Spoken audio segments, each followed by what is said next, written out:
Chen Xuan found himself transmigrated into the body of a seemingly worthless individual within a fantastical realm, immediately facing expulsion from his sect. To compound his misfortunes, he was falsely accused and humiliated by his own sister, who was further tormented by her exceptionally talented boyfriend from a prestigious sect, subjecting Chen Xuan to relentless bullying and threats. Despite being the son of the sect leader, his treatment was even inferior to that of the common disciples, as this body was utterly incapable of cultivation. At this juncture, a system manifested, allowing Chen Xuan to bind with it. This system was replete with extraordinary resources, containing virtually any treasure one could imagine. And, with the binding, it bestowed upon him the cultivation level of an emperor. Consequently, Chen Xuan promptly established the Yusian sect, ascending to the role of its leader. He expanded the sect, relentlessly suppressing adversaries and eliminating foes along the way.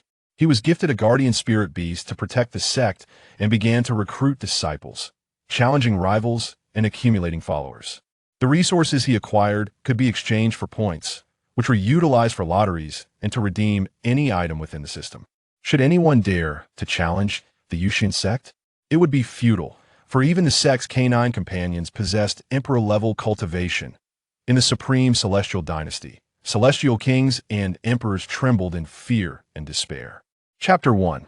Wrongfully accused upon transmigration? Bind a system. In the eastern region, at the Wrongful sect within the grand hall of the sect, a young man clad in red knelt upon the ground, bound by chains forged from dark iron, resembling a human dumpling. The tattered crimson robe he wore bore numerous ghastly wounds, rendering the original color indistinguishable from the blood that seeped through. This youth was none other than Chen Xuan, the son of the Wrongful sect's leader. Yet he was a veritable waste of potential. Incapable of cultivation from birth, despite holding the title of sect leader's son, he was regarded with contempt, even less than a mere dog, easily trampled upon by passing cats.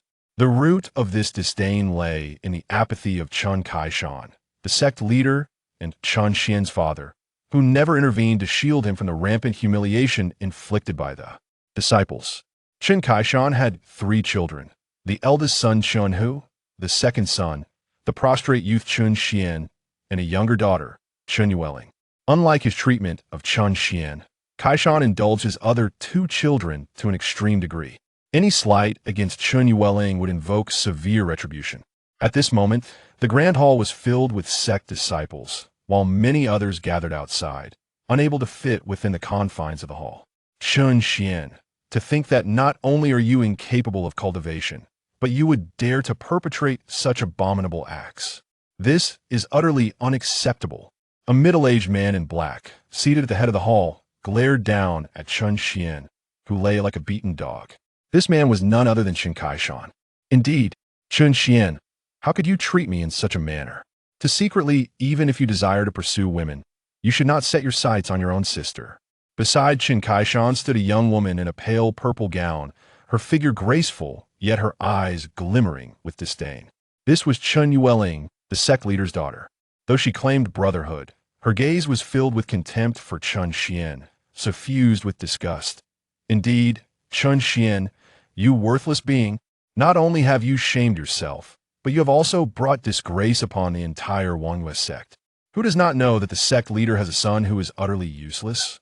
Every time we encounter members from other sects, they speak of this disgraceful fellow, and we are left humiliated. Exactly, to behave in such a manner. He is not even worthy of being called a beast. Within the grand hall, and even outside, disciples of all ranks, be they ordinary or menial, jeered at the young man in red at the center, their eyes betraying unabashed mockery and disdain. As a cacophony of insults reached a peak, Chen Xuan demanded, "Now, tell me, why did you do this to Chen Yueling? Do you wish to ruin her life? Just because you cannot cultivate, you would treat her this way.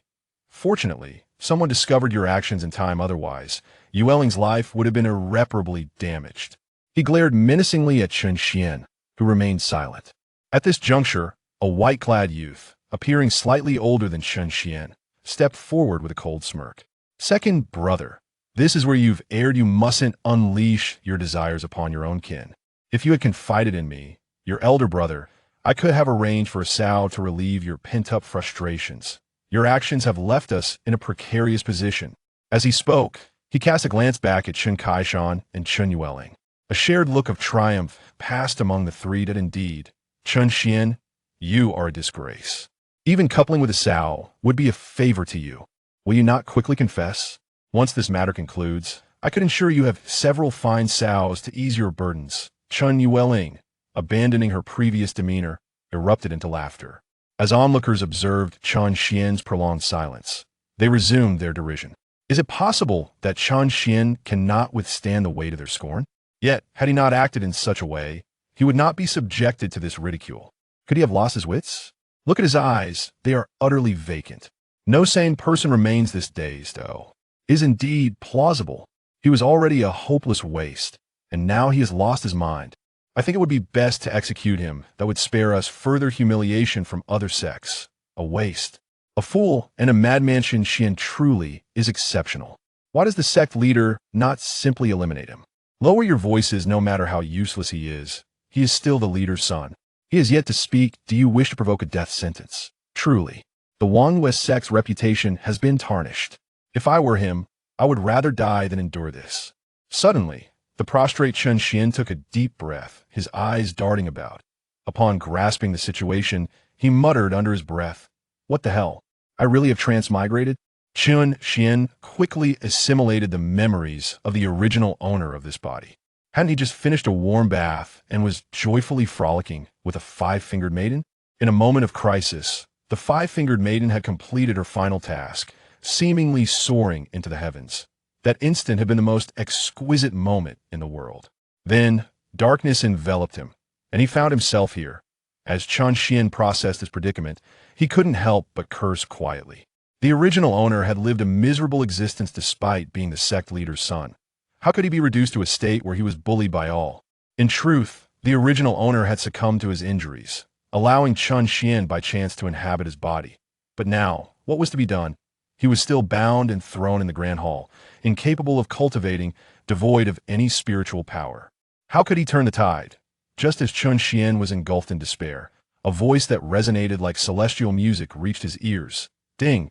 Detection of host successfully traversing dimensions. Binding system commencing now. Upon hearing the voice of the system, Chen Xuan was filled with elation. Ding! Binding complete, bestowing upon the master a magnificent super gift package. Will you accept it? The system's voice resonated once more in Chen Xuan's ears. Wait a moment, master? What does that mean? Chen Xuan was somewhat perplexed had it not just referred to him as host. How had it suddenly transformed into master? It is because the binding has been successful from now on. You shall be the master of the system. The system shall accompany the master in traversing countless realms, ascending to the pinnacle of glory. Master, shall we activate the novice gift package? Upon hearing this, Chen Xuan paid no mind to the system's terminology. All that mattered was gaining strength. With this thought, Chen Xuan dismissed his confusion and exclaimed with excitement, "Let's activate it right away." Chapter 2. You call me a fool, yet you remain unconvinced. Now look, it's all over. Ding. Initiating the beginner's gift pack. Congratulations, Master. You have attained the cultivation of an emperor. Congratulations, Master. You have acquired the unique eye, heavenly eye. Congratulations, Master. You have obtained the supreme grade imperial technique, eternal emperor scripture. Congratulations, Master. You have received a level 2 puppet. Congratulations, Master. You have acquired the spirit beast, purple rhythm spirit fox, Medusa queen. Ding. Due to the binding of the system, the issue preventing Master from cultivating has been automatically resolved. It has detected the imperial bloodline within your body and has seamlessly integrated it. The acquired items have been automatically stored in the system space. Wow, this is incredibly exhilarating. Chen Xuan gazed at the items distributed by the system, his eyes sparkling with astonishment. This beginner's gift pack is astonishingly powerful. As the system's voice faded, Chen Xuan felt a warm current surging through him, quickly followed by an overwhelming surge of explosive power. This power was utterly intoxicating. System, what path are we to pursue? Furthermore, what other functionalities do you possess? Chen Xuan silently inquired of the system. Master, it would be prudent to first handle those fools outside, lest they disturb this system's mood. Upon hearing this, Chen Xuan was momentarily taken aback. He had almost forgotten about that group of imbeciles. Very well, let us deal with them first. Meanwhile, the crowd outside had begun to sense Chen Xian's unusual state, particularly the sect leader of the Wrongful sect, Chen Xuan, whose sharp gaze, honed through his cultivation in the Yuan Dan realm, quickly caught sight of the healing wounds beneath Chen Xian's clothing. It was evident that Chen Xian was no longer in peril, and this revelation sparked his imagination about the hidden treasure. Given the extraordinary circumstances surrounding Chen Xian, it was not beyond reason to suspect that the treasure might be concealed within him. Chen Xian, are you still unwilling to admit your mistakes? If so, today I, as the sect leader of Wrongful, shall expel you from our ranks, and from this day forth, you shall no longer be a member of Wrongful sect. And I shall sever our father-son ties. With that, Chen Xuan snorted coldly, simultaneously commanding others to throw Chen Xian out. With so many people present, it would be unwise to act violently. He would interrogate Chen Xian about the treasure's whereabouts once he was ejected. However, Chen Yueling interjected with indignation. No, father. He has yet to acknowledge his wrongs. Are we to allow him to depart without consequence? What of my dignity? He must bow and apologize. We should break his limbs and cast him out. Upon hearing Chen Yueling's demand, Chen Xuan paused, contemplating her reasoning, and then halted the approaching individuals, turning his gaze toward Chen Xian. Listen well, kneel and confess your sins, and you may suffer less physical torment. Otherwise, Chen Xuan's eyes glinted malevolently. Hearing this, Chen Xian could not help but feel a pang of sorrow for the original owner of this body. Was this truly the bond of blood? Just as Chen Xuan finished speaking, a cool voice echoed from beyond the hall. Upon hearing that voice, Chen Xuan tensed, and the onlookers at the entrance of the hall parted to make way. Soon, two figures emerged into view, a resplendent young man accompanied by an elderly man. Xiao Xinzi, what brings you here? Chen Xuan addressed him, though his body betrayed him, bowing at an almost 90-degree angle. This individual was the son of the sect leader of the Liyang Sect, and also the betrothed of Chen Yueling. To call him a betrothed was perhaps misleading. It was more accurate to say that Xiao Ting had taken a fancy to Chen Yueling, for the Liyang Sect was indeed more powerful than the Wrongful Sect. While Wrongful was merely a third-rate sect, Liyang was a second-rate sect, and its leader was a formidable figure in the Tianhe realm, far beyond Chen Xuan's reach. Thus, Chen Xuan was quite pleased with the prospect of this union. Why am I here? The young man named Xiao Ting sneered, casting a fierce glare at Chen Xuan. Had I not come, I would have remained oblivious to the fact that my fiancé was nearly bullied by someone, who happens to be my own brother. What is this? Sect leader Chen? Is such a grave matter merely to be resolved by expelling him from the sect? I want him dead. Upon hearing this, Chen Xuan realized the gravity of the situation. He dared not refute Xiao Ting. Everything is at your discretion, young Master Xiao. Chen Xuan replied awkwardly. Now that Xiao Ting had spoken, Chen Xuan could only acquiesce. To offend the Liyang Sect would spell disaster. As for the treasure, he could always search for it after retrieving Chen Xian's corpse. He doubted anyone would dare to meddle with Chen Xian's body, considering how much they despised him while he was alive. Haha, am I hearing incorrectly? You, a fool, think you can kill me? At that moment, Chen Xian, who had remained silent, rose to his feet, casting a scornful glance at Xiao Ting. The crowd quickly reacted, voicing their outrage. How dare you? Chen Xian, do you even realize who you're speaking to? Who gave you such audacity?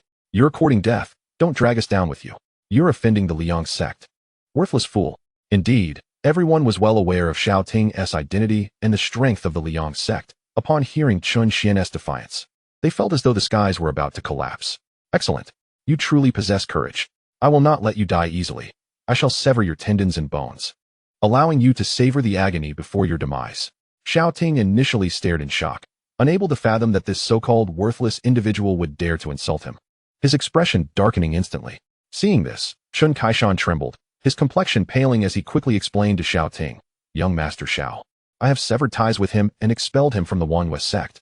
He is no longer associated with us. I hope the Liyang Sect will not hold this against us. In response, Xiao Ting glanced at Chen Xuan and smiled. Rest assured, since Chen Xian has been expelled from the Wrongful Sect and severed all connections, I shall not implicate you. After all, one could argue that Chen Xuan was his future father-in-law, and he wouldn't be so rude as to disregard him, lest he slap himself in the face. As for Chen Xian, the only resolution to this matter was his death. As long as he remained alive, even if he did not succeed, he would remain a blemish on both Xiao Ting and Chen Yueling's reputations. Attempt to kill me? You are not worthy. However, today, Wrongful Sect shall be your grave. Chen Xian scoffed, then cast a derisive look at Xiao Ting. Seeing this, Xiao Ting's rage erupted.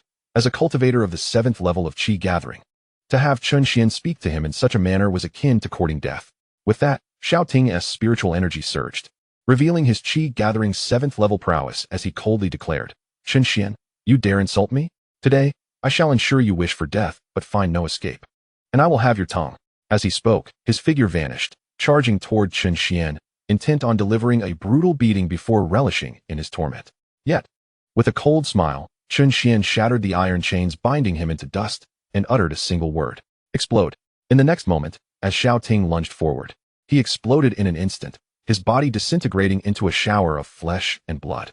The sudden turn of events left everyone utterly bewildered, except for Chen Xuan, who wore a faint smile upon his lips. To think they had doubted his capability, and now, in an instant, it was all over. The cultivation realms were delineated as follows: Body Refinement Realm, Chi Gathering Realm, Yuan Dan Realm, Celestial River Realm, Heaven-S Passage Realm, Earth Martial Realm, Heavenly Martial Realm, Divine Martial Realm, Venerable Realm, Sage Realm, Quasi-Emperor Realm, and Emperor Realm. Chapter 3. A Rampage. Young Master. The first to react to the demise of Xiao Ting was the elderly man who accompanied him, his heart plummeting upon witnessing Xiao Ting's mutilated form. Chen Xuan recognized this man. More accurately, the original owner of Chen Xuan's body had known him, as this elder had always been in attendance when Xiao Ting visited. This man was Elder Li of the Liyang Sect, boasting a cultivation level of the 5th stage of Yuan Dan realm. At this moment, Elder Li's pupils dilated in shock, a chilling sense of death enveloping his mind, completely oblivious to the unusual circumstances surrounding Chen Xuan. Under normal circumstances, Chen Xuan was merely a waste, incapable of inflicting any harm upon Xiao Ting. Yet now, with Xiao Ting's demise occurring in the blink of an eye, not even a whole corpse remained. Today, even if he returned to the Liyang Sect, he would hardly escape a death sentence. Kill Chen Xuan. Hatred and resentment filled Elder Li's gaze. After all, he had only accompanied Xiao Ting to the Wrongful Sect, and now he had lost his life. Just as Elder Li contemplated charging forward, a chilling realization struck him. If Chen Xuan could so effortlessly slay Xiao Ting, then he was at the very least a formidable adversary of the Yuan Dan realm, perhaps even stronger. After all, while he could effortlessly kill Xiao Ting, he could never obliterate him to the extent where not a single piece of him remained intact. Meanwhile, the disciples of Wrongful Sect had scattered, their faces displaying shock, primarily disbelief. Good heavens, how could Chen Xuan suddenly become so powerful? Wasn't he a waste? Impossible. This must be an illusion. I must be seeing things. Were they merely acting? But why would Xiao Ting entertain such boredom with Chen Xuan? This had to be an illusion. Chen Xuan, that waste, was only capable of such tricks. On the other hand, Chen Kaishan gazed at Chen Xuan with a grave expression. How could this fellow have transformed? It must be that treasure. If a waste could become this formidable, should I acquire it? The Wrongful Sect could ascend to the ranks of the first-rate sects. Soon, the gravity in Chen Kaishan's eyes shifted to joy. At that moment, Elder Li spoke again. Chen Xuan, I do not know what methods you employed to attain such power. However, to think you dared to slay the young master of the Liyang Sect, I must bring you back today to face our sect leader. Chen Kaishan, you shall assist me. As he spoke, Elder Li turned toward Chen Kaishan, opting for caution by having him join in subduing Chen Xuan. Chen Kaishan was at the 9th stage of Yuan Dan realm, just a step away from the Celestial River realm. Presumably, even if Chen Xuan had temporarily gained this combat prowess through extraordinary means, it would not last long. Together, they would surely subdue him. Yes, Elder Li. Chen Kaishan readily agreed, for to refuse would invite retribution from the Liyang Sect. Thus, the two surged toward Chen Xuan. Dragon Tiger Fist. Elder Li bellowed, his right hand forming a fist, swiftly striking at Chen Xuan. Wangwa palm. In another direction, Chen Kaishan unleashed his signature move, a massive palm descending upon Chen Xuan. The winds of their fists howled, and the force of their palms crackled in the air, creating sharp sounds. Observing the combined assault of Elder Li and Chen Kaishan upon Chen Xuan, the onlookers of Wrongful Sect were initially taken aback, but soon their faces lit up with delight. The earlier scene had truly terrified them. Each one had bullied Chen Xuan without exception. If he survived today, it was only a matter of time before he sought vengeance. Thus, the crowd erupted. Ha ha, with Elder Li and the sect leader joining forces, Chen Xuan is doomed. Indeed, a 5th stage Yuan Dan. And our sect leader is at the pinnacle of Yuan Dan realm, unmatched below the Celestial River realm. How could a mere Chen Xuan withstand this? Daring to kill the young master of the Liyang Sect, he brought this upon himself, and it's fortunate he has already been expelled from the sect. As their fists and palms were about to land upon Chen Xuan, he remained unfazed, exhaling a breath that dissipated the once fierce winds of the punches and palm strikes into nothingness. In the astonished gazes of the crowd, Chen Xuan extended a single finger toward Elderly. In an instant, Elderly exploded before their horrified eyes, meeting a fate identical to Xiao Ting's, neatly and uniformly obliterated. As for Chen Kaishan, he was sent flying by a single slap from Chen Xuan, crashing into the sect leader's throne, which shattered upon impact. Blood gushed from his mouth. His complexion pallid. Of course, Chen Xuan had deliberately spared his life, for he still needed to uncover certain matters, for now. He would allow him to linger a while longer. Yet, Chen Kaishan remained oblivious to his fortune.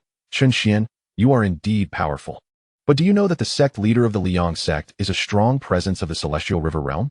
If you surrender obediently, you might die a more peaceful death. Elders and disciples, heed my command. Let us all join forces to subdue Chen Xuan. As his words fell, the elders and disciples exchanged glances. Thus, Chen Kaishan could only explain, the young master of the Liyang Sect, along with an elder, has already perished within our Wrongful sect. If we let Chen Xuan leave just like this, the Liyang Sect will undoubtedly hold us accountable for this matter. Chen Xuan's strength does not belong to him alone. If we unite, we can surely force him back to his original state. Upon hearing this, the crowd suddenly understood, voicing their agreement. The sect leader is right. Why should we bear responsibility for Chen Xuan's actions? Moreover, Chen Xuan is no longer a member of Wrongful sect. This does not count as harming a fellow sect member. Indeed, given Chen Xuan's current unpredictability, if we allow him to leave, he might return to seek revenge. Think about it. Who among us has not bullied Chen Xuan in the past? As for Chen Kaishan, being at the 9th stage of Yuan Dan realm, he had been severely wounded by Chen Xuan with such ease. Even if the entirety of Wrongful sect united, they might not be a match for Chen Xuan. His words were merely a ploy to buy himself time to escape. Upon hearing Chen Kaishan's remarks, a glimmer of murderous intent surfaced in Chen Xuan's eyes. Although he had not initially intended to spare these individuals, their current demeanor revealed a deep-rooted corruption. Thus, he would not hesitate to show them no mercy. Simultaneously, the elders and disciples surged toward Chen Xuan. In an instant, a dazzling array of martial techniques illuminated the air, all hurled toward him. Begone! With a single command. The entire hall collapsed with a thunderous roar, and the charging elders and disciples vanished without a trace, not even emitting a cry of despair. Waves of force rippled outward, sweeping across the entire Wrongful sect. Regardless of whether they were spectators, fleeing, meditating, or cultivating disciples, all succumbed to bloodshed and death. Amidst the ruins, only Chen Kaishan and his son trembled in fear. Do not question why Chen Kaishan had yet to flee. It was simply that there had been no time. The moment he had taken a step, all had perished. Chapter 4. The True Identity of Chen Xuan. After a moment of silence, Chen Xuan's gaze fell upon Chen Kaishan and his two sons. At that moment, not only Chen Yueling, but also Chen Hu and even Chen Kaishan turned pale as death, their bodies trembling uncontrollably. Thus, Chen Xuan stepped forward towards Chen Yueling and the others, inquiring, Chen Yueling, how could a worthless individual like me, who cannot cultivate, possibly poison your tea? Furthermore, you all have your own personal servants. Do you believe I am foolish, or do you think everyone else is? Upon hearing this, Chen Yueling trembled, momentarily rendered speechless by fear. In truth, anyone present could deduce the logic behind his words. Yet, they selectively chose to believe that Chen Xuan was indeed guilty, simply because he was regarded as a waste. A waste is meant to be bullied. They would not be so foolish as to offend the daughter of the sect leader for his sake. No, Chen Xuan, it was not my intention. It was my elder brother and father who compelled me to act thus. They claimed you possess a treasure and sought to tarnish your reputation before expelling you from the sect, forcing you to reveal that treasure, allowing them to seize it effortlessly. They have searched your residence thoroughly and resorted to this idea only after finding nothing. Treasure? At this revelation, Chen Xuan was momentarily taken aback. He had not discovered any treasure upon his arrival in this world. Do you, Chen Yueling, truly believe that your words can absolve you of responsibility? Even so, I will not let you off the hook. Meanwhile, Chen Hu, witnessing Chen Yueling betray the two with such a sweet demeanor, displayed a flicker of anger on his face. I almost forgot about you. Chen Xuan directed a sardonic smile at Chen Hu. What do you intend to do? My father is the real culprit. We are all compelled by circumstance. Good brother, for the sake of our brotherhood, spare me. As he spoke, Chen Hu did not forget to bow repeatedly. Spare you? Chen Xuan let out a cold laugh. He would not forget how Chen Hu had treated him over the years. After accepting the original owner's memories, he realized that these three were indeed the instigators, having initially incited the sect's disciples to bully Chen Xuan, leading to him becoming the target of relentless harassment within the Wrongful sect. Oh, by the way, since you are so fond of the big sow, may you be reborn as a fine stallion in your next life, ensuring a continuous supply of plump sows. After saying this, without allowing Chen Hu a chance to respond, He struck him down with a single blow. Witnessing this, Chen Yueling's eyes widened in terror, her expression revealing profound fear as her legs weakened involuntarily. Chen Xian, please, do not kill me. I have yet to live enough. They forced me to do this.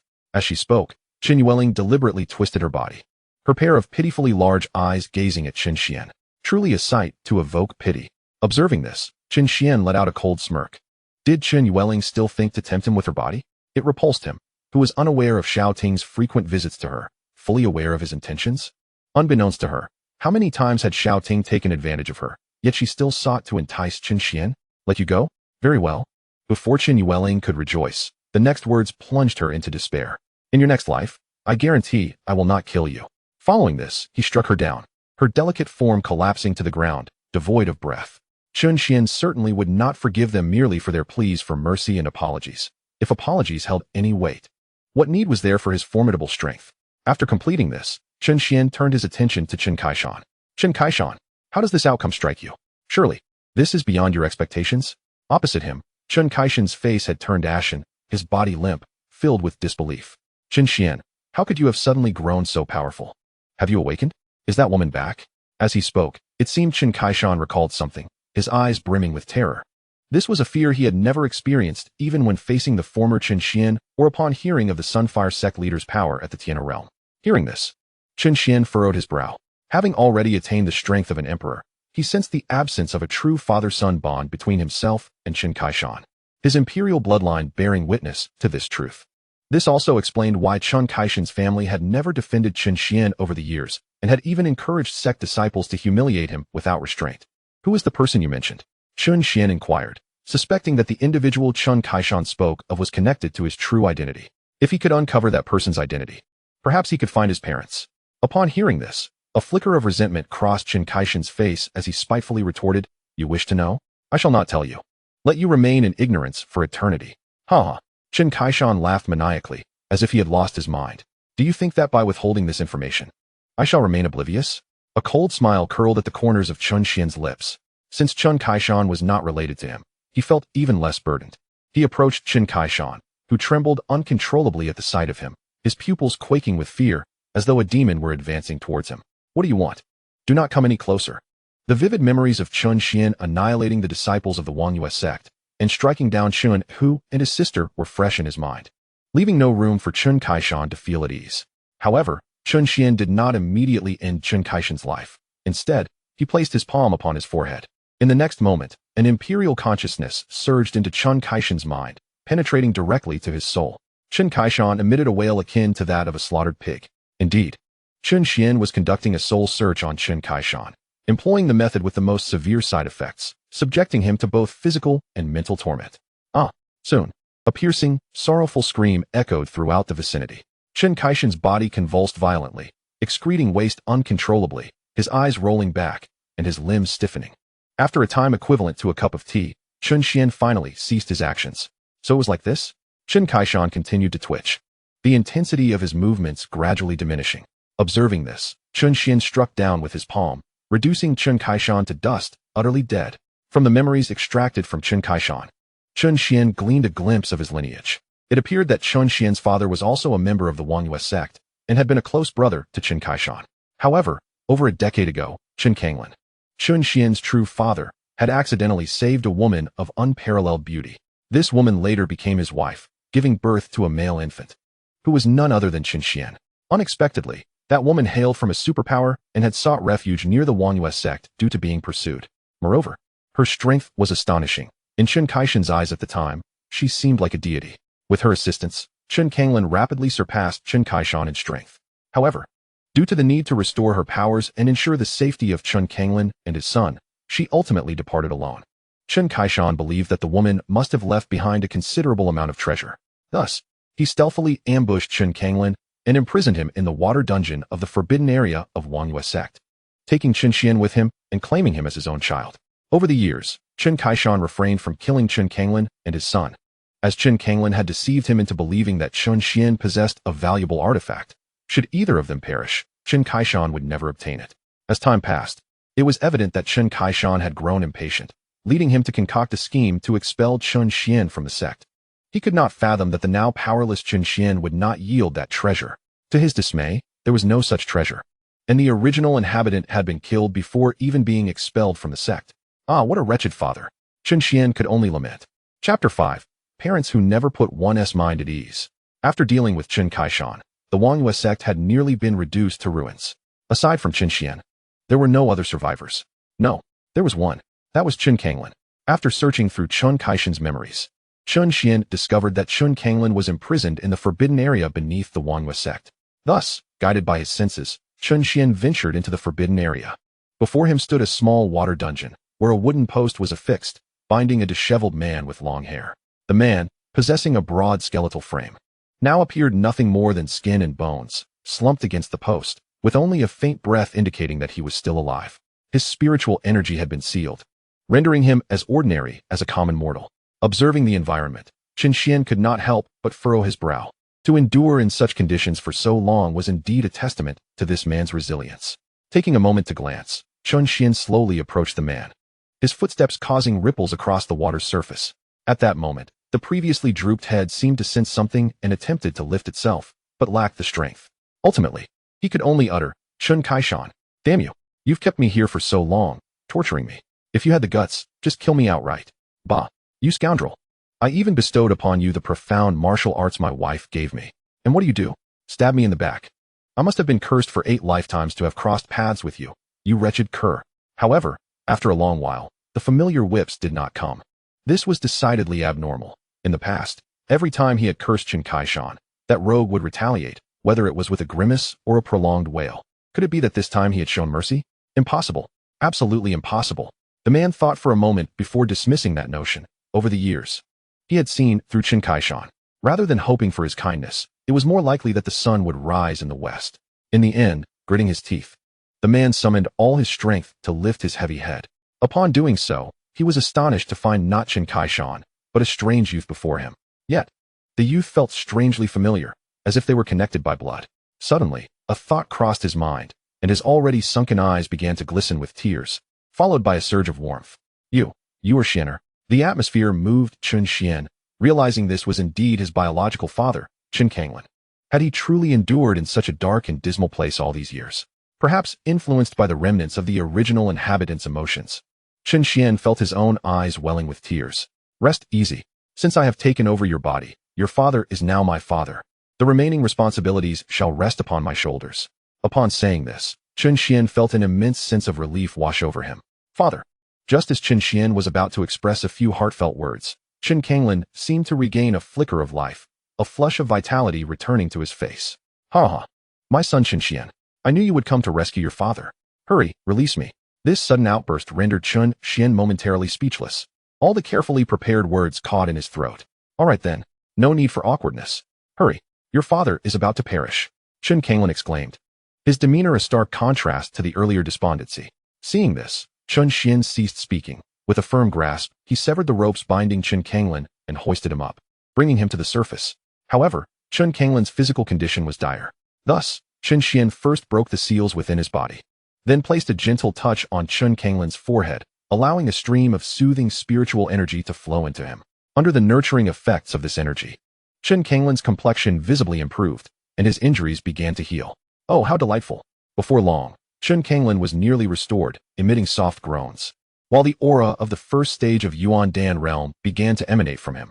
At this point, aside from appearing somewhat gaunt, Chen Xuan seemed to be in good health. After all, with Chen Xuan, an emperor, intervening, it was assuredly effective. As for Chen Xuan's current strength, Chen Xuan dared not praise it, but it was still commendable. After so many years without cultivation and being sealed, maintaining the first stage of Yuan Dan realm was quite impressive. Once Chen Xuan's issues were resolved, the two exchanged glances. Chen Xuan, sensing something extraordinary about Chen Xuan, inquired, Chen Xuan, my son, have you reached the Tianhe realm? His eyes reflected curiosity, for he distinctly remembered Chen Xuan standing upon the water's surface. And only those in the Tianhe realm could float in the air. No, not the Tianhe realm. That cannot be. Only those who reach the Tianhe realm can fly. You were just gliding over the water. Such feats are unattainable in the Yuan Dan realm. How did you manage that? Chen Xuan questioned, believing that no matter how gifted Chen Xuan was, he was merely at the Tianhe realm at this age. Have you ever considered that I might be above the Tianhe realm? Chen Xuan replied, a playful glint in his eyes as he regarded Chen Xuan. Above the Tianhe realm? Chen Xuan pondered for a moment before nodding. That is indeed possible. After all, your mother is extraordinarily powerful. As her son, you must be exceptional. However, realizing that Chen Xuan had begun to cultivate, he continued, your bloodline power must have awakened by now. Of course. But why am I unable to cultivate?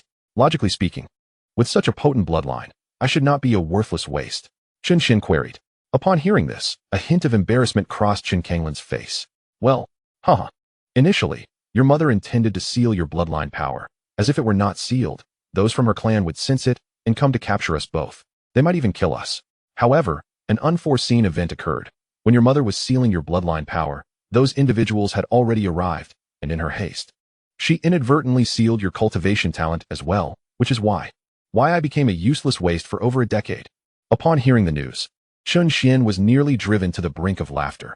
It appeared that this inept individual was not inherently so, but rather a product of circumstances. Had it not been for his detachment from the original host and the presence of a system, he would have found himself in dire straits. Truly, he had a pair of parents who were anything but reassuring.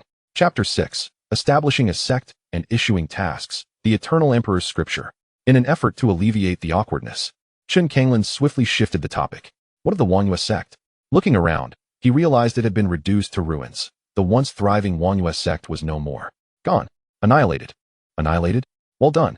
Chen Xuan was initially taken aback, but considering Chen Xuan's current cultivation, which must be at least at the Celestial River realm, it was indeed no challenge to obliterate a sect whose strongest member was merely at the 9th level of the Yuan Dan realm. Father, how on earth did my mother come to be enamored with you? Chen Xuan could not restrain his curiosity any longer. This seemingly unremarkable father of his bore no extraordinary traits. His appearance was rather pedestrian. From the memories gleaned through soul-searching, it was clear that his mother was a stunning beauty. How could he possibly reconcile such a lackluster individual with her? Isn't that obvious? Your mother was undoubtedly captivated by your father's masculine charm and charisma. Upon hearing this, Chen Xuan could not help but cast a disdainful glance at Chen Xuan. What nonsense! Sensing the look, Chen Xuan's face flushed with embarrassment, and he quickly amended his statement. Ahem. Back in the day, your mother was being hunted, having lost all her spiritual power, and was on the verge of becoming a beast's meal. At that moment, I fortuitously discovered her and rescued her from the jaws of danger, caring for her tenderly thereafter.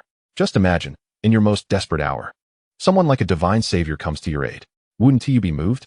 Gradually, our relationship blossomed, and thus I captured your mother's heart. Of course, I did not force her, he added, hastily defending himself. Yet, Chen Xuan found himself in agreement with this. After all, his mother could undoubtedly obliterate Chen Xuan upon regaining her strength. What to do now? With the Wrongful Sect gone, they had no place to stay. If only he had been more prudent and left behind at least a couple of rooms for shelter. What now? Chen Xuan pondered the same question. The system. He quickly reached out to the system. Hello, system. The Wrongful Sect has been destroyed. Please advise me on what steps to take next and what functionalities you possess. Before long, the system's voice resonated in Chen Xuan's mind. Master, I am here. This system aims to forge the mightiest sect across the myriad realms. And your task is to establish and expand the sect while recruiting disciples. Should any disciple establish their own sect, you shall likewise be rewarded handsomely, but that is a topic for another time. Candidates for expanding the sect include those rewarded by the system or puppets acquired through extraction, which can be transformed into living beings upon use of the puppet card. Another avenue involves seeking suitable candidates throughout the myriad realms, with the system assisting you in filtering potential recruits. You need only to personally collect them. At every stage, the system will distribute generous rewards. For instance, if your newly established sect progresses from a third-rate to a second-rate sect, you will receive rewards. You will also earn rewards for each disciple you recruit. Additionally, the system has initiated a lottery and shopping system, offering a plethora of items, purchasable with sufficient points or via lottery. All treasures, techniques, and spirit stones you accrue can be exchanged for points. Every 361 draws guarantees a critical hit, yielding precious items. Of course, this applies only to draws within the same tier. As you establish the sect, the system will provide a complete set of sect facilities, including a protective formation. Master, shall we proceed to establish the sect now? Upon reviewing the information, Chen Xuan nodded in satisfaction. Let us establish the sect now. Please provide a name for the sect. A name? Since it is to become the mightiest sect across the myriad realms, it must certainly suppress the celestial beings and rise above the divine. Henceforth, it shall be named Yusian Sect. Understood, Master. The The system is now in the process of establishing the sect and distributing its facilities. As the system's words faded, a tremendous roar echoed through the skies, heralding the arrival of a colossal entity. Chen Xuan, still troubled, suddenly felt something amiss and looked up. What in the world? My son, Chen Xuan. The sky is falling. Quick, run, he exclaimed, attempting to drag Chen Xuan along. However, Chen Xuan interrupted his father's motion, wearing an expression of exasperation. This father of mine seems to be perpetually taking advantage of me, yet there was nothing inherently wrong. No need to flee. This is my sect. Upon speaking, a sect larger by several hundred times than the former Wrongful sect descended into place. Surveying the surroundings, the sect was fully equipped with facilities, training grounds, alchemy rooms, and meditation chambers were all present. The entrance was particularly grand, boasting a massive golden plaque inscribed with the elegant characters of Yusian sect. Within the sect, thousands of towering peaks stood in a continuous line, each shrouded in abundant spiritual energy. From the outside, it appeared to occupy a space no larger than the original Wrongful sect, yet upon entering, it revealed an entirely different realm, akin to a paradise. The spiritual energy within was so dense that it began to condense into liquid form. Beep. A subpar spiritual vein has been detected remaining from the Wrongful sect, which can be exchanged for points. Shall we proceed with the exchange? Before Chen Xuan could finish reading, the system's voice chimed in again. A subpar spiritual vein? Chen Xuan was somewhat perplexed, as the sect granted by the system already came equipped with countless top-tier spiritual veins. What significance did this one hold? Seemingly sensing Chen Xuan's thoughts, the system elaborated. Items rewarded by the system, including those drawn, cannot be exchanged for points. Upon hearing this, Chen Xuan realized the implications. In that case, of course, he would proceed with the exchange. System exchange. Detected that the subpar spiritual vein can produce 1 million subpar spirit stones annually. Thus it will be exchanged based on that figure. Commencing exchange, totaling 100,000 points. Points have been deposited into the system space. Master may utilize them as desired. Beep.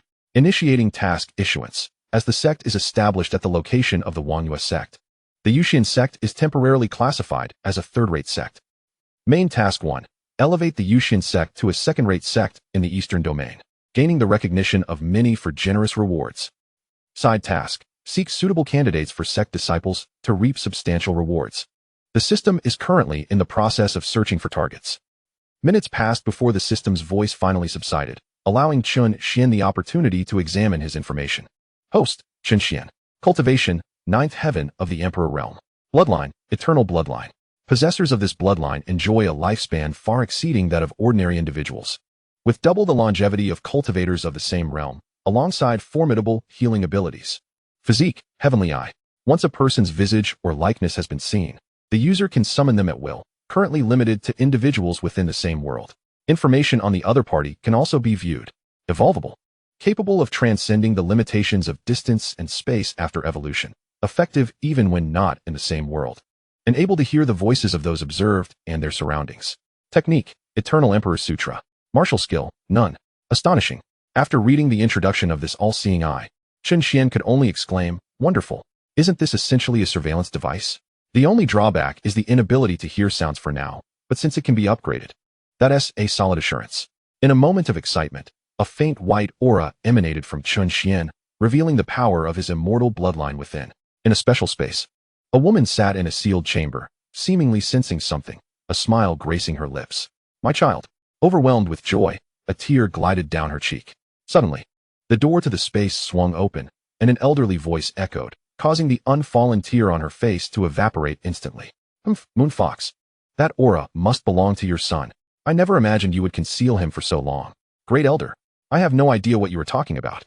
The woman replied nonchalantly, her expression unfazed. Stop your pretense.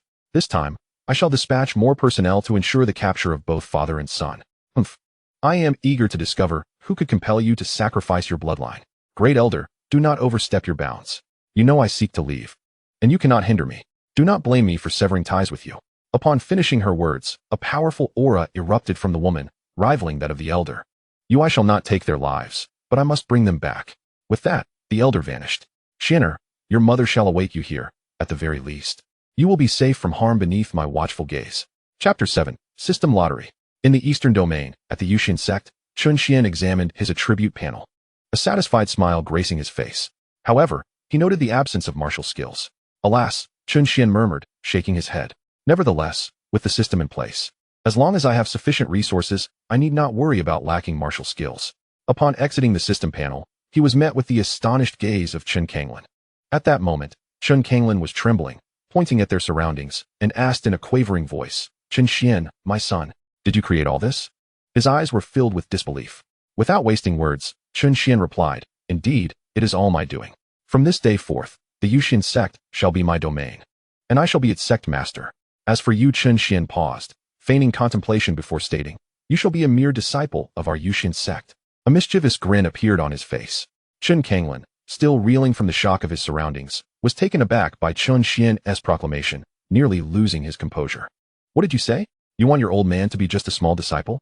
He instinctively raised his hand to strike Chen Xuan, but hesitated at the thought of his son's unknown strength, lamenting, "Heavens, this is elder abuse. Someone come quickly." After a prolonged silence without response, he cautiously glanced at Chen Xuan, only to find him wearing a bemused expression. Instantly, Chen Xuan realized he had been teased. At that moment, Chen Xuan spoke up, "Enough of the charade. You've been sobbing for ages without shedding a single tear. Since you are my father, you shall henceforth be regarded as the venerable ancestor of our Yusian sect." Hearing this, Chen Xuan finally broke into a grin, exclaiming, "Wonderful, wonderful. This is more like it. Chen Xuan, my son, do not hesitate to address me as ancestor." Straightening his posture, Chen Xuan looked at Chen Xuan with pride. "Goodness, is this fellow truly not a fool sent by a monkey?"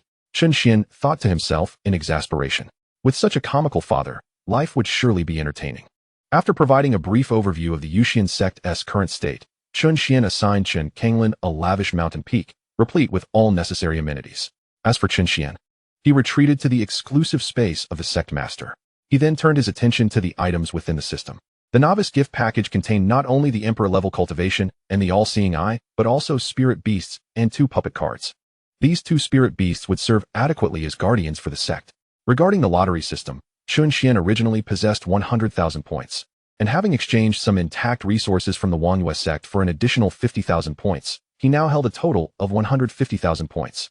The first-level lottery required 1,000 points per attempt, while the second-level lottery required 10,000 points per attempt. After glancing at his point total, Chen Xuan decided to proceed with the 10 consecutive draws from the second-level lottery. System, initiate 10 second-level lottery draws. Soon, the system's voice resonated. Drawing in progress. Congratulations, Master, you have obtained Earth-level martial skill, Mountain Shattering Palm. Congratulations, Master, you have acquired purple silk stockings made of heavenly silkworm thread. Congratulations, Master, you have acquired red silk stockings made of heavenly silkworm thread. Congratulations, Master, you have obtained a Heaven River Realm 9-fold cultivation card. Upon use, individuals with strength below the 9-fold Heaven River Realm can directly ascend to the 9-fold realm. Congratulations, Master, you have received a high-level defensive formation, Mixed Yuan Array 1. Congratulations, Master, you have drawn 2 joyful orbs. Congratulations, Master, you have obtained 2 second-level puppet cards.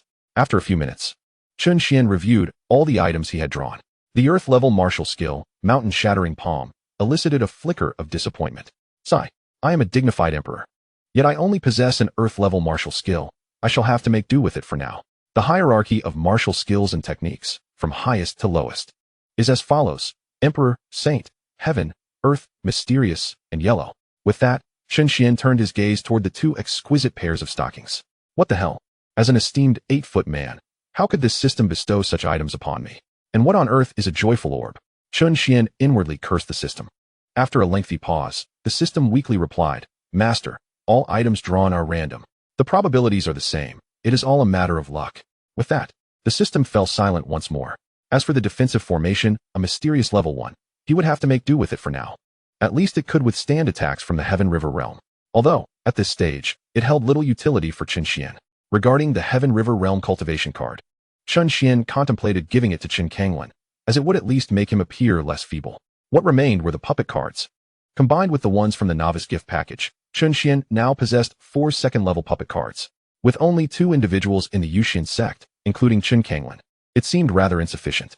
Therefore, Chen Xuan decided to utilize the puppet cards to bolster the numbers in the Yusian sect, adding some vitality to their ranks. System. Use the puppet cards. Understood, Master, initiating the use of the puppet cards.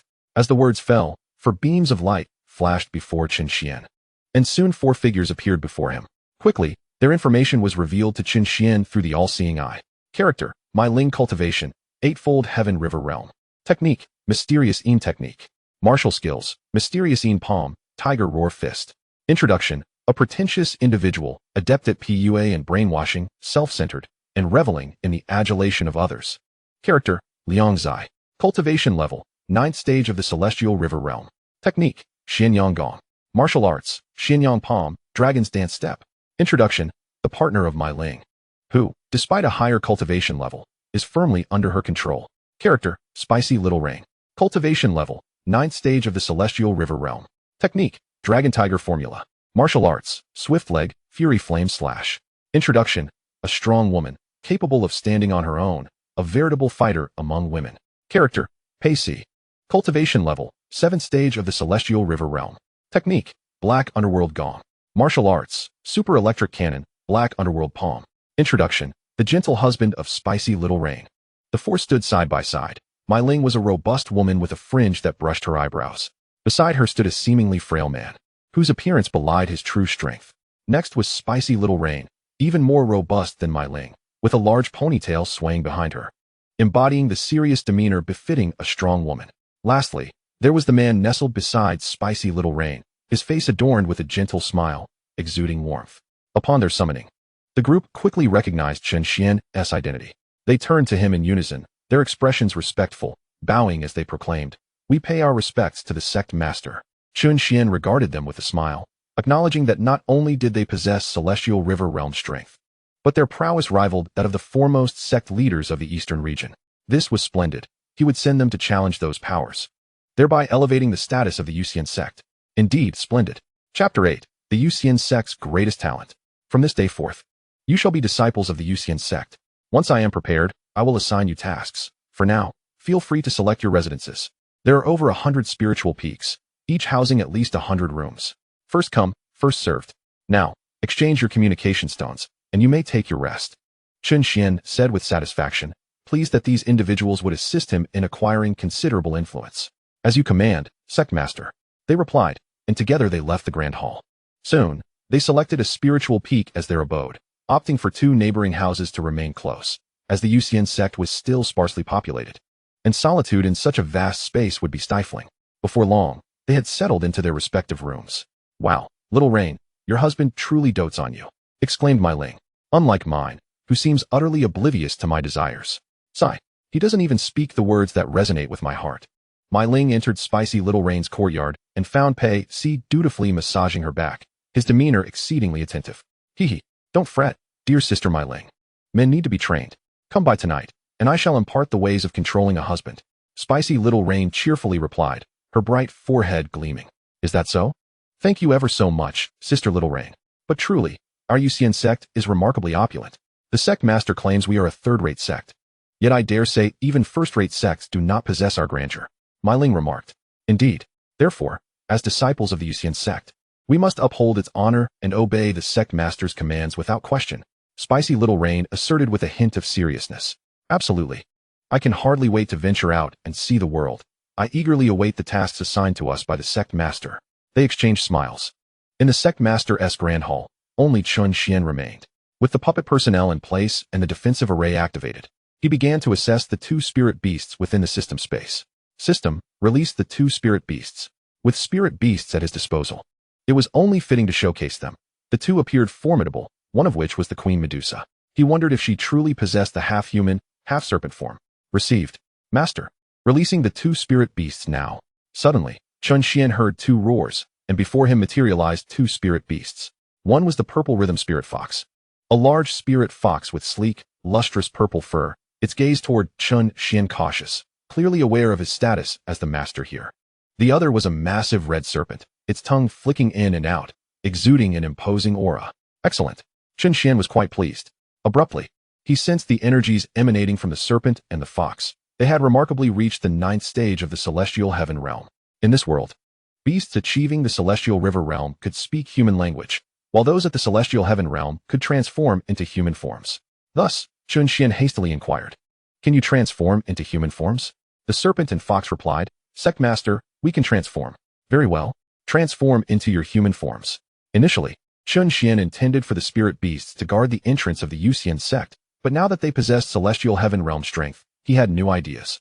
As his command fell, the serpent and fox swiftly morphed into human forms. In the blink of an eye, two strikingly beautiful figures appeared before Chen Xuan, adorned in purple and red dresses respectively.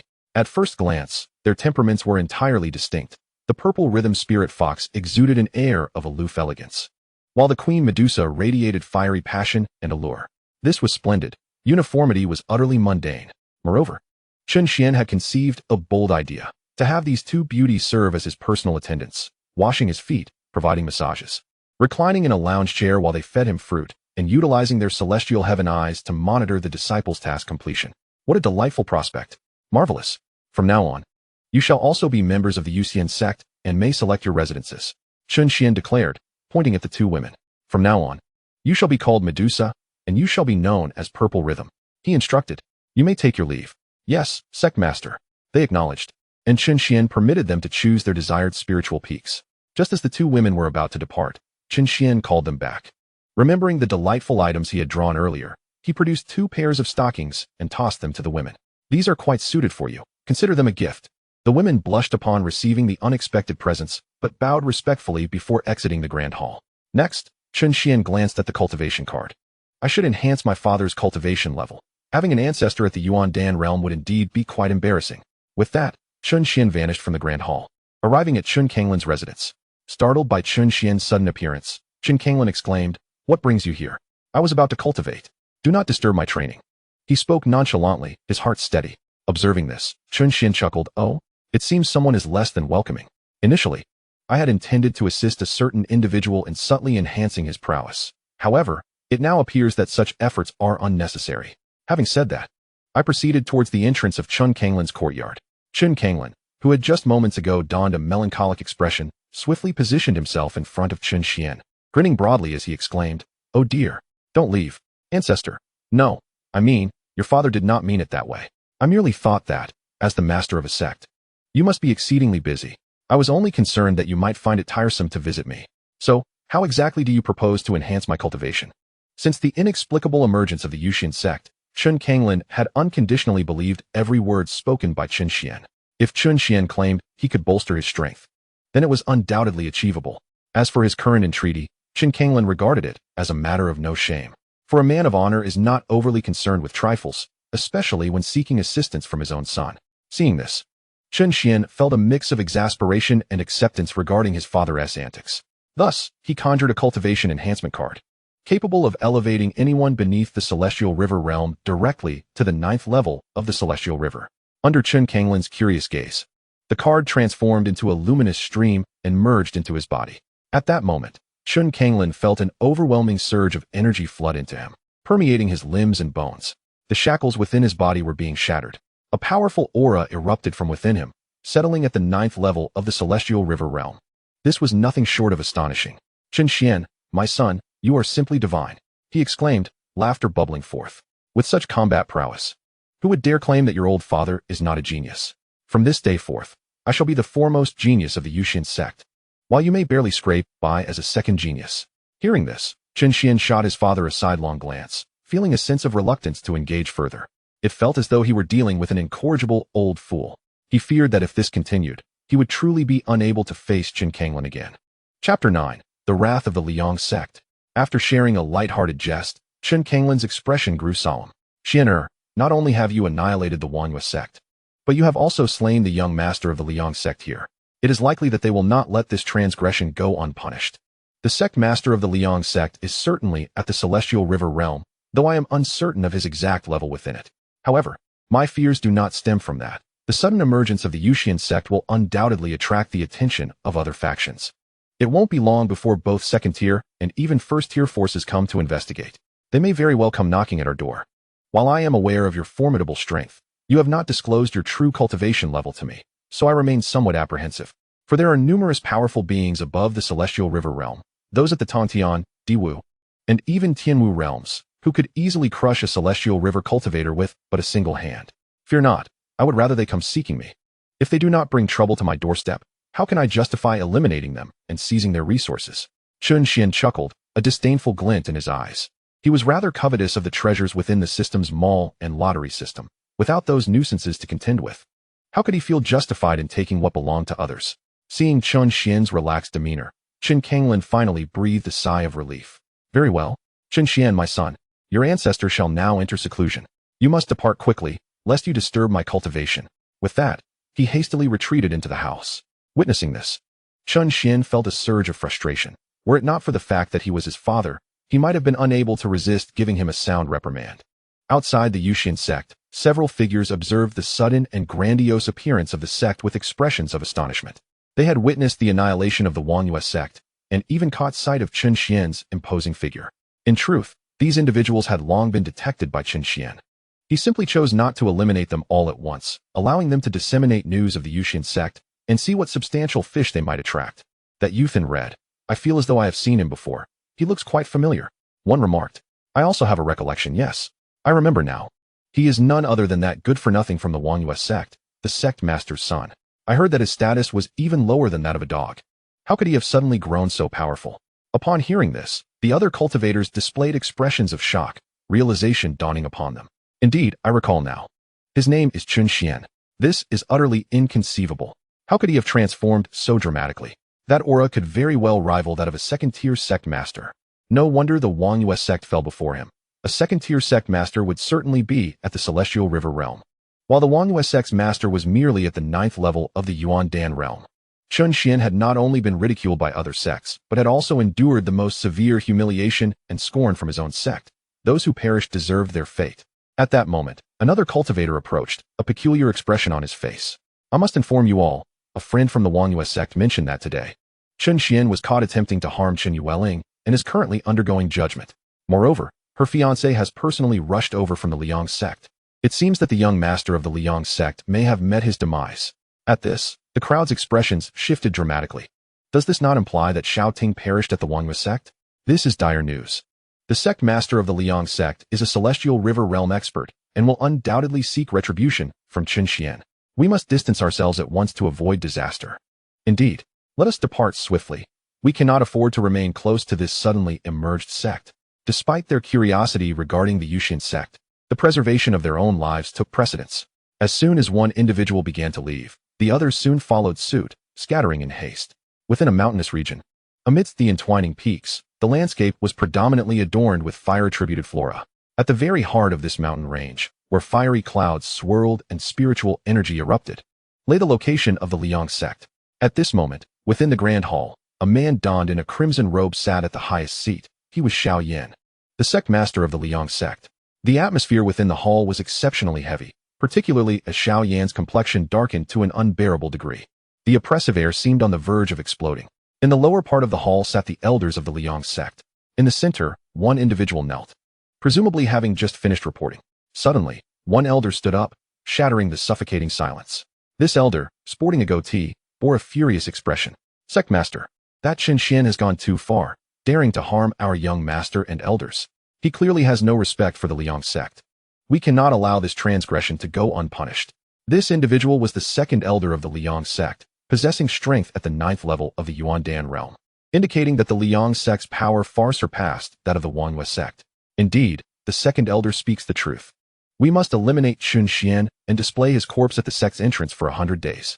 Let us make an example of him, so the world understands the consequences of offending the Liyang Sect. But that Chen Xian has already decimated the Wrongful Sect. His strength, another elder interjected. That insignificant Wrongful Sect is nothing. I could easily obliterate it myself, let alone our sect master, who is at the 6th level of the Celestial River realm. Dealing with a mere Chen Xian should be a simple task. At this moment, a somewhat portly elder rose to his feet, disdain etched upon his face. This individual was none other than the Grand Elder of the Liyang Sect, possessing strength that reached the 1st level of the Celestial River realm. Even though Chen Xian was at the same level, he could at most be deemed a 1st-level practitioner. How could someone of such age defy the heavens? Perhaps he had merely acquired some treasure that enabled him to annihilate the Wrongful Sect. Indeed, we, the Liyang Sect, are but a second-rate sect. If word were to spread that a third-rate sect had trampled upon us, what face would we have left before the world? Just as others were about to voice their opinions, the Supreme Elder, seated above, let out a cold snort, effectively silencing the several elders and forcing them back into their seats. regardless of whether he is Chen Xuan or from the Wrongful sect. Anyone who dares to take my son's life shall meet a fate most gruesome. Grand Elder, accompany me. I shall personally sever that Chen Xuan's head, and you will carry his corpse to various cities, allowing them to witness the consequences of offending the Liyang Sect. Very well, sect leader. Upon finishing their exchange, the two ascended into the air, soaring from the grand hall towards the direction of the Yusian sect. Chapter 10. The Skepticism of Various Forces. The news of the Wrongful sect's demise swiftly spread, causing a considerable uproar. Particularly, the other third-rate sects felt a profound sense of trepidation. For the master of the Wrongful sect was nearly at the pinnacle of third-rate sections. If Chen Xuan could obliterate the Wrongful sect, it implied he could do the same to them. Rumor had it that a new sect, named Yusian sect, had emerged at the former site of the Wrongful sect. How audacious to dare to adopt the name of immortals, utterly oblivious to the peril they courted. Did they truly believe that defeating one Wrongful sect was a remarkable feat? Indeed, Chen Xuan had languished as a waste for over a decade. How could he suddenly possess such strength? Surely, he must have received assistance from an external force. Otherwise, how could he single-handedly annihilate a sect? I concur. Perhaps that power does not even belong to him. Are you suggesting he is being manipulated? Enough of your bickering. The Liyang sect's young master has perished at Chen Xuan's hands, and now it is said that sect leader Xiao Yin has personally journeyed to the Yusian sect. He is a 5th-level celestial river realm expert. Let us see how the Yusian sect meets its end. Indeed, since Chen Xuan could annihilate the Wrongful sect, it indicates that his sect's strength has reached the threshold of a second-rate sect, which will undoubtedly threaten the status of those second-rate sections. Let us await the spectacle. In a moment, various cities buzzed with gossip, including the sections. After all, the annihilation of a sect had not occurred in quite some time. In a location suffused with spiritual energy and brimming with sword intent, dozens of spiritual peaks soared into the sky like sharp blades. This was the domain of the Tianjian sect, one of the foremost second-rate sects, renowned for its formidable strength. The sect leader of the Tianjian sect boasted a 9th-level celestial river realm prowess, and the overall strength of the sect far surpassed that of the Liyang sect. Within a side hall, a middle-aged man clad in a silvery white sword robe sat upon a chair, cradling a freshly brewed cup of tea, steam wafting gently from the cup. His eyes shimmered with a sharp sword intent, and after taking a sip of his tea, he revealed a look of disdain. This man was Jian Wufeng, the sect leader of the Tianjian sect. He chuckled softly. How intriguing. The annihilation of a Wrongful sect has given rise to yet another second-rate sect. I wonder if this so-called Yusian sect can establish a firm foothold. Jian Wufeng remarked nonchalantly. Throughout the entire eastern region, every force had delineated its territory, and the resources within those regions had become relatively fixed. For the Yusian sect to aspire to become a sect, it would undoubtedly need to expand its influence. However, could the established sects allow the Yusian sect to encroach upon their territory? Hence, they would have to swallow up third-rate sects, an action that could provoke a backlash from the other third-rate sections. According to intelligence reports, the Yusian sect's current peak combat power seemed to be at the first level of the Celestial River realm. Should they incite a collective assault from various forces, they might be eradicated before they could even establish themselves. At this juncture, hearing Jian Wufeng's words, a black-clad elder hastily chimed in. The sect leader speaks true. What is this Yusian sect but a trifling entity, having merely extinguished a third-rate sect? Moreover, that fellow even dared to slay the beloved son of the Liyang sect's master. A veritable invitation to death. Xiao Yin will not let him off easily. We may soon hear news of Chen Xuan's demise. The elder was a trusted confidant of Jian Wufeng, possessing strength at the 3rd level of the Celestial River realm. Reaching the Celestial River realm qualified one to establish a second-rate sect, yet within the Tianjian sect, he was merely a subordinate, underscoring the sect's distinguished status among second-rate sections. In response, Jian Wufeng nodded slightly. Indeed, a mere clown. There is no need for undue concern. Since Xiao Yin has already gone to trouble the Yusian sect, we need not act unnecessarily. However, you may discreetly observe, if possible, recover their spiritual vein. After all, it is a low-grade spiritual vein. Why not seize it? Upon finishing, the black-clad elder respectfully nodded. Yes, sect leader. At this moment, it was indeed summer, yet this mountain range was inexplicably blanketed in pristine white snow, with frost clinging to the branches. In the heart of the mountains, a sect rose majestically, standing tall. This was the domain of the Hanbing sect. The Hanbing sect was also a second-rate sect, and its overall strength was comparable to that of the Liyang sect. More importantly, the Hanbing sect had a long-standing enmity with the Liyang sect. Ice and fire finding it difficult to coexist was a natural consequence. The sect leader of the Hanbing sect, Han Shuangzi, similarly possessed 5th-level Celestial River realm cultivation. The two sects had been at odds for years without a clear victor. Yet now, the entire Hanbing sect was abuzz with excitement, filled with cheers. Upon the main seat, a man clad in a blue robe sat, his hair subtly laced with shattered ice flakes. At this moment, Han Shuangzi's face flushed with joy, and even the elders below were all smiles. Suddenly, Han Shuangzi chuckled a few times before speaking. How amusing. Xiao Yan's son perished in the Wrongful sect, and at the hands of that so-called waste who has been useless for over a decade. This is simply splendid. If Xiao Yan fails to handle this properly, the entire Liyang sect will undoubtedly become a laughingstock among the various forces. How delightful. Truly delightful. Han Shuangzi was genuinely elated. For in the repeated conflicts with the Liyang sect, neither side had gained favor. Now, seeing the Liyang sect suffer, Han Shuangzi naturally relished the opportunity to mock them. As soon as he finished speaking, a portly elder below immediately rose, echoing, indeed.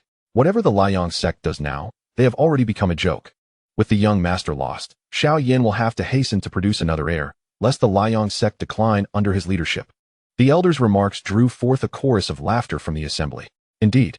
Yet this Chen Xuan is truly audacious.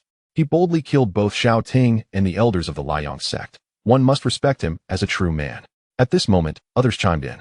I hear Xiao Yan has already made his way to the Yusian sect. You should disguise yourself and cause some trouble for the Liyang sect, ensuring they do not eliminate the Yusian sect so easily. Han Shuangzi was well aware that this elder was no match for Xiao Yan, so his intentions were merely to create disturbances. It would be truly satisfying to witness Xiao Yan's humiliation. That would bring great joy to the heart. As you command, Sect Master, I shall make my way there at once. The elder declared, promptly departing from the Grand Hall. In the eastern domain, various sects in proximity to the Yusian sect and the Liyang sect swiftly dispatched their spies to the scene for first-hand information. A tempest was brewing. Chapter 11. The Demise of Xiao Yan. At this moment, two figures loomed in the sky above the Yusian sect. It was none other than Xiao Yan, the master of the Liyang sect, accompanied by the sect's grand elder, Ling Bulu. Initially dismissive of the newly emerged Yusian sect, they were profoundly shaken upon witnessing its grandeur. How could the Yusian sect be so vast? Xiao Yan uttered through clenched teeth. Though it appeared diminutive from the outside compared to its internal expanse, it remained incomparable to ordinary sections. At the very least, in Xiao Yan's eyes, it barely reached the opulence of a relatively weak first-tier power. Moreover, the spiritual energy? The Yusian sect undoubtedly possessed more than a mere low-grade spiritual vein. Although the protective formation confined the spiritual energy within the sect, its relatively low grade allowed for considerable energy to seep outward. Typically, a third-tier sect would possess one low-grade spiritual vein, while a second-tier sect would boast at least 10. The Liyang sect had 10 low-grade spiritual veins. Yet Xiao Yan immediately discerned that the concentration of spiritual energy in the Yusian sect far exceeded that of the Liyang sect. Could it be that the Yusian sect possessed a mid-grade spiritual vein? With this thought, Xiao Yan felt invigorated. A mid-grade spiritual vein was typically reserved for first-tier sections. If he could seize control of the Yusian sect, the Liyang sect could potentially ascend into the ranks of first-tier sects with such resources. What splendid fortune! Truly magnificent. In that moment, Xiao Yan even felt that the death of his son was a worthy sacrifice. Chen Xuan, come out. How dare you slay my Liyang sect's young master? Face your demise. Xiao Yan unleashed his fifth-tier Heavenly River Realm pressure upon the Yusian sect. Yet it failed to affect the sect in any manner, as the pressure was entirely absorbed by the protective formation. The protective formation? Observing this, Xiao Yan's expression turned grave. Within the highest chamber of a spiritual peak in the Yusian sect, Chen Xuan reclined leisurely in a rocking chair, a table laden with an array of fruits beside him. At that moment, Medusa was delicately feeding him a slice of fruit, inquiring softly, Sect Master, is it delicious? Upon hearing this, Chen Xuan smiled contentedly. Indeed, the flavor is exquisite, the texture delightful, and most importantly, it is juicy. Bring me a few grapes from over there. He gestured towards the table. Of course, Sect Master. On another side, Ziyun was giving Chen Xuan a foot massage, the perfect pressure eliciting satisfied murmurs from him. Very nice. You may apply a bit more pressure. Yes, Sect Master. In front of Chen Xuan, the scene of Xiao Yan and his companions standing before the Yusian sect was displayed through the heavenly eye, visible only to Chen Xuan himself. To share this vision with others would require an upgrade of the heavenly eye. After feeding Chen Xuan a grape, Medusa spoke, Sect Master. Two individuals have come to cause trouble outside. Shall I deal with them? Being at the 9th tier of the Heavenly River Realm, Medusa could certainly sense the situation outside. However, Chen Xuan waved his hand dismissively, saying, no need, others will handle them. He then directly transmitted a message to Ma La Xiaoyu and her companions. You four, go out and take care of those two. and then annihilate their sect, starting with the Liyang Sect to establish our Yusian sect's reputation within the spiritual peak. The four responded respectfully. As you command, Sect Master. After a brief exchange of glances, Ma La Xiaoyu proposed, Sister Mai Ling. How about you and Liang Zai go to the Liyang Sect, while Pei Si and I deal with these two? Mai Ling eagerly replied, Of course, Sister Xiaoyu. I can hardly contain myself. It's finally time to take action. Oh, and don't forget to retrieve their resources and spiritual veins after destroying the Liyang Sect. Rest assured. Sister Xiaoyu, we won't forget. With that, Mai Ling and Liang Zai took to the skies, heading towards the Liyang Sect. Meanwhile, outside the Yusian sect, as Xiao Yan pondered anxiously, he suddenly spotted two figures flying out from the sect. Two Heavenly River Realm cultivators. Upon witnessing this, Xiao Yan's gaze sharpened. According to intelligence, only Chen Xuan was at the Heavenly River Realm. How could two unfamiliar cultivators of the same realm appear? Due to Ma La Xiaoyu and her companion not releasing their auras, Xiao Yan was unaware of their true cultivation levels. Who are you? Where is Chen Xuan? Let him come out. He barked. He dared to kill my son. I will ensure he pays with his life. Who are we? Haha. We are, of course, disciples of the Yusian sect. Are we supposed to be from your Liyang sect? Ma La Xiaoyu retorted with a smirk. Although Xiao Yan had his suspicions, hearing it from Ma La Xiaoyu made it difficult to accept. The Liyang sect had only two Heavenly River Realm cultivators. How could the Yusian sect boast three? Listen here, Chen Xuan is just a kid. Do not be deceived by him. Whatever he can offer you, I can offer too. Xiao Yan, ever the master of the Liyang sect, was already attempting to entice Ma La Xiaoyu and her companion. With you? You ought to take a good look at yourself before speaking. How dare you compare yourself to the sect master? Ma La Xiaoyu scoffed. Humph. You dare to refuse a toast only to drink a forfeit. With that, Xiao Yan unleashed his fifth-tier Heavenly River Realm might. Fifth tier of the Heavenly River Realm? Pathetic. How dare you show disrespect to the sect master? Pei Si, deliver him a powerful electric cannon. Ma La Xiaoyu declared disdainfully. Understood, madam. As Pei Si's seventh-tier Heavenly River Realm power radiated forth, Xiao Yan's complexion changed dramatically. Before he could recover from his shock, Ma La Xiaoyu unleashed her ninth-tier Heavenly River Realm strength. Ninth tier of the Heavenly River Realm. Seventh tier. Impossible. The sight left Xiao Yan and his companion trembling in fear, and they promptly turned to flee. Super electric cannon. Pei Si's speed surpassed theirs, launching a massive electric cannon that struck Xiao Yan. Though he attempted to resist, he was no match. His body plummeted downward. Behind him, Ma La Xiaoyu was not idle. A large blade materialized in her hand. Fiery slash. With that strike, she cleaved through Xiao Yan and the elder, severing their bodies in twain. All done. Now we await the good news from Mai Ling and the others. After disposing of Xiao Yan and his companions' corpses, the two returned to the Yusian sect. Chapter 12. The Annihilation of the Liyang Sect and the Shock of Various Powers. Within the Liyang Sect, at that moment, the second elder, Lao Shan reclined in his chamber. A charming woman nestled beside him. Suddenly, a large hand playfully smacked a certain part of her, eliciting a playful giggle from her. Oh, how naughty. However, this delicate and enchanting voice ignited a warmth within Lao Shanyang's heart. Just as he contemplated executing the next step, a sudden, urgent knocking resounded from outside the door. Bang, bang, bang.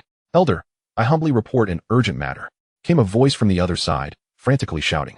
Whatever it is, speak of it later. With that, Lao Shanyang intended to resume his previous actions. Yet, the knocking grew louder and more frantic, making it impossible for him to continue. Simultaneously, he cursed his ill fortune in his heart. You better have a matter of utmost urgency, or I shall not spare you. With a final thought, Lao Shanyang leapt from his bed, fury etched upon his face as he strode towards the door. Upon opening it, he was confronted by a disciple of the sect. Breathless and panting, Elder, the sect leader has. The disciple's words came out in fragmented bursts, as if overwhelmed by shock. I know you're in a hurry, but calm yourself. What a disgraceful display of panic. Witnessing the disciple's reaction only fueled Lao Shanyang's ire further. Finally, as the disciple regained composure, he hurriedly relayed the grave news. Elder, the sect leader and the grand elder have been slain by the members of the Yusian sect, right before their gates. At these words, Lao Shanyang could not help but chuckle, as if he had heard a jest. What did you say? Have you lost your mind? Is it merely the death of a child named Chen Xuan? What a farce. However, after a prolonged silence, Lao Shanyang noted the disciple's grave demeanor, which indicated no trace of jest. In an instant, a chill coursed through him, reaching the very crown of his head. Impossible. How could a mere Yusian sect possess the capability to slay the sect leader? After all, he is a formidable figure at the fifth layer of the Tianhe realm. The disciple seemed to anticipate Lao Shanyang's disbelief and continued. It is indeed true. Besides Chen Xuan, The Yusian sect harbors two other experts in the Tianhe realm, one at the 7th layer and another who has even attained the 9th layer. The sect leader and grand elder perished at their hands. As the words left his lips, Lao Shanyan's body trembled visibly. This cannot be. How could the Yusian sect possess such powerful beings? Just as he uttered these words, two figures appeared in the skies above the Liyang Sect. In an instant, an overwhelming pressure enveloped the entire sect, casting a shadow over it. Below, all disciples of the Liyang Sect, including the second elder Lao Shanyang, gazed skyward in awe. What formidable beings have descended upon our Liyang Sect? Their presence exceeds even that of the sect leader. Who could they possibly be? When did our Liyang Sect provoke such powers? Are they here to annihilate us?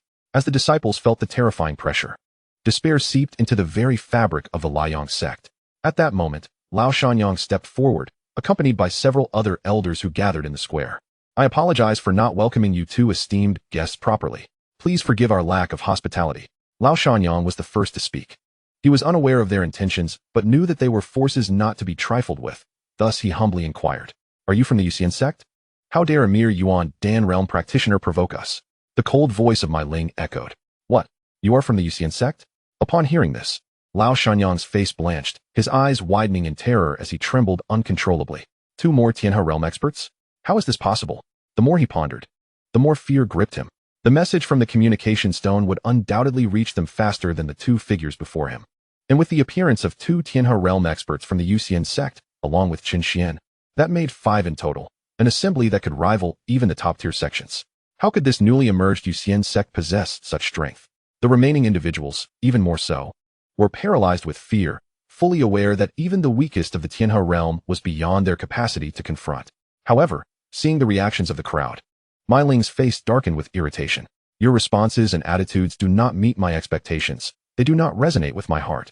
Since you have chosen to oppose the Yusian sect, then prepare to meet your demise. Liang Zai, go seize all their resources, including the spiritual veins. I shall handle them. Mai Ling commanded, casting a glance at Liang Zai.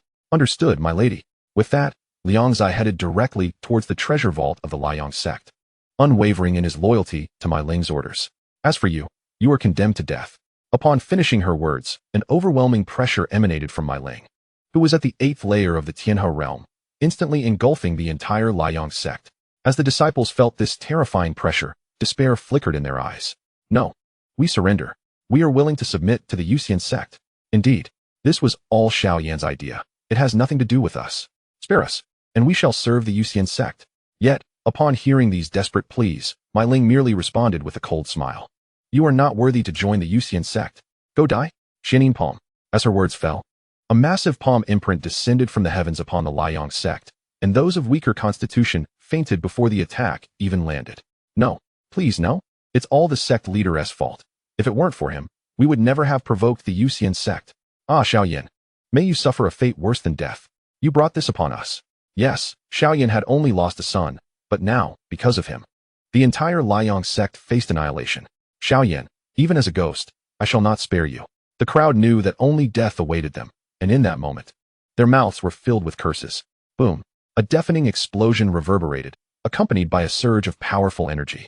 In an instant, the Liyang sect crumbled and shattered, reduced to mere dust. As the energy dissipated, the Liyang sect was transformed into a wasteland. After securing all the resources from the Liyang sect, Mai Ling and Liang Zai returned to the Yusian sect. The news of the Liyang sect's obliteration spread rapidly. What? The Yusian sect possesses a 9th layer Tianhe realm expert, and even a 7th layer one? Within the Tianjian sect, Jian Wufeng wore a shocked expression. His earlier calmness completely vanished. Indeed, I witnessed it with my own eyes. The old man in black beside him spoke, still shaken. The existence of a 9th layer Tianhe realm expert in the Yusian sect meant that their overall strength was now on par with the Tianjian sect, if not superior. No, we cannot allow them to continue their rise. We must quickly contact other second-tier forces. In the Hanbing sect, Han Shuangzi nearly lost control upon receiving the news. Utterly unprepared for the Yusian sect's might, it seems the dynamics of the eastern region are about to shift. Moreover, the news of the Liyang sect's demise was swiftly circulating through various cities and sections. Chapter 13, Heaven and Earth in Ruins. Upon returning to the Yusian sect, Mai Ling and Liang Zai submitted all the resources they had seized from the Liyang sect to Chen Xuan. Gazing at the resources before him, Chen Xuan was elated. System. Convert everything into points. As soon as he spoke, the system promptly responded. Acknowledged, Master, compiling resources. Detected a total of 10 inferior spiritual veins, 13 million inferior spiritual stones, 7 volumes of Xian-tier martial skills, and 8 volumes of Xian-tier techniques, which can be exchanged for a total of 245,000 points. Additionally, the Yusian sect's obliteration of the Liyang Sect has reached the standard of a second-tier sect, upgrading the sect's defensive array to an earth-tier formation, and rewarding 2 third-tier puppets and 1 immortal spirit fruit tree. The immortal spirit fruit tree is mature. The fruits it bears can enhance a cultivator's aptitude and serve as a miraculous healing remedy. It has been transplanted into the Yusian sect. Main quest: elevate the Yusian sect to a first-tier sect. Substantial rewards await upon completion. As Chen Xuan beheld the rewards presented by the system, his eyes sparkled with delight. Although the defensive formation appeared somewhat lackluster, it was certainly better than having none. The 2 third-tier puppets would add 2 proficient members to the sect, both of whom possessed celestial-level capabilities, a boon for enhancing the Yusian sect's personnel. The immortal spirit fruit tree was even more remarkable. Through his perception, Chen Xuan could already see it, its branches nearly overshadowing half of the Yusian sect, adorned with countless fruits. With this treasure, he would never lack for healing remedies in the future. Observing the balance of points within the system, Chen Xuan felt an irresistible urge. A second-tier lottery required 10,000 points per attempt, while a third-tier lottery demanded 100,000. With ample points at his disposal, Chen Xuan resolved to pursue the third-tier lottery. As for points, he could always seek resources from other allied sects if necessary. System: initiate 14 third-tier lottery draws. Chen Xuan commanded. Acknowledged, Master. Proceeding with the lottery. Congratulations, Master. You have obtained a card for 9th level Celestial Realm Cultivation X6. Congratulations, Master. You have acquired a high-quality Earth-tier spiritual weapon, the Fiery Blade. Congratulations, Master. You have obtained a high-quality Earth-tier spiritual weapon, the Meteor Hammer. Congratulations, Master. You have received a high-quality Earth-tier spiritual weapon, the Xianxia's Sword. Congratulations, Master. You have acquired a high-quality Earth-tier spiritual weapon, the Enchanting Whip. Congratulations, Master. You have obtained Dreamy Koi X2. Congratulations, Master. You have received the Earth-tier technique, Shimming Technique. Congratulations, Master. You have drawn a piece of wild grass. As Chen Xuan surveyed the items drawn, he felt a mix of joy and concern. The cultivation cards were undoubtedly useful. The Earth-tier spiritual weapons were perfect for Ma La Xiaoyu and her companions. However, the Earth-tier technique was of no use to him. And what on earth was a piece of wild grass? Chen Xuan harbored serious doubts about the system misappropriating his points. System: have you pilfered my points? He could not help but inquire. No, Master. All items within the system are drawn at random, with no possibility of theft or manipulation. Upon hearing this, Chen Xuan anticipated such a response from the system. Nevertheless, he shrugged it off. After all, the points were exchanged for resources from others, so he felt no regret. After securing the items, Chen Xuan promptly activated the puppets. Before him soon stood 2 twins. Character: Tian Can Cultivation, 9th level Celestial Realm. Technique: Heavenly Sound Technique. Martial skill: Death S Melody. Weapon: Skeleton 6 Harmonies Qin. Character: D Can Cultivation, 9th level Celestial Realm. Technique: Dragon Claw Technique. Martial skill: Dragon Claw Hand. Weapon: Delicate Iron Claw. These 2 individuals had one deaf and the other blind, yet both possessed 9th level Celestial Realm Cultivation. Their combined ultimate skill, a melody that could rend the heart, was capable of slaying cultivators at the 2nd level of Earth Martial Realm. Observing this, Chen Xuan nodded in satisfaction. From this day forth, you 2 shall be disciples of the Yusian sect. You may choose your spirit peaks for residence. I will summon you as needed. With his words, the 2 promptly responded, Yes, Sect Master, and made their way toward the spirit peaks. Subsequently, Chen Xuan utilized 4 cultivation cards on Ma La Xiaoyu and her companions, then applied one to Chen Kanglin. It must be said, Chen Kanglin was indeed in seclusion. Chen Xuan initially thought he was jesting. In the next moment, the auras of the 5 individuals gradually intensified, a warm current flowing through them, their imposing presence growing ever stronger. Wow! My cultivation has actually broken through to the 9th level of the Celestial Realm. Mai Ling exclaimed joyfully in Ma La Xiaoyu's courtyard. Me too. Not only me, but Pei Si has also ascended to the 9th level of the Celestial Realm. This is fantastic. It must be the Sect Master's handiwork. Truly, the Sect Master is all-powerful. After saying this, Ma La Xiaoyu performed a grand bow towards the direction of the Sect Master peak. Thank you, Sect Master. Simultaneously, she did not forget to pull Pei Si to kneel in reverence, prompting Mai Ling and Liang Zai to follow suit, kneeling alongside them. Thank you, Sect Master. Just as they had finished their bows, Chen Xuan's voice reached their ears. No need for excessive formalities. This is a benefit of being disciples of the Yusian sect. Furthermore, I present you with these 4 Earth-tier spiritual weapons. How you choose to distribute them is entirely up to you. With that, 4 Earth-tier spiritual weapons materialized before them. Thank you, Sect Master. The disciples were overjoyed at this. Ultimately, the distribution resulted in Ma La Xiao receiving the fiery blade, Pei Si acquiring the meteor hammer, Mai Ling obtaining the enchanting whip, while Liang Zai secured the Xianxia's sword. With their spiritual weapons in hand, the group was reluctant to part with them and immediately headed to the training grounds to practice.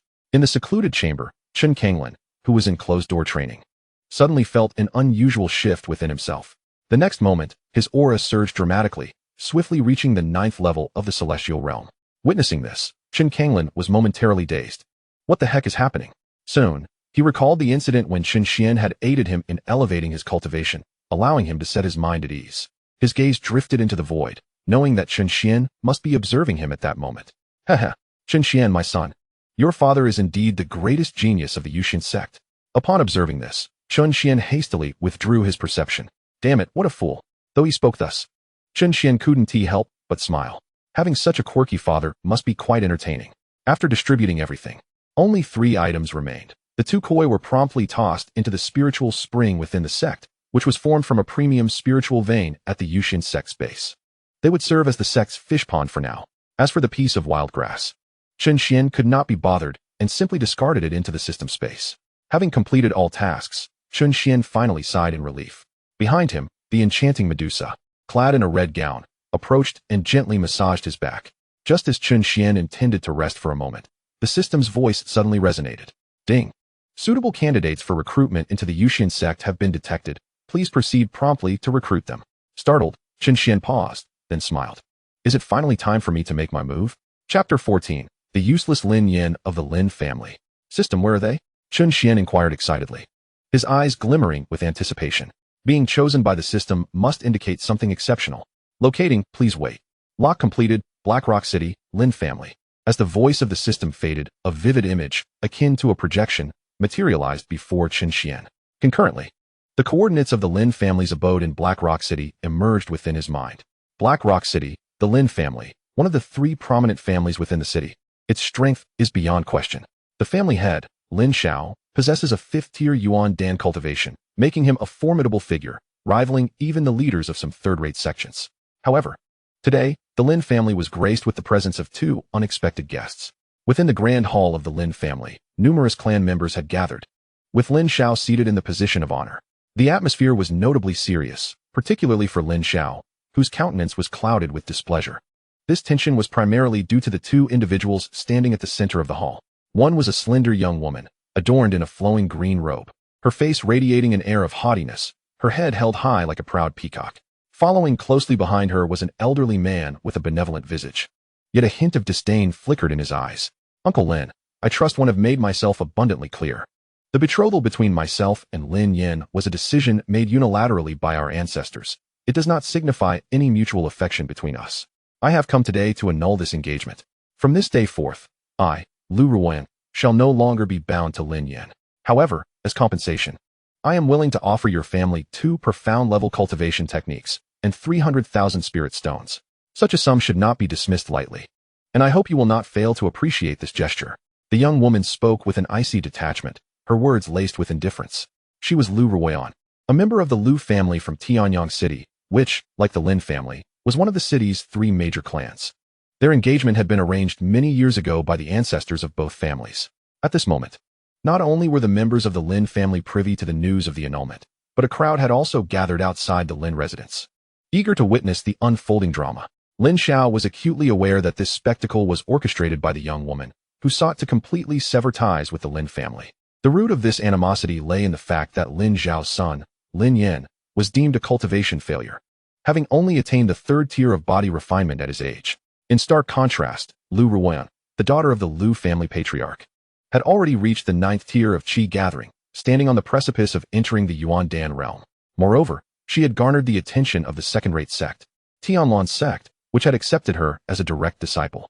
Thus, the disparity between the 2 was insurmountable, and Lu Ruan naturally held Lin Yin in contempt. Oh, the pride of the Lu family has come to dissolve the engagement. This is a tremendous embarrassment for the Lin family. Indeed, it is akin to a slap in Lin Zhao's face. and he dares not retaliate. It is only fitting that Lin Yan, if he had any sense, should have annulled the engagement himself. After all, how could a cultivation failure like him be worthy of Lu Ruoyan? Precisely. Lu Ruoyan is a direct disciple of a second-rate sect's leader, not someone just anyone can aspire to. The crowd outside the Lin residence whispered amongst themselves. However, Lin Xiao, being at the Yuan Dan realm, absorbed their words, his expression darkening further. Lu Ruoyan, is this also your father's intention? Lin Xiao retorted, refraining from directly addressing her declaration. In response, Lu Ruoyan paused momentarily before laughing lightly. Of course, it is my decision. I believe that I should have the autonomy to choose my own marriage, rather than being bound by a mere contract between two individuals who do not love each other. As her words fell, Lin Xiao's fury ignited. Yet he found himself powerless to act. Just as he grappled with his frustration, Lin Yan, who had been quietly seated, slowly rose to his feet. His gaze fixed on Lu Ruoyan. Very well, today we shall annul our engagement. Lin Yan, the young master of the Lin family, though at the third tier of body refinement, stood resolutely before Lu Ruoyan and the formidable elder behind her, showing no sign of trepidation. Upon hearing his declaration, a smile graced Lu Ruoyan's lips, as she had anticipated this turn of events. However, the next words that escaped Lin Yan's lips instantly froze her expression into one of shock.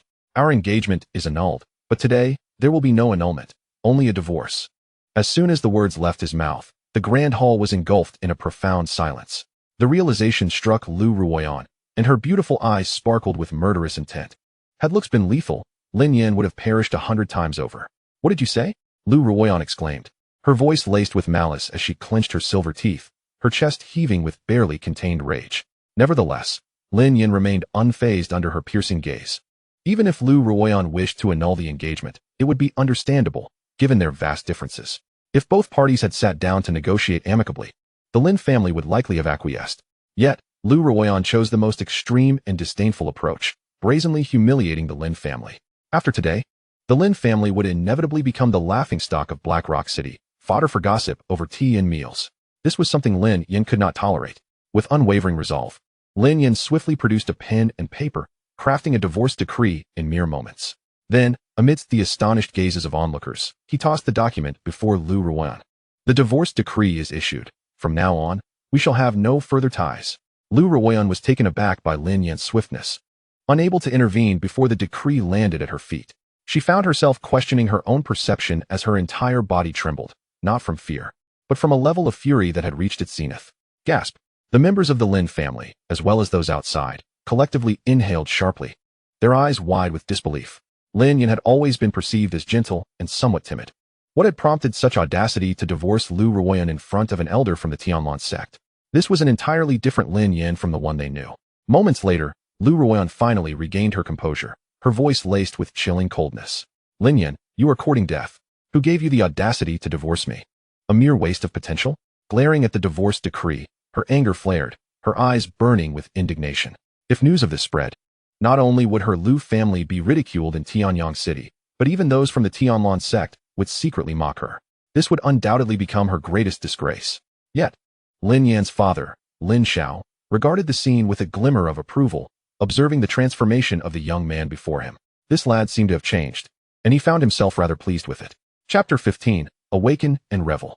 The youth is blissfully ignorant of the consequences. Acting recklessly, such actions could endanger the entire Lin family. The elderly man, who had maintained a smile throughout, stepped forward, yet his expression bore a newfound coldness.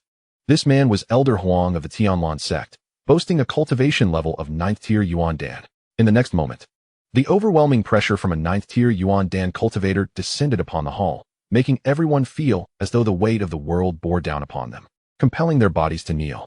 At this critical juncture, Lin Xiao intervened, unleashing his own 5th tier Yuan Dan strength to counter the oppressive aura, though he was unable to completely dispel it. Elder Huang, what do you mean by this? Lin Xiao felt an immense pressure, as there was still a gap of 4 minor realms between the two. What do I mean? Are you feigning ignorance, Lin Xiao? Miss Lu Ruoyan. What is her current status? She is the direct disciple of the sect master of the Tianlan sect.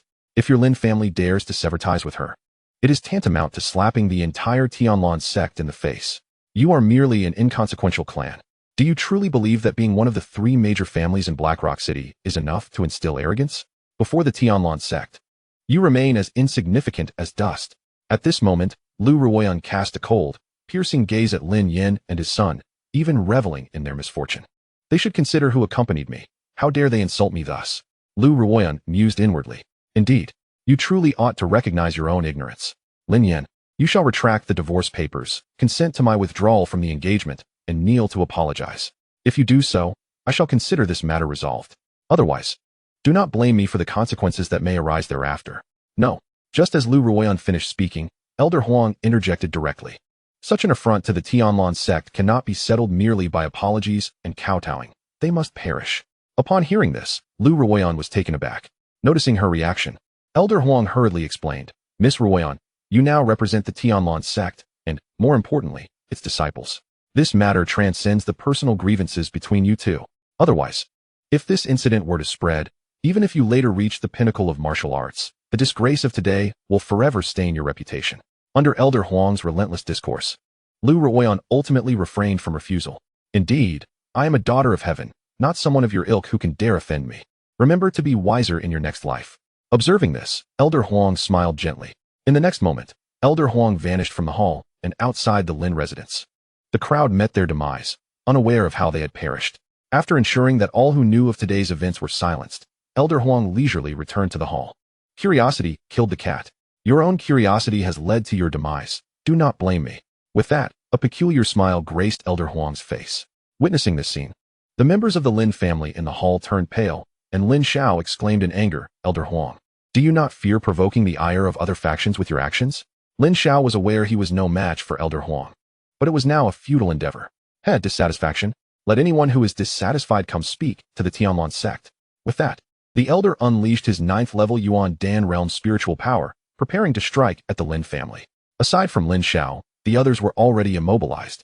Just as Elder Huang's attack was about to descend upon them, the terrifying energy suddenly dissipated. In the next moment, Chen Xian's figure appeared before Lin Yan. Who are you? Elder Huang's face twitched as he questioned the suddenly appearing Chen Xian. However, Chen Xian paid him no heed and turned directly to Lin Yan, asking, do you wish to join my Yusian sect? I am Chen Xian, the sect master of Yusian. At this, Lin Yan was initially taken aback, but his face soon brightened with joy. Yet, he quickly sighed, I would naturally be willing, but I am a cultivation waste, so.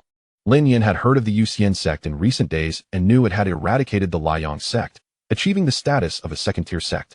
At least on the surface, it was not inferior to Lu Ruoyan. However, he could not cultivate. Even if he joined the sect, what use would it be? Unexpectedly, Chen Xian smiled and replied, no worries. As long as you join the Yusian sect, I will certainly find a way to lift the burdens upon you, enabling you to cultivate normally. Upon hearing this, Lin Yan's excitement and joy were palpable. Is that true? Can you really allow me to cultivate normally? Chen Xian nodded in affirmation. The system had assured him that even those who could not cultivate would transform into geniuses upon consuming a xianling fruit. Furthermore, even if it proved ineffective for certain individuals, the system would handle it. With the system as his guarantee, Chen Xian had no reservations. Of course it is true. What? Do you still hesitate? Chen Xian countered. Of course not. I am more than willing. Disciple Lin Yan pays his respects to the sect master. Good. You are the sect master of Yusian, Chen Xian? Elder Huang was startled upon overhearing their conversation. The Tianlan sect was aware of this newly emerged sect. Rumor had it that Chen Xian had reached the first level of the Tianhe realm, yet Elder Huang now perceived that this intelligence seemed erroneous. However, the Tianlan sect was also a second-tier sect and among the strongest. Its sect master was at the 9th level of the Yuan Dan realm. In his view, no matter how strong the Yusian sect was, it could never rival the Tianlan sect. The Tianlan sect only knew of the Yusian sect's annihilation of the Liyang sect, but not its true combat prowess. Otherwise, Elder Huang would not dare to speak so boldly. You would do well not to interfere in this matter, lest you invite calamity upon yourself. Despite knowing Chen Xian was of the Tianhe realm, Elder Huang still mustered his courage to speak. Oh, are you threatening me? At this moment, Lin Yan turned to Lu Ruoyan and declared, Lu Ruoyan, 30 years east of the river, 30 years west. As long as I join the Yusian sect and can cultivate, I will surely settle the score with you in the future. Unexpectedly, Lu Ruoyan laughed. Lin Yan, there are disparities even among second-tier sections. Do you truly believe that simply joining a second-tier sect will allow you to catch up to me? However, before Lin Yan could respond, Chen Xian interjected, no need to wait any longer. As the sect master of Yusian, I shall seek justice for you today. With that, Chen Xian unleashed a palm strike towards Elder Huang, sending him flying and crashing through the wall behind him, leaving his fate uncertain. This display left everyone in the hall trembling in shock. How could this seemingly formidable 9th-level Yuan Dan realm expert be so easily dispatched by Chen Xuan? Ultimately, Lin Yan approached to inspect Elder Huang before turning to Chen Xuan and saying, "Sect Master, he seems to be asleep." "Oh." Chen Xuan raised an eyebrow and replied, "Awake. You fool, time to rise." With that, he struck again, causing Elder Huang to explode into a mist of blood, leaving no trace behind. Chapter 16. The Descending Palm Technique. Elder Huang. This spectacle truly terrified Lu Ruoyan, her fair visage turning pale as she gasped in horror. You dare to kill Elder Huang? He is a member of the Tianlan Sect. Do you not fear retribution from them?" Lu Ruoyan stammered, her voice trembling. "Tianlan Sect? What rubbish is that? Should they dare come, I would gladly accept their resources. Rather than worry about the Tianlan Sect, you should focus on your own well-being." Chen Xuan said to Lu Ruoyan with a smile. "What do you intend to do?" "I am the direct disciple of the sect master of the Tianlan Sect." Chen Xuan no longer paid attention to Lu Ruoyan, instead turning his gaze to Lin Yan. "Where's the Lu family? Point me in the right direction." "The Lu family?" Upon hearing this, Lin Yan was momentarily stunned, but he quickly understood Chen Xuan's intent. "No, you cannot harm the Lu family. You must not." Lu Ruoyan's eyes burned with anger as she recalled the image of Chen Xuan effortlessly slaying Elder Huang, a scene indelibly etched in her mind. Is it not an effortless task to deal with the Lu family? The overall influence of the Lu family is scarcely comparable to that of the Lin family. Indeed, even Elder Huang could obliterate the Lu family with ease. Not to mention the formidable Chen Xuan, whose prowess surpasses that of Elder Huang. "What? Do you hesitate to take action against the Lu family?" Noting Lin Yan's reluctance, Chen Xuan inquired. After a brief moment, Lin Yan finally divulged the location of the Lu family. They are situated 83 miles to the northeast. Ultimately, Lin Yan came to a realization. Had Chen Xuan not arrived today, the entire Lin household would have met a tragic end, and thereafter, there would be no Lin family left in Blackrock City. Moreover, Lu Ruoyan did not intervene in Elder Huang's actions, clearly indicating her tacit approval of the course taken. Thus, Lin Yan felt no obligation to dwell on such concerns. Excellent.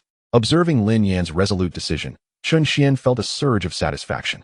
Following the direction indicated by Lin Yan, Chen Xuan employed his imperial-level spiritual power to sense the area, swiftly locking onto the Lu family's position. Subsequently, the onlookers witnessed Chen Xuan slowly extend a hand, gently push, and then lower it. "What? It's gone?" This entire sequence left the crowd in a state of bewilderment. "Ha! What a charade. Did you truly believe that your little theatrics here could annihilate the Lu family, who were situated far away in Tianyang City?" With that, Lu Ruoyan rose to her feet. Initially, she had regarded Chen Xuan as formidable, but it now appeared that he was somewhat deranged, not even on the same level as the sect master of Tianlan Sect. Her sole focus was to return alive to the Lin family, and she was determined to make the sect master avenge her, ideally leading to the destruction of the Yusian sect. Around them, the Lin family members, including Lin Xiao, were equally puzzled, yet they dared not voice their thoughts, especially since this individual had just saved their entire clan. "Master, what is this?" At that moment, Lin Yan could no longer contain his curiosity. "Of course, it is the annihilation of the Lu family." "Annihilation of the Lu family? But we are so far from them. How could we possibly eradicate them from here?" Lin Yan exclaimed. "No need to rush. News will arrive shortly." No sooner had he spoken than Lin Zhao's robust brother, Lin Sheng, produced a communication stone from his pocket, which was still faintly glowing. Clearly, someone was transmitting information through the stone to him. As the light on the communication stone faded, Lin Sheng trembled, his hand quivering uncontrollably, seemingly at a loss for words. This change immediately captured the attention of everyone present. "Lin Sheng, what has transpired? Why such a lack of decorum?" Witnessing Lin Sheng's state, Lin Zhao's face flickered with annoyance, for Chen Xuan was still present. How could they allow him to witness such a spectacle? "Elder brother, the disciples of the Lin family in Tianyang City have sent word." "What did they say? Speak clearly." Lin Xiao was nearly driven to exasperation, delivering a swift slap to Lin Sheng's head. However, Lin Sheng did not display any anger at this unprovoked slap. Rather, his eyes were filled with astonishment. Simultaneously, his gaze shifted from Lin Xiao to Chen Xuan. They reported that just moments ago, an anomaly occurred above Tianyang City, where a colossal handprint descended from the heavens, exuding an overwhelming force, ultimately landing directly on the Lu family's location. The Lu family has vanished entirely, replaced by a massive handprint that stretches dozens of feet deep. It is said that now, the entire Tianyang City is engulfed in fear, with even the city lord having fled. Rumor has it that had the target of that handprint not been the Lu family, the entire Tianyang City could have been obliterated. As the word settled, the room fell into an eerie silence, yet all eyes were fixated upon Chen Xuan. The youth bore a tranquil expression, a faint smile gracing his lips. Yet, at that moment, an inexplicable chill enveloped the hearts of all present, for they had all witnessed Chen Xuan's actions moments before, and now the news of the Lu family's destruction had arrived. Was there anyone else capable of such a feat, if not Chen Xuan himself? Master, was this truly your doing? Lin Yan asked hesitantly. What do you think? Impossible. You must be colluding to deceive me. It's all false. I refuse to believe it. Lu Ruoyan had also heard Lin Shang's earlier remarks. Her face bore an expression of disbelief as she hastily retrieved several communication stones from her storage ring, infusing them with spiritual power under the watchful gaze of the crowd. Yet, after a considerable time, the communication stones remained silent. If only one stone had failed to respond. It might have been a mere coincidence. Perhaps the other party was preoccupied and did not notice. However, the silence of all the stones indicated that Lin Shang's words held truth. No, just as Lu Ruoyan was about to unleash a tirade, she caught sight of Chen Xuan's cold gaze. An aura of death swiftly enveloped her. She immediately realized that her priority was to safely exit the Lin family, rather than indulge in futile rage here. Furthermore, she understood that Chen Xuan would not hesitate to kill her. Thus, Lu Ruoyan hastily knelt before Lin Yan, knowing that if he spoke, she might escape with her life. Lin Yan, I was wrong. This was not my intention. The Tianlan sect compelled me to act thus. You must believe me. I love you. You may do whatever you wish with me. From this day forth, I am yours. At that moment, Lu Ruoyan cared not for how others perceived her. Survival took precedence. Enduring a modicum of humiliation was a small price to pay for life. Observing Lu Ruoyan's current demeanor, Lin Yan felt a wave of nausea. Lu Ruoyan, I have already stated that the divorce papers have been signed. Our relationship has been severed, and there is no longer any connection between us. How could I possibly forgive you for seeking the lives of my family?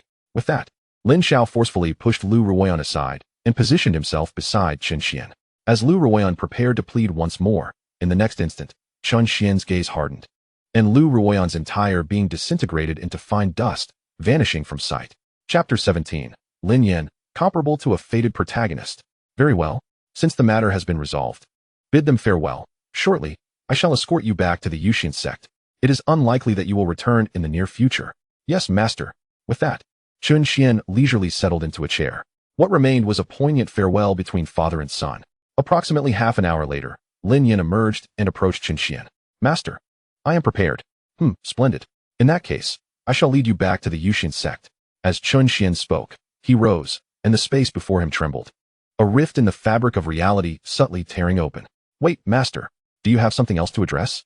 Noticing Lin Yan's hesitant demeanor, Chen Xuan inquired further.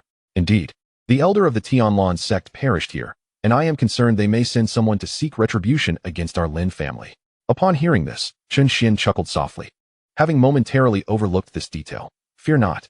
As he spoke, Chen Xuan waved his hand, and a pure surge of spiritual energy erupted, instantly enveloping the entire Lin residence. This is a barrier I have cast. Within it, you members of the Lin family are assured absolute safety. As for that so-called Tianlan sect, should they dare to trouble your Lin family here, it will fall upon you to resolve the matter personally. Resolve it personally? Lin Yan was taken aback by these words. The Tianlan sect is a second-tier sect, and among such sects, it is certainly formidable, with likely considerable power at the Tianna realm. Although Chen Xuan had claimed he could address his cultivation issues, Lin Yan had no idea how long it would take him to reach the Tianna realm. What? You doubt my words? Observing Lin Yan's incredulity, Chen Xuan chuckled. Fear not, the mere Tianlan sect is no match for you. Once you arrive at Yusian sect and resolve your issues, your perspective will surely change. Is that so? Lin Yan murmured. With his final doubts dissipated, Chen Xuan seized Lin Yan's hand, and they vanished from sight. Yinner, do take care of yourself at the sect, and heed the words of the sect master. Came Lin Zhao's concerned voice from behind. Due to his frail constitution, Lin Yan had seldom ventured far from the Lin family. This time, however, he was joining the sect alone. Yet, thinking of Chen Xuan's terrifying strength and his attitude towards Lin Yan, Lin Zhao's anxious heart was somewhat at ease. Go forth, Yinner. I await the day you become a formidable warrior. At Yusian sect, beneath the celestial spirit fruit tree, the surrounding space suddenly quivered, and Chen Xuan's and Lin Yan's figures materialized before the fruit tree. Despite having envisioned the Yusian sect in his mind, upon witnessing it in reality, Lin Yan was profoundly astonished. The vast expanse of the sect, a towering tree reaching the heavens, the rich spiritual energy enveloping them, and the lofty, floating spirit peaks alongside magnificent palaces, all of it was a spectacle that overwhelmed Lin Yan's every cell. Even in this brief moment, he sensed a stirring within his long stagnant body, hinting at an impending breakthrough, had it not been for his physical condition.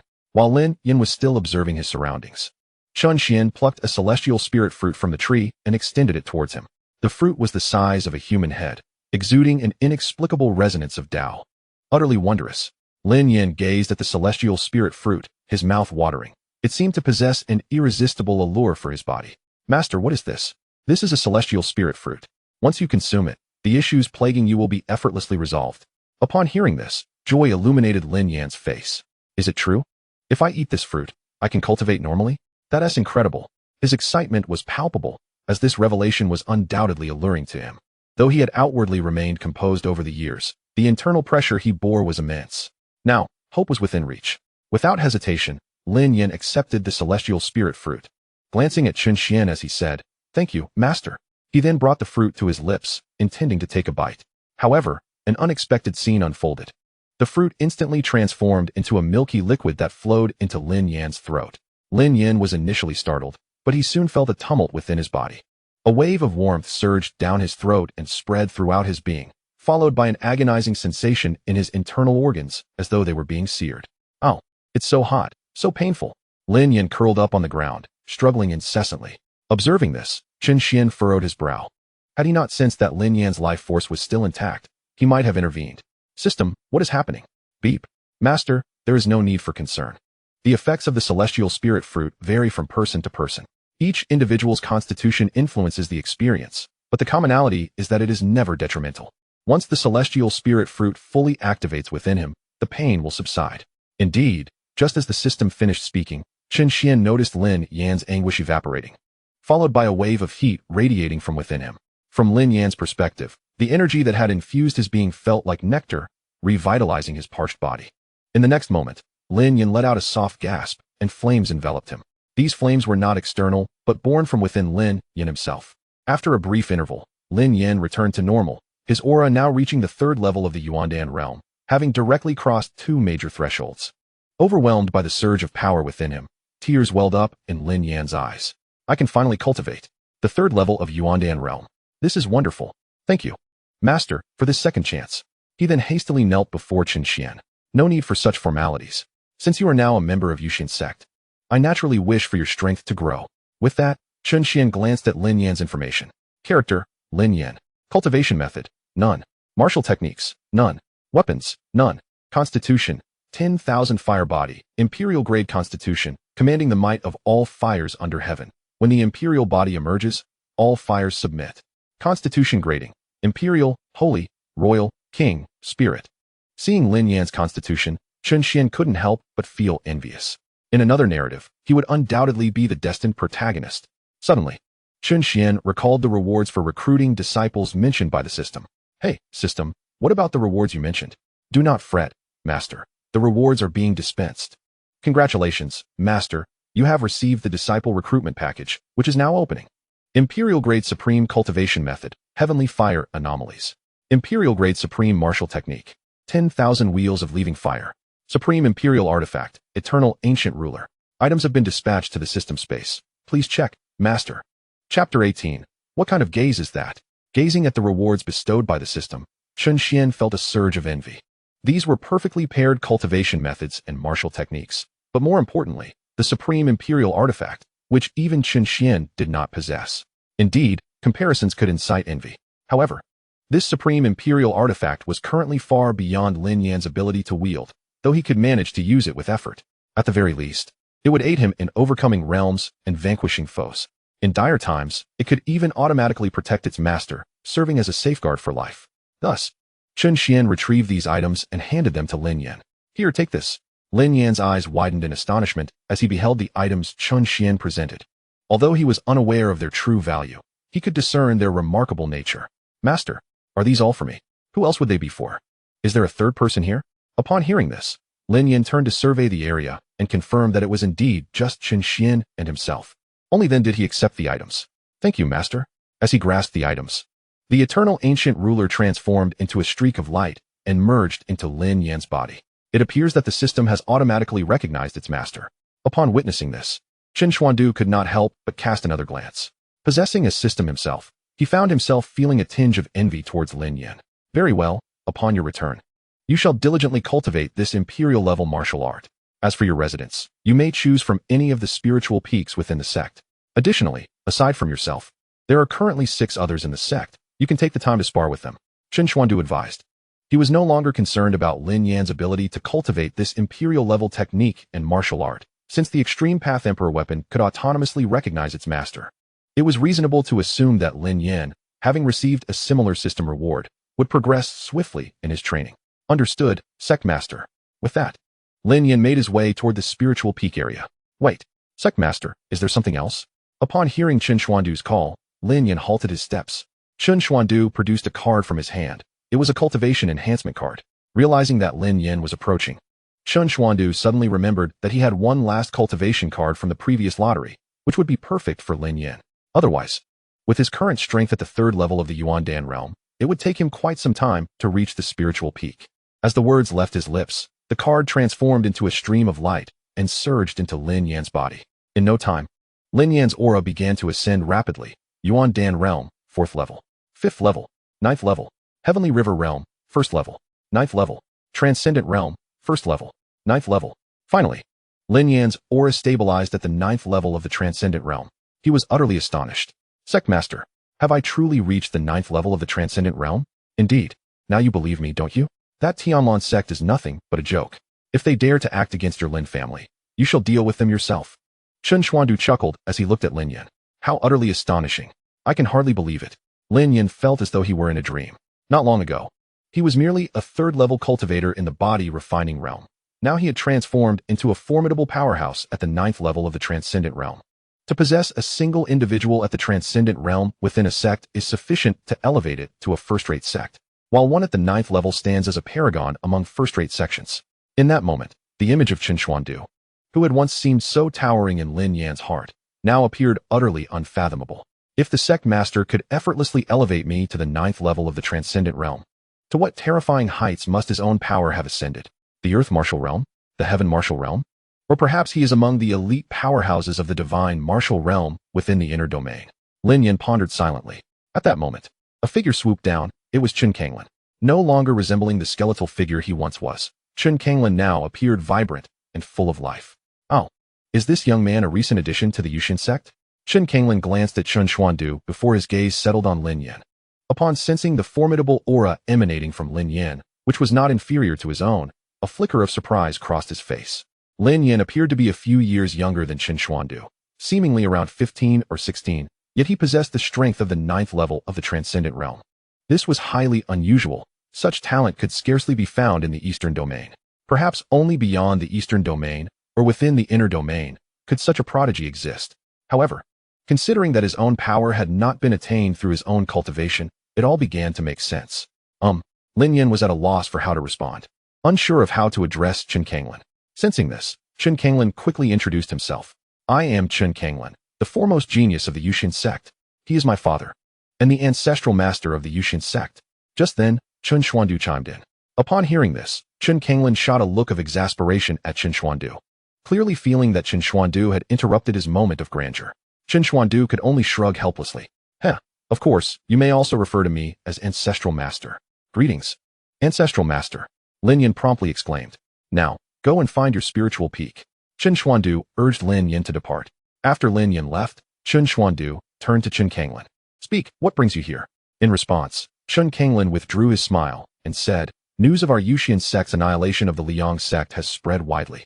It may not be long before someone comes knocking at our door. Upon hearing this, Chen Xuandu waved his hand dismissively. I am aware, let them come. For a second-rate sect, their peak strength is merely at the 9th level of the Heavenly River realm. A single slap could obliterate them. The more they come, the more experience we gain. My concern lies not with them, but with the first-rate sections. As he spoke, Chen Xuan appeared somewhat dazed. In the past, he could hardly have imagined associating with a first-rate sect. Now, it seemed he would soon have to engage with one. Transcendent realm? Are you not also at the Transcendent realm? What is there to fear? Besides, if I can elevate you to the Transcendent realm with ease, surely my own cultivation must be a notch above yours. A notch above? Observing the playful expression on Chen Xuandu's face, Chen Xuan finally felt reassured. Besides, Chen Xuandu was the sect master. He was merely the foremost genius of the Yusian sect. Should any trouble arise, it would be Chen Xuan who would bear the brunt of it.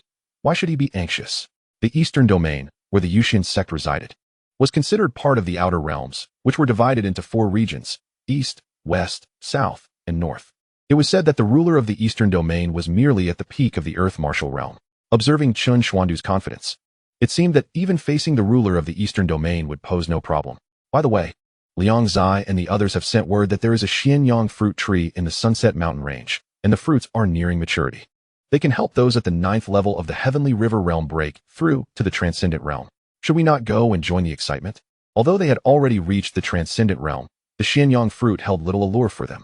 However, considering that Chen Xuan required resources, heavenly materials, and earthly treasures, it made sense to inquire.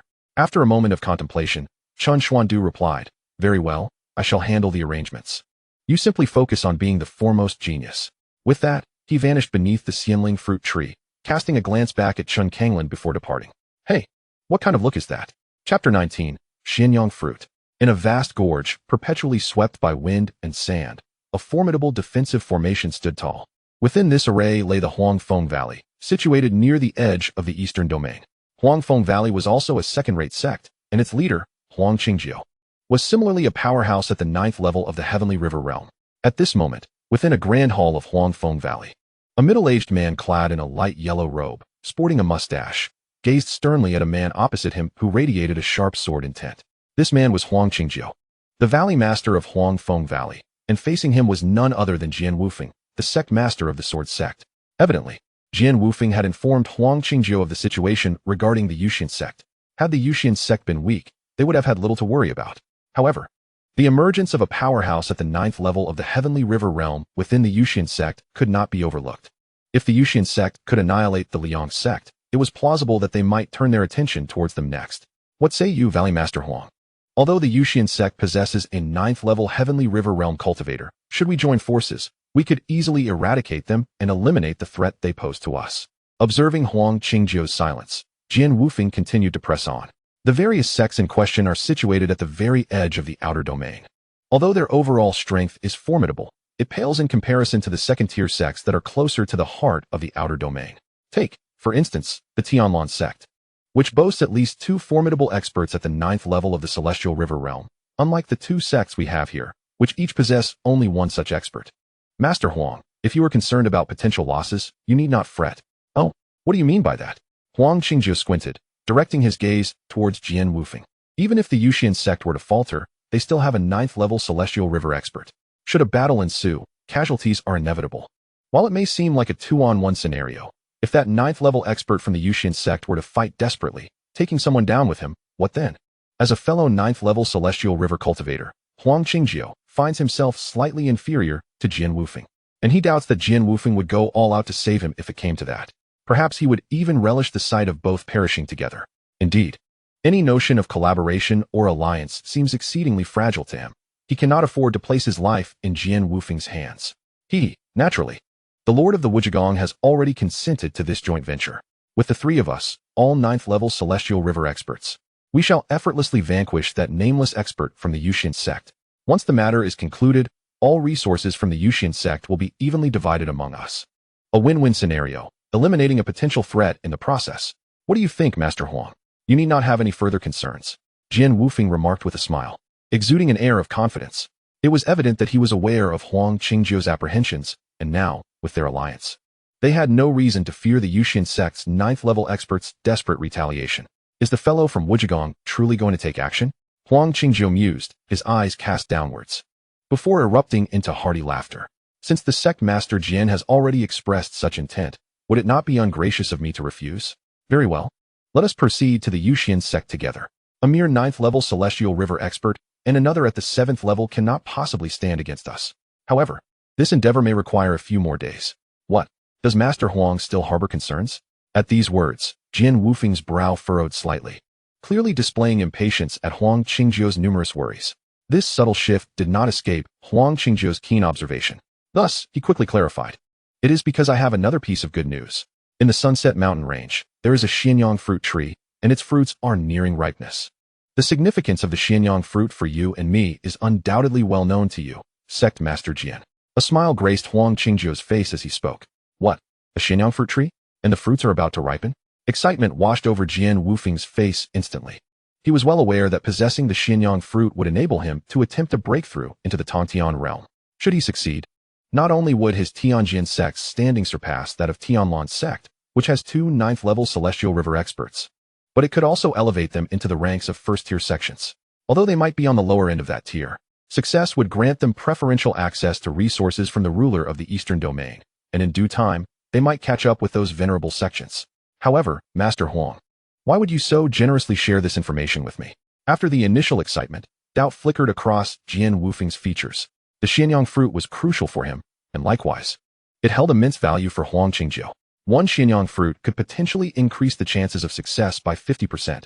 Thus, 2 could enhance it to 90%. He found it hard to believe that Huang Qingjiu would be so magnanimous. After all, a single xianyang fruit could fetch tens of thousands, if not hundreds of thousands, of lower-grade spirit stones, especially appealing to cultivators who had reached the 9th level of the Celestial River realm. To be candid, Sect Master Jian, there is a fierce fire sun lion near the xianyang fruit tree, also possessing the strength of a 9th-level Celestial River expert. Moreover, within the Sunset Mountain range, there are numerous other ferocious beasts. My Huangfeng Valley alone cannot contend for these xianyang fruits. Ah, I see. But even between the 2 of us, it is uncertain whether we could seize the xianyang fruits from those vile creatures. There are more than just 1 9th-level Celestial River beast in the Sunset Mountain range. Jian Wufeng responded slowly. There is no need for concern, Sect Master Jian. When the time comes, both the Danxiao Gorge and the Yuying Villa will send their people as well. United, we shall surely have no trouble dealing with those vile beasts. Hearing this, Jian Wufeng felt reassured. Very well, when will the xianyang fruits be ripe? In 2 days. Then, we shall seize the xianyang fruits in 2 days and subsequently deal with the Yusian sect. But what about Wuzhigong? Jian Wufeng hesitated, pondering whether it would be inappropriate not to inform them, especially since they would need to cooperate afterward. The fellow, Waiwanji, would not make it in time, even if he hurried. As for the more distant Tianlan sect, they were fortunate that only a few sects in the remote regions were able to act swiftly. Well then, let us wish for a harmonious collaboration. A harmonious collaboration. At the Yusian sect, Lin Yan, having selected a spiritual peak, began to roam the sect, brimming with curiosity about this new environment, particularly a vast medicinal herb garden located behind the mountain. Though he could not enter, he beheld a dazzling array of rare medicinal herbs, which left him spellbound. At that moment, Chen Xian's voice reached Lin Yan's ears. Lin Yan, in 2 days, the xianyang fruits within the Sunset Mountain range will mature. You are to retrieve them. As for any who attempt to obstruct you, I have no doubt you can fend them off with your strength. Do not hesitate in your endeavors. Engage in combat, if necessary. Remember, you have the entire Yusian sect behind you, and of course me. We need not concern ourselves with others' opinions, understood? Upon hearing this, Lin Yan nodded eagerly, akin to a chick pecking at grains. He was quite intrigued by this task, as it would mark his first venture since joining the Yusian sect. Yes, Sect Master. I will certainly bring back the xianyang fruits. Chapter 20. The Contest for the Xianyang Fruit. 2 days later, deep within the Sunset Mountain range, waves of energy surged, accompanied by a searing heat that spread throughout the area. This phenomenon immediately caught the attention of numerous factions. Simultaneously, streaks of red light rippled outward, causing the temperature of the surrounding space to soar, and a tantalizing aura permeated the entire Sunset Mountain range. Within the mountains, countless beasts stirred restlessly, their greedy gazes fixated on the towering fruit tree deep within, which stood several dozen feet tall. However, the beasts on the periphery dared not approach even an inch. This was due to the presence of several terrifying beasts near the xianyang fruit tree, instilling fear in the hearts of the smaller creatures. As news of the anomaly in the Sunset Mountain range reached the nearby city and numerous wandering cultivators, envy shone in their eyes. I can hardly believe there exists a xianyang fruit tree within the Sunset Mountain range, and it appears it will ripen soon. Indeed, if only we could obtain a single xianyang fruit, it would be marvelous. Are you dreaming? Let alone us. Even our city lord lacks the qualifications to lay claim to the xianyang fruit. It is a treasure that holds immense allure even for experts of the Celestial River realm. How could it possibly fall into our hands? Without delving into other matters, it is evident that we are vastly outmatched in terms of strength. It is likely that only the leaders of second-rate sects could contend for such a prize. Indeed, have you not seen the blazing fire sun lion? Its might can be equated to that of a 9th-tier Celestial River realm, far beyond our capacity to provoke. As the day of the xianyang fruit's ripening draws near, strange phenomena have already begun to manifest in the Sunset Mountain range. Thus it is certain that word of the fruit cannot remain concealed from the practitioners residing nearby. However, For them, this treasure is merely an object of admiration, unattainable, as they are wholly outclassed by the formidable sections. While there are some independent cultivators of considerable strength, to offend a sect for the sake of a fruit that may not even be theirs in the end is decidedly unwise. Hence, even the most capable among them refrain from rash action. Although they cannot contend for the xianyang fruit, they can certainly enjoy the spectacle. For a battle of 9th-tier Celestial River Realm is about to unfold, it remains uncertain who will ultimately emerge victorious. As disturbances in the Sunset Mountain Range intensified, Huang Qingjiu and Jian Wufeng set forth. It appears the xianyang fruit has ripened. Let us depart, Sect Master Jian. Indeed. With that, the two transformed into streaks of light, racing toward the Sunset Mountain Range. Along the way, two more presences, rivaling that of Huang Qingjiu and Jian Wufeng, approached. And soon the four converged. The newcomers were none other than the master of Danxia Gorge and the master of Yuying Manor, Luo Hongxia and Yu Wuing. Luo Hongxia, a woman of similar age to Huang Qingjiu and the others, wielded an enormous blade, a stark contrast to her figure. Yet, a flicker of wariness passed over Huang Qingjiu and Jian Wufeng's faces, for they both understood that even together, they might struggle to best her. The other, a man clad in black, moved with ethereal grace, accompanied by phantasmal shadows. The master of Luo Gorge and the master of Yu Manor have arrived. Splendid. With your assistance, our odds of success have greatly improved. Upon hearing this, both nodded and proceeded towards the Sunset Mountain Range. At the Yusian sect, Lin Yin had been observing the Sunset Mountain Range for some time. Upon witnessing the recent anomalies, he was taken aback. So this is the xianyang fruit spoken of by the sect master. I did not expect such phenomena. I must hurry, lest I be forced to snatch it from another storage. With that thought, Lin Yan's form flickered, a wisp of flame emanating from him, and with a thunderous sound, he sped toward the Sunset Mountain Range.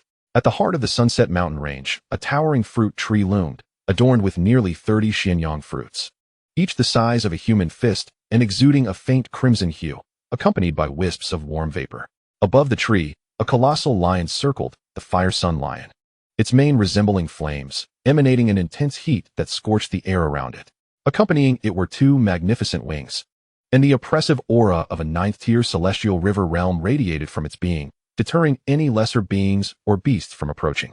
Alongside the Fire Sun Lion, three other formidable beasts, equally powerful, stood guard by the fruit tree. At that moment, Huang Qingjiu and his companions arrived before the xianyang fruit tree. As they beheld the four great beasts, Huang Qingjiu's expression hardened, and he spoke. Fire Sun Lion, it seems you have long been prepared. I did not anticipate you would summon such formidable allies. The Fire Sun Lion let out a cold laugh. Heh, do the morals of your kind need any further elaboration? I have awaited your arrival for quite some time.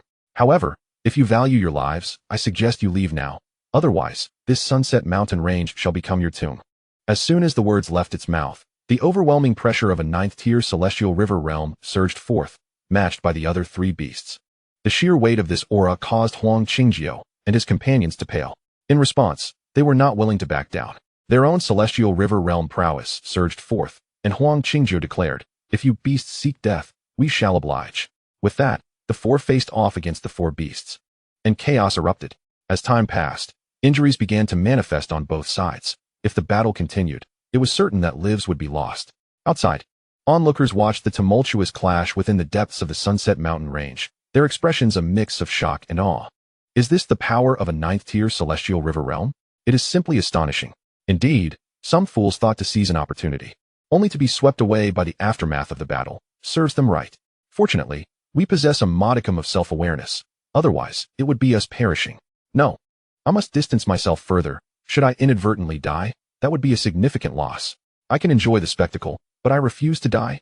At that moment, both sides had expended considerable energy. Huang Qingjiu turned to the beast before him and said, if we continue to fight, neither side will emerge unscathed. Given the multitude of xianyang fruits here, there is enough to provide each of us with ample energy for a breakthrough. I propose we cease hostilities and divide the fruits equally. Upon hearing this, the Fire Sun Lion's eyes flickered. Having gauged the previous exchanges, both sides were nearly evenly matched, and further combat would only lead to death. None wished to perish over a few xianyang fruits. Just as it was about to acquiesce, a haughty voice interjected. Ah, I did not expect my luck to be so fortuitous as to stumble upon ripe xianyang fruits here. If I can use this to break through to the Celestial Ascendance realm, my father will surely commend me. Chapter 21. A talent from the inner domain? Upon hearing this, the youth seemed intent on seizing the xianyang fruits from the 8 formidable Celestial River Realm cultivators before him. Such audacity was beyond belief. Even leaders of third-rate sects would not dare to speak so boldly.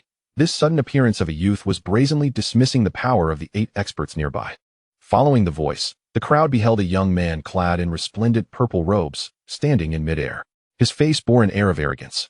And when his gaze fell upon Huang Qingjiu and the others, it was laced with disdain and derision.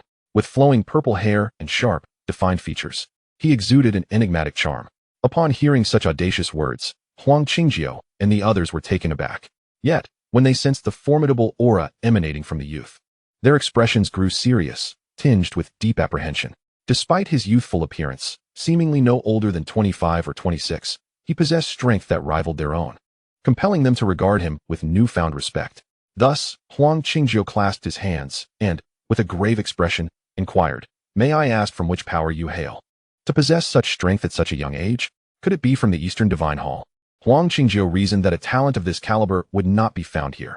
Even first-rate sects would struggle to produce such a prodigy. It was conceivable that only the Eastern Divine Hall, under the dominion of the Eastern Domain, could harbor such astonishing talent. However, upon hearing Huang Qingjiu's words, the youth's expression twisted into one of contempt, a glimmer of scorn flashing in his eyes. What is this Eastern Divine Hall? A worthless entity, no doubt a second-rate sect. At this, Huang Qingjiu's brow furrowed deeply.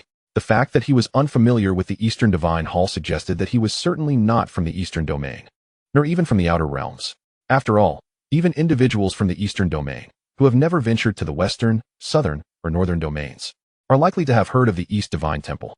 The East Divine Temple holds a status in the Eastern Domain comparable to that of the Western Heavenly Palace in the West, the Southern Wilderness Temple in the South, and the Northern Xian Pavilion in the North, powers directly governed by the 4 great domain lords of the Outer Domain. There remains another possibility. The youth before me may hail from the Inner Domain, which is in no way comparable to the Outer Domain. Therefore, despite the audacity displayed by the young man, he dared not adopt an overly aggressive stance. At that moment, a girl clad in a red dress flew into view. She surveyed her surroundings before finally fixing her gaze upon the boy in purple, her countenance tinged with indignation. "Li Xianxiao, hand over the spirit sparrow egg at once. Or do not blame me for being ungracious." The fury etched upon her face was palpable. That spirit sparrow egg was seized from the jaws of a thunderflame python in a certain mountain range. It belonged to the burning sky spirit sparrow. And though the reason for its presence in that mountain was unknown, once this spirit beast matures to its peak, it possesses power rivaling that of a divine martial realm expert. Unexpectedly, after she had slain the thunderflame python and intended to claim the spirit sparrow egg, Li Xianxiao had snatched it from her grasp.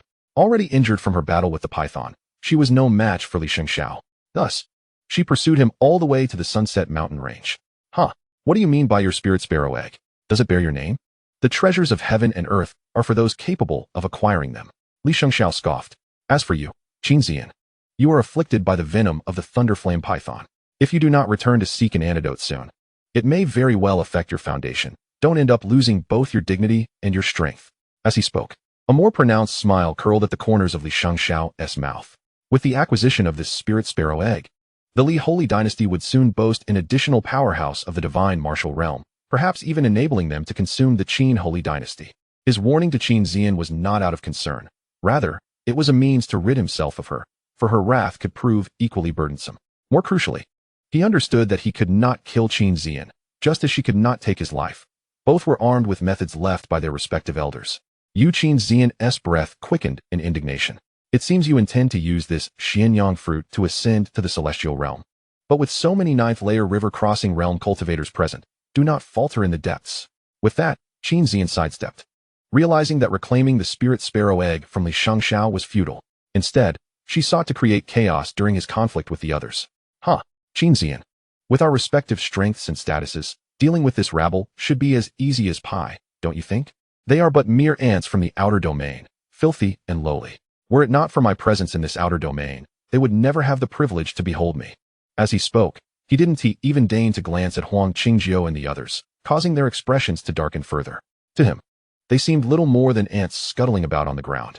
Indeed, this fellow hails from the inner domain. Even upon hearing Li Xianxiao's derision, Huang Qingjiu and the others dared not retort. It was simply that even the most modest power from the inner domain could easily obliterate their sect. As for Chen Xuan, she had long grown accustomed to Li Xianxiao's arrogance and chose to remain silent, secretly biding her time for an opportunity. This affront she could not swallow. Noticing that Qin Zian had retreated to the side, Li Xingxiao turned his attention to the group of individuals and beasts. You lot, be gone. Do not linger here and obstruct me. I shall claim the Xianyang fruit for myself. Just as he finished speaking, Huang Qingjiu had not yet opened his mouth when the previously silent Yu Wuing stepped forward. Your Excellency, while your strength is indeed formidable, we were the ones who discovered this first, and I believe we can share. Though he too was wary of Li Xingxiao, the temptation of breaking through to the celestial realm was too enticing to resist. To his surprise, upon hearing this, Li Xingxiao's expression darkened. Share? What do you think you are? You dare to speak of sharing with me, a mere inconsequential sect from the outer domain. Merely standing before me is already your greatest honor. Yet you presume to utter such words? As he spoke, his eyes brimmed with murderous intent. In the next moment, Li Xingxiao struck without hesitation, drawing forth a sharp blade and thrusting it toward Yu Wuing. Seeing this, Yu Wuing hastily employed his agility to evade, conjuring numerous phantoms around him. It was not that he desired to flee, but rather that Li Xingxiao's strength was overwhelming, even as a fellow ninth-layer river-crossing realm practitioner. The pressure he exerted was immense. The quality of their spiritual powers was simply not in the same league. However, upon witnessing Yu Wuing's phantoms, Li Xingxiao merely smirked derisively. Trivial tricks. With that, he employed some unknown method, and the blade locked onto Yu Wuing's true form. In an instant, the blade pierced through Yu Wuing's body, ending his life. From a distance, the onlookers gasped, their faces pale with fear. Gasp. The ninth-layer river-crossing realm Yu Wuing was slain just like that? He is terrifying. They marveled at the prowess of this genius from the inner domain. Indeed, he was extraordinarily powerful. No wonder he faced the 8 great experts with such confidence. It appeared that the Xianyang fruit now belonged to this young man. Observing Yu Wuing's tragic demise, Li Xingxiao's expression remained utterly unfazed, clearly having anticipated the outcome. Begone. Today, I am in a good mood, so I shall spare you wretches. Now hurry and leave. As he spoke, Li Xingxiao glanced at the storage ring on his finger, within which lay the coveted spirit egg. Meanwhile, Huang Qingjiu and the others hastily fled, secretly relieved that it was Yu Wuing who had spoken out, for otherwise, it might have been him who met a similar fate. Chapter 22. The Slaying of Li Xingxiao. Just as Li Xingxiao intended to pluck the Xianyang fruit, a gust of wind surged forth, instantly conjuring a tempest around the entire Xianyang fruit tree. Simultaneously, the temperature in the vicinity began to rise, and a figure slowly emerged before the startled onlookers. Ah, I have finally arrived. The sudden appearance left the surrounding cultivators astonished, their expressions a mix of shock and disbelief. Who possessed such an imposing presence? Even Li Xingxiao and the nearby Qin Zian wore expressions of gravity, their hearts secretly shaken. This young man appeared younger than us, yet emanated an aura that made even me feel a tremor of fear. As he gazed at the boy before him, a flicker of wariness sparked in Li Xingxiao's eyes. He was the prince of the Li Holy Dynasty, one of the 6 great holy dynasties of the inner domain, possessing peak 9th-layer river-crossing realm strength at such a tender age. Yet, this youth appeared even younger than he, and the pressure emanating from him seemed to surpass his own. Could it be that he was a powerhouse of the celestial realm? Nevertheless, even so, Li Xingxiao retained his pride and snorted coldly. May I inquire from which inner domain power you hail? Based on the aura radiating from Lin Yan, it was evident that he was not deliberately projecting his strength. Thus, Li Xingxiao would not entertain the notion that such a prodigy could arise from this outer domain. Upon hearing Li Xingxiao's inquiry, Lin Yan shook his head. I do not hail from the inner domain. I am indeed a being of the outer domain. With this declaration, the surrounding cultivators were left in a state of shock, their faces reflecting disbelief as they exclaimed, What? This young man before us is actually from the outer domain? Impossible. I have never encountered such an individual from the outer realm. How is this possible? Although this youth is of tender years and lacks an overt display of might, his ability to soar through the air signifies that he is at least a formidable expert of the celestial river realm. Moreover, judging by the demeanor of those from the inner domain towards him, it is evident that his true strength rivals that of the geniuses from within. Indeed, a young prodigy at the 9th level of the celestial river realm is simply inconceivable in our outer realm. Even the Eastern Divine Temple might not possess such a talent. After all, the Eastern Divine Temple stands as the most powerful force in our Eastern domain. If even they cannot boast of such an individual, how could he possibly be from the outer realm? Upon hearing this, Li Xingxiao's countenance darkened, sensing that Lin Yan was mocking him. For such a powerful prodigy to claim to be from the outer realm was tantamount to suggesting that he, Li Xingxiao, possessed inner domain resources yet was only comparable to Lin Yan. Was this not a slap in the face? Noticing the shift in Li Xingxiao's expression, Lin Yan could only shake his head in resignation, thinking to himself, Alas, I truly am from the outer realm. Why does no one believe me? However, my cultivation was bestowed upon me by our sect master. Of course, Lin Yan saw no need to further explain himself to them. It was entirely reasonable that the practitioners present did not recognize Lin Yan, as he had scarcely ventured beyond his own doorstep since the issues with his body arose. Then, Lin Yan's gaze fell upon the xianyang fruit trees below, where he beheld the plump and bountiful xianyang fruits, glistening enticingly and exuding a considerable amount of energy. So, this is the xianyang fruit that the sect master spoke of? Truly remarkable. No wonder it has drawn so many to vie for it. Lin Yan mused inwardly. Subsequently, his attention turned back to Li Xianxiao. Although Qin Zian stood nearby, she showed no inclination to contest. So Lin Yan disregarded her and proclaimed, "The xianyang fruits here belong to me. I must take them back to report, so you should leave promptly." Lin Yan was acutely aware of the cultivations of Li Xianxiao and Qin Zian, both being at the 9th level of the Celestial River realm. However, it was likely that their true combat prowess far exceeded that of others at the same level from the outer realm. Nevertheless, Lin Yan currently stood at the pinnacle of the Celestial realm. Not only could he easily defeat the two of them, but even if he faced the onlookers outside, along with the not-so-distant Huang Qingjiu and several demon beasts, he could dispatch them effortlessly. Upon hearing Lin Yan's words, Li Xianxiao erupted in fury. His expression dark as a storm cloud. He seethed. "You intend to monopolize the xianyang fruits? Huh, what audacity! Let us see just what you are made of." In response, Lin Yan merely smiled faintly and replied, "Given your arduous cultivation, I advise you to depart. Otherwise, should we come to blows, you may very well meet your demise here." Unexpectedly, Li Xianxiao's anger only intensified upon hearing Lin Yan's words, his eyes practically ablaze. Who did this young man think he was? The son of the ruler of the Li dynasty in the inner domain. He held an exalted status and could not abide being so openly disdained by someone he deemed an insignificant outsider. This was an affront he could not tolerate. Huh. You seek your own demise, believing that talent grants you the right to look down upon others?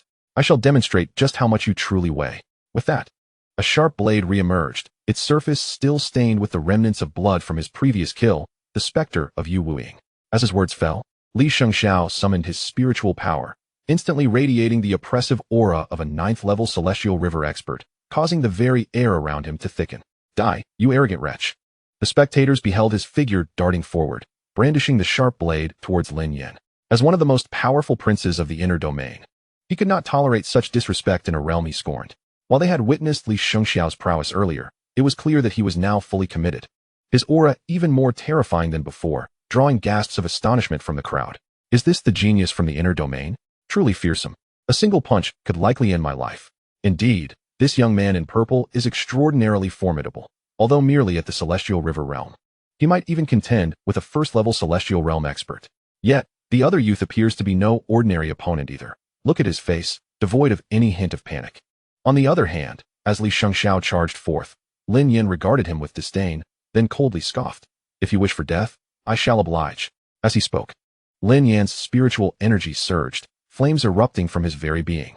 Simultaneously, his celestial realm cultivation manifested. After practicing the martial arts techniques bestowed by Chen Xuan, Lin Yan found himself capable of conjuring various types of flames within his body. The more flames he summoned, the more potent his attacks became. Flame of departure, 5 wheels. In the next instant, Lin Yan uttered a gentle command, and 5 distinct flames surged forth, transforming into 5 fiery beasts that lunged toward Li Xianxiao. "Impossible. You are actually a celestial realm expert." Li Xianxiao's expression shifted dramatically as he sensed the overwhelming aura emanating from Lin Yan, exclaiming in shock. This attack could undoubtedly cost him his life. In that moment, a chilling sense of death enveloped Li Xianxiao.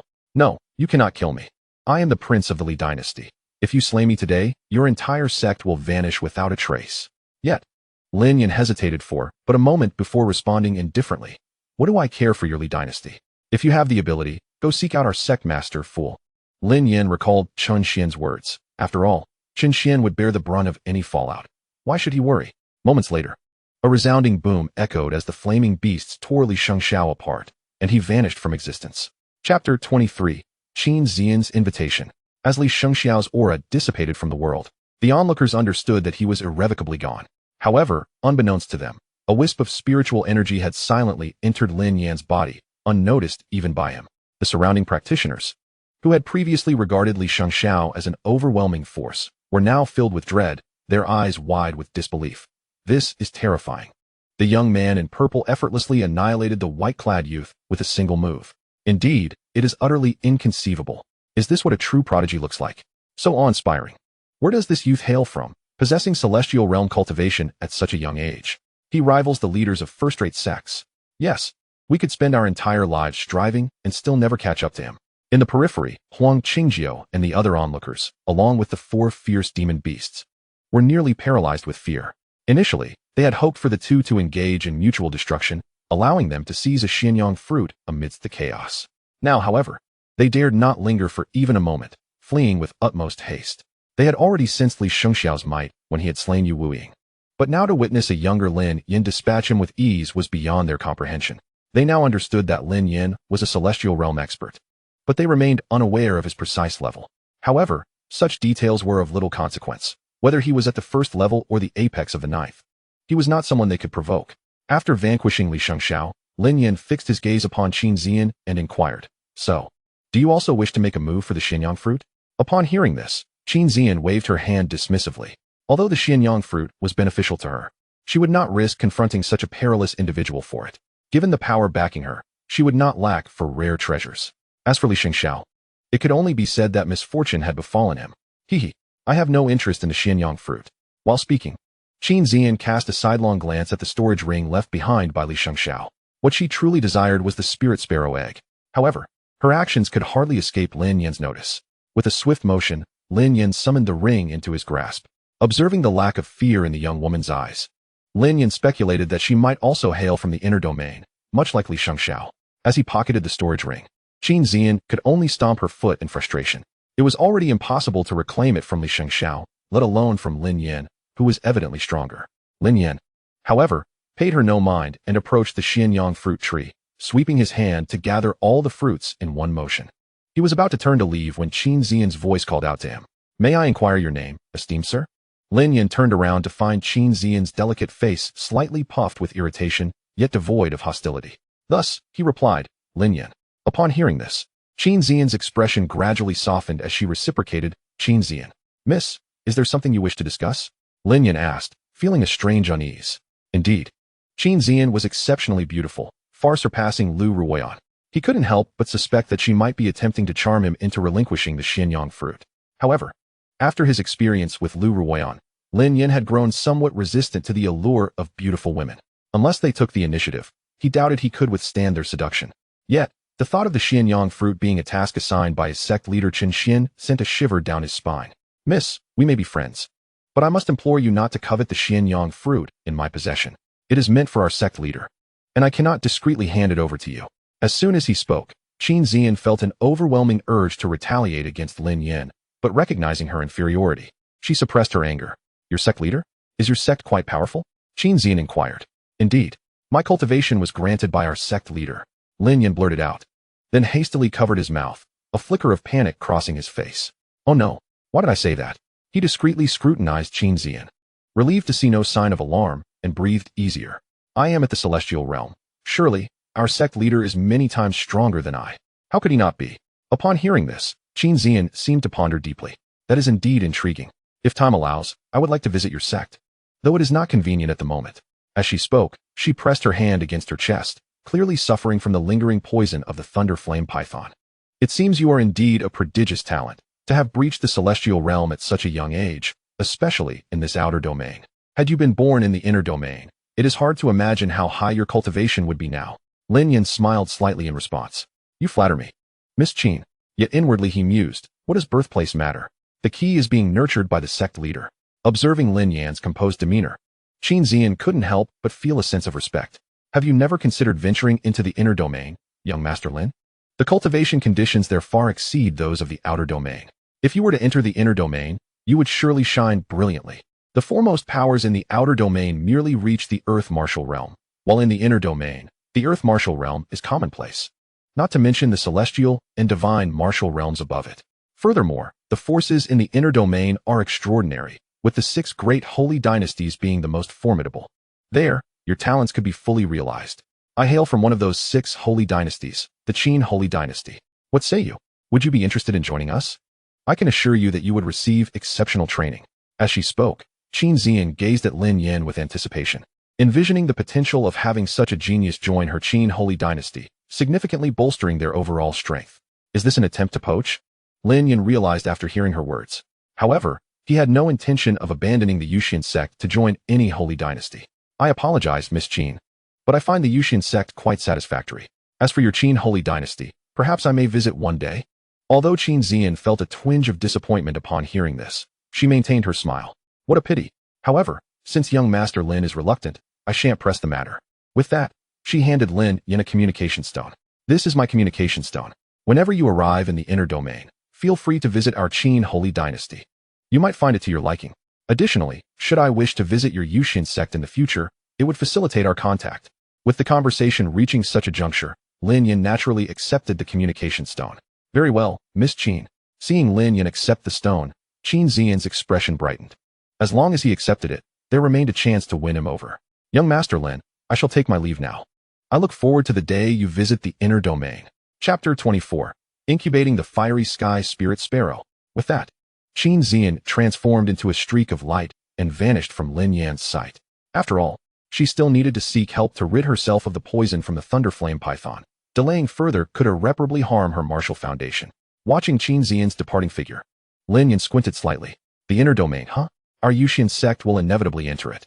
Although Chen Xuan had not elaborated, Lin Yan had gleaned from discussions with Liang Zai and others that Chen Xuan aimed to elevate the Yusian sect to the pinnacle of sections. Thus, once the Yusian sect became the preeminent sect in the outer domain, it might very well begin its advance into the inner domain. Subsequently, Lin Yan headed straight back toward the Yusian sect. At the Yusian sect, Chen Xuan appeared in the main hall, where Lin Yan had just returned from the Sunset Mountain Range. Upon seeing Chen Xuan, Lin Yan presented all the xianyang fruits he had gathered from the Sunset Mountain Range, along with the storage ring he had taken from Li Xianxiao after defeating him. Sect leader, here are the xianyang fruits obtained from the Sunset Mountain Range, a total of 25. Also, I have slain a prodigy from the inner domain who claimed to be from some holy dynasty. Should we prepare for any potential trouble from them? Lin Yan inquired. Indeed. Well done. We ought to deal with those who dare to provoke our Yusian sect with decisive measures. As for the people from that holy dynasty, you need not concern yourself. If they truly come, I shall handle them. As Chen Xuan finished speaking, he suddenly fixed his gaze upon Lin Yan, a playful smirk gracing his lips. You turned down an invitation from a beautiful woman so readily? Beautiful woman? Lin Yan pondered who Chen Xuan could be referring to, suddenly recalling Qin Xian's invitation. However, Chen Xuan had not ventured to the Sunset Mountain Range. How was he aware of these events? Lin Yan's eyes were filled with astonishment. It seemed that Chen Xuan's power had reached an extraordinary pinnacle. Nothing could escape his perception. The sect master is joking, were it not for your intervention. I might not only lack such cultivation, but could have perished at the hands of the elders of the Tianlan sect. From the moment I joined the Yusian sect, I have been a member in life and a ghost in death. As he spoke, Lin Yan's expression turned serious, and his gaze unwavering. There's no need to be so tense. I merely find that young girl intriguing. Considering your betrothal has been nullified, I believe she would be quite a suitable match. Chen Xuan said with a smile.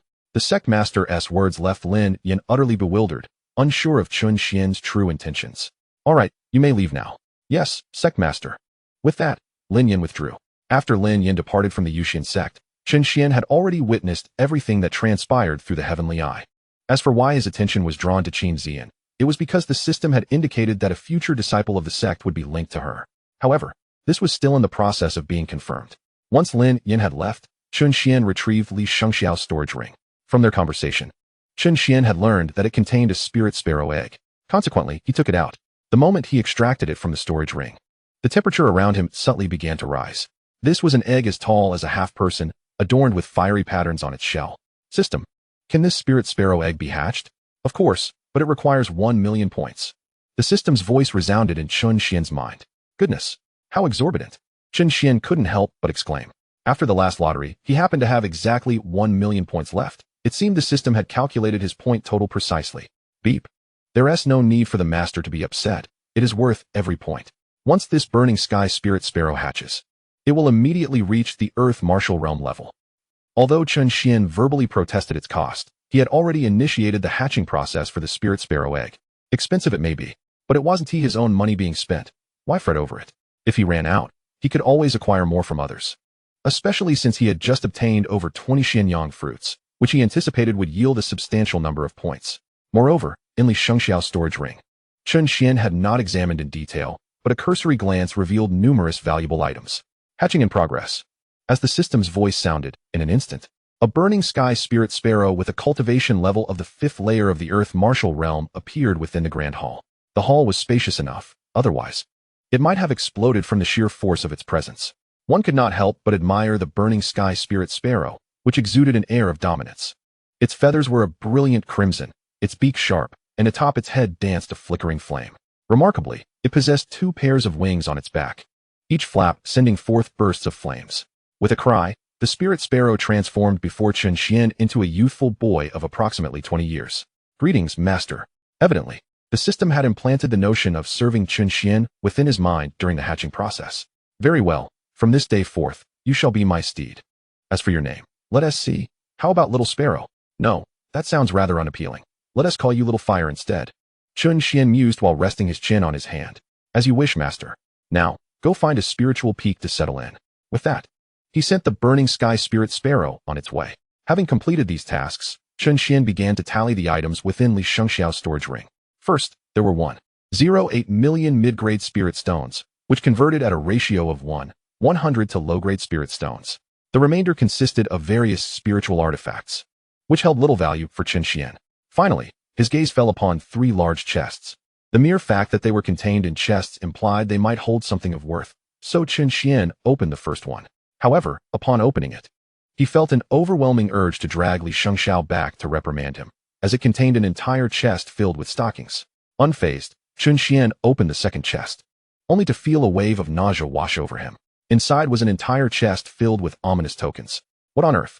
What peculiar taste does Li Xianxiao have? After closing the chest, Chen Xuan's eyes fell on the final chest. Heaven help me. After a moment of prayer, he opened the last chest. But before he could fully unveil its contents, he smashed it into powder, for within was an entire chest filled with triangular undergarments. This infuriated Chen Xuan, and his gaze darkened as he looked toward the hall's exit, as if piercing through the void to reach the inner domain. The Li clan of the Holy Dynasty. Is it? You still owe me, Chen Xuan, 10 million mid-grade spirit stones. Be prepared. Clearly, Chen Xuan was far from satisfied with merely acquiring 1.08 million mid-grade spirit stones. In the inner domain, the Li clan of the Holy Dynasty. Achoo! A man clad in a golden dragon robe sat within the imperial study, reviewing official documents when he suddenly sneezed inexplicably.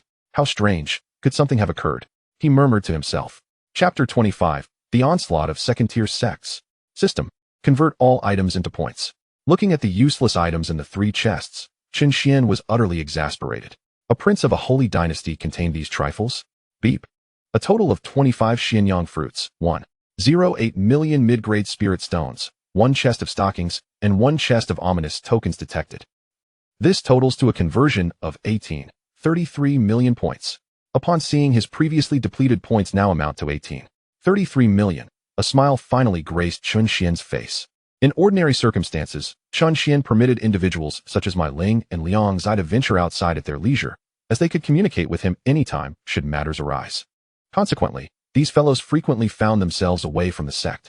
Moreover, Chen Xuan encouraged them to challenge other sects, assuring them that as long as they defeated the strongest member of a rival sect, the system would also recognize the Yusian sect's standing as having surpassed that of the defeated sect. Chen Xuan relished this tranquility, allowing them their freedom. Wrongful Valley. After returning from the Sunset Mountain Range, Huang Qingjiu, the valley master of Wrongful Valley, and the sect master of the Tianjian sect wore expressions as dark as storm clouds. Damn it, I thought I could obtain xianyang fruits to break through to the celestial realm. Who would have thought a calamity would strike mid-journey?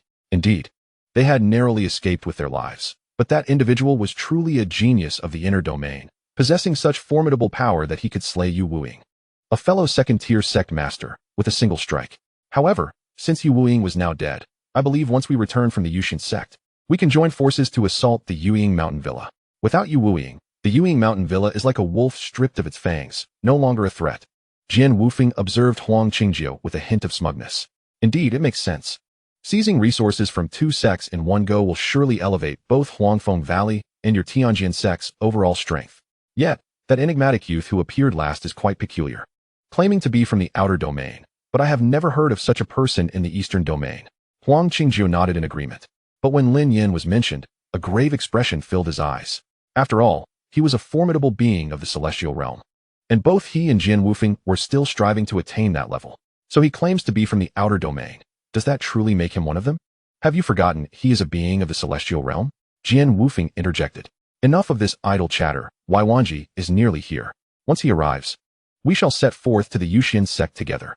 With the combined might of the three major powers of the ninefold celestial river, I refuse to believe the Yusian sect can remain unscathed. Just as Jian Wufeng's words fell, a figure, swift as lightning, abruptly burst into the grand hall of Huangfeng Valley. The two men focused their gaze, revealing a lean, middle-aged man whose eyes glimmered with a sharp intensity. The newcomer was none other than Waiwanji, the master of the Wujigong.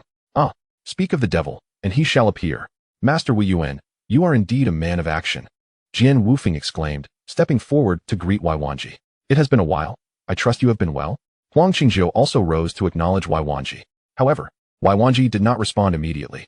Instead, he scrutinized the two men before him, and with a hint of sarcasm, remarked, I heard that you two ventured to the Sunset Mountain range to vie for the Xianyang fruit. From the looks of it, you seem to have failed. The fact that these two sought his alliance to attack the Yusian sect without informing him of such disheartening news inevitably sowed seeds of discord in his heart.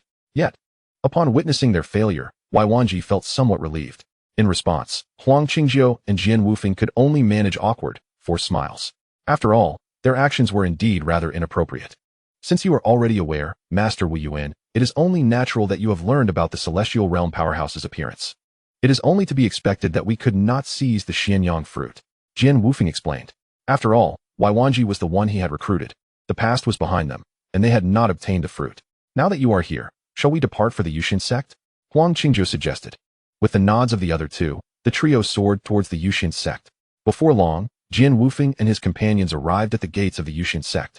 Despite having heard much about it, the sight of the sect left them in awe. The grandeur of the Yusian sect was unparalleled, and the gleam of greed sparkled in their eyes. If the exterior was this opulent, the resources within must be abundant. People of the Yusian sect, come forth. This lord demands your presence. Jian Wufeng was the first to speak, eager for a swift resolution. Indeed, we, the masters of three second-rate sects, have arrived. Are you going to deny us entry? Huang Qingzhou added. However, despite their persistent calls, the Yusian sect remained silent. Frustrated, the three decided to take matters into their own hands. They unleashed a torrent of attacks, only to find them effortlessly repelled by the sect's formidable defensive array. Damn it, how can they possess such a powerful defense? The inability to breach the gates infuriated the trio. People of the Yusian sect, we know you are inside. If you have the guts, open the door. Do not cower in silence. As night began to fall without a response from the sect, their frustration turned to agony. A crowd had gathered around them, yet with no sign of the Yusian sect's inhabitants, they were left with few options. Just as they contemplated leaving, a voice resonated from within the sect. It was Chen Xuan. His silence was not due to negligence. Rather, the soundproofing of the sect's defensive array was remarkably effective. Having been roused from his contemplations by Chen Xian's forceful elevation of his cultivation level, Chen Xuan had realized that with Chen Xian around, there was no need for him to exhaust himself in training. He could simply await his benefactor's assistance. Thus, he had spent his days engaging in leisurely games of chess with the others. At this moment, Chen Xuan had summoned Lin Yin to join him. As the latter stood behind him, "Who are you, and what business do you have with the Yusian sect?" Chen Xuan inquired. His gaze icy as he scrutinized the three intruders. He sensed their intentions were far from benign, and thus did not extend any courtesy in his tone. The three, who had been on the verge of departing, found their tempers flaring upon seeing someone emerge from the Yusian sect. Their earlier frustrations intensified, realizing their prolonged tirade was but an exercise in futility, as they had been intentionally ignored. Observing that Chen Xuan could also levitate, and sensing no discernible aura from him, they mistakenly assumed he was the renowned powerhouse of the ninefold celestial river. "Are you the famed expert of the Yusian sect?" Jian Wufeng questioned, incredulity etched across his face. "The ninefold celestial river? What a farce. I am the foremost genius of the Yusian sect," Chen Xuan replied, a hint of amusement gracing his features. Unexpectedly, the trio erupted into laughter at his declaration. "Ha! The foremost genius of the Yusian sect? With your age, you'll be a grandfather soon enough. How can you pretend to be young? It's downright hilarious." Jian Wufeng and Huang Qingzhou chimed in, reveling in their mockery. Meanwhile, Waiwanji, typically reserved, chose to remain silent. Yet, upon hearing the derisive laughter, Chen Xuan did not react with anger. After all, with his current cultivation level, he could easily discern the trio's abilities. Compared to the past, they were now mere insects beneath his heel. "Speak, why have you come uninvited?" Chen Xuan asked, maintaining an unruffled demeanor. What is our purpose? To annihilate your Yusian sect, of course.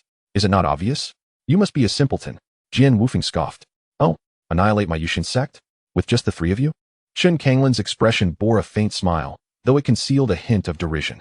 Strange, how can this fellow remain unperturbed? Even if he is a powerhouse of the ninefold celestial river, he cannot possibly match us three. Could there be something amiss? Huang Qingzhou pondered, doubt flickering in his eyes. 3 against 1. What chance does he stand? Let us end this swiftly and breach the Yusian sect. We've already squandered enough time. Lingering any longer might attract other forces seeking a share of the spoils, and that would be a tremendous loss. Wai Wanji declared coldly. Upon hearing this, Jian Wufeng and Huang Qingzhou found merit in his words and prepared to strike. Just then, Lin Yan stepped forward from behind Chen Kanglin. He had initially intended to remain silent, but he could not tolerate the disrespect shown to Chen Kanglin. Despite Chen Kanglin's somewhat frivolous demeanor, he was still Chen Xian's father and an elder of the Yusian sect. As Lin Yan emerged, Jian Wufeng and Huang Qingzhou, who had been poised to attack, froze in their tracks.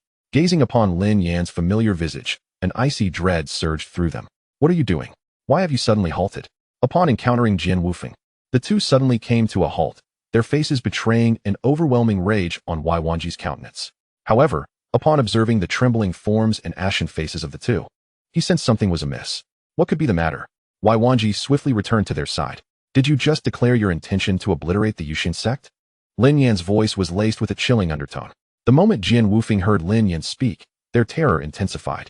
Indeed, my lord, the Yusian sect has committed countless atrocities, annihilating the Liyang Sect. Thus, we resolve to rid the world of their menace. We never anticipated your presence here. We shall depart at once. They hastily fell to their knees, trembling as they spoke. Jian Wufeng and Huang Qingzhi could scarcely fathom encountering Lin Yan, a true powerhouse of the Tongtian realm. Within the Yusian sect, the thought of their demise under such a formidable figure was utterly terrifying. They had not imagined that the Yusian sect had connections to someone of Lin Yan's caliber. Had they known, even with 1,000 lifetimes of courage, they would not have dared to cause trouble in this place. Ideally, they would have waited for Lin Yan to leave before attempting their mischief. Yet they chose to confront him while he was still present. What are you two doing? Have you lost your senses? A mere child has frightened you into this state. Wai Wanji scolded angrily. You should be silent. That child in your eyes is a Tongtian realm expert. Do you still wish to speak? Before he could finish, Wai Wanji found himself kneeling. Fear etched in his eyes.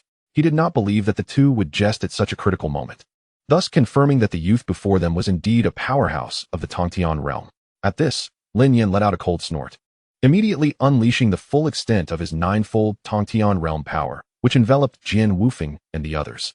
Since you wish to annihilate the Yusian sect, you three shall remain here forever. As Lin Yan's aura pressed down upon them, the three quaked in terror, nearly losing control of their bladders. The 9th level of the Tongtian realm. How can this be possible?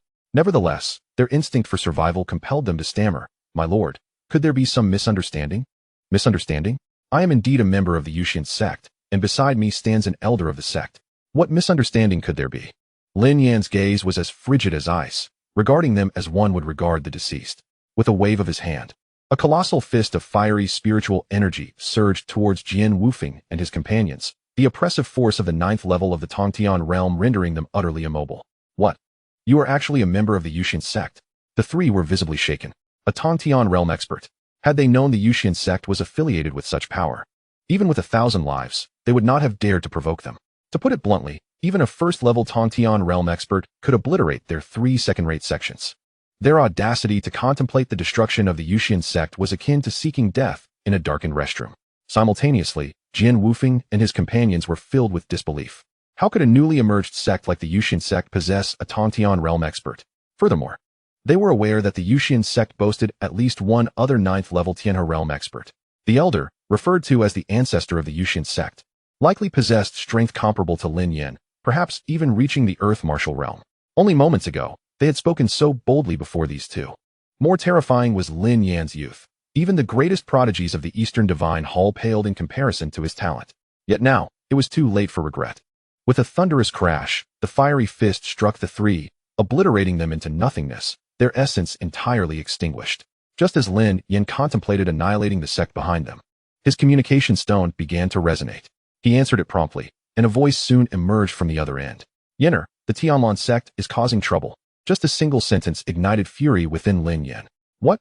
Has something happened to your family? Chen Kanglin inquired. Indeed, ancestor. The Tianlan sect has come to our Lin family seeking retribution, likely due to the slaying of one of their elders. Lin Yin replied, understanding the situation. Chen Xuan reassured him, return at once. I shall handle matters here. I will send others to eradicate their backing. You can manage your side, correct? Thank you, ancestor. I can handle it myself. Lin Yin affirmed, reasoning that since the Tianlan sect was merely a second-rate sect, they would lack a Tongtian realm expert. Even if they were fortunate enough to have one breakthrough, they would not stand against Lin Yin, a 9th-level Tongtian realm powerhouse. With that, Lin Yin bid farewell to Chen Xuan and set off towards the Lin family in Haiyan City. Chapter 27. Annihilating the Tianjian sect, Huangfeng Valley, and Wuzhigong. At the pinnacle of a spiritual peak, Chen Xuan reclined contentedly. Behind him, the voice of Medusa echoed, Sect Master, this is exquisite essential oil, extracted from heavenly-grade spiritual plants. Utilizing this will undoubtedly enhance your experience during this session. As she spoke, she poured the oil onto Chen Xian's back, spreading it evenly. Chen Xuan felt a refreshing chill seep into his skin, an indescribably delightful sensation. As for the events unfolding outside, Chen Xuan was already well informed. He directly communicated with Malatang Xiaoyu and the others. Malatang Xiaoyu, you and your companions are to head to Huangfeng Valley, the Tianjian sect, and Wuzhigong. Annihilate these three forces and retrieve all resources from their sections. Understood, Sect Master. Upon receiving Chen Xian's orders, the group quickly dispersed, each heading towards their designated sections. Above the Tianjian sect, Malatang Xiaoyu, a robust figure, appeared even more formidable than the strongest of men, wielding a massive blade. Her eyes glimmered with cold resolve as she gazed down upon the buildings below, an aura of impending slaughter emanating from her. Sensing the pressure from above, an elderly man of the 6th level of the Tianhe realm soared into the air, his gaze icy. Who dares to disturb our Tianjian sect? A mere woman. Do you wish for death? To his surprise, Malatang Xiaoyu exhibited no fear, her expression one of disdain. I am no delicate flower. I possess both strength and capability. As she spoke, she revealed her 9th level of the Tongtian realm cultivation. In an instant, flames began to envelop her massive blade, spreading around her and igniting a fiery inferno behind her. The oppressive force descended upon the entire Tianjian sect. Your sect master dares to seek the destruction of our Yusian sect? Truly, he is unaware of his impending doom. Today, under the orders of our sect master, I shall annihilate your Tianjian sect. As she spoke, the overwhelming pressure intensified, feeling the weight of Malatang Xiaoyu's aura. Not only the elderly man, but every cultivator within the Tianjian sect trembled, their eyes wide with fear. How can this be? The Yusian sect was only just established. How could they possibly have a Tongtian realm expert? Indeed, this is a 9th level Tongtian realm expert. How could a mere Yusian sect possess such power? It's impossible. It's over. The sect master may already be dead. Who can save our Tianjian sect now? The Yusian sect's members were indeed madmen. They had already obliterated the Liyang Sect and now sought to annihilate the Tianjian sect. Did they not fear provoking numerous forces against them? However, Malatang Xiaoyu was unfazed. Blazing slash. With a sweeping motion of her great blade, imbued with roaring flames, she struck down upon the Tianjian sect with a resounding crash. As the ground trembled beneath their feet, stones crumbled and flesh was splattered. In the end, with a resounding explosion, the entire Tianjian sect was reduced to ruins. Subsequently, the fiery little rain made her way toward the resource vault of the Tianjian sect. In Huangfeng Valley, Mai Ling and Liang Zai appeared in the skies above.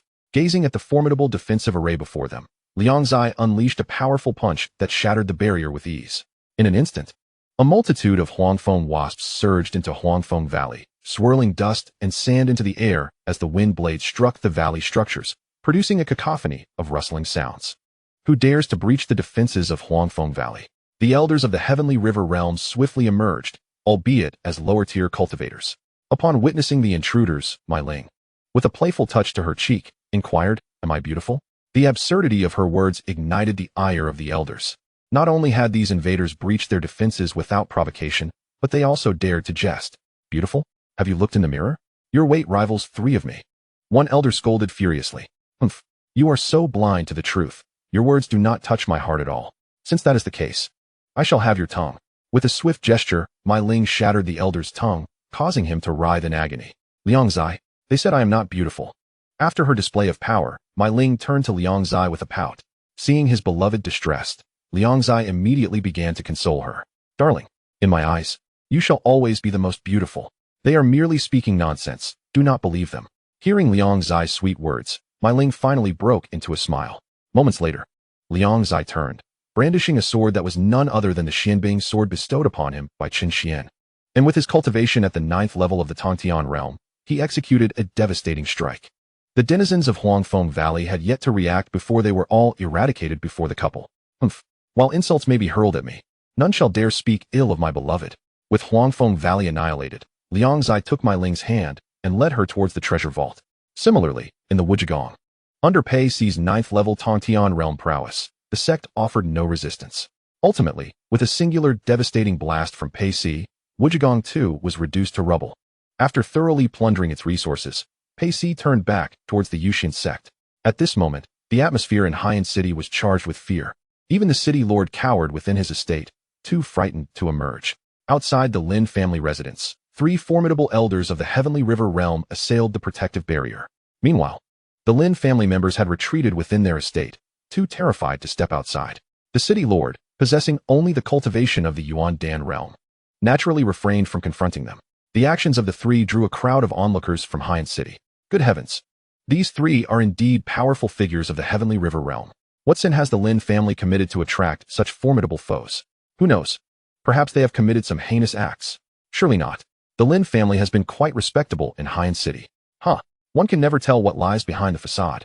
The surrounding cultivators murmured among themselves, with 2 rival families reveling in the Lin family's misfortune. Being among the 3 great families of Haiyan City, the eradication of the Lin family would leave them with 1 less competitor. Within the Lin residence, despite hiding from view, anxiety loomed large within their hearts. After all, any one of the 3 elders could effortlessly obliterate the Lin family. Patriarch, have you managed to contact the young patriarch? One member inquired. They were not pinning their hopes on Lin Yan, as he had only recently begun his cultivation journey and was no match for the Heavenly River realm. Instead, they placed their hopes on Chen Xuan, the sect leader of Yusian, believing he could handle the 3 assailants. Thus far, the intruders had failed to break through the barrier left behind by Chen Xuan. I have made contact. We shall wait a little longer. Chapter 28. The Return of Lin Yan. Outside the Lin family's barrier, the 3 elders glared at the formidable protective shield with grim expressions. Damn it! How could the Lin family possess such a powerful barrier?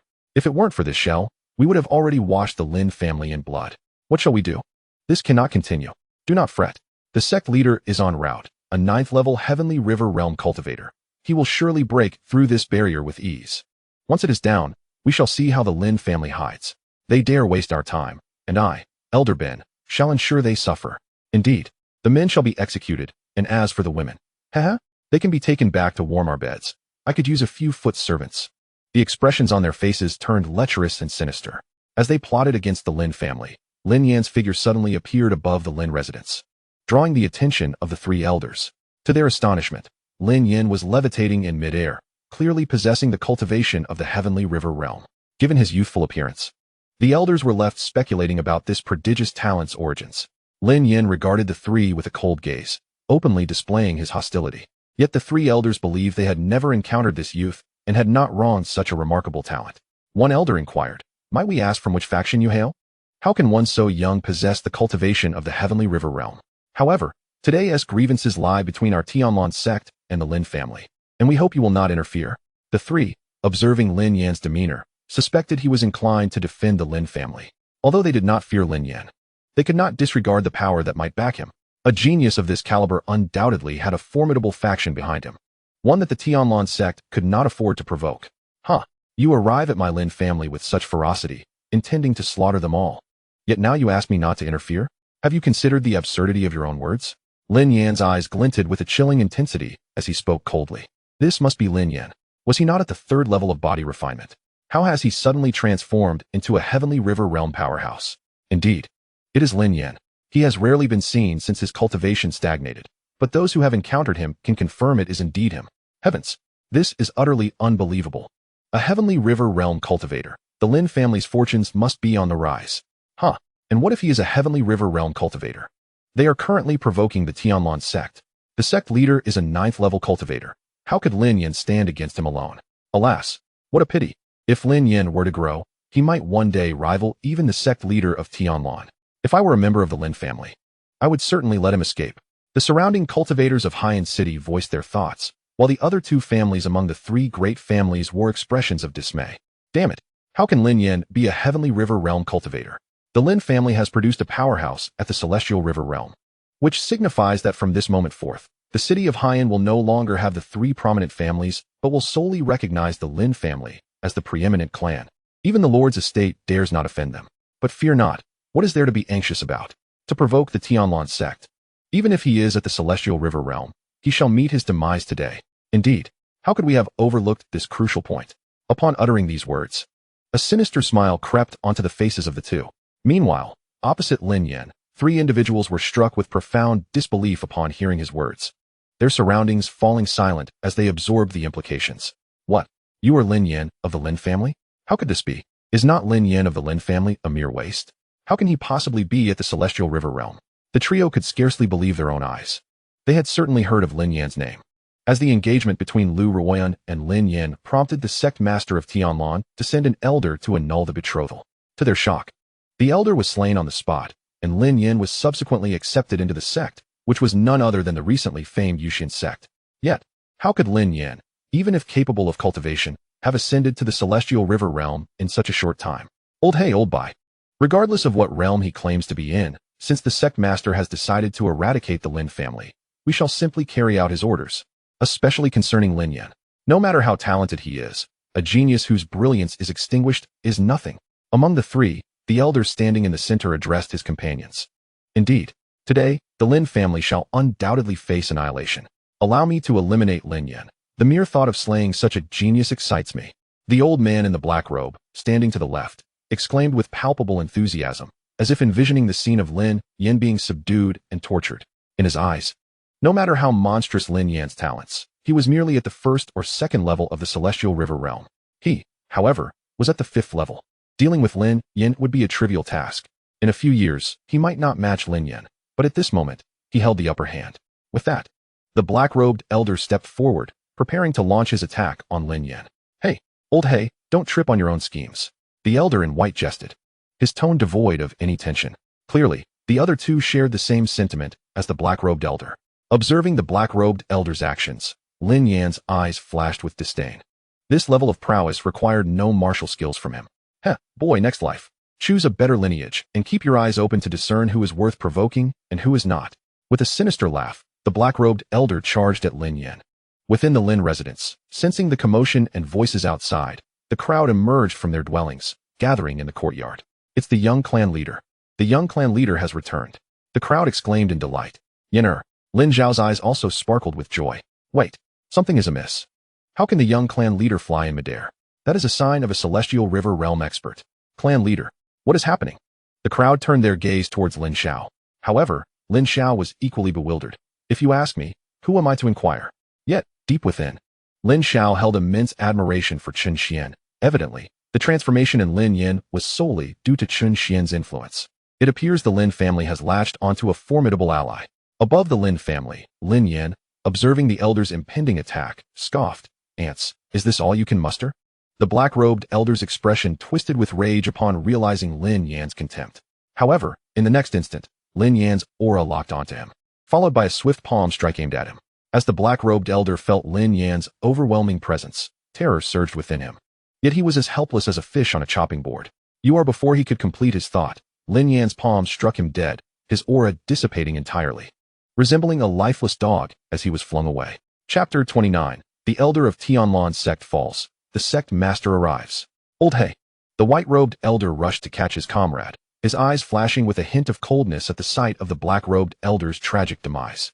However, as he sensed the complete loss of life in the black-robed elder, a flicker of trepidation appeared on his face. His cultivation was on par with that of the black-robed elder, with only the elder in the middle being slightly stronger, at the 7th level of the Celestial River realm. Since Lin Yan's released aura had solely targeted the black-robed elder, these two remained oblivious to Lin Yan's true cultivation level, which was at the Celestial Ascendancy realm. Even at the 9th level, Elder Han, this youth is peculiar. He may very well possess the strength of the 7th or even 8th level of the Celestial River realm. We must unite our efforts, otherwise, we too may follow in Old Hei's footsteps. The white-robed elder lamented as he set down the black-robed elder's corpse, grief evident on his face. He and the black-robed elder had shared a bond akin to brothers, and it was unfathomable that the black-robed elder would perish in this insignificant Haiyan city. Agreed. The elder named Han replied affirmatively. At that moment, Both their faces were stripped of their earlier nonchalance, replaced by grave seriousness. The power Lin Yin had displayed had instilled in them a profound sense of danger. Should they continue to underestimate him, it was likely that all three of them would perish here.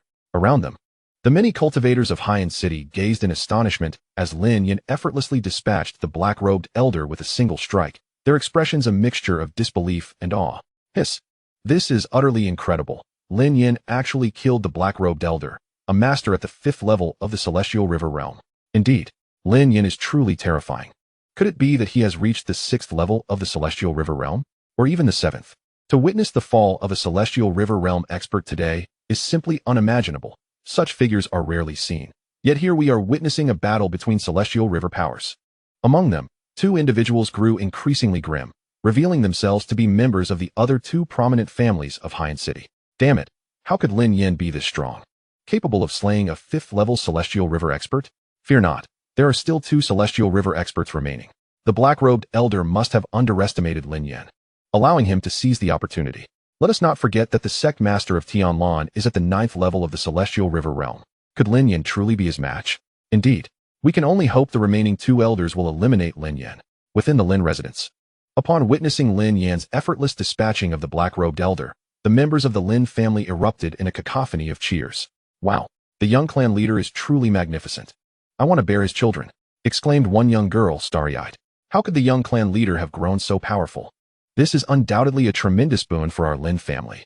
Indeed, with the young clan leader here, our Lin family shall surely become the most formidable clan in Haiyan City. Even the Lord's estate will have to show us respect. TCH, you are far too short-sighted. The young clan leader's prowess indicates our Lin family is no weaker than some second-rate sects. Even the stronger sects will have to regard us with deference. Listening to the congratulatory voices surrounding him, Lin Xiao felt an overwhelming sense of pride, his gaze towards Lin Yin filled with admiration. This was no longer the timid child who had once cowered at home, but rather a formidable powerhouse of the Celestial River Realm. In the skies, after killing the black-robed elder, Lin Yan's gaze settled on the 2 remaining elders in white. A voice, cold as ice cutting through the stillness of a frozen lake, echoed in their ears. Only the 2 of you remain. Who shall make the first move, or shall you both strike together? A tone of disdain permeated the air. The audacity to annihilate the Lin family undoubtedly struck a nerve with Lin Yin. Today, these 3 must perish, and even the existence of the Tianlan sect has become questionable. Boy, do not rejoice too soon. The outcome is still uncertain. The elder in white gritted his teeth, clearly perceiving the contempt in Lin Yan's eyes.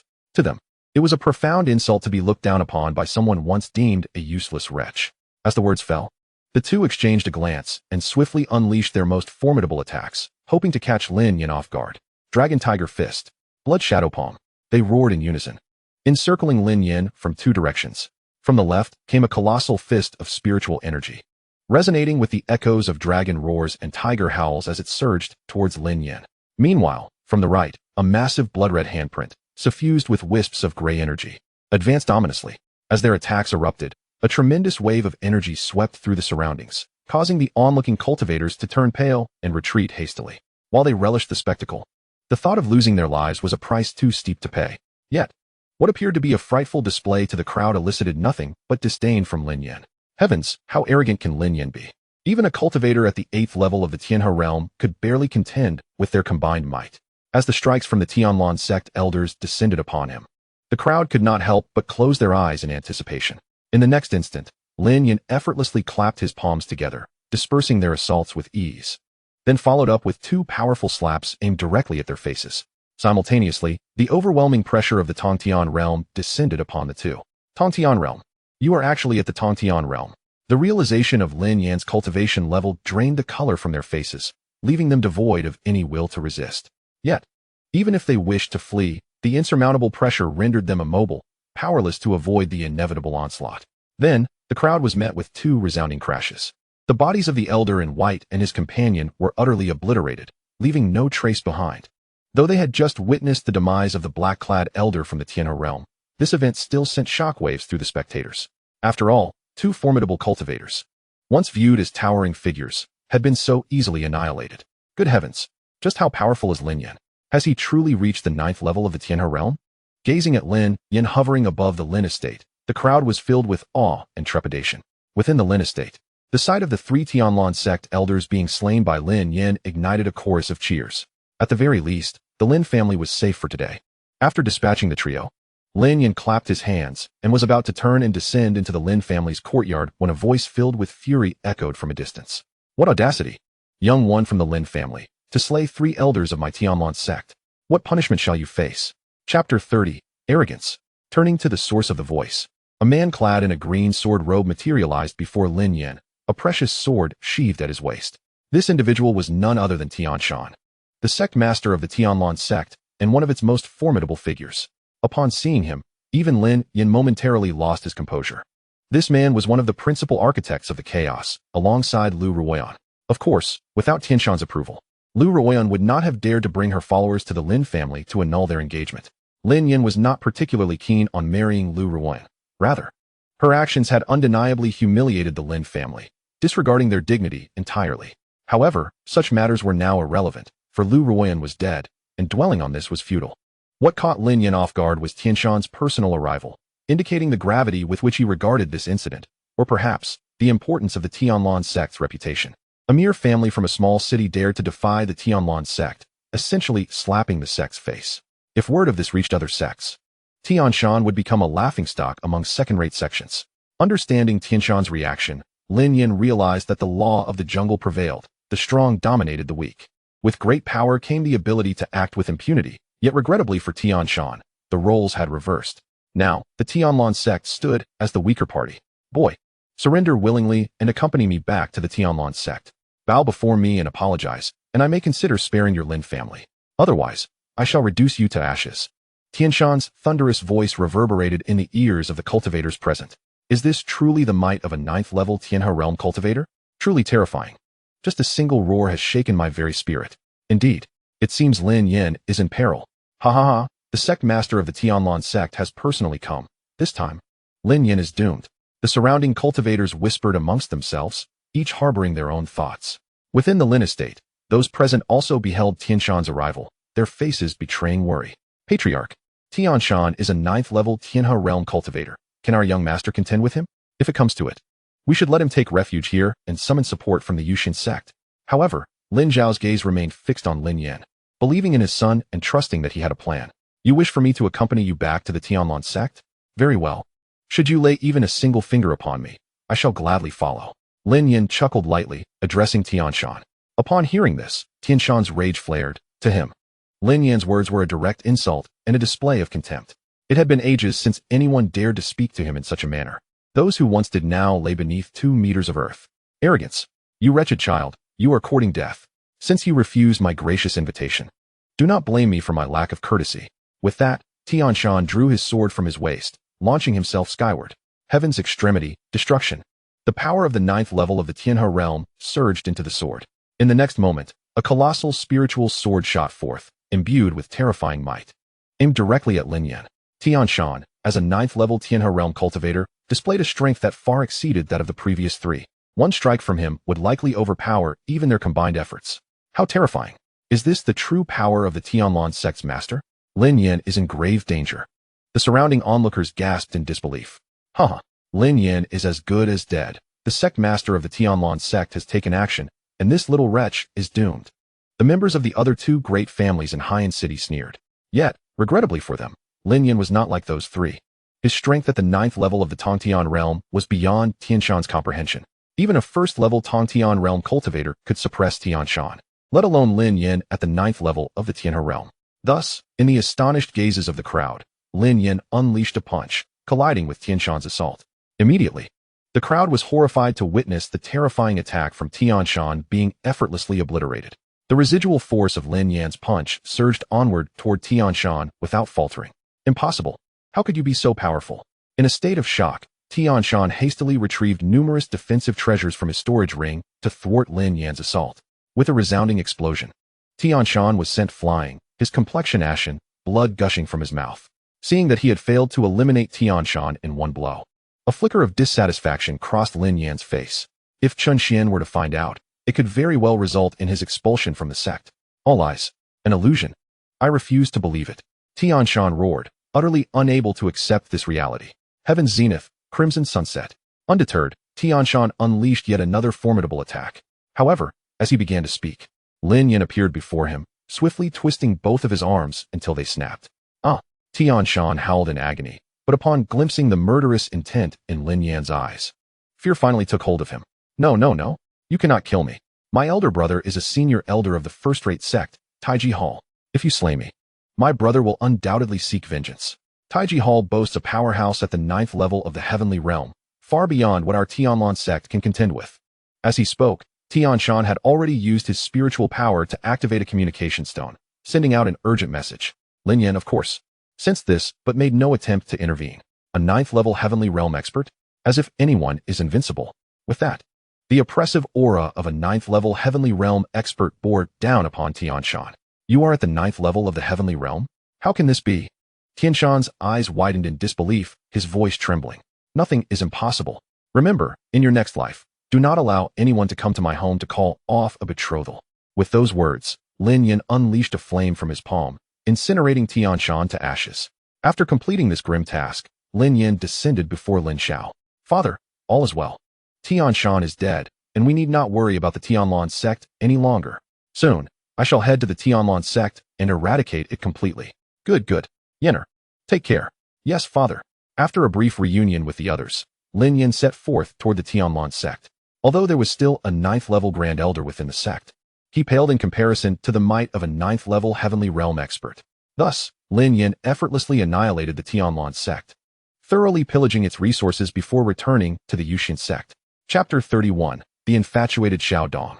At the Yusian sect, within a grand hall reserved for esteemed members, Chen Xuan gazed at the several storage rings floating before him, his eyes brimming with delight. These rings contained resources plundered from the Tianjin sect and other sections. He addressed the system, convert all the contents of these rings into points. Soon, the system responded. Detected, a total of 45 low-grade spiritual veins, 17 million low-grade spiritual stones, 8 low-grade earth-tier techniques, and 20 medium-grade earth-tier martial arts. Total convertible to points, 6,300,000. As the system's voice faded, all the items before Chen Xuan vanished. The points displayed on the system panel surged to 24,630,000. Watching the number of points grow, Chen Xuan felt immense joy. However, he had no intention of using them immediately, as he was confident that no one in the eastern region could rival him at present. Therefore, he planned to amass an even greater number of points, aiming for 36 million to attempt a grand lottery of 361 draws. The rewards from the lottery would naturally be more favorable at higher levels. Hence his strategy to save up for a significant draw. Just as Chen Xuan reveled in his point balance, the system's voice echoed again. Master, suitable disciples for recruitment have been detected. System data lock has reached 99%. Interesting, another opportunity has arisen. Chen Xuan chuckled, preparing to take matters into his own hands.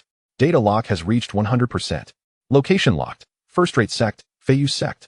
As the system's announcement concluded, a vivid image materialized before Chen Xuan. The figures in the scene gradually came into focus. Within the Feiyu sect, in a courtyard, a resolute young man appeared to be struggling to support himself, his complexion pale. Before him stood a serious-looking girl, her expression cold and disdainful. Xiao Dong, quickly hand over the sacred artifact, that Sung Yuan halberd, that you obtained from the secret realm. You are merely a talent without any background. You do not deserve such a treasure. An ordinary man is guilty merely for possessing it. Only a prodigious figure like Brother Chong Kong is worthy of wielding such a divine artifact. As she spoke, a hint of admiration flickered in the girl's eyes. Watching her, Xiao Dong felt a profound sense of estrangement. Was this truly the girl he had grown up with? In his memories, she was innocent and understanding. Though both were orphans, they could be considered childhood sweethearts, having once promised to grow old together, cultivating and becoming stronger side by side. Yet, it seemed that after joining the Feiyu sect, the once gentle and endearing girl began to change. She distanced herself from him and shamelessly sought to take from him, all while growing close to Lin Chong Kong, the son of the sect leader.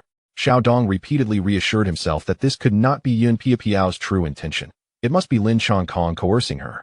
However, every time he attempted to confront Lin Chong Kong, he was thoroughly beaten, like a dog. This was not just due to Lin Chong Kong's superior strength, but also because he was the son of the sect leader, essentially the crown prince of the Feiyu sect. With a single word, many would flock to curry favor with him, making it difficult for Xiao Dong to retaliate. Despite all this, Xiao Dong remained unwilling to give up, tirelessly devoting himself to Yun Piapiao, even enduring severe humiliation without leaving the Feiyu sect.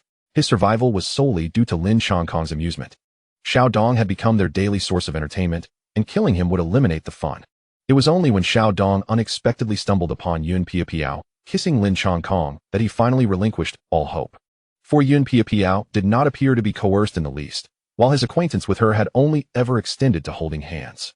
According to Yun Piapiao's beliefs, they could not progress further until marriage. Xiao Dong naturally respected her wishes, but in a moment of despair, he unwittingly entered a secret realm and obtained a sacred artifact, only to have it discovered by Yun Piapiao. In a bid to bid her a final farewell, he returned to the Feiyu sect, only to find himself drugged by Yun Piapiao, leaving him utterly powerless. Xiao Dong, I once promised to grow old together with you, but we were merely children then. How could that count? Now I have found a man worthy of lifelong devotion. You wouldn't dare to stop me, would you? If you truly love me, then cease to think solely of yourself. Instead, transform your affection for me into blessings for both myself and brother Chong Kong. Now is the moment for you to make a sacrifice. Hand over the Tsang Yuan halberd to me. You may only lose a sacred artifact, but brother Chong Kong might gain the favor of the Eastern Divine Temple or even the Domain Lord because of it. That would be the perfect conclusion. Therefore, Xiao Dong, kindly surrender the Tsang Yuan halberd. Otherwise, when brother Chong Kong arrives, you may not be so fortunate.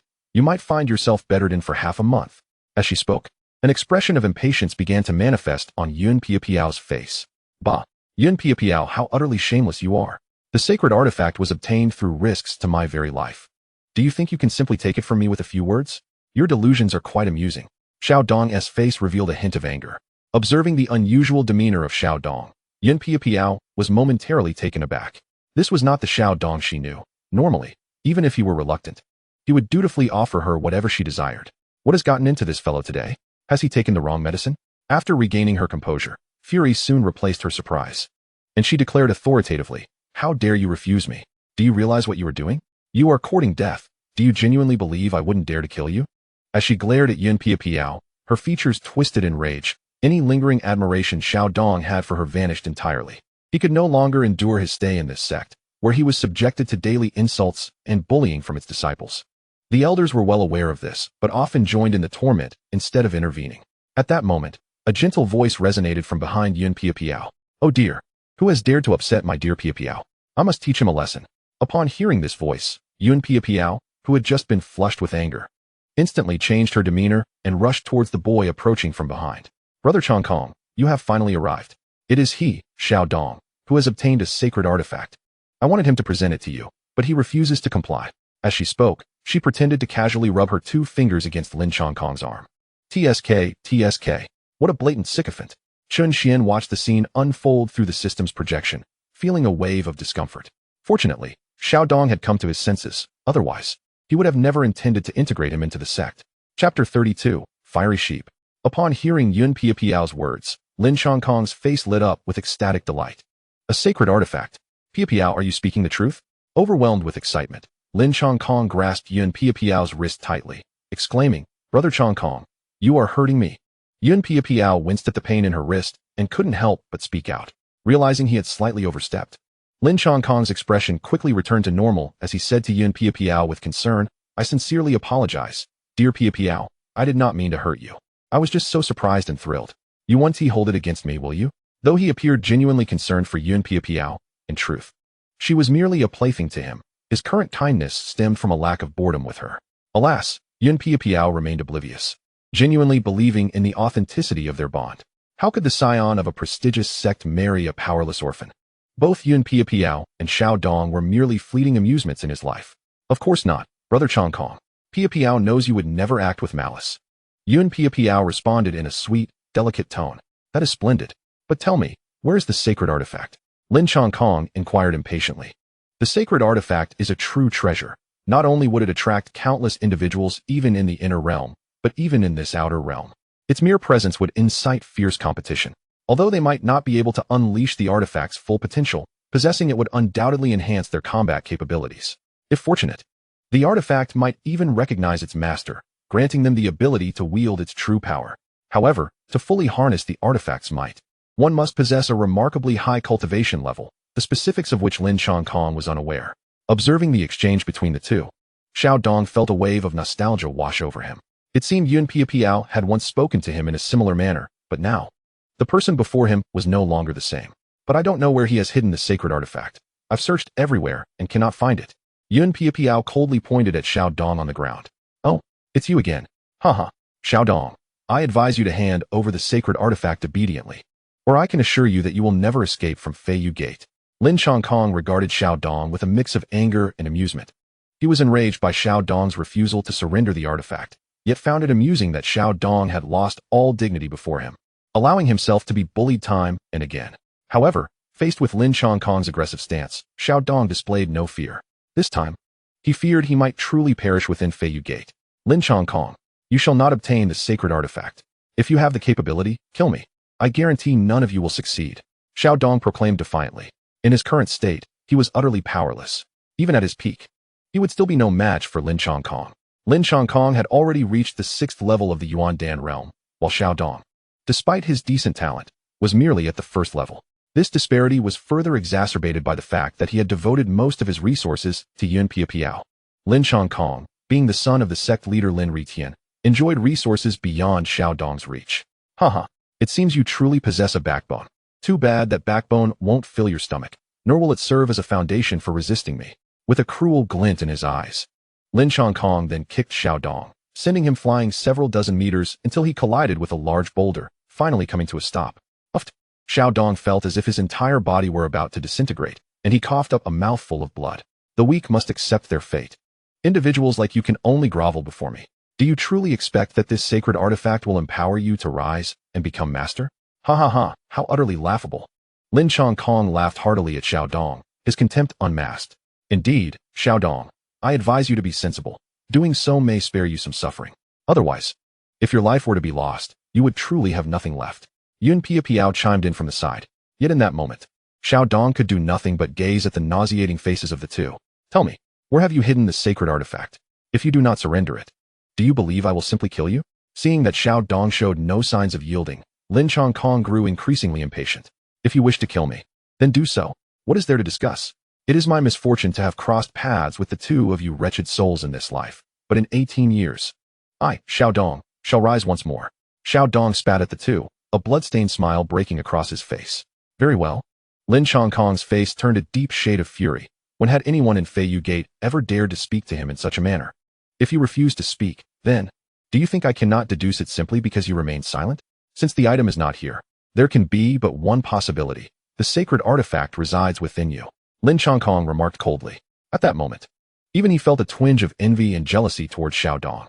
In his eyes, Xiao Dong was merely a commoner, and the chasm between their social standings was unfathomable. Why should Xiao Dong possess such extraordinary fortune, not only acquiring the sacred artifact, but also gaining its acknowledgement as its master? I will kill you, and then I shall see if that sacred artifact reveals itself. As he spoke, Lin Chongkong unleashed the aura of a 6th-layer Yuan Dan realm, gathering a formidable strike in his hand. He was not concerned that Xiao Dong would perish under the force of his punch. After all, a self-acknowledging sacred artifact inherently possessed the ability to protect its master. His intent was to force the artifact to emerge. Meanwhile, Yun Piao, who had overheard Lin Chongkong, suddenly understood. No wonder she had searched for so long without finding the sacred artifact. It was, after all, within Xiao Dong. Upon witnessing Lin Chongkong's ruthless intent toward Xiao Dong, there was not a shred of compassion in her eyes, as though Xiao Dong's life and death were of no consequence to her. With a thunderous sound, Lin Chongkong struck out, the imprint of his spiritual energy crackling in the air. Observing this, Xiao Dong wore a bitter smile. It seemed the sacred artifact could not be preserved any longer. Just as the punch was about to land on Xiao Dong, a ripple appeared before him, and Chen Xuan's figure blocked the blow. Upon seeing his powerful strike dissipate, Lin Chongkong's expression shifted in shock. Noticing the suddenly appeared youth, a grave look crossed his face. Who are you? This is the Feiyu Sect. You would do well not to misjudge your position. Yet, Chen Xuan did not even glance at Lin Chongkong and his companion. Instead, he turned to Xiao Dong, a flicker of pity flashing in his eyes. Alas, how pitiful. This is nothing short of a lamb to the slaughter, isn't it? Yun Piao has likely already enjoyed the spoils, while Xiao Dong remains blissfully unaware. Would you be willing to join my Yusian sect? Chen Xuan asked, smiling at Xiao Dong. Hearing Chen Xuan's words, a fleeting daze crossed Xiao Dong's gaze.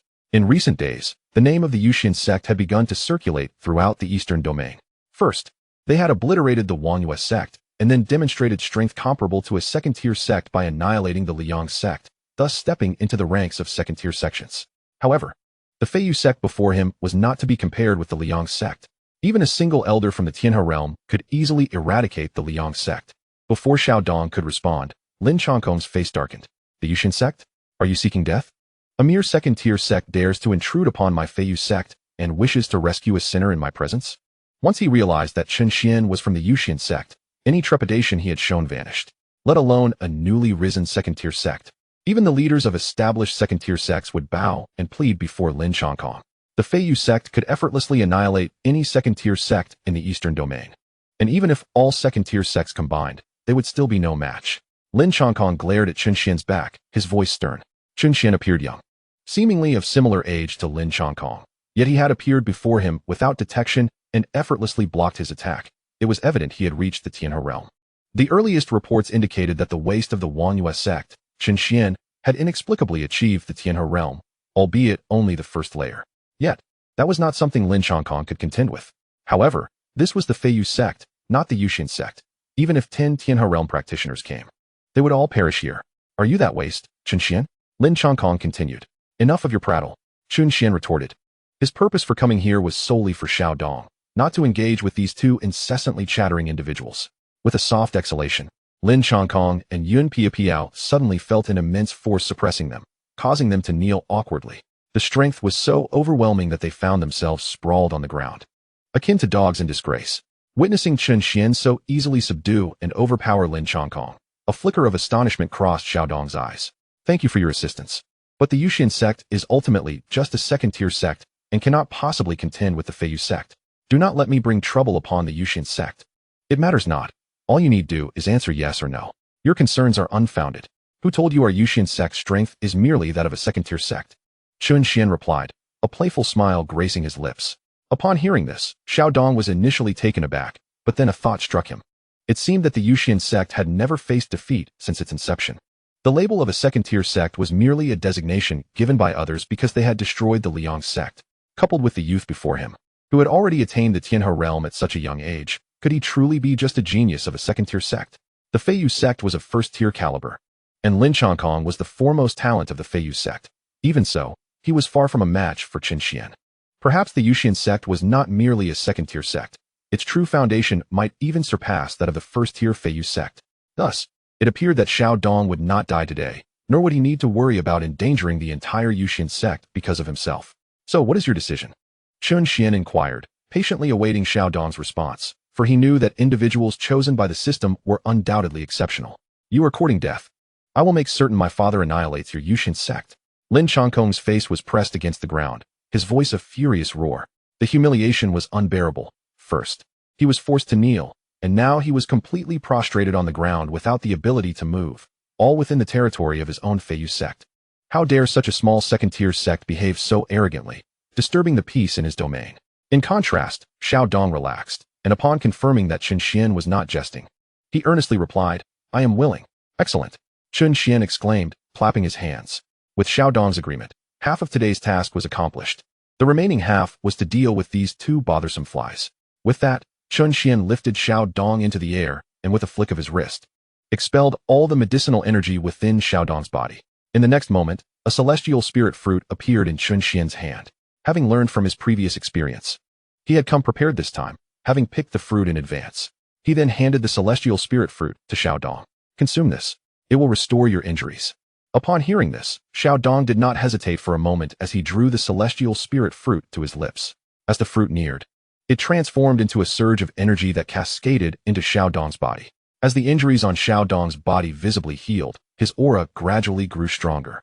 A large white cocoon began to materialize around him, pulsating with the power of thunder. Observing this, Chen Xuan could not help but smile, recognizing that Xiao Dong was undergoing a transformation. Meanwhile, Chen Xuan wasted no time, querying the system in his mind. System. Xiao Dong has agreed to join the Yusian sect. What rewards do I receive? Reward distribution in progress. Please be patient. Congratulations, Master.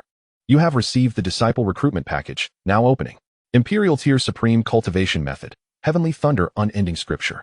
Imperial Tier Supreme Martial Technique. Great Wilderness Capturing Heaven Finger. Supreme Imperial Weapon. 10,000 Ancestors, Lioli Bowl. Items have been dispatched to the system space. Please check. Goodness. Looking at the items provided by the system, Chen Xuan could only express his envy. He was exhausted from uttering the word. Once again, he received cultivation techniques, martial skills, and a weapon that perfectly suited Xiao Dong. This indicated that Xiao Dong's physique was closely related to thunder. Thunder has always been associated with divine punishment and judgment. Indeed, yet another child of destiny. With that, Chen Xuan directly infused the items into the cocoon, and as they entered Xiao Dong's body, the thunderous energy surrounding the cocoon intensified, expanding outward and creating a growing commotion. If this continued, it would soon attract the attention of other disciples and elders from Feiyu sect. But what of it? On another front, Lin Chongkong and Yun Piao Piao were filled with disbelief. The two struggled to lift their heads, barely managing to see Xiao Dong transformed into a colossal cocoon of thunder.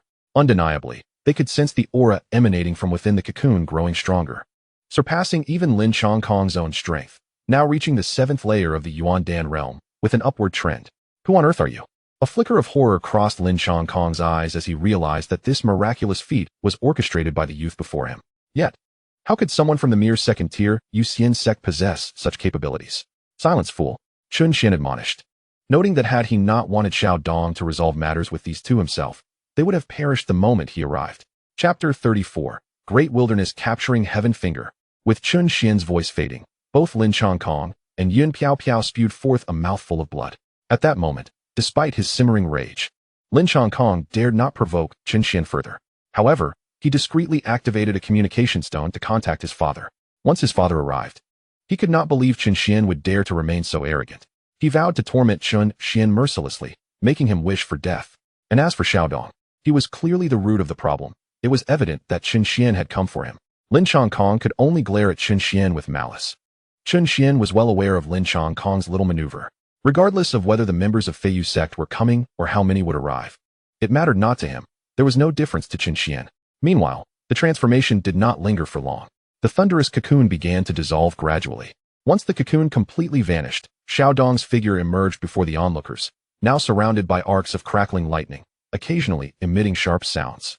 A significant change was that Xiao Dong, who had previously been at the 1st layer of the Yuan Dan realm, had now astonishingly ascended to the 1st layer of the Tianhe realm. In his hand, he wielded a grayish-red polearm. Chen Xuan glanced at it and understood. It must be the sacred artifact, that Song Yuan halberd, that Xiao Dong had acquired earlier. However, now that the supreme imperial weapon, the 10,000 Ancestors Liuli Bowl, had automatically fused with Xiao Dong, that Song Yuan halberd had naturally been expelled from his body. Xiao Dong looked at the Song Yuan halberd in his hand, a hint of embarrassment crossing his face. Give it to me, Chen Xuan commanded. Since Xiao Dong had obtained a supreme imperial weapon, he no longer required this one, perfect for exchanging for some credits, or, at the very least, for others to use. Yes.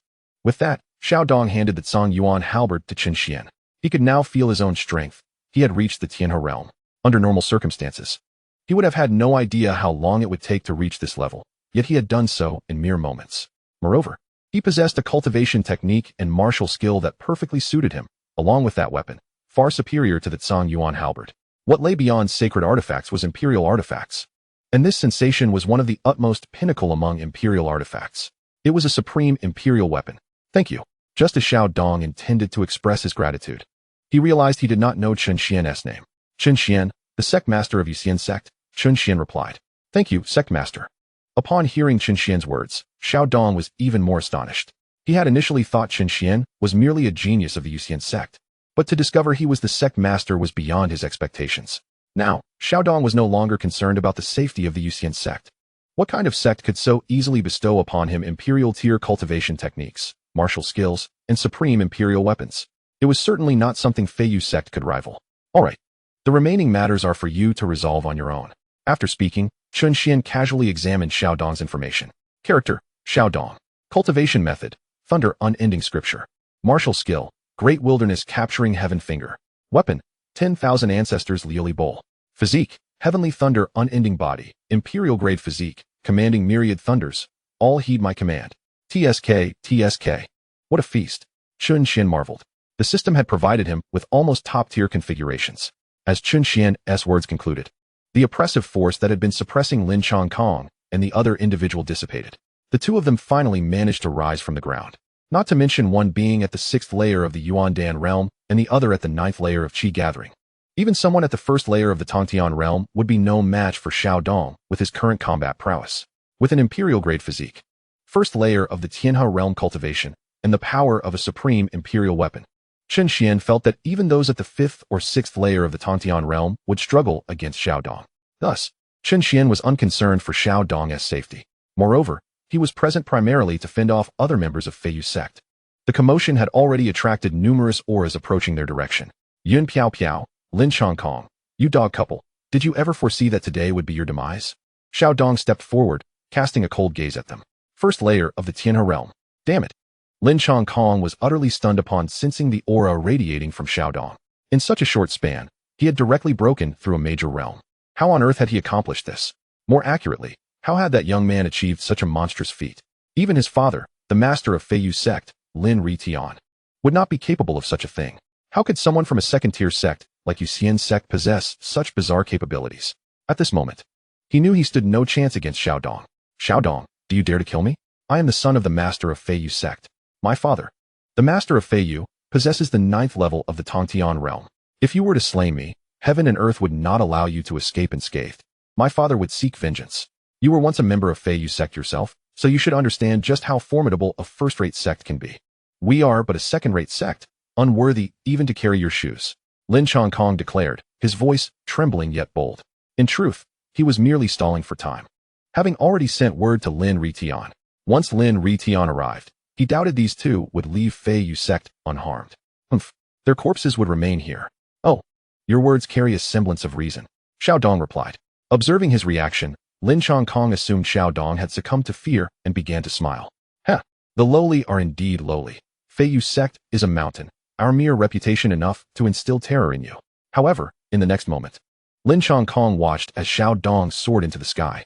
With a swift motion, he extended a finger, condensing a stream of energy imbued with a terrifying aura, directing it towards Lin Chongkong.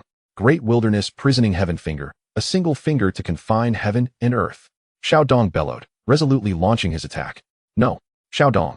I concede, I plead for mercy. Faced with this insurmountable force, even Lin Chongkong, who had always looked down upon Xiao Dong, was compelled to humiliate himself in a plea for mercy. Yet, Xiao Dong paid him no heed, his eyes reflecting profound indifference. Had it not been for Chen Xuan's sudden appearance, Xiao Dong would have met his end today. He would show no mercy. For doing so would be an affront to the oppression and humiliation he had endured over the years at Feiyu Sect. As the finger descended, Lin Chongkong and Yun Piao Piao were obliterated, leaving behind only a deep imprint on the ground. At that moment, the scene of Xiao Dong's execution of the two was witnessed by a middle-aged man rushing to the scene. He sought to intervene, but it was too late. He could only watch helplessly as his son perished before his eyes. This man was Lin Ritian, the master of Feiyu Sect, and also a formidable figure at the 9th level of the Tongtian realm. Following him were several cultivators of the same realm, all holding significant positions within Feiyu Sect. Xiao Dong, I shall reduce you to ashes. Lin Ritian's eyes burned with rage, desiring nothing less than to rend Xiao Dong to pieces. Chapter 35, The Annihilation of Feiyu Sect. In his fury, Lin Ritian's 9th level of the Tongtian realm was laid bare. Lin Chongkong was his only son. Throughout his life, he had never even raised his voice at him, let alone struck him. To see his cherished son slain within his own sect, and right before his very eyes, was an unbearable blow. Enraged, Lin Ritian manifested a 3-foot-long azure blade, its edge steeped in dreadful power. For Xiao Dong, this man was not yet a rival. Meanwhile, the onlookers surrounded the two, blocking any escape routes. Their faces were etched with a mix of fury and dread. The son of the master of Feiyu Sect had been killed on his own territory. Even if they were to slay Xiao Dong and his companion now, they could not escape punishment. Such audacity, the crowd murmured. At last, Lin Ritian's attack descended. Confronted with this overwhelming force that surpassed his own limits, Xiao Dong felt a wave of trepidation wash over him. Yet, there was no trace of fear in his eyes, for he knew Chen Xuan would intervene. Indeed, in the next moment, Chen Xuan appeared before him. With a mere flick of his finger, the formidable strike that could easily vanquish all present shattered into nothingness. Who are you? Lin Ritian's pupils constricted at the sight of his attack, dissipating. He was acutely aware of its magnitude. Only a force from a dominant faction could have so effortlessly thwarted it. That faction was none other than the Eastern Divine Hall, the undisputed overlord of the Eastern Domain. Lin Ritian had noticed Chen Xuan upon arriving, but the news of Lin Chongkong's demise had clouded his judgment, pushing him to eliminate Xiao Dong hastily. Now, however, He could no longer disregard Chen Xuan's presence, recognizing that this individual clearly possessed strength surpassing his own. As a practitioner of the 9th level of the Tongtian realm, Lin Ritian could only surmise that above the Tongtian realm lay the Diwu realm. Yet Chen Xuan appeared to be no more than 20 years old. When had a Diwu realm expert of such youth emerged in the Eastern domain? Even within the Eastern Divine Hall, such an individual was rare, if they existed at all. Nevertheless, he resolved to inquire further. Are you from the Eastern Divine Hall? No need for speculation. I am Chen Xuan, the master of Yusian Sect. Chen Xuan replied nonchalantly. Chen Xuan? The crowd fell silent, taken aback. It seemed the Eastern Divine Hall had no record of such a figure. Wait, Yusian Sect? They had heard the name before. However, in comparison to their first-rate sect, it was merely a minor faction, not worthy of significant attention. Yet now, the youth before them, whose power appeared to surpass that of their master, was indeed the master of Yusian Sect. Chen Xuan, you are the so-called waste of a third-rate sect that has been ridiculed for over a decade? Lin Ritian gazed incredulously at Chen Xuan after pondering for a moment. Upon hearing this, Chen Xuan raised an eyebrow, realizing that the original owner of this identity was indeed notorious. Even the master of a first-rate sect was aware of his infamous reputation. Perhaps, Chen Xuan replied coolly. As his words settled, Lin Ritian frowned slightly. Had anyone claimed that Yusian Sect was powerful previously, he would have scoffed. Yet, the evidence was now before him, and he could not afford to be dismissive. Chen Xuan's revelation elevated him to an equal footing in Lin Ritian's eyes, no longer merely a junior. Should you be here as a guest of Feiyu Sect? I, Lin, would certainly welcome you. However, today this Xiao Dong has slain my child. If I allow him to depart unscathed, would it not reflect poorly on my capabilities? Lin Ritian spoke, though he was cautious of Chen Xuan's strength. As long as Chen Xuan was not from the Eastern Divine Hall, he felt he need not be overly fearful. After all, the Eastern Divine Hall was the true sovereign of the Eastern domain. Moreover, since Chen Xuan was not affiliated with the Eastern Divine Hall, Lin Ritian could always seek aid from its members, albeit at a cost. Your incompetence? What concern is that of mine? Xiao Dong is now a member of my Yusian Sect. While I am present, none of you can harm him. Chen Xuan's eyes gleamed with disdain. Lin Ritian's anger flared in response to this statement. Yet the Diwu realm was not something Feiyu Sect could contend with.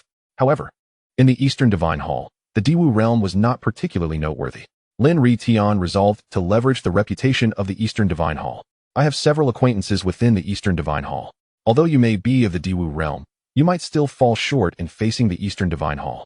I advise you not to sacrifice your entire Yusian sect for the sake of a mere disciple. Lin Ritian asserted solemnly. Friends? Surely that is a lie. You may know them, but if you have something of equal value, one could indeed be persuaded to assist you. Hiss. What? This Chen Xuan is actually of the Diwu realm. No way. How could someone so young possibly be of the Diwu realm? Huh. The sect master has declared it. Could there be any falsehood? Moreover, are you not aware of the master's temperament? Should anyone be weaker than him, they would have been dispatched long ago. How could he be so composed in conversation? The elders surrounding Chen Xuan and the others whispered among themselves. Despite the crowd's initial speculation upon observing Lin Ritian's reaction, the moment he articulated his thoughts, a profound shock and disbelief swept over everyone present. Meanwhile, Xiao Dong had completely submitted to Chen Xuan. Yet he no longer perceived Chen Xuan as merely a practitioner of the earth martial realm. Heh, are you threatening me? You have already paved your path to demise. Chen Xuan's expression, once placid, abruptly turned frigid, with a glint of murderous intent igniting in his eyes. How dare a mere celestial realm being threaten an emperor? Insect, perish. As Chen Xuan's words echoed, the overwhelming pressure of an emperor enveloped the entirety of the Feiyu Sect. It was the first time he had revealed his imperial prowess. Under the weight of this imperial might, all members of the Feiyu Sect were rendered powerless, unable to move. Are you truly of the earth martial realm, and not the heaven martial realm? Lin Ritian found himself prostrate on the ground, his eyes filled with horror. In your next life, I hope you grow a pair of eyes to avoid such blindness. I detest being threatened. With that, the entire Feiyu Sect met their end simultaneously, leaving no trace behind. After exterminating them, Chen Xuan retracted his imposing aura and extended his hand, seizing the sect's spiritual veins and resources, depositing them into his storage ring. Turning around, he encountered the astonished Xiao Dong. Sect leader, you are of the heaven martial realm?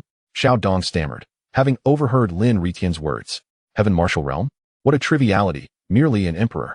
Before Xiao Dong could fully grasp the situation, Chen Xuan inscribed the words Yusian Sect upon the remnants of the Feiyu Sect, then whisked Xiao Dong away, vanishing from the location. Only Xiao Dong was privy to Chen Xuan's true prowess. Even Chen Kanglin remained oblivious. After their departure, Numerous cultivators flocked to the site of the Feiyu sect, drawn by the earlier commotion, which had been quite significant. Heavens! Who could have obliterated the Feiyu sect? It was a first-rate sect with numerous celestial realm experts. Indeed, this is terrifying. To annihilate a first-rate sect in such a short span of time. It must be a practitioner of the Earth Martial Realm. Look, someone has left a message here. The crowd was filled with astonishment as they gazed at the flattened Feiyu sect. Yusian sect? Could it be that the Yusian sect was responsible for the Feiyu sect's destruction? Wasn't the Yusian sect a newly emerged sect? I heard they have reached the standard of a second-rate sect, but the Feiyu sect is a first-rate sect. It seems the eastern region is far from peaceful. In the Taiji Hall, a middle-aged man knelt in the Grand Hall, where a figure clad in a black and white sword robe sat upon a throne. Hall Master, my brother Chen Xuan was slain by the Yusian sect. I implore you to permit me to seek vengeance for him. The man, who was none other than Chen Xuan's elder brother, had reached the 4th level of the celestial realm. The man seated above was the Hall Master, Tai. After a fleeting glance at Chen, he nodded and said, "Go. Be swift in your actions, and do not tarnish the reputation of my Taiji Hall." "Thank you, Hall Master." However, just as Chen was about to exit the hall, Tai suddenly called out to him, disbelief lacing his voice. "Hall Master, do you have further instructions?" Chen turned around, clasping his fists. "Take a look for yourself." With a cold snort, Tai tossed a communication stone into Tian's hands. After reading the message conveyed by the stone, Tian's expression shifted dramatically, bordering on madness. How is this possible? The Yusian sect has annihilated the Feiyu sect? Does this not imply that the Yusian sect possesses the capability to obliterate our Taiji Hall as well? Chapter 36. The Trepidation and Alliance of First-Rate Sects. With Chun Xian and Xiao Dong's departure, news of the Feiyu sect's annihilation swiftly spread throughout the eastern region. Both solitary cultivators and sect members alike were left in utter shock upon hearing the news. Across various cities and within sects, nearly everyone was abuzz with discussions about the Yusian sect. In a bustling tavern within a city, the establishment was nearly filled to capacity. "Have you heard? The Feiyu sect was destroyed, apparently by individuals from the Yusian sect. Is that true? Wasn't the Yusian sect just a recently emerged sect? How could they possibly have the strength to destroy the Feiyu sect? Perhaps someone is framing the Yusian sect. That is a grave misunderstanding. You may not know this, but the Tianjin sect, Huangfeng Valley, and Wuzhigong were all annihilated on the same day. Can you guess who was responsible? You can't be suggesting it was also the Yusian sect? Indeed, it was the Yusian sect. Furthermore, even the Tianlan sect fell to the Yusian sect's might, and the Tianlan sect's master has an elder brother serving as an elder in the Taiji Hall. Let us see if he dares to seek vengeance against the Yusian sect. Incredible. Those were all top-tier sects among the second-rate ones. Moreover, it seems we have never truly understood the Yusian sect's actual strength. Perhaps they are not inferior to any first-rate sect in our eastern region.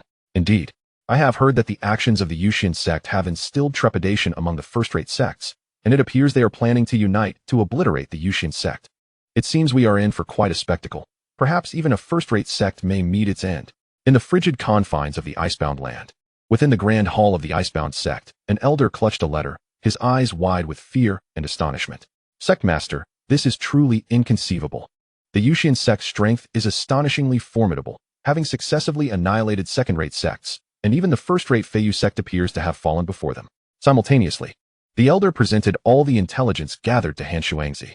Upon hearing the elder's report, Han Shuangzi stood abruptly, his expression one of shock and disbelief. What? The Yusian sect has destroyed so many factions, and even the Feiyu sect could not withstand their might. In that moment, Han Shuangzi felt a mix of relief and trepidation. Relieved that they had not provoked the Yusian sect, yet fearful that the Yusian sect might suddenly turn their wrath upon them as well. After a moment's contemplation, Han Shuangzi calmed his thoughts. If the Yusian sect's strength rivaled that of the Feiyu sect, then the icebound sect would be mere trifles in comparison. It seemed the Yusian sect had no need to direct their attention towards them. Nevertheless, a sliver of concern lingered in his heart, leading him to address the elder below. "You are to relay a message to all sect disciples, instructing them that henceforth, upon encountering members of the Yusian sect, they must bow their heads and walk away. If they direct you east, you must never venture west. Do you understand?" "Yes, Sectmaster. I shall convey your orders immediately." Amidst the swirling mists and towering sword peaks, an area steeped in a fierce sword intent stood, where a sword-shaped sect arose. This was the location of Lingjian Mountain, the strongest first-rate sect in the eastern region. Lingjian Mountain boasted the mightiest foundation among all first-rate sects, for its mountain lord was a genuine practitioner of the Earth Martial Realm. Though merely at the first level of the Earth Martial Realm, he was not someone the leaders of other first-rate sects could contend with. considering that their strongest practitioners barely reached the 9th level of the celestial realm. The disparity of a single level was monumental. At this moment, within the Grand Hall of Lingjian Mountain, the leaders of 6 major sects convened, with Ling Longzi, the Mountain Lord of Lingjian Mountain, presiding over them. The other 4 leaders were: in the majestic realm of Longhu Mountain resides the formidable Long Xiao. This man possesses a physique reminiscent of a tiger and a bear, with a fierce countenance that immediately signals he is not to be trifled with. Then there is Zhao Bufan of the Hidden Divinity Cave. Despite his slender and diminutive stature, his small eyes radiate a piercing brilliance, akin to the venomous gaze of a serpent. Next, we have Wu Xingyu from the Celestial Transformation Sect. He exudes an ethereal aura, accompanied by an enigmatic presence that subtly envelopes him. And let us not forget the enchanting Yuxianzi of the Hehuan Sect. Draped in a delicate pink gown, she emanates an alluring fragrance, embodying the essence of a voluptuous beauty. Lastly, we have Tai Yi, the master of the Tai Chi Palace. He still harbors lingering trepidation regarding the annihilation of the Flying Feather Sect by the Yusian Sect. With Tianhe being an elder of their Tai Chi Palace, there is a looming possibility that the Yusian Sect may one day set their sights upon them.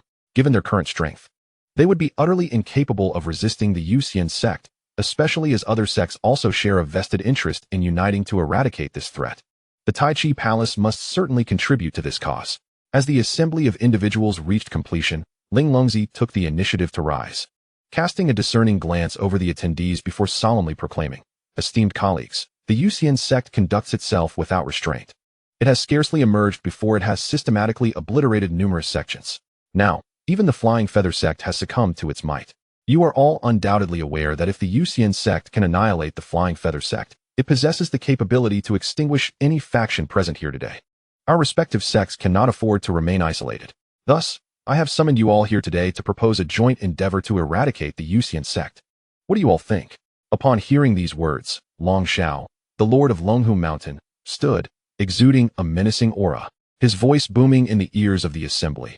"I, Longhu Mountain, concur with the sentiments expressed by Mountain Master Ling Longzi. The Yusian Sect is exceedingly overbearing, entirely disregarding us first-rate sects, extinguishing us at will. The Flying Feather Sect has fallen this time. It might just be one of us next. This poses an extreme danger to us, and to avert such a scenario, the Yusian Sect must be eradicated." At Long Zhao's declaration, Zhao Bufan from the Hidden Divinity Cave also rose, a glint of coldness flickering in his eyes. Indeed, in the Eastern Domain, apart from the Eastern Divine Hall, no other power should pose a threat to our existence. Setting aside the Eastern Divine Hall, we are the sovereigns of the Eastern Domain. As soon as he finished speaking, Wu Xingyu of the Celestial Transformation Sect, Tai Yi of the Tai Chi Palace, and Yu Xianzi of the Hehuan Sect similarly expressed their agreement to unite in the effort to obliterate the Yusian Sect. Observing their reactions, Ling Longzi felt a surge of satisfaction, expecting no less. After all, the strength of these sects was on par with the Flying Feather Sect, and they harbored even greater wariness towards the Yusian Sect. The Lingjian Mountain, being a peak first-rate sect, had earned the trust of the Eastern Divine Hall. The emergence of a power comparable to the Lingjian Mountain could potentially threaten its standing with the Eastern Divine Hall. Therefore, Ling Longzi was resolute in preventing such an occurrence. Understanding that the only solution was to eliminate the Yusian Sect before it drew the attention of the Eastern Divine Hall. Now that all parties have consented to the eradication of the Yusian Sect, we shall convene in 3 days to march upon their stronghold and bring about their annihilation," Ling Longzi declared coldly. Upon hearing this, the assembly nodded in unison, subsequently returning to their respective sects to prepare in advance. Chapter 37, Absolute Domination. In a land of stunning mountains and vibrant flora, the location of the Xianxiao sect unfolds. Within the Grand Hall, an elderly figure clad in a green robe clasped his hands in reverence, stating, "Sect Master, it appears that Lingjian Mountain intends to unite forces to obliterate the Yusian Sect. Should we not take action as well?" The elder was the Grand Elder of the Xianxiao sect, wielding the formidable strength of the 7th level of the Celestial Realm. Above him stood Mo Xiaoyao, the seemingly carefree master of the Xianxiao sect, whose prowess reached the 9th level of the Celestial Realm. However, in response to the elder's inquiry, Mo Xiaoyao remained composed, his demeanor tranquil as he replied, "Unite to eradicate the Yusian sect? That is simply out of the question. It is utterly impossible." Hearing this, the Grand Elder furrowed his brow, perplexed as he asked, "Sect Master, while it is true that our Xianxiao sect has always adhered to a philosophy of caution, is it not overly circumspect this time? After all, the Yusian sect is merely a fledgling power that has emerged from the fringes of the Eastern Domain. Although they managed to eliminate the Flying Feather Sect, the master of Lingjian Mountain has also taken action. It stands to reason that he should be capable of dealing with that one formidable warrior of the Yusian sect, and with so many sects joining forces, including numerous 9th-level Celestial Realm experts, the Yusian sect is bound to be vanquished. Upon hearing this, Imo Xiaoyao shook his head, replying softly, Grand Elder, after all these years by my side, do you not yet understand my modus operandi? Our ascent from a second-rate sect to a first-rate sect, maintaining our position for so long, relies on our steadiness. As long as we are not deeply embroiled in enmity with any sect, why should we provoke them? Moreover, the Yusian sect is suspected to harbor a formidable warrior of the Earth Martial Realm. Furthermore, have you not inquired that many of the obliterated sects had, to some extent, provoked the Yusian sect? As long as we remain prudent, we shall surely endure until the end. Also, are you so certain that the master of Lingjian Mountain, Ling Longzi, is indeed a match for the Yusian sect's Earth Martial Realm expert? Hearing this, the Grand Elder's lips twitched, yet he found himself at a loss for words. After all, the Xianxiao sect had indeed established its foothold under Imo Xiaoyao's leadership. While it was true that they rarely took action, when they did, they ensured total annihilation. He recalled an incident when a certain faction offended the Xianxiao sect. It would have sufficed for a single Celestial Realm expert to obliterate that faction. Yet, they deployed their entire force, 100 strong, to storm the enemy's stronghold, leaving nothing but devastation in their wake. They justified their actions as being cautious, fearing that a single surviving disciple might return with a fortuitous opportunity to seek vengeance against them. Thus, upon hearing these words, the Grand Elder understood that Imo Xiaoyao's resolve was unshakable. Indeed, Sectmaster, I comprehend your stance. I shall take my leave then. With that, the Elder's figure flickered and vanished from the Grand Hall. At the Yusian sect, Chen Xuan returned with Xiao Dong, unceremoniously tossing him into the sect. He instructed Lin Yin and others to help him acclimate to the sect, while he himself selected a place to reside. Ultimately, Xiao Dong chose to dwell beside Lin Yin, effectively becoming neighbors. Brother Lin, you are astonishingly powerful, possessing the cultivation of the 9th level of the Celestial Realm. Xiao Dong exclaimed, astonished by Lin Yan's prowess. Though Lin Yan appeared younger than him, his strength was leagues ahead. Brother Xiao, do not be hasty. This is not solely my own cultivation, Lin Yan replied. It is the sect master who has aided in my elevation. Perhaps he will soon assist you in enhancing your strength as well. Seeing the look of confusion on Xiao Dong's face, Lin Yan elaborated on the matter. Indeed, after hearing the explanation, Xiao Dong was even more astounded. Heavens, the sect master is truly remarkable. Such methods are simply divine. Meanwhile, Chen Xuan, having observed Xiao Dong's swift integration into the Yusian sect through the Celestial Eye, severed the vision. He then retrieved all the resources acquired from the Flying Feather Sect, commanding the system, transform all these resources into contribution points. As Chen Xuan gazed upon the objects before him, a flicker of joy graced his countenance. It seemed he would finally amass enough for a grand total of 361 draws. Master, a medium-quality spiritual vein and a low-quality spiritual vein have been detected, along with 531,000 medium-quality spirit stones and 450,000 low-quality spirit stones, as well as 7 high-grade earth-level techniques and 10 intermediate-level martial skills. In total, you can exchange for 16,700,000 points, with a current points balance of 41,333,000. Upon the system's announcement, the items before Chen Xuan vanished, and the balance displayed on the system panel adjusted to 41,333,000. Overjoyed, Chen Xuan realized he could now proceed with the Tier 3 lottery, costing 100,000 points each for a total of 361 times, amounting to 3,610,000 points. System, initiate 361 Tier 3 draws. Chen Xuan commanded. Acknowledged, commencing the lottery. The system has detected that the current Tier 3 lottery items will not significantly benefit the disciples of the sect. Would you like to combine the 361 draws? Due to the guaranteed critical hit from the 361 draws, merging will greatly enhance the likelihood of acquiring valuable items. Considering the system's reasoning, Chen Xuan concurred. Merge. Acknowledged, commencing the lottery. Congratulations, Master. You have drawn a divine skill. Absolute domination. Absolute domination? Chen Xuan pondered, quickly accessing his attribute panel. Host, Chen Xuan. Cultivation level, 9th layer of the Great Emperor. Constitution, Heavenly Eye. Technique, Eternal Emperor Scripture. Martial skill, Mountain Splitting Palm. Special effect, Absolute Domination. Any attack or action from the host can utterly crush opponents whose cultivation does not exceed 1 major realm or are weaker than the host into powder. So, that is what it means, absolute domination. This is indeed a remarkable asset. In the future, when encountering powerful adversaries of the same realm, There will be no need for combat. Merely a casual gesture will suffice to obliterate them. Is this not the legendary ability to defeat foes with a mere fart? However, after some contemplation, Chen Xuan deemed such a notion somewhat undignified and ultimately discarded it. Nevertheless, it was indeed an exceptional boon. A faint smile graced Chen Xuan's lips as he glanced at the remaining balance of 523,000 points. He decided to refrain from further draws for the moment. Just then, his communication stone began to chime.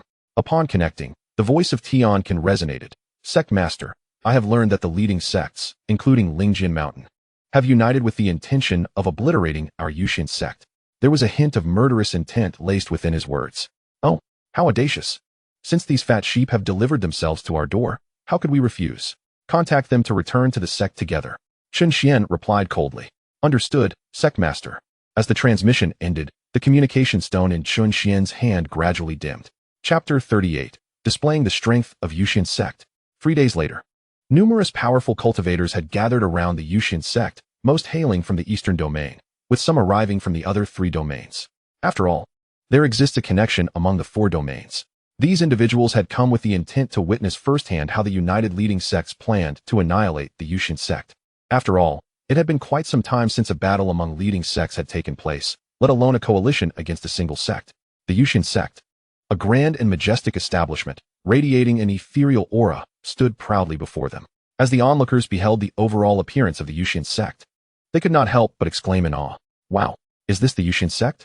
Truly extraordinary. Its grandeur and presence are unmatched by any leading sect in the eastern domain. Indeed, it was no wonder they had banded together. One-on-one, it seemed unlikely that any single leading sect could triumph over the Yusian sect. How peculiar that this sect, seemingly newly emerged, could possess such strength. Amidst the murmurs, the 6 leading sects powerhouses made their appearance, with Ling Longzi from Lingjin Mountain at the forefront. Hearing the crowd's chatter, Ling Longzi's face darkened, his animosity toward the Yusian sect intensifying. Even before any confrontation, they had already elevated the Yusian sect above their own Lingjin Mountain. How could he tolerate such insolence? Yet, despite his resentment, he could not help but feel a twinge of envy at the sight of the Yusian sect. In terms of appearance, the Yusian sect indeed overshadowed Lingjin Mountain. In but a moment, Ling Longzi's expression turned cold. What does it matter how splendid it appears? All that glitters is not gold. After today, the Yusian sect will cease to exist in the eastern domain. Beside him, Long Xiao, the leader of Longhu Mountain, grinned widely, his eyes radiating unabashed contempt. Indeed, united, our 6 sects shall ensure the annihilation of the Yusian sect. They shall not escape. Zhao Bufan from Shun-In Cave regarded the Yusian sect, nodding in agreement with the others, his gaze filled with avarice. Absolutely. How dare they be so arrogant? Once we obliterate the Yusian sect, we shall divide its resources among ourselves. Through the defensive array of the Yusian sect, Zhao Bufan's gaze settled upon the liquid-like spiritual energy within. Initially puzzled by the rain within the Yusian sect, he soon surmised that such a phenomenon occurred due to the spiritual energy reaching a certain density. Not only did Shun-In Cave lack such abundant spiritual energy, but even Lingjin Mountain could not compete. It seemed the Yusian sect was indeed a great prize. Within the Yusian sect, Medusa and her companions stood in formation. Chen Xuan had already briefed them in advance. The 6 leading sects had dispatched 6 9th-layer Celestial Realm cultivators, alongside 1 Earth Martial Realm Ling Longzi. Lingjin Mountain was the sole sect to send 2 representatives, and one of the 6 9th-layer Celestial Realm powerhouses was indeed from Lingjin Mountain. Chen Xuan had arranged his side meticulously. Mai Ling, Liang Zai, Ma La Xiaoyu, Pei Si, Lin Yan, Medusa, and Ziyun were all at the 9th layer of the Celestial Realm. They would handle the Celestial Realm cultivators from the 6 leading sections. As for Xiao Dong, Chen Xuan currently lacked a cultivation card for him, so he would remain as an observer for now. Although Tian Can and Di Can were also Celestial Realm cultivators, their combined abilities could contend even with a 2nd-layer Earth Martial Realm opponent. Thus, they would face Ling Longzi. As Medusa and her companions took their positions above the Yusian sect, they drew gasps of astonishment from the crowd. At that moment, they ceased to conceal their auras, allowing everyone to easily perceive that they were all 9th-layer Celestial Realm powerhouses. Especially with the appearance of Medusa and Ziyun, the onlookers were left in awe. They had not anticipated that the Yusian sect possessed such stunningly beautiful women, resembling celestial beings, and wielding formidable power. Even Ling Longzi's gaze was filled with greed. Such a beauty would be perfectly suited for him to command with his Earth Martial Realm strength. It was said that Chen Xuan was indeed a member of the Yusian sect. Why had he not made an appearance? Of course, no matter how formidable Chen Xuan was, He was still merely a celestial river realm cultivator, while the weakest present were all celestial realm. How could he dare to show himself? Some among the crowd still remembered Chen Xuan, for the emergence of the Yusian sect had commenced with his obliteration of the Wanyu sect. Once the group emerged, they did not hold back. Medusa was the first to speak. Our Yusian sect does not seek trouble with you, yet you have initiated an attack against us. Given this situation, it seems that the existence of your 6 major sects is no longer warranted. Unlike her demeanor when speaking to Chen Xuan, Medusa exuded an undeniable queenly aura in front of the others, momentarily stunning her opponents into silence. Once they regained their composure, Ling Longzi and his companions wore expressions of fury, their bodies emanating a chilling, killing intent. How audacious! It must be acknowledged that the foundation of your Yusian sect is formidable, but today, it shall be your sect that faces annihilation. Observing the formidable lineup of the Yusian sect, even Ling Longzi felt a weight of solemnity. Were it not for his status as a martial earthrealm cultivator, such a formation could easily overpower any first-rate sect in the Eastern Domain. Brothers, let us strike directly and obliterate the Yusian sect. With this declaration, Ling Longzi unleashed his martial earthrealm prowess and charged towards Medusa. However, at that moment, Tian Can and Di can position themselves before him, declaring in unison, Ling Longzi, your opponent is us. Upon witnessing this, a flicker of disdain crossed Ling Longzi's eyes. Did 2 9th-level celestial realm cultivators think they could obstruct him? Such delusions. With that, he launched an assault towards the pair. Meanwhile, the leaders of the other sects faced their own adversaries. However, due to the numerical superiority of the Yusian sect, they were quickly subdued. They only needed to hold out until Ling Longzi dealt with Tian Can and Di Can, after which the Yusian sect would crumble into dust. Yet, what left them even more horrified was that shortly after the battle commenced, Xianxia, the leader of the Longhu Mountain, was utterly obliterated, his form reduced to a mist of blood. How could this be?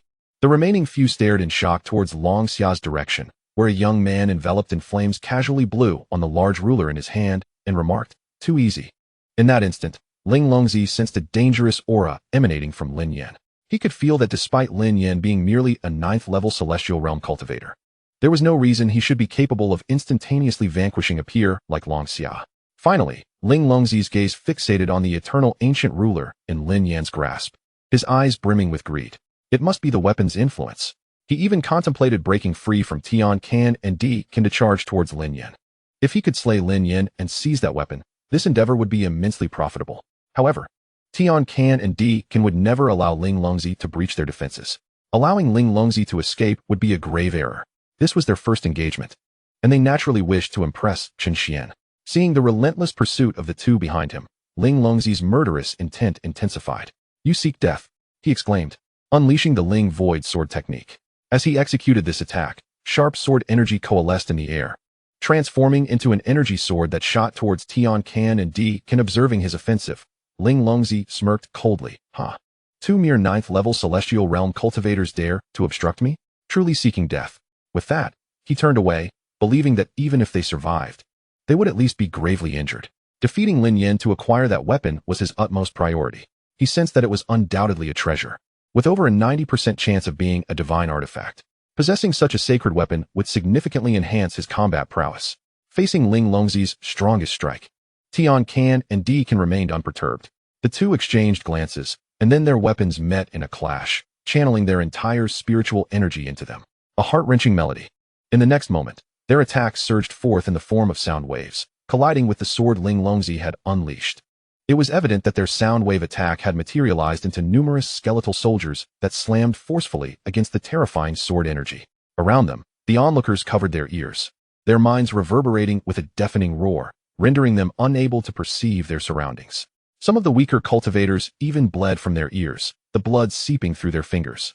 In the sky, the attacks of both sides collided. Although Ling Longzi's power was formidable, at least in the eyes of the other cultivators, the combination of Tian Can and Di Can proved even stronger, their might reaching the level of a 2nd-level martial earth realm. In the clash, the sword energy abruptly vanished, while the residual force of Tian Can and Di Can's assault surged towards Ling Longzi. What? The sudden turn of events sent shockwaves through Ling Longzi, cold sweat pouring down his brow. In a panic, he barely managed to defend himself. However, he was still sent flying, crashing to the ground and spitting out blood. How could this be? You are clearly celestial realm cultivators. How can you wield strength comparable to that of a 2nd-level martial earth realm? Ling Longzi's eyes brimmed with disbelief. tinged with a hint of terror. My heavens! A martial earth realm cultivator like Ling Longzi has been gravely injured. Is this the Yusian sect? Truly hidden and unfathomable. This is beyond comprehension. Not only do they possess so many celestial realm cultivators, but they also have powers capable of contending with the martial earth realm. It seems the 6 major sects are in grave danger today. Indeed, we initially thought today would mark the end of the Yusian sect. Yet who could have anticipated that it would be the 6 major sects that sought their own demise? The surrounding cultivators voiced their astonishment. Their eyes filled with fear and disbelief. I refuse to believe it. This is impossible. Ling Longzi, unwilling to accept defeat, rose once more and unleashed another strike. This attack was on par with his previous one, but due to his injuries, its power was significantly diminished. Once more, a heart-wrenching melody. Tian Can and Di can once again join forces to execute their combination technique. This time, they struck Ling Longzi down, leaving him incapacitated and on the brink of death. On the other side, Lin Yan, having freed himself, joined Medusa and her companions, effortlessly dispatching several foes. Soon, only Tai Yi, the master of the Taiji Hall, remained. Tai Yi lay on the ground, fear etched across his face, his entire body trembling involuntarily. Aside from himself and Ling Longzi, all others had perished. And even the strongest Ling Longzi lay like a dead dog in a pit. With disbelief, he uttered, "This is absolutely impossible. How could it be that your Yusian sect is so powerful?" Gazing at the despondent Tai Yi, Medusa snorted coldly, "There is nothing impossible. I have long said you are courting death. Today marks the day of your 6 major sects obliteration." With that, Medusa's spiritual energy surged as she unveiled her 9th-level celestial realm prowess. Behold the Medusa's eye, perish. With a thunderous command, a colossal phantom serpent materialized above them. Its form ethereal. In the next moment, 2 beams of destructive light erupted from the serpent's eyes, hurtling towards Tai Yi with blinding speed. A velocity so swift that even in his prime, Tai Yi might struggle to evade, let alone in his current injured state. Feeling the overwhelming force of destruction, Tai Yi's eyes were filled with terror. "No, no, no," he uttered, attempting to flee. At this moment, he regretted following along. Perhaps if he had stayed away, the Yusian sect would not have annihilated his Taiji Hall. However, just as Tai Yi managed to rise, a powerful energy attack from Medusa pierced through his body. With a resounding thud, he collapsed to the ground, breathless and lifeless. Meanwhile, Tian Can and Di can decapitated Ling Longzi, presenting his headless corpse to the onlookers. Witnessing this scene, the surrounding cultivators were engulfed in fear, disbelief etched across their faces, and they exclaimed, "This is astonishing. The combined might of the 6 major sects has been utterly vanquished. Indeed, especially that young boy, appearing no older than a teenager, has already slain a celestial realm master." Just how enigmatic is the Yusian sect to possess such a prodigy? With the demise of Ling Longzi and his companions, the battle of the day came to a definitive close. At this juncture, Chen Xuan's voice reached their ears. "You shall proceed to the 6 major sects, obliterate them, and bring back all their spiritual veins and resources." "Understood, Sect Master." The group responded in unison, bowing in acknowledgement. As they set forth towards the direction of the 6 major sects, the surrounding cultivators exchanged glances, their expressions laden with shock and dread. They understood that the eastern domain was on the brink of a monumental upheaval. Some who hailed from outside the region hurriedly relayed the events back home. Amidst swirling mists and towering sword peaks, Lin Yan appeared above Lingjin Mountain. In an instant, an inferno erupted from his body, spiraling above the mountain. Accompanying this was a formidable pressure, alongside the suppression from the Supreme Emperor's weapon, completely enveloping Lingjin Mountain. Below, the disciples gazed at the flame-enshrouded youth in terror, trembling uncontrollably. Some were so frightened they lost control of their bladders. "Lingjin Mountain, your mountain lord sought to eradicate my Yusian sect. You have brought this fate upon yourselves. Now, allow me to escort you to your demise," Lin Yan proclaimed as he raised the eternal primordial ruler in his grasp. Fire Law 6 wheels. With a light exhale from Lin Yan, 6 colossal fire beasts erupted from the ruler. Clearly, Lin Yan had birthed 6 types of flames within him. Their potency elevated to new heights. The immense energy contained within was sufficient to obliterate Lingjin Mountain. Hearing Lin Yan's words, the onlookers were incredulous. This suddenly emerged powerhouse was indeed from the Yusian sect. But was not the Yusian sect merely a second-rate sect? How could this be? Had not the sect master and others banded together to annihilate the Yusian sect? How could there still be members of the Yusian sect present? Could it be that the sect master had failed? With a thunderous explosion, the fire beasts obliterated Lingjin Mountain, their tremendous energy radiating outward. The entire sect was reduced to ruins, with 6 colors of flames gently flickering amidst the debris. Subsequently, Lin Yan moved swiftly. extracting the spiritual veins of Lingjian Mountain and seizing all the treasures from the vault. Simultaneously, the other 5 sects were likewise annihilated. Chapter 40. The overall strength of the Yusian sect rises, landlords and landladies. With the 6 major sects thoroughly destroyed, the great battle came to a close. The resources retrieved from the 6 sects were all presented to Chen Xuan. Gazing at the 6 rings before him, Chen Xuan's heart soared with joy. For these contained the resources and spiritual veins of 6 first-rate sections. System, convert all these into points. Master, detected a total of 6 mid-grade spiritual veins. 8 low-grade spiritual veins, 360,000 mid-grade spiritual stones, 1,670,000 low-grade spiritual stones, 25 high-grade earth-level techniques, and 31 mid-grade earth-level martial skills. Total points for exchange, 9,910,000. Upon the system's announcement, Chen Xuan glanced at the point count on the system panel, which had now risen to 143 million points. With a mere thought, the system panel reappeared before him. Host, Chen Xuan. Cultivation, 9th level of the Emperor Realm. Physique, Celestial Eye. Technique, Eternal Emperor Cannon. Martial skills, Mountain Opening Palm. Weapon, none. Mount, Burning Sky Spirit Sparrow. Special ability, Absolute Overwhelm. Points, 100,433,000. Seeing the point count on the system, Chen Xuan was elated. He could now directly conduct a 10-fold level 5 lottery draw. As for his cultivation, he had no immediate concerns, as there was currently no one from the outer realms capable of challenging him. Moreover, his points were insufficient for substantial cultivation improvement. Therefore, Chen Xuan decided to proceed with the lottery. New system, conduct 10 level 5 draws. For level 4 draws. Understood, Master, commencing the lottery. Congratulations, Master. You have received 6 cards for enhancement to the 9th level of the Celestial Realm. Congratulations, Master. You have received 4 cards for upgrading the quality of celestial weapons. Congratulations, Master. You have received 3 cards for enhancement to the 9th level of the Earth Realm. Congratulations, Master. You have received 1 fresh pile of dog excrement. Not bad, not bad. Chen Xuan chuckled at the rewards before him. He could once again enhance the overall strength of the Yusian sect. However, what was this last item? What the hell? Dog excrement? Damn it. Is this system doing this on purpose? Ding. Detected the Yusian sect has obliterated the 6 major sects, promoting to a first-rate force in the eastern domain.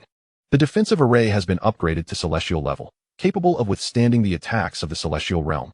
Acquired skill simulation can simulate all things, applicable to all objects, including breath and appearance. 2 level 4 puppets. Main quest, develop the Yusian sect into the strongest sect in the outer realms and receive abundant rewards. As the system's voice faded, Chen Xuan sensed the enhancement of the Yusian sect's defensive array. Regarding the simulation skill, he had yet to utilize it. And lastly, the puppet card would allow the Yusian sect to add 2 more members. System, deploy the puppets. Understood, Master, deploying puppets. With a flash of white light, 2 figures appeared before Chen Xuan, 1 male and 1 female. The female was plump, clad in pajamas, with curly hair and a cigarette dangling from her mouth. The male sported slicked-back hair, exuding a vague aura. They were none other than the landlord and landlady. Concurrently, their information appeared before Chen Xuan's eyes. Character, landlady. Cultivation, 9th level of the Earth Realm. Technique, profound sound technique. Martial skills, wheel of wind and fire, lion's roar technique. Weapon, Eastern Emperor Bell. Character, landlord. Cultivation, 9th level of the Earth Realm. Technique, Taiji technique. Martial skills, Taiji fist, lion's roar technique. Weapon, Taiji boxing gloves. Greetings, Sectmaster. As the 2 individuals emerged, they immediately recognized Chen Xuan's identity and hastily bowed in greeting. Excellent. Remarkable. Our Yusian sect has now gained 2 more formidable experts of the Earth Martial Realm. You may proceed to select your lodgings at Lingfeng. Should any matters arise, I shall communicate with you directly. Chen Xuan remarked with a subtle smile. Understood. They replied, making their way towards Lingfeng. Chen Xuan, glancing at the cultivation enhancement cards within the system space, contemplated and decided to bestow them upon Mai Ling and the others first. Medusa and Ziyun predominantly remained within the sect, thus facing minimal danger. Meanwhile, Chen Kanglin had already ventured out on his own. Upon realizing that no one in the eastern region posed a threat to the Yusian sect, Chen Kanglin resolved to explore freely, claiming he was on a quest to find Chen Xuan's mother. Aware of Chen Kanglin's restlessness after being confined for over a decade, Chen Xuan chose not to intervene, having discreetly left some means on Chen Kanglin to sense any life-threatening situations. Ultimately, the chosen recipients of the cultivation cards were Mai Ling, Liang Zai, Mala Xiaoyu, Pai Sai, Lin Yan, and Xiao Dong, who would utilize the Heaven Martial Realm cards. Tian Can and Di Can would employ the Earth Martial Realm cards, as their combined techniques could directly slay individuals at the second level of the Heaven Martial Realm. The final cultivation card was allocated to Chen Xuan. The system had already recorded the identities and information of all Yusian sect members, allowing Chen Xuan to directly apply the cards to them with a simple click. Thus, without further hesitation, Chen Xuan utilized all the recently drawn cultivation cards. Within Lingfeng, Lin Yan and Xiao Dong were engaged in a sparring match when suddenly, they felt a surge of warmth flowing within them. Their cultivation soared like a rocket, ultimately stabilizing at the 9th level of the Heaven Martial Realm. Once their aura had steadied, Xiao Dong, astonished, turned to Lin Yan and exclaimed, "Lin brother, I have inexplicably ascended from the 1st level of the Tianhe realm to the 9th level of the Heaven Martial Realm. This is utterly incredible. What on earth is happening?" Lin Yan chuckled, displaying a demeanor of nonchalance as he explained, "Xiao brother, there is no need for alarm. This is the method our sect master employed to enhance our cultivation. Look, we have now become the pinnacle of strength in the eastern region. Indeed, the sect master is truly remarkable," Xiao Dong responded, his eyes gleaming with admiration. "Certainly, joining the Yusian sect was the wisest decision you have ever made. Here, all that once seemed impossible is now within reach. In fact, we may even become the legendary emperor-level experts in the future," Lin Yan exclaimed, his voice growing louder. Filled with reverence for Chen Xuan, he understood that everything he had gained was thanks to Chen Xuan. Emperor-level experts? Xiao Dong's eyes sparkled with hope upon hearing Lin Yan's words. Similar occurrences unfolded across the other Lingfengs as well. "Thank you, sect master." Several individuals expressed their gratitude towards Chen Xuan from afar. In the western region, at a tavern, Chen Xuan savored roast duck and fine wine alone, relishing the moment. Suddenly, he felt a tremendous surge of energy within him, nearly toppling the entire table. 9th level of the Earth Martial Realm? Goodness, that's my son for you. After confirming his condition, Chen Xuan realized it was Chen Xuan's doing. Unperturbed, he took another hearty bite of meat, a smile involuntarily curling at the corners of his mouth. Unable to suppress his delight. Chapter 41. The Attitude of the Eastern Divine Hall, Si Shin Shang. After arranging everyone, Chen Xuan suddenly recalled his previous soul-searching encounter with Chen Kaishan, during which he had glimpsed the visage of his mother. Isn't it possible to use the heavenly eye to see her current circumstances? He mused, feeling foolish for not realizing it sooner. With a gentle pat on his head, he lamented, "How silly of me." In the next moment, a mysterious gleam flickered in Chen Xuan's eyes, and an image materialized before him. It revealed a pitch-black space, where a woman of ethereal beauty and gentle demeanor sat serenely at the center, surrounded by enigmatic energies. This woman was none other than Chen Xuan's mother, Yu Liyang. However, although Chen Xuan could see Yu Liyang through the heavenly eye, they were unable to communicate directly. He remained unaware of her current cultivation level or her precise location, as she was evidently within a confined space. At the very least, he could ascertain that his mother was safe and that they were both situated within the same dimensional realm. Otherwise, the heavenly eye would not have been able to lock onto her image. For Chen Xuan, this news was indeed a silver lining. He firmly believed that as the Yusian sect continued to grow, their family would eventually reunite. In a grand and imposing hall, a man clad in a blue robe sat solemnly at the head of the assembly. Below him, a group of over a dozen experts of the Earth Martial Realm were gathered, their levels ranging from the 1st to the 7th. The aura of the man in the blue robe was terrifying, being at the 9th level of the Earth Martial Realm, making him one of the most formidable figures in the eastern region. Vice Hall Master Yang, the Yusian sect has grown exceedingly arrogant, obliterating 6 major first-rate sects in one fell swoop, and previously annihilating several second-rate sects as well. They are blatantly disregarding our Eastern Divine Hall, one elder exclaimed indignantly. Indeed, while Ling Longzi may not be particularly strong, he did spend some time with our Eastern Divine Hall. We must respect the former association, even when punishing a dog. One ought to consider its master. To kill Ling Longzi in such a manner is an affront to our Eastern Divine Hall. Another elder chimed in. Absolutely. The Eastern Divine Hall is the very sky of this region, and for the Yusian sect to dare challenge the heavens is utterly intolerable. The elders of the Eastern Divine Hall were filled with righteous indignation, vocally condemning the actions of the Yusian sect.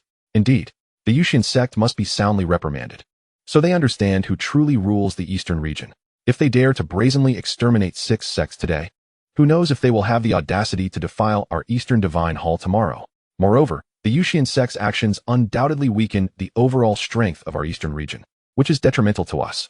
The man in the blue robe, Vice Hall Master Yang Cheng, listened to the words of the elders, his expression darkening further. To him, the actions of the Yusian sect were a brazen provocation against the Eastern Divine Hall. Such blatant disregard for their authority demanded a ferocious response. Hearing Yang Cheng's words, the gathered elders echoed in agreement. Indeed, we must teach the Yusian sect a lesson, one that will be etched into their memories. Yes, Vice Hall Master Yang. The Hall Master is currently in seclusion, and your words carry the highest authority. With but a command from you, we can set forth immediately to demonstrate to the Yusian sect what it means to bow and show respect. Despite having no direct ties to the situation, the elders appeared as if they had consumed gunpowder, their eyes wide with fervor, eager to act against the Yusian sect. Upon hearing this, Yang Cheng lowered his gaze, contemplating his decision. The Hall Master had entrusted the Eastern Divine Hall to him before entering seclusion, and he was determined to fulfill his responsibilities diligently. Now, with the emergence of the Yusian sect, he found himself faced with an unexpected challenge. Should the mightiest warrior from the Eastern Domain witness this, he would undoubtedly deem it a grave inadequacy on his part, unable to resolve even such trivial matters. Consequently, his future authority could very well be undermined. After a brief moment of contemplation, Yang Cheng appeared resolute, his eyes gleaming with determination as he addressed the crowd below. Elders 5, 6, and 7. I command you to proceed to the Yusian sect, subdue their members, and bring their sect master before me for personal interrogation. The three individuals named by Yang Cheng were all formidable practitioners at the 5th level of the Earth Martial Realm. According to the intelligence received, the Yusian sect's strongest members were at the Heavenly Passage realm, with 2 capable of executing combined techniques that could unleash attacks equivalent to the 2nd level of the Earth Martial Realm. Thus, dispatching 3 Earth Martial Realm experts should suffice to deal with the Yusian sect. Understood, Deputy Hall Master. Upon hearing Yang Cheng's directive, the 3 individuals stepped forward, ready to depart for the Yusian sect. However, at that moment, a chilling snort echoed from the entrance of the Grand Hall, causing the 3 who had just taken flight to be struck down to the ground. Who dares? They exclaimed, quickly scrambling to their feet, their anger palpable. The sudden disturbance also caused the expressions of the others in the hall to tense, including Yang Cheng, who rose from his seat. Return. As the voice resounded, a man with flowing black hair and striking features appeared at the Grand Hall's entrance, his eyes devoid of warmth. The Hall Master? We pay our respects, Hall Master. Upon recognizing the newcomer, the crowd was momentarily taken aback before hastily kneeling and bowing their heads in reverence. The arrival was none other than the Hall Master of the Eastern Divine Hall, Si Xinxiang. Hall Master, were you not in seclusion? When did you emerge? Yang Cheng stammered, trembling slightly at the sight of the Hall Master, quickly kneeling alongside the others. If I remained in seclusion any longer, would you allow the Eastern Divine Hall to perish under your incompetence? In the next instant, Si Xinxiang vanished from sight, reappearing in the highest seat of the hall. I do not comprehend your words, Hall Master, Yang Cheng replied, gazing at Si Xinxiang with confusion. Do you truly grasp the nature of the Yusian sect? Are you certain these 3 can subdue them? Should they fail, our Eastern Divine Hall would be irrevocably at odds with the Yusian sect. Even I, having just emerged from seclusion, am aware that the Yusian sect has ascended from a third-rate sect to compete among the first-rate sects. Is this knowledge unknown to you? As of now, even the identity of the Yusian sect's sect master remains shrouded in mystery, their strength unknown. Are you so reckless as to make such a decision? Unafraid of leading our Eastern Divine Hall to ruin? Si Xinxiang admonished, his expression filled with ire. But, Hall Master, you are at the Heavenly Martial Realm. How could a newly emerged Yusian sect possibly possess a Heavenly Martial Realm expert? Yang Cheng protested, unwilling to concede. Did not the sects that were annihilated think the same? And what is the outcome now? As his words fell, a chill swept through the hearts of the assembly. I shall personally handle this matter. As for your tasks, continue with your duties. Additionally, the Xianlei space is set to open soon, and all the young talents from the 4 domains shall enter. Those who excel may garner the attention of the inner domain sects. For the time being, remain vigilant and be wary of individuals from the other 3 domains. They may seek to disrupt the Eastern Domain during this time. I will address the Yusian sect once the battle in the Xianlei space concludes. Si Xinxiang's gaze grew solemn as he looked towards the entrance of the hall. Yes, Hall Master. Chapter 42. The 4 great forces of the outer domains converge. At the Yusian sect, atop the tallest spiritual peak within the Great Hall, Chen Xuan pondered whether to strike against the Eastern Divine Hall first or to confront the remaining 3 domains collectively. After all, to become the strongest force in the outer domain, a visit to the other 3 domains was imperative. At that moment, his communication stone vibrated, and upon connection, the voice of Ma La Xiaoyu rang out. Sect Master, it is said that in 3 days, a secret realm known as the Xianlei space will open in the Guayin Plain. All the young talents from the 4 domains are expected to attend. And those who excel may even gain favor from the inner domain sects, potentially allowing them to enter the inner domain for cultivation. Should we send someone to partake in this event? Guanyin Plain. For days now, the members of the Yusian sect have been annihilating those who dared to provoke us at my behest, while also gathering various intelligence. The Guanyin Plain lies between the inner and outer domains, Chen Xuan mused, feeling little interest in Ma La Xiaoyu's proposal, as he had no desire to affiliate with any other sections. Unexpectedly, the system interjected, Master, it is essential that you enter the Xianlei space. There is something within that will be of great significance to your future. What is that? Chen Xuan inquired. However, the system fell silent. Yet, something deemed important enough for the system to mention must indeed be extraordinary. Ma La Xiaoyu, are there any requirements for entering the Xianlei space? Returning to the sect master, anyone under the age of 25 is eligible to enter. Very well, I understand. With that, Chen Xuan ended the communication. He decided to go alone. He felt uneasy about sending others, especially since the system had specifically mentioned it. Caution was paramount. 3 days later, at the Guanyin Plain, despite its name suggesting desolation and harsh conditions, the vast expanse was rich in spiritual energy, teeming with formidable spiritual beasts, and perhaps concealing rare herbs in unassuming corners. Suddenly, a piercing eagle's cry resonated across the Guanyin Plain. In an instant, many cultivators below beheld a colossal eagle soaring overhead, the Gale Hawk. The enormous bird bore faint traces of wind blades along its form, and its aura unmistakably indicated it was a first-level beast of the Earth Martial Realm. Though many below were unqualified to enter the Xianlei space, they could witness the convergence of talents from the outer domain. This battle would reveal the future of the 4 domains, as all entering the Xianlei space were the finest talents from each. Notably, the prominent factions were the Eastern Divine Hall from the east, the West Heaven Mansion from the west, the South Wilderness Temple from the south, and the North Profound Pavilion from the north. Of course, other sex talents from the 4 domains were also permitted entry, albeit with slim chances. Standing atop the Gale Hawk were several individuals, led by Xianxiang, the Hall Master of the Eastern Divine Hall. Beside him stood a young man, appearing to be around 22 years old, Xianxiang's son, Xianxiang. Behind them trailed a host of elders, each accompanied by their own talented disciples ready to participate in the battle. The Gale Hawk landed before the entrance to the Xianlei space. Younger, do you remember everything I instructed? Xianxiang said, his tone grave as he looked at the young man beside him. I understand, father. I will find it without fail. Xianxiang replied earnestly. Good. With that, Xianxiang's gaze shifted towards the entrance of the Xianlei space, his eyes glimmering with an inscrutable thought, leaving the onlookers in wonder about his intentions. Below, upon seeing the multitude surrounding the colossal eagle, the crowd began to voice their astonishment. Hiss. Is this the spectacle of the Eastern Domain's overlord? To possess a beast of the Earth Martial Realm as a herald. Indeed, the foremost figure there must be the Lord of the Eastern Domain. I have heard he has achieved the 3rd level of the Heavenly Martial Realm. How formidable. Exactly. To merely gain entry into the inner domain, or even to join their Eastern Divine Hall, would bring glory to my family. Oh, spare me. Even second-rate sects have no use for you. Do you really think you could join the Eastern Divine Hall?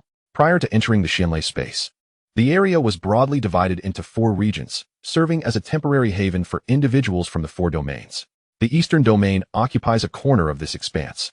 Mo Xiaoyao, the leader of the Freedom Sect, glanced towards the direction of Xianxiang, then surveyed those around him, a flicker of relief crossing his eyes. Beside Mo Xiaoyao stood a youth, evidently his son. Though he harbored little hope for his son to be favored by the denizens of the inner domain, it remained an opportunity nonetheless. At the very least, the Xianlei secret realm might yield other rewards. Within it, the Xianlei pearls are imbued with traces of thunderous energy, which can be utilized to enhance one's physique. An elder stood beside Mo Xiaoyao, his expression radiating profound admiration for him. Sectmaster, it is your prudence that has spared our Freedom Sect from annihilation. The elder chuckled awkwardly. Of course, otherwise, how would I hold the title of Sectmaster? Mo Xiaoyao retorted with a playful glance at the elder.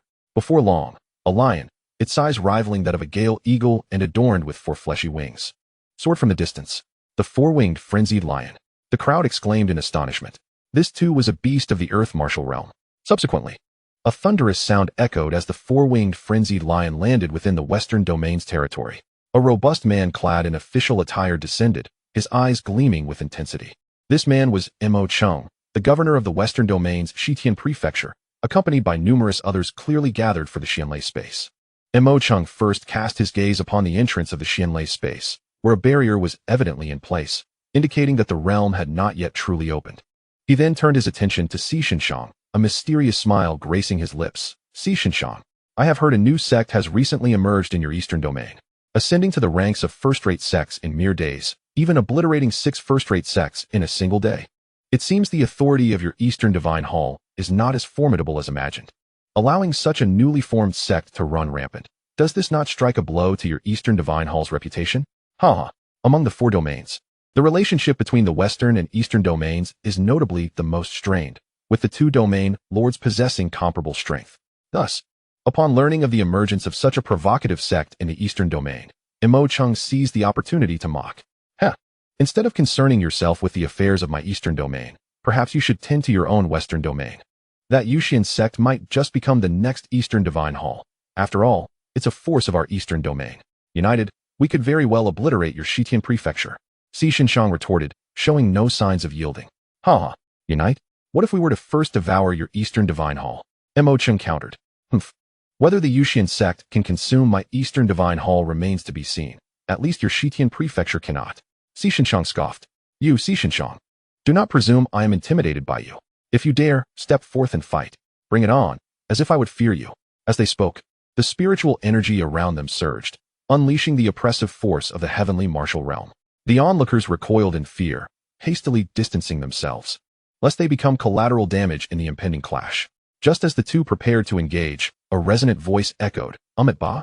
Esteemed lords, as domain lords, must you act so recklessly, inviting scorn upon yourselves? The assembled cultivators turned towards the source of the voice, beholding a gathering of individuals resembling monks, gliding closer upon an expansive ceremonial robe, which evidently served as a flying spiritual artifact. They were none other than the representatives of the Southern Wilderness Temple. As the monks arrived, the final faction, the Northern Domain's Baishan Pavilion, also made their entrance. The pavilion master, Baitsung was a striking figure clad in a brocade robe, his long azure hair flowing elegantly. With the arrival of the Southern Wilderness Temple's leader, Nan Yuanjing, and Baitsung, the 4 most powerful forces from the Outer Realms had now convened. Upon the entrance of the Baishan Pavilion's members, an elderly man with a youthful visage and white hair appeared in the skies above the Xianlei secret realm. Leaning upon a cane, he appeared frail. Yet only Xianxiang and a few others recognized that this elder's power far surpassed their own. The strengths of the 4 domain lords were relatively equal, each hovering around the 3rd level of the heavenly martial realm. Yet the elder in the sky exuded an overwhelming pressure, a sensation only those of high-tier heavenly martial realm could emit, at least at the 7th level. To put it bluntly, this elder could effortlessly sweep aside the combined might of the 4 of them. Upon his arrival, the elder cleared his throat softly, then directed his gaze towards the throng below. In his seemingly murky eyes, glimmers of brilliance emerged. It appears that most have arrived. Let us discuss the rules. The upcoming assessment will, as per tradition, allow for the recruitment of only 20 individuals from your outer realms. Within this Xianlei space, there exist Xianlei puppets, which, upon defeat, will yield Xianlei pearls, regardless of the means. Those who emerge with a quantity of Xianlei pearls ranking within the top 20 shall accompany me to the inner domain Escalating sect for cultivation. Upon hearing the elder's words, the crowd collectively gasped in astonishment. Truly worthy of the inner domain's sect, the difficulty of this assessment is exceedingly daunting. Indeed, there are at least 400 to 500 participants from the outer realms, yet only 20 will be granted entry into the inner domain for cultivation. Sigh. It seems I hold no hope. There are far more than 20 geniuses among the first-rate sections. True. Yet the Kanglin sect boasts a powerhouse at the 9th level of the heavenly martial realm, beyond our outer realm's capabilities. Disappointment etched on the faces of many cultivators. They shook their heads with sighs of resignation. They understood well that securing a spot within the top 20 was nearly impossible. However, aside from the coveted slots for inner domain cultivation, the Xianlei pearls harvested from this secret realm were treasures in their own right, capable of refining a cultivator's physique, an invaluable asset. After all, to the elder above, the Xianlei pearls merely served as a means for final evaluation and would not be taken from those who acquired them within the secret realm. Furthermore, the puppets within the secret realm would take at least a year to regenerate new Xianlei pearls after being vanquished. Nonetheless, the representatives of the 4 great powers from the outer realms wore confident smiles, as they were assured of their ability to secure positions within the top 20, particularly the sons of the 4 domain lords. For instance, Xianxiang's son, Xianxiang, had already attained the 3rd level of the Celestial River realm. Aside from a few other domain lord sons, none among the participants posed a challenge to them. Dad, I am certain I can secure a place among the top 20, Xianxiang remarked, casting a glance at Xianxiang. As long as you can obtain what I have mentioned, even if you do not enter the inner realm for cultivation, it will not pose a problem. Xianxiang's tone carried a weight of seriousness. Yes, father, I will certainly acquire it. Suddenly, a wave of scorching heat swept through the air, raising the temperature to unbearable levels, as if everyone were ensconced within a furnace. The heat was oppressive. Numerous cultivators turned their gazes toward the source of the warmth. They beheld a spirit sparrow, wreathed in flames, soaring toward them, its back adorned with 2 pairs of wings. With each flap, a fiery gust radiated outward from the spirit sparrow's center. At the moment, the burning heaven spirit sparrow made its entrance. The gale eagle and 4-winged lion involuntarily trembled. Being beasts themselves, their perceptive abilities were heightened, allowing them to easily sense the bloodline suppression emanating from the burning heaven spirit sparrow. Fear flooded their eyes. This sudden arrival not only surpassed them in strength, but also crushed them in terms of bloodline lineage. The 4 regional lords regarded the newly appeared burning heaven spirit sparrow with grave expressions, their minds racing with speculation. What formidable force could possibly possess a beast of the earth martial realm as a mount in this outer realm? When did a new power emerge, boasting such a creature? Suddenly, Mo Cheng and his companions seemed to grasp something, a flicker of trepidation crossing their eyes. Could it be that this new and unknown force was none other than the Yusian sect from the eastern region? The name of the Yusian sect had recently begun to circulate among the other 3 regions. With a thunderous crash, the burning heaven spirit sparrow landed on the ground.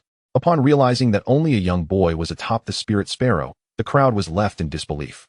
They allowed a genius from their sect to come alone, fearing no ambush on the road. Although a beast of the earth martial realm was formidable, there were plenty of earth martial realm experts present. Not to mention the 4 regional lords, all possessing celestial martial realm strength. As Chen Xuan descended, Mo Cheng, reveling in the unfolding drama, turned to Xianxiang and remarked, Xianxiang, this must be the genius from your mysterious Yusian sect in the eastern region, correct? How can you permit them such audacity before you? Hearing Mo Cheng's words, Xianxiang's gaze shifted to Chen Xuan momentarily before retracting. What concern of mine is it? Why are you so meddlesome? Did you grow up by the sea? Xianxiang retorted coldly. Beside him, the elders of the Eastern Divine Temple contemplated taking action, but were halted by a mere glance from Xianxiang. Although they were uncertain of his intentions, they dared not defy his will in silence. Upon hearing this, a flicker of astonishment crossed Chen Xuan's face. He had anticipated that Xianxiang would take action against him, providing ample justification for him to retaliate against the Eastern Divine Temple.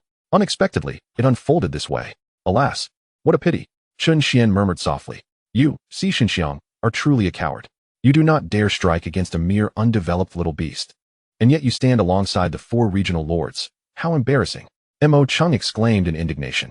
His intent was to provoke Xianxiang into attacking Chen Xuan, igniting a direct conflict between the Eastern Divine Temple and the Yusian sect. Regardless of the outcome, it would not affect him in the Western Celestial Mansion. You insufferable fool. Did you forget to brush your teeth this morning?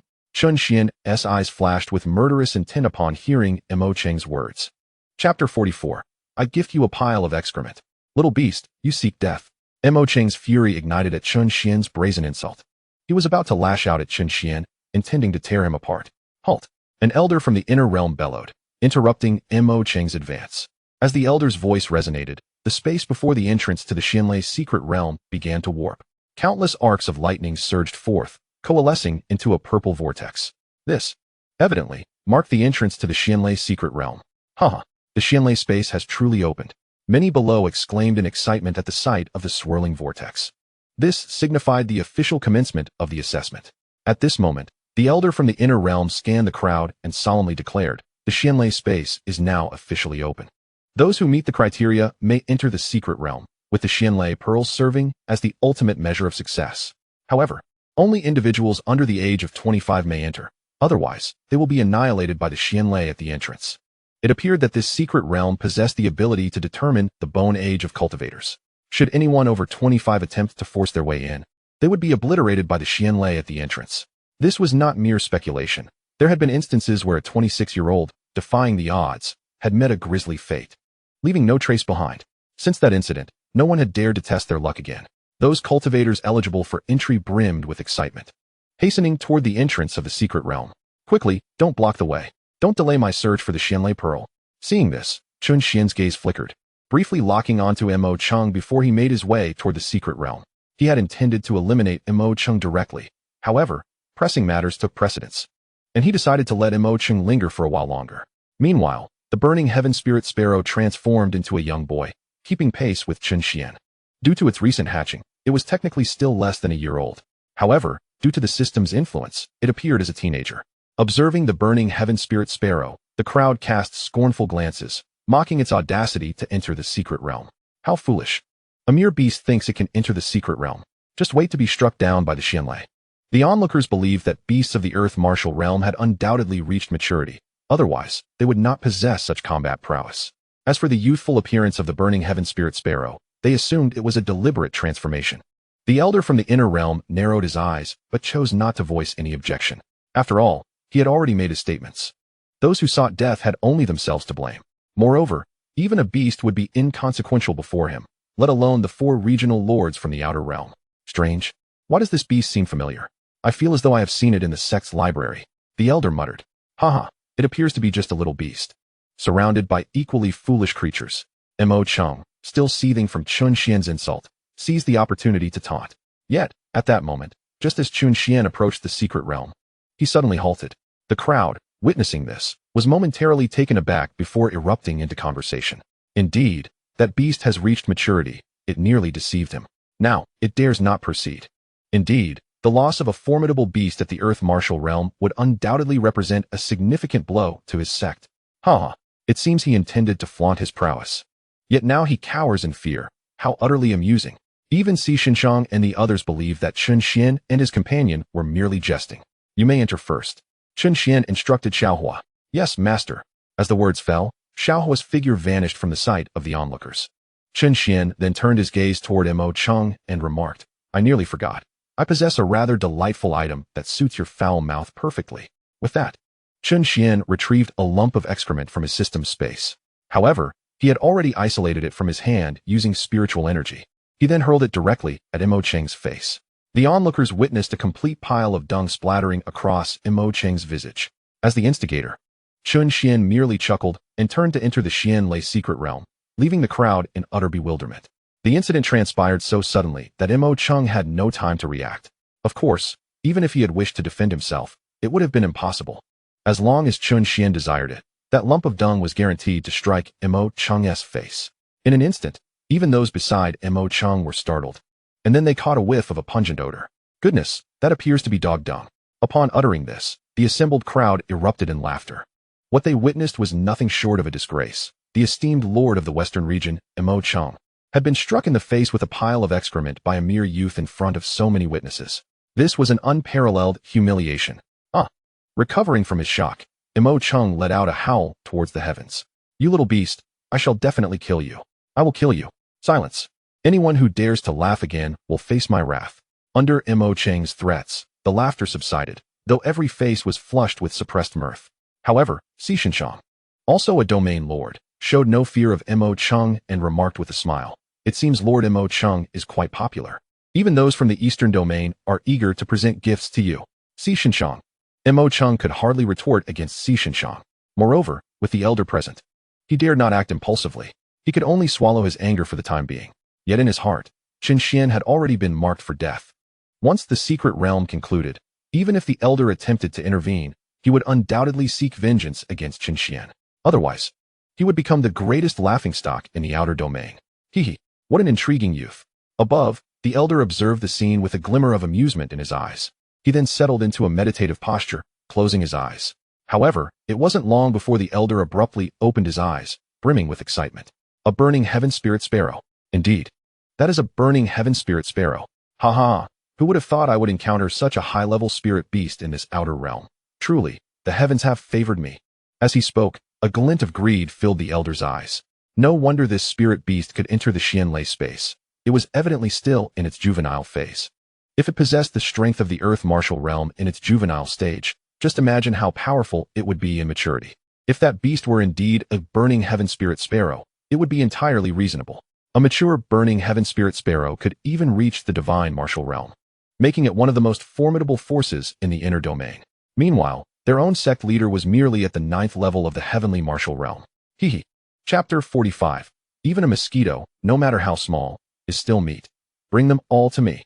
On another front, after traversing the outer purple lightning arc, Chen Xuan felt a momentary blinding sensation. The next moment, he found himself in an unfamiliar space.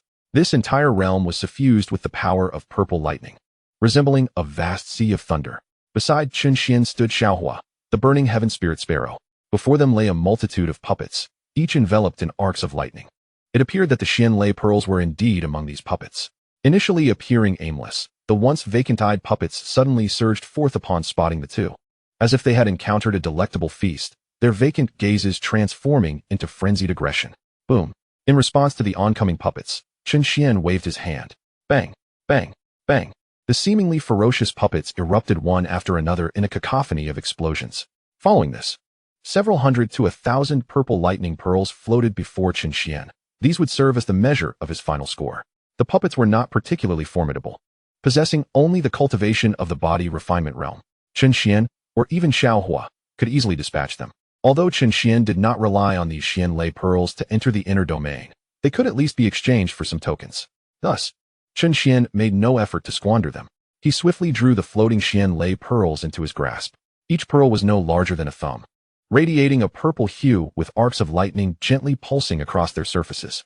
Observing this, Chen Xuan stored the pearls in his space, planning to exchange them all upon exiting the secret realm. Naturally, he did not forget his primary objective, for this was the reason he had come here. System, where is the important item you mentioned? Chen Xuan inquired within his mind. Master, please proceed to the innermost depths of the secret realm. As the words resonated, Chen Xuan glanced at Xiaohua and said, let us go deeper. With that, the two ventured forth into the depths of the secret realm. Along the way, Chen Xuan effortlessly dealt with any puppets that obstructed their path. The further they progressed, the more numerous and potent the puppets became. For Chen Xuan and his companion, the journey was remarkably effortless. The body refinement realm puppets were akin to mere ants, easily shattered with a flick of their energy. Before long, Chen Xuan had amassed 4,000 to 5,000 Xianlei pearls. Upon reaching the depths of the Thunder Sea, they encountered a swirling vortex of lightning. Chen Xuan raised an eyebrow. It appears this secret realm has more than one layer. With that, the two stepped forward and entered the vortex of thunder. Upon emerging from the vortex, they found themselves once again in a thunderous sea, though the power here was even more violent than before. It seemed they had arrived at the second level of the Xianlei space. At this moment, the puppets before them had attained the Qi-gathering realm. Chen Xuan's expression lit up at the sight. Even a mosquito, no matter how small, is still meat. Bring them all to me. With that, Chen Xuan swiftly eradicated the puppets before him, and from one of the puppets, he discovered 10 Xianlei pearls. It appeared that the stronger the puppet, the more Xianlei pearls one could obtain upon its defeat. Meanwhile, Chen Xuan had begun to notice other individuals from the outer realm, but he paid them no mind. Given the current circumstances, it was quite possible that the next layer would feature puppets at the core formation realm. Thus, Chen Xuan and his companions soared directly into the depths of the second layer of space. Before long, they encountered yet another vortex of thunder. Indeed, upon uttering this, the duo plunged into the swirling tempest. Before them lay a vast expanse of a thunderous sea, more ferocious than ever. With the strength of the puppets having reached the Yuandan realm, just as Chen Xuan had surmised, this level of power was formidable, even for these prodigies. The number of puppets had significantly diminished, as the talents of first-rate sects typically only reached the Yuandan realm. Aside from Chen Xuan and his companion, numerous other outstanding individuals were present, engaged in the pursuit of thunder puppets, collecting Xianlei pearls. However, all these prodigies were confined to the Yuandan realm, marking the limit of their capabilities. Within Chen Xuan's perception, he discerned no presence of those at the Tianhe realm. It was likely that the elite talents from the four regions had already ventured into the fourth layer of space. Chen Xuan wasted no time. Continuing deeper into the secret realm, he annihilated any obstructing puppets along the way, gathering the Xianlei pearls. The puppets in the deeper regions exhibited even greater strength. Reaching the pinnacle of the Yuandan realm, an insurmountable challenge for the talents of first-rate sections, a single puppet was manageable. But encountering dozens or even hundreds would spell certain doom.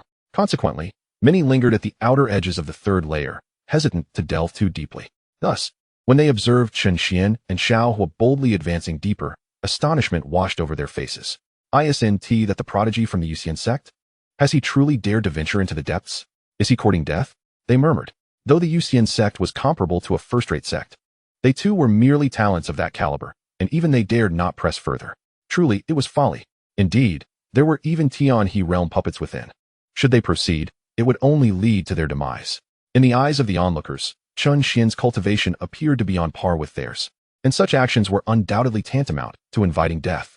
Upon reaching the fourth layer, Chen Xuan continued his descent into the depths. Here, he encountered individuals from the four strongest external forces. Upon witnessing Chen Xuan's actions, their reactions mirrored those of the previous crowd, deeming him a fool courting death. In this layer's depths lay puppets at the 9th level of the Tianhe realm, a challenge they could not hope to face. They had already resigned themselves to the belief that Chen Xuan and his companion were as good as dead, certain they would not emerge alive from the Sea of Thunder. Within this secret realm, 2 pairs of eyes were fixated upon Chen Xuan and his companion. One belonged to an elderly figure, whose ethereal form suggested he was a manifestation of a soul. He was, in fact, the master of this secret realm, the Xianlei Martial King. Once a formidable being at the first level of the divine martial realm. The other was none other than Xi Xinyang. Remarkably, their location was none other than the first layer of the Xianlei space. Gazing at the elder before him, Xi Xinyang felt a surge of excitement. It was his father who had revealed to him that within this secret realm existed a legacy of a divine martial realm powerhouse, accessible only through a special method to awaken the elder's remnant soul. Now that he had succeeded, it signified that he could obtain the inheritance of this great being. Chapter 46. All of you present are rubbish. Observing the scene of Chen Xuan and his companion, even the Xianlei Martial King displayed a flicker of astonishment in his eyes. He could sense that both Chen Xuan and Xiaohu were at the Earth Martial Realm. Xiaohu was already at the 5th level, while Chen Xuan, due to his overwhelming strength, had suppressed his cultivation at the 9th level of the Earth Martial Realm. Otherwise, if he unleashed his full aura, it could potentially obliterate the entire secret realm. Of course, the Xianlei Martial King was unaware of this. He was incredulous to encounter such a young individual at the 9th level of the Earth Martial Realm in this external domain. How extraordinary!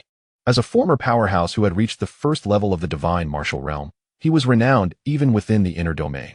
In his youth, he had ventured to the central divine continent, the very heart of this realm, teeming with prodigies. Even with his talent, he had merely hovered in the mid-tier ranks. Meanwhile, Xi Xinyang, upon hearing the words of the Xianlei Martial King, widened his eyes in shock, murmuring in disbelief. What? The prodigy from the Yusian sect is actually at the 9th level of the Earth Martial Realm.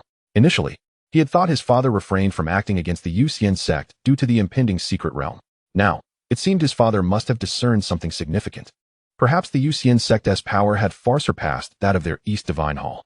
Xi Xinyang's thoughts were influenced by Xi Xinshan, who possessed a rudimentary divination technique.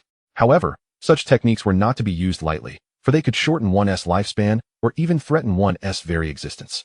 The legacy within the Xianlei space had been deduced by Xi Xinshan through this method. This revelation piqued Xi Xinyang's curiosity about the origins of the Yusian sect. Could it be that there might stem from the inner domain? Otherwise, it would be inconceivable for such a caliber of genius to arise in this external realm. The Xianlei Martial King also noticed the change in Xi Xinyang's expression and smiled gently, offering reassurance. Do not be too disheartened. Some are born as true dragons, soaring through the skies, a feat we can only aspire to in our lifetimes. Once, the Xianlei Martial King had considered himself exceptionally gifted, destined to become a true powerhouse within this realm. Yet, upon reaching the central divine continent, he had encountered the true essence of genius. Hearing the Xianlei Martial King's words, Xi Xinyang felt a twitch at the corner of his mouth, inwardly lamenting that this old man was not offering comfort, but rather delivering a blow to his spirit. However, the Xianlei Martial King was oblivious to Xi Xinyang's thoughts and continued, Yet with your talent, while not the absolute best, with my inheritance, you shall undoubtedly reach the 9th level of the Earth Martial Realm. Should fortune favor you, you may even ascend to my former realm, the Divine Martial Realm, a level of power already among the elite within the inner domain. Due to the nature of this secret realm, he could only bestow his inheritance upon one who could awaken his soul. Otherwise, he would have preferred to pass it on to Chen Xuan. Though Xi Xinyang's talent paled in comparison to Chen Xuan's, it was still significant enough to ensure that his legacy would not be lost. Upon hearing this, Xi Xinyang's eyes gradually sparkled with excitement. The 9th level of the Earth Martial Realm? Even the Divine Martial Realm? As long as I can grow, my future shall surpass that of my father. Perhaps I could even develop my own influence within the inner domain. With this thought, Xi Xinyang felt a surge of motivation, even surpassing his peers from the 4 great external forces in mindset.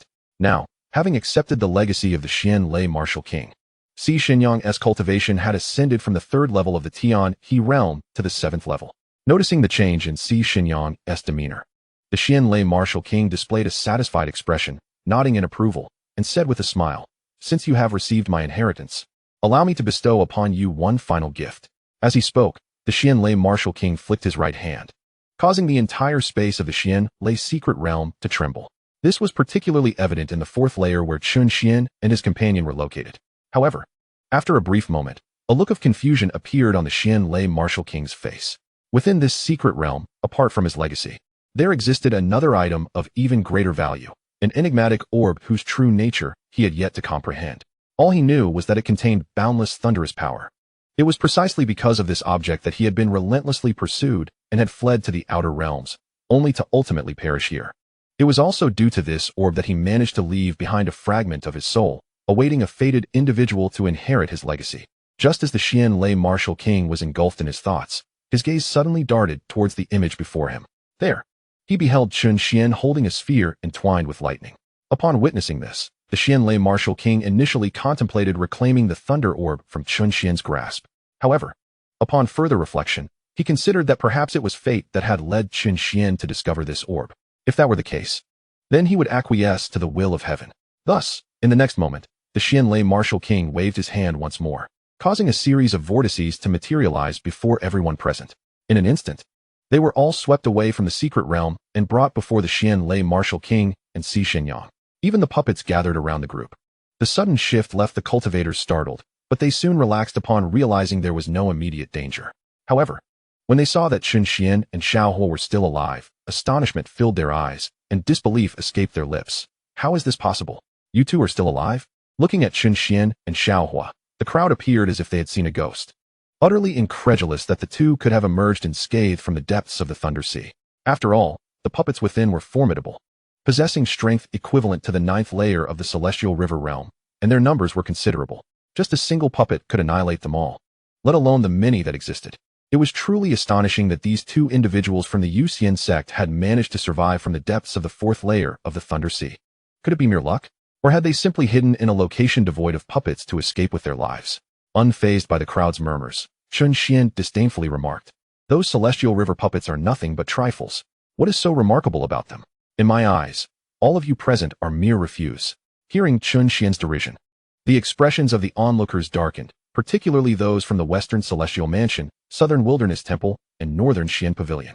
In their view, the Yusian sect was at best a first-rate sect.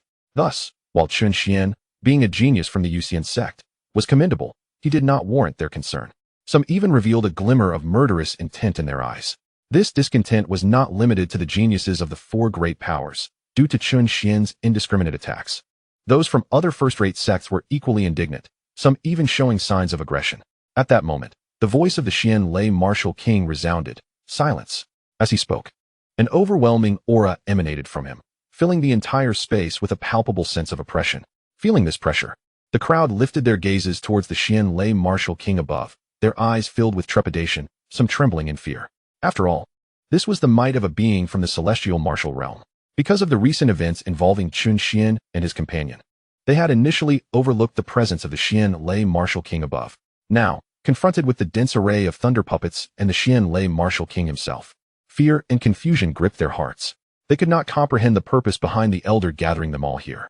As the crowd fell silent, the Xianlei Martial King regarded them with a solemn expression, declaring, "I am the Xianlei Martial King, the master of this secret realm. The reason for summoning you here is to inform you that this young man beside me is my chosen successor." With that, he drew Xi Shenyang forward. Upon hearing this, envy and jealousy washed over the faces of the crowd, particularly the sons of the other 3 domain lords, their eyes nearly ablaze with fury. To be recognized as a martial king, one must at least be at the pinnacle of the celestial martial realm, a level of strength absent in the outer realms. Even the 4 domain lords themselves were only at the 3rd layer of the celestial martial realm, far from the 9th layer, let alone the 9th layer. They might not even reach the 6th or 7th layers without special opportunities in the future. It was unthinkable that Xi Shenyang should be so fortunate as to inherit the legacy of a martial king. The 3 individuals were already plotting to inform their elders as soon as they exited, urging them to seize Xi Shenyang's inheritance. Chen Xuan, however, felt no envy regarding Xi Shenyang's acquisition of the Xianlei Martial King's legacy and saw no need to involve himself. Yet, the avarice evident in the eyes of these individuals could not escape the notice of the Xianlei Martial King. The very reason he had gathered everyone here was to issue a warning, should anyone among them or their sect dare to lay a hand on his successor. They need not blame the Xian Lei Martial King for his lack of courtesy. As he spoke, the puppets floating above transformed into bolts of lightning, merging into the essence of the Xian Lei Martial King's soul. The next moment, a powerful aura erupted from him, tinged with the essence of thunder. At this juncture, the Xian Lei Martial King had ascended to the 7th layer of the celestial martial realm. Witnessing this surge of power, shock flooded the faces of the crowd. This was a martial king who had perished, yet in his prime, he would undoubtedly have been at the 9th layer, potentially even at the divine martial realm. The jealousy in their eyes deepened, though under the overwhelming pressure of the Xian Lei Martial King's might, they dared not express it openly. The Xian Lei Martial King let out a cold snort before continuing. Though I exist now as merely a fragment of my soul, and my time is limited, should I learn of anyone daring to harm my successor, I will not show mercy. Of course, this is contingent upon your sect's ability to withstand the wrath of a 7th layer, celestial martial realm powerhouse. As the Xian Lei Martial King stated, no one would dare to provoke a celestial martial realm expert, particularly one whose strength surpassed that of others in the outer realms. Moreover, this was merely the last remnant of the Xian Lei Martial King's soul. Once his power was depleted, he would vanish entirely, and those who sought to seize his successor would pay with their lives.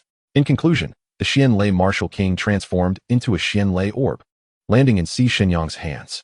Simultaneously, a voice emanated from the orb. In case of danger, directly channel your spiritual energy into the Xian Lei orb, and I shall personally intervene. As he finished, a hushed calm settled over the scene. With the Xian Lei Martial King's intervention, the puppets had already transformed entirely into his power. Moreover, with Chun Xian having taken the pearl from the 4th level, it would not be long before the space here would completely collapse. Thus, the crowd hastened towards the exit, and ultimately, all the cultivators escaped just before the secret realm crumbled entirely. Upon emerging, the cultivators promptly conveyed the news of Si Shenyang obtaining the inheritance to their elders. In an instant, nearly all eyes were fixated upon Si Shenyang. However, wary of the measures left behind by the King of Thunder and Lightning, none dared to approach directly to seize it. Yet, upon seeing Chen Xuan, Imo Cheng's expression changed dramatically, and his face was soon ablaze with fury. "You little brat! I will grind you to dust," he exclaimed, charging directly at Chen Xuan with an intensity that suggested he longed to flay him alive. After all, Chen Xuan had brazenly humiliated him in front of so many people, a disgrace that would undoubtedly haunt him for years to come, rendering him a laughingstock. However, just as Imo Cheng was about to reach Chen Xuan, an elderly man, who had been seated in the void, suddenly appeared to stand between them. Noticing this, Imo Cheng quickly halted his attack, his expression darkening as he addressed the elder. "Elder you? What do you mean by this?" He dared not show even a hint of disrespect towards this individual, not only due to his superior strength, but also because of the formidable power that lay behind him. However, Elder Yu, as Imo Cheng referred to him, disregarded him entirely and turned to face Chun Xian and the small fire creature by his side. He was well aware that this creature was the transformed form of the burning sky spirit sparrow. With a smile, he said, "Young man, how about you hand over your spirit beast to me? I will help you deal with Imo Cheng. With my presence, I guarantee he won't lay a finger on you." Chun Xian initially wondered what this old man was up to, only to realize he had his eyes set on his mount. Nevertheless, he was not inclined to acquiesce. "Why should I?" he replied, and in an instant, Elder Yu's countenance darkened ominously. Imo Cheng, on the other hand, began to laugh. Just moments ago, he had been concerned that Chen Xian was protected by Elder Yu and would refrain from making a move. Now, it seemed this young man was nothing more than a fool. This was splendid. It appeared he would not need to lift a finger, as Elder Yu could simply crush Chen Xian. "Huh, little brat, you think you can shine just because I gave you a glimmer of hope? You don't truly believe I am negotiating with you, do you? How foolish. The treasures I desire are not something you can refuse." With that, he unleashed a palm strike aimed to obliterate Chen Xian. Yet, the next moment sent chills through the hearts of all present. Chen Xian merely extended his hand, delivering a resounding slap that resulted in Elder Yu's immediate demise, his blood mist spraying over Imo Cheng, staining him crimson. Chapter 48. You do not realize your mistake. You realize you are about to die? Hiss. How could this be? How could this fellow be so powerful? Was he not merely a genius of the Yusian sect? Indeed, to effortlessly slay Elder Yu, a high-level expert in the heavenly martial realm, at least at the 7th level, now dead in the outer domain, trouble would surely befall the Yusian sect. The Kanglin sect would not let the Yusian sect escape unscathed, and all hoped that the Kanglin sect's wrath would be directed solely at the Yusian sect, sparing them from involvement. As they watched Chun Xian slay Elder Yu with a single strike, the crowd was not only astonished but also apprehensive that the sects of the inner domain might blame the entire outer domain for this incident. If that were to occur, The Liyang Sect would undoubtedly enact a bloody reckoning upon the outer domain. Among the many cultivators present, the 4 domain lords felt the most profound shock. In this outer domain, they were the most powerful beings, yet now a member of the Yusian sect had so easily annihilated an elder from the inner domain, whose power was far beyond their own. Did this not imply that the strength of the Yusian sect exceeded theirs by a considerable margin? This newly emerged sect could rival the major powers of the inner domain. Of course, the most terrified of all was the domain lord of the western domain, Imo Cheng. Just moments ago, he had sought to kill Chen Xuan, only to be thwarted by Elder Yu. Otherwise, it would have been him, Imo Cheng, who lay dead now. Yet soon, he realized a grave problem. He had offended Chen Xuan. Even though he had narrowly escaped death, he knew that Chen Xuan would undoubtedly seek retribution. Sure enough, the next moment, Imo Cheng felt a chilling gaze settle upon him. Turning to look, he saw Chen Xuan floating in the air, lightly clapping his hands, a playful smile curling at his lips as he regarded him. In an instant, Imo Cheng's heart trembled, and he began to quake as if he were not facing a mere youth, but an ancient, fearsome demon. Seeing this, Imo Cheng hastily flew before Chen Xuan, his features contorting in panic as he repeatedly bowed his head, pleading for Chen Xuan to spare him. After all, Elder Yu had just been slain by a single strike from Chen Xuan. He was merely a third-level heavenly martial realm cultivator. In the face of life and humiliation, he knew well how to choose. Even if he would be a laughingstock for the rest of his life, he would accept it. Senior, I am a fool who failed to recognize your greatness and offended you. I implore you to forgive my transgressions. It is all my fault. I acted rashly without discernment, insulting you and even daring to raise a hand against you. I deserve to die 1,000 deaths. Imo Cheng trembled as he continued to bow, fearing that Chen Xuan would not let him off the hook. He even addressed Chen Xuan as senior. However, in response to Imo Cheng's actions, Chen Xuan merely chuckled. Allow me to formally introduce myself. I am Chen Xuan, the sect master of the Yusian sect. With these words, shock filled the eyes of the crowd. They had always believed Chen Xuan to be merely a genius of the Yusian sect, yet he was, in fact, its leader. However, upon reflecting on Chen Xuan's terrifying strength, the cultivators came to see this as only fitting. Among those from the other 3 domains, it was the people from the eastern domain who were most astounded. Chen Xuan? Isn't he the son of the sect master of the third-rate sect, Wrongful sect? A waste for over a decade. Be silent. Do you wish to die? Do not forget that when the Yusian sect first emerged, it was after the destruction of the Wrongful sect by Chen Xuan. At that time, he was rumored to be at the Tianhe realm. My heavens, he is now in the heavenly martial realm, and perhaps even at the 9th level. As they spoke, the cultivators' eyes widened, disbelief etched across their faces. On the back of the Gale Eagle, Si Xinyang too was filled with astonishment as he looked at Chen Xuan, then turned to Si Xinyang, saying, Father, did you foresee this? Did you know he was at the peak of the heavenly martial realm? Is that why you were so adamant against allowing anyone to act against the Yusian sect? Hearing Si Xinyang's words, Si Xinyang's face flickered with an unnatural expression, and he silently thought, I suspected there was something unusual about the Yusian sect, but I never imagined them to be this strong. If it weren't for my cultivation issues, with my current strength at less than 70%, I would have already confronted the Yusian sect. Of course, he would not voice these thoughts to anyone. Thus, he quickly composed himself and replied solemnly, Ahem, indeed. It is fortunate that we did not act against the Yusian sect. Otherwise, the Eastern Divine Hall would have been no more. Upon hearing these words, the elders behind Si Xinyang and the Deputy Hall Master Yang Chang were filled with admiration, their faces reflecting a sense of relief. The Hall Master is truly sagacious. Meanwhile, as the crowd was astounded by Chen Xuan's prowess and identity, Imo Cheng continued to bow incessantly. Noticing that Chen Xuan had not intervened, he spoke coldly, Imo Cheng, you do not merely realize your error. You comprehend that your demise is imminent. Had I not possessed my current strength, would you have spared me? You would not. Thus, today you shall meet your end. As the words fell, Imo Cheng's eyes quivered, his complexion drained of color. He had not anticipated that even in such a demeaning posture of supplication, Chen Xuan would still show him no mercy. In a flash, Imo Cheng sprang to his feet, desperately fleeing in the opposite direction. In this dire situation, escape appeared to be his only glimmer of hope. Chen Xuan, however, was not taken aback by Imo Cheng's actions. He made no immediate effort to obstruct him. In mere moments, Imo Cheng's figure had nearly vanished from the sight of the onlookers. Upon glancing back and seeing that Chen Xuan had not pursued him, joy washed over his face. Yet, in the next instant, he collided with an energy wall. Wincing in pain, as he regained his feet, he was startled to find Chen Xuan standing not far in front of him, wearing a faint smile as he observed him quietly. In that moment, Imo Cheng felt a chill run down his spine. As he attempted to flee once more, he saw Chen Xuan raise his right hand. Instantly, Imo Chung felt as though he were being grasped firmly, rendered utterly immobile, with only his face able to move. Chen Xuan, may you meet a wretched end. May you meet a wretched end.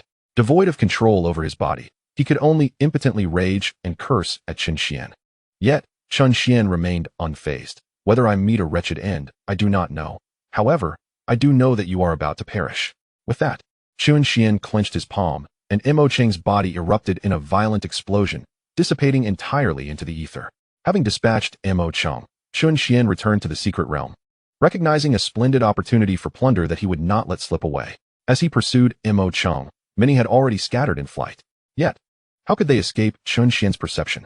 Under the weight of his oppressive aura, all present, whether airborne or mounted on demonic beasts, were forced to the ground, unable to move an inch, left to await Chen Xuan's judgment.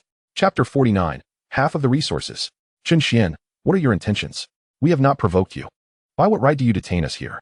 As they felt themselves suppressed by Chen Xuan's overwhelming presence, many voices rose in protest. Observing the scene, Chen Xuan quickly discerned that these individuals hailed from the first-rate sects of the western region. He recalled how, when Imo Chung sought to slay him, he had noted the gleeful malice in their eyes. Hence, he would not spare them. As he spoke, the pressure emanating from Chen Xuan intensified, a murderous intent glimmering in his eyes, particularly directed at those from the western region. It was only then that they realized Chen Xuan might eliminate them as well. They began to plead for mercy. Chen Xuan, we did not raise a hand against you. You cannot kill us. Indeed, while we wish to see you fall to Imo Chung, you ultimately triumphed, so you should not slay us. Precisely. We merely harbored that thought. We did not take action. This is solely a matter between you and Imo Chung. However, Chen Xuan's expression remained impassive, deepening the despair of the crowd. Some were so frightened that they lost control. Yellow liquid streaming down their legs. No.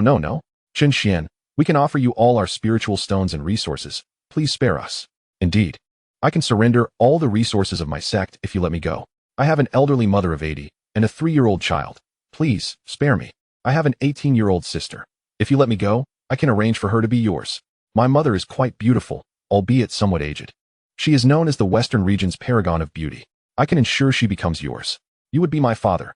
In their desperation to survive, these individuals resorted to any means necessary. Why trouble myself so? Once I have eliminated all of you, your resources will naturally belong to me. With that, Chen Xuan delivered a single, powerful strike to the ground, creating a deep pit several dozen zhang in depth. As for the people of the western region, they had vanished entirely, leaving no trace behind. Afterward, Chen Xuan sent a message to Lin Yan, Xiao Dong, and others. You are to proceed to the western region. Eradicate the western heavenly palace and all first-rate sects, then bring back all their resources. Let everyone witness the consequences of offending our Yusian sect. Yes, master. As the members of the Yusian sect received Chen Xuan's instructions, they promptly set off for the western region. Meanwhile, those who had witnessed the fall of Imo Chung and the effortless annihilation of the western region's people by Chen Xuan were filled with terror, trembling in fear. The remaining domain masters of the 3 regions collectively knelt before Chen Xuan, beseeching, we are willing to submit to the Yusian sect. We implore you to show mercy. Seeing the 3 most powerful domain masters bowing, the first-rate sects were even more horrified. Meanwhile, Si Xinyang had been contemplating whether to summon the remnant soul of the Thunder King to see if it could vanquish Chen Xuan. After all, having obtained the Thunder King's legacy had instilled in him an arrogance that was now at a different level. However, before he could act, Si Xinyang slapped him on the head, admonishing, you little rascal, if you wish to die, do not implicate me. If you wish to act, sever our father-son ties first. Thereafter, I shall not concern myself with your actions. At this, Si Xinyang abandoned the thought. Moreover, he recalled the Thunder King's words. There are many geniuses in this world. Individuals such as them might spend their entire lives merely reaching the starting line of others. Chen Xuan, at such a young age, had already reached the pinnacle of the martial realm. Thus, he was destined to become a formidable figure in the divine martial realm. Perhaps even a revered master or sage within the central divine continent. Consequently, submitting to Chen Xuan did not seem a matter of disgrace. Furthermore, with the strength of the Yusian sect, their influence would inevitably extend beyond the outer regions. Thus, with the legacy of the Thunder King, he could lead the Eastern Divine Palace to become the supreme power in the outer regions. After delegating tasks to Lin Yan and others, Chen Xuan felt a sense of satisfaction upon witnessing the submission of these individuals. Very well. If you wish to preserve your lives, you may do so. However, all factions present must deliver half of their sect's resources, including spiritual veins, to to the Yusian sect within 2 days. All those present, along with their respective sects, have been thoroughly noted by me. Remember, 2 days hence, regardless of which faction it may be, should any party's resources remain untransferred to the Yusian sect, I shall personally pay a visit.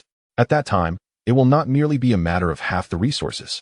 As he concluded, Chen Xuan's voice grew increasingly frigid. Upon hearing these words, the crowd, especially the various sect leaders, bore expressions of bitterness. However, compared to the outcome in the western regions, this was already a significant improvement. At this moment, a wave of regret surged through their hearts. Why had they chosen to participate in this assessment today? Alas, it was far too late for lamentations. Understood. My lord. Upon hearing this, Chen Xuan nodded in satisfaction. However, for now, you shall hand over your storage rings as well as the Xianlei pearls obtained from the secret realm. With that said, Chen Xuan disregarded the crowd's reactions. With a swift motion, he drew the storage rings from them. Naturally, the crowd could only swallow their indignation in the face of Chen Xuan's actions. Yet, in the interest of survival, they had no choice but to endure in silence. Once all was completed, Chen Xuan leaped onto the back of the now transformed little fire and soared toward the Yusian sect. It was only when the crowd could no longer see Chen Xuan's figure that they dared to rise, their faces etched with boundless fury. Damn the Yusian sect. Damn Chen Xuan for daring to treat us with such indignity. Indeed, he has slain an elder of the Liyang Sect in the inner domain. Perhaps they will soon send someone to obliterate the Yusian sect. Just wait, his days of ease are numbered. Yes, how audacious. When the Liyang Sect descends upon the Yusian sect, I shall relish the spectacle. In their eyes, although the Yusian sect was formidable, it could not possibly rival the sects of the inner domain. Thus, they believed that Chen Xuan and the Yusian sect would inevitably be vanquished by the sects of the inner domain. Yet the 3 domain lords, Xiao Ting and his companions, exchanged glances, their expressions inscrutable, choosing silence. Whether the Yusian sect triumphed or the Liyang sect prevailed was beyond their reach. Speaking less could spare them from unnecessary calamities. Let us depart. Under the leadership of the 3, they swiftly took their leave with their respective sects, while the Guane plain once again fell into tranquility. Chapter 50. The Chaos Immortal Pearl. In the western region, the area with the most concentrated spiritual energy, towering palaces and pavilions stood in abundance. Resembling not a sect, but rather an imperial dynasty. The entire scene exuded an air of majesty, with all present clad in garb reminiscent of official attire. This was none other than the most powerful faction in the western region, the Xian Mansion. Suddenly, colossal fire dragons surged from all directions, encircling the Xian Mansion in mere moments. The individuals within immediately felt an unbearable heat, as though engulfed in a sea of flames, enduring the searing onslaught. Atop one of the fire dragons, a youth wielding a massive staff gazed coldly down at the crowd below. Who are you? And why do you assail our Xian Mansion without provocation? At this moment, a middle-aged man hurriedly appeared before the Xian Mansion, his eyes betraying a sense of trepidation as he inquired of Lin Yan. This man was the chief marshal general of the Xian Mansion, a trusted aide of the domain Lord Mo Chong, possessing a cultivation level of the 9th stage of Earth Martial Realm, on the verge of entering the Heaven Martial Realm. Known as Thunder Leopard, he sensed that the youth above was a formidable presence of the Heaven Martial Realm, though the precise level eluded him. Even a first-stage Heaven Martial Realm practitioner was beyond his capacity to contend with. More importantly, this was merely a youth in his teens. Such a prodigy could not possibly emerge from the outer domain, and he must surely be from the inner domain.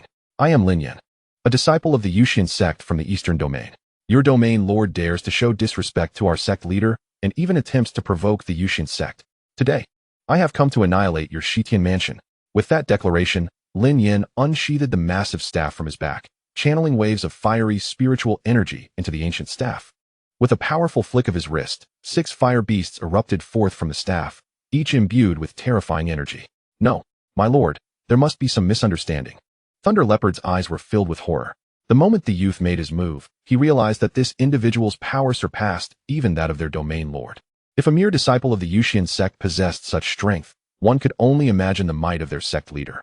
Moreover, was not the strongest force in the eastern domain the Eastern Divine Hall? The power demonstrated by the Yusian sect had far exceeded that of the Eastern Divine Hall. However, Lin Yan was unperturbed, for it was Chen Xuan's command he was to follow. With a thunderous explosion, the 6 fire beasts completely engulfed the Xian Mansion.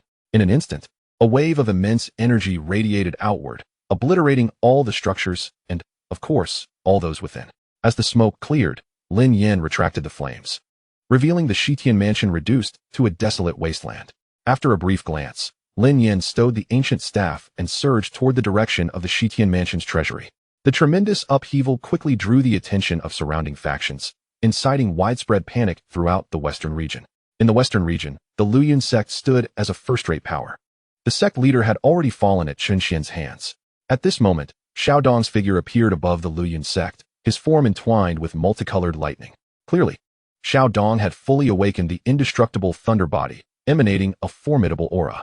In an instant, a powerful pressure enveloped the entire Liyang Sect. Feeling this overwhelming force, the members of the Liyang Sect trembled, their eyes filled with dread. "Senior, I am unaware of your intentions." An elder stepped forward, eager to inquire about the situation. Yet, before he could finish his sentence, a colossal finger descended from the heavens, instantly hovering above the Liyang Sect. In a heartbeat, the entire sect was obliterated under that singular energy finger, reduced to ruins. In his final moments, the elder could only glimpse the profound indifference in the youth's eyes, lightning arcs flickering within his pupils. Once the task was complete, Xiao Dong landed upon the glazed bowl and soared toward the Liyang Sect's direction. Meanwhile, in the territories of other first-rate sects within the western region, individuals like Malatang and Liang Zai were also intent on eradicating these premier sections. Such upheaval undoubtedly sent shockwaves throughout the entire western region, indeed, the entire outer domain. News of the obliteration of various factions in the western region spread like wildfire, reaching the ears of many cultivators across the other three domains, igniting fervent discussions. The Shitian mansion in the western region has truly been destroyed. My heavens! The Yusian sect is terrifying indeed. Indeed, what sort of force is the Yusian sect? Why have we never heard of them before? To annihilate the Shitian mansion, they must be no ordinary sect. At the very edge of this foreign realm, one remains blissfully unaware that the Yusian sect has reportedly emerged from the eastern domain, with its leader having brazenly slain the lord of the western domain, Imo Cheng. How astonishing! Does this imply that the Yusian sect possesses strength that surpasses even the four mightiest powers of the outer realm? Indeed, more significantly, the sect's leader is but a youth, already wielding the power to obliterate the Western Heaven Mansion. Who knows what heights he may reach in the future? Furthermore, it is said that he has also dispatched an elder from the Azure Blue sect of the inner domain. It remains to be seen if the Yusian sect can withstand the wrath of the Azure Blue sect. It appears that the tides are shifting in our foreign realm. Henceforth, there will no longer be four equally formidable powers, but rather a singular dominant force, the Yusian sect. I must hasten to send word back to warn our disciples that they must steer clear of anyone from the Yusian sect, lest they find themselves obliterated at any moment. Upon finishing, the crowd dispersed, fearful that their words had reached the ears of those from the Yusian sect. In the Yusian sect, atop a spiritual peak, Chen Xuan savored a bite of the immortal spirit fruit, his gaze falling upon the numerous storage rings hovering before him. These contain nearly all the resources and spiritual veins of the western domain, surrendered to them by Lin Yan and his companions upon their return. Moreover, they also encompassed half of the resources from the other three domains. It can be said that the Yusian sect now stands as the sect with the most abundant resources in the entire outer realm, and with these resources, they could commence a new round of lotteries. Yet, Chen Xuan's primary focus remained on an ethereal orb suspended before him. The Thunder Pearl acquired from the Xianlei secret realm as per the system's guidance. System, what purpose does this orb serve? Chen Xuan inquired. Master, this is a Chaos Thunder Immortal Pearl. It will aid you in comprehending the Chaos Immortal Body when you ascend to immortality. At the revelation, Chen Xuan's expression brightened. The Chaos Immortal Body is an unparalleled and supreme physique, capable of vanquishing foes of greater rank with ease. However, he would have to wait until he achieved immortality to utilize it, so he placed it within the system space. His attention then shifted back to the resources he had just reclaimed. Chapter 51. The Fire Cloud Evil God, the Wrath of the Azure Blue Sect. System. Convert all resources within the rings into points. Understood. Processing the conversion. Detected a total of 45 medium-grade spiritual veins, 38 low-grade spiritual veins, 56 million medium-grade spiritual stones, 34 million low-grade spiritual stones, 35 advanced Earth Tier techniques, 52 intermediate Earth Tier martial skills, 4 advanced Heaven Tier techniques, 8 intermediate Earth Tier martial skills, and 300,000 Thunder Pearls. This totals to a conversion of 1,200,000,000 points. As a beam of white light descended, all the storage rings before Chen Xuan vanished, while the number of points displayed on the system panel surged to 1,200,033,000 points. Chen Xuan could not help but smile at this fortune. System, besides drawing lots, are there other avenues for the heavenly eye to evolve? Chen Xuan asked the system, as relying solely on lotteries for evolution seemed excessively improbable. If the heavenly eye were to evolve, it could directly pinpoint an individual's location and even overhear their conversations. Truly practical. Indeed, Master. Expending 100 billion points will allow you to evolve the heavenly eye. Upon hearing this, Chen Xuan glanced at his points, comparing it to 10 million, and could only sigh. The path is long and arduous. Ding. Detection confirms that the Yusian sect has annihilated the Western Heaven Mansion, instilling fear in the top-tier forces of the other 3 domains, becoming the strongest sect of the Outer Realm. The defensive array has been upgraded to Advanced Heaven Tier, capable of withstanding attacks from the Divine Martial Realm, and a level 5 puppet has been granted. Master may expand the Yusian sect into the inner domain, and upon reaching there, the system will continue to issue mainline quests. As the system's voice faded, Chen Xuan sensed the defensive array enveloping the entire Yusian sect tremble, followed by the array emitting a radiant golden light. It appeared the defensive array had completed its upgrade. Chen Xuan murmured, "System, if we venture into the inner domain, can the entire sect be transported there?" Chen Xuan inquired again, for this sect is his foundation. He would rather not have to reconstruct the sect anew in the inner domain. Shortly, the system responded once more. Certainly, as long as the master selects a suitable location. The system can facilitate the entire relocation of the Yusian sect. Hearing this, Chen Xuan finally felt at ease. Now, he needed to consider where to position the Yusian sect. System, activate the level 5 puppet. With that, Chen Xuan's gaze fell upon the recently awarded martial skill puppet. Once activated, the Yusian sect would gain another powerful warrior at the heavenly martial realm. Received, activating the puppet. As the words were spoken, a figure materialized before Chen Xuan. This individual was a balding elder, clad in a short-sleeved shirt and flip-flops, exuding an air of carefree abandon. Character, Fire Cloud, Evil God. Cultivation, 9th level of Heavenly Martial Realm. Techniques, Yi Jin Jing. Martial skills, Frog Technique, Soaring Crane, Seizing Dragon Technique. Weapon, Lotus Hidden Weapon. Upon appearing, the Fire Cloud, Evil God promptly bowed to Chen Xuan. Fire Cloud, Evil God pays respects to the sect master.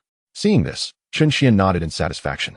Well, from this day forth, you are a member of the Yusian sect. You may choose a spiritual peak to reside in. I will inform you of any matters that arise. Understood, Sect Master. With that, the Fire Cloud, Evil God swiftly vanished from Chen Xuan's sight. In the inner domain, within the grand confines of the Azure Blue sect, a man donned in a blue brocade robe sat regally in the highest seat. He was robust, with a formidable visage, now bearing an expression of uncontainable fury. Below him stood several elders, their expressions equally grim. This man was none other than Liyang Sect, the leader of the Azure Blue sect, possessing cultivation at the 9th level of the Heavenly Martial Realm. As he perused the news relayed from the outer realm, an icy aura emanated from him, and he seethed, "Damn the Yusian sect, daring to slay an elder of my Azure Blue sect. They are courting death." Clearly, Liyang Sect was seething with rage at the actions of the Yusian sect. For Elder Yu was the 3rd elder of their Azure Blue sect, a crucial pillar of their strength. The Yusian sect's actions were nothing short of a slap to their face. If they did not eradicate the Yusian sect, their own sect would inevitably become a laughingstock. Indeed, Sect Master, the Yusian sect is utterly oblivious to their own insignificance. We must annihilate them. Precisely. If we allow the Yusian sect to persist, we will become the jest of the entire Qin holy dynasty. Many elders voiced their agreement. Upon hearing this, the coldness in Liyang Sect's eyes intensified. After a period of contemplation, Liyang Sect erupted from the grand hall like a shooting star, hurtling towards the outer realms. Ha ha. The sect leader is taking action personally. The trifling Yusian sect is destined for annihilation. Indeed. How could a mere sect from the outer realms presume to ride roughshod over our inner sects simply because of a modicum of strength? Such audacity is tantamount to courting death. The elders, witnessing Liyang Sect's actions, were not the least bit surprised. Were he to refrain from taking action, they would have found it rather peculiar, for they harbored a deep-seated disdain for those from the outer realms. How could they possibly endure the thought of outsiders slaying their elders? Based on the intelligence gathered, Liyang Sect had already pinpointed the precise location of the Yusian sect. The formidable aura emanating from him naturally drew the astonished gazes of numerous cultivators as he traversed the eastern region. Who is this person? He is astonishingly powerful. Our outer realm has no such formidable figures. Perhaps he hails from the inner realms. The inner realm? Could he be from the Liyang sect? After all, the leader of the Yusian sect has slain an elder of the Liyang sect. Perhaps this individual is here for vengeance. Indeed, he must be from the Liyang sect. Let us hasten to observe. Today we shall see whether the Yusian sect prevails or the Liyang sect can indeed eradicate them. Let us go swiftly, in haste. The multitude of cultivators mobilized their internal energies and soared towards the Yusian sect. Before long, News of the Liyang Sect's advance to obliterate the Yusian sect spread like wildfire across the four realms. Upon receiving the news, the domain lords of the southern and northern regions, Nan Yuanjing and Beit Songyun, promptly arrived at the Eastern Divine Hall. At this moment, the three stood side by side at a distance from the Yusian sect, eagerly awaiting the clash of the two mighty sections. They too were curious to discern whether the Yusian sect could vanquish the Liyang sect or if the latter would emerge victorious. As the trio awaited, a resounding explosion erupted before the gates of the Yusian sect, where Lan Xian's figure materialized. Chapter 52. Annihilation of the Liyang sect, entering the inner realm. Before the gates of the Yusian sect, Lan Xian beheld the grandeur of the sect, which, in its magnificence, eclipsed even that of the Liyang sect. And a fleeting glimmer of jealousy crossed his visage. Soon, his eyes brimmed with avarice, but that greed was swiftly supplanted by fury. For to claim the Yusian sect, he first had to annihilate its denizens. As these thoughts coursed through his mind, a formidable sword of spiritual energy coalesced in his hand, which he hurled directly at the gates of the Yusian sect. With a thunderous crash, the energy sword collided with the sect's plaque. Yet, to his astonishment, the anticipated destruction did not manifest. Instead, the entire exterior of the Yusian sect rippled with energy. A defensive formation? Lan Xian's gaze sharpened, murmuring softly. Yet, to think that a mere sect's defensive array could deter him was a gross underestimation of his prowess. With that, Lan Xian amplified his voice, declaring, "People of the Yusian sect, come forth at once. Your sect leader dares to slay our elder from the Liyang sect, showing utter disregard for us." As soon as Lan Xian's voice faded, a figure slowly emerged from within the Yusian sect's defensive formation. It was Chen Xuan, who had sensed Lan Xian's arrival the moment he appeared. He had been preoccupied with the Yusian sect's positioning within the inner realm when he was unexpectedly interrupted by this disturbance. "Look, the leader of the Yusian sect, Chen Xuan, has emerged. Let us witness the spectacle. When two tigers contend, one must perish. Yet it remains unclear who shall meet their end, the elder or the youth." Indeed, the leader of the Liyang sect is rumored to possess the strength of the 9th level of the heavenly martial realm, capable of easily slaying Elder Yu. This is none of our concern. We shall merely observe. Precisely. As Chen Xuan stepped forth, the surrounding crowd was filled with exhilaration, anticipating the imminent clash. However, it remained uncertain who would ultimately emerge victorious. Standing before the Yusian sect, Lan Xian's countenance darkened upon realizing that the figure confronting him was merely a youth. A surge of indignation welled within him. He perceived this as a profound insult, a blatant mockery. Did the Yusian sect believe that sending forth a mere boy would elicit his mercy? Preposterous. "Who are you? What business do you have at my Yusian sect?" Chen Xuan inquired. Lan Xian's ire flared even further at this affront. How dare they not only kill his elder, but also question his presence? "You insolent brat. I am Lan Xian, the leader of the Liyang sect. Your leader audaciously took the life of our elder, and now sends a mere child to humiliate me. Summon your leader at once." Lan Xian bellowed, his words nearly a roar, consumed by rage. "Your elder?" Chen Xuan furrowed his brow slightly at this proclamation. Almost immediately, he recalled that he had recently slain an individual from the inner realm, an elder of the Liyang sect, in the Xianlei secret realm. It appeared that this man had come seeking retribution. "I am indeed the leader of the Yusian sect. Moreover, your elder met his demise justly. He attempted to forcibly seize my steed. If not him, then who else should I slay?" Chen Xuan retorted with a cold snort, an icy glint in his eyes. The audacity of the Liyang sect to encroach upon his domain was already intolerable. To have them seek him out was akin to searching for filth in a latrine with a lantern. Lan Xian, initially taken aback by Chen Xuan's words, soon erupted into laughter. "Ha ha ha, you mean to say that a mere child, with hair still yellow, is the leader of the Yusian sect?" To him, while Chen Xuan could soar through the air, such feats were achievable by anyone at the Heavenly River realm. More importantly, he could not fathom that Chen Xuan was indeed the leader of the Yusian sect. Reports indicated that the sect leader had slain Elder Yu. If that were the case, Chen Xuan must be a high-level expert of the heavenly martial realm. Such a young individual could not possibly exist, even within the inner realms. "Oh, it seems you do not believe me, but that matters not. Your audacity to disturb my Yusian sect has already sealed your fate. You shall die here today." With that, Chen Xuan's aura surged dramatically, almost instantaneously binding Lan Xian in place. Under the weight of this oppressive force, Lan Xian found himself unable to even twitch a finger. What did this signify? It illustrated that the youth before him far surpassed him in strength, despite Lan Xian already being at the peak of the heavenly martial realm. Above the heavenly martial realm lies the divine martial realm, where one finds the apex of power within the inner realm. How could a leader of an outer sect possibly possess such strength? It was only at this moment that Lan Xian comprehended the gravity of the entity he had offended. My lord, I beg your forgiveness for my previous transgressions. All of this was instigated by Elder Yu's own choices and bears no relation to the other members of the Liyang Sect.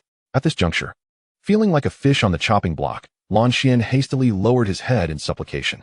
Yet, how could Chen Xuan allow him to escape unscathed? At the very moment when the Yusian sect required a foothold in the inner domain, it fortuitously seized the territory of the Liyang sect to establish its new stronghold. It matters not. From the instant you set foot in the Yusian sect, your fate was sealed, as was that of your Liyang sect. Once I have vanquished you, I shall personally venture into the inner domain to obliterate your Liyang sect. With that, Chen Xuan flicked his finger, and a surge of spiritual energy erupted forth, hurtling directly towards the direction of Lan Xian. Upon witnessing this, Lan Xian was gripped by terror, his complexion paling instantaneously. He could sense that if this attack were to strike him, his demise was inevitable.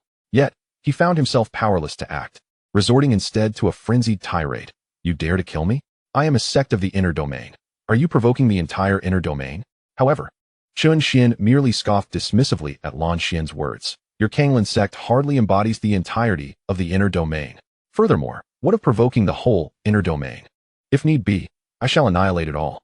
Lan Xian attempted to articulate further, but the attack had already struck him, and in an instant, he was utterly vaporized, leaving not even a shred of his clothing behind. After completing this, Chen Xuan's consciousness stirred, and he vanished from his location. Moments later, above the Liyang sect, Chen Xuan gradually stepped forth from the void. In an instant, an overwhelming pressure enveloped the entire Liyang sect. Before the members of the Liyang sect could react, Chen Xuan's palm descended with force, transforming the entire sect into a wasteland. After accomplishing this, Chen Xuan first collected the resources from the Liyang sect into the system space. He then inquired of the system. System, the location in the inner domain has been designated. You may relocate my sect. As his words fell, the system's voice responded. Acknowledged. Master, relocating the Yusian sect. With a brilliant flash of golden light, the Yusian sect, situated far in the outer domain, astonishingly lifted from the ground and ascended towards the heavens. In mere moments, it appeared above the former site of the Liyang sect. Finally, with a resounding crash, the entire sect settled into the position once occupied by the Liyang sect. Thus, the Yusian sect had officially established its presence in the inner domain. Observing this, Chen Xuan wore a satisfied smile. The next step involved conquering the myriad sects of the inner domain. Chapter 53, Strength Enhancement, the Shock of Various Forces in Yinling County. Chen Xuan stood aloft above the Yusian sect, observing as this grand and majestic sect gradually supplanted the former Liyang sect. A subtle smile graced his lips. Once his task was complete, Chen Xuan transmitted a message to Lin Yin and the others. You shall go forth and spread the word of our Yusian sect's annihilation of the Liyang sect. Although many had already sensed the commotion and were hastening towards this direction to uncover what transpired, Chen Xuan believed that with Lin Yin and their efforts, the news would disseminate swiftly. He eagerly anticipated the arrival of those foolish enough to seek trouble. As you command, Sect Master. Upon receiving Chen Xuan's message, the members appeared quite exhilarated, their boredom alleviated by the prospect of engaging in such thrilling affairs. Without delay, these individuals surged forth with excitement. Observing this, Chen Xuan could only shake his head in resignation. After dispatching them, he retrieved the resources acquired from the Liyang sect. He then addressed the system. System, convert these items into points.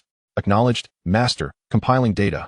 Detected, 40 mid-grade spiritual veins, 47 million mid-grade spiritual stones, 8 advanced heavenly-grade cultivation techniques, and 16 intermediate heavenly-grade martial skills. These items can be exchanged for a total of 870 million points. As a beam of white light descended, all the items before Chen Xuan vanished. Consequently, the point total on the system panel increased to 1,890,033,000 points. Gazing at the points, a hint of bitterness crossed Chen Xuan's features. He still had a considerable distance to cover to reach 100 billion points. Clearly, this endeavor could not be rushed. Thus, he resolved to proceed first with a lottery, and the evolution of the Tongtian would have to be approached gradually. With determination, Chen Xuan instructed the system. System, conduct 8 level 6 lotteries and 9 level 5 lotteries. Each level 6 lottery required 100 million points. And with a total of 1,890,000,000 points available, Chen Xuan sought to test his luck with 8 attempts. Acknowledged. Initiating the lottery. Congratulations, Master. You have received 5 cultivation enhancement cards for the 9th level of the Tianwu realm. Congratulations, Master. You have obtained 2 breakthrough pills, which enable practitioners at the 9th level of the Diwu realm to ascend to the Tianwu realm. Congratulations, Master, you have received 2 cappuccinos. Congratulations, Master, you have acquired 2 cultivation enhancement cards for the 5th level of the Shenwu realm. Congratulations, Master. You have received 6 Shenwu pills, which allow practitioners of the Shenwu realm to break through 1 level of cultivation. Upon reviewing the items acquired, Chen Xuan's expression brightened. With the enhancement cards in hand, he could once again elevate the strength of the Yusian sect's members. Shortly thereafter, Chen Xuan efficiently distributed the items. He then instructed the system to display the attributes of the members. System, apply the Tianwu realm enhancement cards to Ziyun, Medusa, Xiaohua, as well as the landlord and landlady.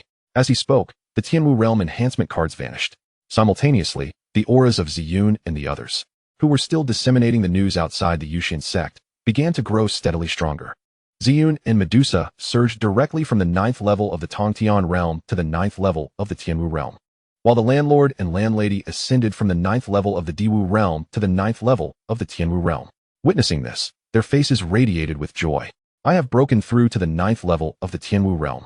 This must be the sect master's influence. The sect master truly is remarkable, Ziyun exclaimed, her face alight with jubilation as she turned to Medusa. So have I? It is simply incredible.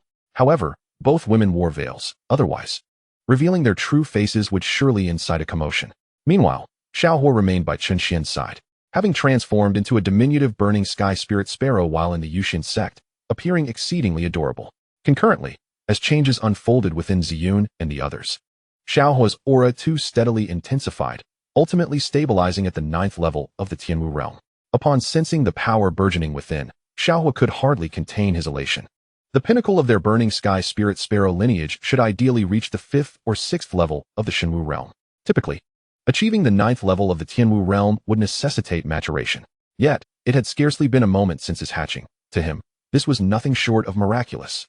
Master, I have broken through to the 9th level of the Tianwu realm, Xiaohua exclaimed, his eyes brimming with excitement. Of course, he understood that all of this was the result of Chen Xuan's efforts. Indeed, well done.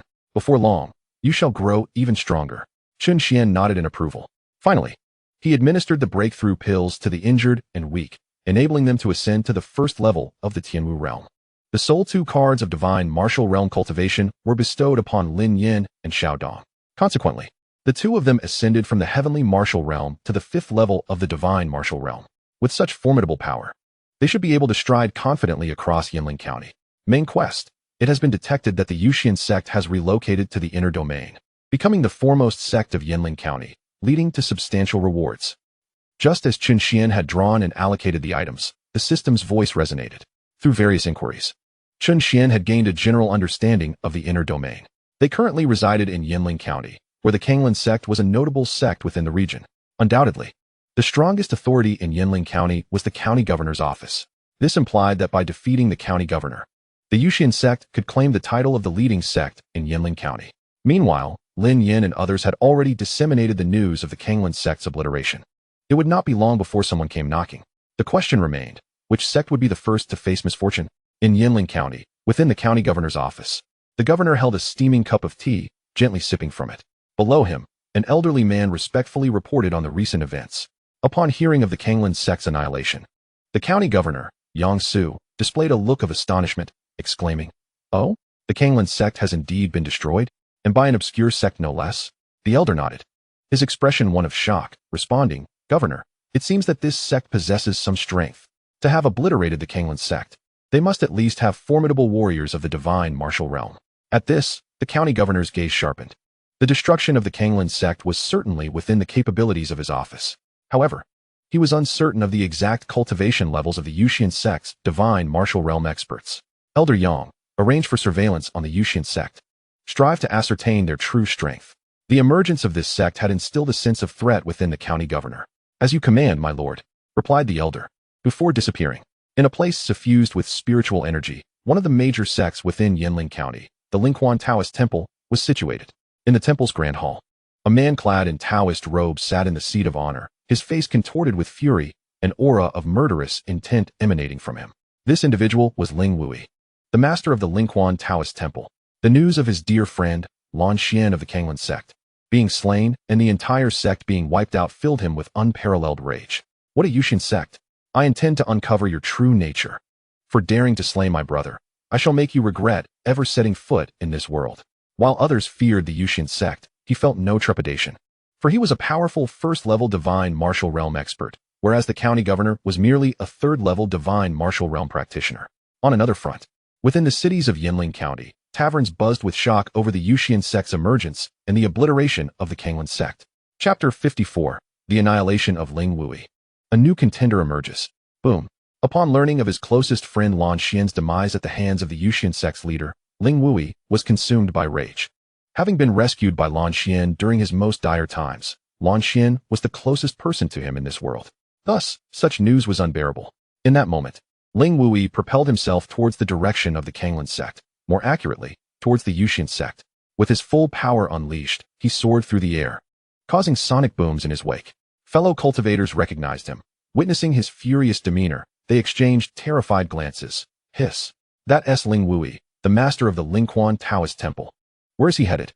It seems to be in the direction of the Yusian sect. Indeed, he has headed towards the Yusian sect. The Liyang sect was annihilated by them, and Ling Wui and Lan Xian were longtime friends. He is surely seeking trouble with the Yusian sect. I believe so. I've heard that Ling Wui is already a first-level divine martial realm expert. It appears the Yusian sect may be in grave peril. Not necessarily. The fact that they could destroy the Liyang sect indicates they must possess experts beyond the heavenly martial realm, perhaps half-step divine martial realm, or even genuine divine martial realm warriors. Come, let us hurry and follow. This promises to be an exhilarating spectacle. Simultaneously, many individuals in various cities hastened towards the Yusian sect, eager to witness the outcome of this impending clash. Before long, a thunderous sound echoed as an overwhelming pressure descended, darkening the skies. Then, the man in the Taoist robe appeared before the Yusian sect, his formidable spiritual energy unabashedly on display, causing many eager spectators to retreat a distance, lest they be caught in the fray. At that moment, Chen Xuan sensed the arrival of Ling Wui and emerged from the Yusian sect, hovering in the air. Upon seeing someone approach, Ling Wui's expression shifted, followed by a thunderous roar. You insolent brat, summon your sect leader forth at once, or I shall raise your Yusian sect to the ground today. Hearing this, Chen Xuan furrowed his brow, as he did not recognize the man before him. He inquired, I am the leader of the Yusian sect. And you are? Do you dare come to my Yusian sect seeking trouble? Have you grown weary of life? Ling Wui was momentarily taken aback, for he had assumed the sect leader would be an elder, not a youth. Unwilling to accept Chen Xuan's words, he sneered, Brat. I am Ling Wui, master of the Lingquan Taoist temple. Lan Xian, the leader of the Liyang sect, was my dearest friend.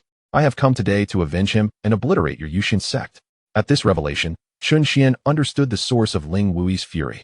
However, he regarded the Lingquan Taoist temple with indifference. Ah, I see. But it was the Liyang sect that sought trouble with us first, and their incompetence led to their downfall. Since you have come seeking trouble, you may remain here as well. Chen Xuan replied coldly. In response, Ling Wui's gaze hardened, and he declared, Since your sect leader dares not show himself, I shall first kill you and then annihilate your entire sect. With that, Ling Wui let out a sinister laugh. Unleashing his spiritual energy, his formidable first-level divine martial realm cultivation was laid bare, enveloping a vast area with an oppressive force that filled the air with a palpable sense of dread. Witnessing Ling Wui's power, the surrounding spectators exchanged fearful glances and murmured, Hiss, this fool claims to be the sect leader of the Yusian sect. He is clearly courting death. If he had begged for mercy, he might have salvaged his life. As the crowd engaged in conversation, the master of Lingquan Taoist temple, Ling Wui, produced a slender whisk. With a decisive flick, an unparalleled surge of spiritual energy surged forth, aimed directly at Chen Xuan's face. In that moment, many of the more timid onlookers instinctively shielded their eyes. However, confronted by what appeared to be an insurmountable strike, Chen Xuan merely exhaled softly, causing the formidable assault to dissipate entirely. What? How could this be? As the architect of this attack, Ling Wui was acutely aware of its potency. Even a peer of the same realm would find it nearly impossible to deflect such an assault with such ease. In this instant, a chilling sensation coursed from the soles of his feet to the crown of his head. Could it be that this young man was indeed the sect leader of Yusian sect, and at the second level of the divine martial realm? Only one of such caliber could so effortlessly counter his strike. In a flash, Ling Wui turned to flee. This was not due to a lack of desire to avenge Lan Xian, but rather an acknowledgement that the individual before him surpassed his abilities. Continuing the conflict would undoubtedly lead to his demise. Thus, retreating temporarily would allow him the chance to seek vengeance another day. Yet, Ling Wui was unprepared for the sensation of emptiness that engulfed his chest the moment he turned. Looking down, he saw a gaping hole where his heart had once been. Turning his gaze back, he beheld the young man slowly retracting his right hand. In the next heartbeat, Ling Wui was utterly obliterated, reduced to mere powder scattered through the air. The surrounding cultivators, witnessing the vanishing of Ling Wui, were stricken with astonishment. This was unbelievable. The master of Ling Quan had been slain. Indeed, the young man was the leader of Yusian Sect. It was simply astounding. The sect that had annihilated the Liyang Sect possessed such strength to easily dispatch Ling Wui. He must have reached the second level of the divine martial realm. How terrifying. We should avoid provoking Yusian Sect in the future. Otherwise, the fates of Liyang Sect and Ling Wui serve as cautionary tales. With that, the onlookers hastily fled, fearful that lingering too long might seal their own fates. After resolving the matter with Ling Wui, Chen Xuan intended to obliterate Ling Quan Daoist Temple. Unexpectedly, at that moment, the system's voice echoed in his mind. Ding, a suitable candidate for the sect's disciples has been detected, and this individual is in grave danger. Please proceed immediately. Locking in location, Qin Dynasty Holy Court, Imperial Palace. Upon hearing this, Chen Xuan resolved to first rescue the individual chosen by the system at the palace. As for Ling Quan Daoist Temple, Baozhu and Bao Pao, you are to proceed to annihilate Ling Quan Daoist Temple and ensure all their resources are retrieved. Understood, sect leader. Following their orders, Baozhu and Bao Pao swiftly made their way toward Ling Quan Daoist Temple. Chapter 55. The Annihilation of Ling Quan Daoist Temple and the Rebirth of the Ice Emperor. At Ling Quan Daoist Temple, Baozhu and Bao Pao soon arrived above the temple. Spiritual energy surged around them, and in an instant, two formidable pressures enveloped the entire Ling Quan Daoist Temple. Suddenly, a black-robed elder appeared before them. This man was the second master of Ling Quan Daoist Temple, his cultivation reaching the 8th level of the heavenly martial realm. His expression was grave as he regarded Baozhu and Bao Pao, cupping his fists and inquiring, "Might I ask what brings you to Ling Quan Daoist Temple?" Given the aura emanating from the two, it was clear their power exceeded his own. In response, Bao Pao exhaled a puff of smoke from her mouth, scoffing disdainfully, "Humph. We are from Yusian Sect. How dare your master seek trouble with us? That is tantamount to courting death. We have come today under the sect leader's orders to obliterate your Ling Quan Daoist Temple." With that, Bao Pao produced the Eastern Emperor bell, directing its mouth toward the temple. Lion's roar. In concert with Baozhu's actions, a massive lion phantom materialized behind them. Following this, waves of sound-based assaults cascaded downward toward Ling Quan Daoist Temple. With a resounding explosion, an overwhelming force erupted, dismantling the entire temple under their assault, leaving only ruins in its wake. Observing this, the black-robed elder glowered at the two, roaring in fury. "You dare to annihilate our Ling Quan Daoist Temple? The county governor will not let you escape unscathed. This is the governor's territory, and your brazen actions will surely invoke his wrath." In response, Baozhu and Bao Pao exchanged glances of derision. To them, their leader Chen Xuan was invincible. Not even the governor of Yinling County, let alone 10 of them, could stand against Chen Xuan. Humph, the mere county governor of Yinling? He had better know his place and refrain from provoking Yusian Sect, or he will certainly meet his end. With that, Baozhu clenched his fist, channeling a powerful strike toward the black-robed elder. With a deafening crack, the elder vanished from their sight. After resolving this adversary, the two shifted their focus toward the treasury of Ling Quan Daoist Temple. Soon after, news of Ling Wui's demise and the destruction of Ling Quan Daoist Temple spread throughout the realm. The various factions within Yinling County were left in shock, their trepidation towards Yusian Sect growing. To these factions, Yusian Sect acted without restraint, extinguishing any force that stood in their way. Moreover, Ling Quan Daoist Temple was a formidable presence within Yinling County. Thus, it was clear that should Yusian Sect desire to eradicate their sects, they could easily do so. Panic gripped the hearts of many. In the county governor's mansion, within a secluded hall, an elderly man knelt respectfully before a figure, saying, "Governor, Yusian Sect has obliterated Ling Quan Daoist Temple. As for their overall strength, we did not investigate thoroughly to avoid alarming them. However, since the leader of Yusian Sect was able to slay Ling Wui, he may well have reached the second level of the divine martial realm. Otherwise, if he were of a higher realm, they might have already attacked our governor's mansion. Moreover, it is said that the annihilators of Ling Quan Daoist Temple were two cultivators at the 9th level of the heavenly martial realm, likely from Yusian Sect." Upon hearing this, the governor's expression shifted from joy to concern. The leader of Yusian Sect is but a youth? At such a young age, he possesses such combat prowess. We must eliminate him in his infancy. Otherwise, should he progress further, our governor's mansion may not stand a chance against Yusian Sect. Furthermore, Their audacity in casually obliterating sects within Yinling County shows a complete disregard for my authority as governor. If this continues, they might soon tread upon my head. We cannot allow them to continue their expansion. Yin, summon all the experts from the governor's mansion. 2 days hence, we shall march to obliterate Yusian sect. The elderly man replied dutifully, "As you command, governor." Just as he turned to leave, the governor suddenly interjected, "Wait. Gather the top factions within Yinling County and have them join forces with us to eradicate Yusian sect." As he spoke, a glint of ruthless intent flashed in the governor's eyes. He sought not only the annihilation of the Yusian sect, but also aimed to ensure absolute certainty in his endeavors. "As you command, my lord." With those words, the elder's figure shifted and vanished from sight. Meanwhile, Chen Xuan was en route to the Qin dynasty's imperial palace, all the while closely monitoring the third individual chosen by the system through its projected imagery. The scene unfolded within a modest palace, adorned predominantly in shades of blue, complemented by accents of white, exuding a rather frigid ambience. Within this tableau stood 4 figures. One was clad in a magnificent golden dragon robe, intricately embroidered with 9 vividly lifelike golden dragons, poised as if to soar into the heavens. The collar and cuffs of the robe were lined with golden trim, shimmering with a dazzling brilliance. Upon his head rested a crown, his visage handsomely regal, with deep-set eyes that conveyed boundless wisdom and strength. This was none other than Qin Jingzhe, the sovereign of the Qin dynasty. However, his face bore a heavy expression of sorrow at this moment. Opposite him stood a beautiful matron, adorned in a resplendent red phoenix robe, embellished with a phoenix poised for flight, its plumage glimmering in a spectrum of colors. This was Meng Yue, the empress of the Qin dynasty, currently clasping the hand of an exquisite young maiden lying upon a bed. The maiden wore a delicate light blue gown, which under normal circumstances would have been breathtaking. Yet now, she curled upon the bed, her form encased in a layer of frost. To the side, a young girl in a red dress could be recognized by Lin Yan. This was Qin Zian, the one he had encountered in the Sunset Mountains. "Huan, hold on, mother will surely find someone to save you." The matron wept, tears streaming down her face as she grasped the maiden's hand. "Your Majesty, where is the physician? Why has he not yet arrived?" The matron turned to the man beside her, her voice trembling with urgency.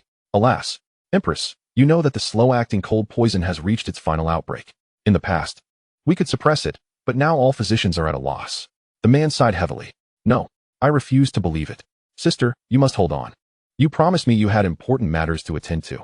You cannot simply perish like this, can you?" Qin Zian collapsed to the ground, her hands resting on the maiden's legs. The moment their skin touched, she felt as if her own hands were being frozen solid. It was unimaginable the extent of torment her sister was enduring at this moment. "System, what is happening?" Chen Xuan inquired. "This maiden is destined to be the one you will bring back to the Yusian sect. However, it appears she is currently the most unfortunate of them all. Master, this individual is the reincarnation of the Ice Empress, yet she bears the curse of the cold ice. The cold ice curse will erupt a total of 10 times, with the final outbreak being the most severe. If this curse cannot be broken, she will vanish entirely, never to reincarnate again." Chapter 56, Breaking the Cold Ice Curse. The reincarnation of the Empress? The cold ice curse? Upon hearing this, a subtle smile graced Chen Xian's lips. It seemed this individual was destined to be the most formidable figure with the most illustrious background that the Yusian sect had encountered thus far. Yet, he needed to hasten his efforts. Given the current circumstances, her situation was dire and she could hardly endure much longer. Within the palace, Empress Meng Yue's eyes brimmed with tears, nearly losing consciousness from her sorrow. "Huan, no, you cannot die." As she spoke, her hands began to weave a complex incantation. Simultaneously, a strand of her dark hair gradually turned white. Observing this, Qin Jingzhe rushed to interrupt her actions. "Have you lost your mind? This is a forbidden technique. Should you proceed, you may only have a few days left to live. More importantly, even if you manage to cast this forbidden technique, it cannot save Huan. Furthermore, if she were in a clear state of mind, she would not wish for you to do this." Qin Jingzhe bellowed, his frustration palpable. Both of these individuals were of paramount importance to him, yet in this dire situation, he felt utterly powerless, forced to watch his daughter perish before his very eyes. As he spoke, Qin Jingzhe channeled his spiritual energy into the maiden's body, attempting to suppress the coldness within her. However, this poison not only froze the flesh, but also gradually eroded the very soul. Such a condition had never before been recorded in the annals of the inner domain. Thus, with each outbreak of the cold poison, Qin Jingzhe and the others could only exert brute force to contain it. Now, with this being the final outbreak, it signified the imminent end of Qin Huan's life. The eldest princess of the Qin dynasty was on the brink of complete demise. even in death. I will save Huan. Meng Yue cried. At that moment, Qin Zian was also weeping profusely, embracing Meng Yue tightly. Mother, please don't do this. I cannot bear to lose 2 loved ones in a single day. Upon hearing her words, Meng Yue's bloodshot eyes gradually regained focus. Meanwhile, within the depths of the maiden's consciousness, the last remnants of awareness began to dissipate. Am I truly destined to die? Qin Huan thought bitterly, feeling her physical condition. As her soul began to detach, her gaze fell upon the 3 figures beside the bed. Yet beneath her exterior lay a profound resentment, or perhaps hatred. Li Mingyao? Gong Shus, you 2 have brought me to this fate. I loathe you both, wishing I could rend you to pieces. As these thoughts coursed through her mind, an overwhelming fury ignited in her eyes. The 2 individuals were her fiancé and her closest friend. Were it not for them, they would never have ascended to the realm of emperors. Yet, she had never anticipated that her seemingly devoted fiancé had long been clandestinely entwined with Li Mingyao, engaging in covert dealings. On the day of her wedding to Gong Shus, the 2 had conspired to severely injure and kill her. Fortunately, a fragment of her soul managed to escape, reincarnating within the Qin dynasty. It was only after the 9th outbreak of the cold poison a year ago that she regained her previous memories. However, even with her memories restored, her current strength was insufficient to eliminate her hidden dangers.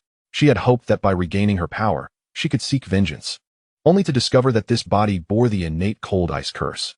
If she had been at her peak, breaking this curse would have been trivial. But it was impossible now. In this inner domain, there was no one capable of dispelling curses.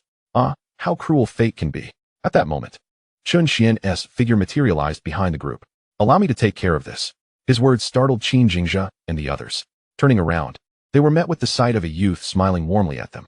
Although Qin Jingzhe was perplexed, his mind was consumed with thoughts of how to save his beloved daughter. When he saw a stranger intruding upon the chamber, he was about to rebuke him. But the young man's next words caught in his throat. I can save her, Chen Xuan stated calmly. Upon hearing this, Qin Jingzhe's expression brightened. Yet skepticism quickly clouded his features. He, the illustrious sovereign of the Qin sacred dynasty, despite possessing formidable prowess at the 8th level of the divine martial realm, found himself at a loss. The young man before him appeared to be of similar age to his daughter, yet audaciously claimed to possess a solution. Young lad, you ought to be aware of your surroundings. Do not jest with this emperor, Qin Jingzhe admonished, his brow furrowing. Is that so? If that is the case, then I shall take my leave, Chen Xuan retorted, feigning to turn away. Knowing that these individuals were closely related to Qin Huan, he had no intention of resorting to violence. However, just as he turned, the Empress, Meng Yue, called out to him. Young hero, I beseech you to save my daughter. Should you succeed, I am willing to accede to any condition you may propose, even if it requires exchanging my life for hers. Empress, Qin Jingzhe interjected sharply, skeptical of Chen Xuan's words. My lord, we are left with no alternatives. Even a dead horse may serve as a living horse. What could be worse than the dire consequences we face now? Meng Yue wiped away the tears at the corners of her eyes. Upon hearing this, Qin Jingzhe fell silent for a moment before retreating a few steps.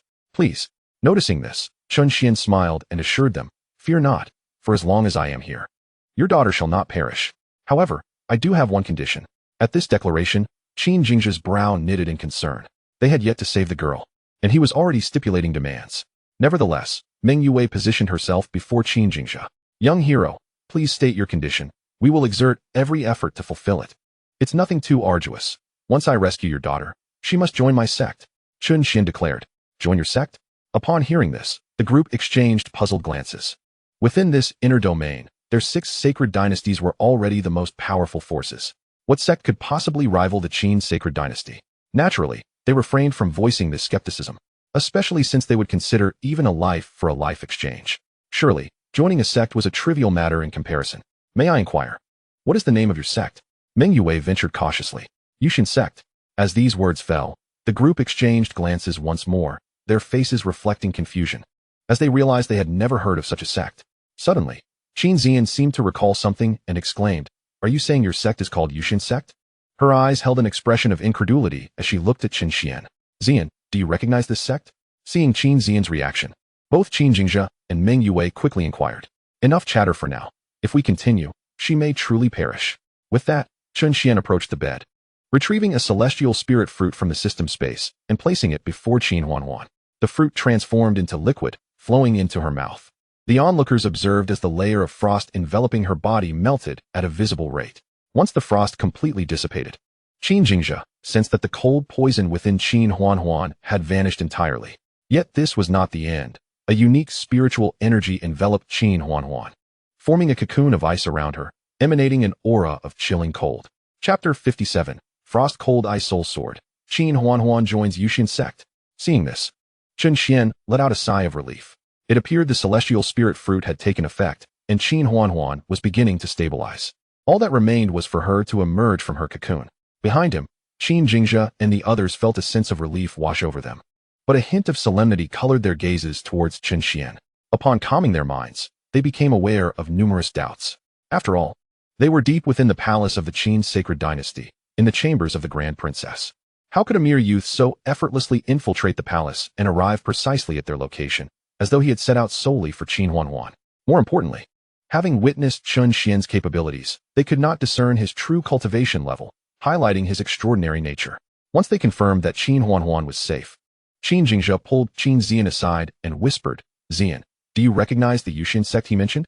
This time, even Meng Yue held her breath, listening intently. Qin Xian furrowed her brow and replied, "I have indeed heard of the Yusian sect, but I cannot ascertain if it is the same one he refers to." "Oh, pray tell, what do you mean?" Qin Jingjia inquired. In a hushed tone, Qin Xian continued, "Father, mother, do you recall when I mentioned that the third prince of the Li sacred dynasty, Li Xianxiao, perished in the outer realm?" Upon hearing this, both were taken aback. Qin Xian had previously informed them of this incident, but it was a matter concerning the Li sacred dynasty, and thus, they felt it bore no relevance to the Qin sacred dynasty. Given the strained relationship between the two sacred dynasties, competition was inevitable. Qin Jingjia had explicitly instructed Qin Xian not to disclose the matter further, fearing it could lead to trouble. Though the Qin sacred dynasty did not fear the Li sacred dynasty, he was cautious of potential fallout from such matters. After all, the sovereign of the Li sacred dynasty, Li Xianxiao, was furious, dispatching troops to search within the confines of the Li sacred dynasty for the true culprit. Even among the other major sacred dynasties, discreet investigations were underway, seeking witnesses. Alas, they were unaware that Li Xianxiao had not perished within the inner domain, but in a remote outer realm. Could Li Xianxiao's demise be linked to the Yusian sect? Qin Jingjia pondered with suspicion. Indeed, a youth claiming to be from the Yusian sect effortlessly dispatched Li Xianxiao, who stood no chance against him. Moreover, this young man appeared no older than Li Xianxiao, yet possessed cultivation at the celestial ascendance level. Although I do not know his precise level within that realm, such innate talent hardly seems attainable for someone from the outer realm. Qin Xian elaborated slowly. Qin Jingjia and Meng Yue were struck with astonishment. Is this truly the case? Why did you not mention this earlier? Celestial ascendance was the pinnacle of cultivation in the inner realm, and even Qin Xian, hailing from a top-tier force, was still a step away from reaching that level. Of course, this did not apply to Chen Xuan, who, despite her innate cold poison, possessed talents that surpassed her peers in the 6 sacred dynasties. This was largely due to her limited time in cultivation, as most of her efforts had been spent suppressing the cold poison within her body. Even so, she had already reached the 9th level of celestial ascendance. "Wasn't it you who forbade me from speaking?" Qin Xian retorted, sticking out her tongue in a display of playfulness. She distinctly remembered that upon informing them of Li Xianxiao's death in the outer realm, Qin Jingjia had interrupted her, instructing her not to discuss the matter further. Taking a moment to reflect, Qin Jingjia sheepishly scratched his head, conceding, "It seems you are indeed correct." With a hint of irritation, he cast a glance at Qin Xian and exclaimed, "Child, why didn't you emphasize the key points earlier?" As his voice faded, the Empress Meng Yue shot a disapproving look at Qin Jingjia and retorted, "It is clearly your own issue. Do not place the blame on your daughter." "Exactly." Upon hearing her mother speak, Qin Xian quickly linked arms with her, playfully pouting. Observing this, Qin Jingjia could only chuckle awkwardly. All right. It is indeed the fault of the emperor. So, do you believe that the Yusian sect he mentioned is the same one you heard about in the outer realms? Yes. Qin Xian nodded affirmatively. However, the group found themselves unable to reach a conclusion. Well then, if you wish to ascertain whether it is indeed the sect Xian is familiar with, why not simply inquire directly with this young hero later? Moreover, since he has indeed rescued Xuan, she shall henceforth be a disciple of our Yusian sect, even if it is a sect from the outer realms. What of it? Meanwhile, Chen Xuan was completely oblivious to the conversation unfolding around him, engrossed in dialogue with the system. "System, the person has been received." "What of the gift package?" Chen Xuan inquired internally. "Received, master. Preparing the disciples' gift package." "Gift package prepared, distributing now." Imperial Grade Supreme Technique, Ice Sovereign Technique. Imperial Grade Supreme Martial Art, Twilight Snow over Mountains. Supreme Imperial Weapon, Frost Cold Ice Soul Sword. Items have been dispatched to the system space. Please check, Master. Observing the grand gift package within the system space, Chen Xuan nodded in satisfaction. Given that Chen Xuan was the reincarnation of the Ice Empress, these ice-related techniques were perfectly suited for her. Just as Chen Xuan was reflecting, the large ice cocoon above the bed began to tremble, gradually melting away in the gaze of the four. As the ice cocoon vanished, a graceful figure of Xuan appeared before them. Unlike before, her once black hair had transformed entirely into an icy blue hue. An innate, supreme aura of chill emanated from her, sending a shiver down the spines of Qin Jingzhe and the others. Even Qin Jingzhe, a formidable warrior at the 8th level of the divine martial realm, sensed a trace of danger. This peril did not arise from a suppression of strength, but rather from a pressure of bloodline caliber. Her once black eyes had also shifted to a chilling blue, resembling two icy springs, exuding an unusual beauty. Qin Xuan, I pay my respects to the sect master. Qin Xuan clasped her fists in greeting. Though she had been encased in the ice cocoon, she was well aware of the events outside and understood that it was Chen Xuan who had saved her. She recognized that, even if Chen Xuan merely wished for her to join the Yusian sect, he would not utter a word even if it meant her life, provided, of course, that she first avenged herself upon her two enemies. Very well, since you are now a disciple of my Yusian sect, consider these gifts as presents from me, Chen Xuan declared, tossing out the items rewarded by the system. Unsurprisingly, these items seamlessly fused with Qin Xuan. Initially, she held no great expectations for Chen Xuan's offerings. After all, in her previous life, she was an emperor. What could mere trinkets from the inner realms possibly offer that would catch her interest? Especially after learning through Qin Xian's conversation that the Yusian sect was merely an outer realm sect? Yet, as she carefully sensed the gifts, her eyes widened in astonishment. Each item was something she might not have even obtained at her peak. Any single one could incite a frenzy of competition. Her gaze towards Chen Xuan now held a hint of wariness. This individual seemed to be more than just the leader of an outer realm sect. Chapter 58. Qin Xuan's astonishment.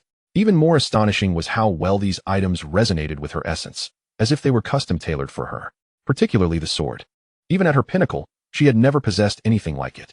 At that moment, her gaze towards Chen Xuan sparkled with intrigue. Her sect master appeared to possess a hint of mystery. Such treasures could not simply belong to a youth or a force from the outer realms. Even within the central divine continent, they would incite turmoil. Thank you, sect master. After absorbing the items Chen Xuan had provided, Qin Xuan again clasped her fists in gratitude. Well, now that your matters have been resolved, take the time to bid farewell to your family. After your goodbyes, you shall accompany me back to the Yusian sect, Chen Xuan stated, looking at Qin Xuan. Yes, sect master.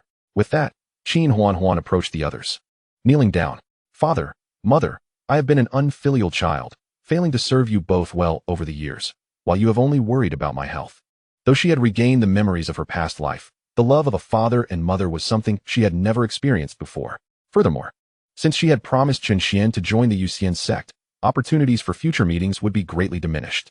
It was unrealistic to think she could remain within the Qin holy dynasty after joining the Yusian sect. My dear daughter, how could you say such a thing? You are our flesh and blood. How could we not cherish you?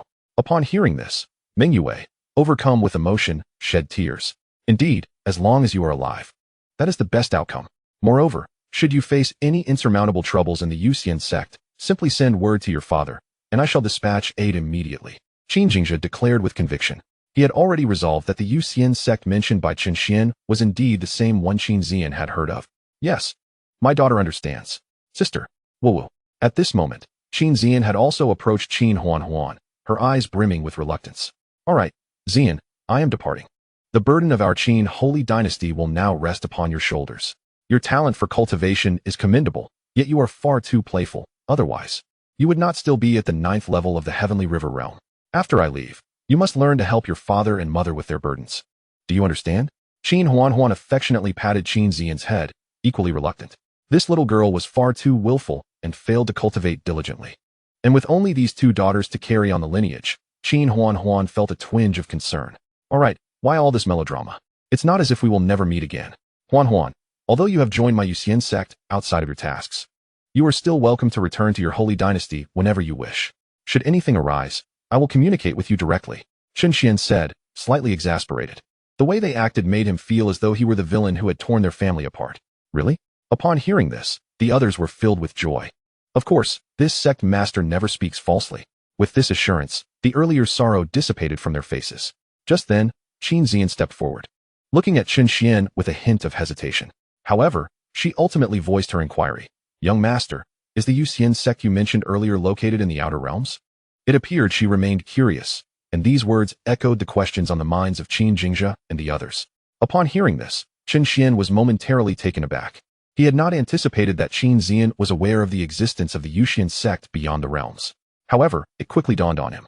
On that day when Lin Yin had made his move in the Sunset Mountains, he had caught a glimpse of this young girl through the heavenly eye and had even teased Lin Yin about her. Thus, Lin Yin chuckled. You must be the little girl from the Sunset Mountains, correct? You are indeed correct. It is the Yusian sect you are thinking of. However, we are no longer in the outer realms, but have moved into the inner realm. Our esteemed sect is now located within Yanling County. Is that truly the case? But how did you come to know? Exclaimed Chen Xuan in astonishment, initially intending to question how Chen could possibly be aware of her. Yet upon remembering that Lin Yin was associated with the Yusian sect, she considered that perhaps Chen Xuan had learned of her through Lin Yan's words. Yanling County? Upon hearing this, Qin Jingjia furrowed his brow slightly. Does that not place it within the borders of my Qin holy dynasty? Contemplating this, delight emerged on the faces of Qin Jingjia and others. This was practically beneath their very noses. It could hardly be considered a separation. Nevertheless, your sect's disciple Lin Yin has slain the prince of the Li holy dynasty, Li Xianxiao. Though they have yet to uncover the truth, the closer you draw to them, the more perilous it becomes, especially since they will ultimately find out. Qin Xuan cautioned. After all, the Li holy dynasty's power was no less formidable than that of their Qin holy dynasty. Unexpectedly, upon hearing this, Chen Xuan scoffed dismissively. The Li holy dynasty? If they dare provoke my Yusian sect, I would not hesitate to erase them from this world. At these words, Qin Jingjia's expression stiffened. Even he did not dare claim 100% certainty of defeating the holy master of the Li holy dynasty, Li Xianxiao, let alone annihilate them. This young man in front of him certainly had an audacious tongue. However, Chen Xuan was ultimately the savior of his daughter, so he refrained from voicing his thoughts. Meanwhile, Qin Huanhuan's eyes sparkled. After Chen Xuan had presented those valuable items, her perception of him had indeed shifted. The ability to produce such precious artifacts suggested that the Yusian sect might possess formidable trump cards. Well then, since we have bid our farewells, let us take our leave. With that, Chen Xuan enveloped Qin Huanhuan and vanished from sight. Observing this, Meng Yue and her companions hastily pushed open the door, fixating on the direction the duo had departed. Yet Qin Jingjia spoke up. Yi, follow them discreetly, ensuring they remain unaware of your presence. And be prepared to assist the Yusian sect, if necessary. As his words fell, a shadow seemed to dissipate behind Qin Jingjia. Returning to the Yusian sect, Chen Xuan brought Qin Huanhuan back and promptly contacted Medusa and the others to come and escort her, while he himself swiftly returned to the Spirit Peak. The once tranquil Qin Huanhuan was utterly astounded upon entering the Yusian sect, as she could feel the purity and intensity of the spiritual energy within. It was evident that beneath the Yusian sect lay superior spiritual veins, and not just one. Such a phenomenon could hardly exist within the inner realm. Moreover, what was this towering giant tree? Merely standing beneath it stirred the essence within her body. From this tree, Qin Huanhuan sensed a familiar aura. It was the same presence she felt when Chen Xuan had rescued her. As she spoke, her gaze fell upon the immortal spirit fruit hanging from the tree. It must be this fruit. Additionally, beside it was a spiritual spring, astonishingly formed from a superior spiritual vein. Within it swam a koi, leisurely gliding, and to her astonishment, the koi exuded an aura of the earth martial realm. Goodness, what kind of place is this? Even the Ice Emperor Palace from my previous life pales in comparison. At that moment, Medusa and the others approached. The instant Qin Huanhuan laid eyes on them, she was taken aback once more. Without exception, these individuals were all formidable beings at the heaven martial realm level. The two young men at the rear had even reached the divine martial realm. Could this truly be a sect from the outer realms? Chapter 59. The onslaught of various forces. Such a formidable assembly, not to mention in the outer realms, would rank as a top-tier power even in the inner realms, save for the 6 holy dynasties. More importantly, among them, the two young men, appearing to be of a similar age to her, had already attained the divine martial realm. What heights could they possibly reach in the future? It was simply unimaginable. Furthermore, with resources of the caliber possessed by the Yusian sect, her recovery time could be significantly accelerated. Previously, she believed it would take her over a century to regain the strength for revenge, but under these circumstances, it might only require a few decades. How could this not fill Qin Huanhuan with exhilaration? This must be our new companion who has just joined the Yusian sect. And what a beauty she is. Medusa stepped forward to speak first. It must be noted that after her brush with death, Chen Xuan bore an even more ethereal beauty akin to an ice queen. Her cold, pristine visage elicited gasps from those present. Fortunately, as they were all members of the Yusian sect, Chen Xuan managed to temper her icy demeanor in their presence. Moreover, a significant point was that she was indeed magnanimous. Among these individuals, even Medusa could not rival her in allure. Welcome, welcome. The others gathered around Medusa hurriedly expressed their warm greetings. Seeing everyone so amiable, Chen Xuan let out a sigh of relief. Prior to her arrival, she had worried about their compatibility, but it seemed rather pleasant, and she anticipated that her days ahead might prove to be quite interesting. I am Chen Xuan. I look forward to your guidance in the future. With that, she clasped her fists in greeting to the group. After a brief moment of acquaintance, Medusa and the others led Chen Xuan towards the Spirit Peak, leaving the male compatriots exchanging glances in bewilderment. Within the grandest Spirit Peak, Chen Xuan observed the harmonious interactions among the group with a faint smile. Shortly thereafter, Chen Xuan's attribute panel materialized before him. Character, Chen Xuan. Technique, Ice Sovereign Art. Martial skills, Twilight Snow Mountain, Eternal Ice Seal. Weapon, Frost Cold Ice Soul Sword. Physique, Profound Ice Emperor Body, Emperor Level Physique. Mastering the Ultimate Cold, an Emperor of Ice Attributes. P.S. Reincarnation of the Profound Ice Empress. Gazing at Chen Xuan's panel, Chen Xuan nodded. With the synergy of the system and the immortal spirit fruit, both Lin Yin and Xiao Dong possessed the capability to vanquish adversaries beyond their ranks. In comparison, Chen Xuan had an additional martial skill, likely one she cultivated in her previous life. 2 days later, the various forces within Yanling County were already stirring with agitation. Initially, they harbored no goodwill towards this newly emerged sect, especially given their audacity. Having just appeared, they had already obliterated both the Kanglin sect and the Lingquan Taoist temple. One could not rule out the possibility that the next sect to face annihilation could be their own. Thus, the existence of the Yusian sect loomed over them like a razor-sharp blade. However, no faction among them could contend with the Yusian sect, considering even the Lingquan Taoist temple, which boasted a powerhouse of the first level of the divine martial realm, had fallen before them. Among the remaining sects, the strongest were approximately on par with the Lingquan Taoist temple. Yet this time was different. This time, it was a notice issued personally by the county governor of Yanling County, calling upon all forces within to unite and eradicate the Yusian sect. With the support of the governor of Yanling County, they naturally became the first to respond. Meanwhile, the major cities within Yanling County were already abuzz with discussions. Have you heard? The governor has issued a proclamation calling for a coalition of forces to jointly annihilate the Yusian sect. Of course I have. The governor is a formidable figure at the third tier of the divine martial realm, not someone to be compared with Ling Wuyo. Coupled with the might of numerous sect masters, this time, the Yusian sect will be unable to escape. Ah, what a pity. But who told them to be so arrogant? They seem to have forgotten whose territory this is, openly provoking the governor. Come on, let's hurry over to witness the spectacle. If we delay, we might miss the show. With that, many people rushed towards the direction of the Yusian sect. Amidst the drifting purple clouds and the pervasive aura of spiritual energy, the purple cloud pavilion stood resplendent. Inside the grand hall, a man clad in a purple robe, his expression grave, surveyed the gathered crowd and spoke solemnly. Esteemed elders, the governor has personally issued his directive. What are your thoughts? The man was none other than Zimming, the head of the Purple Cloud Pavilion. As soon as he finished speaking, the elders began to voice their opinions. Pavilion Master, I believe this is the perfect opportunity. With the governor's formidable strength, annihilating the Yusian sect should be a mere formality. Indeed, if we fail to act, we may incur the governor's ire, and we might find ourselves in dire straits. Hearing the elders' words, Zimming nodded in agreement. Very well, then. Elders, let us proceed to the Yusian sect together and assist the governor in its destruction. As you command, Pavilion Master. With those words, a dozen figures vanished from the grand hall. Nestled among the verdant mountains, a sect stood proudly.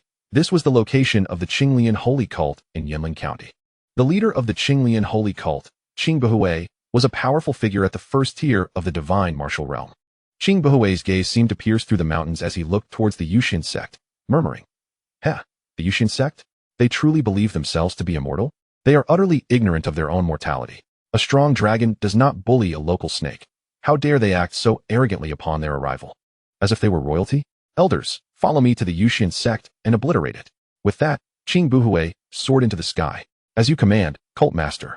The elders followed closely behind, their eyes gleaming with excitement. Before long, numerous forces within Yanling County gathered before the gates of the Yusian sect. Gazing at the magnificent and imposing sect, Many cultivators, including the sect leaders, revealed expressions of astonishment. Is this truly the Yusian sect? It appears to be quite extraordinary. Indeed, it seems even more lavish than our own sect. What does luxury matter? Today, with the united forces of Yinling County, the Yusian sect is destined for annihilation. After today, it will cease to exist. Absolutely. Witnessing so many forces converge to assault a single sect is indeed rare. Even if the Yusian sect is destroyed today, that alone is worthy of pride. At the forefront stood the most powerful sect leaders of Yinling County, including Ziming and Qing Buhui. However, they refrained from acting recklessly, choosing instead to await the arrival of the governor. Boom. As the discussions continued, a tremendous aura suddenly surged from behind. Turning to look, they beheld the formidable presence of the governor, Yang Su, leading the forces of the governor's office. In an instant, the scene fell into a hushed silence. At the helm was Governor Yang Su, a formidable figure at the third tier of the divine martial realm, flanked by an elder of the second tier and followed by a dozen experts at the heavenly martial realm. Hiss, is this the lineup of the governor's office? It's utterly terrifying. I dare say the governor's office alone could annihilate the Yusian sect. Indeed, the steward of the governor's office is not someone to be trifled with.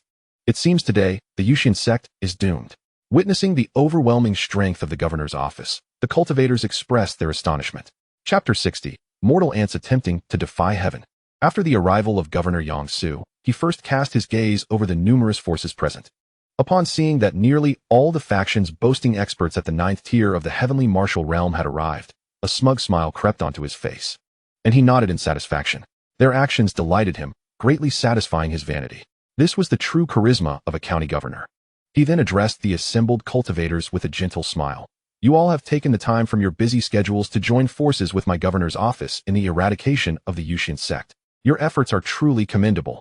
Surrounding him, particularly the leaders of the larger factions, quickly chimed in with flattery. Governor, you flatter us. The Yusian sect is an external sect, acting so arrogantly and with utter disdain. Their actions pose a severe threat to the lives and safety of all forces and cultivators in Yinling County. Therefore, the extermination of the Yusian sect is imperative for the continued harmony of Yinling County.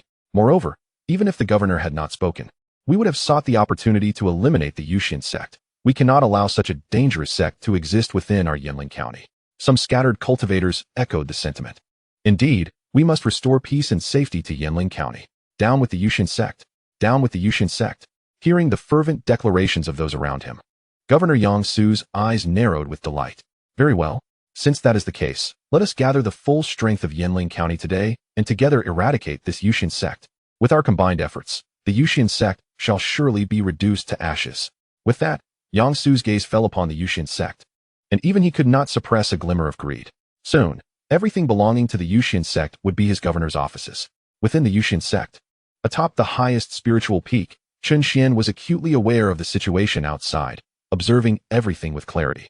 Regarding the actions of the forces from Yinling County, Chen Xuan merely smiled, a hint of amusement curling at the corners of his lips. In his eyes, these people were merely offering resources. How could he not be pleased? In the next moment, his voice resonated throughout the Yusian sect. Everyone, the big fish has arrived. Hurry out and catch the fish. Yes, on the other spiritual peaks, the disciples had long been itching with anticipation. Upon hearing Chen Xuan's command, they immediately surged forth from the Yusian sect. The two sides stood poised in the sky, facing each other in confrontation. The moment they appeared, even Governor Yang Su felt a jolt of surprise, clearly taken aback by the number of strong cultivators within the Yusian sect. 10 experts at the 9th tier of the heavenly martial realm, 2 at the 1st tier, and 2 at the divine martial realm. This lineup was comparable to his governor's office. Aside from the governor's office, no other faction possessed so many 9th tier heavenly martial realm cultivators. Simultaneously, he silently rejoiced that he had united numerous forces early on. Otherwise, had the Yusian sect truly begun to devour the forces within Yinling County one by one, even the city lord's office would likely not stand a chance against the Yusian sect. Though there were 2 at the divine martial realm, in his eyes, they appeared to be merely at the 1st tier of the divine martial realm. They had 5 divine martial realm experts on their side, including those at the 2nd and 3rd tiers. It should be more than sufficient to deal with the Yusian sect. As the crowd emerged, Chen Xuan slowly stepped forth. Upon seeing Chen Xuan, the county magistrate, Yang Su, narrowed his gaze. After Chen Xuan had slain Ling Wui, he had recognized him from the portrait as the leader of the Yusian sect and a formidable practitioner of the 2nd level of the divine martial realm. Confronted with Chen Xuan, Yang Su unabashedly revealed his own third-level divine martial aura, casting a disdainful glance at Chen Xuan as he proclaimed, "So you are the sect leader of Yusian sect? Just a second-level divine martial practitioner? What a pity, for today you shall surely meet your demise." With that, Yang Su burst into laughter. Behind him, Chen Xuan frowned slightly. She had always found Chen Xuan enigmatic, and hearing Yang Su claim that Chen Xuan was merely at the second level of the divine martial realm filled her with unease. As for Lin Yan and Xiao Dong, while she sensed their prowess in the divine martial realm, they had not deliberately revealed their levels, leaving her uncertain of their exact capabilities. However, since Chen Xuan was only at the second level, she surmised that they, too, must be at the first level of the divine martial realm. Given such a lineup, even if the Yusian sect had more practitioners at the ninth level of the heavenly martial realm, they would not stand a chance against their opponents. After all, it was the pinnacle of power that truly governed the battlefield. Just as Yang Su and his men were about to strike, Chen Xuan stepped forward, her blue eyes, as frigid as two frozen lakes, fixed coldly on the adversaries, declaring, "Impudent fools! I am the crown princess of the Qin holy dynasty. If you do not retreat, I shall ensure the annihilation of your entire lineage." At this, not only did the opposing side falter, but even those from Yusian sect were momentarily taken aback. However, Yang Su soon erupted into laughter. "Huh? You claim to be a crown princess? Well, I could just as easily declare myself the sovereign of the Qin holy dynasty." Yang Su dismissed Chen Xuan's proclamation with scorn, unable to fathom how the esteemed crown princess of the Qin holy dynasty could possibly be present in a mere sect like Yusian. Moreover, due to the cold poison afflicting her, Chen Xuan rarely appeared in public, making it no surprise that these individuals did not recognize her. Behind Yang Su, his followers erupted into laughter. "Ha! He actually claims she's a crown princess. How absurd. Indeed, but the girl is quite beautiful. Perhaps we could have a bit of fun before we eliminate her." In that moment, a torrent of vile words spilled forth. Witnessing this, Chen Xuan was nearly overcome with rage. Yet, even with the aid of the extreme Dao imperial weapon, she knew she would not stand a chance against these individuals. Meanwhile, a shadow stirred in the void, poised to intervene. This figure was an envoy sent by Qin Jingjia, who, upon witnessing the mockery being made of the crown princess and the sovereign, deemed these people already dead in his eyes. However, before he could act, Lin Yan and Xiao Dong suddenly unleashed their power, revealing themselves to be at the fifth level of the divine martial realm. Instantly, everyone was stunned, including Chen Xuan, who could only stare in disbelief at the two. Medusa grasped Chen Xuan's hand and reassured her, "Do not fret. Even if there were 10 more from the Yenzhou County, they would still not be a match for our Yusian sect." At that moment, fear gripped the hearts of all who had come to challenge them. They trembled in terror. "Impossible. How could your Yusian sect possess 2 practitioners at the 5th level of the divine martial realm? No, this must be a lie." Though they spoke in denial, their bodies betrayed them as they hastily fled, consumed by an overwhelming urge to escape. Even the shadow lurking in the void, Ying Yi, wore a shocked expression. A practitioner at the 5th level of the divine martial realm. As the shadow guardian of sovereign Qin Jingjia, he himself was only at that level. The fact that a disciple of Yusian sect possessed equal strength was simply unfathomable. Yet, as the throngs fled, Chen Xuan wore a faint smile, a hint of mockery playing upon his lips. "Heh, mere mortals daring to defy the heavens? In this land, the emperor's realm is the apex of power. To flounder before it is but courting death." With a mere gesture, he pointed, causing the void to ripple and the space to tremble. In the next instant, all those who fled were obliterated in an explosion of crimson mist. This spectacle left Chen Xuan rooted in shock. Such a feat was beyond the capability of a second-level practitioner of the divine martial realm. It could only be executed by a high-level practitioner. Did this mean that Chen Xuan's strength might even surpass that of her father, the emperor? What other secrets did he harbor? Medusa chuckled, "Do not be so astonished. Soon you shall witness the astonishing capabilities of our sect." She then cast a sidelong glance at Chen Xuan's cultivation, noting, 9th level of the celestial realm? This is likely the lowest level among our sect. Even the koi in the spiritual spring has reached the level of the earth martial realm. However, it will not be long before your cultivation soars to match theirs. Meanwhile, Ying Yi, hidden in the void, felt his fingertips tremble slightly. With such a formidable presence in Yusian sect, he questioned the necessity of his assistance as a 5th-level practitioner of the divine martial realm. Chen Xuan remained unfazed, suddenly catching a glimpse of Ying Yi's position before retracting his gaze. He then swiftly collected the storage rings left behind by the fallen adversaries. Turning to those beside him, he commanded, "Go and eradicate the forces behind them, bringing back all their resources." With that, Chen Xuan vanished from sight. "Understood, sect leader," the others responded. clasping their fists before departing in different directions. After their departure, some hidden rogue cultivators emerged, their eyes filled with terror. They had come merely to spectate, expecting to witness the downfall of Yusian sect, but instead, they had borne witness to the utter rout of the county magistrate and his entourage. This scene would surely be etched in their memories for a lifetime, leaving them utterly astounded. Many muttered as they retreated, "How terrifying! Is this the true strength of Yusian sect? Indeed, never provoke anyone from Yusian sect again, lest you find yourself unaware of how you met your end. How infuriating! Why is Yusian sect so powerful, leading to our needless demise?" Those who had lagged behind found themselves falling into the hands of Mai Ling and her companions. Although Chen Xuan did not personally slay them, those who had come to witness the downfall of Yusian sect were indeed deserving of their fate. Under the combined efforts of Lin Yin and Xiao Dong, the county magistrate's residence, Ziyun Pavilion, and the Qinglian Holy Sect, along with all factions involved in the attempted extermination of Yusian sect, were systematically eradicated. Soon, news of the upheaval in Yenzhou County spread far and wide, reaching even the most remote corners. In an instant, all cultivators were left astonished, their expressions filled with incredulity. Is it true? Did Yusian sect annihilate the county magistrate's residence and those top-tier sects? Of course it's true. If you don't believe it, you can visit their sect's location. It has been reduced to ruins. Indeed, all the sects that participated in the siege against Yusian sect have been obliterated. Hiss, Yusian sect is truly that powerful? It's utterly terrifying. Indeed, it has been said by some who still draw breath that the Yusian sect boasts 2 formidable warriors at the 5th level of the divine martial realm.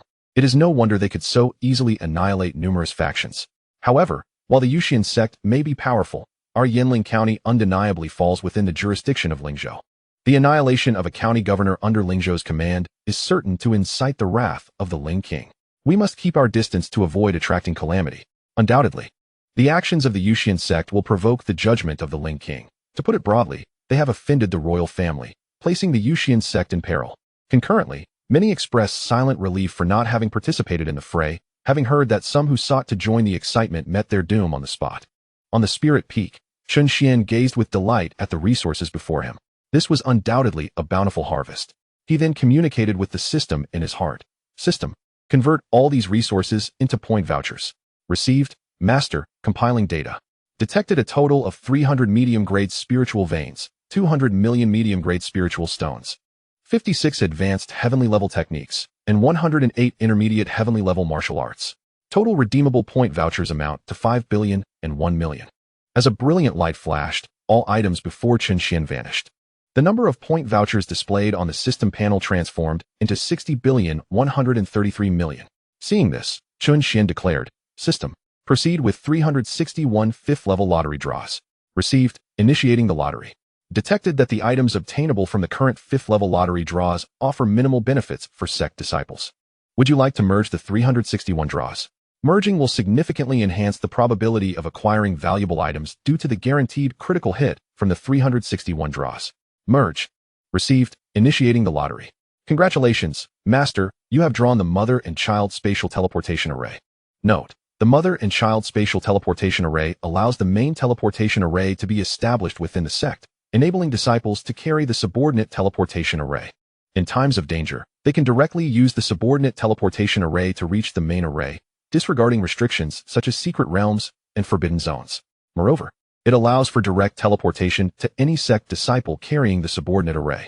Upon seeing the drawn item, Chen Xuan could not help but rejoice. This would significantly shorten travel times for everyone and provide a means of life-saving escape. Truly a worthy critical hit. System, conduct 26th level lottery draws. Received, initiating the lottery.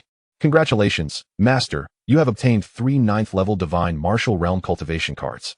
Congratulations, Master, you have obtained 2 7th level Divine Martial Realm Cultivation cards. Congratulations, Master. You have obtained 9 God-breaking pills, which enable a peak 9th level Heavenly Martial Realm Cultivator to break through to the 1st level of the Divine Martial Realm. Congratulations, Master. You have obtained 6 Divine Martial Pills, which allow a Divine Martial Realm Cultivator to break through 1 level.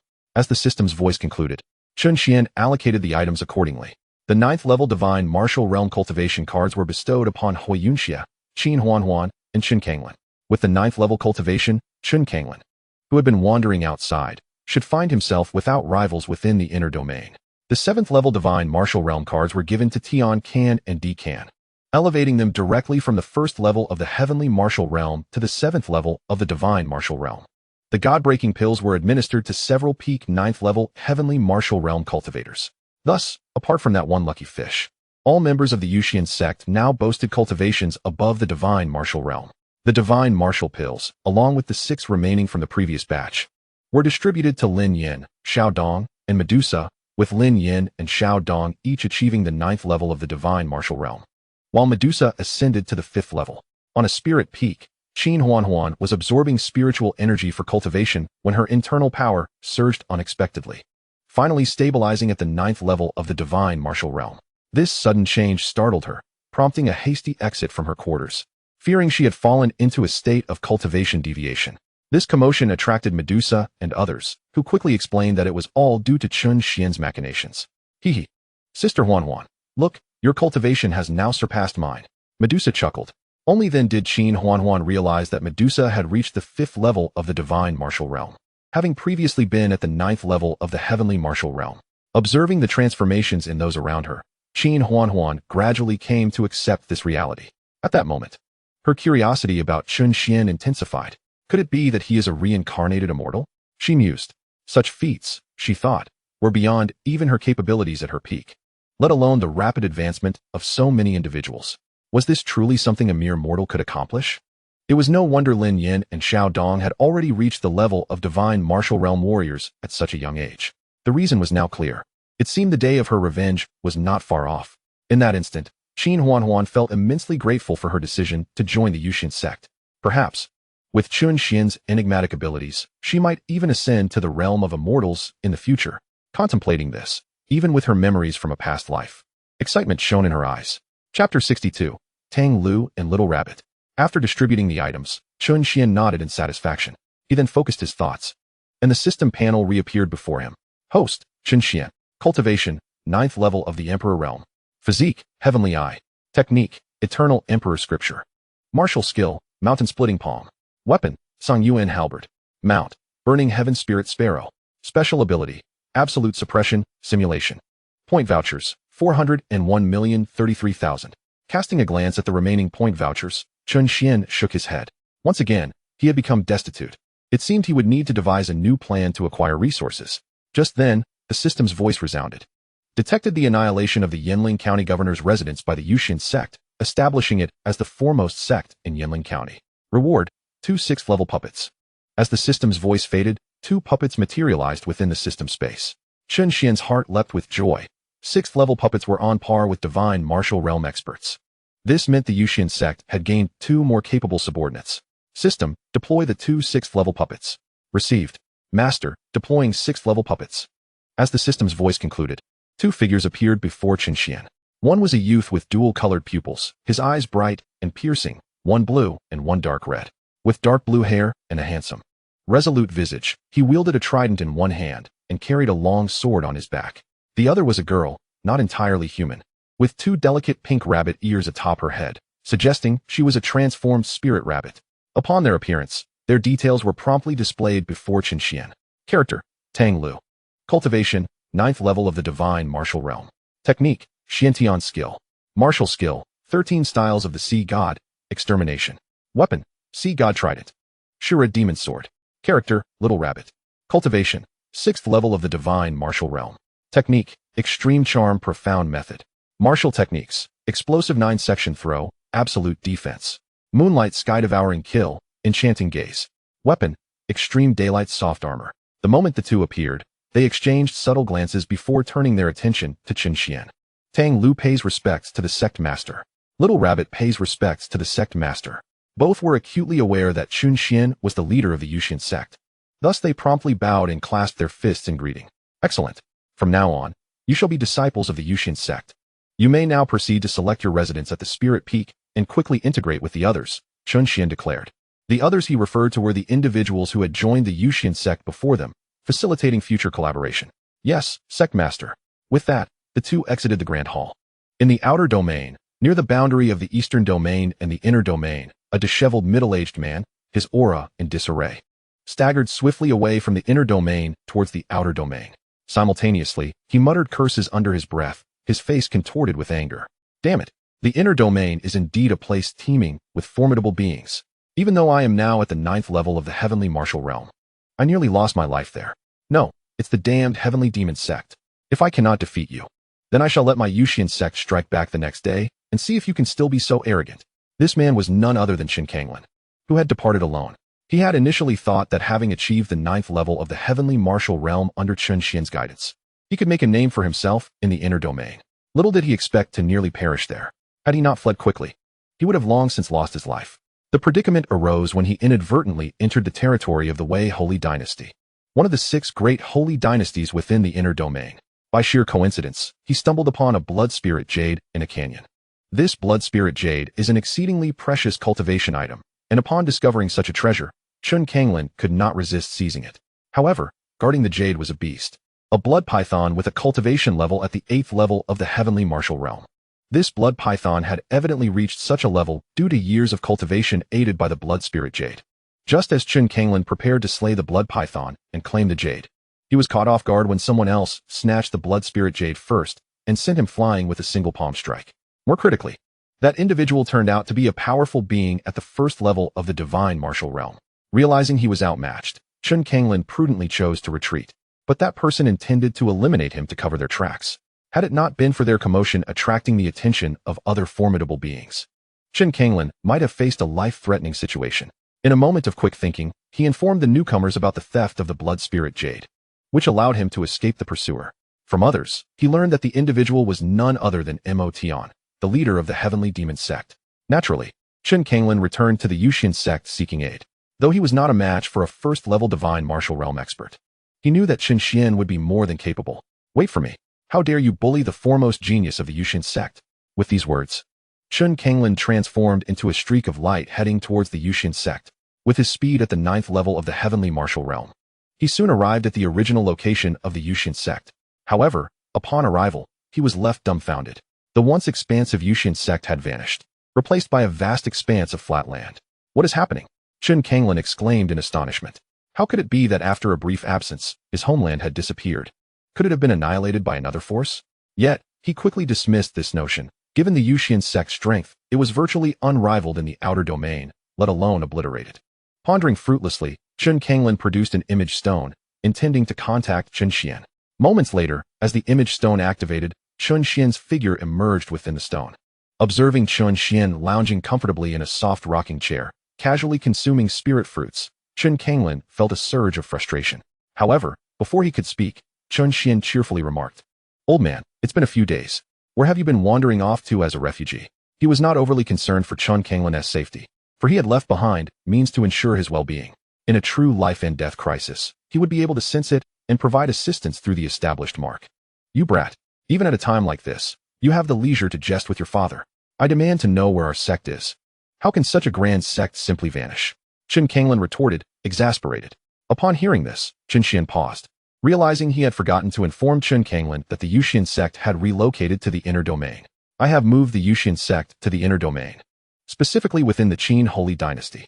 I will send you the location information." With that, Chen Xuan abruptly ended the transmission. To him, there was no imminent danger to Chen Xuan, so he deemed it best to let him find his way. Witnessing Chen Xuan abruptly terminate the communication, Chen Xuan felt his face twitch with indignation. "You little rascal, just wait until I return, I shall deal with you." He sighed again. "So, I made a fruitless trip. Having just returned from the inner domain, now I must head back." Nevertheless, Chen Xuan promptly set off towards the coordinates provided by Chen Xuan. Chapter 63, Star Tadpole Compass. In the Sunset Mountain Range, before the Xianyang fruit tree, a fierce battle was underway between a man and a beast. Suddenly, 2 figures materialized silently from the void. In an instant, a terrifying pressure enveloped the entire Sunset Mountain Range, rendering all living beings immovable and trembling in fear. "Is this truly the place?" inquired a white-robed elder, facing a black-robed elder who held a small object resembling a compass in his hand. In the center of the compass, a small black tadpole was swimming languidly. "It should be correct. The star tadpole compass does not make mistakes," the black-robed elder replied solemnly, though with a hint of uncertainty. The wrinkles on his brow deepened further. Just as the black-robed elder finished speaking, the star tadpole compass in his hand began to tremble violently. The small black tadpole within it suddenly transformed to a vibrant red and began to swim rapidly. Upon witnessing the anomaly in the star tadpole compass, Both elders were taken aback, only to have expressions of joy emerge on their aged faces. Indeed, this is it, the black-robed elder exclaimed, turning to meet the gaze of the white-robed elder. As their eyes locked, a coldness descended upon their expressions. Humph, in this barbaric land, someone dares to plot against a holy dynasty prince. They truly do not know the meaning of death. A glint of murderous intent flashed in the eyes of the white-robed elder as he spoke coldly. The black-robed elder shared similar sentiments. However, although they had identified the location of the third prince's demise, they still did not know who was responsible for his death. One could surmise that any force bold enough to kill a prince would likely possess considerable strength within the outer domain. Once we ascertain the identity of the force that conspired against the prince, we must annihilate their entire clan, the black-robed elder declared solemnly. Old Black, is it not in your nature to merely obliterate a single force? The third prince met his demise in this eastern domain, and thus the lord of this domain cannot escape culpability. Therefore, unless we exterminate all living beings within this eastern domain, we may well face punishment upon our return. The elderly man clad in white spoke with a glint of coldness in his eyes. Upon hearing this, the elderly man in black nodded. His gaze then fell upon a person and a beast below. In the blink of an eye, the black-clad elder appeared before the man, simultaneously lifting the oppressive force that had been bearing down upon him. The man, feeling the ability to move return, hastily knelt, trembling all over. His voice tinged with a sob as he spoke. Esteemed elders, I was unaware of your presence. If I have caused any offense, I humbly ask for your forgiveness. Under the weight of that pressure, the man understood just how formidable these two were. Killing him would be as effortless as squashing an ant. Thus, he could only kneel and plead for mercy in hopes of preserving his life. The black-clad elder did not respond to the man's words, but instead regarded him with a look of utter disdain. I shall pose a question, and you shall answer. Do you comprehend? Should you dare to utter a falsehood, I possess myriad methods to ensure your suffering is eternal. Upon hearing this, the man was utterly terrified and immediately began to prostrate himself, heedless of the blood that trickled from the wound on his forehead. My lord, please inquire. I would never conceal anything. Humph. The black-clad elder let out a cold snort upon witnessing the man's demeanor. Have you seen a purple-haired youth in this vicinity recently? As he spoke, he raised his hand, channeling his spiritual energy to conjure an image of Li Xianxiao. Upon seeing the ethereal figure hovering in the elder's palm, the man's expression shifted, revealing astonishment. It is he. He recalled the young man vividly, having been among the onlookers when Li Xianxiao effortlessly annihilated a fellow cultivator of the same realm. Yet, this prodigy had ultimately fallen to another young man with ease. Noticing the change in the man's expression, the black-clad elder's mood brightened. Instantly, the oppressive force descended upon the man once more. You have seen him? Speak forth all that you know. In that moment, the man collapsed to the ground. My lord, please spare my life. I indeed encountered this young master, but what? The black-clad elder barked in anger. But this young master has already been slain by another youth. The man quickly replied, terrified of being struck down in the very next instant. What did you say? Slain by another youth? Both the black-clad and white-robed elders were taken aback, exchanging glances that conveyed their mutual confusion. They had presumed that Li Xianxiao had met his end at the hands of an external power. Yet here was someone claiming that another youth had done the deed. There was no genius in the external realms that could rival Li Xianxiao. Could it be that the assailant hailed from the inner domain? This could pose a significant dilemma. What manner of individual was he? Is he from the inner domain? The black-clad elder inquired again. If indeed someone from the inner domain had slain Li Xianxiao, it was likely that the two of them alone would struggle to eliminate the culprit, for only other geniuses from the Holy Dynasty could have achieved such a feat. Faced with the black-clad elder's questioning, the man dared not defy him. Though the Yusian sect was formidable, he knew that if he remained silent now, he might not live to see another moment. My lord, that individual is not from the inner domain, but rather hails from the Yusian sect, a power of our eastern domain. He responded in terror. Upon hearing this, both elders sighed in relief. As long as he was not from another holy dynasty, not even an entire external realm could pose a threat to them. As for the youth capable of slaying Li Xianxiao, they would soon learn the truth at the Yusian sect, eager to see what kind of sect could nurture a talent surpassing the holy dynasties. In which direction is the Yusian sect located? The black-clad elder asked. The man quickly pointed towards a direction. With this useful information in hand, the two elders shot into the sky, racing towards the Yusian sect. Just as the man thought he had secured his safety, a terrifying force suddenly pierced through his body. Ahead, the black-clad elders did not even glance back, merely catching a glimpse of a massive mushroom cloud rising slowly, engulfing the entire setting sun mountain range in the aftermath of the explosion. As the two made their way towards the Yusian sect, they suddenly sensed a powerful aura that should not belong to the external realm. ninth level of the Tianwu realm? They exchanged glances, instantly accelerating to intercept the source of that aura. The owner of that aura was none other than Chen Xuan, who was already irked due to the pursuit of Chen Xuan. Furthermore, Chen Xuan had directly broadcasted his image stone, leaving him grumbling throughout the journey. Little did he expect to be confronted at this moment. More importantly, he could sense that both of these individuals were superior in strength to him. That is to say, they were two formidable beings of the divine martial realm. Chapter 64, Slaying the Black and White Elders. My friends, what is the meaning of this? Chen Xuan asked gravely upon being blocked by the two. Both were of the divine martial realm. Even facing one would spell doom for him. Moreover, such high-level beings were not found in the external realm. He even suspected whether these two belonged to that infamous Tianma sect. If that were the case, it would be dire indeed. However, they bore no trace of the demonic aura typical of the Tianma. Regardless of their affiliations, the uninvited interception put him on high alert, and he was prepared to flee at a moment's notice. The black-clad elders, meanwhile, were filled with suspicion, as it was exceedingly rare for high-level Tianwu realm cultivators to exist in the external realm. Coupled with the man's earlier claims about the Yusian sect being capable of slaying a holy dynasty prince, they began to suspect whether Chen Xuan was indeed affiliated with the Yusian sect.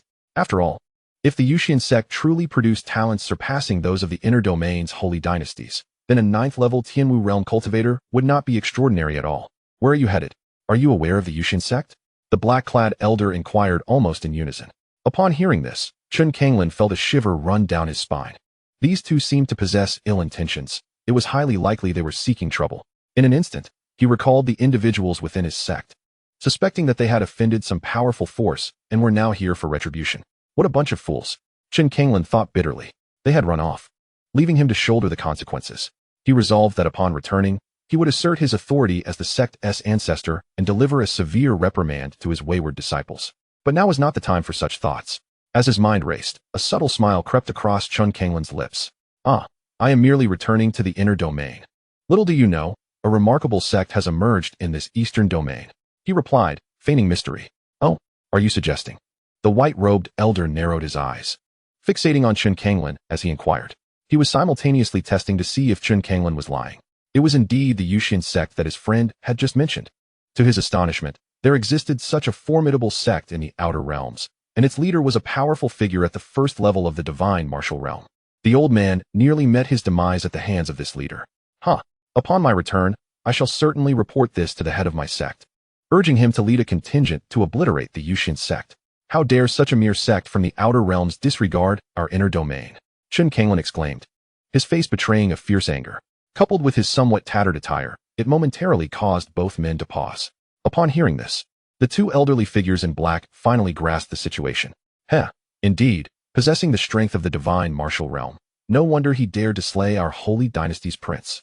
The elder in white sneered, a gleam of delight flickering in his eyes. Now that they had identified the murderer, annihilating the Yusian sect would allow them to return and report back. They could hardly tolerate wasting another second in these outer realms. Are you two seeking trouble with the Yusian sect? Chen Xuan inquired. Indeed. The people of the Yusian sect had the audacity to kill our prince of the Li Holy dynasty. We come under the orders of the Holy Lord to hunt down the true culprit, the elder in black replied. Chen Xuan's claim of being from the inner domain eased the vigilance of the two elders. Moreover, the ethereal aura surrounding Chen Xuan did not appear to be fabricated, leading to a relatively cordial atmosphere. You both must exercise caution. The leader of the Yusian sect is a powerful being at the first level of the divine martial realm. I am fortunate to have escaped from his grasp. However, I must return swiftly to tend to my wounds. Gentlemen, I bid you farewell. With that, Chen Xuan bypassed the two and soared towards the inner domain. At that moment, his heart raced anxiously, fearing that the two men would once again obstruct his path. Upon learning that Chen Xuan hailed from the inner domain and seeing him depart in that direction, the two refrained from further hindrance. Had he been from the outer realms, they would have already dispatched him without hesitation. As Chen Xuan vanished from view, the two continued their flight towards the Yusian sect.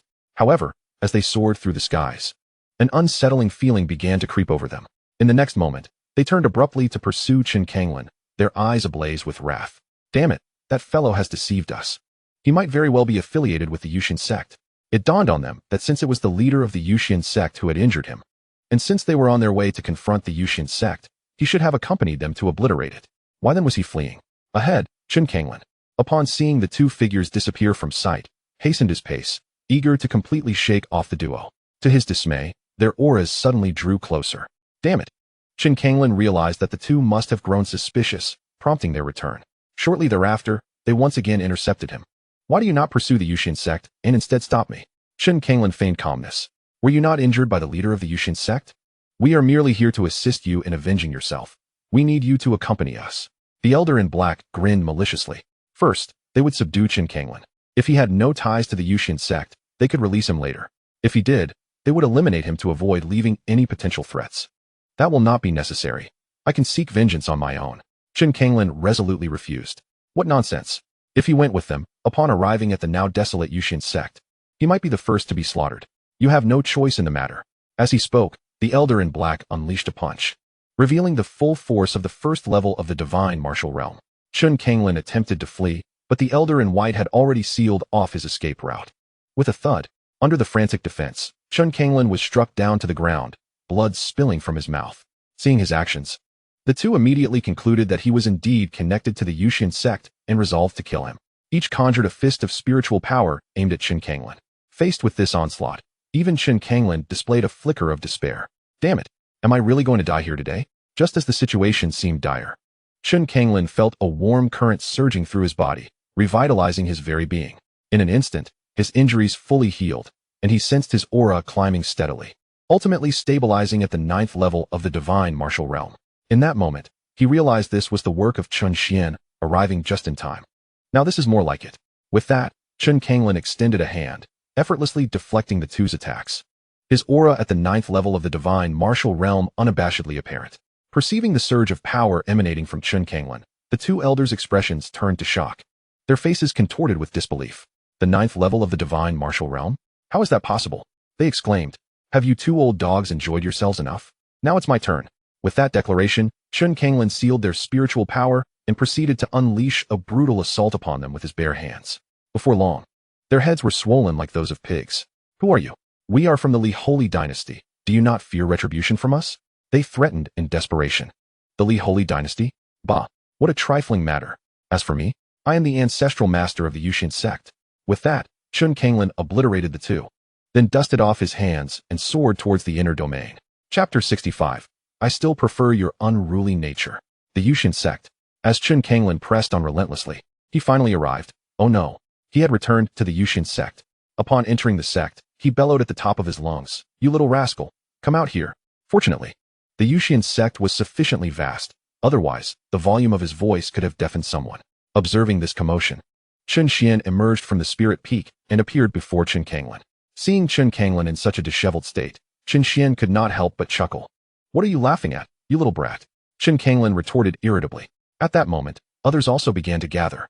Those who had recently joined the Yusian sect, such as Qin Huan, were unfamiliar with Chen Kanglin's identity. Consequently, Lin Yin took it upon himself to inform them. "Greetings, ancestor." The crowd greeted Chen Kanglin with cupped fists. Seeing the group approach, Chen Kanglin quickly scolded, "You heartless bunch. You've truly put your ancestor through a lot. Ancestor, what happened to you? Why do you look like this?" Upon hearing this, the group inquired with genuine concern. In response, Chen Kanglin recounted the events of the recent days. After listening, anger spread across their faces, including Chen Xuan's.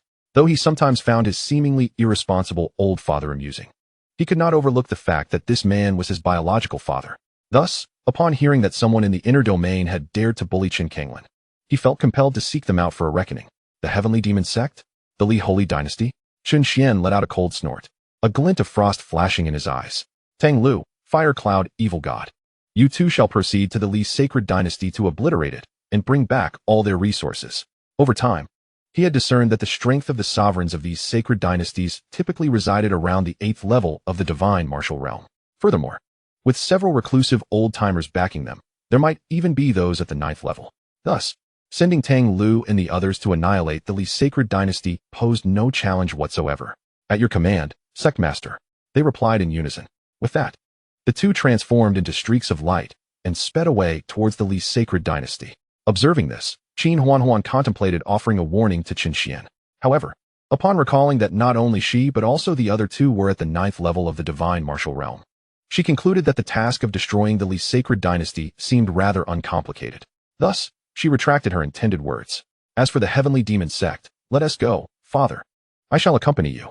Although Chen Kanglin's current combat prowess was more than sufficient to deal with the Heavenly Demon Sect, his hands itched with anticipation. Father, do you have the coordinates for the Heavenly Demon Sect? Chen Xuan inquired. Of course, Chen Kanglin responded, promptly providing the coordinates to Chen Xuan.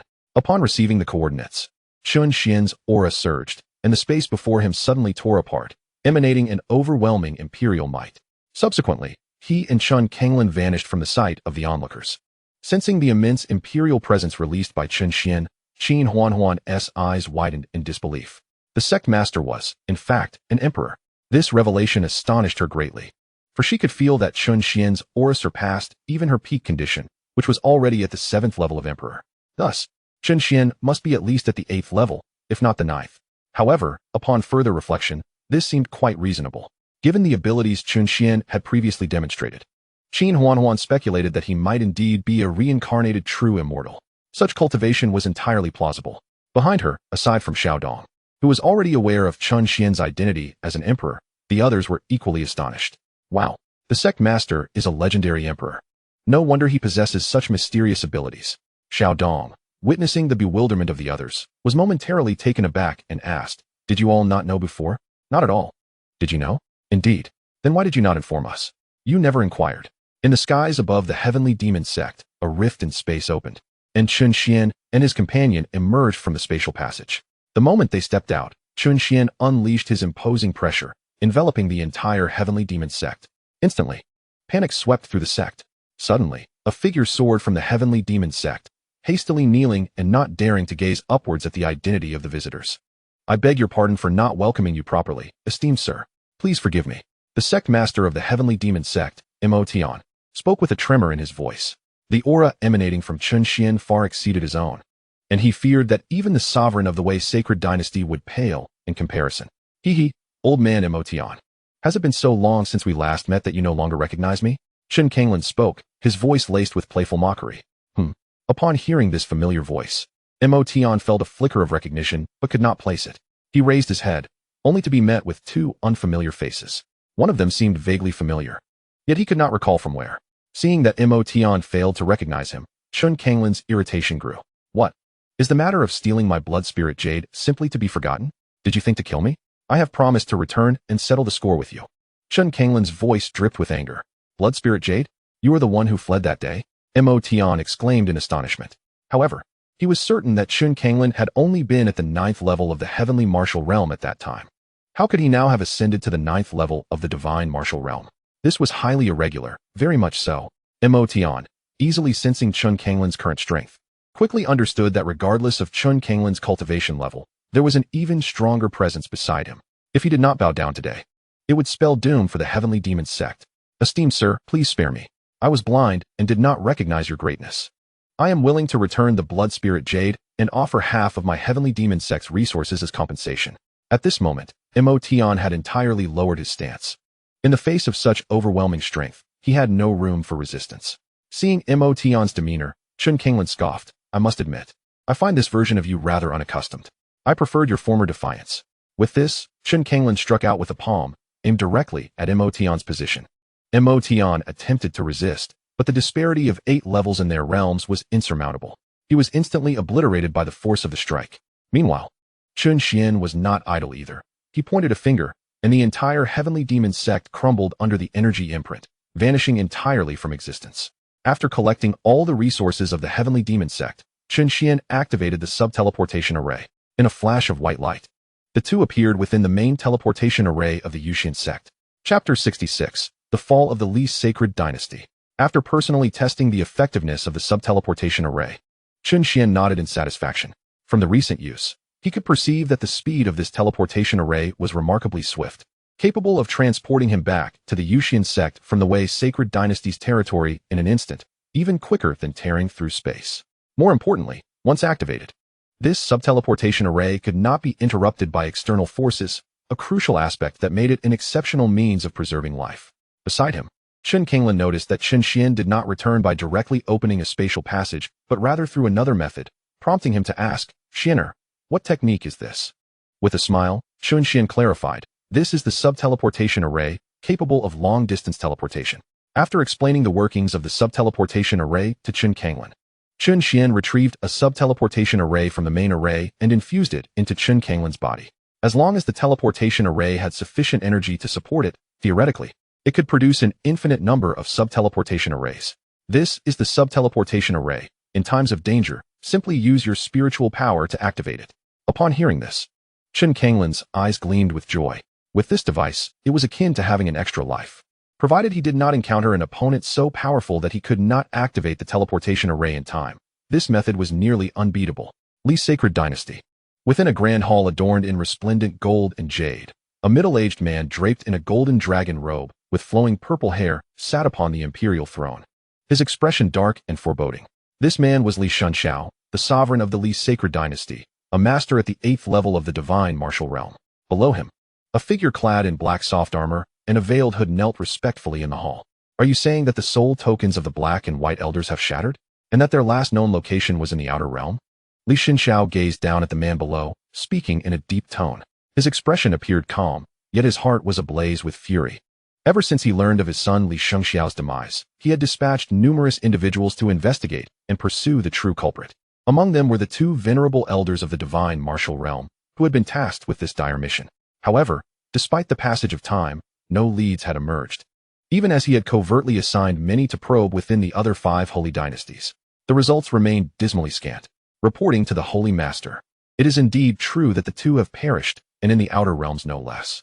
It is likely they uncovered information regarding the death of the 3rd prince, which led them to the outer domains. The man replied, Did they send any messages to you? Li Xianxiao inquired. None. I suspect their adversaries' power far surpassed theirs, preventing them from even utilizing the communication stones. The man articulated, though his tone lacked conviction. Oh, are you implying that a being capable of vanquishing 2 divine martial realm experts has emerged in the outer realms? Li Xianxiao's voice grew colder, tinged with a hint of mockery. It is well known that the outer realms are perceived as barren lands by those in the inner domains. Not only divine martial experts, but even high-tier heavenly martial experts are exceedingly rare there, unless they venture into the inner realms to cultivate. Now, this individual dares to suggest that there exists a presence in the outer realms capable of annihilating 2 divine martial realm experts. Such a being must be at least at the 3rd tier of the divine martial realm or beyond. As his words fell, the man's eyes, barely visible, suddenly narrowed. Returning to the Holy Master, I understand this is indeed hard to believe, but there exists no other explanation for their demise. He hastily clarified, beads of cold sweat beginning to form at his temples. Upon hearing this, Li Xianxiao lowered his gaze, his right index finger gently tapping against the dragon throne. The rhythmic sounds echoed throughout the quiet hall. In the next moment, a glimmer of resolve flashed in Li Xianxiao's eyes, and with the final tap of his finger, the armrest of the throne was quietly shattered into a fine dust. Li Xianxiao rose from his seat, his violet eyes gazing into the void. Coldly, he declared, Regardless of what lies in the outer realms, since it pertains to my son's death, especially considering that 2 divine martial experts have fallen there, this monarch demands an explanation. It seemed something formidable had surfaced in the outer realms, and thus, this monarch would personally venture forth to uncover the truth behind these elusive phantoms. Kangwu, accompany me on this journey, Li Xianxiao commanded, turning to the man below. At your command, Holy Master, he replied. However, just as they were about to depart, 2 immense pressures descended from the heavens, enveloping the entire palace. In an instant, even Li Xianxiao trembled, his eyes wide with astonishment. A 9th-tier divine martial expert? Who could it be? With that, Li Xianxiao surged out of the hall. Above the palace of the Li Holy Dynasty, Tang Lu and the fire cloud evil god hovered in the air, their overwhelming aura unabashedly released. Soon, Li Xianxiao's figure burst forth from the hall. Upon seeing the unfamiliar faces before him, doubt crept into his mind. Both were undoubtedly 9th-tier divine martial experts. However, the number of such experts in the inner domain was exceedingly few, and he knew them all, with the exception of the previous Holy Master, Li Wudi. The ancestors of the other 5 holy dynasties were also 9th-tier divine martial experts, yet these 2 seemed to belong to none of the 6 holy dynasties. Could they be from the central divine continent? Li Xianxiao pondered. Esteemed sirs, may I inquire about the purpose of your visit to the Li Holy Dynasty? In the presence of these more powerful beings, Li Xianxiao adopted a more humble demeanor. Humph, how dare you people of the Li Holy Dynasty lay hands on our ancestor? You are utterly oblivious to your own demise, Tang Lu remarked, his blue eyes devoid of any emotion as they fixed upon Li Xianxiao. Esteemed ancestors, you must be mistaken. When have we offended your ancestor? I implore you to clarify, Li Xianxiao responded hastily. Ha, Those on the brink of death need not say so much. Brother Fire Cloud, shall we simply eliminate them? Tang Lu suggested. Agreed, replied the Fire Cloud evil god, nodding. Do not underestimate us. Our ancestor is also a 9th-tier divine martial expert. As his words fell, an elderly man with white hair soared from the depths of the Li Holy Dynasty's palace, his cultivation reaching the 9th tier of the divine martial realm. Upon seeing the newcomer, Li Xianxiao rejoiced, Ancestor, these two appear intent on attacking our Li Holy Dynasty. Please, I beseech you to slay them. However, before he could finish, Tang Lu had already lunged forward, wielding a trident of deep azure. See Goddess 3 styles, he bellowed, as the trident transformed into 3 massive spears, aimed directly at Li Xianxiao. The terrifying pressure caused Li Xianxiao's body to freeze, his expression altering dramatically. He had no confidence in withstanding this strike. Meanwhile, the Li Holy Dynasty's ancestor, Li Wudi, tried to render assistance. In the next moment, the Fire Cloud evil god's figure appeared before him, declaring, Your opponent is me. In the realm of martial arts, speed reigns supreme. Frog technique. As the words left his lips, the Fire Cloud evil god crouched in the void, inhaling spiritual energy and swelling. Behind him, a colossal spiritual energy frog rapidly took shape. Surging towards Li Wudi. Already weakened, Li Wudi, combined with the Fire Cloud evil god's fearsome attack, stood no chance and was pierced through, crashing heavily to the ground. On the other side, Tang Lu had also dispatched Li Xianxiao, drawing forth a demonic sword and unleashing a single, devastating strike. The entire palace crumbled into ruins. After completing their task, the two seized the resources from the Li Holy Dynasty's treasury and activated a teleportation array, disappearing from sight. Chapter 67. The Greed of the Spirit King. Yusian Sect. Chen Xuan gazed at the resources before him, a smile breaking across his face, as he addressed the system. System. Convert all these resources into points. Received, Master. Processing the statistics now. Detected 3 superior spiritual veins, 60 medium spiritual veins, 29 million superior spiritual stones, 74 million medium spiritual stones, 20 high-tier celestial techniques, 33 mid-tier martial techniques, 2 mid-tier sacred techniques, and 4 mid-tier sacred martial techniques. In total, this can be exchanged for 333,400,000,000 points. As the system's voice faded, the items before Chen Xuan vanished. The data on the system panel updated to 337,503,000,000. Subsequently, Chen Xuan pulled up his own panel. Host, Chen Xuan. Cultivation, 9th heaven of the Emperor realm. Physique, Heavenly Eye. Technique, Eternal Emperor Scripture. Martial skill, Mountain Splitter Palm. Weapon, Songyuan Trident. Mount, Burning Heaven Spirit Sparrow. Special ability, Absolute Overwhelm, Simulation. Points, 337,503,000,000. Seeing this, Chen Xuan nodded in satisfaction. However, glancing at his weapon, he furrowed his brow. This was still something Xiao Dong had acquired from the secret realm, but after obtaining the supreme imperial weapon, it had become redundant. To be precise, it had been cast aside by the imperial weapon, although Chen Xuan also regarded it with disdain. One must acknowledge that a sacred artifact was highly coveted not only by those in the divine martial realm, but even by the revered masters above that level. Despite its inability to unleash its true power, possessing a sacred artifact would undoubtedly enhance one's combat prowess significantly. It stands to reason that if it were discovered that the Yusian sect possessed such a sacred artifact, many would flock to seize it. Thus, with a mere thought, Chen Xuan suspended the Songyuan halberd upon the topmost branch of the celestial spirit fruit tree, extending that branch beyond the boundary of the protective barrier. The formidable aura of the sacred artifact emanated freely. In an instant, the scattered cultivators and practitioners from other sects near the Yusian sect were taken aback, their expressions reflecting astonishment. Gasp! The Yusian sect actually possesses a sacred artifact, and they dare to display it so brazenly above their sect. Are they not afraid of attracting the covetous eyes of other factions?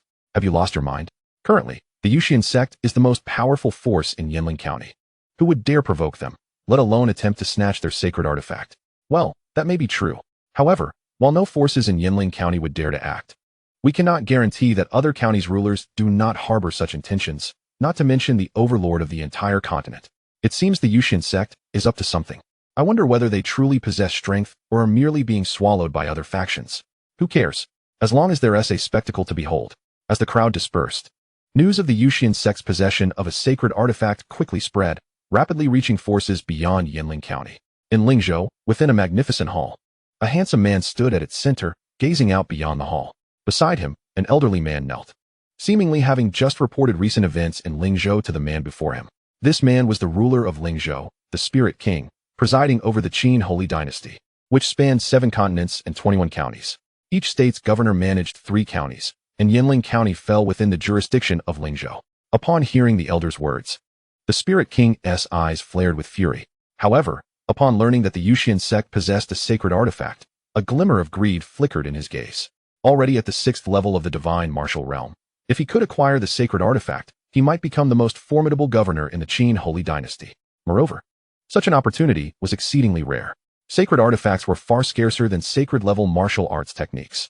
The current royal family possessed sacred-level techniques and martial arts but lacked a single sacred artifact, underscoring the rarity of such items. To think that a sect in this Yinling County would possess a sacred artifact truly stirred his ambition. He was determined to acquire this sacred artifact. A cold smile crossed his lips. You mean to say that the Yusian sect not only annihilated numerous forces in Yinling County, but also obliterated the governor's estate? The Spirit King swept his gaze toward the elder, inquiring. Upon hearing the Spirit King's question, the elder trembled and quickly replied, "Yes, my lord. The events in Yinling County have already spread, and many are now aware of what transpired there. It appears the Yusian sect is not a local force in Yinling County, but rather an entity that has recently descended upon it.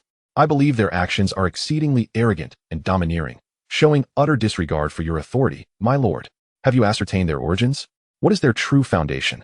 The Spirit King's voice, laced with an icy tone, resonated. He was not particularly concerned about the annihilation of the various forces within Yinling County.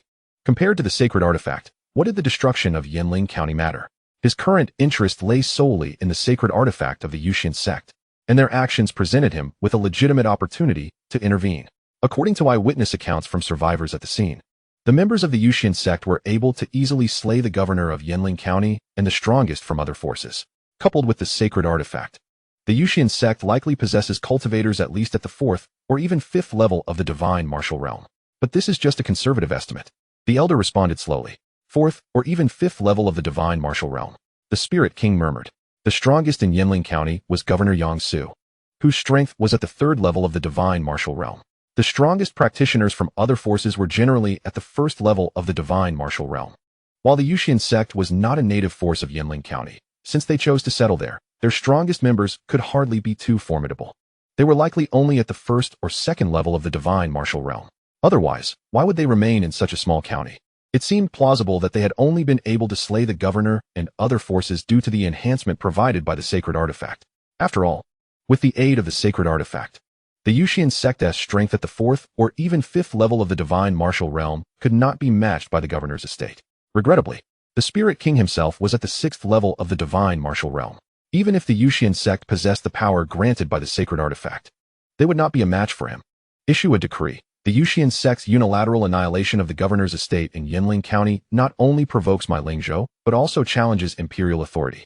Assemble all cultivators above the divine martial realm from Lingzhou to accompany me to Yinling County and eradicate the Yusian sect. Such a reckless and dangerous sect deserves to be eliminated. This is the will of the people.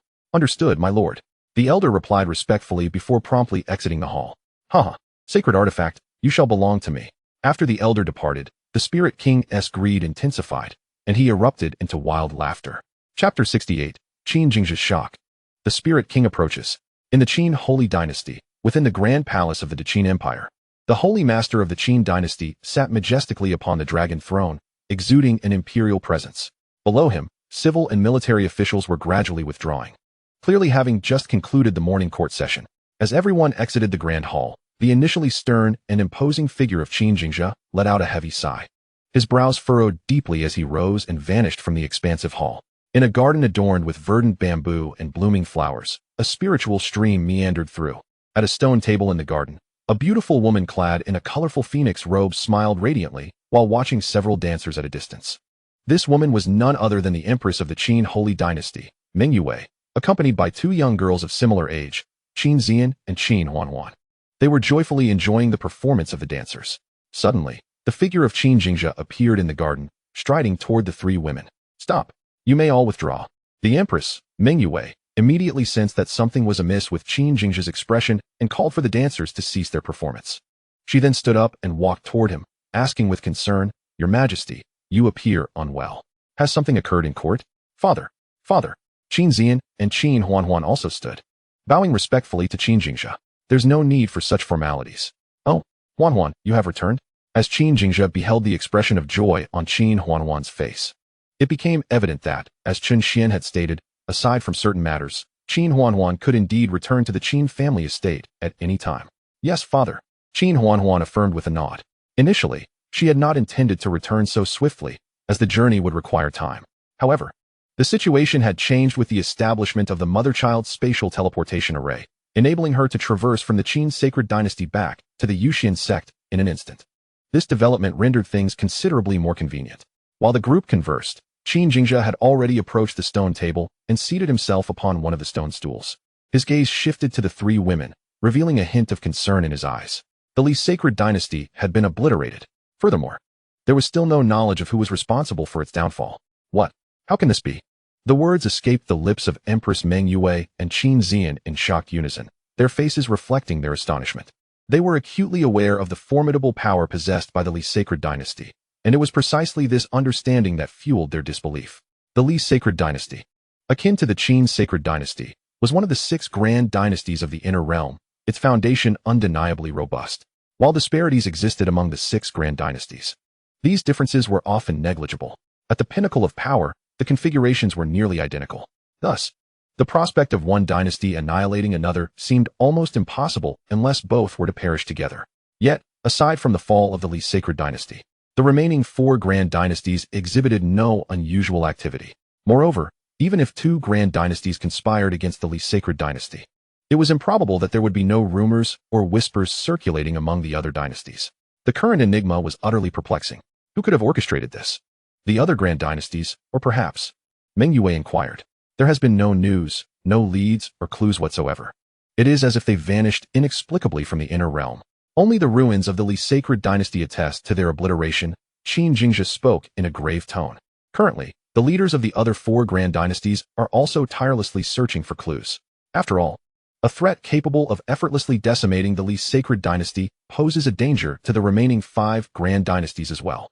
Who knows when they might turn their attention towards us, the Qin sacred dynasty. Drawing on the example of the Li sacred dynasty, we possess no capacity for resistance.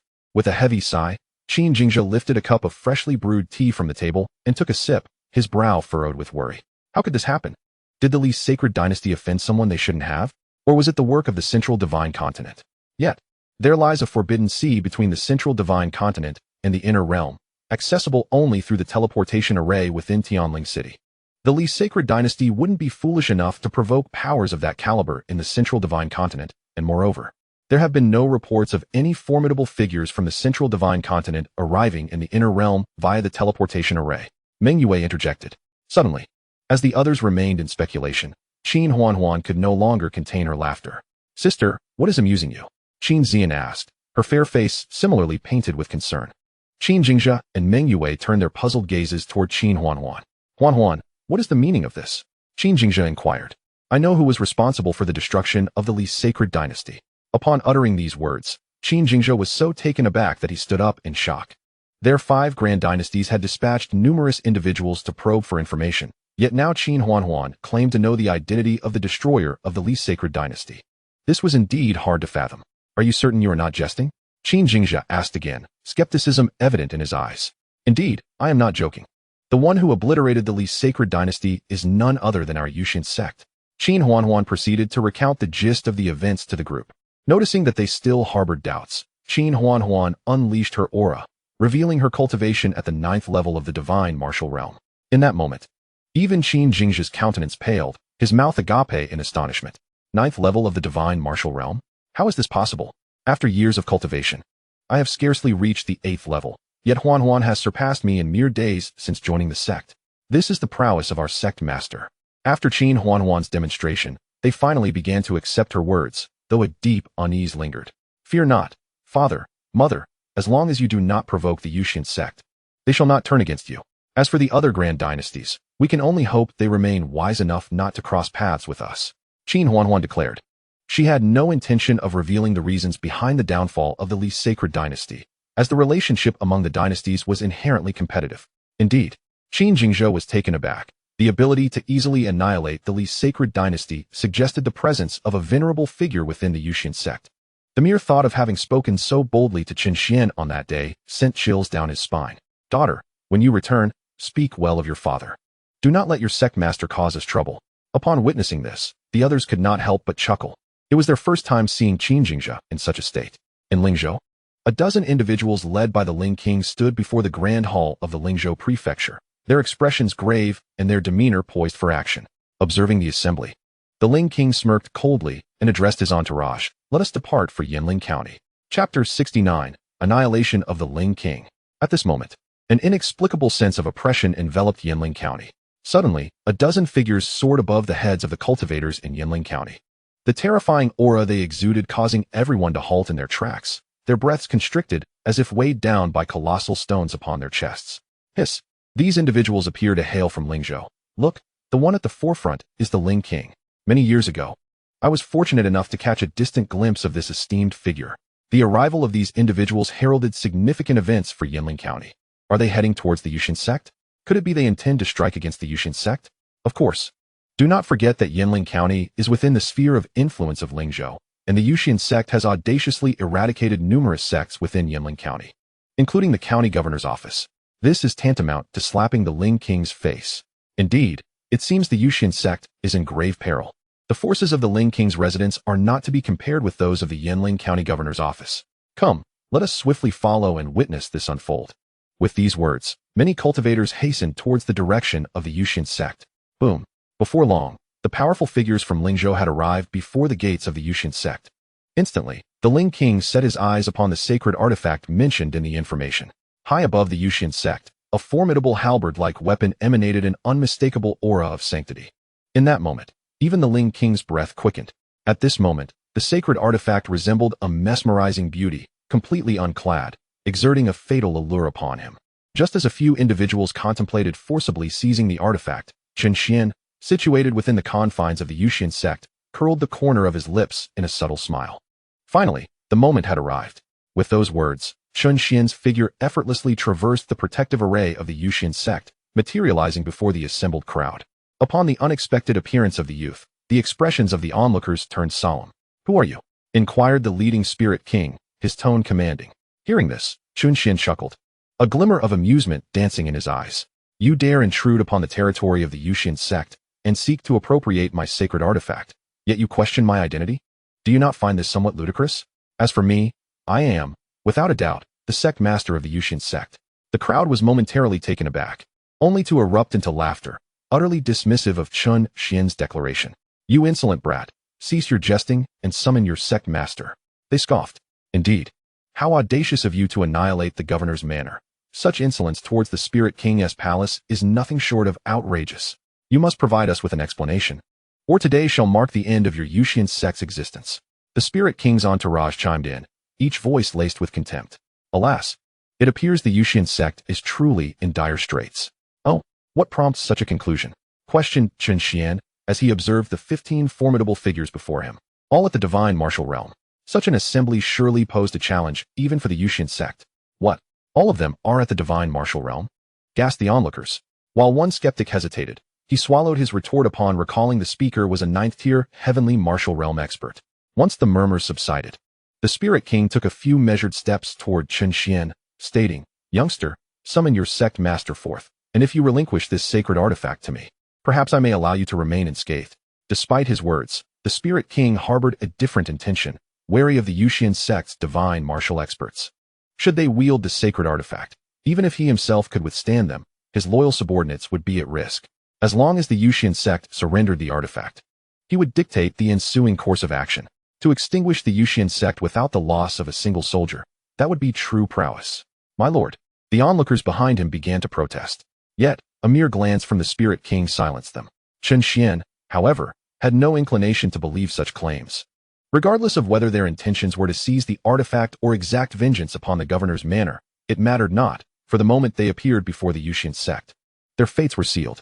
"What if I refuse?" Chen Xuan replied, still smiling. As soon as the words left his lips, the spirit king's expression darkened ominously. "Refuse? Huh. You possess no authority to deny us. Therefore, your Yusian sect has no reason to exist." With that proclamation, the spirit king unsheathed a long sword. Channeling his spiritual energy into it, the blade trembled, brimming with terrifying power. In the next instant, the Spirit King soared into the sky. Sword aimed directly at Chen Xuan's face, malevolence gleaming in his eyes. Prepare to meet your end. This seemingly straightforward strike was, in truth, a full frontal assault. He intended to eliminate Chen Xuan with overwhelming force and seize the sacred artifact in one fell swoop. Yet, in the face of this cataclysmic attack, Chen Xuan remained utterly unfazed, a faint smile still gracing his lips. This behavior left the Spirit King perplexed, while those behind him were filled with derision, mocking, indeed. What a foolish brat, claiming to be the sect master of the Yusian sect.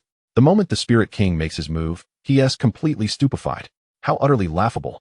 Indeed, he is utterly oblivious to his impending doom. But why have the Yusian sect's members not emerged yet? One questioned, skepticism evident. Just as the onlookers assumed Chen Xuan would be pierced and slain by the Spirit King's sword, the blade, infused with terrifying spiritual energy, inexplicably halted mere inches from Chen Xuan's face, unable to advance any further. What? The Spirit King was the most astonished. What should have been a guaranteed lethal strike had not even grazed Chen Xuan's garment. This was utterly bizarre. This individual was playing a deceptive game. As the Spirit King contemplated retreat, he found to his utter despair that not only could he not withdraw the sword, but he could no longer control his own body. In that moment, he comprehended the nature of the entity he had provoked, fear flooding his eyes. Predecessor, spare me. At this juncture, he believed Chen Xuan's demeanor to be a mere fade, not his true form, and thus hastily begged for mercy. However, Chen Xuan's next words sent a chill coursing through him. After going through such lengths to lure you here, how could I possibly let you leave so easily? As he spoke, Chen Xuan raised his right hand, pointing at the tip of the sword. The radiant blade then began to dissolve before the eyes of the onlookers, disintegrating into fine powder. Yet, this was not the end. The Spirit King himself vanished entirely from their sight. Gulp, gulp, gulp. In that instant, the only sound that filled the air was the collective swallowing of saliva, as the crowd's minds went blank. Flee! Someone screamed, and the remaining 14 scattered in panic. Chapter 70. The Annihilation of the Spirit King's Manor, the Prince's Calculations. Just a moment ago, the formidable warriors of the Lingzhou Manor had exuded confidence. But now they were utterly paralyzed by terror. The Spirit King, the mightiest man of Lingzhou, had fallen before this youth without so much as a chance to retaliate. His existence erased without a trace. Moreover, this individual had done so with effortless ease, never even employing the sacred artifact. It was unfathomable to conceive the level of power possessed by the figure before them. If they did not escape now, when would they? They were no longer concerned with how fast they could run. Their only hope was to outrun their comrades, ensuring their own survival. If the attention of this formidable being remained focused on their allies, they might yet find a sliver of hope. However, before the 14 could flee far, figures of equal strength emerged to block their path, with half of them radiating an aura surpassing even that of the Spirit King himself, high-tier divine martial realm experts. In an instant, the fleeing warriors halted, hearts pounding with dread, their eyes filled with despair. And no, this cannot be. How can the Yusian sect possess so many divine martial realm experts? They exclaimed, disbelief coursing through their veins. This must be a trick. Ha ha. Such an array of power must surely pale in comparison to the royal family. An illusion, all of it. As they gazed upon the newly arrived divine martial realm experts, the crowd teetered on the brink of madness. Shadow Wing Slash. One defiant individual, a second-tier divine martial realm cultivator, attempted to force his way through, refusing to accept the inevitable. With a formidable blade in hand, he summoned all his strength and aimed a fierce strike directly at Lin Yan. The mighty sword was infused with the ethereal energy of a second-tier divine martial realm, manifesting as a colossal fiery avian creature that hurtled towards Lin Yan's face. Although he could vaguely sense the oppressive aura emanating from Lin Yan, the latter appeared merely as a youthful boy in his teens. He could hardly believe that the Yusian sect possessed such uncanny prowess, allowing a mere adolescent to reach an unfathomable level of strength. Yet, the harsh reality was undeniable. While these individuals continued to indulge in self-deception, Lin Yan showed no mercy. With a sharp command from his lips, vibrant flames of 7 colors erupted from his being, swiftly piercing through the fiery avian and consuming it entirely. Subsequently, the flames surged forth relentlessly, ensnaring the man of the second-tier divine martial realm in a conflagration that formed a blazing prison. Within mere moments, the fiery enclosure detonated, leaving nothing but emptiness. The once formidable man was reduced to ashes, utterly and irrevocably deceased. Gulp, gulp, gulp. The sight left the remaining 13 in a state of sheer horror. In an instant, they all knelt, pleading for mercy, utterly devoid of any rebellious spirit. Spare us, esteemed senior. This was never our intention. It is all the Spirit King's fault. Indeed, we are all mere pawns in this. Humph. Great Wilderness Prisoner S. Finger. Unmoved by the supplications of the remaining individuals, Xiao Dong resolutely unleashed his martial technique, summoning a colossal finger wreathed in thunder that descended with ferocity, obliterating and crushing them into oblivion. On the other side, witnessing the demise of the remaining foes, Chen Xuan waved his hand and collected the storage rings left behind by the fallen, and then spoke. You shall proceed to the Spirit King's residence, Annihilate it, and return with all the resources. With that, Chen Xian's figure vanished from sight. As you command, Sect Master. With his words, Xiao Dong swiftly took flight towards Lingzhou. The others, seeing Xiao Dong's departure, returned to the Yusian sect, for it was clear that one man alone was sufficient to obliterate a Spirit King's residence. This is the true strength of the Yusian sect. They possess so many divine martial realm experts. Indeed, it was utterly terrifying. Even the people of the Spirit King's residence had perished at the hands of the Yusian sect. Henceforth, they must never show disrespect to those of the Yusian sect. Otherwise, such a fate would await them as well. The numerous cultivators surrounding the scene gazed in disbelief at the outcome, utterly astonished that the members of the Spirit King's residence had all fallen in Yanling County. They had anticipated a one-sided massacre by the Spirit King's residence, never realizing the terrifying strength of the Yusian sect. Even from a distance, they could sense the formidable might of those emerging from the Yusian sect, capable of effortlessly vanquishing the experts of the Spirit King's residence. At the very least of the same realm, many were drenched in cold sweat, completely paralyzed by fear. In Lingzhou, above the Spirit King's residence, Xiao Dong appeared, a terrifying pressure enveloping the entire estate. It seemed as though the skies above were shrouded in a dark cloud. What is happening? Who is this formidable being that has descended upon our Spirit King's residence? Go out and investigate. However, the moment they looked up, they beheld two colossal, ancient fingers crackling with purple lightning descending from the heavens.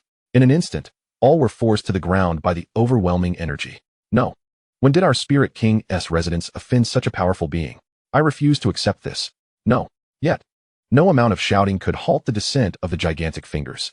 The next moment, the entirety of the Spirit King's residence was shattered and reduced to ruins beneath those two energy-infused fingers. High above, seeing the Spirit King's residence obliterated, Xiao Dong soared towards the treasury. In Jinzhou, the Jinzhou prefecture was the largest and most powerful domain within the Qin Holy Dynasty. At this moment, in the Grand Hall, a middle-aged man clad in a golden python robe sat at the head, quietly listening to the reports from below. This man was Qin Batian, the Lord of Jinzhou, as well as a prince of the Qin Holy Dynasty. Beside him stood a young man, approximately in his 20s, whose cultivation had already reached the 7th layer of the celestial realm. This young man was Qin Baishan's son, Qin Zhua. Oh, a previously unknown sect has emerged in Yanling County of Lingzhou and has even annihilated the county governor's residence. Moreover, this sect possesses a holy artifact. Qin Batian spoke, his eyes glimmering with intrigue. Indeed, my lord, it is as reported, replied the reporting man below. Very well, you may withdraw. As you command. The man exited the grand hall. After his departure, Qin's was stepped forward, excitement evident in his gaze as he addressed Qin Batian. Father, a holy artifact. That would be a holy artifact. If you obtain it, even Qin Jingxia or our ancestors would not stand a chance against you. Qin Batian did not respond directly to Qin's was enthusiasm. Instead, a flicker of hatred crossed his eyes. That damned old fool. Why does he always favor Qin Jingxia? What makes him superior to me? Just because his cultivation is higher, he can claim the title of Holy Lord?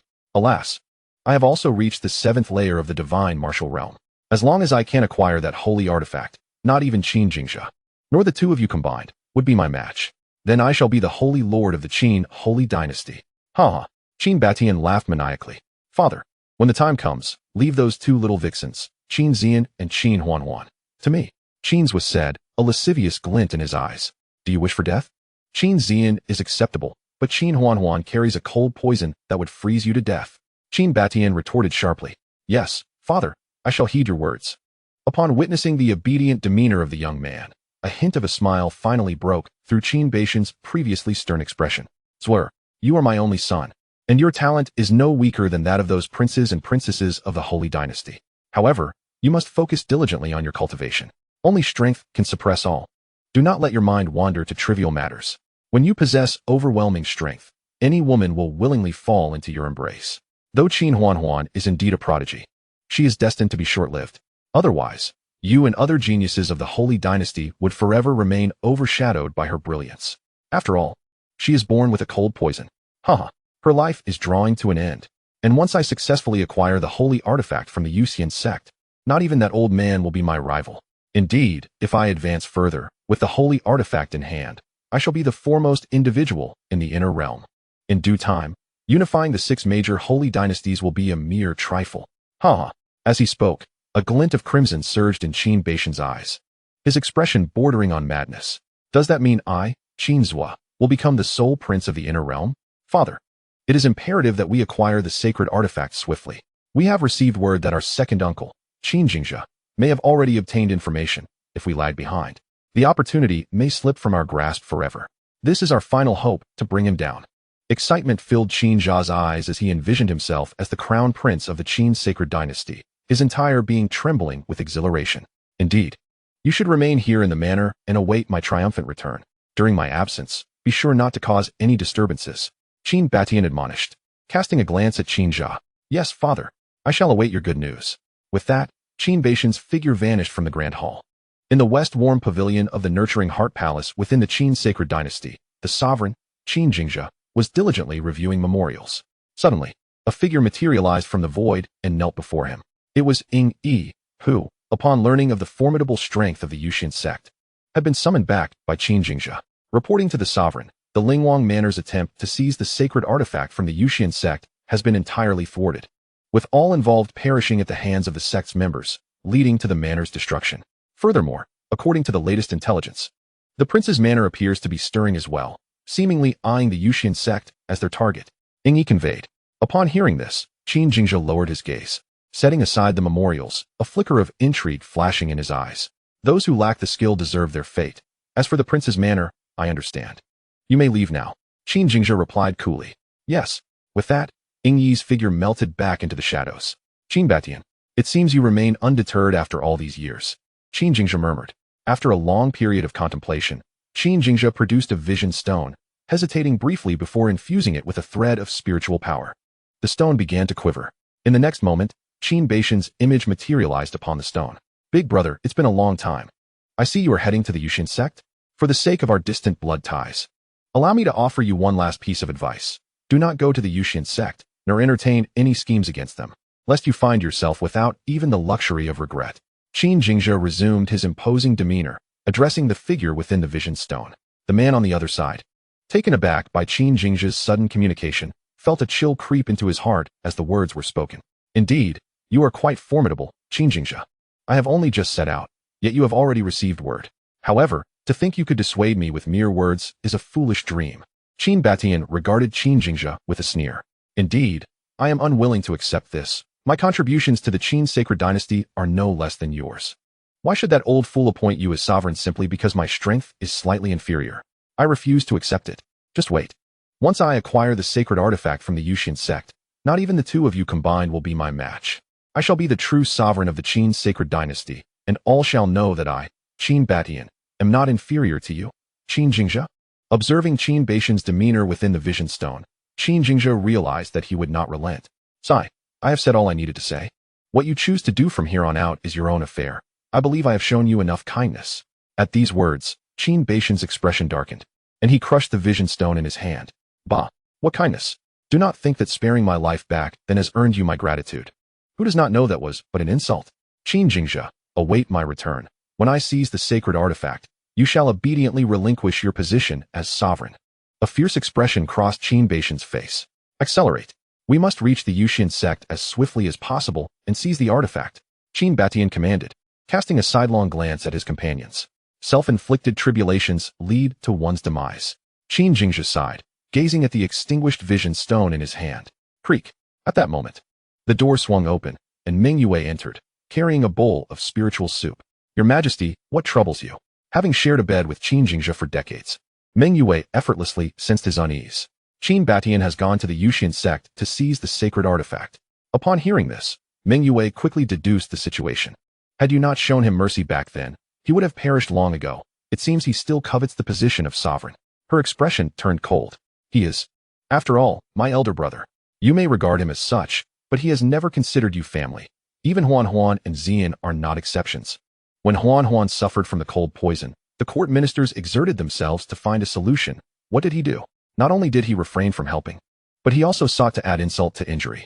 Does he truly view us as kin? Meng Yue spoke bluntly. Qin Beixian's disdain extended even to their spouses, as well as to Qin Zian and Qin Huan. This shattered her final line of tolerance. Thus, her words were a release of the grievances that had accumulated over the years. Seeing this, Qin Jingzhe rose and embraced Meng Yue gently, murmuring, I apologize for the grievances you've endured all these years. However, I have expressed all I needed to say. How you choose to proceed is now your own fate.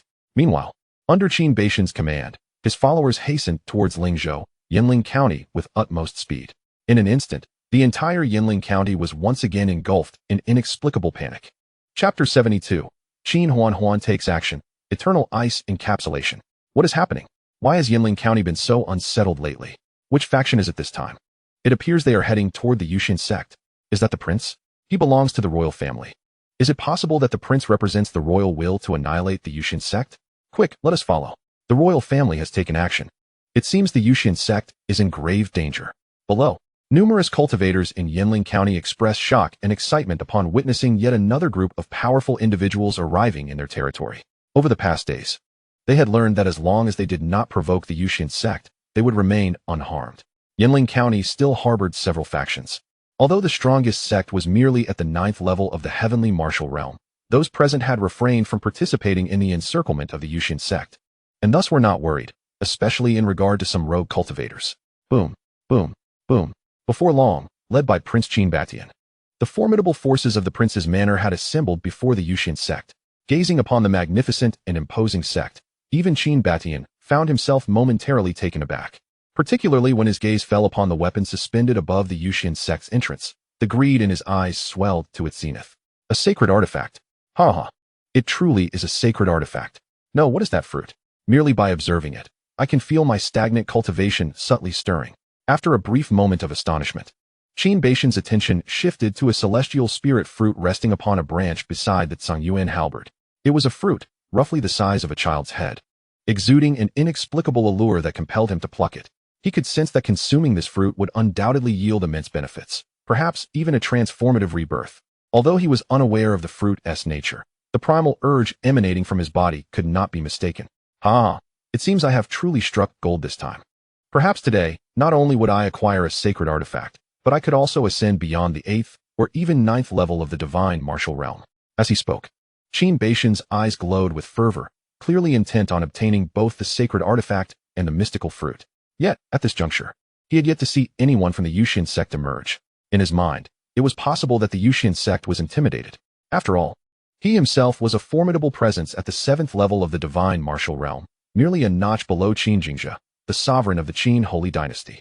Not to mention, he had several powerful allies at his back, including those at the 5th level of the divine martial realm. Thus, without hesitation, Qin Batian charged forward, determined to seize the sacred artifact and the celestial fruit. The sacred artifact is mine, he bellowed with maniacal laughter. Congratulations, my lord, on acquiring the sacred artifact. Congratulations, my lord, on acquiring the sacred artifact. Echoed the cheers from the powerful figures of the royal court behind him. However, just as Qin Beixian's hand was about to grasp the sacred artifact, a streak of icy sword light suddenly shot forth from within the Yusian sect, reaching him in the blink of an eye. Faced with this unforeseen attack, Qin Batian could only hastily defend himself. Even so, he was sent reeling backward, landing back in his original position, though his left hand was now encased in a layer of frost, the chilling energy progressively seeping in and corroding his flesh. To his dismay, despite his efforts to expel the coldness, he found it futile, only managing to marginally slow its invasion. How is this possible? Qin Batian's face betrayed a rare hint of terror. The fact that he was rendered helpless indicated that the assailant's strength matched or even surpassed his own. But how could this be? Within the Qin Holy Dynasty, only 2 individuals surpassed him in power, the current sovereign Qin Jingzhe and the clan's ancestor. When had such a formidable figure emerged from this sudden sect? Who are you? He demanded, his voice low and commanding. I am a prince of the Qin Holy Dynasty. Are you seeking to oppose us? Oppose the Qin Holy Dynasty? Do not cast such a heavy accusation upon us, Yusian sect. Besides, with you alone, I doubt you represent the Qin Holy Dynasty, came a voice, cold as an eternal ice valley. Instantly, Qin Batian's brow furrowed. The voice struck a chord of familiarity, though he could not immediately place it. Furthermore, there were hardly any individuals capable of injuring him, and the voice unmistakably belonged to a woman. As the final words echoed, Qin Beixian's eyes widened in disbelief. Impossible. Absolutely impossible. The only person who could address him as uncle and wield ice attribute spiritual power within the Qin Holy Dynasty was none other than the Grand Princess, Qin Huanhuan. However, even if Qin Huanhuan possessed extraordinary talent, she was merely a junior. How could she possibly possess strength that surpassed his? It defied logic. At that moment, a graceful figure emerged from the Yusian sect, clad in a flowing blue gown, resembling a blue enchantress. Her ice blue eyes radiated an innate chill, as if such an aura was inherent to her being, like a supreme sovereign gazing down upon the myriad of mortals. Qin Huanhuan, is it truly you? Upon seeing her in person, Qin Batian remained astounded, his eyes trembling. He could feel the terrifying aura emanating from Qin Huanhuan. She was not at the 7th or 8th level of the divine martial realm, but rather at the 9th. Impossible. Absolutely impossible. Qin Batian shrieked, recalling the last time he had seen her, during the 9th outbreak of the cold poison. Back then, she was merely at the 9th level of the heavenly realm. Now she had ascended to the 9th level of the divine martial realm. There is nothing impossible. Qin Batian, you have trespassed into my sect and audaciously sought to seize the sacred artifact. This is a capital offense. Qin Huanhuan gazed coldly at the individuals from the royal court, devoid of any trace of emotion. As she spoke, a 3-foot-long sword appeared in her hand.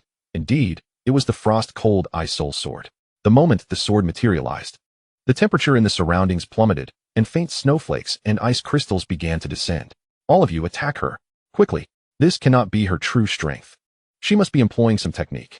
Once its effect wears off, she will surely revert to her original form. Qin Batian roared, a flicker of fear flashing in his eyes. However, before anyone could act, Qin Huanhuan had already vanished from her position, reappearing in the air above.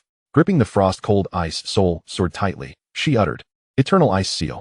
In an instant, Qin Batian and his companions were frozen in place, transformed into lifelike ice sculptures. With another swing of her sword, the frozen figures shattered into a flurry of ice particles. Gulp, gulp. As onlookers witnessed the fall of the powerful figures from the royal court at the hands of the Yusian sect, a profound silence enveloped the crowd, with only the sound of nervous swallowing reverberating through the air. Hiss. Even the royal court's experts have perished here. It seems that our Yanling County will not remain peaceful. Indeed, the prince represents the authority of the royal family. The Yusian sect has shown no regard for the royal family's face. Could it be that their strength surpasses that of the Qin Holy Dynasty's nobility? I believe we should retreat for a while. When the city is ablaze, the fish in the pond suffer. If the royal family truly retaliates against the Yusian sect, it is likely that none of the forces in Yanling County will escape unscathed. You are right. You all carry on, but I must take my family to the neighboring Fengxia County to avoid the storm. With that, the crowd dispersed in a flurry, hastily retreating.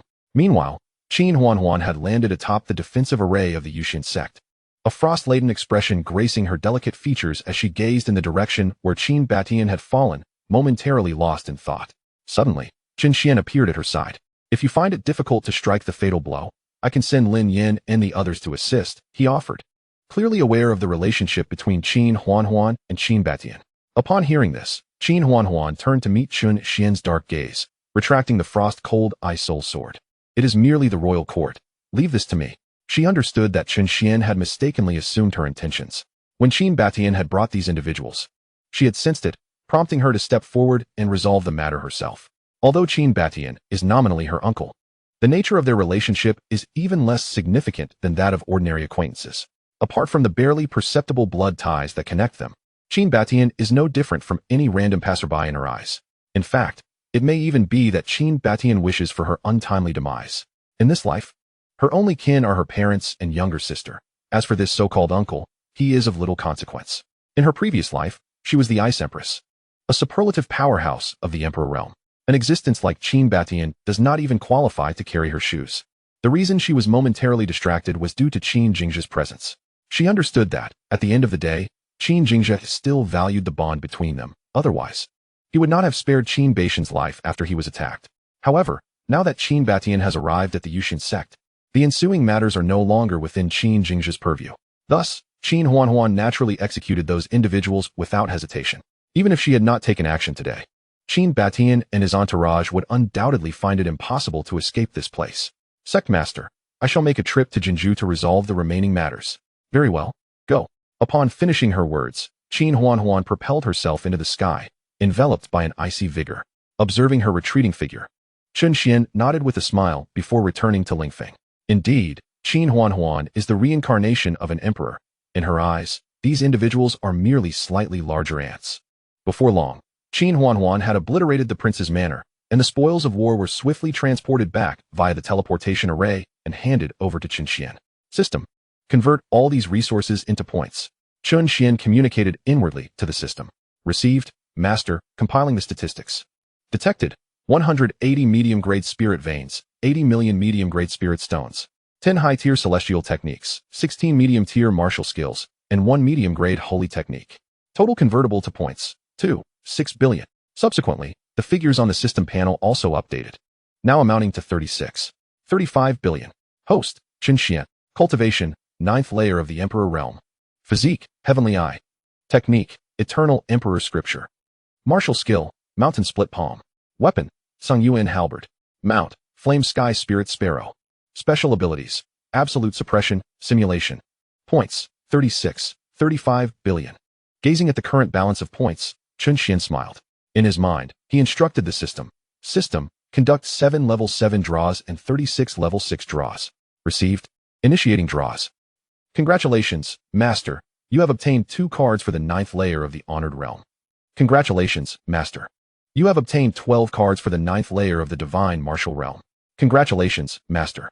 You have obtained 8 Breaking Honored Pills, which allow a 9th layer Divine Martial Practitioner to break through to the 1st layer of the Honored Realm. Congratulations, Master. You have obtained 4 Divine Martial Pills, which allow a Divine Martial Practitioner to break through 1 layer of cultivation. Congratulations, Master. You have obtained 5 Clear Spirit Herbs. Congratulations, Master. You have obtained 1 robe of the Black Bear Essence. Congratulations, Master. You have obtained. Surveying the acquired items, Chen Xuan immediately utilized them to enhance the overall strength of the Yusian sect. Ultimately, Lin Yin and Xiao Dong each used a card for the 9th layer of the Honored Realm, achieving the 9th layer of the Honored Realm. The others utilized their cards to elevate their cultivation to the 9th layer of the Divine Martial Realm, while Medusa, Chen Kanglin, and 6 others reached the 1st layer of the Honored Realm. The remaining individuals were at least at the 9th layer of the Divine Martial Realm. Henceforth, each of them could traverse the inner domain with ease. Meanwhile, the events transpiring within the Qin Sacred Dynasty began to spread to the territories of the other 5 sacred dynasties. As for the Li Sacred Dynasty, with the demise of the Li Shinjiao lineage, the strongest branch of the Li clan has re-established the imperial palace of the Sacred Dynasty. However, their strongest member is merely at the 7th layer of the Divine Martial Realm, which poses no threat to the other 4 sacred dynasties. Currently, their greater trepidation lies with the Qin Sacred Dynasty, or rather, the formidable force of the Yusian sect that has emerged within it. In the southeastern region of the Inner Domain, a grand and imposing area filled with golden skyscrapers is the territory of the Wei Sacred Dynasty, one of the 6 sacred dynasties. Within a great hall, a man clad in precious mink fur, with a robust and imposing stature, occupies the highest seat of the hall. Grasping the intelligence presented by his subordinates, his expression is somewhat grim. This man is Wei Tsongtian, the sovereign of the Wei Sacred Dynasty, whose cultivation has reached the 8th layer of the Divine Martial Realm. It appears that an extraordinary force has emerged within the Qin Sacred Dynasty. However, it remains uncertain whether this force is friend or foe. Wei Tsongtian leaned on his seat, resting his chin on his hand, his eyes flickering with thought. The royal manners of both the Spirit Kings and the princes in 2 of the 7 states of the Qin Sacred Dynasty have been obliterated. Yet Qin Jingzhe has made no move. Wei Tsongtian spoke. Report, Khan. Our spies concealed within the Qin Sacred Dynasty have not detected any unusual activity. A few individuals knelt in a row below him, and one in the center responded. Something is amiss. Given Qin Jingzhe's character, he cannot possibly remain indifferent in the face of such events. Furthermore, not long ago, news arrived from Tianma County that the Tianma sect was inexplicably destroyed. From this situation, it is highly likely that the perpetrator is the sect force that has emerged from within the Qin Sacred Dynasty. This method is strikingly similar. Qin Sacred Dynasty, Yusian sect? Could it be that a major upheaval is about to occur in the inner domain? Chapter 74. The 4 Great Sacred Dynasties Unite. As he pondered, Wei Tsongtian rose from his seat, striding past those below him toward the entrance of the Great Hall, his gaze fixed upon the horizon. The fact that Qin Jingzhe refrains from making a move indicates that the opposing force has reached a level of power that incites fear within the Qin clan. If the 2 factions are adversaries, it is preferable, However, should they join forces, they may very well be able to dismantle the other sacred dynasties one by one. Suddenly, he recalled the Li sacred dynasty, which also seemed to have been entirely eradicated. Contemplating this, a look of astonishment crossed Wei Songtian's face. Once this thought took root, it surged forth like a flood. To obliterate the Li sacred dynasty, at least 2 9th-layer divine martial powerhouses would be necessary. The Qin sacred dynasty possesses one. And if that suddenly emergent Yusian sect also harbors a 9th-layer divine martial powerhouse, eradicating the Li sacred dynasty is not out of the realm of possibility. Moreover, as of now, Wei Songtian remains unaware of the true depth of the Yusian sect's foundation.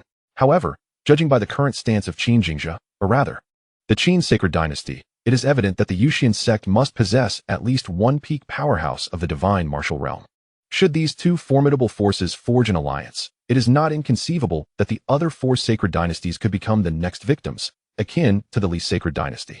Realizing the peril posed by the Qin sacred dynasty, Wei Songtian's imposing figure trembled. No, I must prepare in advance. I need to swiftly contact the other 4 sacred dynasties to formulate a response strategy. You may withdraw for now. Continue to monitor the movements of the Qin clan. After speaking, Wei Songtian dismissed several individuals from the Great Hall. Understood, Khan. As his words fell, the individuals exited the Grand Hall. Immediately, Wei Songtian retrieved an image stone from his storage ring, intending to infuse it with his spiritual energy. To his surprise, the image stone began to tremble. It was evident that someone was attempting to contact him. Without hesitation, Wei Songtian connected the image stone, eager to discern who sought his attention at this moment. As the connection was established, a figure clad in a blue brocade robe, slender yet with piercing eyes, materialized within the stone. Upon witnessing the projection before him, Wei Songtian raised an eyebrow, his gaze shimmering with brilliance.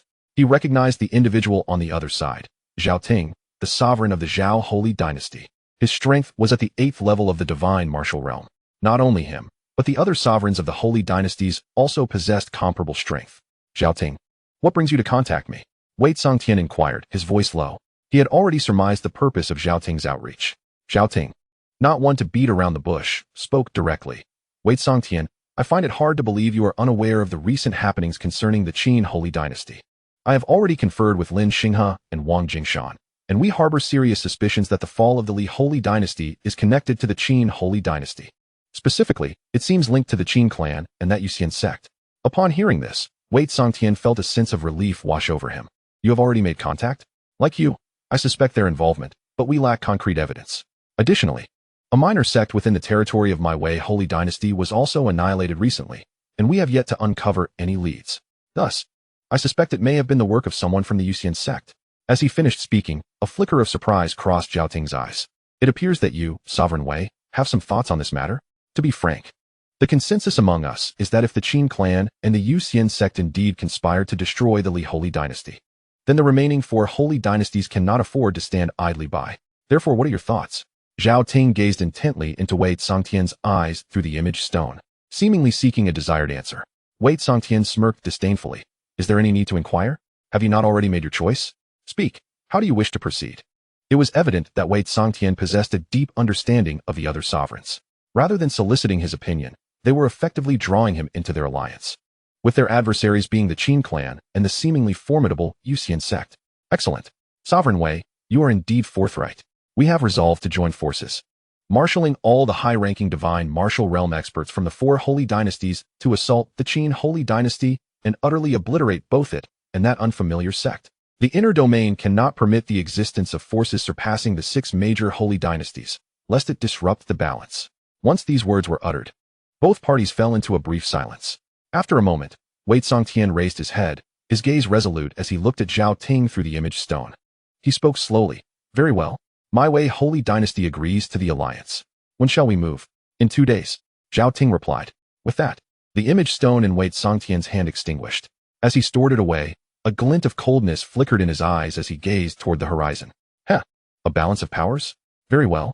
Meanwhile, within the Yusian sect, Chen Xuan sat cross-legged in his chamber. Suddenly, the image stone quivered, and upon connecting, the figure of the fire cloud evil god materialized. Greetings, Sectmaster, he addressed. Be at ease. What brings you here? Chen Xuan inquired. Sectmaster, I have received news that the other 4 holy dynasties appear to be on the move. Their target seems to be the Qin Holy Dynasty and our Yusian sect. The fire cloud evil god reported. Upon hearing this, Chen Xuan paused, then chuckled lightly. It seems our recent activities have drawn their attention. They may have even deduced our involvement in the downfall of the Li Holy Dynasty. However, if they seek their demise, we shall oblige, as the resources of the four holy dynasties are plentiful. As he spoke, a smile crept upon Chen Xuan's lips. The annihilation of the Li Holy Dynasty had already netted him nearly 300 billion in points. He surmised that the other four holy dynasties possessed similar wealth. Why would he refuse the resources they offered? He decided not to concern himself with them until they made their move. When they did, he would annihilate them without hesitation. As for the Qin Holy Dynasty, inform Qin Huan of the situation. Understood, Sect Master. The Fire Cloud Evil God replied. With the current strength of the Yusian sect, even without Chen Xuan's intervention, any individual who had reached the status of a respected elder could easily handle the four holy dynasties. Qin Huan alone could manage the affairs concerning the Qin Holy Dynasty. After concluding their conversation, Chen Xuan disconnected the image stone and resumed his exploration of the enigmatic black hole. 2 days later, at the Fulong mountain range, the formidable forces of the four holy dynasties convened. At first glance, their terrifying presence reverberated throughout the mountains. Hundreds of divine martial realm experts gathered, resembling an ominous storm cloud ready to descend upon a city. Leading the charge were 4 elderly men, the pinnacle of strength among them. Each a superlative powerhouse at the 9th level of the divine martial realm, an absolute elite within the inner domain. Beside them stood the sovereigns of the four holy dynasties, all at the 8th level of the divine martial realm. Onward, to the Qin Holy Dynasty, with an authoritative command. The multitude surged forth like a flash of light toward the territory of the Qin Holy Dynasty. On that day, the Qin Holy Dynasty trembled as if struck by a great earthquake, stirring countless forces and beings. A throng of mighty warriors surged into the territory of the Qin Holy Dynasty, advancing directly toward the royal palace. In Jizhou, within the Qin Holy Dynasty, a man burst forth from a chamber, standing atop the Jizhou prince's residence, gazing at the impending throng with a changed expression. This man was Tianqian, the lord of Jizhou, one of the 7 provinces of the Qin Holy Dynasty, possessing strength at the 6th level of the divine martial realm. Are these the people from the 4 holy dynasties? How could they unite? Tianqian furrowed his brows, a look of contemplation crossing his face. This is bad. They intend to assault the Qin royal family. All divine martial realm experts of Jizhou, heed my command. Accompany me to the royal city to support the sovereign and repel the invaders. Tianqian's voice echoed throughout Jizhou. In the next moment, several divine martial realm experts soared from the Jizhou residence, joining Tianqian's side. Although their cultivation levels range from the 1st to the 5th level of the divine martial realm, they represented the pinnacle of Jizhou's combat power. Let us go. Tianqian commanded as he saw his forces assembled, leading them swiftly toward the royal city. Simultaneously, within the Qin Holy Dynasty, the lords of Yuzhou, Weizhou, Hezhou, and the final Lianzhou, each led their own divine martial realm experts toward the royal city. On the other side, as the alliance of the 4 holy dynasties approached the royal city of the Qin Holy Dynasty, they divided into 2 factions. The Lin Holy Dynasty and the Wei Holy Dynasty guided their elite forces toward the direction of the Yusian sect. As the Zhao and Wang Holy Dynasties advanced relentlessly towards the imperial city, the atmosphere grew increasingly tense. The soldiers of the Qin Holy Dynasty were fully prepared for defense under the command of Qin Jingxia. Within the palace of the Qin Holy Dynasty, Qin Zian clung to Meng Yue's arm, her eyes reflecting deep concern. Mother, surely father and the others are safe? It was evident that they were aware of the alliance formed by the 4 great holy dynasties. Such a formidable conflict had not erupted in a long time. The tranquility that had prevailed in the inner realm for many years was shattered the moment the Li Holy Dynasty was annihilated, and the situation was fraught with hidden dangers. Do not worry, your grandfather has emerged from seclusion. He is a formidable warrior at the 9th level of the divine martial realm. He will be fine. Meng Yue reassured Qin Zian, though her own eyes betrayed a similar worry. If only my sister were here. Now that she has reached the 9th level of the divine martial realm, her presence would surely enhance our chances. As Qin Zian spoke, she turned her thoughts to the Yusian sect. The Yusian sect cannot escape this calamity either. Father mentioned that their target is not only our Qin clan, but also the Yusian sect. Otherwise, the 4 holy dynasties would not have joined forces. Let us hope we can endure this trial. Meng Yue sighed softly, pulling Qin Zian into a room. Outside the chamber, a barrier had been established, serving as their last bastion in the absence of Qin Jingxia. On the city wall, Qin Jingxia stood amidst his men, his expression grave, his gaze fixed intensely on the horizon, where he could sense the overwhelming aura emanating from the approaching enemy forces. Clearly, they were nearing swiftly. Beside Qin Jingjia stood an elderly man whose visage bore a striking resemblance to his own, a former sovereign of the Qin Holy Dynasty, Qin Yunhai, a master at the 9th level of the divine martial realm. Father, it seems we are in for a fierce battle today. It is quite possible that both of us may perish here. Qin Jingjia spoke gravely. However, given that the 4 holy dynasties have allied, it is likely that only 2 of them are advancing against us, while the other 2 head towards the Yusian sect. The Yusian sect? That is intriguing. Have you managed to contact Huan? Even if we perish today, we must ensure she escapes.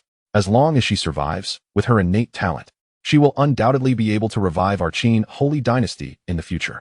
By then, even the 4 holy dynasties will not be her match. Qin Yunhai's murky eyes stared ahead, filled with a sense of impending doom. He could feel 2 familiar auras approaching at an alarming speed, old rivals from his youth. Zhao Hu and Wang He, who had both also reached the 9th level of the divine martial realm. Under such circumstances, it appeared that father and son would be outnumbered today, drastically diminishing the Qin holy dynasty's chances of success. I have already contacted her, but she has not responded. Perhaps she is preoccupied with something, Qin Jingjia replied. Just as he finished speaking, the combined forces of the 4 holy dynasties emerged before them. Within mere moments, the Zhao and Wang forces halted a few hundred meters from the defensive city. Ha ha ha. Qin Yunhai, you old fool, you're still alive? After all this time, it seems you are still outmatched. This time next year will be your death anniversary. The voice belonged to Wang He, who appeared as gaunt as a skeleton, his frail frame suggesting he could be blown away by a mere breeze, were it not for the potent aura of the 9th level of the divine martial realm emanating from him. One would hardly suspect this seemingly decrepit figure to be one of the strongest in the inner realm. Humph. Wang He, you wretched pest. How could I possibly die before you? Retorted Qin Yunhai, undaunted, despite the likelihood of his demise today. He was confident that he could take at least one enemy down with him, and he had already set his sights on a target. Ha ha ha. Now you can only boast with words. Our strength doubles yours. Let us see how you turn the tide today. Attack. To avoid any further complications, Wang He issued the command. In an instant, a kaleidoscope of martial techniques erupted in the sky, hurtling towards the defenders on the city wall. Simultaneously, Wang He and Zhao Hu engaged Qin Yunhai, while Xiao Ting and Wang Jingshan confronted Qin Jingjia. The remaining forces directed their assaults against the Qin Holy Dynasty's formidable warriors atop the city. At this rate, it would not be long before the Qin Holy Dynasty was overwhelmed and subsequently obliterated by the combined might of the 2 dynasties. In this dire moment, a flicker of resolve crossed Qin Yunhai's eyes as he contemplated self-detonation, contemplating taking the other 2 down with him. Damn it, this is bad. Retreat. Wang He bellowed, retreating alongside Zhao Hu. Father. Witnessing Qin Yunhai push to the brink of self-destruction, Qin Jingjia's eyes turned crimson. Yet, amidst the onslaught from Xiao Ting and his companion, he could only manage to defend himself. Qin Jingjia, focus on your own survival. Xiao Ting sneered, casting a glance toward another battlefield.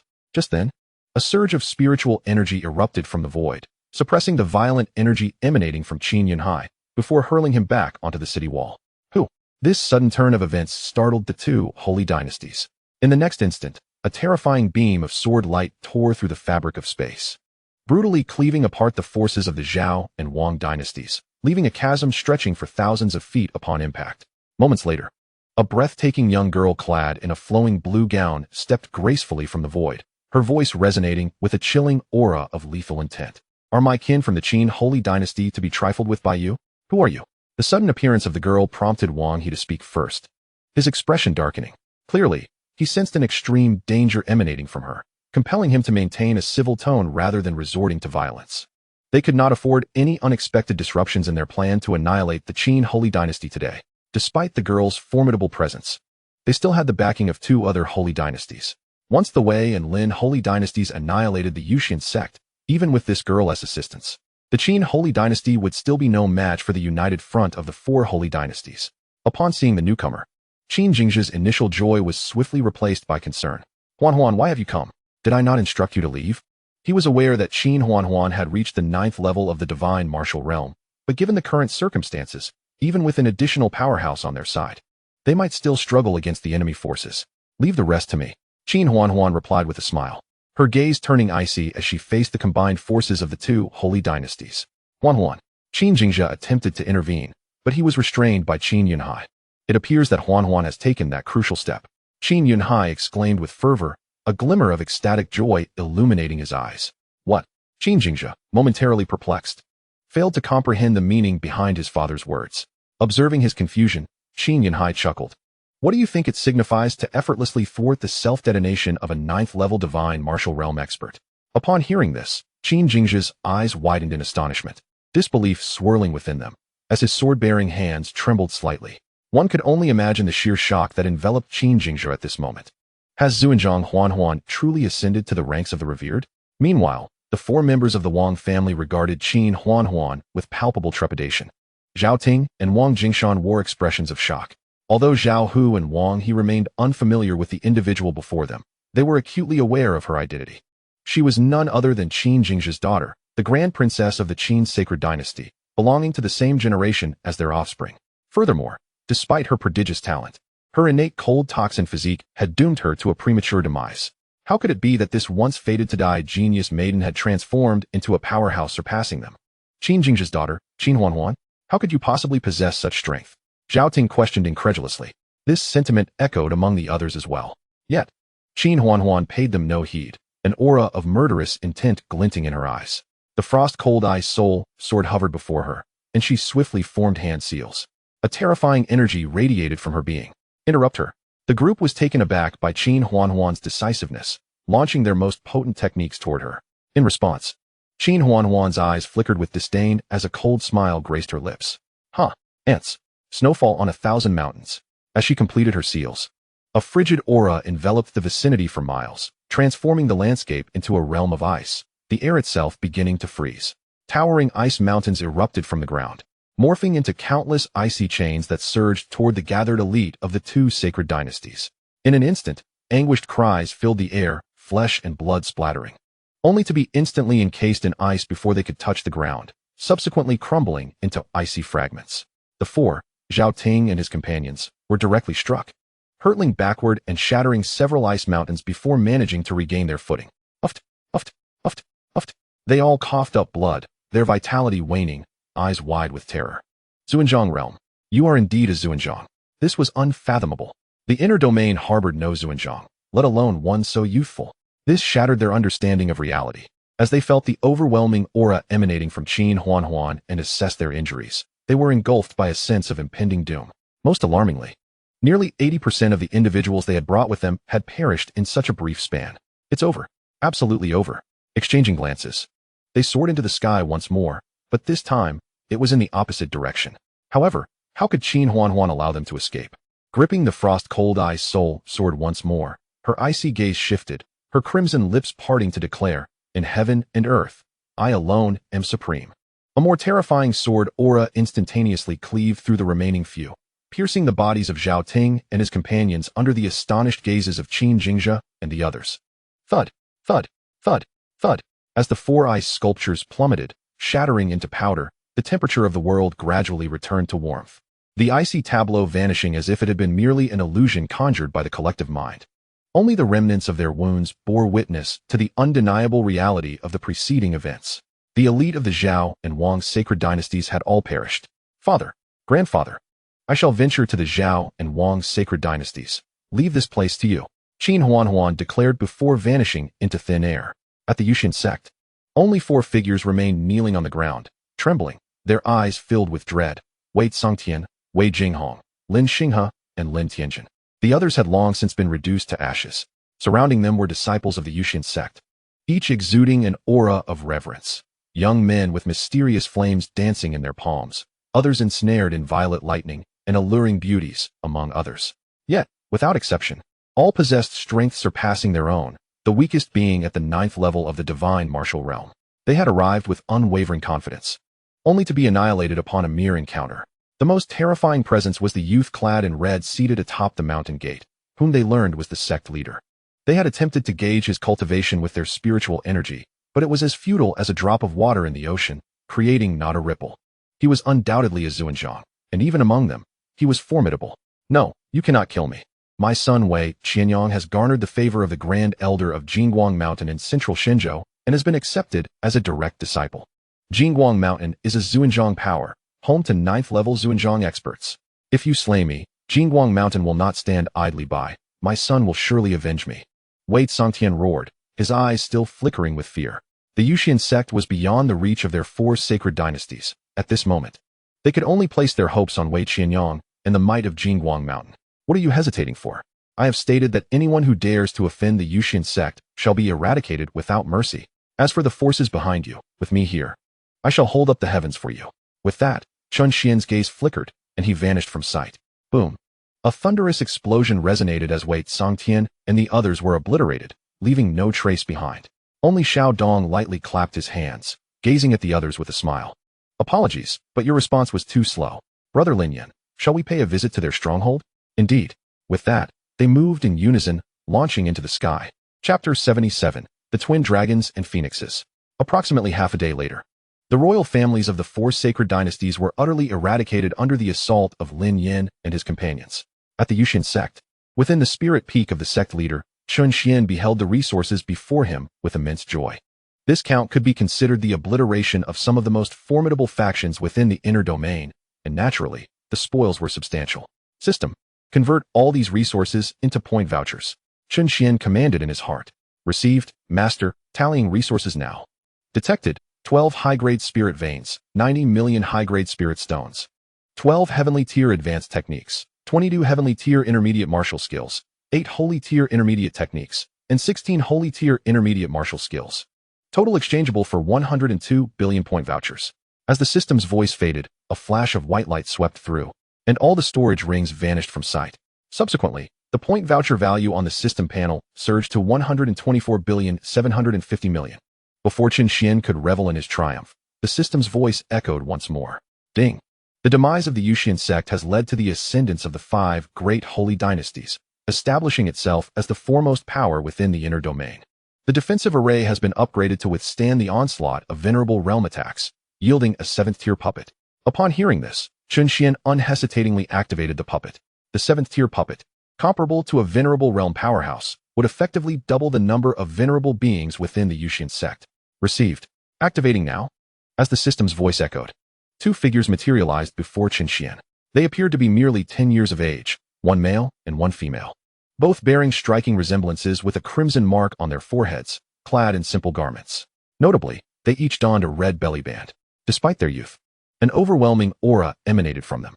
The moment they appeared, information materialized before Chen Xuan. Character, Longhua. Cultivation, 9th level of Venerable Realm. Technique, Li Waying Gong. Martial skills, Shi Injialing Fist, variations of the Sun Fist. Weapon, Holy Sword. Character, Fenghua. Cultivation, 9th level of Venerable Realm. Technique, Hou Gong. Martial skills, Hu F-ing Fist, variations of the Moon Fist. Weapon, Holy Sword. Upon their arrival, both bowed respectfully to Chen Xuan, their voices tinged with youthful innocence. Longhua pays respects to the sect master. Fenghua pays respects to the sect master. Seeing this, Chen Xuan couldn't help but smile. Very well, from this moment forth, you too shall be members of the Yusian sect. You may choose a spiritual peak to reside in, and should you have any uncertainties, feel free to engage with others for guidance. I will notify you when necessary. Yes, sect master. With that, Longhua and Fenghua departed from the Grand Hall. Ding. Candidates for recruitment detected. Target, Zhao Holy Dynasty, Imperial Capital. After the departure of Longhua and Fenghua, the system's voice resounded once more, indicating the emergence of suitable candidates. Hearing this, a smile crept across Chen Xuan's lips as he gradually rose and vanished from his location. In the central divine continent, northern border, on a mountaintop suffused with spiritual energy, radiant with resplendent light, stood a grand sect. This was the location of Jing Mountain, one of the formidable sects in the northern border. Within a side hall, a young man clad in a green robe knelt in the center, his eyes a striking crimson, tears pouring down his face. Master, you must help me avenge my grievances. The boy's voice was choked with sorrow as he gazed up at the rotund figure before him. This man, exuding a terrifying aura, was Jin Tianqian, the Grand Elder of Jing Mountain and a formidable powerhouse at the 8th level of the Venerable Realm. At this moment, seeing his cherished disciple in such distress, Jin Tianqian felt a pang of heartache. The boy was Wei Qianyang, the son of the sovereign of the Wei Holy Dynasty within the inner domain. Although he had fortuitously joined Jing Mountain 2 years prior, he had merely been an average disciple, often overlooked by others. Fortuitously, several days ago, Wei Qianyang unexpectedly awakened the QNGM sacred body. Once one awakens a sacred body, even the weakest among them holds the potential to ascend to the saint realm.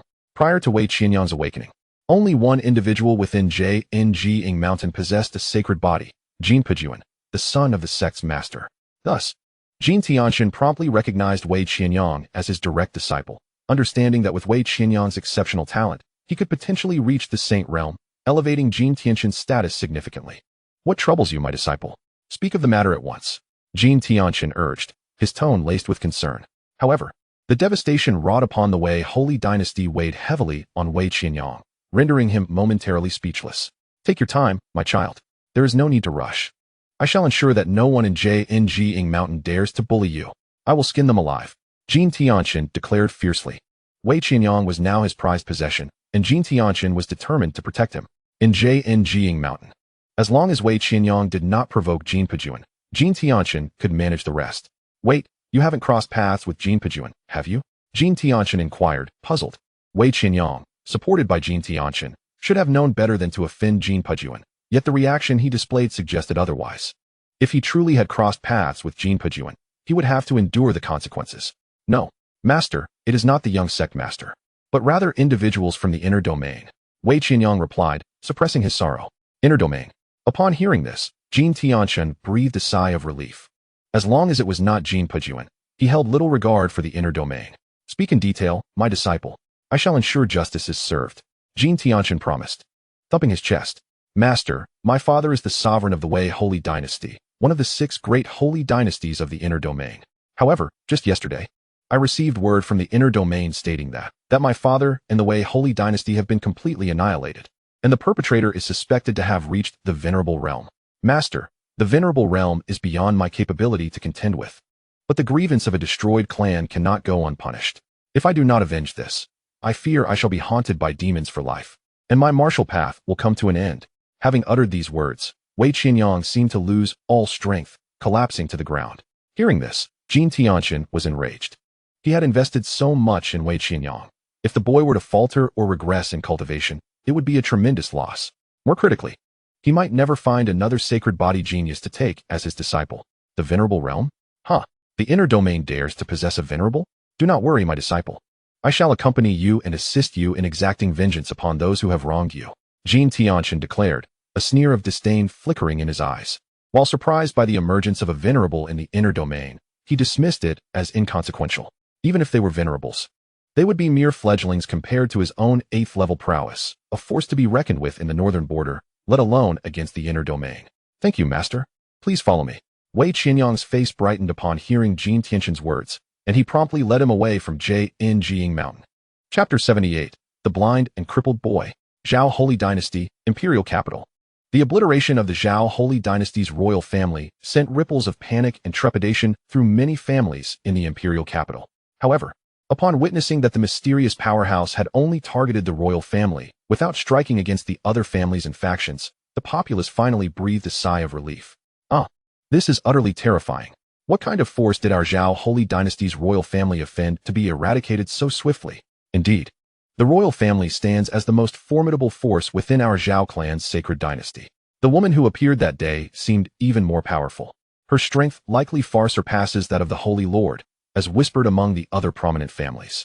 With the fall of the royal family, the capital is sure to become a scene of tumult once more, particularly with the Murong clan's influence looming large, overshadowing the other 3 great families.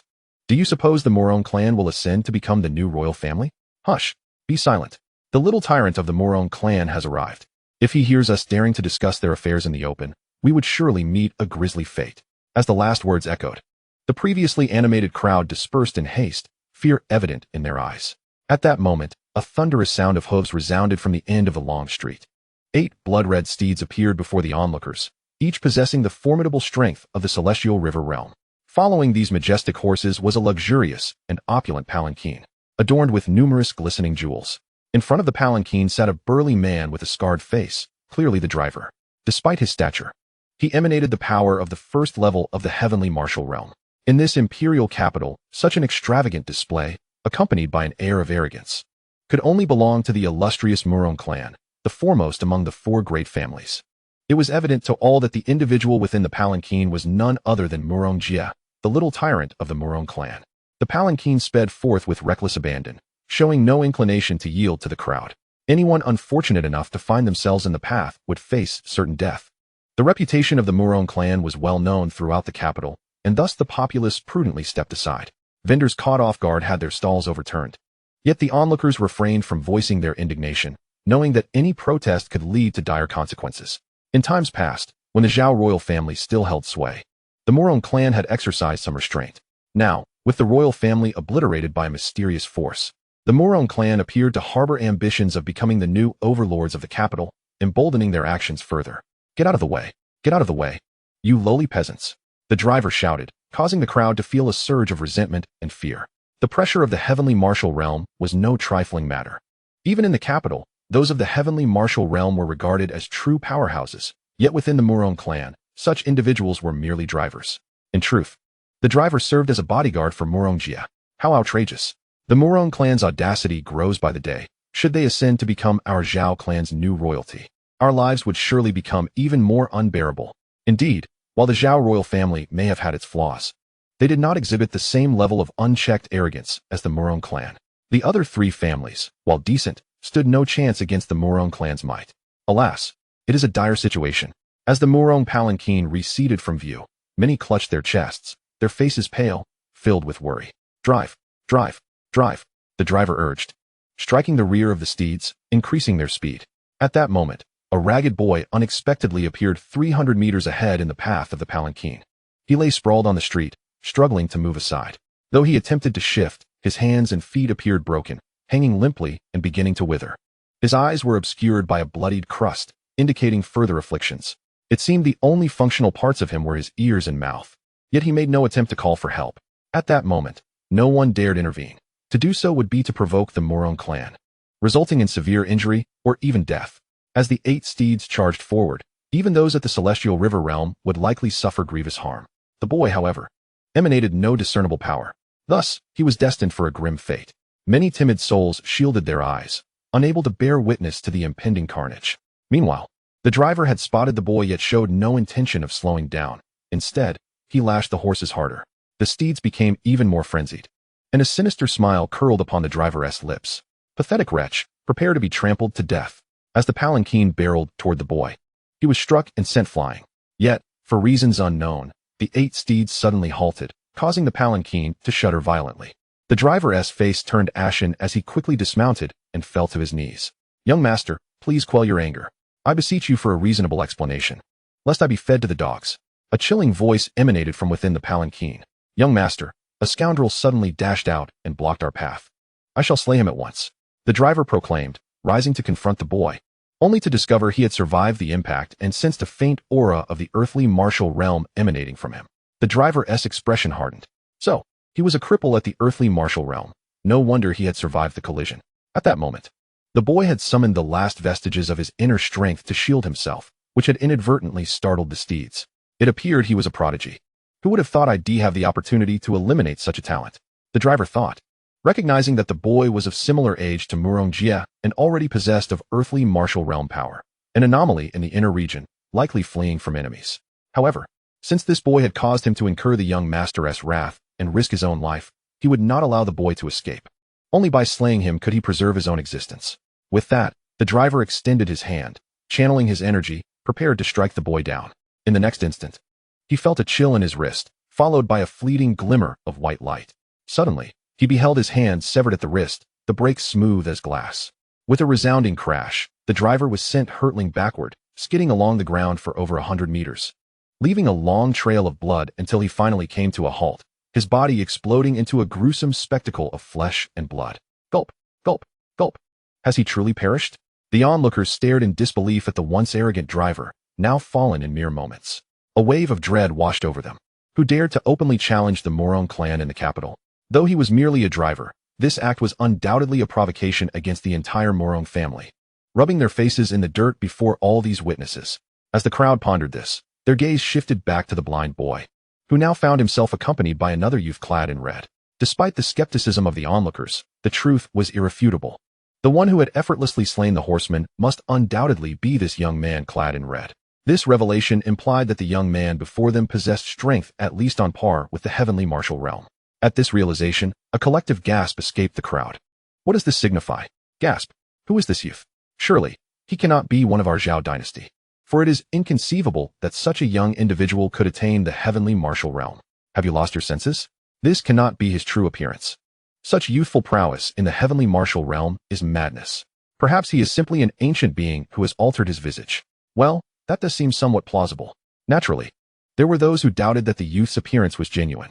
After reaching a certain level of power, it is indeed possible for one to modify their appearance. Yet, what does it matter if he is of the heavenly martial realm? He will still meet his demise, let alone the heavenly martial realm. Even those of the divine martial realm would not dare provoke the Murong family. Indeed, the Murong family possesses formidable strength even among those of the divine martial realm. And their ancestral patriarch is a superlative powerhouse of the 6th tier of the divine martial realm. To the Murong family, a being of the heavenly martial realm is merely a slightly larger ant. Meanwhile, the occupants of the palanquin sensed the unusual tension in the air. The curtain before the palanquin was drawn back, revealing a youth adorned in golden and silver attire stepping forth. He appeared somewhat handsome, his skin fairer than that of any maiden, exuding the charm of a gentle elder brother. However, his serpentine eyes marred this overall appeal. Those eyes conveyed a disdainful gaze from a superior towards an inferior, imbued with coldness and a hint of latent cruelty. This individual was none other than Murong Jie, the son of the head of the Murong family in the imperial capital. Where is Scarred-Blade? And who are you? Upon emerging, Murong Jie surveyed the scene before finally fixing his gaze upon Chen Xuan and the blind youth, speaking with an air of authority. Surrounding them, the crowd recoiled at Murong Jie's attention, some even shrinking back in fear of being singled out for misfortune. The Scarred-Blade Murong Jie referred to was evidently the horseman who had just been slain. The horseman had previously mentioned that the startled steed had been caused by a thief's intrusion. It was clear that the thief he spoke of was none other than the blind youth on the ground. Would you be interested in joining my Yusian sect? I possess a means to restore you, perhaps even enable you to surpass your former self. Chen Xuan spoke slowly, his gaze unwaveringly fixed on the youth on the ground since his arrival and during the horseman's demise. Murong Jie's words had not registered in his mind, let alone warranted a response.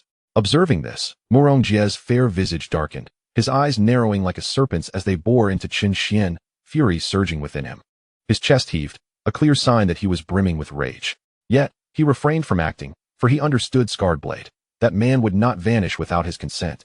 To outsiders, Scarred-Blade appeared to be a master of the heavenly martial realm, but to him, he was merely one of many loyal hounds.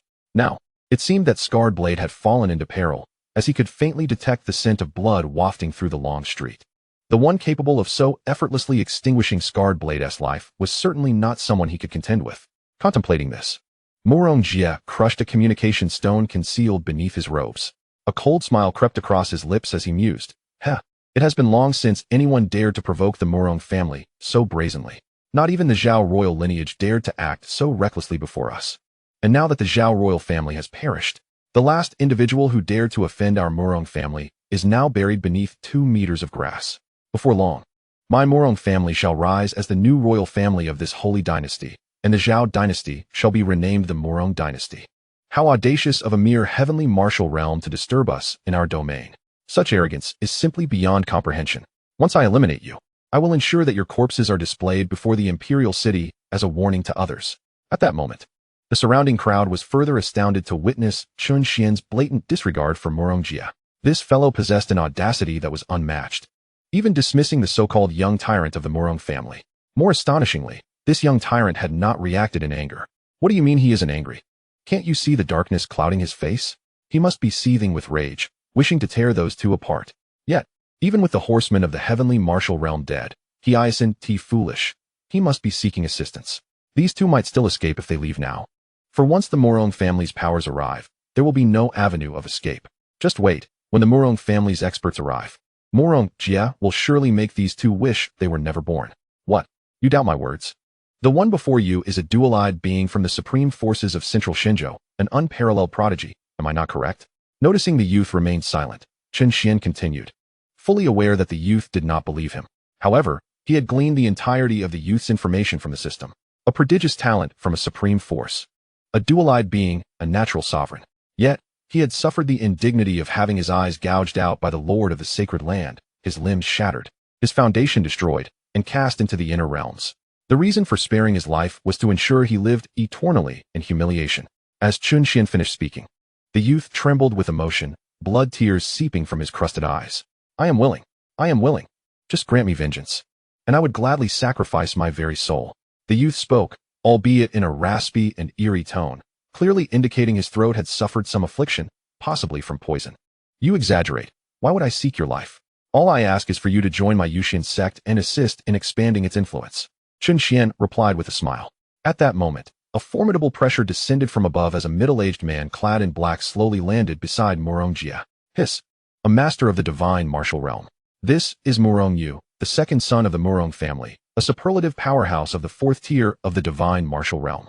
These two are doomed. Uncle, it is them. That red-clad youth killed my horsemen. They have utterly disregarded our Murong family. Murong Jia exclaimed, his face lighting up with joy as he pointed at Chen Xuan and the youth. Uncle, that red-clad youth is of the heavenly martial realm. Eliminate them, and hang them at the imperial city. We must show everyone the fate that befalls those who offend the Murong family.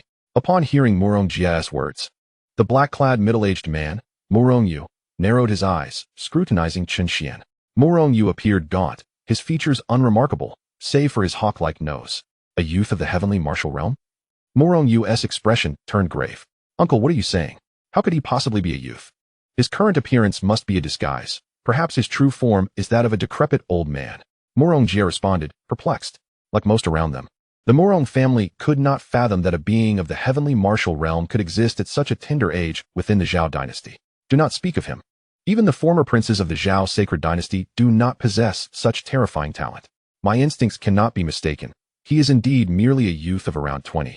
And not a transformation achieved through any peculiar means, Murong Yu stated solemnly. Impossible. How can this be? Murong Jia exclaimed, his eyes wide with shock. May I inquire whence you hail, and from whom you have received your teachings? Murong Yu asked cautiously. To reach the celestial martial realm at such a tender age, one must either possess a formidable background of power or have fortuitously encountered an extraordinary opportunity, such as inheriting from a mysterious and potent figure. Thus, the presence of this youth with mastery in the celestial martial realm could be explicable. Begone, Chen Xuan retorted sharply, turning away with a cold snort. A glimmer of murderous intent flickering in his eyes. These individuals had truly vexed him, persistently interrupting his recruitment of disciples for the sect. The audacity. Upon hearing Chen Xuan's command to leave, both Murong Jia and Murong Yu felt a surge of indignation. Was this not a slap to their faces? Did he not care for his dignity? To be ordered to leave in front of so many people would surely hinder his standing in the imperial capital. Moreover, had it not been for their Murong family's apprehensions regarding Chen Xuan's potential powerful affiliations, Murong Yu would have long since dealt with him decisively. Furthermore, should this incident reach the ears of his elder brother, he might even incur punishment himself. That individual was the true authority within the Murong clan, known for his ruthless and brutal methods.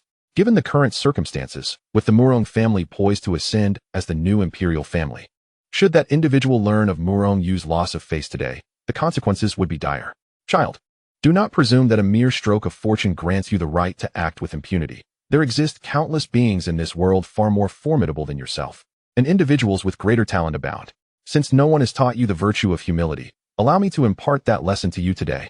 As he spoke, Murong Yu pointed a finger at Chen Xuan, a hint of disdain evident in his gaze. Momentarily forgetting the pressure from the head of the Murong family, Murong Yu was consumed by a singular desire to deal with these two. Although Chen Xuan had achieved the celestial martial realm at such a young age, Murong Yu was a practitioner of the divine martial realm. Unripe talents were of little consequence. Teach me, by your hand. Chen Xuan smirked, a cold smile gracing his lips. If you no longer desire that hand, I can assist you. As the words fell, the onlookers were stunned to witness Murong Yu's outstretched right hand explode into a shower of blood. Crimson droplets splattered across the faces of Murong Yu and Murong Jia, painting a gruesome scene. Murong Yu, now acutely aware of his plight, clutched the base of his severed hand with his left, howling in agony. Fear etched into his eyes. You are not of the celestial martial realm. What manner of being are you? Murong Yu stumbled back, his gaze trembling as he shrieked at Chen Xuan. How could a celestial martial realm practitioner so effortlessly shatter the arm of a divine martial realm expert before he even had a chance to react? As for Murong Jia, he was already paralyzed with fear, his eyes glazed as he stumbled backward. The uncle he had always revered was rendered utterly powerless before this individual. Who was he? What sort of existence had they provoked? In light of Murong Yu's terror, Chen Xuan could only chuckle. However, to Murong Yu, that laughter resembled the smile of a demon. It seems you still have not learned your lesson. If you wish to part with your head, I can facilitate that as well.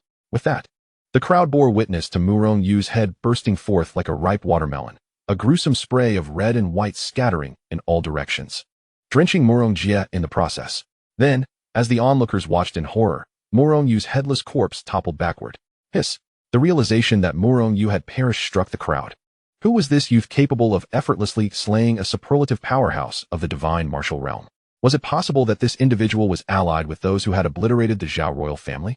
Upon hearing this, many began to find merit in the speculation. What splendid news! The Murong family, notorious for their tyranny and misdeeds, has finally met their reckoning. Yet, will he annihilate the Murong family entirely? And will he spare us? Surely he would not, for the mysterious figure had only extinguished the Xiao royal family without harming others. After Murong Yu's demise, only Murong Jie remained, trembling on the ground, his body quaking. Esteemed elder, sir, young hero, no, my lord, I was wrong. Please spare my life. I promise I shall never dare again. Murong Jie suddenly fell to his knees, begging for mercy. Where is your family located? Point me in the right direction. Chen Xuan replied indifferently. What? My lord. Our Murong family lies 100 miles to the east. Murong Jie gestured in that direction. Upon hearing this, Chen Xuan closed his eyes, attuning himself to Murong Jie's indicated path, swiftly locating the Murong family. Then, with a mere thought, Chen Xuan summoned a colossal handprint that descended from the heavens. In an instant, the entirety of the Murong family was obliterated in an explosive cataclysm, reduced to mere ruins. From afar, onlookers beheld a luminous mushroom cloud, radiating flames and a terrifying aura, rising from the Murong family's territory. Witnessing this spectacle, Murong Jie collapsed to the ground, his eyes vacant as he gazed toward the direction of the Murong estate, erupting into frenzied laughter. Ha ha! Gulp! Gulp! Gulp!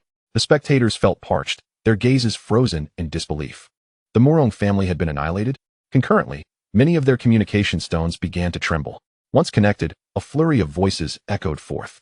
Wow, bro, did you hear? The Murong family has been obliterated, flames shooting into the sky. The Murong family is finished. Breaking news. The foremost family of the 4 great clans has been vanquished. Chapter 81. The Dual Pupil Treasure Technique. Jin Tian's wrath approaches. With a light snort from Chen Xuan, a formless wave of energy radiated outward from his being, sending those nearby tumbling.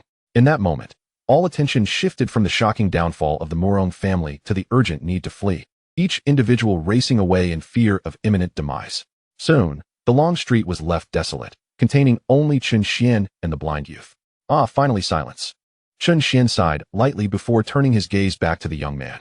Now that the bothersome flies had been dealt with, it was time to formally recruit the youth into his sect. With a flick of his right hand, a fruit the size of a human head, exuding a mysterious fragrance and imbued with profound essence, appeared in his palm. This fruit was none other than the celestial spirit fruit. As Chen Xuan presented the celestial spirit fruit to the youth, it vanished of its own accord, surging into the boy's body. Immediately, the laws of the universe intertwined, forming a cocoon of immense size that enveloped the youth within. The task of recruiting disciples for the sect has been completed, and the disciple gift package is being prepared. The package is ready and is being distributed. Imperial Grade Supreme Technique, Heavy Eye Treasure Art. Imperial Grade Supreme Martial Skill, Qilin Step. Ultimate Imperial Weapon, Chaos War Halberd. The items have been distributed to the system space. Please check, Master. At this moment, the voice of the system resonated within Chen Xuan's mind, and upon hearing this, a smile graced his lips.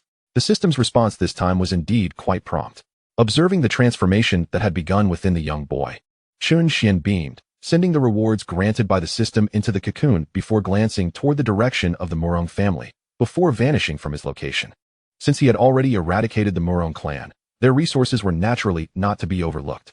After a brief interval, Chen Xuan returned to his original spot. By this time, the cocoon before him had begun to thin, and the laws of the great Tao upon it were dissipating, indicating that the young boy had reached the final step. Crack! Suddenly, a soft sound echoed. Chen Xuan raised his gaze to see a fissure appearing on the cocoon, which rapidly spread across its entirety within mere moments. Ultimately, the entire cocoon shattered. The figure of the young boy emerged before Chen Xuan.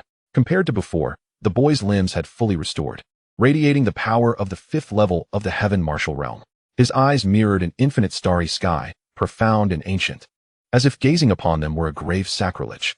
More importantly, within the boy's pupils were 2 irises, exuding an unparalleled, sovereign majesty. Just the sheer aura emanating from him could easily intimidate the lesser beings. Yet, Chen Xuan was quick to discern a hint of imperfection in the boy's eyes. The smaller pupil within the double irises bore a flaw. Despite its overwhelming power, it was ultimately incomplete. So this is the heavy eye? Truly formidable.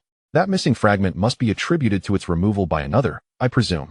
As Chen Xuan mused on this, the boy had already knelt on one knee. Reverently addressing Chen Xuan, disciple Shi pays respects to the sect master. He could clearly sense the changes within himself, at the 5th level of the heaven martial realm. He had even surpassed his previous peak, for even at the time of his eyes being taken, he had merely been at the 4th level.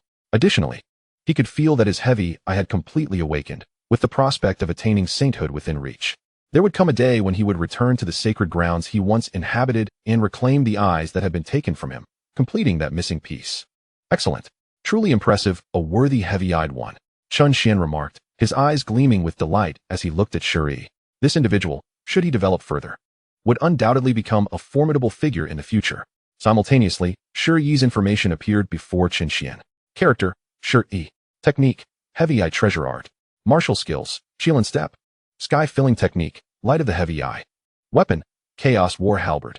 Physique, heavy eye. Chen Xuan scrutinized Shi's martial skills. In addition to the Qilin step awarded by the system, there were 2 others, likely innate to the heavy eye. This was to be expected, as powerful physiques often came with formidable martial skills, and as the physique is developed to its utmost, it might even give rise to even more potent techniques. Let us depart. Follow me back to the sect. As for your vengeance, we shall soon venture to the central divine continent, where you shall have your chance for retribution. Chen Xuan spoke slowly, activating the teleportation array and vanishing from the spot with Shi. Upon entering the Yusian sect, Shi was awestruck by the construction and grandeur of the sect. The opulence here surpassed even that of the sacred grounds he had once known. Whether it was the spiritual peaks, the spiritual veins, or the towering giant tree in the center, all left him in utter astonishment. However, considering that Chen Xuan had effortlessly restored him and thoroughly activated his heavy eye, along with the formidable martial skills and weaponry within him, everything began to seem quite reasonable. Although he was unaware of how a sect of this caliber had emerged in the inner domain, he was certain that the Yusian sect's master possessed strength far exceeding that of the previous sacred leader he had known. Very well.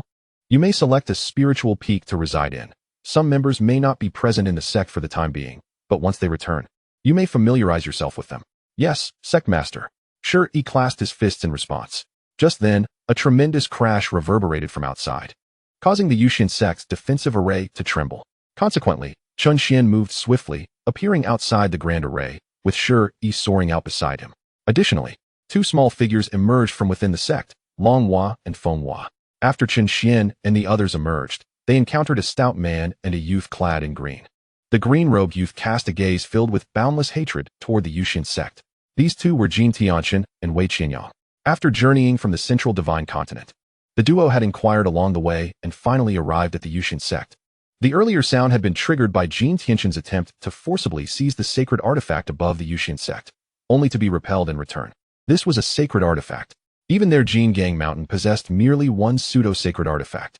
Should they manage to seize this sacred artifact, their Jin Gang Mountain might well ascend to the ranks of the sacred grounds. With a sacred artifact in hand, they would be capable of contending against early-stage saints. And Jin Tianqian himself would rise in status due to his contributions. Unbeknownst to him, a glimmer of greed flickered in Jin Tianqian's eyes. Chapter 82. Eradicating Jin Tianqian and heading to the central divine continent. At this moment, upon seeing the individuals from the Yusian sect, the glimmer of greed in Jin Tianqian's eyes flickered and vanished. He forcefully shook off the excess flesh on his body and, with an unfriendly expression, addressed the crowd. So, you are the disciples of the Yusian sect?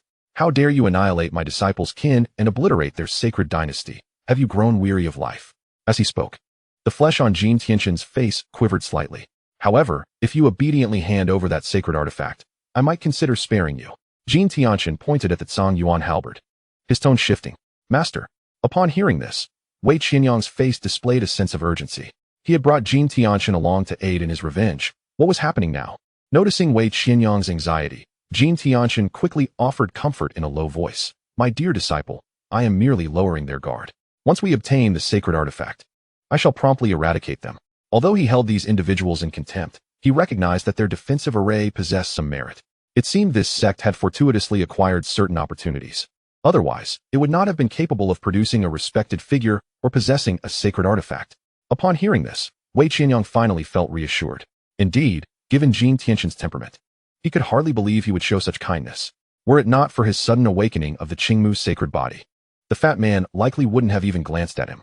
In the past, when he was mediocre, he had even been insulted by this fellow. However, he assumed that Jin Tianxian had long forgotten about that incident. Fat man, the day I surpass you will be the day I deliver the first kick to you. Wei Qianyang silently vowed. Yes, master, it is my narrow-mindedness and lack of consideration. Wei Qianyang apologized to Jin Tianxian once more. Do not dwell on it. Simply understand the hardships of your master. Jin Tianxian replied, his gaze returning to the other members of the Yusian sect. At that moment, sure, he seemed to have recognized the man before him. His brows furrowed slightly, his gaze sharpening as he slowly spoke. Elder Jin Tianxian of Jingdan Mountain. I am familiar with you. Startled, Jin Tianxian's eyes darted to Shi. He had not anticipated that someone would recognize him in this inner domain. Could it be that the Yusian sect is a force from the central divine continent? As he pondered, his scrutiny of Shi intensified, ultimately fixating on his unique eyes. Double pupils? In an instant, Shi's appearance converged with that of the double pupil wielder from his memories. The holy son of the Red Heart Sacred Land, Shi? Yet, almost immediately, Jin Tianxian erupted into laughter, his eyes gleaming with derision. Everyone in the Northern Territory knew that Shi was the holy son of the Red Heart Sacred Land, but he was no longer that. Ha ha ha, to be precise. He is the former holy son of the Red Heart Sacred Land. I heard you had your double pupils extracted, your limbs crippled, and were expelled from your sect. Who would have thought that the once mighty holy son now finds himself in the inner domain? How utterly laughable. The scorn in Jin Tianxian's eyes was unabashed. Previously, had he encountered the holy son of the Red Heart Sacred Land, he would have bowed in deference. But now, he was merely a worthless husk.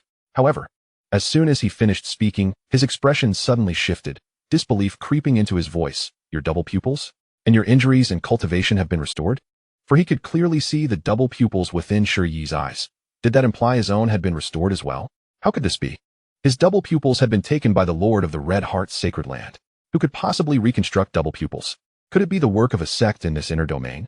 If that were true, it would be unfathomable, revealing the magnitude of his erroneous judgment today. Reconstructing double pupils is a feat that even the leaders of holy lands, let alone those of quasi-emperor strength, might struggle to achieve. My friends, it appears there has been a misunderstanding. Jin Tianxian forced a smile. The next moment, he suddenly sprang into action, launching himself towards Yu Chu, neglecting Wei Qianyang entirely. Kill them, Chen Xuan commanded coldly. Understood. With that, Long Hua and Feng Hua pursued with a speed that surpassed Jin Tianxian's. Witnessing this scene, not only was Shi astounded, but Wei Qianyang felt an overwhelming dread. These two appeared to be merely 10 years old. Yet their aura surpassed even that of Jin Tianxian, who was at the 8th realm of the venerable stage. Could it be that these children were at the 9th realm? As these thoughts crossed his mind, Shi glanced at Chen Xuan. Is this the depth of the Yusian sect?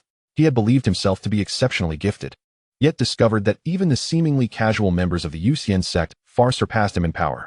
While Long Hua and Feng Hua pursued Jin Tianxian, Shi was not idle. He turned to Wei Qianyang, then stepped forward, causing the space around him to tremble and hum. Chill and step. Wei Qianyang, already despondent due to Jin Tianxian's abandonment, trembled in fear as he realized Shi was about to strike him. The holy son of the sacred land was an insurmountable peak for him. No, I refuse to believe it. You have been crippled. I possess the holy body and will not be bested by you. Wei Qianyang roared, attempting to charge at Shi with his sword. However, after only 3 steps, Shi unleashed a terrifying pressure that obliterated Wei Qianyang completely, leaving no trace behind. The chasm between the 5th realm of the heavenly martial stage and the celestial realm was not to be underestimated, especially now that Shi had fully awakened his double pupils. Meanwhile, Long Hua and Feng Hua had already intercepted Jin Tianxian. How could 2 mere children be at the venerable stage? Break for me. Jin Tianxian's eyes blazed with fury as he launched a punch to annihilate Long Hua and Feng Hua. Yet, they easily deflected his attack. Solar Flare Fist. Fire Phoenix Fist. As Long Hua and Feng Hua struck, Long Hua's fiery fist resembled a blazing sun, radiating divine might, accompanied by a flurry of smaller fists following suit, all aimed at Jin Tianxian. Simultaneously, Feng Hua's Fire Phoenix Fist, imbued with the essence of a flaming phoenix, charged fiercely towards Jin Tianxian. Under this dual assault, Jin Tianxian found himself utterly unable to evade, disintegrating into ash beneath their onslaught, vanishing without a trace. Afterward, the two returned to Chen Xuan's side. Since someone from the Central Divine Continent has already made a move against us, rather than waiting for a more auspicious day, we should head to the Central Divine Continent today. You shall remain within the sect for now, and I will go ahead to select the sect's location. You can come through the teleportation array later, Chen Xuan instructed. With that, he transformed into a streak of light, hurtling towards the central divine continent. Yes, Sect Master. Come. Brother Shi, let us familiarize you with the sect. With that, the group turned and vanished into the grand formation of the sect. Chapter 83. The Mountain Lord of Jingan Mountain, Jin Tianjin. The central divine continent and the inner domain are separated by the Forbidden Sea. Typically, there are two methods to traverse between the central divine continent and the inner domain. One can use the teleportation array for a direct passage to the central divine continent, which is safe and swift but consumes a vast amount of spirit stones, dozens of times more than using a spirit boat. The second method involves traveling via a spirit boat through the treacherous waters of the Forbidden Sea, which carries its own risks, as various demonic beasts inhabit those waters, making encounters inevitable. However, the latter method is more commonly employed. There is also a third method, crossing the Forbidden Sea by sheer physical strength. This requires one to possess formidable power. Otherwise, one risks exhaustion and falling into the depths of the Forbidden Sea long before reaching the other side. It has been noted that even a ninth realm venerable can traverse the Forbidden Sea, provided they avoid ambushes by sea beasts. As for Chen Xuan, he needed no such precautions, crossing the Forbidden Sea with his physical form at an astonishing speed. Onlookers could barely catch a glimpse of his fleeting silhouette as he sped into the depths of the Forbidden Sea. Only when the surface of the Forbidden Sea split apart, unleashing towering waves, could they ascertain that someone had indeed crossed the Forbidden Sea in flesh. A wave of astonishment swept through the crowd. Gasp! Someone dares to traverse the Forbidden Sea? Are they courting death? Indeed. It is said that one needs to be at least at the peak of the venerable stage to have the qualifications to cross the Forbidden Sea, and even then it is fraught with peril. Moreover, we have no such powerhouses within our inner domain. That may not necessarily be the case. I heard this morning that a powerful being from the central divine continent arrived in our inner domain via a teleportation array. Perhaps they chose to cross back. A powerhouse from the central divine continent? If so, that might indeed be possible. After approximately half a day, Chen Xuan finally set foot on the land of central Shenzhou. He chose to traverse the Forbidden Sea directly rather than using the teleportation array for two reasons. Firstly, he had never visited central Shenzhou and was curious to see if the Forbidden Sea was indeed as mysterious as others claimed. Secondly, the sea was teeming with monstrous beasts, and some powerful aquatic demon races could rival the foremost forces of central Shenzhou. If an unwise sea demon were to impede his journey, he would have the opportunity to engage with those aquatic races as a guest. Though they belonged to different races, they were all spirits of the same continent, and there was no need for formality. Unfortunately, to Chen Xuan's disappointment, he encountered not a single sea demon along the way. How vexing! What could have gone awry? Chen Xuan pondered, envisioning the pristine spirit stones that eluded him. It must be that he inadvertently released his aura, causing them to retreat. Along the journey, he noticed several unusual places and thus released the aura of the Emperor realm. It was likely that his presence intimidated the sea demons into hiding. On the side of central Shenzhou closest to the Forbidden Sea lay the northern region, which, like the rest of central Shenzhou, was divided into four major territories: the eastern continent, the western continent, the southern continent, and the northern continent. Jingang Mountain was situated within the northern region of the northern continent.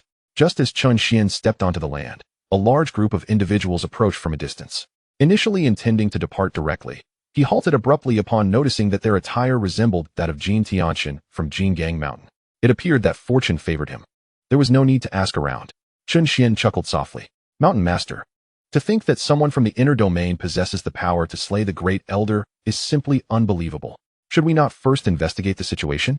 Among the approaching group, the leader was a robust man clad in a brown robe, Jin Tianjin, the mountain master of Jingang Mountain and the strongest among them. His power had reached the 9th level of the revered realm, and he was on the verge of touching the Saint Realm.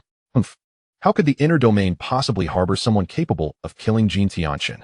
Wasn't it said that he went there to avenge his disciple? Once we arrive, everything will become clear. Regardless, the forces that Jin Tianxin intends to annihilate must be eradicated. As for his demise, it could very well have been orchestrated by some other faction within central Shenzhou. Our Jingang Mountain has existed for so many years, making enemies along the way. It is not beyond reason that they would secretly conspire against Jin Tianxin. Jin Tianjin furrowed his brow, expressing his suspicion that a rival faction had ambushed Jin Tianxin, which prompted him to bring along such a large entourage. Before long, they arrived not far from Chen Xuan, drawn here by the presence of a teleportation array leading to the inner domain. Beside the array sat an elder with white eyebrows, meditating in the air with closed eyes. Chen Xuan discerned at a glance that the elder's true cultivation level was at the 8th level of the Saint Realm. While formidable to these individuals, it was merely passable in Chen Xuan's eyes. Clearly, This group intended to utilize the teleportation array to journey directly to the inner domain. Elder Yu. If you wish to use the teleportation array to the inner domain, we would be most grateful for your assistance, Jin Tianjin proclaimed, producing a storage ring presumably filled with spirit stones to pay for the array's use. Upon hearing this, the elder opened his eyes, narrowing them as he regarded Jin Tianjin. As the overseer of this teleportation array, he was a formidable figure at the 8th level of the Saint Realm and was familiar with the leaders of these forces in the northern region. What is the meaning of this, Jin Gang Mountain? Just as one Jin Tianjin departs for the inner domain, you follow right behind him? The elder, known as Yu Lao, clearly found Jin Gang Mountain's actions perplexing. The cultivation environment of central Xinzhou was far inferior to that of the inner domain. Why were these individuals so eager to rush there? Could it be that something extraordinary had emerged in the inner domain? Were it anyone else asking such questions? Jin Tianjin might have retaliated with a slap, but recognizing the true saint standing before him, he felt no need to conceal the truth. Elder Yu, you may not be aware, but our great elder has perished in the inner domain. Have there been any other individuals utilizing the teleportation array to reach the inner domain in recent days? Jin Tianjin inquired, hoping to glean any information from the elder. Oh, Jin Tianjin has died in the inner domain? The elder expressed surprise. He was aware of Jin Tianjin's strength, being at the 8th level of the revered realm. It was already impressive for one to achieve such a rank within the inner domain, let alone the 8th level. To slay Jin Tianjin, one would need to be at least at the 9th level of the revered realm. So, you suspect that other factions within central Xinzhou were involved? Upon hearing this, Jin Tianjin nodded, but the elder's next words left him even more bewildered. No, there have been none going to the inner domain in the past few days, nor even in the last 6 months. Oh, I almost forgot. A little fellow from the Crimson Heart Holy Land was thrown into the inner domain half a year ago. You don't think it's him, do you? Crimson Heart Holy Land? The dual-eyed stone, eh? That seems unlikely. Given his circumstances, he may have already been devoured by a beast. Nevertheless, since Elder Yu is unaware, we must venture into the inner domain to investigate. Our great elder of Jin Gang Mountain cannot have quietly perished there. With that, Jin Tianjin handed over the storage ring and clasped his hands in respect to the elder. Wait. Chapter 84. Never have I encountered such unmitigated audacity. Wait. Just then, a voice suddenly rang out, causing everyone present, including the white-browed elder, to pause in surprise. The speaker was none other than Chen Xuan. He had come here seeking a suitable location for his sect, since he fortuitously encountered those from Jin Gang Mountain, who also sought to settle accounts with the Yusian sect. It was indeed an opportune moment. By directly obliterating Jin Gang Mountain, he could then relocate the Yusian sect to its position, an impeccable solution. The reason for interrupting Jin Tianjin at this moment was that, in his view, if he intended to annihilate Jin Gang Mountain, then the resources of Jin Gang Mountain would naturally belong to him. Therefore, it was intolerable to think of relinquishing their possessions to this elder, who, upon hearing this, the group turned to see a young man walking through the air with measured steps. You little brat, what do you mean? Jin Tianjin's expression shifted upon realizing the newcomer was merely a youth, revealing a fierce demeanor. While he could tolerate the elder of the Saint Realm, he was incensed that this unknown child dared to interrupt their discussion. You'd best have a good reason for speaking up. Otherwise, I, the Mountain Master, shall not spare you. Jin Tianjin warned sternly. Behind him, the elders were equally impatient. However, since Jin Tianjin had not spoken, they refrained from acting rashly, though they glared menacingly at Chen Xuan. In their eyes, Chen Xuan was far too youthful, and already troubled by the matter of Jin Tianjin. They were now further delayed by this inexplicable child. My intention is clear. How dare you so casually bestow my belongings upon others? Have you sought my permission? Have I consented? Chen Xuan spoke with a grave countenance, his right hand gesturing towards the storage ring in Jin Tianjin's possession. As his words settled in the air, a wave of bewilderment swept through the crowd. What? For a moment, the assembly seemed unable to comprehend the audacity of Chen Xuan's declaration. Even the elder with white eyebrows regarded him with a curious glint in his eye, a flicker of intrigue crossing his features. Such a figure either had a formidable force backing him or was merely a reckless youth, lacking in discernment, daring to speak so openly to the master of Jingguang Mountain. Though not the apex of power in the northern realm, Jingguang Mountain held its own stature. The youth before them, however, was a stranger, an unfamiliar prodigy in a land that had never known his like. After a brief pause, Jin Tianjin finally grasped the situation, his fury igniting like a flame, veins throbbing at his temples. You insolent brat, do you presume to mock the master of this mountain? It appears I have been too lenient in recent years, allowing even the most insignificant to deride me to my face. Once I sever your head from your shoulders, let us see how you will call out then. Jin Tianjin's expression contorted into a snarl. The loss of an 8th level reverend was already a grievous blow. To have someone toy with him at such a volatile moment was intolerable. With that, his spiritual energy surged, revealing the aura of a 9th level reverend. The onlookers behind him exchanged glances filled with malicious glee. How amusing, they thought, to witness such a fool willingly walk into his own demise. Indeed, how dare this insignificant wretch seek amusement at their expense?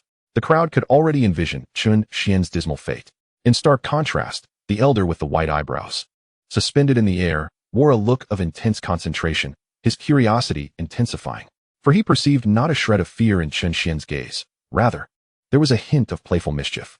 More importantly, he sensed no indication of Chen Xuan's cultivation level. Were he standing upon the ground, it might have been reasonable to regard him as an ordinary individual. Yet, the fact that Chen Xuan floated above the earth indicated he was far from ordinary. No record of this individual existed in the eastern continent. Could he possibly be a genius from one of the other 3 continents? The elder muttered to himself, a flicker of trepidation crossing his features. If he hailed from a quasi-emperor level force, indeed he possessed the qualifications to disdain the crowd. No, you misunderstand. I am not jesting. You seek Jin Tianjin's whereabouts to avenge him, do you not? I am the one who ended his life. I have come personally. You need only approach me, thus sparing you the journey into the inner domain. And once I eliminate you, all that you possess shall become mine as well. What say you, my esteemed company? Am I not correct? Chen Xuan smiled at the assembly, his demeanor disarming. What did you just say? You killed Jin Tianjin. Upon hearing this revelation, Jin Tianjin trembled, his scrutiny of Chen Xuan intensifying. He could hardly believe that this mere youth could have slain Jin Tianjin. How old could he possibly be? Yet, the fact that he spoke of Jin Tianjin indicated that the youth must have some connection to the late reverend, or at the very least, knowledge of the circumstances surrounding his demise. Therefore, capturing the youth might unveil the truth behind Jin Tianjin's death. Young man, since you claim to have slain Jin Tianjin, do not fault me for being ungracious. Regardless of your involvement in his demise, I am bound to provide an explanation. As he spoke, Jin Tianjin's spiritual energy surged, coalescing into a massive hand of power aimed directly at apprehending Chen Xuan. The surrounding crowd could not suppress their derisive laughter. They had encountered fools before, but never one so foolish as to willingly throw himself into the lion's den. However, as the seemingly unstoppable hand of spiritual energy approached within mere inches of Chen Xuan, it abruptly halted, quivering before shattering into a cascade of pure spiritual energy, dissipating into the surrounding space. What? Impossible! Jin Tianjin and his companions gasped in horror. The elder with the white eyebrows found his pupils constricting sharply. While he could effortlessly thwart Jin Tianjin's attack, how could a mere boy accomplish such a feat? A horrifying thought surged within the elder's mind. This youth was undeniably a formidable being, and his strength far surpassed his own. A 9th level saint? No, a quasi-emperor. Only a quasi-emperor could elude his perception. Quasi-emperor level beings were renowned. This one before him was entirely unfamiliar. In that instant, a fine sheen of cold sweat began to bead at the elder's temples. I have already stated my position, yet you refuse to believe me. I shall have no choice but to act. With that, Chen Xuan pointed, unleashing a surge of spiritual energy from his fingertip. In an instant, it split into numerous wind blades, ensnaring the members of Jingguang Mountain within a cage. The wind blades incessantly generated sharp, tiny edges that sliced through the crowd, eliciting cries of anguish and desperate howls. No, elder, spare us. We were wrong. We are willing to submit to you. Jin Tianjin was thoroughly petrified, simultaneously cursing Jin Tianjin in his heart for bringing such a formidable adversary upon them. Chen Xuan paid no heed to their pleas for mercy, allowing a dismissive scoff to escape his lips. The members of Jingguang Mountain were reduced to nothing more than dust, utterly vanishing from existence. Observing this, Chen Xuan waved his hand, seizing the storage rings of the fallen, then turned his gaze to the elder with white eyebrows. Old senior, do you not agree with my previous assertion? This already belongs to me. If it were given to you, I would have to reclaim it, which would be rather bothersome. Would it not? Chen Xuan regarded the elder with an expression that was both innocent and disarming. Indeed, you speak the truth. Sensing that Chen Xuan might be a quasi-emperor, the elder no longer dared to maintain any pretense of superiority, descending to the ground in a respectful manner. Oh, by the way, where is Jingguang Mountain? Just as Chen Xuan was about to leave, he turned back to inquire. The elder, having just exhaled a sigh of relief, felt his heart race. My lord, Jingguang Mountain lies 1,500 miles west from here. Thank you, esteemed elder. Should you deceive me, I would not hesitate to return and relieve you of your head. With that, Chen Xuan's figure flickered and vanished without a trace, leaving the elder, drenched in cold sweat, reflecting on Chen Xuan's words and thinking to himself, I have never encountered such brazen audacity. Of course, he merely contemplated this. Should he voice it aloud? He genuinely feared for his own head. Chapter 85. The Sacred Land of Red Heart, Qi Hua and Qi Yin, the realm of quasi-emperors? When did such a youthful quasi-emperor appear in the eastern continent? The elder with white eyebrows gazed intently at Chen Xuan's vanishing figure, his hand slowly activating a communication stone. Jingang Mountain. Following the direction indicated by the elder, Chen Xuan swiftly located Jingang Mountain. Subsequently, he struck with a palm, reducing the entire mountain to a mere deep pit, utterly obliterated. System, relocate the sect here. Chen Xuan commanded inwardly after completing the task. Having gained prior experience, the subsequent relocation of the sect was as effortless as a stroll in the park. Before long, an imposing sect descended from the heavens, ultimately settling upon the former site of Jingang Mountain. Thus, they officially entered the central divine continent. Chen Xuan then swiftly returned to his own spiritual peak. He proceeded to extract all the resources acquired from the Morong family and Jingang Mountain. System. Convert all these resources into point vouchers. Received, compiling data. Detected 31 high-grade spiritual veins, 80 million high-grade spiritual stones, 10 advanced heavenly tier techniques, 14 intermediate heavenly tier martial arts, 12 intermediate holy tier techniques, and 20 intermediate holy tier martial arts. Altogether, these can be exchanged for 111 billion point vouchers. Once the items before him vanished, the point voucher balance on the system panel transformed into 235,750,000,000. Observing the balance, Chen Xuan's face brightened. System. Initiate 10 level 8 lotteries and 30 level 7 lotteries. He instructed inwardly. Received, commencing lottery draws. Congratulations, Master. You have obtained 2 9th level cultivation cards for the Saint Realm. Congratulations, Master. You have obtained 4 Saint Pills. Congratulations, Master. You have obtained 4 Breaking Saint Pills. Congratulations, Master. You have obtained 15 9th level cultivation cards for the Venerable Realm. Congratulations, Master. You have obtained 6 Breaking Venerable Pills. Congratulations, Master. You have obtained 1 Useless Pill Furnace. Congratulations, Master. You have obtained 6 Joyful Balls. As the system's voice concluded, a plethora of elixirs materialized within the system space. Chen Xuan first utilized the 9th level cultivation cards for the Venerable Realm to elevate all disciples at the early stages of the Divine Martial Realm and Initial Venerable Realm to the 9th level of the Venerable Realm. As for the Saint Realm cultivation cards, considering that Shi still needed to retrieve the missing piece of his eye, he prioritized enhancing the cultivation levels of Shi and Lin Yan to the 9th level of the Saint Realm. The Breaking Saint Pills were applied to Xiao Dong, Medusa, Qin Huan, and Tang Lu. Consequently, the Yusian sect gained 6 formidable practitioners at the Saint Realm, while the rest of the disciples reached the 9th level of the Venerable Realm. Within the spiritual peak at the back mountain, Shi felt a sudden surge of power within him, his expression shifting dramatically as he rushed out, momentarily suspecting something was amiss. Upon sensing the commotion, Lin Yan and others hurried out to explain, alleviating Shi's concerns. At that moment, Chen Xuan's voice echoed, Shi, with your current cultivation, avenging yourself should pose no difficulty. Thus, proceed with your tasks and restore your heavy pupil.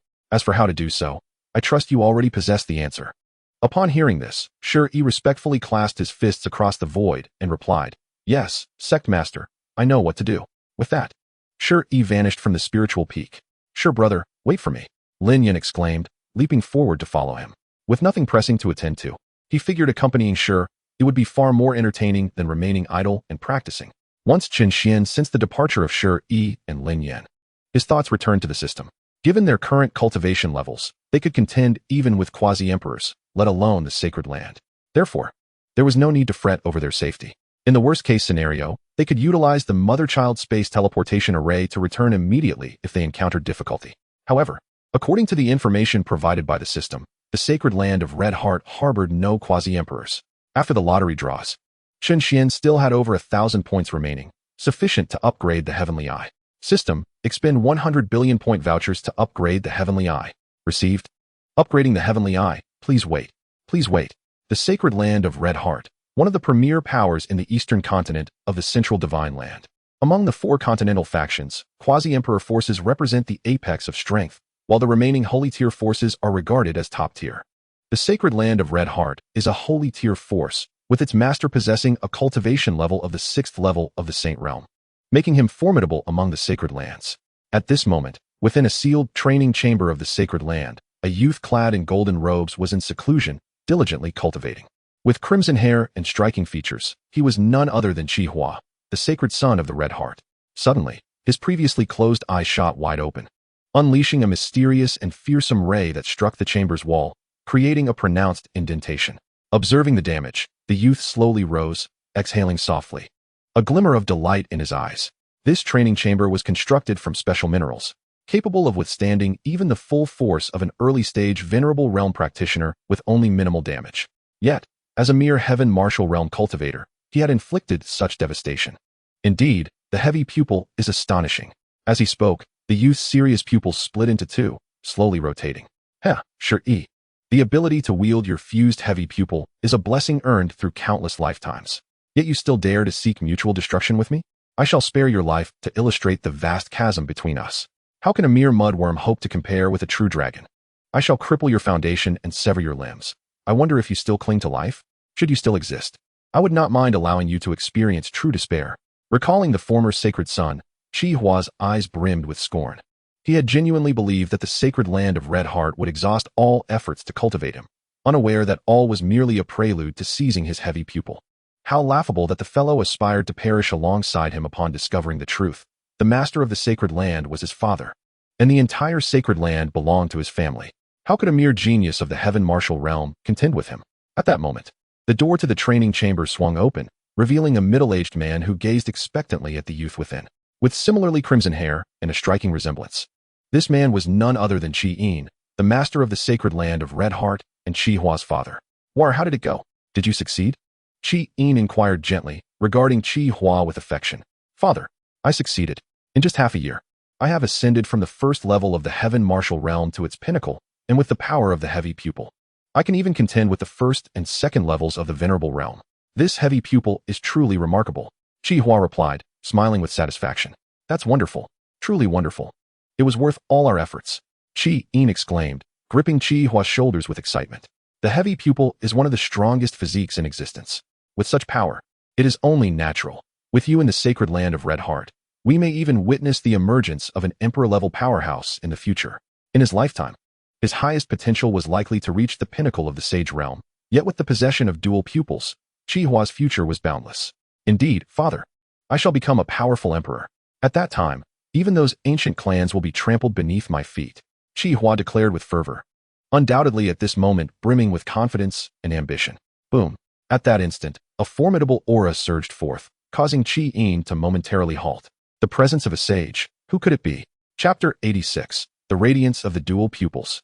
Father, even Qi Yin felt a twinge of pressure beneath this aura, let alone Qi Hua, who stood at the heavenly martial realm. In that moment, Qi Hua's entire body tensed, his knees slightly bending. Boom. Reacting swiftly, Qi Yin waved his hand, enveloping the oppressive force that bore down on Qi Hua, allowing him to stand upright once more. Father, who dares cause a commotion in our Qi Heart sacred land? Qi Hua inquired, eyes filled with confusion. The sacred land was already a top-tier power in the northern region. No one would be foolish enough to trespass unless driven by a deep-seated vendetta. While friction between sacred lands was inevitable, it had never reached such brazen levels of intrusion. Whoever it may be, let us go and find out. I am eager to see who would dare to wreak havoc upon my Qi Heart sacred land. Qi Yin's gaze pierced through the walls of the training chamber, as if locking onto the intruder outside, a glimmer of ruthlessness flashing in his eyes. With that, he grasped Qi Hua's shoulder, and the two vanished from the training chamber. Meanwhile, the entire Qi Heart sacred land was engulfed in panic. This was the pressure of a sage. Aside from the lord of the Qi Heart sacred land and a few elders of the sage realm, who could remain calm under such overwhelming force? They began to cower, trembling in fear. Above the Qi Heart sacred land, Shi Yi and Lin Yan stood side by side, coldly gazing down upon the sacred land below. Yet, a distinct emotion flickered in Shi Yi's eyes. Qi Heart sacred land. I have returned, he murmured softly, gazing at the familiar structures below. This sacred land had been his home for over a decade. The echoes of his youthful bravado and the emergence of the dual pupils felt as if they had transpired just yesterday. He had once believed that with the dual pupils, he could lead the Qi Heart sacred land to new heights, for his master had often whispered this notion into his ear. Even the son of his master seemed dimmed in comparison to his brilliance. He had once thought of the Qi Heart sacred land as his family, willing to sacrifice everything to defend its honor. Yet, in the end, he learned that it was all an elaborate ruse. From the moment his dual pupils manifested, he had been ensnared in a grand web, unable to escape, a mere lamb awaiting slaughter. On that fateful day, he uncovered the truth, only to have his dual pupils extracted. The obedient younger brother who had followed him for years seemed to transform overnight, becoming a stranger.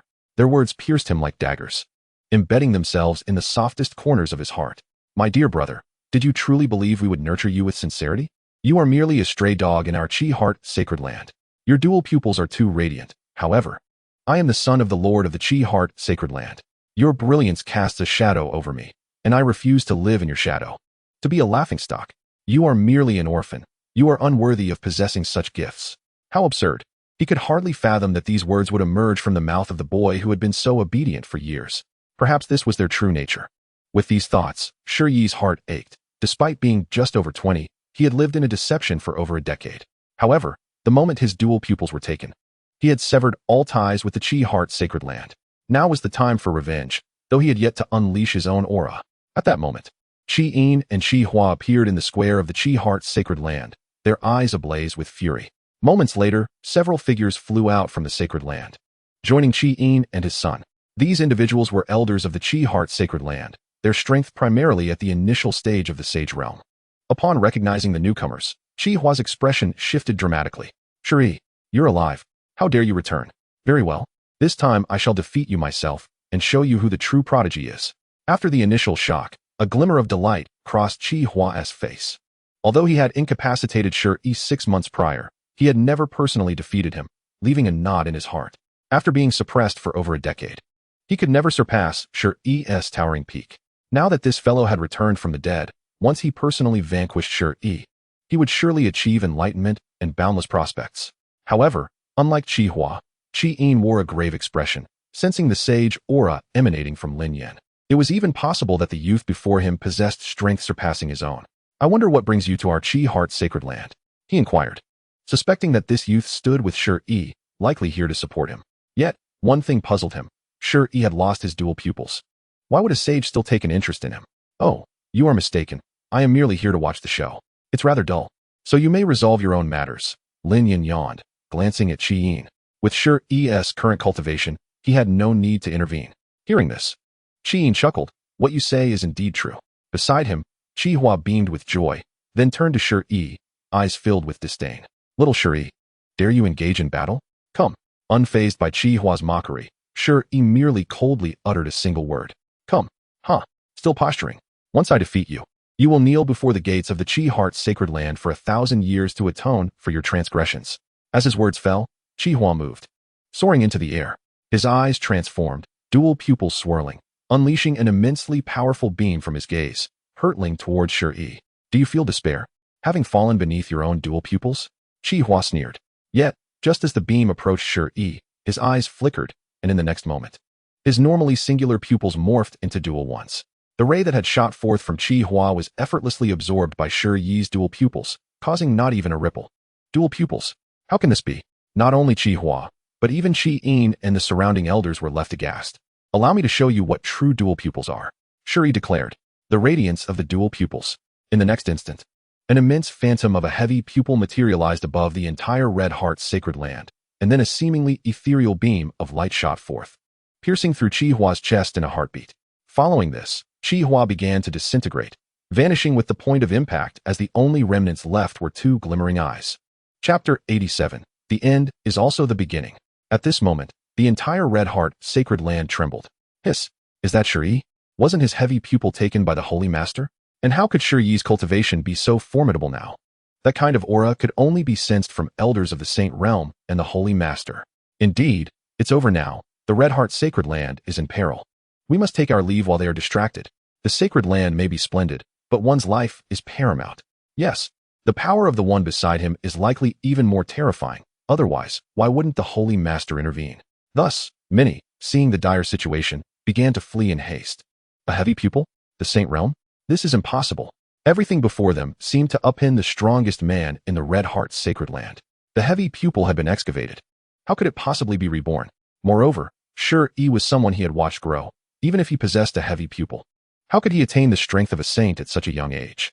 More critically, he had no time to react as his only son, the one he had high hopes for, had already perished before his eyes. It's all ruined. Everything is in shambles. At this moment, Qi Yin's eyes bulged with rage.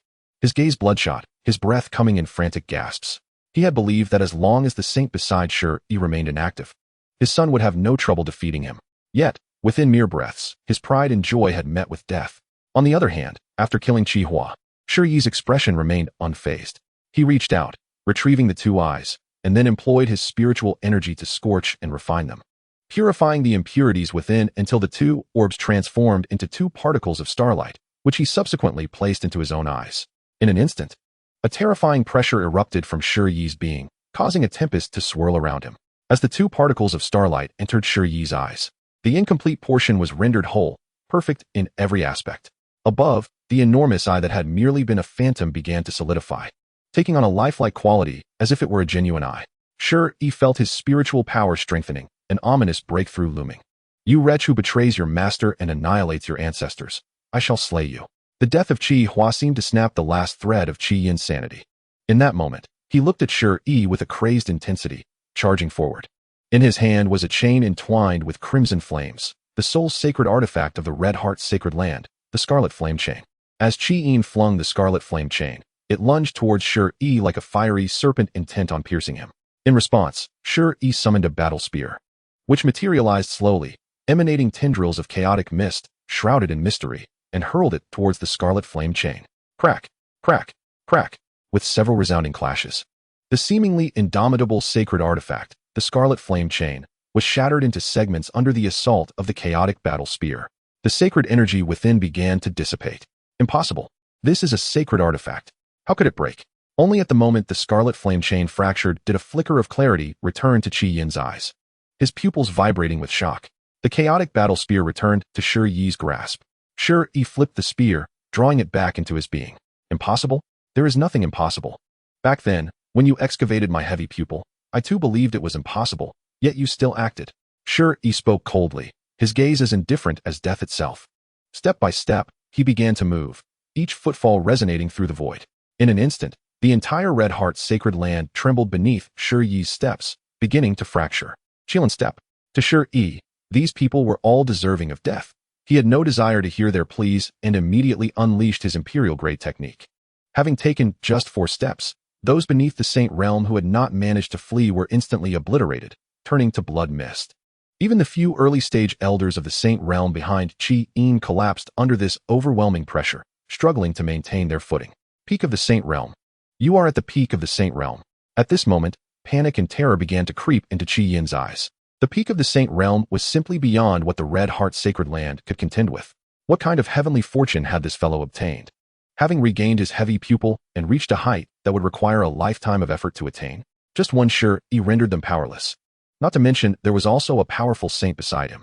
That one was likely not any weaker than Shi Yi in the slightest. Stop, Shi Yi. I admit my wrongs. I am sorry for you. I am your master. If I hadn't brought you back, you might still be a wandering orphan. Qi Yin howled desperately. There was no other choice. If this continued, he would surely perish, having already lost one son. He could not afford to lose another. Master? Huh. Upon hearing this, Shi Yi's eyes gleamed with profound contempt. The so-called master was merely an excuse to seize his heavy pupil, a ruse. As he spoke, Shi Yi took his 10th step. Those elders whose strength paled in comparison to Qi Yin could no longer endure this force and were completely obliterated. In Shi Yi's eyes, these individuals were equally deserving of death, complicit in the schemes of Qi Yin and his son. Even Qi Yin himself was spewing blood, his 7 orifices bleeding.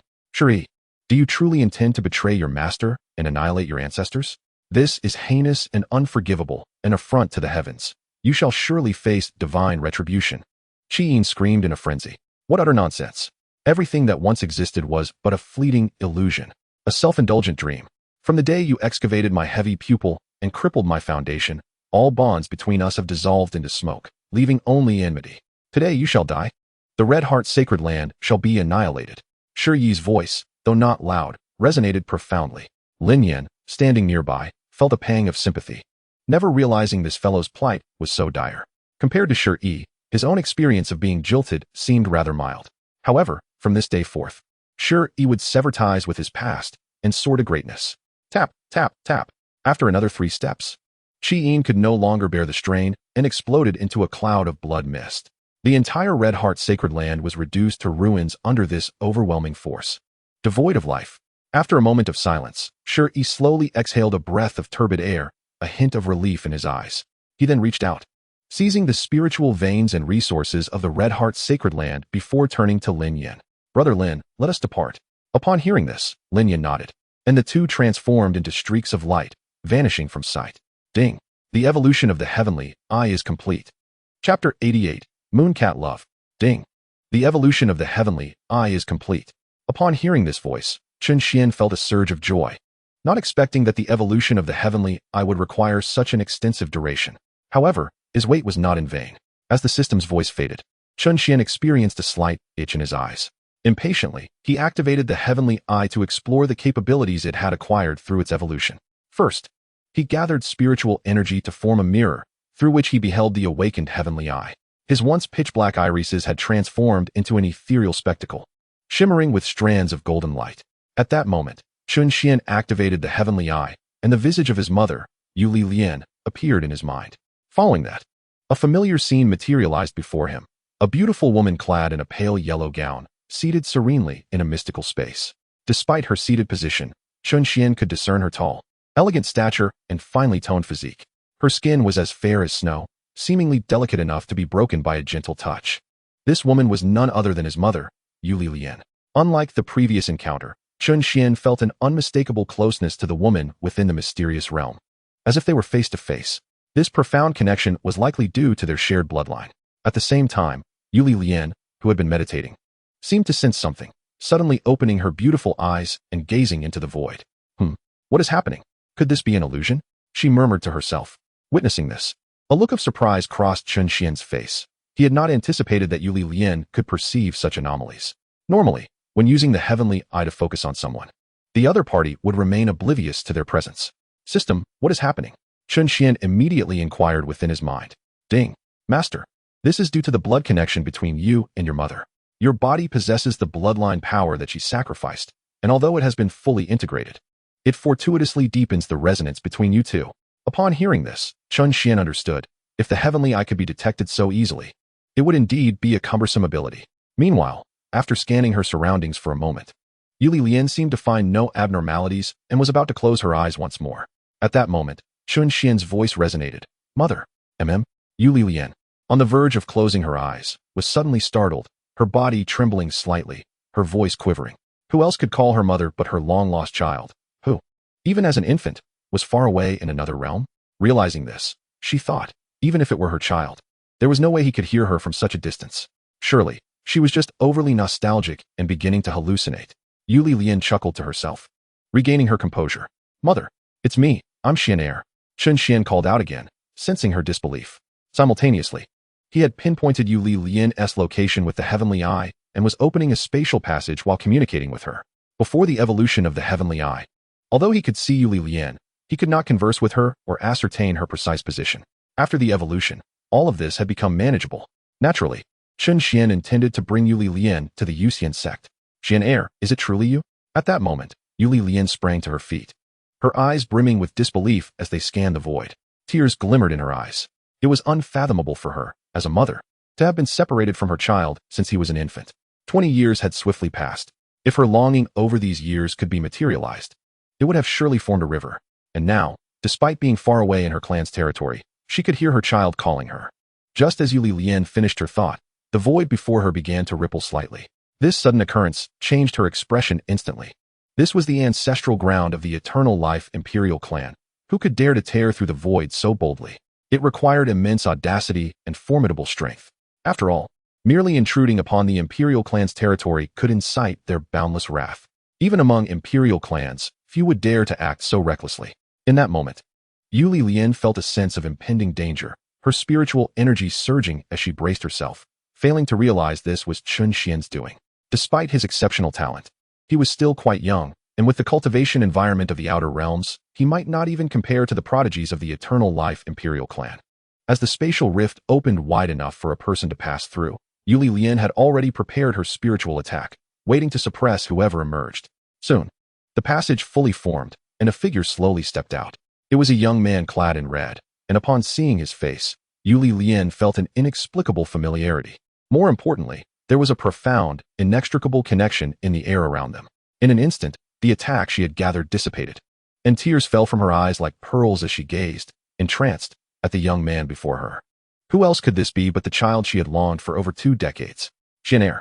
With that, Liyang rushed forward, embracing the young man tightly to convey the emotions she had bottled up for the past 20 years. Mother. Chen Xuan felt immense joy and could sense the level of cultivation within Liyang. She had reached the realm of the emperor, a true emperor, not merely a quasi-emperor. Although she was only at the first level of the emperor realm, she was the most powerful individual Chen Xuan had encountered thus far. As a brief moment passed, Liyang's emotions began to stabilize, and she sensed something was amiss, turning her gaze to Chen Xuan with a questioning look. Xianxiaer, what is your strength? To be able to enter the Eternal Life Imperial Clan's territory with such ease, your cultivation must be formidable. This implied that Chen Xuan was at least at the Emperor realm. However, how could that be possible? Chen Xuan was merely 20 years old, even if he had trained in the Outer Realms. It was inconceivable for any prodigy within the Eternal Life Imperial Clan to reach the Emperor realm at such a young age. Mother, please come with me. We can talk slowly once we return. Chen Xuan urged Liyang. Leave. Upon hearing this, Liyang was momentarily taken aback before nodding in agreement. Her willingness to remain in the ancestral ground was partly to protect both Chen Xuan and his father.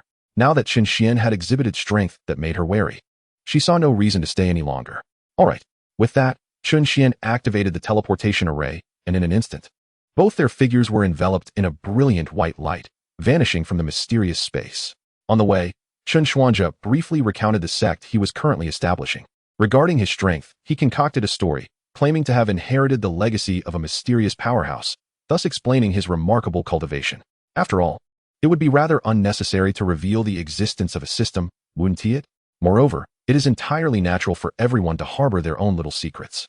Upon emerging from the main teleportation array within the sect, Liyang felt an overwhelming sense of awe at the Yusian sect controlled by Chen Xuan.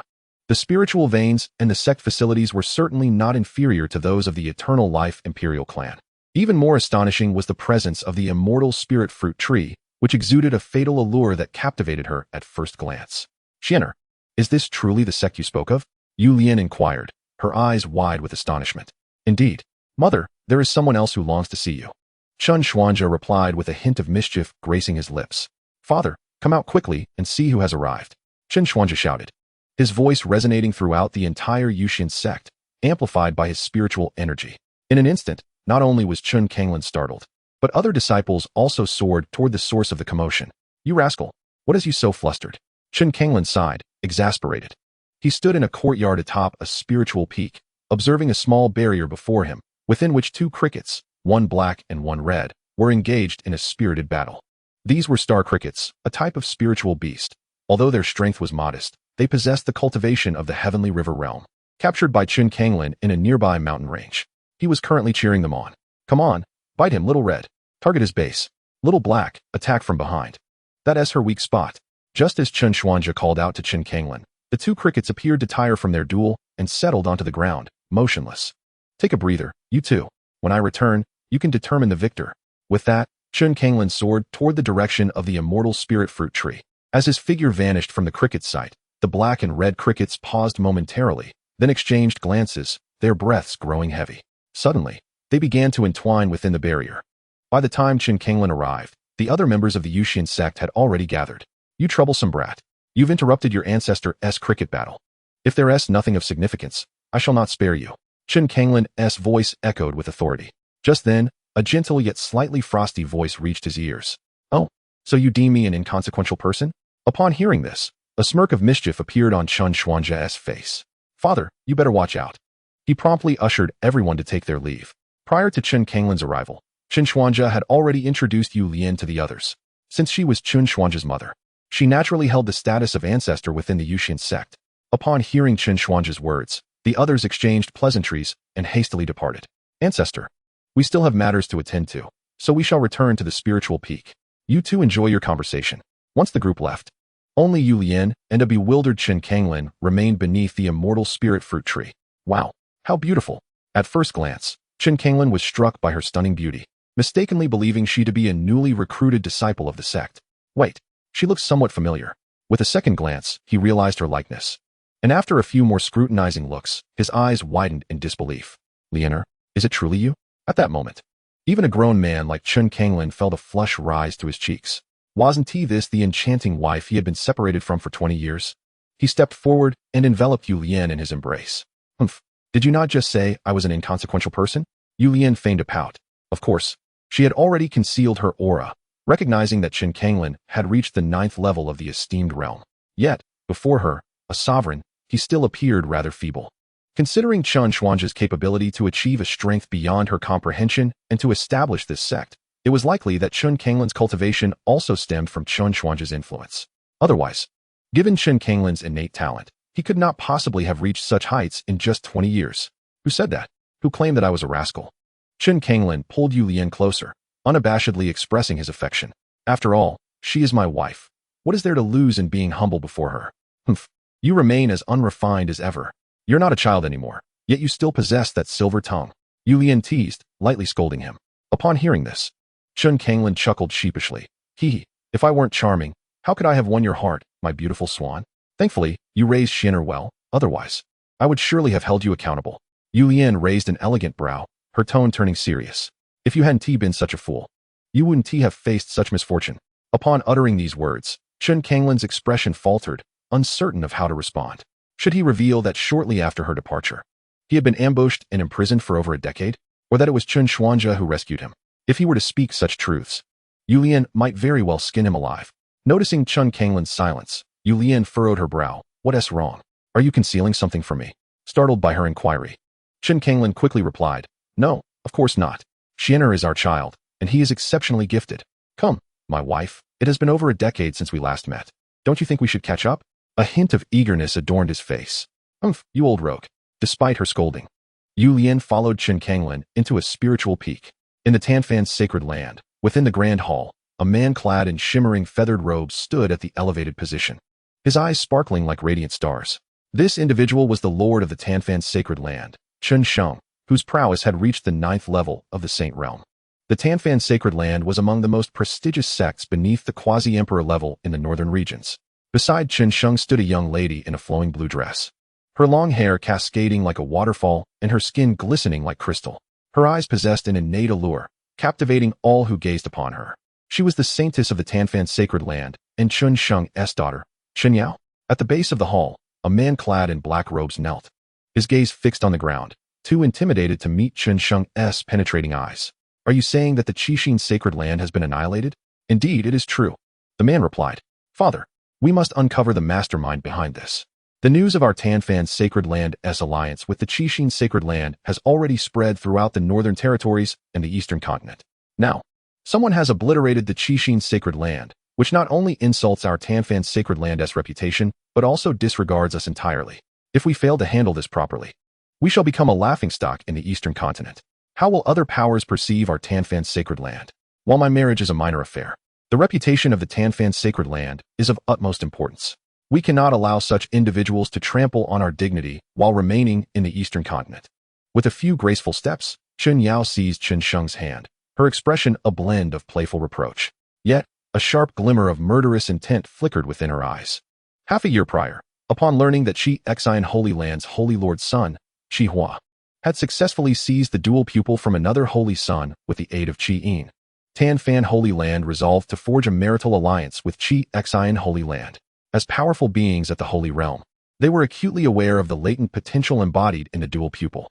Previously, the sole possessor of this extraordinary gift was merely an orphan, Shi, lacking any substantial background. Thus, Tanfan Holy Land had hesitated. However, once the dual pupil was transferred to Qi Hua, the son of the Holy Lord, the circumstances changed dramatically. Both Qi Hua and Chen Yao were offspring of their respective Holy Lords, representing a true match in social standing. Although Tanfan Holy Land boasted a deeper foundation than Xianxian Holy Land, the future potential of Qi Hua, now endowed with the dual pupil, was boundless. He was destined to surpass the holy level, potentially attaining a quasi-emperor level of power. In this light, Tanfan Holy Land would not be at a loss. Moreover, the mutual attraction between the two young individuals was the epitome of perfection. Yet now, someone had the audacity to act so brazenly after Tanfan Holy Land had announced their intention to ally with Xianxian Holy Land. disregarding their dignity and obliterating Xianxian Holy Land in the process. This was undoubtedly a stinging slap to Tanfan Holy Land, as fiery as it was humiliating. Who could have possibly dismantled Xianxian Holy Land? Such a feat would require someone whose strength surpassed Yin, who was already at the 6th level of the Holy Realm. Hence, the assailant must be at least at the 7th level of the Holy Realm, if not the 8th. A trace of gravity crossed Chen Xuan's eyes. In Tanfan Holy Land, there were only 2 individuals at the 8th level, and he alone stood at the 9th. If the perpetrator were merely at the 8th level, it would be manageable. However, if they truly were at the 9th, even he would have to brace himself for the confrontation. Return, Holy Lord, a disciple who had escaped from Xianxian Holy Land reported. We have learned from investigating the survivors that the assailant is from the Yusian Sect. Yusian Sect? When did such a formidable sect arise in the Eastern continent? Capable of annihilating a holy land without being previously known? Chen Xuan's eyes, akin to twinkling stars, narrowed thoughtfully. According to the reports, it appeared that Yusian Sect was not originally from the Eastern continent, but had suddenly emerged, having obliterated a former esteemed power in the northern region before establishing their presence there. And you would never guess who was behind the destruction of Xianxian Holy Land. The man below spoke, his face revealing disbelief. Oh, who? A glimmer of curiosity sparked in Chen Xuan's eyes, even as Chen Yao, who had initially been somewhat vexed, turned her gaze in intrigue. That person is Shi, the former holy son of Xianxian Holy Land. It is said that not only has he regained his dual pupil, but he also possesses strength surpassing that of Xianxian Holy Land's Holy Lord. It was he alone who dismantled Xianxian Holy Land. The man declared, his countenance wrought with astonishment. What? How is this possible? Chen Yao exclaimed, her eyes wide with shock. She could not possibly be unfamiliar with Shi, for the dual pupil that adorned her fiancé, Qi Hua, had been seized from him. Yet had it not been said that he was rendered powerless and cast out of Central Divine Continent, how could he still be alive, and not only that, but also wield the power to annihilate Xianxian Holy Land? Father? This must be a fabrication. Chen Yao turned to Chen Xuan, utterly unconvinced of the veracity of this claim. However, faced with his daughter's incredulity, Chen Xuan, the strongest in Tanfan Holy Land, remained silent, his eyes narrowing with a dangerously intense gleam. So it is, Xianxian Holy Land truly deserves this fate, a master of failure. Moments later, Chen Xuan let out a cold snort, his gaze frosty. Father, what do you mean by that? Chen Yao inquired, perplexed. What do I mean? Humph. It is none other than Xianxian Holy Land's own incompetence that has led to their downfall. They failed to eliminate the root of the problem, allowing it to resurface like weeds in spring. Having removed his dual pupil, they should have killed him outright, yet they sought to humiliate him instead, intending for him to endure a lifetime of torment. Alas, they did not foresee the backlash that would befall Xianxian Holy Land. Born with a dual pupil, that young man is evidently favored by fortune. The moment they chose not to eradicate him, they sealed Xianxian Holy Land's fate. A dual pupil. From being pried from its rightful place, to banishment within the inner domain, everything seemed to indicate that the young man could never rise again. Yet, fate is unpredictable. This world is never short of opportunities and twists of fortune. Clearly, that lad's luck defies the heavens. He not only seized an opportunity but also gained the support of a mysterious power. The one who brought about Xianxian Holy Land's demise is undoubtedly the hand of that so-called Yusian sect. As he spoke, even Chen Xuan could not help but feel a sense of lament. He had hoped for a powerful union between the two holy lands, only to find that before they could strike, Xianxian Holy Land had been obliterated. Regarding the claim that Shi single-handedly destroyed Xianxian Holy Land, Chen Xuan suspected it must have involved the power of the sect. Otherwise, how could a mere youth of around 20 possess such strength? Not even Tanfan Holy Land, nor any quasi-emperor level force, could harbor such a prodigy. Father, what shall we do? Must we swallow this indignity? Chen Yao protested, her heart unwilling to concede. Xianxian Holy Land's destruction was one matter, but she was more concerned about its repercussions on Tanfan Holy Land. Swallow this indignity? Impossible. Although they have merely rooted themselves in that esteemed power, and while they succeeded in annihilating Xianxian Holy Land, they are not invincible in the Eastern continent. Their ability to obliterate Xianxian Holy Land does not imply they can contend with us at Tanfan Holy Land. For we too could easily dismantle Xianxian Holy Land.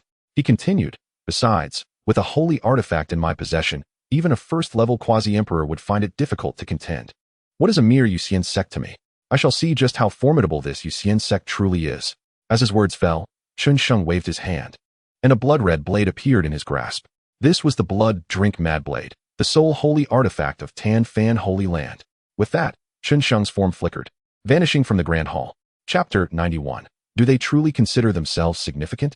Yusian Sect. Chen Xiang, the Holy Lord of Tan Fan Holy Land, arrived at the gates of Yusian Sect with utmost haste, propelled by the information he had received. However, at this moment, he refrained from acting recklessly, instead observing the unfamiliar sect from a distance.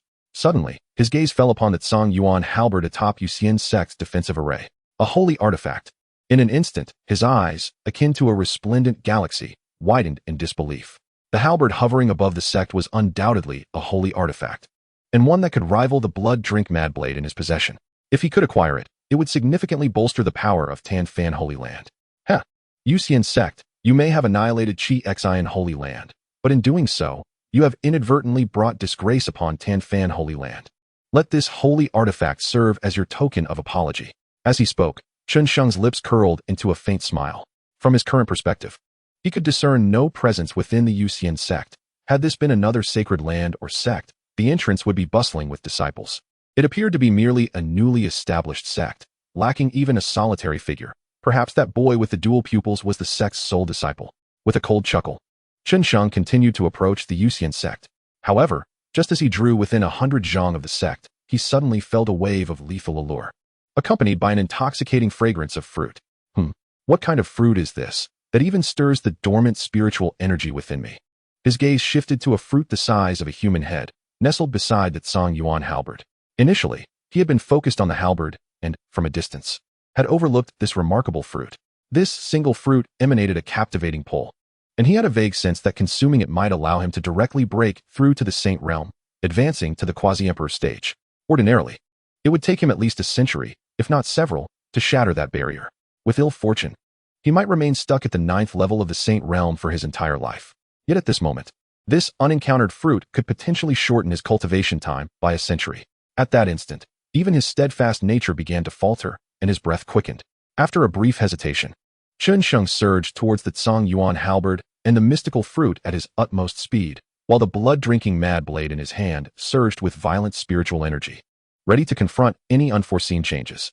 Although he had not yet seen anyone from the Yusian Sect, the fact that they had annihilated the Xianxian sacred land indicated that they were no weaklings, and he needed to exercise caution. As he neared the sacred artifact, the excitement on Chen Xiang's face was nearly palpable.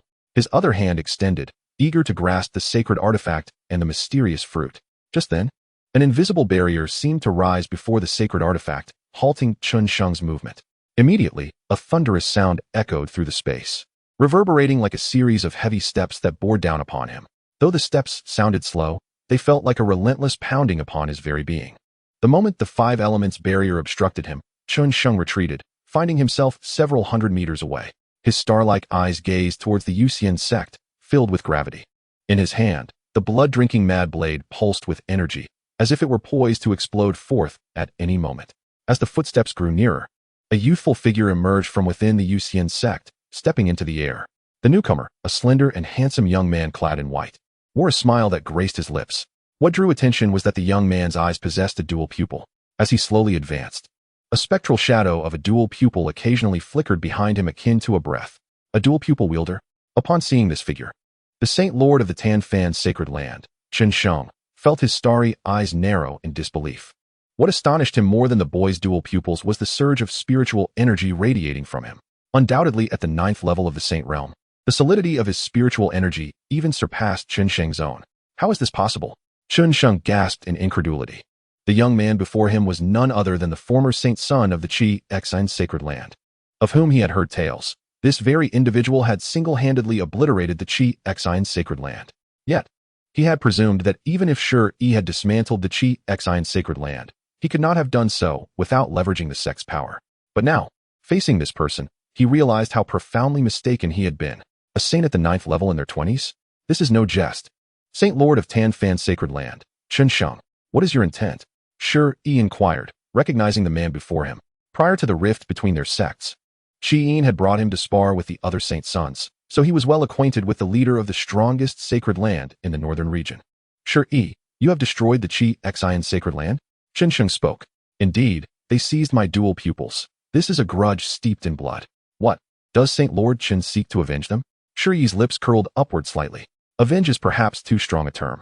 but your actions have inadvertently undermined the dignity of Tanfan's sacred land. If you simply apologize today, we can consider this matter settled. Chen Xuan replied gravely. Given that this individual was already at the 9th level of the Saint Realm, even if he were to act, there was no guarantee he could subdue him, and he might even risk his own life.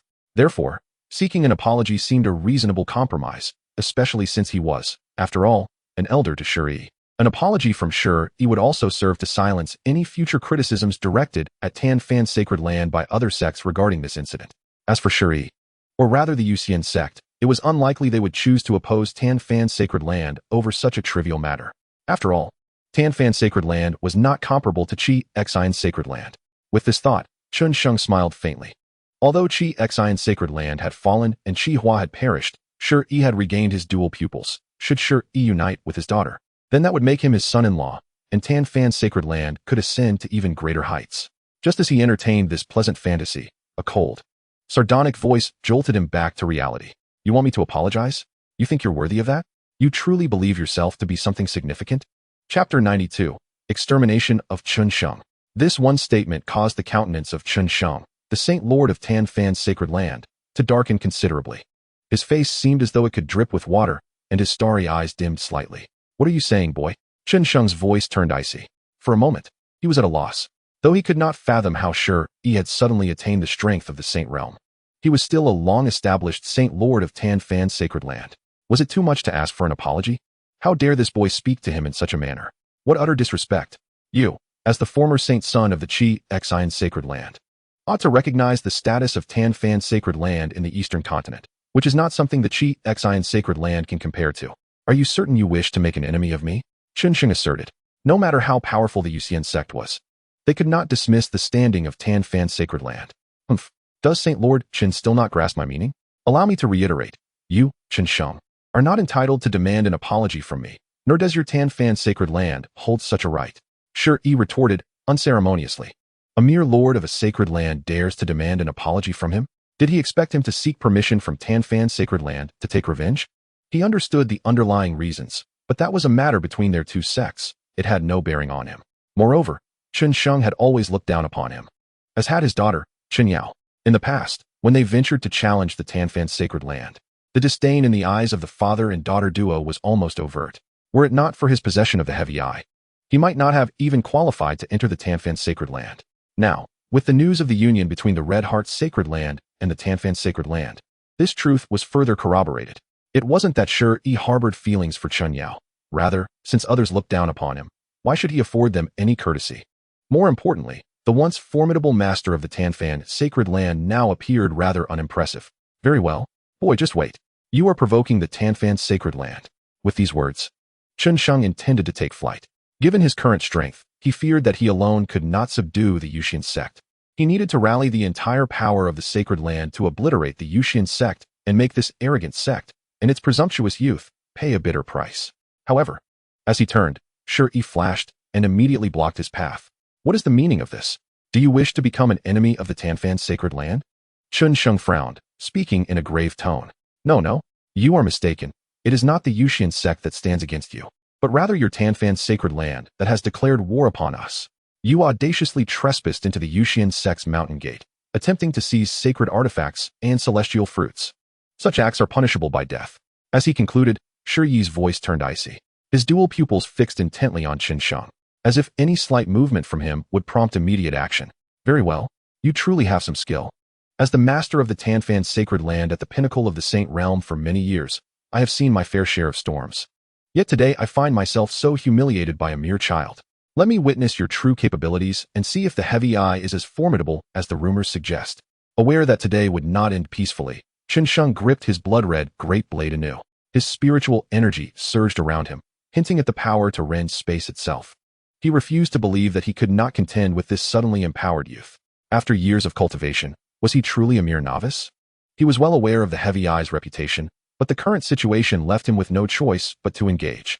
Moreover, even in the worst-case scenario, if he were not a match for Shi, he was determined to escape regardless. Stellar Bloodwing Slash. Chen Xuan struck first, swinging the bloodthirsty blade with ferocity. In an instant, a radiant starboard burst forth, its wings a brilliant crimson. This technique was a high-grade sacred skill, executed through a sacred artifact by Chen Xuan. Even those of the same realm would be compelled to retreat from its edge. The moment he unleashed it, he revealed the imposing might of a peak saint realm master. A slight smirk graced Chen Xiang's lips. Yet, in stark contrast, Shi Yi's eyes, bearing the heavy eye, flashed with derision. In a heartbeat, he took several steps forward. With each step, the surrounding space bore down with exponentially increasing pressure. By the time he had taken 17 steps, the once imminent starbird shattered into countless specks of stellar light. Chen Xiang, caught in the ensuing shockwave, was sent flying over 100 meters. A muffled groan escaping his lips, blood trickling from the corner of his mouth. Damn it, how could this brat be so strong? In their initial clash, Chen Xiang found himself at a disadvantage. He had known the heavy eye was powerful, yet he had not anticipated Shi Yi's strength to be so overwhelming. Furthermore, the previous attack had not even utilized the full power of the heavy eye. On the other side, witnessing that Chen Xiang had not been crushed beneath his own steps, a hint of surprise flickered in Shi Yi's eyes. A war spear radiating a misty aura appeared in his grip, the Chaos War Spear. Locking onto Chen Xiang's position, Shi Yi hurled the spear with a single hand. It shot forth as though piercing through layers of space, aimed directly at Chen Xiang's chest. Damn, what kind of weapon is this? Even my bloodthirsty blade trembles in its presence. In an instant, Chen Xiang's expression shifted dramatically. In a split second, he raised the bloodthirsty blade defensively before him. Clang. The next moment, the Chaos War Spear collided violently with the bloodthirsty blade, which, though fearsome, faltered and snapped under the force. The Chaos War Spear pierced through Chen Xiang's chest. Blood erupted forth, pinning him to the ground as he struggled in vain. Not dead yet. Quite resilient. Shi Yi observed Chen Xiang, who was now pinned and barely able to move. Chen Xiang was desperately trying to pull the spear from his chest, yet the spiritual energy radiating from him, coupled with his waning aura, spoke volumes of his grievous state. Heavy eye light. Since he was still alive, a finishing blow was in order. With a soft command, the phantom of the heavy eye rose behind Shi Yi, flickering in and out of visibility, expanding and contracting. In the next moment, a surge of terrifying spiritual energy erupted from the heavy eye, crashing into Chen Xiang. After a brilliant flash of white light, only a deep pit remained. The master of the Tanfan sacred land, Chen Xiang, had perished. With that, Shi Yi sheathed the Chaos War Spear and, casting a glance towards the Tanfan sacred land, soared in that direction. Chapter 93, The Ancient Emperor Clan. Tanfan sacred land. Shi Yi stood above the sacred land, facing the wind, his white garments billowing. His four eyes slowly surveyed the vast expanse of the sacred land below. A superpower that once seemed exponentially mightier than the Red Heart sacred land now appeared quite diminished in his eyes. At that moment, hovering above the sacred land, he resembled a supreme deity, coldly gazing down upon the denizens of the Tanfan sacred land. The oppressive aura of a peak saint emanated from him, mysterious brilliance glimmering in his eyes, swirling across his visage. Who dares to act recklessly in my Tanfan sacred land? Boom, boom, boom, boom. Figures radiating terrifying presences surged forth from the Tanfan sacred land, congregating in the martial arena at its center. All eyes were gravely fixed upon the figure in the sky, a sense of dread creeping into their hearts. Those who emerged were all at the Saint Realm, with the most powerful among them being two elderly figures clad in black and brown robes, nearly identical in appearance. Clearly, they were twin brothers. Is that the heavy eye? What is going on? The onlookers murmured in confusion. At that moment, the saintess of the Tanfan sacred land, Chen Yao, also appeared in the arena. Upon seeing Shi Yi's face, it was as though a thunderbolt struck her heart, rendering her pale. She was acutely aware of her father's intentions. And now that Shi Yi had appeared here, a terrifying thought took root in her mind. Regardless of your reasons for coming to the Tanfan sacred land, I advise you to leave at once, or do not blame us for being unmerciful. One of the twin elders declared sternly. The Tanfan sacred land was the most powerful sect in the northern region. Today, even if the opponent were a saint, they could not be allowed to intrude upon their domain so carelessly. Tanfan sacred land, I apologize, but from this day forth, there shall be no Tanfan sacred land on the eastern continent. As the words fell, Shi Yi leapt high into the air. A colossal eye appeared above the sacred land, obscuring the heavens and casting a divine radiance. The twin pupils within that immense eye seemed to possess an enchanting power that captivated the soul. With just a glance, one could find themselves ensnared within its depths.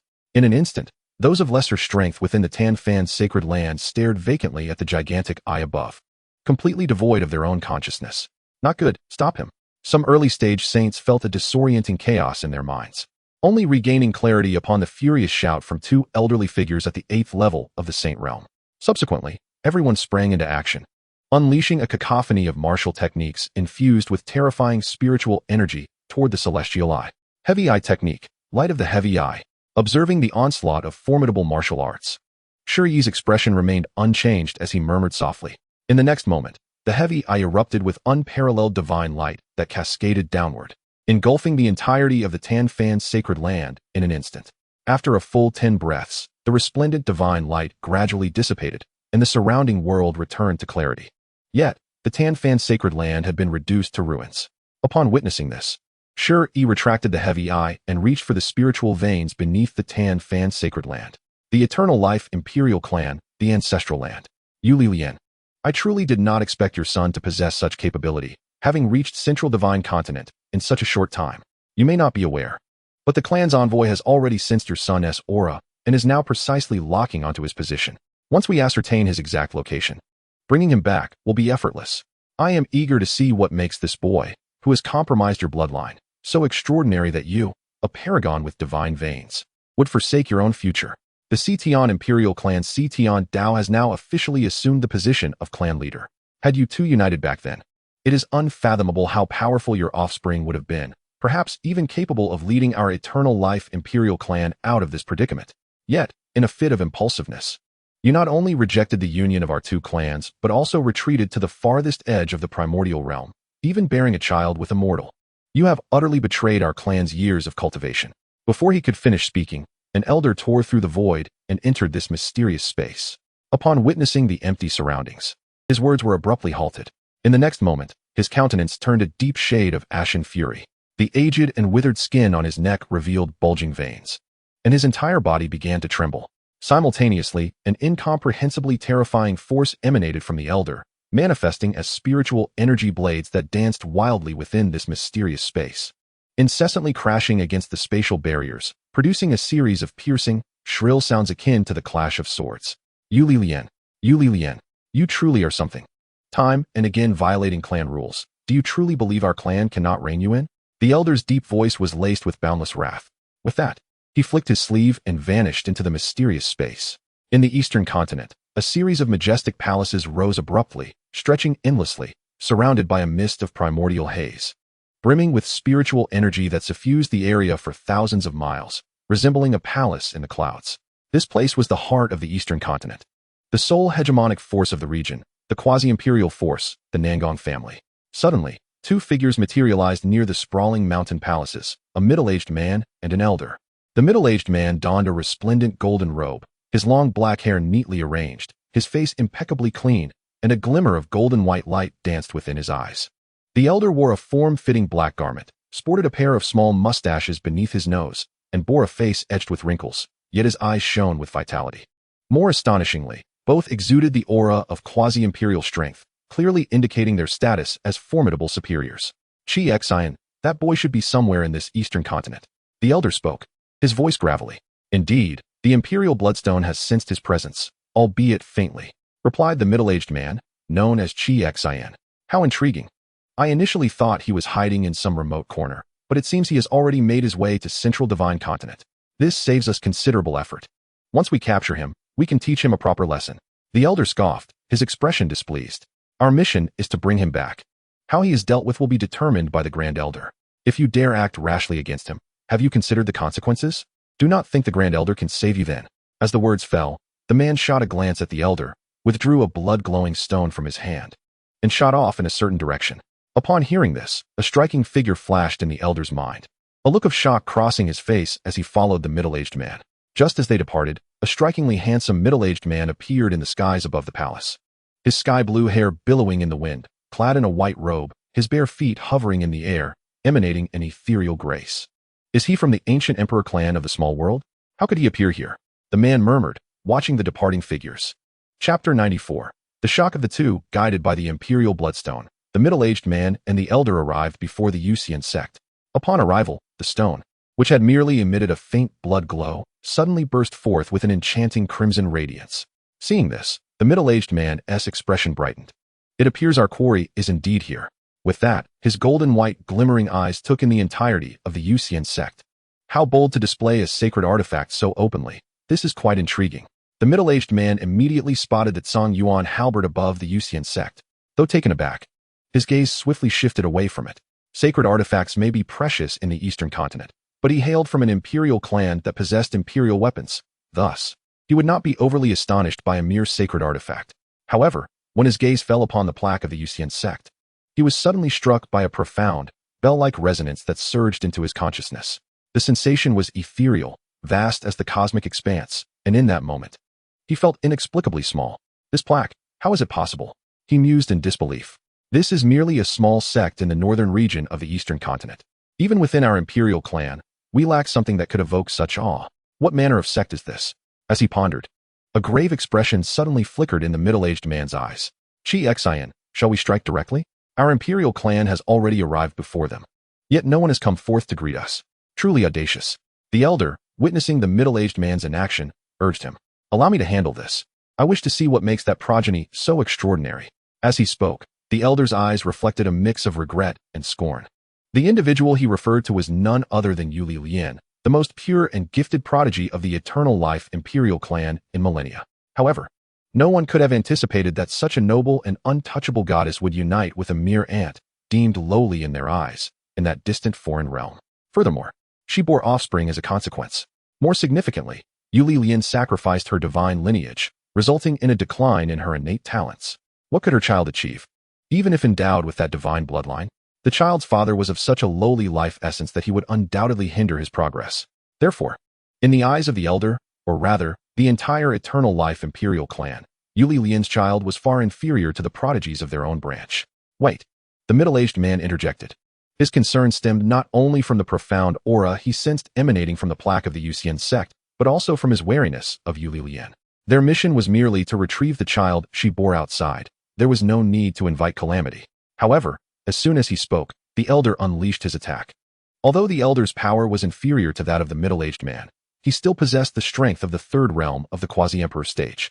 Moreover, the current defensive array of the Yusian sect was utterly incapable of withstanding such an assault. With a resounding crack, the elder's spiritual attack struck, causing a fissure to appear at the point of impact, which rapidly spread across the defensive barrier like a spider's web. For the first time, the protective barrier formed by the Yusian sect's defensive array was shattered. Witnessing this, the middle-aged man's face contorted with fury as his eyes narrowed at the elder.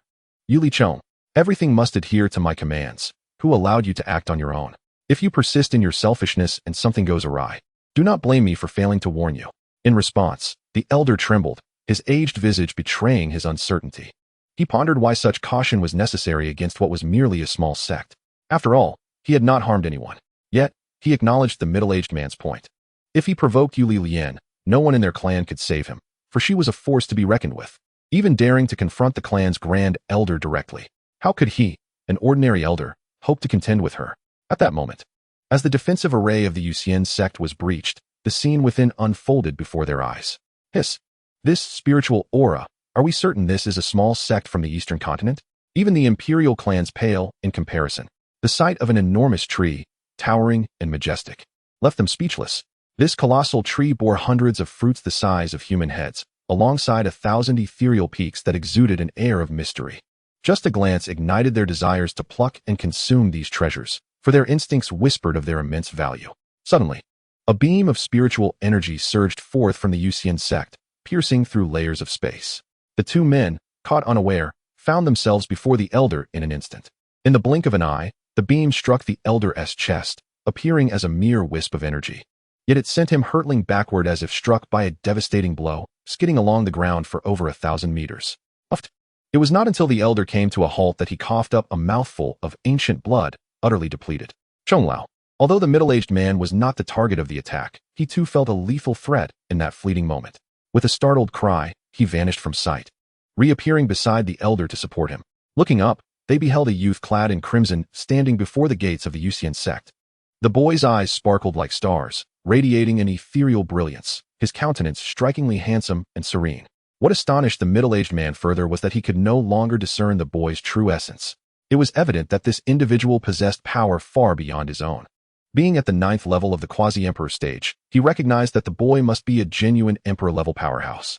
Such beings were among the most formidable in the archaic realm, a level of strength only a few ancient imperial clans could boast.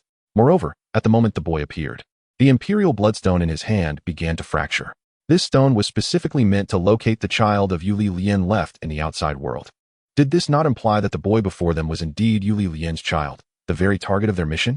Intruding upon the gates of my Yusian sect and breaching our defensive array, if you fail to provide a satisfactory explanation today, I will not hesitate to eliminate you. The one who emerged was Chen Xuan, his gaze coldly fixed upon the two disheveled figures before him. From them, he sensed a peculiar fluctuation, indicating they hailed from the same lineage as his mother. Out of respect for Yuli Lian, he chose to show restraint, otherwise, it would not have been just one individual injured. You are young Master Lian's child? The middle-aged man, supporting the elder, cast a trembling gaze upon Chen Xuan, astonished. An emperor-level being, such individuals were the pinnacle of power even among ancient imperial clans. The reality before him revealed that this youth was a superlative powerhouse of the emperor realm. Calculating by age, Chen Xuan appeared to be just over 20.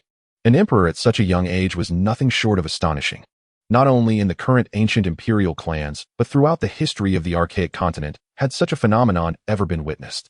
Meanwhile, Chen Xuan, noticing their failure to respond to his inquiry, felt his expression grow increasingly frigid. He harbored no fondness for the forces behind Yuli Lian. Had it not been for the pressures imposed by this very clan, they would not have been separated for so many years. Nevertheless, he perceived Yuli Lian's deep feelings for her lineage, evident in their brazen intrusion into the Yusian sect and the shattering of his defensive array. Had he not appeared, they would likely have met their demise immediately. It seems you are seeking death. Chen Xuan narrowed his eyes, a glimmer of cold light flashing within. He possessed little patience. If these two were so oblivious, he would not merely kill them but incapacitate them instead, considering their clan's attitude toward his family. Their visit today was undoubtedly ill-intentioned. Upon hearing Chen Xuan's words, the middle-aged man's skin broke out in a cold sweat, while the elder closed his eyes. Feigning death in sheer terror, he regretted coming. Had he known Chen Xuan was this powerful, he would have never dared to approach. Instead of gaining benefits, he was now risking his life. The middle-aged man's expression darkened. Was he to admit that they had come to capture him for the eternal life imperial clan? He feared that even before he could finish speaking, Chen Xuan would have struck him down, despite being a mere step away from the true emperor realm. He understood just how arduous it was to truly cross that threshold. Time was up, since he refused to speak, then perish. With his words echoing in the air, Chen Xuan gently raised his right hand, and suddenly, two strands of spiritual energy materialized within his palm. Within mere breaths, these energies transformed into two miniature swords, each 3 inches long, hovering above his hand. In the next instant, the two spiritual swords surged forth, aiming directly at the middle-aged man and the elder. Despite their diminutive size, they radiated a chilling brilliance. The middle-aged man could sense that should these blades find their mark, death would be inevitable for both of them. He attempted to move, yet under Chen Xuan's oppressive aura, even the slightest motion was beyond his capability. Just as the two spiritual swords were about to pierce the foreheads of their targets, a gentle voice resonated from behind Chen Xuan. "Xuan, halt." In an instant, the swords came to an abrupt stop, poised mere inches from their intended targets. Nevertheless, the tips of the blades still left fine, jagged wounds on the foreheads of the two men, from which a faint trickle of blood began to emerge. "Mother." The voice belonged to Yuli Lian, who had not intended to intervene, but could not bear to witness the demise of the members of the Eternal Life Emperor clan, knowing it would only exacerbate the conflict between them. At that moment, Yuli Lian stood beside Chen Xuan, her beautiful eyes reflecting a hint of regret. "Xuaner, let them go. This is not their intention, and with your current strength, they will never force us to do anything against our will again. Moreover, in the years apart, aside from the initial separation, they have not committed any other egregious acts. Let this be the end. Mother, your word is law." Hearing this, Chen Xuan smiled, readily acquiescing to Yuli Lian's request. "Lady Lian, what brings you here?" The middle-aged man was astonished to see the woman emerge from the Yusian sect, his face a mixture of shock and relief. Had it not been for Yuli Lian's intervention, both he and the elder might have met their end. Yet, how was Yuli Lian able to leave the ancestral grounds? How did she find her child before them? Did the Grand Elder of the Eternal Life Emperor clan know of her departure? "Yuli Xian, return. You are no match for us. Go back and inform the Grand Elder to cease his futile endeavors. He has no opportunity left. In the future, should time permit, I shall personally return to the clan to clarify matters with him." Yuli Lian spoke slowly, her words brooking no dissent. Upon hearing this, Yuli Xian's face betrayed a touch of bitterness. Failing in this task would undoubtedly lead to punishment upon their return. However, the thought that they might escape with their lives lifted her spirits considerably.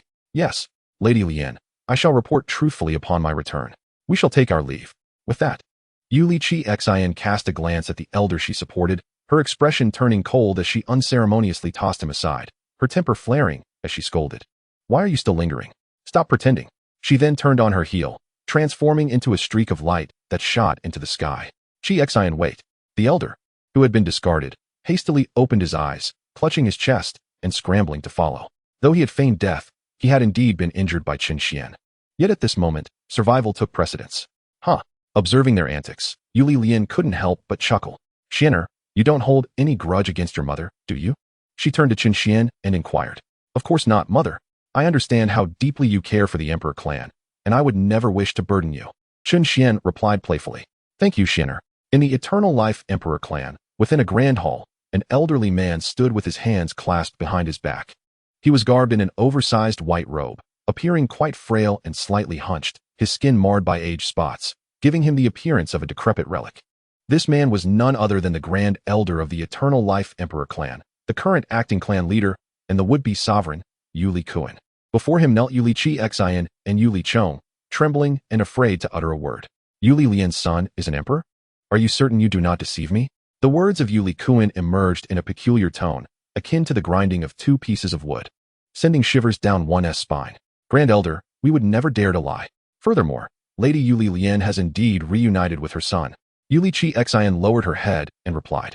Yuli Lian? Upon hearing this, Yuli Kuan slowly began to accept this revelation. For the news of her departure had remained a secret known only to him. Grand Elder, what should we do? Shall we employ imperial weapons to capture him? Yuli Chong cautiously inquired.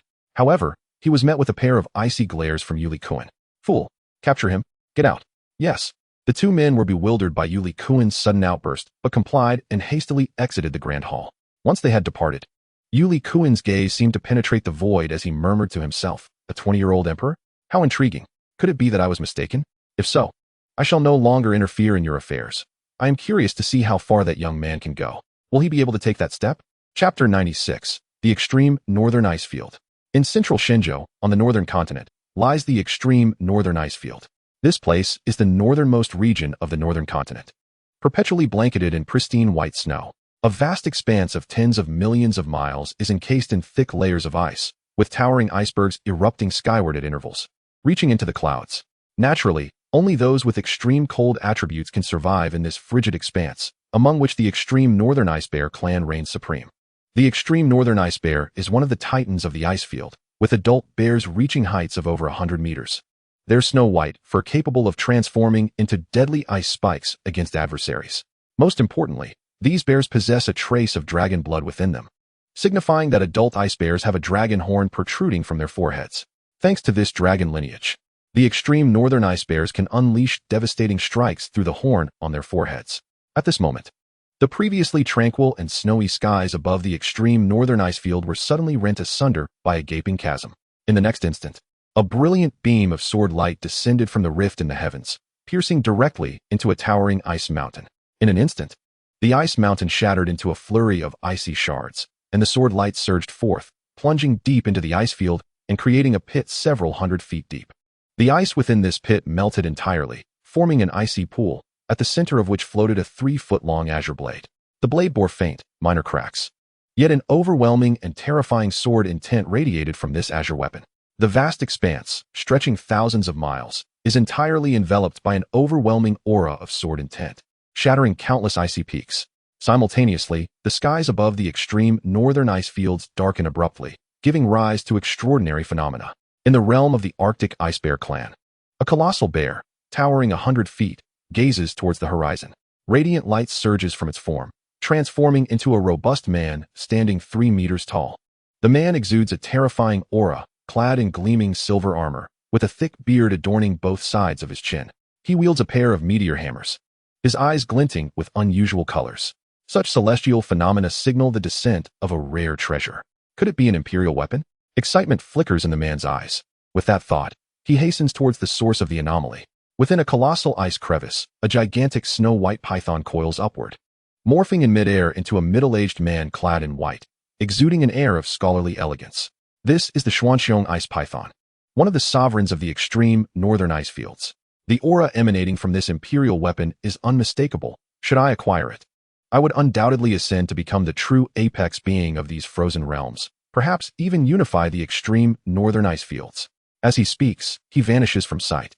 On a level plain, hills suddenly erupt, each accompanied by a menacing icy iron chain, the end of which is tipped with a gleaming black spike. Upon closer inspection, these are not mere hills, but rather venomous ice scorpions, their tails masquerading as chains. This species is known as the Ice by Emperor Scorpion, the last of the 3 dominant species in the extreme northern ice fields. At that moment, one of the scorpions, not the largest but adorned with a vibrant emerald hue, soars into the sky.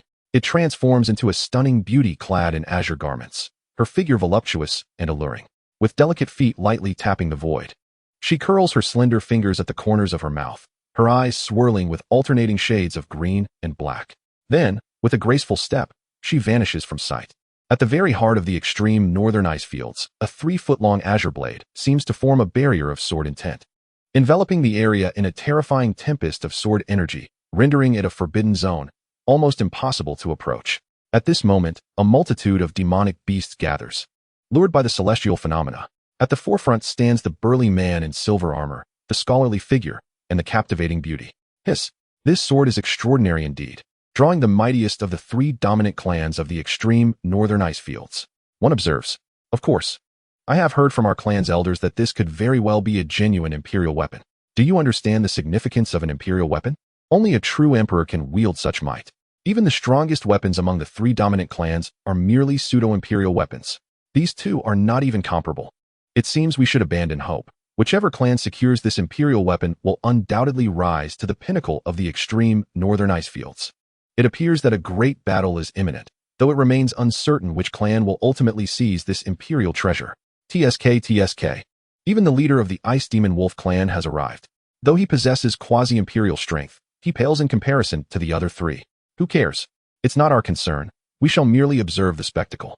At the very least, witnessing the true form of an imperial weapon today is sufficient. The surrounding demonic beasts chatter as they behold the increasing number of formidable figures converging. Bear warrior. Sister Bai, your speed is truly remarkable. This imperial weapon shall be mine. How about you withdraw, and I'll owe you a favor? The scholarly figure, transformed from the Xuanxiang ice python, smiles. Moku, what worth is your favor? This is an imperial weapon. Do you truly take us for fools? Retorts the burly man, bear warrior, with a hint of derision in his gaze. Moku, if you dare call me that again, I shall ensure you pay the price. Interjects the beautiful woman, known as Sister Bai, her voice cold, as an ethereal scorpion tail begins to manifest behind her, threatening to strike should he utter another word. Moku chokes on his words, though he doesn't believe his mere statement could compel these 2 formidable beings to retreat. Yet, being publicly humiliated in front of so many beasts ignites a flicker of anger within him. Very well, let it be a fair competition. It has been years since we last clashed. It is time to test just how much you have improved. With that declaration, the 3 charge towards the azure blade at the center of the icy lake. Seeing this trio spring into action, the others, unwilling to be outdone, also rush towards the imperial weapon. Among them are many quasi-imperial beasts, while they may not match Moku and the others in strength in this chaotic fray. Should they manage to seize the imperial weapon, even the acknowledged strongest of the extreme northern ice fields may find themselves outmatched. Thus, all exert their utmost effort. However, just as they approach the sword energy barrier surrounding the imperial weapon, terrifying sword energy suddenly erupts, sweeping across the area and repelling all who dare approach. Some of the weaker beasts are torn asunder, leaving nothing but lifeless husks behind. Damn it! The expressions of Moku and his companions change dramatically, fear flickering in their eyes. Chapter 97, The Sword of Immortal Slaying. Ding! An immortal weapon has appeared in the extreme northern ice fields. Please proceed to claim it, Master. Chen Xuan is currently busy tallying the resources brought back by Shi from the Tanfang's sacred land when the system suddenly issues a new notification. An immortal weapon? According to the system's intel, this realm should be devoid of such artifacts, and the emergence of one now might indicate an accidental drop from the higher realms. Regardless, this is fortuitous for Chen Xuan, as everyone in the sect has acquired their weapons except for him. It must be said, the timing of this immortal weapon's arrival is impeccable. With that thought, Chen Xuan rises and promptly opens a spatial passage, stepping inside. In the extreme northern ice fields, after several attempts, the faces of Bear Warrior and the others have grown increasingly grim. They are unable to breach even the sword energy barrier generated by the imperial weapon, let alone approach it to claim it. Not only that, but they bear faint wounds, remnants of the sword energy's assault during their attempts to break through. Moreover, a mysterious force is subtly attempting to seep into their bodies through these injuries. Though they are unsure of the nature of this enigmatic power, instinct tells them that if it fully penetrates their bodies, even their formidable strength would suffer greatly. Alas, I had hoped to witness someone control an imperial weapon today, but it seems we cannot even break through the barrier. Indeed, we three are the strongest in the extreme northern ice fields, having reached the 6th level of quasi-imperial strength. If even we are at a loss, then the chances for others are dim. Surrounded by a multitude of demonic beasts, the trio of Xiongxian found themselves disheartened as their efforts to breach the barrier proved futile. What should we do? Must we simply stand by and watch, powerless to act? As the leader of the extreme North Ice Bears, Xiongxian's voice resonated like a thunderous bell, imbued with palpable frustration. Truly, it is worthy of an imperial weapon. Despite our utmost efforts, we cannot penetrate this layer of sword intent. Acquiring it seems an insurmountable challenge. Nearby, the Ice Emperor Scorpion, transformed into a stunning woman, spoke in a solemn tone. Her expression mirrored her comrades', filled with dismay. For the current circumstances suggested that shattering the sword intent barrier was beyond their reach, let alone seizing the imperial weapon. On another side, the Xuanxiong ice python, Mo, narrowed its eyes, its pupils shifting from round to slitted as it scrutinized the formidable barrier formed by the sword intent. Suddenly, its serpent-like gaze darted, returning to a round shape, yet a hint of delight graced its features. Turning to the other two, its expression brimmed with excitement. I can sense that this barrier has weakened significantly compared to before, and there exists a particularly vulnerable spot in the northeastern area of the barrier. If we direct our assault there, we may yet breach it. Upon hearing this, joy illuminated the faces of the other two, and they chorused in unison. Are you certain? Although they voiced their doubts, deep down, they had already placed their faith in Mo's words, for in this domain, the Xuanxiong ice python indeed held an edge over them. Of course, why would I deceive you? If I could break this barrier alone, would I share this information with you? Moku retorted, somewhat irked. Very well, in that case, let us attack together. As for the spoils of the imperial weapon, we shall see whose prowess prevails. Xiongxian grinned broadly, his eyes gleaming with a fervent desire for the long sword at the center of the barrier. Wait. Let us enlist their help. Though they may not match us, there are still over a dozen at the quasi-imperial level. Strength in numbers will conserve our energy. Moku interjected once more. Upon hearing this, Bai Qingqiu, the Ice Emperor Scorpion, leaped into action, her enchanting gaze sweeping over the multitude of demonic beasts surrounding them. Listen well, we have identified the weakness in the barrier. Fellow beasts, let us unite in our assault. This time, we shall surely breach the barrier, and the imperial weapon shall belong to the deserving. Her words ignited a stir among the crowd. The recent commotion had already compelled many to retreat, and not only had they failed to shatter the barrier, but they had also sustained injuries. Is what the Qingqiu Demon Emperor says true? An elder, embodying the strength of the 4th tier of the quasi-imperial realm and resembling an ice demon wolf, inquired. Indeed it is. It all depends on whether you all are interested in this imperial weapon.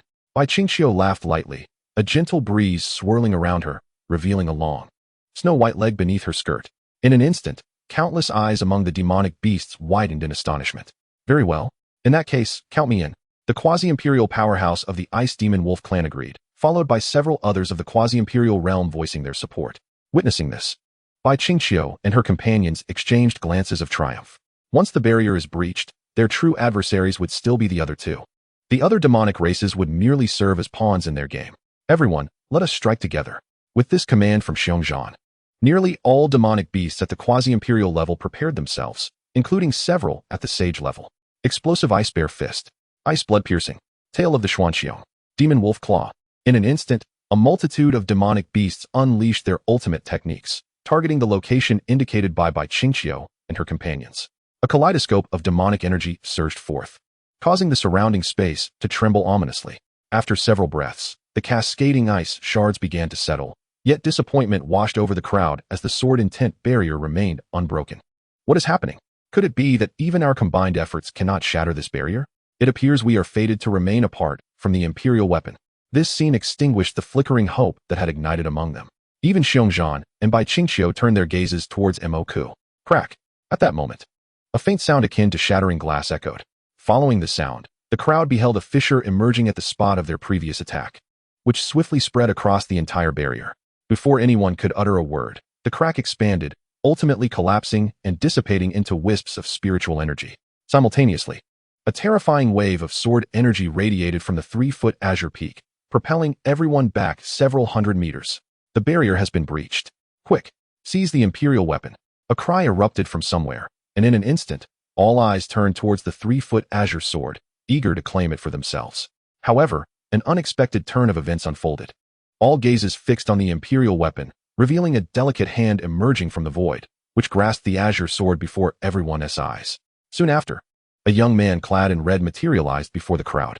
The newcomer was none other than Chen Xuan, who, upon gripping the sword, learned its name, the Celestial Slayer. Chapter 98. The Vast Sea Ice Dragon.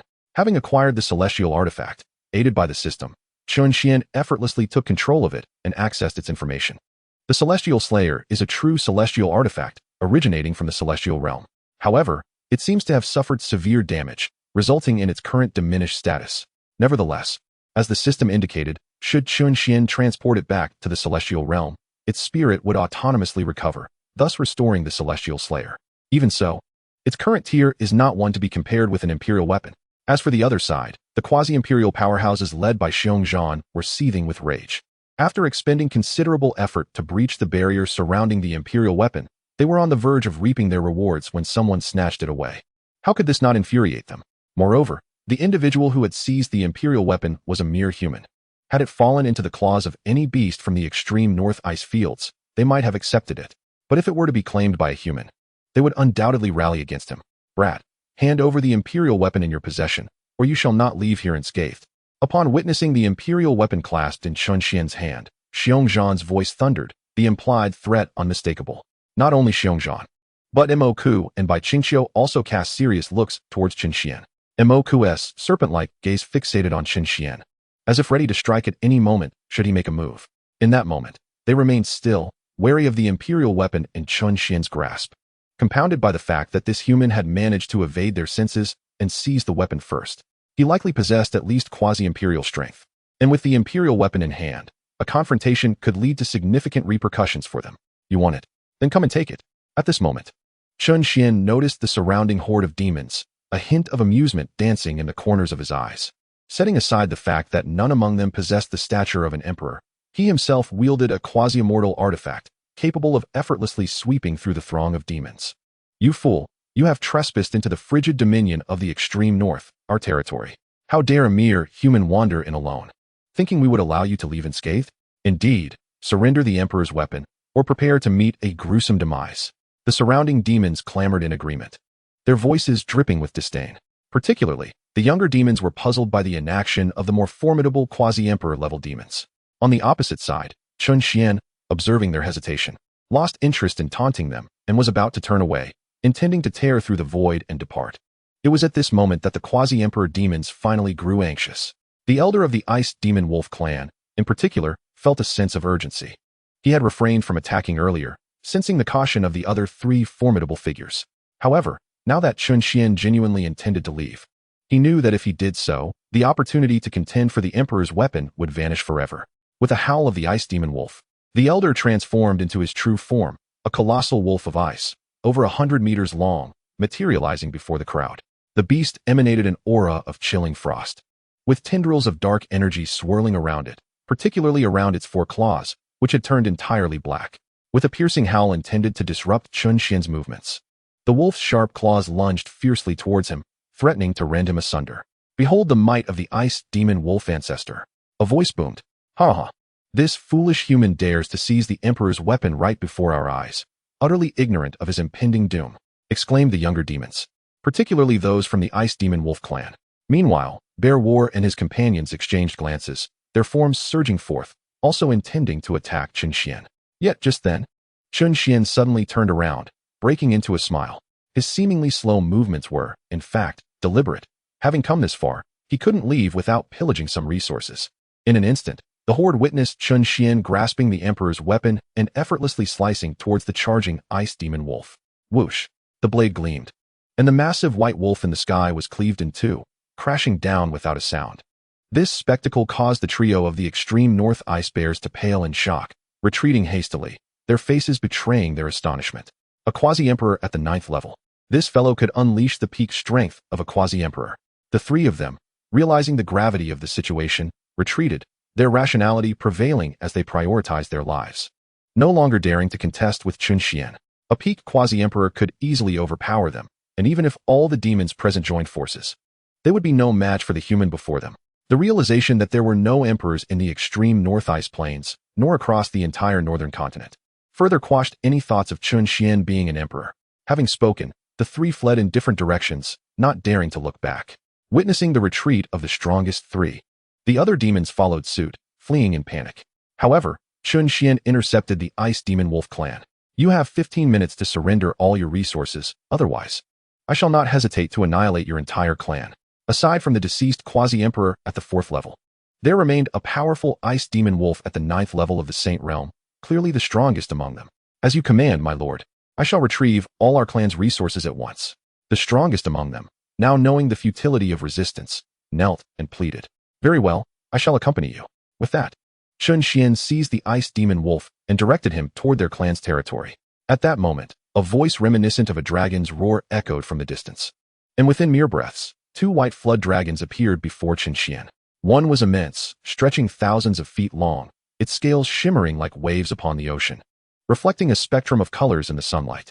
The Ice Demon Wolf elder gasped upon seeing the 2 white flood dragons, the Hanxi Ice Flood Dragons.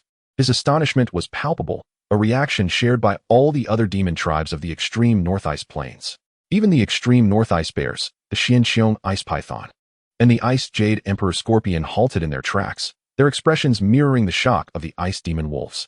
The Hanxi Ice Flood Dragons? How can this be possible? They murmured, sensing the overwhelming pressure emanating from the gigantic dragon, unmistakably the aura of a quasi-emperor at the 9th level. It was clear that while the extreme North Ice Bears, the Xianxiang Ice Python, and the Ice Jade Emperor Scorpion were the royal clans of the extreme North Ice Plains, the Hanxi Ice Flood Dragons were the undisputed imperial clan. At their peak, the Hanxi Ice Flood Dragons were not only powerful, but also had emperor-level warriors among them.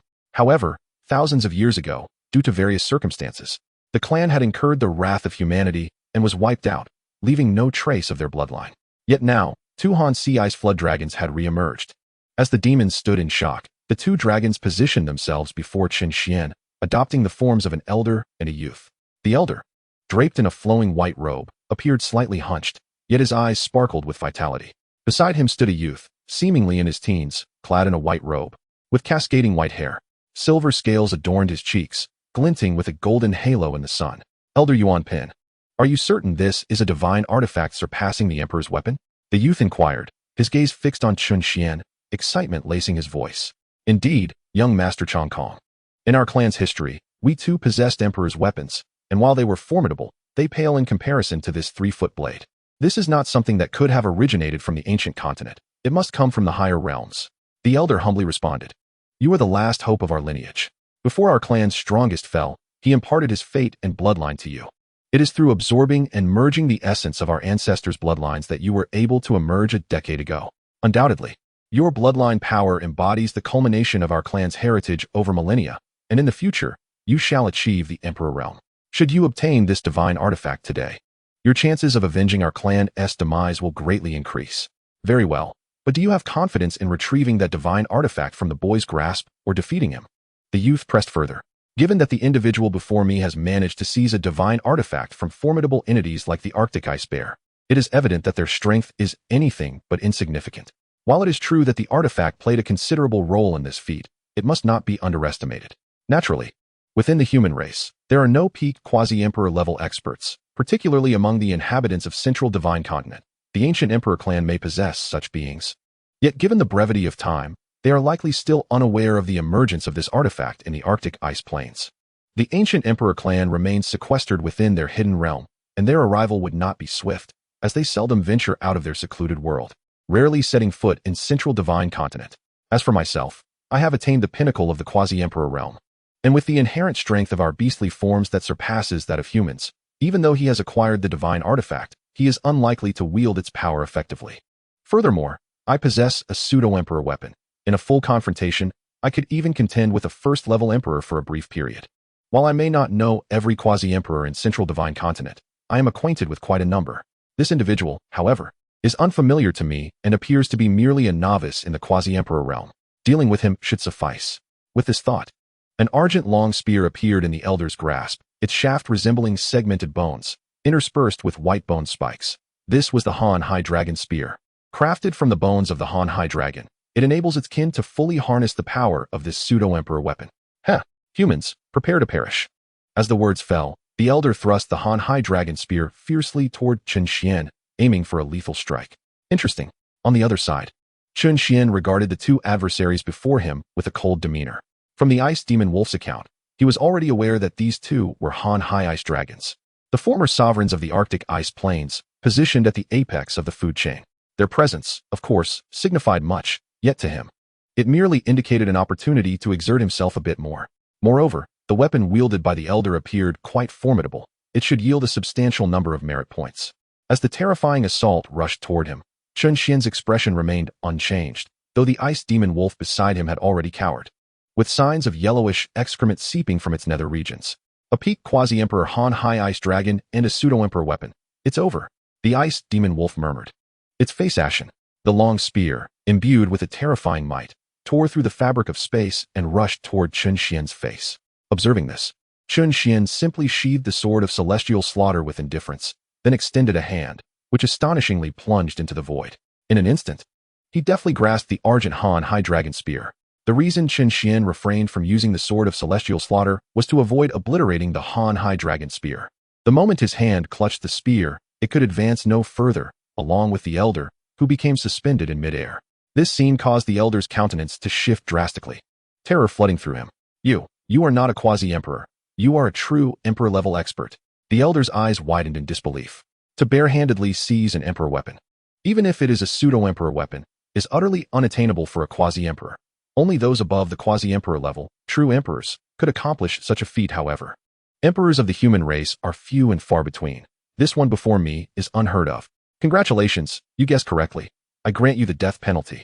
With that, Chen Xuan directly snatched the Han Hai Dragon Spear from the elder's grasp and swiftly struck out with his palm, reducing the elder to mere dust, causing him to vanish without a trace. Gulp, gulp, gulp. This spectacle left the onlooking beasts utterly dumbfounded. The once formidable peak quasi-emperor Han Hai Ice Dragon had been effortlessly dispatched by this human. Could he possibly be an emperor-level expert? A daring thought surged through their minds. And in the next moment, the horde of beasts fled the scene with increased haste. You? Impossible. On the opposite side, witnessing the instant annihilation of his guardian, a super-strong individual at the 9th level of the quasi-emperor realm, the youth's eyes brimmed with disbelief and burgeoning fear. In the next instant, he turned to flee. Though he could not comprehend the situation, with his protector gone, he knew that if he did not escape, he would surely meet a similar fate. However, Chen Xuan would not idly watch him depart. The moment the two chose to act against him, they had already entered his list of the doomed.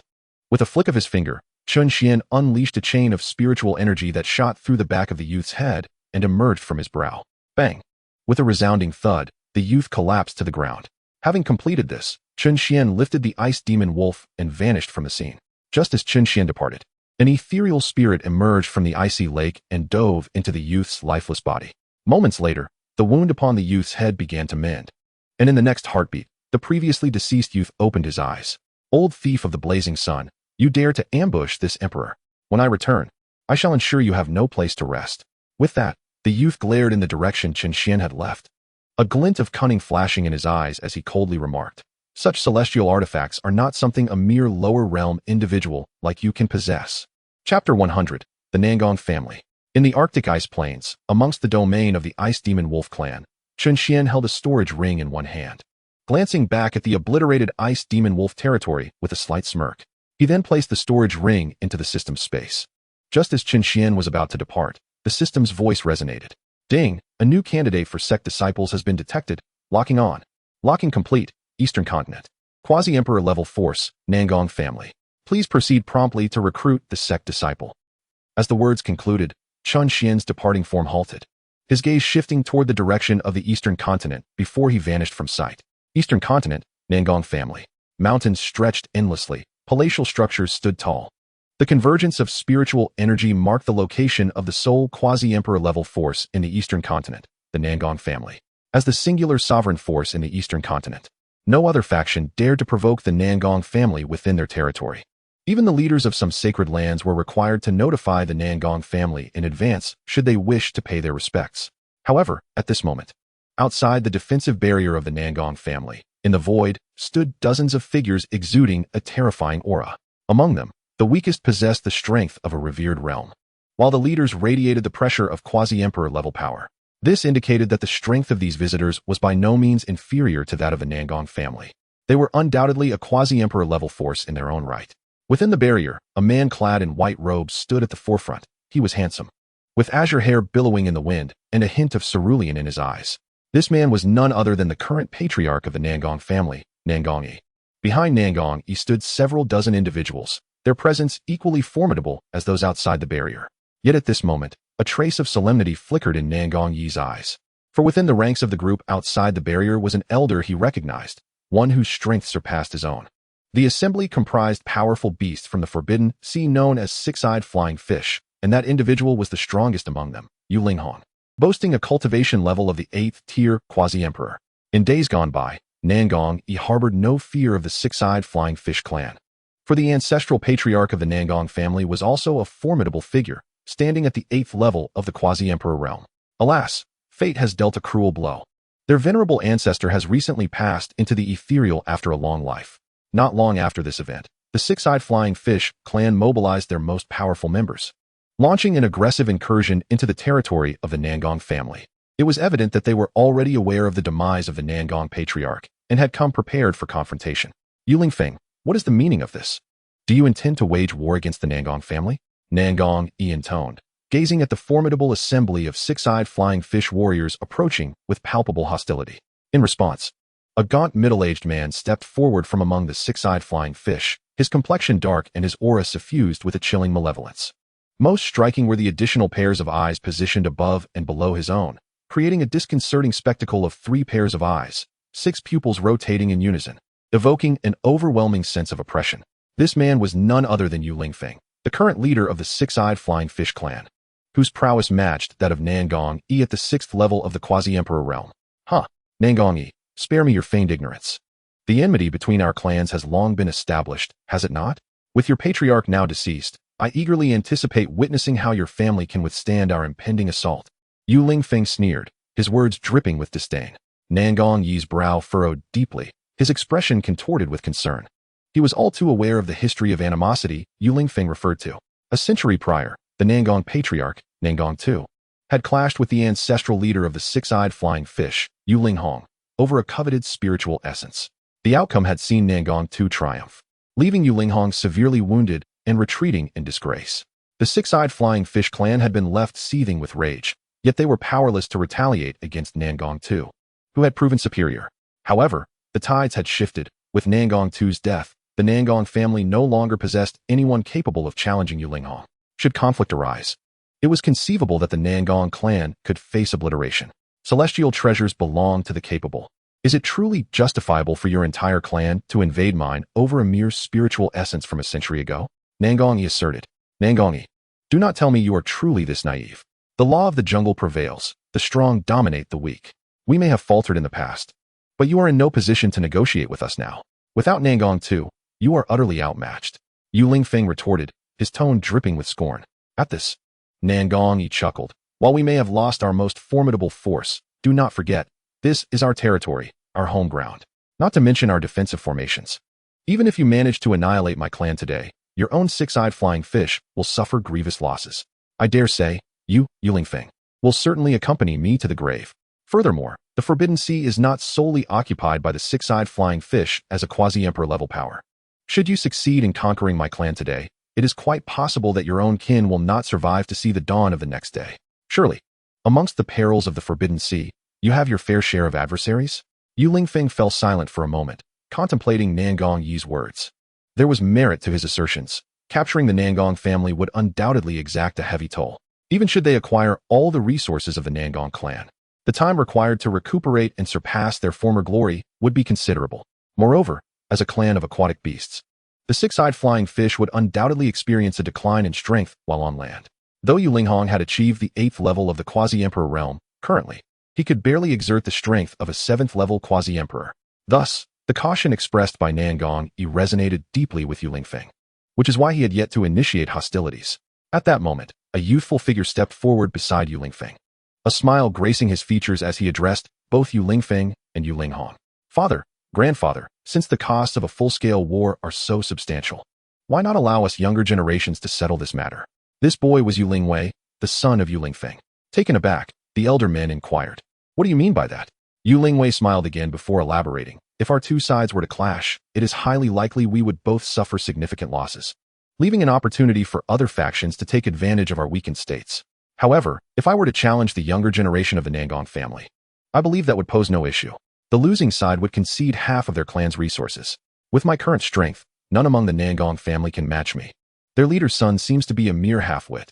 Furthermore, with our inherent advantages as beasts, this approach would minimize our losses while simultaneously dampening the spirits of the Nangong family."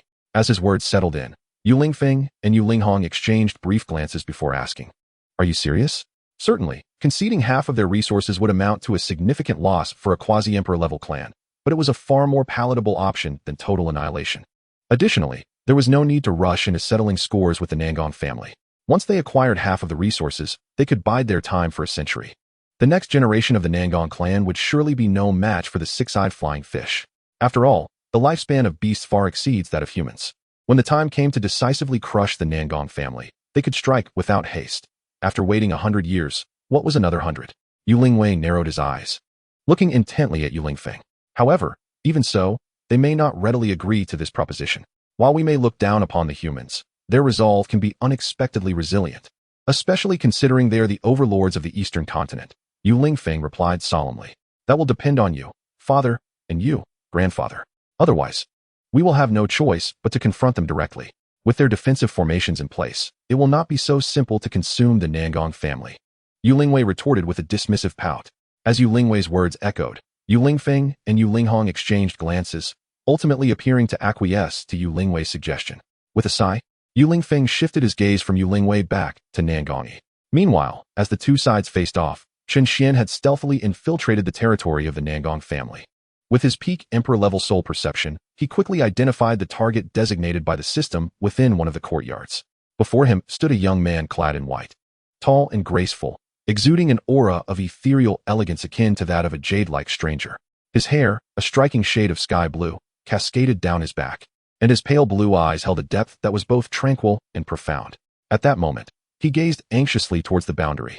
A furrow of concern etched upon his brow. Beside him was a peculiar beast, its body cloaked in blue fur, resembling a terrestrial creature, yet with the distinct head of a dragon, eyes regal and immense, reminiscent of the legendary Qilan.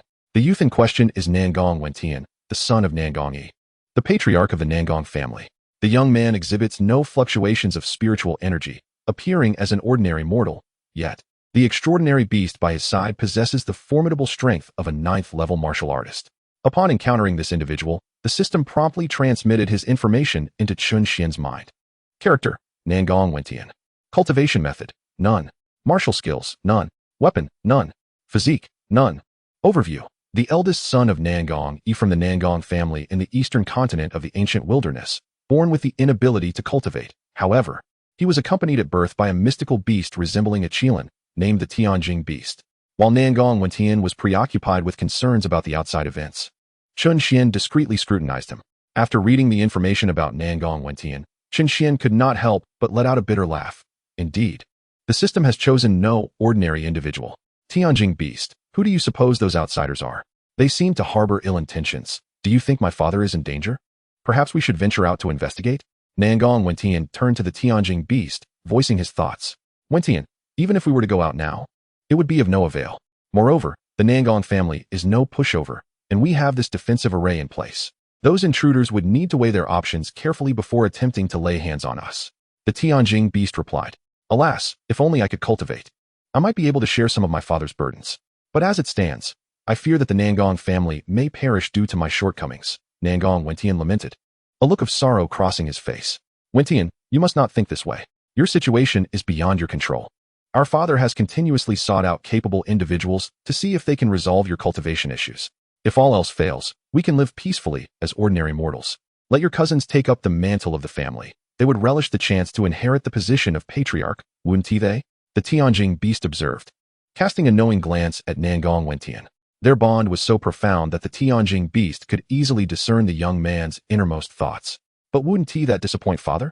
Upon hearing this, Nangong Wentian lowered his head, murmuring with a hint of despondency in his eyes. Are you interested in joining my Yusian sect? If you agree, I possess a method to enable your cultivation. At that moment, a melodious voice reached both Nangong Wentian and the Tianjing beast's ears. Startled, they realized that this was Nangong Wentian's private domain, and yet someone had intruded without their consent, and they had been completely unaware of it. Who are you? Following the voice, Nangong Wentian beheld a young man clad in red standing not far behind him, a faint smile gracing his lips. Me? I am Chen Xuan, the leader of the Yusian sect. So what do you say? Join my Yusian sect, and I shall assist you in embarking on your cultivation journey. Chen Xuan explained.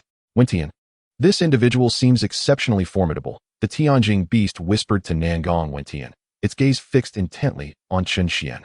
Although it possessed only peak 9th level martial artist strength, its sensitivity to spiritual energy was unparalleled.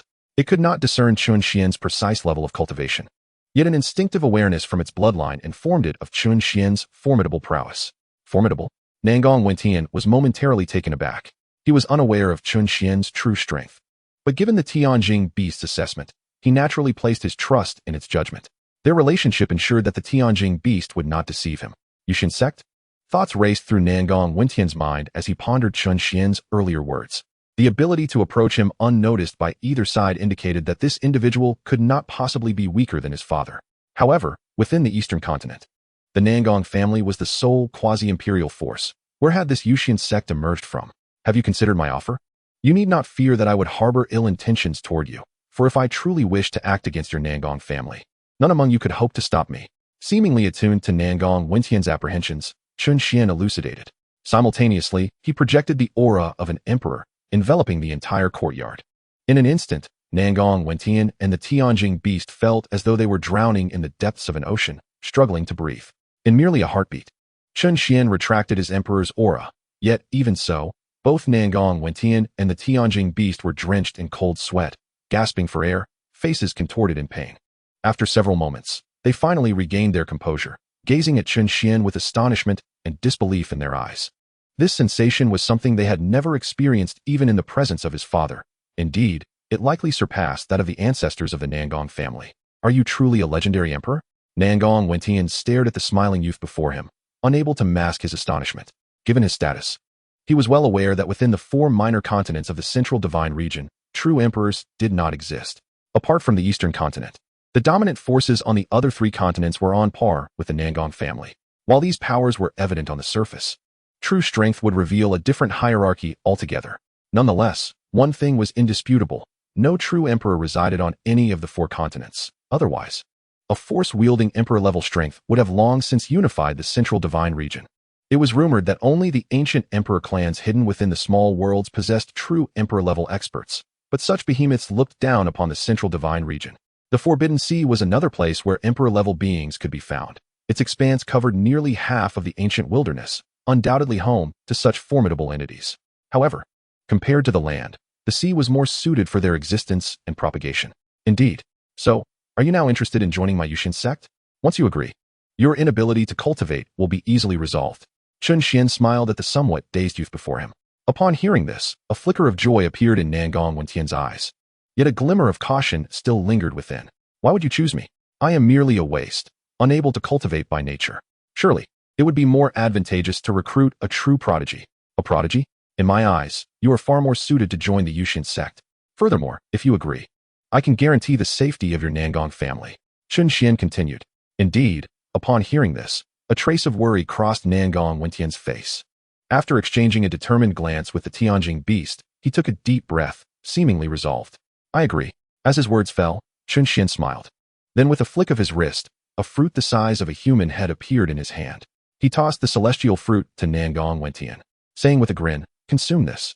From this day forth, you shall be able to cultivate. As the words fell, an unmistakable excitement illuminated Nangong Wentian's face. Mirrored by his companion, the Tianjing beast. The bond between the two was so profound that they seemed almost as one. Nangong Wentian's ability to cultivate was equally beneficial to the beast. Upon hearing this, Nangong Wentian dispelled any lingering hesitation, for if Chen Xuan truly harbored ill intentions, he would not waste so much time on him. After all, he was merely a person unable to cultivate. In Chen Xuan's eyes, even the entire Nangong family might seem inconsequential. Thus, Nangong Wentian grasped the immortal spirit fruit, yearning to consume it. The moment the fruit brushed against his lips, it instantaneously transformed into a liquid, flooding into his mouth. Subsequently, an immense cocoon of energy enveloped both Nangong Wentian and the Tianjing beast within its protective embrace. Various hues of spiritual energy danced around the surface of the cocoon, shimmering mysteriously. System, since he has consented, it is time to distribute the disciple package. Chen Xuan inquired of the system, observing Nangong Wentian being transformed by the immortal spirit fruit. Of course, Master, preparing the sect disciple package. Detection complete for the recruitment of sect disciples, distributing the sect disciple package. Package prepared, distribution in progress. Emperor Tier Supreme Cultivation Method, Beast Spirit Forging Method. Emperor Tier Supreme Martial Techniques, Ice Shatter, Flame Strike, Lightning Flash, Purple Lightning Strike, Whirlwind Break. Ultimate Emperor Weapon, none. Due to the unique constitution of Nangong Wentian, no additional weapon is required. Items have been dispatched to the system space. Please check. Master. Seeing this, Chen Xuan directly sent these items into the energy cocoon, awaiting the completion of Nangong Wentian's final metamorphosis, which would mark a perfect conclusion to this chapter. Meanwhile, outside the Nangong family's barrier, Yu Lingfeng was engaged in conversation with Nangongyi. Nangongyi, you must think this through. Allowing the younger generation to determine the outcome is already our greatest concession. Even if you lose, all we demand is half of the Nangong family's resources. Surely, you understand the implications of your choice? Yu Lingfeng remarked with a smirk, his expression laced with mockery. Furthermore, the competition between our factions is bound by the Heavenly Dao contract, which is subject to the laws of the Heavenly Dao. After it concludes, regardless of the victor, neither side may further harm the other, lest they incur the wrath of the Heavenly Dao and face utter annihilation. Upon hearing this, Nangong Yi's countenance darkened. His face contorted in an expression of profound dismay. Should a conflict arise, they might still manage to severely weaken the six-eyed flying fish clan. However, if the younger generation were to compete, defeat was all but certain. It was not that the other talented youths of the Nangong family were weak, but rather that they paled in comparison to the younger branch leader of the six-eyed flying fish clan. Yet, one advantage lay in the fact that the Nangong family posed no immediate threat to their lives today. However, should they refuse, a war could erupt, leading to devastating consequences. Even if they managed to inflict heavy losses on the six-eyed flying fish clan, the Nangong family would stand on the brink of destruction.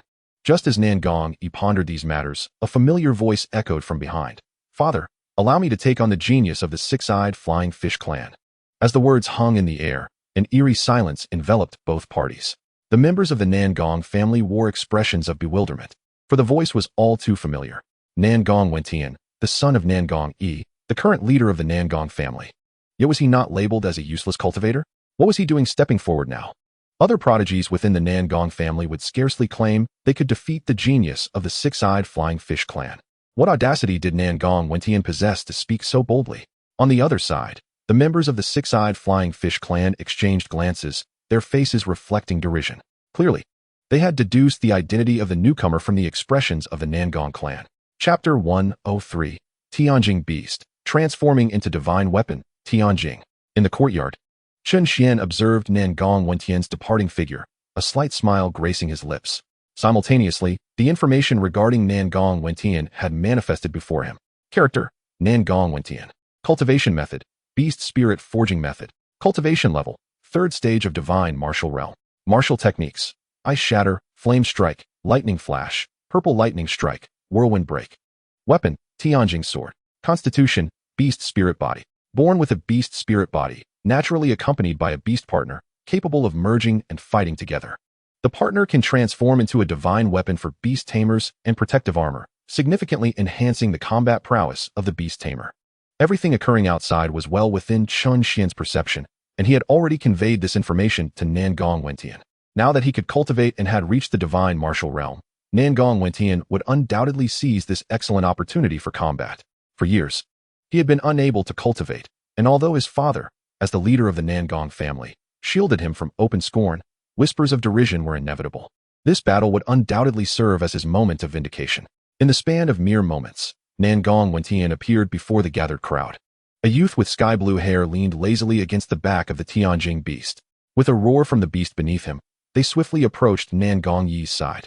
Father, since he wishes to challenge the younger generation of the Nangong family, let me entertain him, Nangong Wentian declared. Leaping down from the Tianjing beast, and addressing Nan Gong-yi with fervor. Wentian Yu. Upon witnessing this scene, even Nan Gong-yi's pupils constricted, for he beheld Nan Gong-wentian effortlessly hovering in midair, a clear indication that he had attained the power of flight. Moreover, given the proximity of the One and the Beast, his sixth stage of quasi-emperor realm cultivation easily sensed their strength, which was at least at the third stage of the divine martial realm. In that instant, Nan Gong-yi felt as though his very soul had been thrown into disarray. After searching so long for a solution to Nan Gong-wentian's plight, what did he now witness? It seemed Nan Gong-wentian had not only begun to cultivate, but had also reached the divine martial realm. This was simply unfathomable. Father, leave that fellow to me.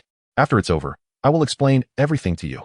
Nan Gong-wentian respectfully assured his father, his tone imbued with sincerity. In a world where strength reigns supreme, many would abandon their offspring if deemed useless, yet Nan Gong-yi was different. He had consistently protected his son, otherwise, Nan Gong-wentian would not have thrived under such a dominant force without worry. Very well, go forth.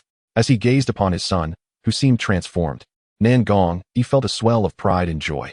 From this day forth, his son would no longer be a wastrel, but the true young leader of the Nan Gong family. Previously, while others may have harbored dissent under his pressure, they had not dared voice their thoughts in his presence. However, after today's battle, Nan Gong-wentian would conquer the hearts of all within the Nan Gong family through his own strength. Leader? This. Behind Nan Gong-wentian, many onlookers observed the unusual demeanor of Nan Gong-wentian, their hearts filled with curiosity. Some, however, harbored a vague suspicion of the underlying cause, yet chose to remain silent. Nan Gong-wentian? Ha ha ha. It is rumored that you are the most worthless generation of the Nan Gong family in years.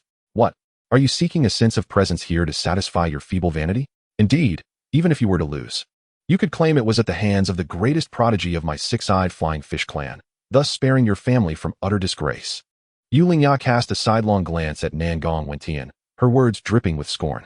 In response, Nan Gong-wentian's expression remained unchanged as he gazed at Yuliang and calmly replied, Yuliang, I am prepared to battle you, not under a heavenly contract, but in a fight to the death. Are you daring enough? His words struck the crowd like a heavy hammer against their eardrums. Patriarch, what is the young master intending to do? Some members of the Nan Gong family hastily voiced their concerns.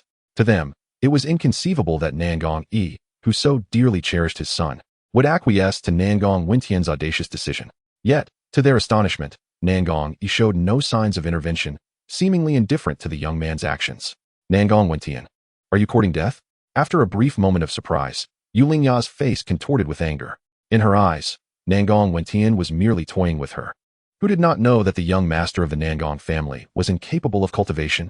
Were it not for the presence of a companion beast with some level of power, he would be utterly worthless. Today, this so-called waste dared to challenge her to a fight to the death, and even more bizarrely, the members of the Nan Gong family showed no inclination to stop him. Had the Nan Gong family lost their senses? Yuliang's expression turned cold at this realization. Very well, if you wish for death, I shall gladly escort you there. As she spoke, Yuliang prepared to advance, but was halted by Yu Lingfeng, who placed a hand on her shoulder. Yaoer, something is amiss. It seems Nan Gong-wentian has begun to cultivate. Yu Lingfeng, whose strength equaled that of Nan Gong-yi, squinted at Nan Gong-wentian, who stood beside the heavenly crystal beast, and spoke in a grave tone. Hearing this, Yuliang was taken aback, her 6 eyes locking onto Nan Gong-wentian once more. Yet, within mere moments, she burst into laughter. Father, even if he can cultivate, he has squandered so much time that he cannot possibly be a match for me. Besides, you and the ancestor are here, are you not? Despite suspecting something peculiar about Nan Gong-wentian, there was no escaping the battle today. Otherwise, if word got out, how could Yuliang face anyone? Not only the humans on land, but even the monsters of the sea would look down upon her, deeming her unworthy of accepting a challenge from a mere waste. As her words fell, Yu Lingfeng withdrew his hand from Yuliang, although he sensed something was off. The elder of the six-eyed flying fish clan, being at the 8th level of the quasi-emperor realm, would not allow his grandson to perish here. Despite the unlikelihood of such an outcome, Nan Gong-wentian, come forth. With Yu Lingfeng releasing his grip, Yuliang soared into the air in an instant, pointing towards Nan Gong-wentian within the barrier. Observing this, Nan Gong-wentian exchanged a glance with the heavenly crystal beast and leapt forth to stand before Yuliang. Soon, the three stood face to face, enveloped by a barrier of energy. Heavenly crystal beast, transform into divine weapon. At the moment the barrier solidified, Nan Gong-wentian bellowed, and the heavenly crystal beast beside him erupted into a blaze of light, ascending into the sky. Simultaneously, a melodious tune resonated around Nangong Wentian, running amidst the crowd. I cannot see, occasionally meeting solitude, spinning in circles. I face myself, chasing the light of the stars. It is only because I have courage that I fear no danger. Chapter 104. Are the members of my Yusian sect now within your reach? As Nangong Wentian's voice echoed softly amidst the enchanting melody, the onlookers witnessed the companion beast, the heavenly crystal beast, leap into the air, its brilliance enveloping its form. The next moment, this lifelike Qilin-like beast transformed into two orbs of light. One orb flew onto Nangong Wentian, morphing into a close-fitting armor, while the other coalesced into a divine weapon, exuding an inexplicable aura of power. This spectacle left the gathered crowd speechless. The transformation of a companion beast into a divine weapon was utterly unprecedented for them. Heavenly crystal sword. Come. Ignoring the astonishment of the crowd, Nangong Wentian grasped the weapon formed from the heavenly crystal beast, which materialized in his hand. Concurrently, his aura fully manifested, revealing his cultivation at the third level of the divine martial realm. Third level of the divine martial realm? How is this possible? Are you not a waste? Yulingya, standing closest to Nangong Wentian, sensed his newfound strength almost immediately. The sudden turn of events transformed her previously confident expression into one of horror. The once harmless little rabbit in her eyes had morphed into a ferocious tiger capable of tearing her apart, sending shivers down her spine. Yower. At this moment, it was Yu Lingfeng who regained his composure, shouting to pull Yulingya back from her shock. Nangong Wentian, you cannot deceive me. You must be employing some sort of illusion. Watch as I break your trickery and expose your charade. Returning to her senses, Yulingya spoke with a heavy tone, her eyes still filled with apprehension. Patriarch, what is happening? Indeed, Patriarch, the young master was not supposed to be able to cultivate. How could he suddenly possess the strength of the third level of the divine martial realm? Brother Wentian can truly withstand this attack? Many members of the Nangong family behind Nangong looked on in astonishment at the drastically transformed Nangong Wentian, turning to Nangong for answers. The younger generation of the Nangong family regarded the once overshadowed young master, who had been dimmed for nearly 2 decades, with curiosity. Yet, in response to their questions, Nangong offered no explanations. Water Dragon slaying Heaven Strike. Nangong Wentian, once I send you back to your original form, you will truly comprehend how laughable you are. Waste should remain among the wastes, daring to emerge and humiliate yourself. Yu Lingya sneered, clearly believing that Nangong Wentian's display was merely a ruse. After all, if the Nangong family truly possessed a means to resolve Nangong Wentian's inability to cultivate, why allow him to remain a waste for 20 years? With a sweeping motion of her sword, a fierce water dragon coalesced above her head, roaring as it charged toward Nangong Wentian. The water dragon's roar, infused with countless sword energies, pierced through the void, emitting a hissing sound as it aimed to penetrate and tear apart Nangong Wentian. The force behind this strike rendered the younger generation of the Nangong family pale. Even their strongest member was merely at the 9th level of the Heaven Martial Realm. If Yulingya's attack were to be directed at them, none among the younger generation of the Nangong family could withstand such a blow, facing severe injury or even death as a likely outcome. Could Brother Wentian truly fend off this strike? Within the ranks of the Nangong family's younger generation, several maidens gazed up with pale faces at the armored youth wielding a divine weapon. Although they sensed the formidable third level of the divine martial realm emanating from Nangong Wentian, it was still somewhat beyond their comprehension, leaving them momentarily unable to discern reality from illusion. Opposite Yu Lingya, Nangong Wentian's expression grew solemn as he observed the approaching water dragon. Not long ago, such a formidable attack would have effortlessly claimed his life. However, now he felt a surge of confidence. Thunderstrike. Though this was his inaugural battle, Nangong Wentian had envisioned this moment countless times in his mind. In an instant, the full power of the third level of the divine martial realm erupted within him. Coupled with the extraordinary finesse of the heavenly crystal beast and the beast's spirit body, the strength he could unleash far surpassed that of an ordinary third-level divine martial practitioner. Thus, the onlookers beheld Nangong Wentian grasping the divine weapon, which had transformed from a companion beast, as a purple electric dragon materialized behind him, its serpentine form crackling with dense arcs of violet energy. Go! With a sweeping motion of his sword, the terrifying, potent purple electric dragon surged forward, effortlessly engulfing the water dragon conjured by Yu Lingya. Ultimately, it collided violently with her form, sending her crashing against the barrier, her chest caving in as she spat blood and succumbed to unconsciousness. Yet, this was far from the end. As this was a battle of life and death, it was imperative to distinguish between the two. With Chun Xian's assurance, Nangong Wentian felt no fear of the formidable members of the six-eyed flying fish clan. His mission was to eliminate Yuliang. As for the clan's elite warriors, should they intervene, Chen Xuan would undoubtedly handle them. I shatter. As Nangong Wentian revolved his weapon, his armor and divine weapon swiftly shifted from purple to a chilling blue. Soon, a colossal ice dragon coalesced, hurtling towards the fallen Yuliang. Impudent wretch, how dare you? Observing his beloved son, the most exceptional prodigy of the six-eyed flying fish clan, facing imminent demise at the hands of Nangong Wentian, Yulingfeng bellowed in rage and vanished, intent on interrupting the attack. At that moment, another figure stood resolutely in his path. Nangong, do you think I can be disregarded? In that instant, Nangong was undeniably the most exhilarated. Not only because Nangong Wentian had begun to cultivate, but also because he had acquired the strength to defeat the six-eyed flying fish clan's prodigy. Who would dare label his son as worthless now? Even if it meant engaging in battle with the six-eyed flying fish clan today, he would protect Nangong Wentian. You. Seeing Nangong obstruct him, Yulingfeng's expression darkened. The two were evenly matched in strength, and it was impossible for him to break through in a short span of time. Thus, he turned to the elder behind him, the mightiest warrior of their clan. The ancestor at the 8th level of the semi-imperial realm could be stopped by Nangong, but who could halt Yuliang? What a miracle. The tale of a waste transforming into a genius is quite amusing, yet it ends here. As his words fell, Yuling's figure vanished instantaneously, and the next moment, a gnarled hand appeared just inches from Nangong Wentian's face, a smug smile adorning Yuling's features, his visage resembling a crumpled pleated skirt. The sensation of extinguishing a genius must be truly splendid. This sight caused the members of the Nangong family to pale, not merely because none of them could match Yuliang, but because even attempting to intervene was too late, with the more timid already closing their eyes in dread.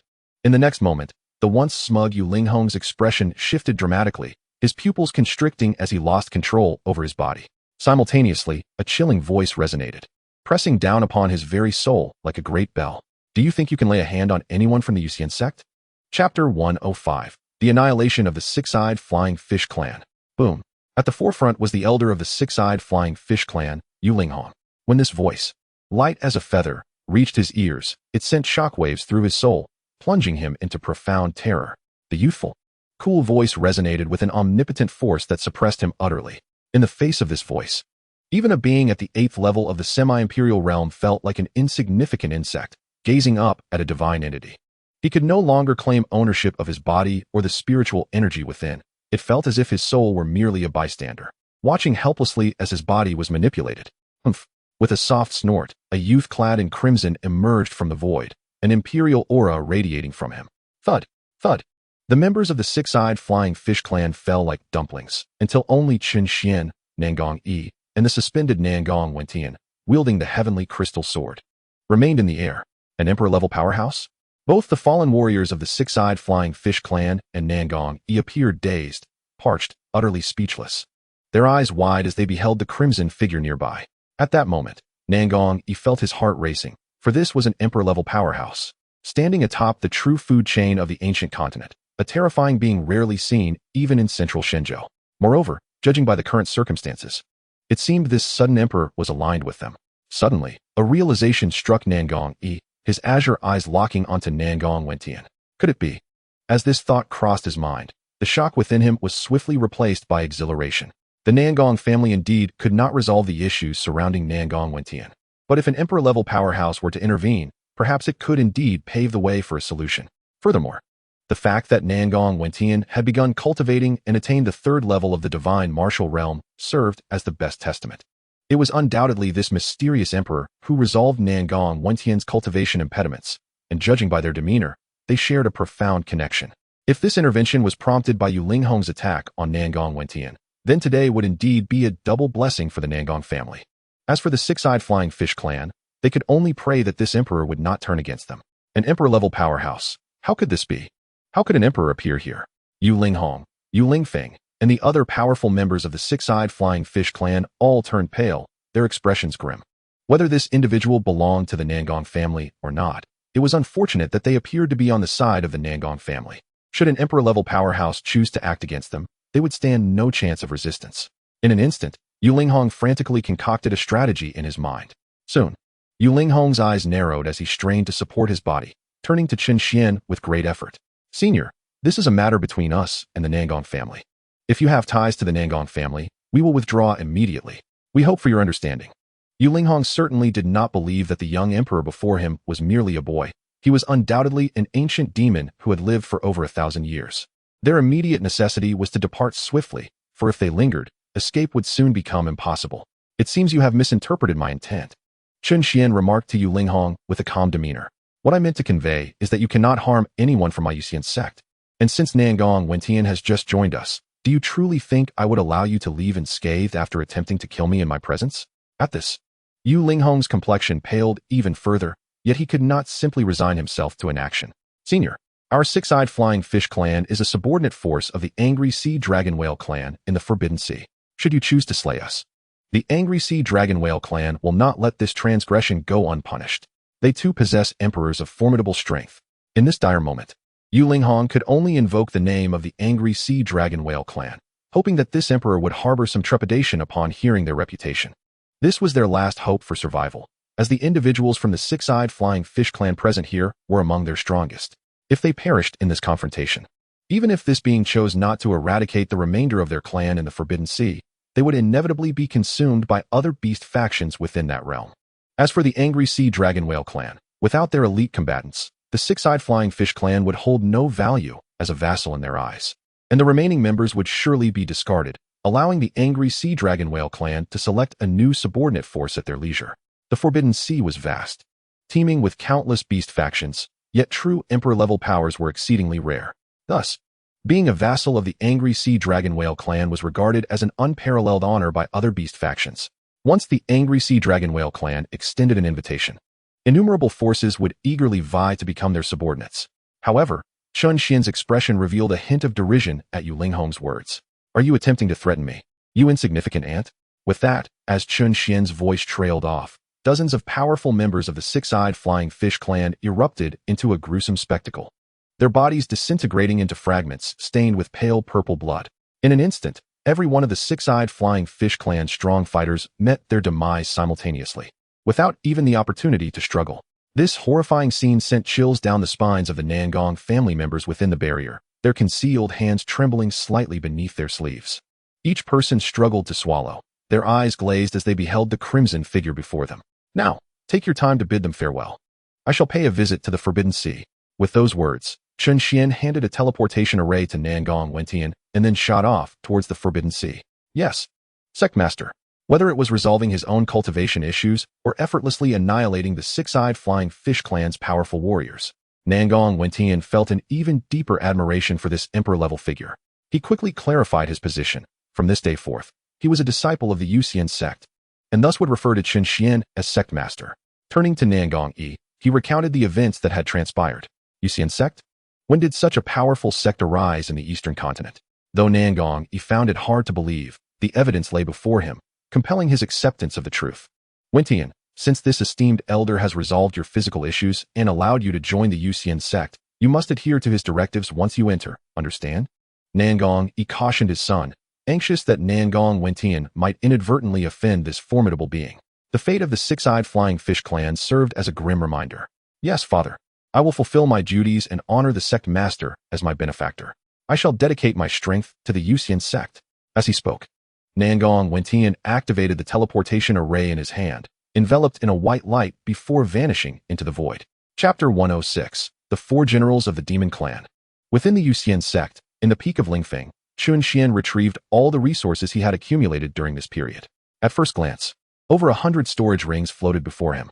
System, convert all these items into point vouchers. Chen Xuan instructed the system in his mind. Received, Master.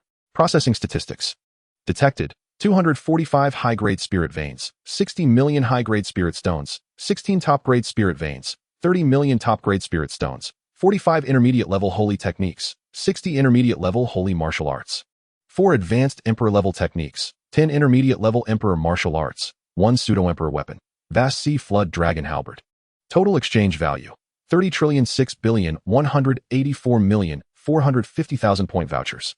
As the system's voice concluded, all resources before Chen Xuan vanished, while the point voucher balance on the system panel surged to 30,6,185,750,000.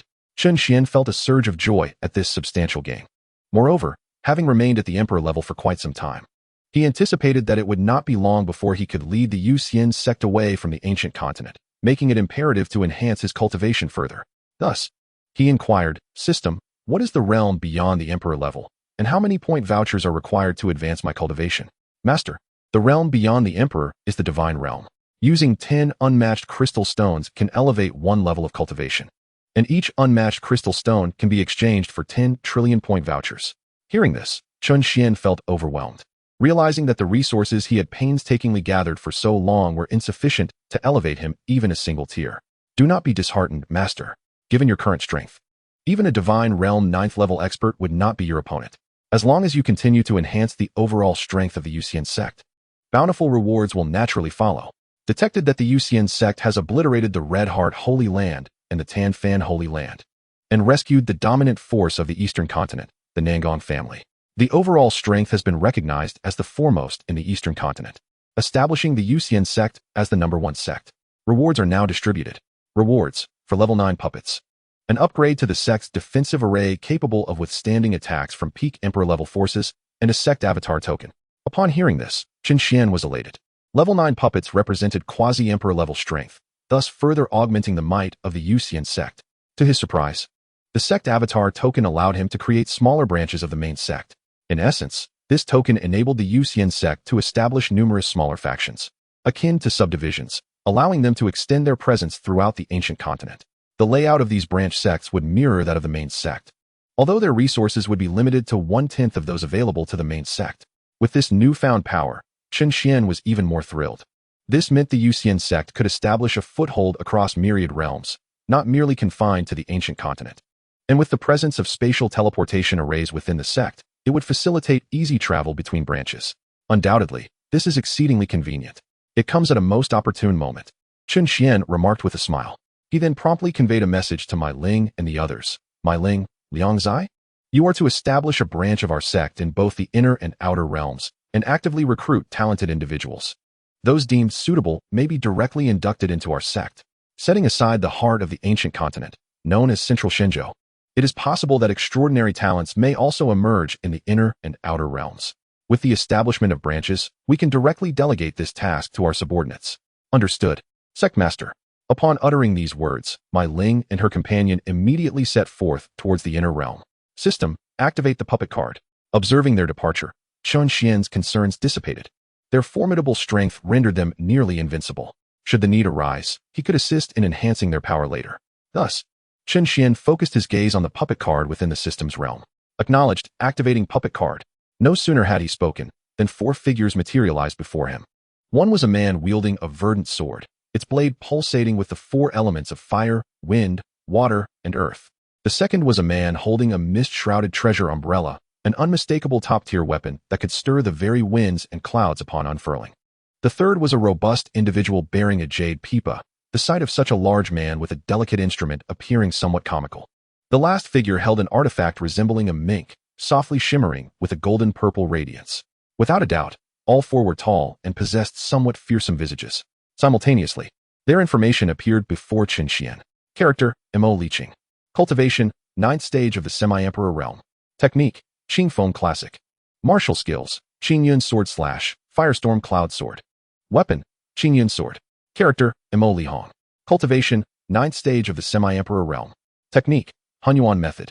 Martial skills, Hunyuan Fist, Umbrella of Heaven and Earth. Weapon, Hunyuan Umbrella. Character, Mo Lihai. Cultivation, 9th stage of the Semi-Emperor realm. Technique, Mo In Classic. Martial skills, Wine String Pipa Melody, Fire String Pipa Melody. Weapon, Jade Pipa. Character, Mo Liso. Cultivation, 9th stage of the Semi-Emperor realm. Technique, Wuxiang Skill. Martial skills, Heavenly and Earthly Law Manifestation. Weapon, Purple Gold Mink. Greetings, Sectmaster. The moment the 4 emerged, they respectfully knelt before Chen Xuan, fully aware that he was the master of the Yusian sect. "From this day forth, you 4 shall be members of the Yusian sect. You may select a spiritual peak for your residence, and should any matters arise, I will send word to you." "Understood, Sectmaster." With that, the group vanished from the Grand Hall. In the Forbidden Sea, within a colossal crystal palace adorned with resplendent pearls, the walls shimmered with flowing light and shadows.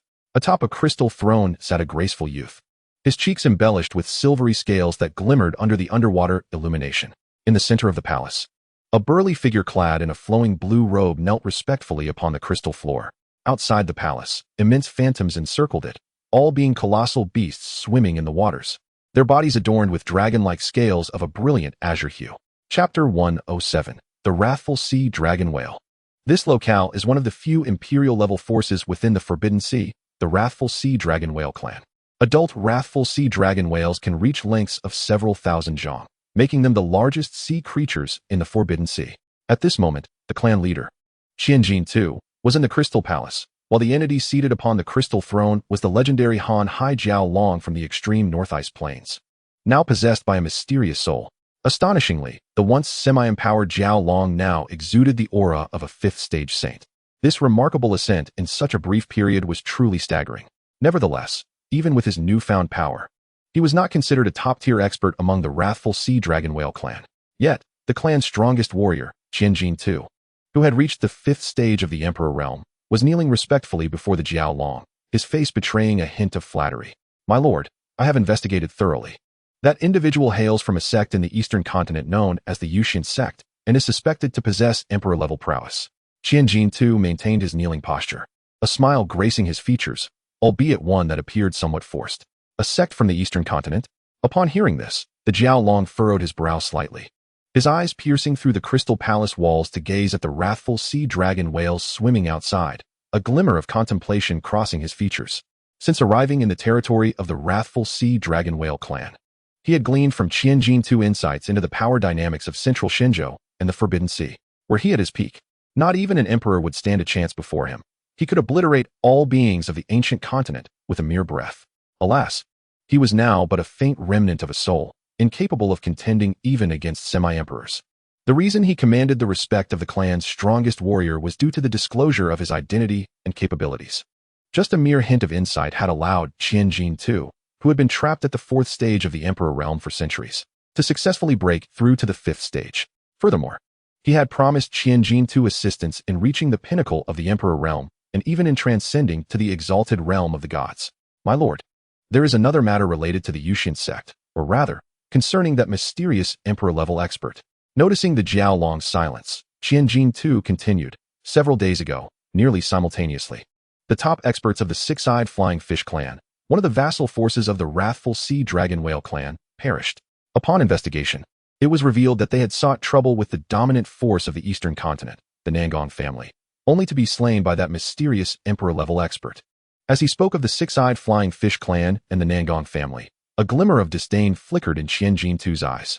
Although the Nangong family was deemed a dominant force in the eastern continent, they paled in comparison to true imperial powers. This further affirmed the mysterious expert's emperor-level strength. Otherwise, it would be impossible for him to annihilate the formidable members of the six-eyed flying fish clan in an instant. Perhaps the Nangong family had already fallen under their control. As he concluded, Qianjin II raised his gaze to meet the Jiao Long's, his eyes trembling slightly. "An emperor? Huh, do you believe you can slay him? If not, I shall seek out the other dominant imperial forces within the Forbidden Sea." Upon hearing Qianjin II's words, the Jiao Long's expression turned cold, his gaze sternly fixed on Qianjin II, filled with an air of contempt. "My esteemed lord, certainly. Allow us, the Sea Dragon Whale clan, to handle this matter. Although that enigmatic powerhouse also possesses the strength of an emperor, it is likely that he is merely a fledgling who has recently ascended to such heights. Otherwise, he would not remain so obscure. In this ancient continent, every emperor is renowned, and aside from the few ancient clans of recluse emperors among the human race, there are hardly any emperor-level beings in the outside world. Therefore, even if this individual is indeed an emperor, he likely only embodies the first level of emperor power." As soon as Jiao Changkong finished speaking, Qianjin II immediately interjected, anxious that Jiao Changkong might change his mind and seek assistance from other major clans. In his eyes, Jiao Changkong is a benefactor on his path to becoming an emperor, potentially enabling him to break through to the emperor realm and transform into a deity. Such a golden opportunity is one he cannot afford to miss, nor can he allow the other clans to seize this once-in-a-lifetime chance. Otherwise, not only would the Sea Dragon Whale clan lose its identity as a premier force in the Forbidden Sea, but they would also be suppressed by other sea demon clans for thousands or even tens of thousands of years. "Very well, since you are confident, I shall entrust this task to you. Should you fail, I will assign it to other demon clans, for I do not accept failure. However, I must remind you to retrieve that divine sword from him immediately after his demise and present it to me." Rest assured, I shall reward you handsomely for your success. At the very least, reaching the pinnacle of the Emperor realm shall be no issue. Zhao Chongkong narrowed his eyes at Qian Jin Tuesday. As for why he did not elaborate on the special nature of the Sword of Immortal Slaying, it is simply because he does not believe that a mere mortal from the lower realms could wield such a divine artifact. After all, even at his peak, he could only barely harness a fraction of its power. Moreover, he had suffered betrayal from so-called brothers because of this sword, resulting in the destruction of his divine body. Were it not for a remnant of his soul hiding within the Sword of Immortal Slaying, he would have long since turned to dust. This sword is his final support. Should he regain control over it, he might even surpass his former self and reach new heights, ensuring that those who have betrayed him meet their demise. As you command, my lord, I shall certainly retrieve the divine sword. Qian Jin too lowered his head and replied respectfully. A sword that commands such attention from this esteemed individual is undoubtedly no ordinary weapon, and it certainly cannot be found within the ancient continent. However, since this lord has chosen not to explain, he wisely refrained from probing further. The more one knows, the greater the peril. He understands this truth well. His task is simply to slay the emperor-level powerhouse from the Yusian sect in the eastern continent and bring back the divine sword. There is no need for him to know anything beyond that. With that, Qian Jintu's formidable figure slowly rose, bowing to Zhao Chongkong before turning and leaping out of the crystal palace, transforming into a colossal blue dragon whale that surged toward the surface of the sea. A deep, ancient, and resonant call echoed throughout the waters. Chapter 108. The Grievances of Qin Huan. System: Initiate 3 10-level draws and 6 8-level draws. Within the Yusian sect, given that he is still far from the points required for his upgrade, Chen Xuan decided to use them for the lottery first. A single 10-level draw requires 1 trillion points. With his current balance, he can draw 3 times. Received. Conducting the lottery. Congratulations, Master. You have obtained 3 cards for elevating 1's cultivation to the 9th level of Emperor. Upon use, it can elevate anyone's cultivation to the 9th level of Emperor. Congratulations, Master. You have obtained 6 cards for elevating 1's cultivation to the 9th level of Sage. Upon use, it can elevate anyone's cultivation to the 9th level of Sage. Hearing the system's voice, Chen Xuan focused his thoughts in the system space, where several cultivation enhancement cards appeared. After some contemplation, he decided to use the cards for elevating to the 9th level of Emperor on Lin Yan, Yu Li Lian, and Qin Huan. The Sage level enhancement cards were applied to Chun Song Lan, Medusa, Ziyun, and 3 others. Now, the sect boasts 3 new Emperor-level powerhouses and 6 peak Sage-level experts. The 9th level of Emperor is already sufficient to command respect across the entire ancient continent. According to what Chen Xuan learned from Yu Li Lian, it has been a long time since any high-level Emperor appeared in the ancient continent. High-level Emperors would imply a power level of at least the 7th level of Emperor.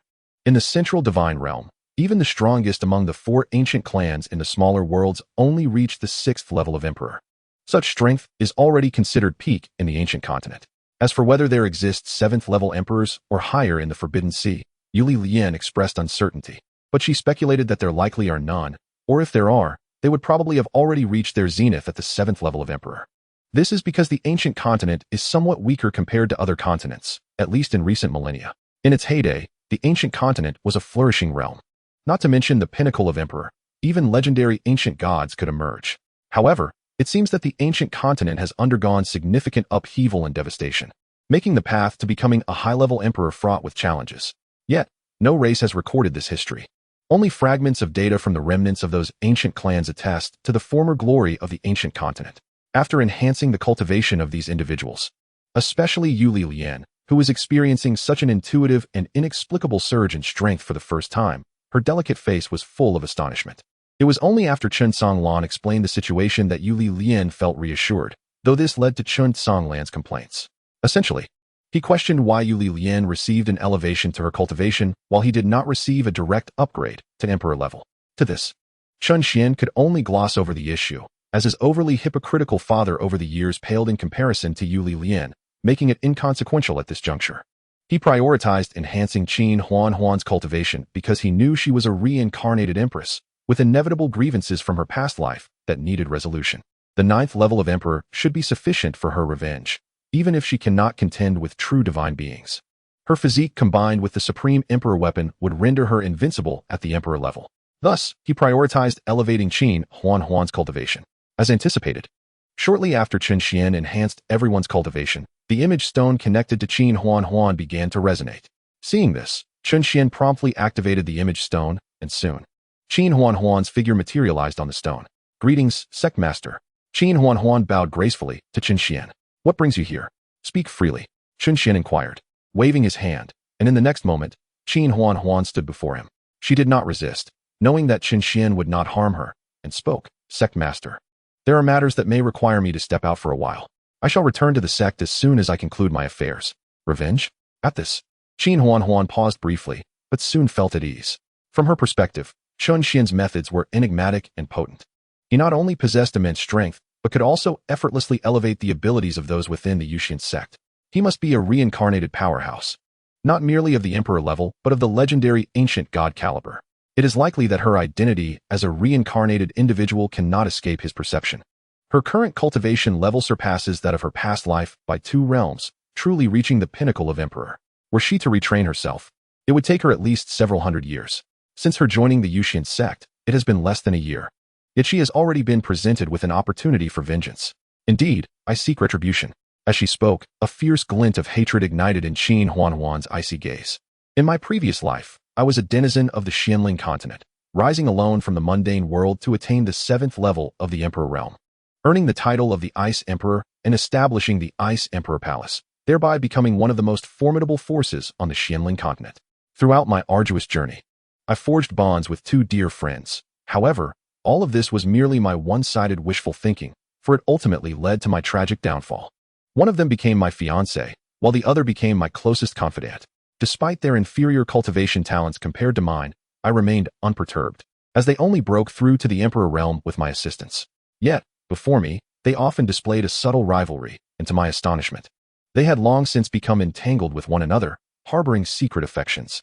This was all a ruse orchestrated for my benefit, leading me to never suspect the nature of their relationship. Their prolonged tolerance was simply a ploy to leverage my protection and resources to ascend to true emperor status. For only by achieving such heights could they be deemed top-tier powerhouses. Ultimately, on the day of my wedding, they drugged me, stripped me of my powers, and took my life.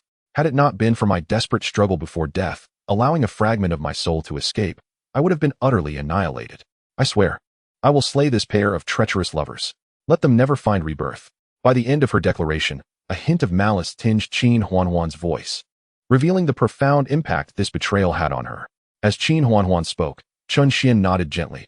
Of course, if you require assistance, do not hesitate to ask. Lin Yin can accompany you as well. Thank you for your kindness, sect leader, but given their talents, they will never ascend to high-tier emperor status in this lifetime. With my current cultivation, dealing with them is more than sufficient. Chen Xuan elucidated. Chapter 109, The Void Divine Realm. Since you have your plans, then pursue them without reservation. Should you need assistance, simply reach out to them. Chen Xuan replied, acknowledging Chen Xuan's resolve. Since she is now a member of the Yusian sect, he is naturally supportive of her quest for vengeance. By the way, you mentioned you were once from the Xianling continent, yet we are situated in the ancient continent. How do you intend to travel to the Xianling continent? Chen Xuan inquired, as he was rather unfamiliar with the means of passage between the 2 continents. Furthermore, it seemed he had not encountered any beings from other continents on the ancient continent thus far. Upon hearing this, Chen Xuan appeared momentarily taken aback, clearly surprised by Chen Xuan's vast knowledge, yet lacking understanding of the other continents.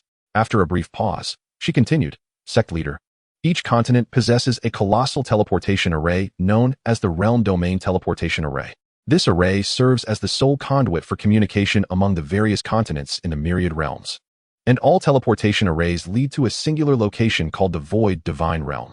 The Void Divine Realm? At these words, Chen Xuan's eyes flickered with intrigue, his expression shifting slightly. This was indeed the first time he had heard of such a place. He had inquired about the realms beyond the Emperor level and learned that above the Emperor realm lies the Ancient God realm. Could it be that this location is where the ancient gods reside? Observing Chen Xuan's reaction, Chen Xuan surmised that he was unfamiliar with this realm. Although curious, she pressed on. Precisely, the Void Divine Realm. It is a peculiar space, or perhaps a unique world, serving as the central nexus among the various continents. Any continent's realm domain teleportation array leads to the Void Divine Realm, and beings from other continents wishing to traverse to a different continent must do so through the teleportation array of the Void Divine Realm. Moreover, the pinnacle of cultivation within the Void Divine Realm is the Peak Emperor Realm. It is said that even ancient gods entering the Void Divine Realm have their powers suppressed to the Emperor level. Throughout history, The Void Divine Realm has been home to a complex tapestry of individuals and factions, with numerous sects and schools emerging. In my previous life, I had the fortune of entering the Void Divine Realm. To be frank, it is not uncommon to encounter peak Emperor Realm powerhouses there, even if they are not rare. This is due to a marvelous force of rules within the Void Divine Realm, where time ceases to flow. As long as one is not killed, they can attain a form of immortality, enjoying infinite longevity. Thus, many peak Emperor Realm powerhouses, facing imminent death and unable to break through to the ancient God Realm, choose to enter the Void Divine Realm to prolong their existence. In the Void Divine Realm, as long as they are not slain by others, they can effectively live forever. However, they are also eternally trapped within the Void Divine Realm. Should they attempt to leave, they would be met with utter annihilation. The Void Divine Realm can accommodate these dying souls, but it will never tolerate any provocation of its laws. Fortunately, the Void Divine Realm bears a resemblance to the true environment of the continents. For those nearing the end of their lifespan, it is indeed a sanctuary. Coupled with years of accumulated resources, the opulence of the Void Divine Realm far exceeds that of many mortal continents.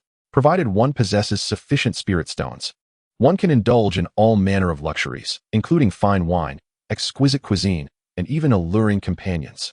At this point, a glimmer of reverence flickered in Chen Xuan's eyes. The entity capable of creating the Void Divine Realm must undoubtedly be an extraordinary being, beyond her comprehension. Is that so? Chen Xuan murmured, a spark of curiosity alighting in his gaze. Chen Xuan's words had indeed piqued his interest. He might just seize the opportunity to explore this so-called Void Divine Realm. However, do you know where the teleportation array on the ancient continent is located? Chen Xuan was aware of the teleportation array connecting the inner domain to the central divine state, but he was uncertain about the array leading to the Void Divine Realm. Upon hearing this, Chen Xuan furrowed her brow slightly, then took a deep breath and replied, the teleportation array on the ancient continent should be under the control of the ancient Emperor clan. For the teleportation array on the Xianling continent is similarly governed by the major Emperor-level forces. Only the most elite factions are granted priority access to communicate with other continents. The quasi-Emperor level forces beneath the Emperor level can only enter the Void Divine Realm when summoned for tasks by those in power. Thus, at this point, Chen Xuan turned her gaze towards Chen Xuan, her eyes glinting with a hint of hope. The ancient Emperor clan, upon noticing Chen Xuan's reaction, Chen Xuan also realized that his mother, Liyang, hails from the ancient Emperor clan. Perhaps she knows the whereabouts of the teleportation array. Consequently, Chen Xuan flipped his right hand, and an image stone materialized within his grasp. He then directed his spiritual energy into the stone. Soon, as it trembled, a charming figure emerged upon the surface of the image stone. Mother. The figure that appeared was none other than Liyang. After calling out to her, Chen Xuan saw her smile gently and speak. Shinner, do you have something to discuss with your mother? As she spoke, the excitement on Liyang's face and in her voice was difficult to conceal. It was likely related to her sudden ascension to the peak of the Emperor realm. Given that no one has reached such heights on the ancient continent for nearly 10,000 years. Indeed, Xuan requires to travel to another continent and needs to utilize the realm domain teleportation array of the ancient continent. Do you know where it is located? To Chen Xuan's surprise, upon hearing his words, Liyang wore an expression of utter bewilderment. A realm teleportation array? What on earth is that? This sentiment of confusion was not exclusive to Chen Xuan. Even Chen Xuan bore a look of incredulity, clearly astonished that Liyang was unaware of such a phenomenon. Consequently, Chen Xuan took it upon himself to elucidate the concept of the realm teleportation array, as well as the intricacies of the Void Divine Realm. Upon hearing this, Liyang's beautiful eyes sparkled with astonishment. She had no idea that such teleportation arrays existed across each continent, although she was aware, through ancient texts, of the existence of other continents. It had never occurred to her that a central nexus might facilitate travel between them. It was entirely plausible that these so-called realm teleportation arrays had been obliterated. After all, not only the Eternal Life Imperial clan, but also other ancient imperial lineages had no records of such arrays. Moreover, the major ancient imperial clans speculated that the desolate ancient continent had likely undergone a catastrophic event, resulting in the annihilation of numerous entities during that calamity. Thus, Liyang hesitated before speaking again. Just as she began to articulate her thoughts, Chen Xuan interjected. Impossible. The realm teleportation array cannot have been destroyed. Unless the entire desolate ancient continent vanished, such an array would persist indefinitely. Observing Chen Xuan's unwavering conviction, Liyang found herself in a moment of contemplation, for it was evident that Chen Xuan possessed greater knowledge in this regard. Chapter 110. The Arrival of Qianjin II. In response, Yu Lilian fell momentarily silent before stating, "Since you, Miss Huan, assert this, there must be some underlying truths that I am unaware of. Therefore, I shall return to my clan to ascertain whether they possess any information regarding the realm teleportation array. This matter is of great significance, and I can also reach out to other imperial clans to gather their perspectives. Then I shall take my leave, Sister Lian." Qin Huan replied respectfully, bowing slightly. After her words, Yu Lilian smiled, pleased with the formality of Qin Huan's address. It felt somewhat peculiar to be referred to as an ancestor by others. Moments later, Yu Lilian tore through the fabric of space and swiftly vanished before their eyes. "Let us proceed with this for now. We shall wait for my mother to return from the clan to see if there is any information they might have overlooked," Chen Xuan remarked to Qin Huan. "Yes, Sectmaster," she affirmed. With that, Qin Huan prepared to take her leave, aware that Yu Lilian's journey would inevitably consume some time. During this interval, she too would not remain idle. She could search for clues regarding the realm teleportation array. At that moment, a tremendous sound reverberated throughout the entirety of Yusian sect, echoing with ominous intensity. An enemy attack? Upon hearing the commotion, Qin Huan and Chen Xuan exchanged knowing glances, and in an instant, they vanished from their location, reappearing outside the sect's defensive array. Before long, they beheld a towering figure gazing intently at the defensive array, his eyes reflecting a hint of surprise. The newcomer was none other than Xianjin II, the patriarch of the angry sea dragon whale clan, who had finally located Yusian sect after emerging from the Forbidden Sea. To his astonishment, he found that he had not breached the defensive array. In fact, he had not caused any damage whatsoever. As a being at the 5th level of the Great Emperor realm, he ranked among the top 10 superlative existences on the desolate ancient continent. What sort of sect could possess such formidable origins? Was it truly descended from an ancient imperial clan? Otherwise, how could it possibly wield such a high-caliber defensive formation? Meanwhile, Chen Xian's gaze was fixed on Xianjin Tuesday. He scrutinized the defensive formation before narrowing his eyes at the intruder, his expression growing increasingly frigid. "A demon clan? Are you courting death?" Were it not for this defensive array having just been upgraded to withstand great emperor-level power, it might have shattered once more. Upon hearing Chen Xian's words, Xianjin too finally recognized the face before him, and, confirming that Chen Xian did not hail from an ancient imperial clan, felt a wave of relief wash over him.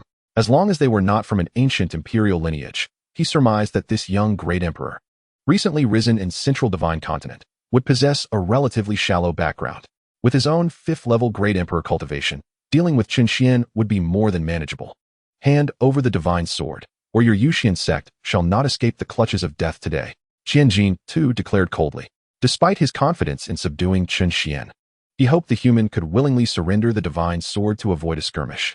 After all, both were of the great emperor realm. A confrontation would inevitably lead to some form of injury. The divine sword?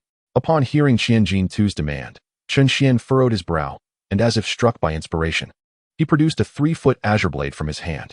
At a mere glance, Xianjin too could sense the terrifying nature of this sword.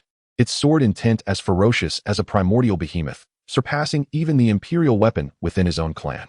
Clearly, this was the divine sword spoken of by that esteemed figure. Indeed, this is the sword. It is beyond your reach. Relinquish any notions of taking it, or blood shall stain your Yusian sect today, Xianjin too exclaimed. Mistakenly believing that Chen Xian was presenting the sword to him, his voice tinged with excitement. Should he secure the divine sword, he could return to report to that esteemed figure and perhaps even gain entry into the legendary realm of ancient gods. At this, Qin Huan's countenance turned icy, and she prepared to step forward, only to be halted by Chen Xian's hand.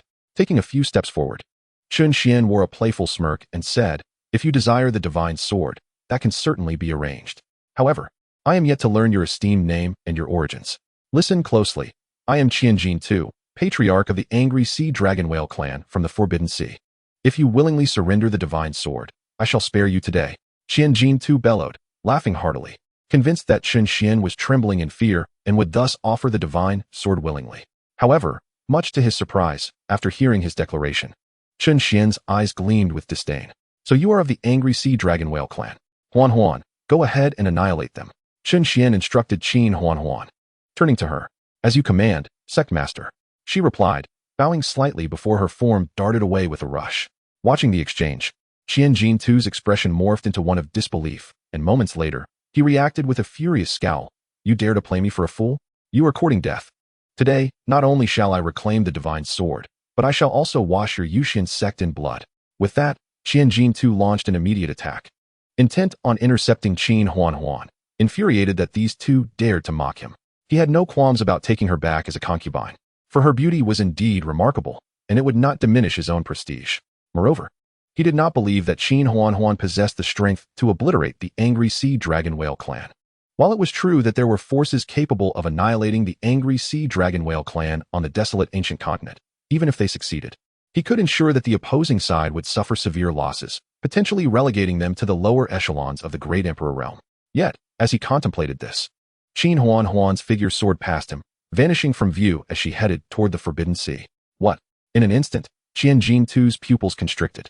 He had failed to intercept Chen Xuan, although he had not unleashed his full power. It was inconceivable that someone could so easily breach his defenses without being a strong contender of the same realm. When did the human race gain two formidable emperor-level powerhouses? One is Chen Xuan, and the other, naturally, is the formidable Chen Xuan before me. Who are you truly? At this moment, a sense of foreboding surged within Qian Jintu's heart. Did you not desire the divine sword in my possession? Here, take it. As he spoke, the overwhelming aura of an emperor at the pinnacle of power emanated from Chen Xuan. An emperor at the pinnacle?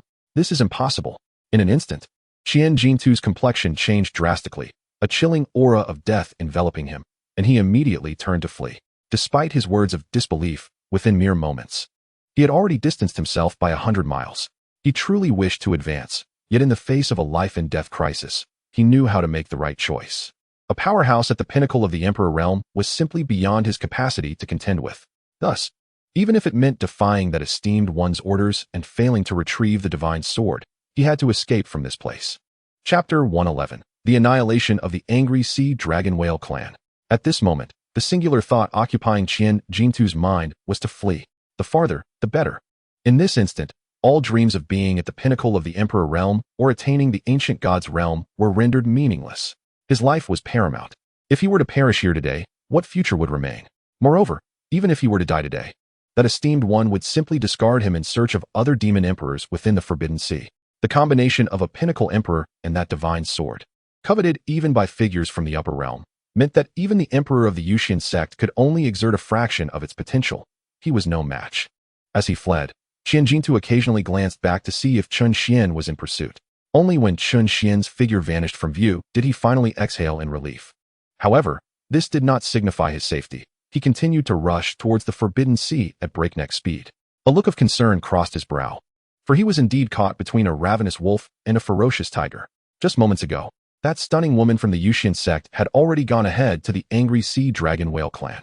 Given the current circumstances, he surmised that her strength was likely not inferior to his own.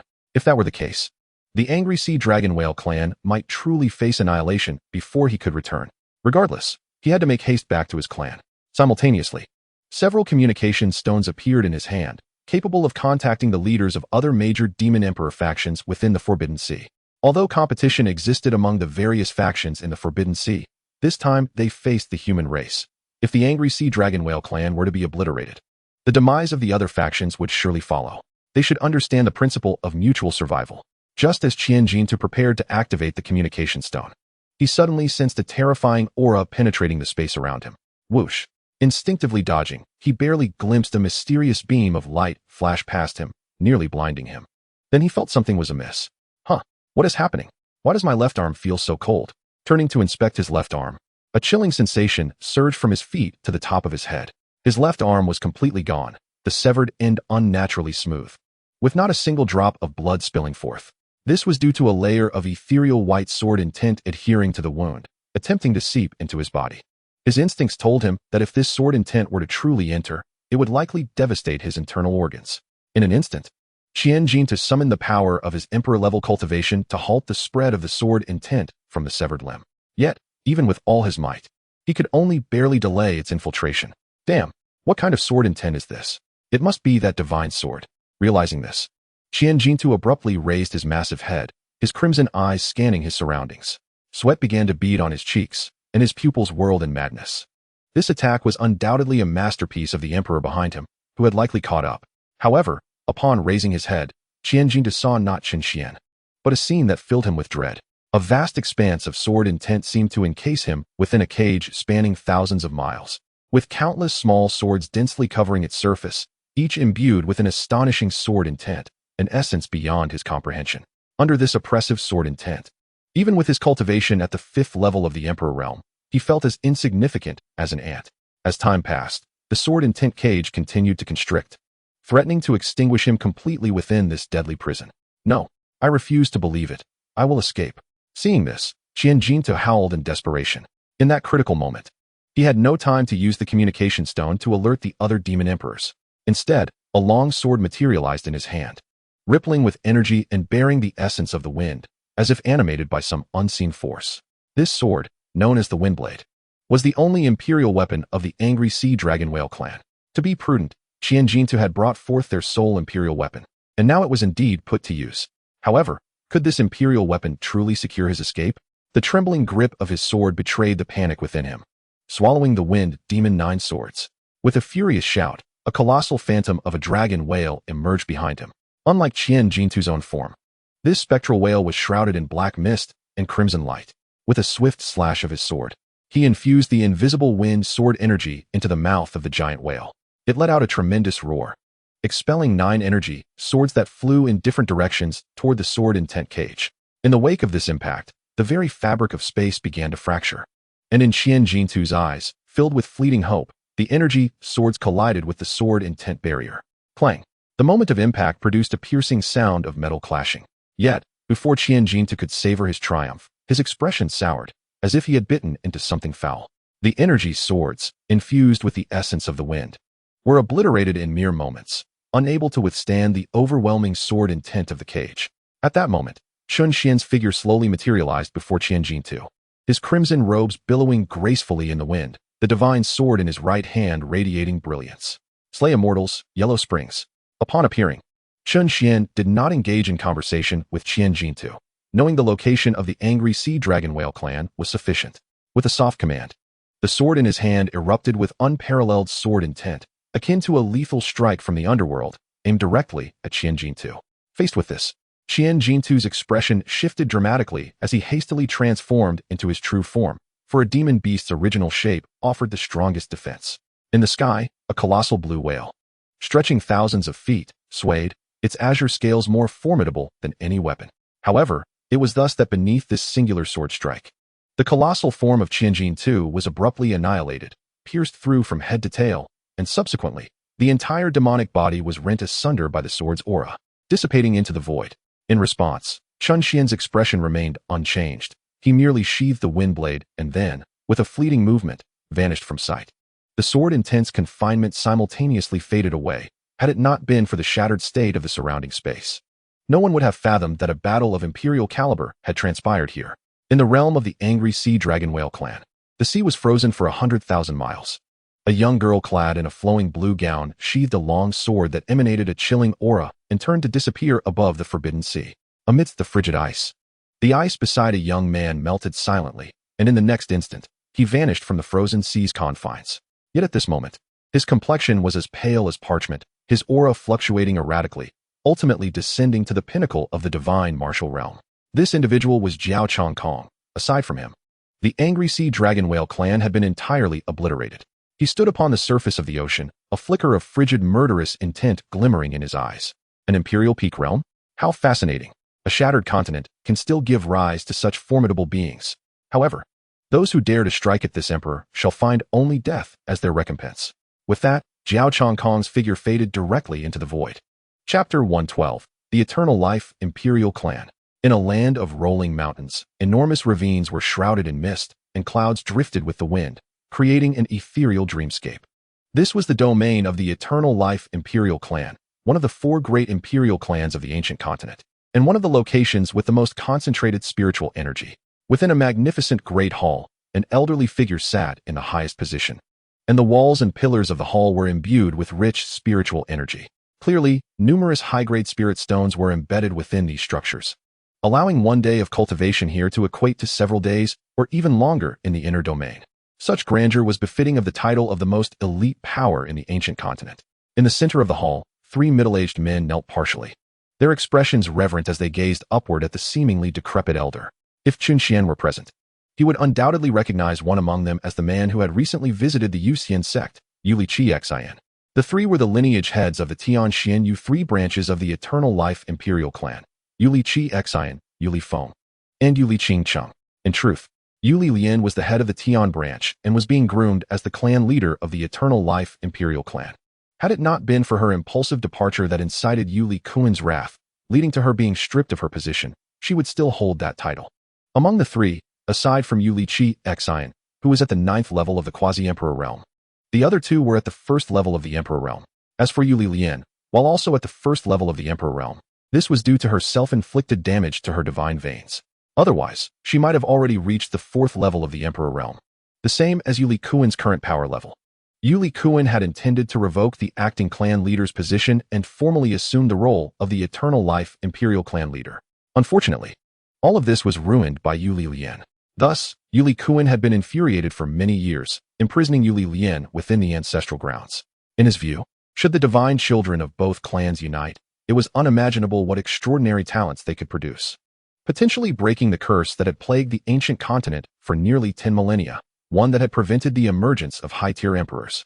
Meanwhile, the deity of the Xian Emperor clan, Xian Dao, who had originally planned to ally with the Eternal Life Imperial Clan through marriage, had successfully ascended to the 4th level of the Emperor realm. This made him nearly the strongest force among the Imperial clans, aside from the self-sealed ancestors who remained dormant. After a long while, Yuli Kuan, whose face appeared as if it were merely skin stretched over bone, opened his eyes and gazed down at the three men. His expression slightly grave. "I have summoned you here today to convey an important matter." Upon hearing this, the three felt a pang of foreboding in their hearts. Their heads bowed slightly, yet maintaining their respectful demeanor, they spoke in unison. "We implore the elder to instruct us." The gravity with which the strongest presence in their clan spoke indicated that the matter was far from trivial. It seemed that the Xian Emperor clan had been plotting something recently. Among the 4 great imperial clans, they were the most domineering. However, they had recently summoned all their clansmen from the outside, which was uncharacteristic of them. As he spoke, a solemn expression crossed Yuli Kuan's face, his withered hand lightly stroking the armrest of his chair, producing a sound that sent chills down one's spine. Observing this, Yuli Xian and the other two were momentarily taken aback, their brows furrowed. The Xian Emperor clan? While they are strong, they would not dare to act against us, would they? The three exchanged glances, a hint of doubt in their eyes. The relationship between their clans had deteriorated sharply following the incidents involving Yuli Lin and Xian Dao, leading to increased friction. The Xian Emperor clan had often mocked the Eternal Life Imperial clan over this matter, frequently targeting them during contention for opportunities. Such occurrences were not uncommon, but they were merely the actions of lower-tier individuals and had not escalated to the point of outright confrontation. Therefore, the higher-ups had chosen to turn a blind eye. The elder continued, "I am not entirely certain, but I sense an ominous premonition. We must be prepared and take precautions. Considering the current state of our overall strength among the 4 great imperial clans, we, the Eternal Life Imperial Clan, are at the bottom. If we are not careful, we may plunge into an abyss of suffering from which we cannot return. I am still the acting leader of the Eternal Life Imperial Clan. I shall not allow it to be destroyed under my watch. Thus, I require the 3 of you to personally investigate this matter, but remember, do not alert the enemy." Yuli Kuan sighed lightly, his expression troubled. "Understood, elder. We shall act with caution," the 3 replied respectfully. Just as they finished speaking, Yuli Feng, the master of the Xian vein, shifted the conversation. "Elder, as per Xian's words, Yuli Lin's son has already reached the Emperor realm. Why not bring him back to the clan and cultivate him as our future leader? A 20-year-old emperor is simply astonishing. A miracle unseen in the history of the ancient continent. Perhaps he could lead our clan to new heights?" As his words fell, the hall fell into an eerie silence. Even the 2 men beside Yuli Feng trembled slightly. It was not without reason. Yuli Lin and her child had become an unmentionable taboo for the Eternal Life Imperial Clan for nearly 2 decades. Although he now exhibited the strength of the Emperor realm, could this individual truly humble himself to allow Yuli Lin's child to join the Eternal Life Imperial Clan? Moreover, the child would undoubtedly harbor no fondness for the clan. As the 3 pondered in their minds, Yuli Kuan interjected, "No need for that. I have yet to deal with Yuli Lin, let alone her child. I presume that young one's temperament is as stubborn as Yuli Lin's. He has his own destiny. We need not interfere. A 20-year-old emperor is not someone we can provoke. You all need only focus on the tasks I have entrusted to you." "An emperor? Huh. I have a premonition that a calamity is approaching the ancient continent. Even emperors may prove as fragile as tofu in the face of it." At his words, the 3 men's expressions shifted, deeply shocked by Yuli Kuan's proclamation. Aside from being at the 4th level of the Emperor realm, he also possessed knowledge of divination, which had enabled the Eternal Life Imperial clan to avert numerous calamities in the past. However, now Yuli Kuan has uttered such words.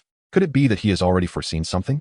Upon witnessing the astonished expressions of the three, Yuli Kuan's demeanor softened, and he waved his hand, saying, "There is no need for excessive concern.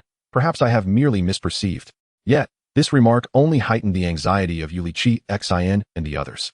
Just as the three were about to speak, a graceful figure quietly appeared within the Great Hall, standing behind Yuli Xian and his companions. Chapter 113. The Return of Yuli Lian. Yuli Lian? Upon seeing Yuli Lian suddenly manifest within the Great Hall, a hoarse sound escaped Yuli Kuan's lips. His eyes, filled with a mixture of disbelief and trepidation, narrowed into mere slits. He sensed that something was amiss.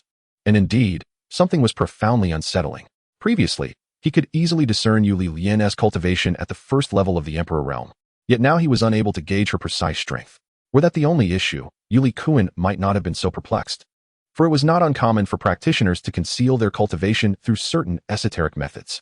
What astounded him further was that Yuli Lian's bloodline power, which had been crippled due to self-inflicted injuries, had astonishingly returned to its former glory, even surpassing her previous capabilities. How could this be? Even he could not restore Yuli Lian's flawed bloodline unless he refined the remnants within their ancestral grounds. However, the relics left behind by the ancestors of the Eternal Life Imperial clan were the last resort for protecting their kin and would never be utilized unless faced with a life-or-death crisis.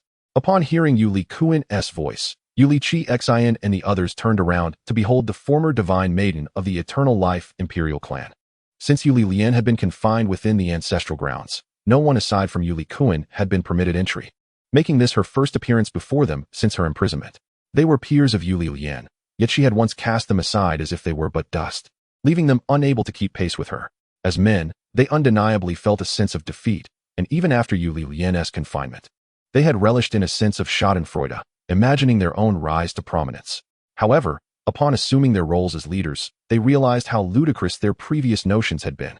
Without Yuli Lian, their Eternal Life Imperial clan had no hope of standing shoulder to shoulder with the other 3 great Imperial clans, instead spiraling into decline. Lady Lian. Yuli Xian addressed her respectfully, while the other 2 merely nodded in acknowledgement. Despite being the head of their lineage, Yuli Xian still felt compelled to address her with honor. Yuli Lian responded with a slight nod, then turned her gaze toward Yuli Kuan above. "Elder, I apologize. Once again, you have been unable to prevent my departure." As she spoke, a hint of amusement graced Yuli Lian's lips. Clearly, she referred to her clandestine escape from the ancestral grounds, and one could only imagine how furious Yuli Kuan must have been upon discovering her absence yet again. Yuli Lian, do you truly think I cannot discipline you for your repeated transgressions against clan rules?" Yuli Kuan retorted with a snort, unleashing the oppressive aura of his 4th-level Emperor realm, enveloping the entire hall. In an instant, Yuli Xian and the others felt a tightening in their bodies, their complexions paling, especially Yuli Xian, whose strength was the weakest and did not even reach the Emperor realm. He was on the verge of collapsing to the ground.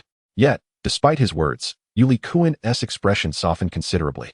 If Yuli Lian's bloodline had indeed been restored, then she could still pursue the path of the Celestial Tao and become the leader of the Eternal Life Imperial clan. Boring. Yuli Lian lazily extended a delicate hand and pushed forward. The immense pressure emanating from Yuli Kuan dissipated into nothingness in an instant. This scene nearly caused Yuli Xian and the others to leap in astonishment, and even Yuli Kuan abruptly stood from his seat, his expression shaking as he gazed at Yuli Lian. As the current strongest member of the Eternal Life Imperial clan, he understood the implications of this moment. If Yuli Lian could effortlessly neutralize his oppressive force, it suggested her strength was on par with his, if not superior. But how could this be? Only a few days had passed since Yuli Lian's departure. How could she have ascended at least 3 levels of cultivation in such a short span? Moreover, how had her bloodline power been restored? Was it possible that she had encountered some extraordinary fortune during this time? Have you reached the 4th level of the Emperor realm? Yuli Kuan managed to articulate, though disbelief lingered in his voice. Yet, the evidence was before him, compelling him to speculate. 4th level of the Emperor realm? No. Hearing this, a flicker of disappointment crossed Yuli Kuan's eyes. Since Yuli Lian had stated so, perhaps she had acquired some artifact that enabled her to dispel his pressure. However, before he could voice his thoughts, Yuli Lian's next words left him utterly dumbfounded. "I am not at the 4th level of the Emperor realm. I stand at the pinnacle of the Emperor realm." As she spoke, The formidable power of her peak emperor realm erupted, sending Yulichi Xian and the others sprawling to the ground in shock. Yuli Kuan was likewise forced back into his seat, his eyes wide with disbelief, filled with astonishment. Pinnacle of the Emperor Realm? Yuli Kuan stammered, his voice trembling, while an inexplicable excitement ignited within his gaze. The pinnacle of the Emperor Realm, let alone the peak, even the weakest tier of high-level emperors. The 7th level of the Emperor Realm was non-existent in the current era of the ancient continent. And now, their eternal life imperial clan had produced a being of such caliber? Seeing this, Yuli Lian maintained her composure, her heart secretly reveling in the moment. Had she not just delivered a resounding slap to Yuli Kuan's face? For those who had looked down upon her son, this was indeed a testament to his accomplishments. Were Chen Xuan present, he would undoubtedly feel a kinship with her, for they were indeed alike. Both masters of the art of subtle boasting. Enough of this idle chatter. I have returned to inquire whether the elder knows of the domain transmission array. With the impact already achieved, Yuli Lian wasted no time on further pleasantries and directly broached the matter at hand. To her disappointment, Yuli Kuan admitted ignorance regarding the domain transmission array. Yuli Lian then proceeded to share information about the domain transmission array and the void divine realm with the others. Upon hearing her words, they were all engulfed in shock, astonished that they, as the foremost powers of the ancient continent, were unaware of such a concept. If what Yuli Lian spoke of was true, then finding the domain transmission array might just break the current stalemate, perhaps even leading to the emergence of new high-level emperor powers within the ancient continent. Very well, I shall return to the divine repository to search for clues. With that, Yuli Lian's figure vanished from the great hall. The domain transmission array? The void divine realm? I wonder if those old fellows are aware of it. Yuli Kuan muttered, casting a glance at Yulichi Xian and the others before disappearing from their sight. Chapter 114. The Xian Imperial Clan, Xian Dao. Within a diminutive barrier, a dark and ancient stone tablet stands silently at its heart. The entire enclosure exudes a somber aura, with ethereal purple arcs of lightning meandering through the surrounding void. At this moment, a man clad in black sits cross-legged, suspended in front of the stone tablet. His ebony attire and long flowing hair appear weightless, gently stirred by the electric currents that occasionally course through them. The skin on his body glimmers intermittently, while his face is chiseled with striking features, exuding an extraordinary handsomeness. Beneath his arched brows lie elongated eyes that shimmer with a myriad of glass-like hues, seemingly capable of ensnaring anyone who gazes too long. His prominent nose and lips, perfectly proportioned, hint at a dazzling smile. Suddenly, a deep sound emanates from within the man, followed by an overwhelming aura that instantly saturates the entire barrier. Undoubtedly the presence of a sovereign at the 6th tier. How splendid. Dower, with your current strength, you are already on par with the ancestor, if not surpassing him. At this moment, an elderly man steps forward from behind the black-clad figure, his face brimming with excitement, his hands rubbing together as if more thrilled by this breakthrough than he would be by his own. Upon hearing this, the man in black's expression turns icy. He slightly shifts his body, furrowing his brow, and a glint of sharpness flickers in his eyes, causing the temperature around him to drop perceptibly. In an instant, the elder realizes his misstep, panic crossing his face. It was my fault. Please do not be angry, clan leader. Upon hearing this, the man in black finally turns his head, rises to his feet, and his lips part to reveal a voice that emanates a chilling detachment. I am destined to stand at the pinnacle of the ancient continent, and to venture into a realm where only the ancient gods can survive. This position as the clan leader is merely a temporary placeholder. The ancient continent is far from my final destination. You shall select a new leader for the clan in due time, but before I depart, I shall eliminate all obstacles for the Xian Imperial Clan. With these words, the elder dares not retort, his demeanor one of utmost reverence. To an outsider, it might appear as though their relationship were merely that of superior and subordinate, yet in truth, they share a father-son bond. This location is the ancestral ground of the Xian Imperial Clan, one of the 4 great clans of the human race. And the man clad in black is none other than the current leader, Xian Dao. The elder behind him is Xian Jing, the previous clan leader and the father of the young man. The clan leader speaks truly. Xian Jing shows no trace of displeasure in response to Xian Dao's tone. Just then, a golden light suddenly materializes upon the stone tablet. As the radiance intensifies, it eventually coalesces into a 7-inch tall golden figure before the tablet. The features of this golden silhouette remain obscured, but the moment it appears, both Xian Dao and Xian Jing kneel simultaneously, bowing their heads to the ground, their hands placed upon their foreheads, exuding an air of deep respect. We pay our respects to the divine, they utter in unison. Allah, you are so stirred by merely reaching the 6th tier. What would happen if you were to ascend to the pinnacle of sovereign status? The golden figure's voice resonates with a long, teasing tone. Thank you for your guidance. Divine One, I was indeed short-sighted.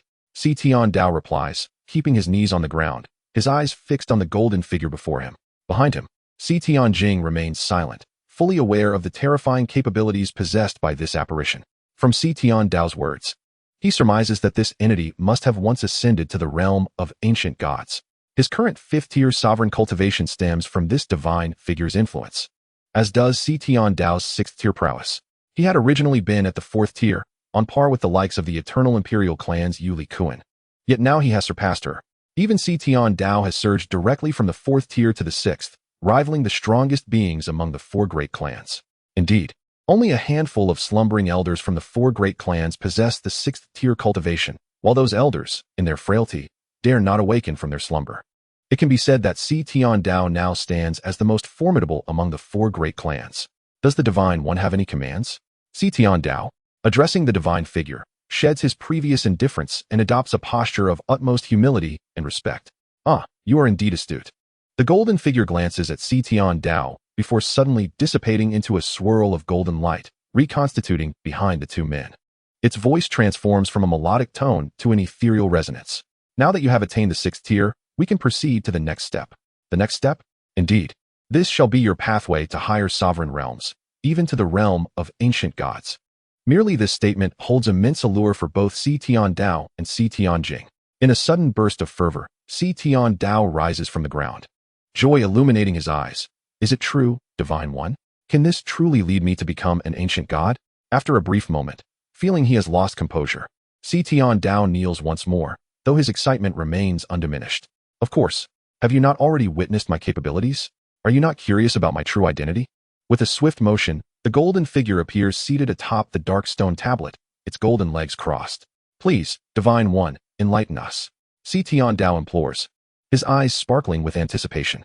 He addresses this figure as Divine One because even the recorded high-tier sovereigns do not possess such prowess, leading him to speculate that this being was once an ancient god. Yet, this remains merely conjecture. Now, it seems that this entity is poised to reveal its secrets. It is said that millennia ago, a new ancient god emerged upon the ancient continent, marking the last of its kind, his ascension coinciding with his demise. The path to godhood is, in essence, the final journey of self-purification. Only by vanquishing one's inner demons can one achieve the divine. However, this ancient god defied the heavens, coexisting with his demons, both attaining divinity in an act that challenged the laws of this realm. Ultimately, he faced divine retribution and fell. For the laws of heaven would not permit the existence of those who defy its order. Thus, the heavenly law descended in punishment, slaying this new ancient god and leaving the ancient continent severely wounded, incapable of producing higher-tier sovereigns, let alone new ancient godly beings. The ancient god, burdened by the devastation he had wrought upon the continent, expended the remnants of his divine power to leave behind a legacy. Should future generations manage to inherit this legacy and successfully ascend to the divine realm, the ancient continent could, through the divine light bestowed at the moment of his ascension, begin to heal itself. And I am but a fragment of that last ancient god's lingering will, gradually gaining sentience. Thus, your calling me Divine One is not unwarranted. Indeed, I can be considered a part of that ancient god. As the words fell, Xian Dao and his companion exchanged astonished glances, their eyes reflecting a profound shock. They had discerned a crucial point from the words of the golden figure. The ancient deity had bequeathed his divine legacy at the moment of his demise, and the divine presence before them was the manifestation of his lingering will. Did this not imply that the Xian Emperor clan could seize the opportunity to obtain this ancient legacy on the primal continent? With this thought, both men involuntarily swallowed hard. Should the Xian Emperor clan acquire the ancient legacy, they would undoubtedly ascend to become the unrivaled behemoth of the primal continent. Without question. Thank you, revered deity, for your guidance. However, I am uncertain of the location of this ancient legacy, Xian Dao said, a confident smile gracing his face. Since the entity had communicated this to them, it signified that the Xian Emperor clan was chosen by the ancient deity. They were indeed the true progenitors of fortune. Observing Xian Dao's barely concealed smile, the golden figure let out a cold snort. This is precisely what I wish to convey regarding the next steps. Are you aware that within the ancestral grounds of the other three great imperial clans, there exists an identical black stone tablet? The ethereal voice of the golden figure resounded. as if emanating from a celestial being high above, causing the hearts of Dao and his companion to tremble profoundly. I am but a simpleton. I implore the revered deity to enlighten me. Dao replied humbly. This is, in fact, a protective stone left by the ancient deity to safeguard the legacy.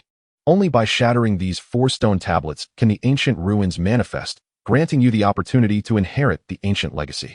As I am a manifestation of his will, I shall uphold his wishes and facilitate the appearance of the ancient legacy to identify the most suitable heir. For millennia, the stone tablets of the Qi Yin Emperor clan, the Yin Yang Ancient Emperor clan, and your Tian Emperor clan have thoroughly merged with my divine power. I am the key to unlocking the ruins. With my assistance, you can seize the initiative. Simply bring me to the location of the Eternal Life Emperor clan stone tablet, and I shall directly unlock the legacy ruins.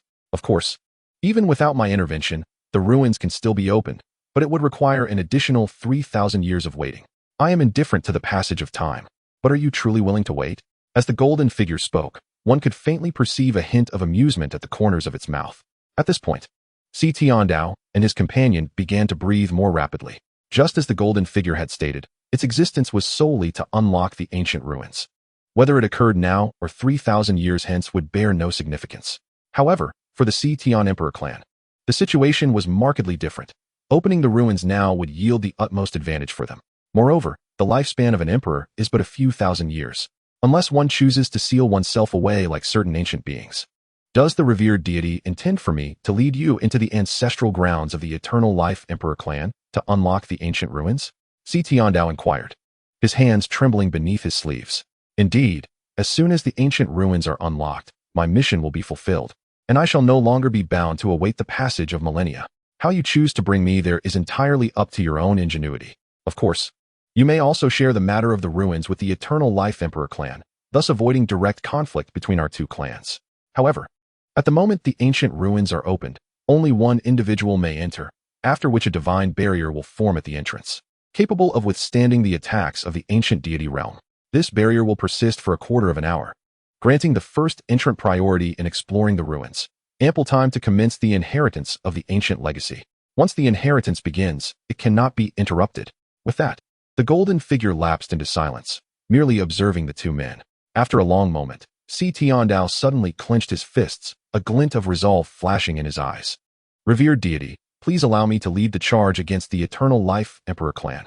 Upon hearing this, the golden figure seemed to smile faintly, and then it seamlessly merged into Dao's body. To it, the distinction between the Tian Emperor clan and the Eternal Life Emperor clan was inconsequential.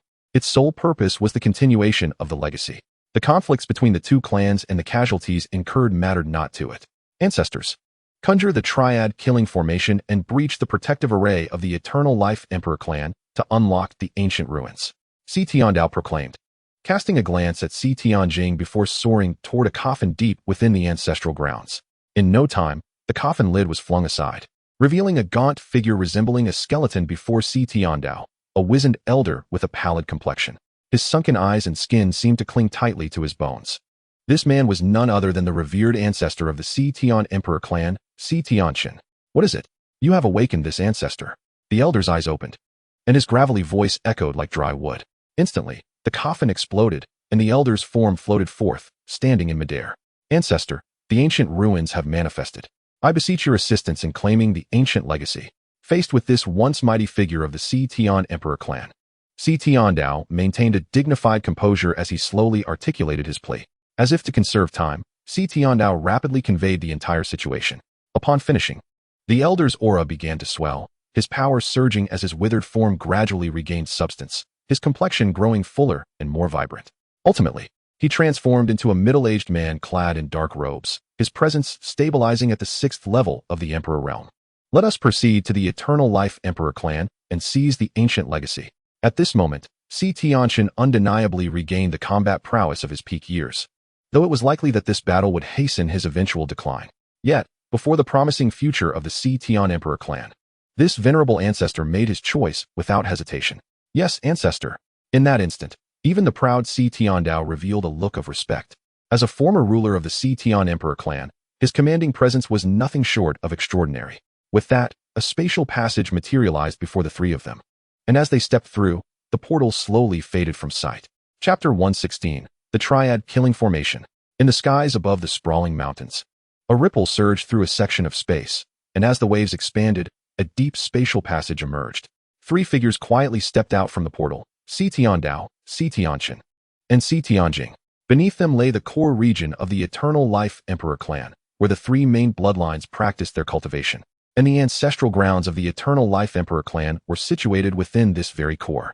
However, this central area was fortified by the protective array of the Eternal Life Emperor clan, capable of repelling attacks from those at the 7th level of the Emperor realm.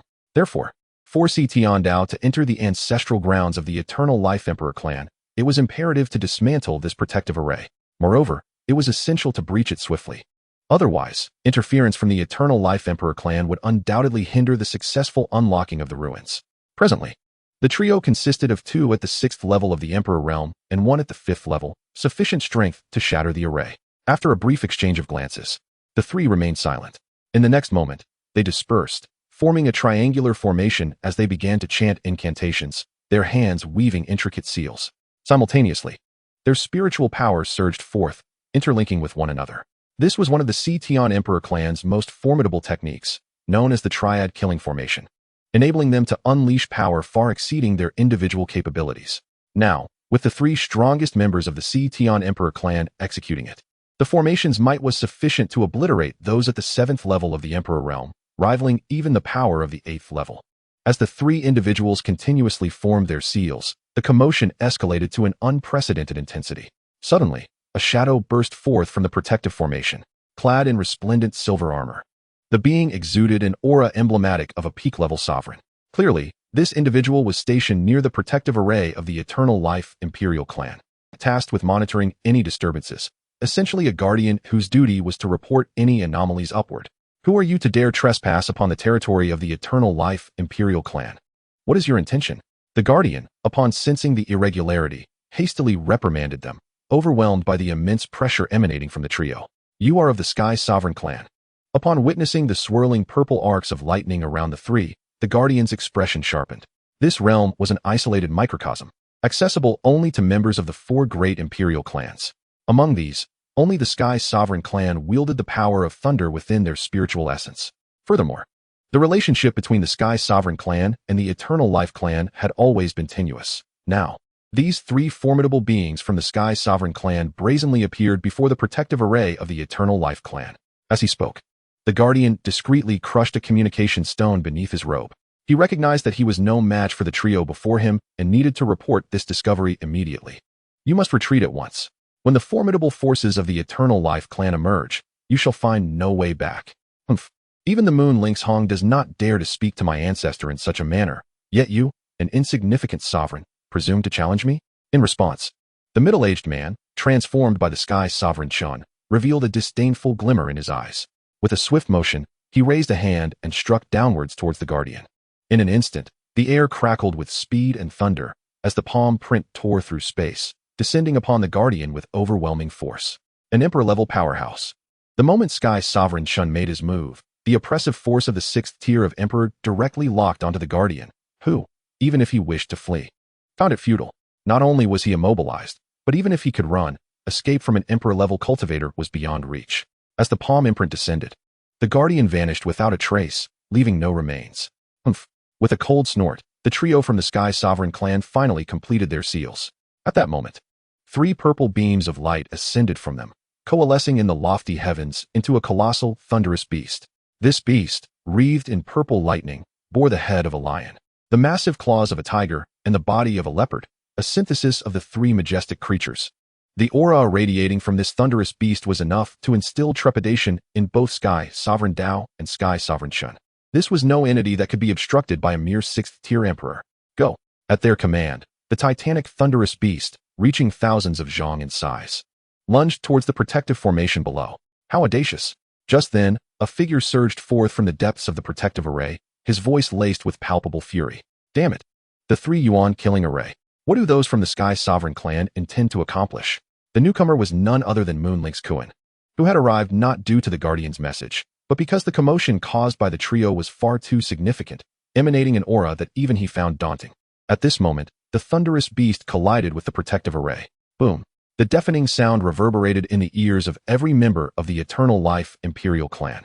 The power of thunder spread instantly from the point of impact throughout the protective formation. To the astonishment of the onlookers, the protective array shattered like a broken mirror, cracks rapidly engulfing its surface before erupting into a blinding white light, all while the cold smiles of Sky Sovereign Dao and his comrades lingered. Even Moon Lynx Kuan was pushed back over 1,000 meters by this tremendous shockwave, his expression darkening considerably. Ancestor, clan leader. You head directly to the ancestral grounds of the Eternal Life clan. I shall hold off Moon Lynx Kuan. Sky Sovereign Jing glanced at Sky Sovereign Dao and the others. Speaking softly, Moon Lynx Kuan was his old rival, yet now he had attained the 5th tier of the Emperor realm, making him a formidable opponent for Moon Lynx Kuan. Should the latter witness him having reached the 5th tier, his expression would surely darken further. Upon hearing this, Sky Sovereign Dao and the others nodded slightly and made their way toward the ancestral grounds of the Eternal Life clan. Sky Sovereign Chen, Sky Sovereign Jing, Sky Sovereign Dao. Do you intend to wage war against my Eternal Life clan? Moon Lynx Kuan roared, his body trembling with rage. In response, Sky Sovereign Dao and his companion paid no heed to Moon Lynx Kuan, merely bypassing him. Seeing this, Moon Lynx Kuan attempted to obstruct their path, only for Sky Sovereign Jing to position himself directly in front of him. Moon Lynx Kuan, your opponent is me, Sky Sovereign Jing proclaimed with a smile, a hint of mockery in his gaze. Should today's endeavor succeed, the Sky Sovereign clan would dominate the ancient wild continent, with all imperial clans forced to submit to their authority. No, they would ascend to become the Sky Divine clan. Sky Sovereign Jing, how have you managed to break through to the 5th tier of the Emperor realm? Sky Sovereign Jing did not conceal his aura, allowing Moon Lynx Kuan to easily perceive his cultivation, astonishment flickering in his eyes. Their strengths had been nearly equal in their youth, having engaged in countless battles. By his estimation, it would take him at least a century to reach the 5th tier of the Emperor realm. Even if Sky Sovereign Jing progressed somewhat faster, it would still require decades. There was no way he could have achieved such a breakthrough at this moment. Not only Sky Sovereign Jing, but also Sky Sovereign Chen and Sky Sovereign Dao. In the span of mere seconds, his mind was inundated with countless speculations, unable to fathom the true motives behind their audacious intrusion into the Eternal Life clan. Moreover, from Sky Sovereign Dao, he sensed a threat of danger even more potent than that emanating from Sky Sovereign Jing. Could it be that Sky Sovereign Dao surpassed Sky Sovereign Jing? It was already extraordinary for Sky Sovereign Dao to have reached the 4th tier of the Emperor realm at such a young age. They had only been at the 2nd tier at this age. Even more perplexing was Sky Sovereign Chen, a figure of the same generation as the ancestors of the Eternal Life clan, who dared to recklessly restore his peak state at the risk of annihilation. After this day, if Sky Sovereign Chen survived, he would be left severely weakened. The Sky Sovereign clan must harbor some grand conspiracy, an enormous one at that. Moon Lynx Kuan, your Eternal Life clan is already on the decline. The future heir to your clan is half destroyed. What will you use to compete with us, the Sky Sovereign clan? Sky Sovereign Jing continued, completely blocking Moon Lynx Kuan's path, with Moon Lynx Kuan unable to hinder their advance. Who in the Eternal Life clan could stop Sky Sovereign Dao and his companion? Upon hearing this, Moon Lynx Kuan's eyes turned bloodshot, rage surging within him. They are heading toward the ancestral grounds. What sinister scheme does the Sky Sovereign clan have? As the two conversed, Moon Lynx Kuan found himself increasingly suppressed by Sky Sovereign Jing, sustaining numerous injuries in the process. A gaping wound, savage in appearance, extended from the breast of Yuli Kuan down to his abdomen. Following yet another fierce clash, both combatants staggered back over 1,000 meters. At the sight of Yuli Kuan's injury, tendrils of white spiritual energy surged forth, seemingly mending his wounds autonomously. This was a manifestation of the Eternal Life Imperial clan's bloodline power, endowed with formidable healing capabilities, and their lifespan surpassed that of the other major Imperial clans. In contrast to the 3 other great Imperial families, the abilities of the Eternal Life clan leaned toward healing rather than enhancing offensive prowess. On the other side, Xian Dao and his companion moved as if traversing an uninhabited realm. However, just as they were approaching the ancestral grounds of the Eternal Life clan, a graceful figure emerged from the void, positioning herself before them. It was none other than Yuli Lian, though a hint of frostiness marred her countenance. Upon seeing the two men, her gaze grew increasingly frigid. Years prior, she had left Xian Dao, unimpressed by his intentions. He sought to control her, desiring more than a mere union. Yet, as the divine daughter of the Eternal Life clan, she possessed her own pride, refusing to be subservient to another. Yuli Lian? Xian Dao squinted, muttering under his breath. To him, from the moment the decision of their union was made, she had already become his woman, meant to be under his command and obedient to his will. He was taken aback by her audacity in fleeing and bearing offspring with a mere ant. An affront not only to the Xian clan, but a personal insult to him. Wretched woman. At that moment, Xian Dao's expression darkened. After today, he would ensure that Yuli Lin tasted the bitter fruits of suffering. I will deal with her. You proceed to open the ancient divine ruins. Xian Chen suggested. Casting a glance at Xian Dao. Understood. The two planned to part ways, but unexpectedly, a long whip materialized in Yuli Lian's hand, and she lashed it toward them. Crack. The force of the strike caused both Xian Dao and Xian Chen to change countenance, immediately summoning their defenses. Xian Chen, positioned at the forefront, was obliterated by the whip, dispersing into a mist of blood, while Xian Dao was sent flying. Had Xian Chen not shielded him, his fate would likely have been no better, and he sensed the intervention of the divine being within him. How is this possible? Yet, such thoughts could not overshadow Xian Dao's astonishment. As the blood mist dissipated, a soul emerged, soaring to Xian Dao's side. It was Xian Chen's divine soul. Although Yuli Lin had destroyed his physical form, his spirit remained intact, albeit in a waning and translucent state. The form of his divine soul resembled that of an elderly man.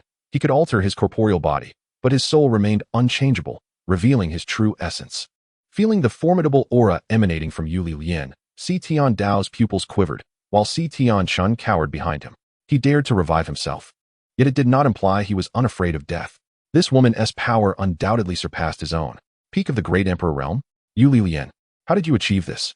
Xian Dao's voice trembled with disbelief. Wasn't this the very realm he aspired to? How could it manifest in Yuli Lin? Especially considering that the four great imperial clans were aware of her damaged divine veins. When he had learned of this news years ago, it had seemed that Yuli Lin was no longer a contender against him. Yet now, this person he had once scorned had surpassed him.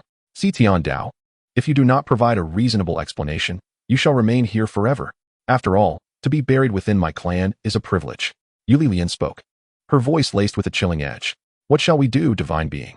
At this moment, Xian Dao could only place his hopes upon the divine shadow within him. With Yuli Lin's peak Great Emperor cultivation, he found himself utterly outmatched. Submit your body to my control. I will lead you to break through. A calm voice resonated within Xian Dao's mind. Very well. As he surrendered his will, radiant golden light erupted from his form, transforming his once black eyes into a brilliant gold. Subsequently, Xian Dao surged once more towards the ancestral grounds of the Eternal Life clan. Trying to escape? Yuli Lin sensed something amiss with Xian Dao and swiftly intervened. However, at the moment of their collision, Xian Dao's figure astonishingly passed through Yuli Lin. What? The sudden turn of events left Yuli Lin momentarily stunned. In the fleeting seconds that followed, Xian Dao's form had already vanished into the ancestral grounds. Standing before the black stone tablet, Xian Dao's lips curled into a slight smile as he placed a hand upon the stone. Golden light spiraled around his hand, enveloping the tablet. In the next instant, a golden beam shot skyward, piercing the heavens. Simultaneously, the stone tablets of the other three great imperial clans quaked, transforming into golden pillars of light, plunging the entire small world into an endless tempest. Chapter 118. The ruins are unveiled. Boom. Within the small world of Chen Xuan, four robust golden pillars surged toward the clouds, exuding an air of majesty and mystery. Invisible Tao rhythms circled the golden pillars, their divine might reverberating throughout the heavens and earth. To the extreme east of the Chen Xuan small world, the sky blazed a deep crimson, the clouds presenting a fiery spectacle as a golden beam pierced through the mist. Below the clouds, the entire region was suffused with an exceptionally dense fire attribute spiritual energy. This was the domain of the Qian imperial clan, one of the four great imperial families.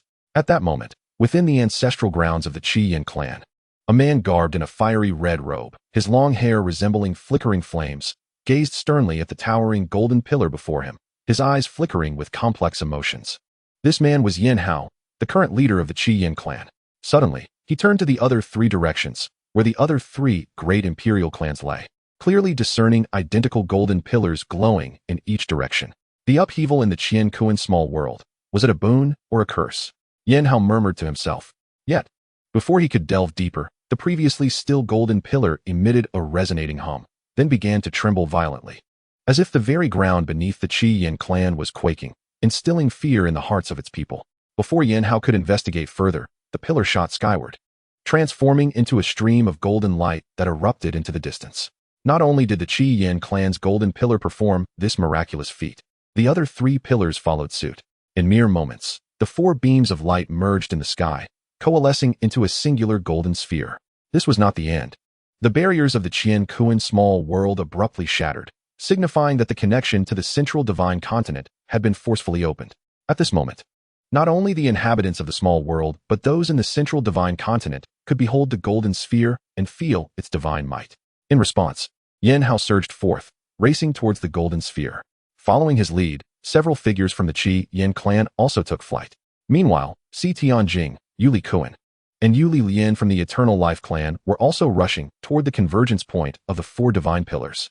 In the southernmost region of the miniature world of Qian Kuan, a beautiful woman adorned in a white palace gown and a middle-aged man clad in a dark Taoist robe soared through the air towards the same destination, the Yusian sect. Ding! The ancient divine relic has been detected. Would the master like to proceed? At that moment, Chen Xuan reclined on a lounge chair, allowing the system to tally the resources of the Sea Dragon Whale clan when the system's voice echoed in his ears. Just as the system spoke, Chen Xuan sensed an overwhelmingly potent aura, which he surmised must be the ancient divine relic mentioned by the system. Naturally, he was eager to join in the excitement. And before departing, he brought along Lin Yin and Xin Huan, both formidable cultivators at the 9th level of the Emperor realm, in hopes that this journey might yield profound insights. Thus, the trio activated a spatial passage and departed from the Yusian sect. In the Forbidden Sea, deep beneath the waves, within a vast and dimly lit palace, a colossal shadow writhed. Countless tentacles extended from the shadow, each adorned with menacing spikes resembling wolf-toothed clubs, dripping a toxic green liquid that hissed as it mingled with the seawater. This place was home to another formidable demon emperor-level force within the Forbidden Sea, ruled by the entity known as the Hundred-Handed Black Demon Emperor. The shadow itself was the embodiment of the Hundred-Handed Black Demon Emperor, resembling a sea urchin. At that moment, the figure of the Hundred-Handed Black Demon Emperor gradually diminished, transforming into a gaunt man clad in black, his complexion somewhat pallid. Before him stood a youth, whose head was crowned with two short, thick horns, reminiscent of dragon horns. This youth was Jiao Chongkong, who had managed to escape from the Sea Dragon Whale clan. However, his aura had since evolved from the divine martial realm to that of a quasi-emperor. Senior, it appears that the Yusian sect has a peak emperor-level powerhouse. Not only I, but even the combined might of all the forces in the Forbidden Sea would likely be no match for that individual. The Hundred-Handed Black Demon Emperor chuckled awkwardly. Over the past few days, he had discerned the cause of the Sea Dragon Whale clan's demise. Although he aspired to reach the pinnacle of the Emperor realm like Qianjin too, he prioritized his own survival above all else. Upon hearing this, Jiao Chongkong remained silent. As the Hundred-Handed Black Demon Emperor had articulated, a peak emperor-level powerhouse could nearly sweep aside any faction on the ancient continent. If you, at the 6th level of the Emperor realm, cannot achieve this, then I shall elevate you to the pinnacle of the Emperor realm. In terms of physical prowess, your beastkin should be roughly comparable, Jiao Chongkong declared solemnly. At this, a glimmer of joy surfaced on the Hundred-Handed Black Demon Emperor's face. Suddenly, both individuals turned sharply, their gazes piercing through the boundless sea towards a luminous orb in the sky. The aura of the ancient deity? Jiao Chongkong soon spoke, excitement flickering in his eyes. Could it be the legacy of the ancient deity? I never imagined this continent still harbored such a legacy.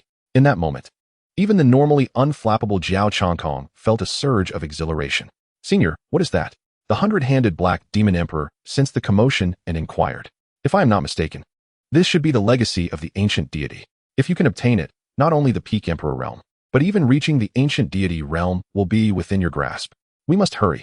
With that, Jiao Chongkong's figure shot out from the ocean depths, followed closely by the Hundred-Handed Black Demon Emperor. In the Falling Moon realm, a territory within the central divine continent, the inhabitants were all struck with astonishment as they gazed at a golden orb illuminating the sky. Surrounding this golden sphere, spatial passages appeared, from which numerous figures emerged. Not only were there individuals from the three great emperor clans, Yuli Lian, Sidu Jing, and Yin Hao, but also representatives from the last human emperor clan, the Yinyang Emperor clan. Even quasi-emperor level forces from the central divine continent had come to witness the spectacle. Upon closer inspection, the crowd discerned that the golden orb seemed to form a spherical barrier, within which there appeared to be an entrance. Those who had arrived earlier had attempted to breach the barrier, but their formidable attacks failed to even create a ripple upon its surface. Among them was Yuli Lian, who had ensnared Situ Jing within a cage of spiritual energy. Her expression frigid. Situ Jing, what is this? What schemes does your Situ Emperor clan harbor? Chapter 119. The Gathering of All, Breaking the Barrier. Faced with the barrier, the assembly found themselves at a loss. Thus, Liyang turned her gaze to Situ Jing. This is undoubtedly the handiwork of the Situ Emperor clan. They must know what this is. Upon hearing this, the others present also focused their attention on Situ Jing, equally eager to understand the nature of the golden barrier. Perhaps sensing the tide had turned in his favor, Situ Jing believed they could not breach the barrier. After all, a divine being had proclaimed that this barrier could withstand powers of ancient deity caliber. None in attendance possessed such strength, not even Liyang.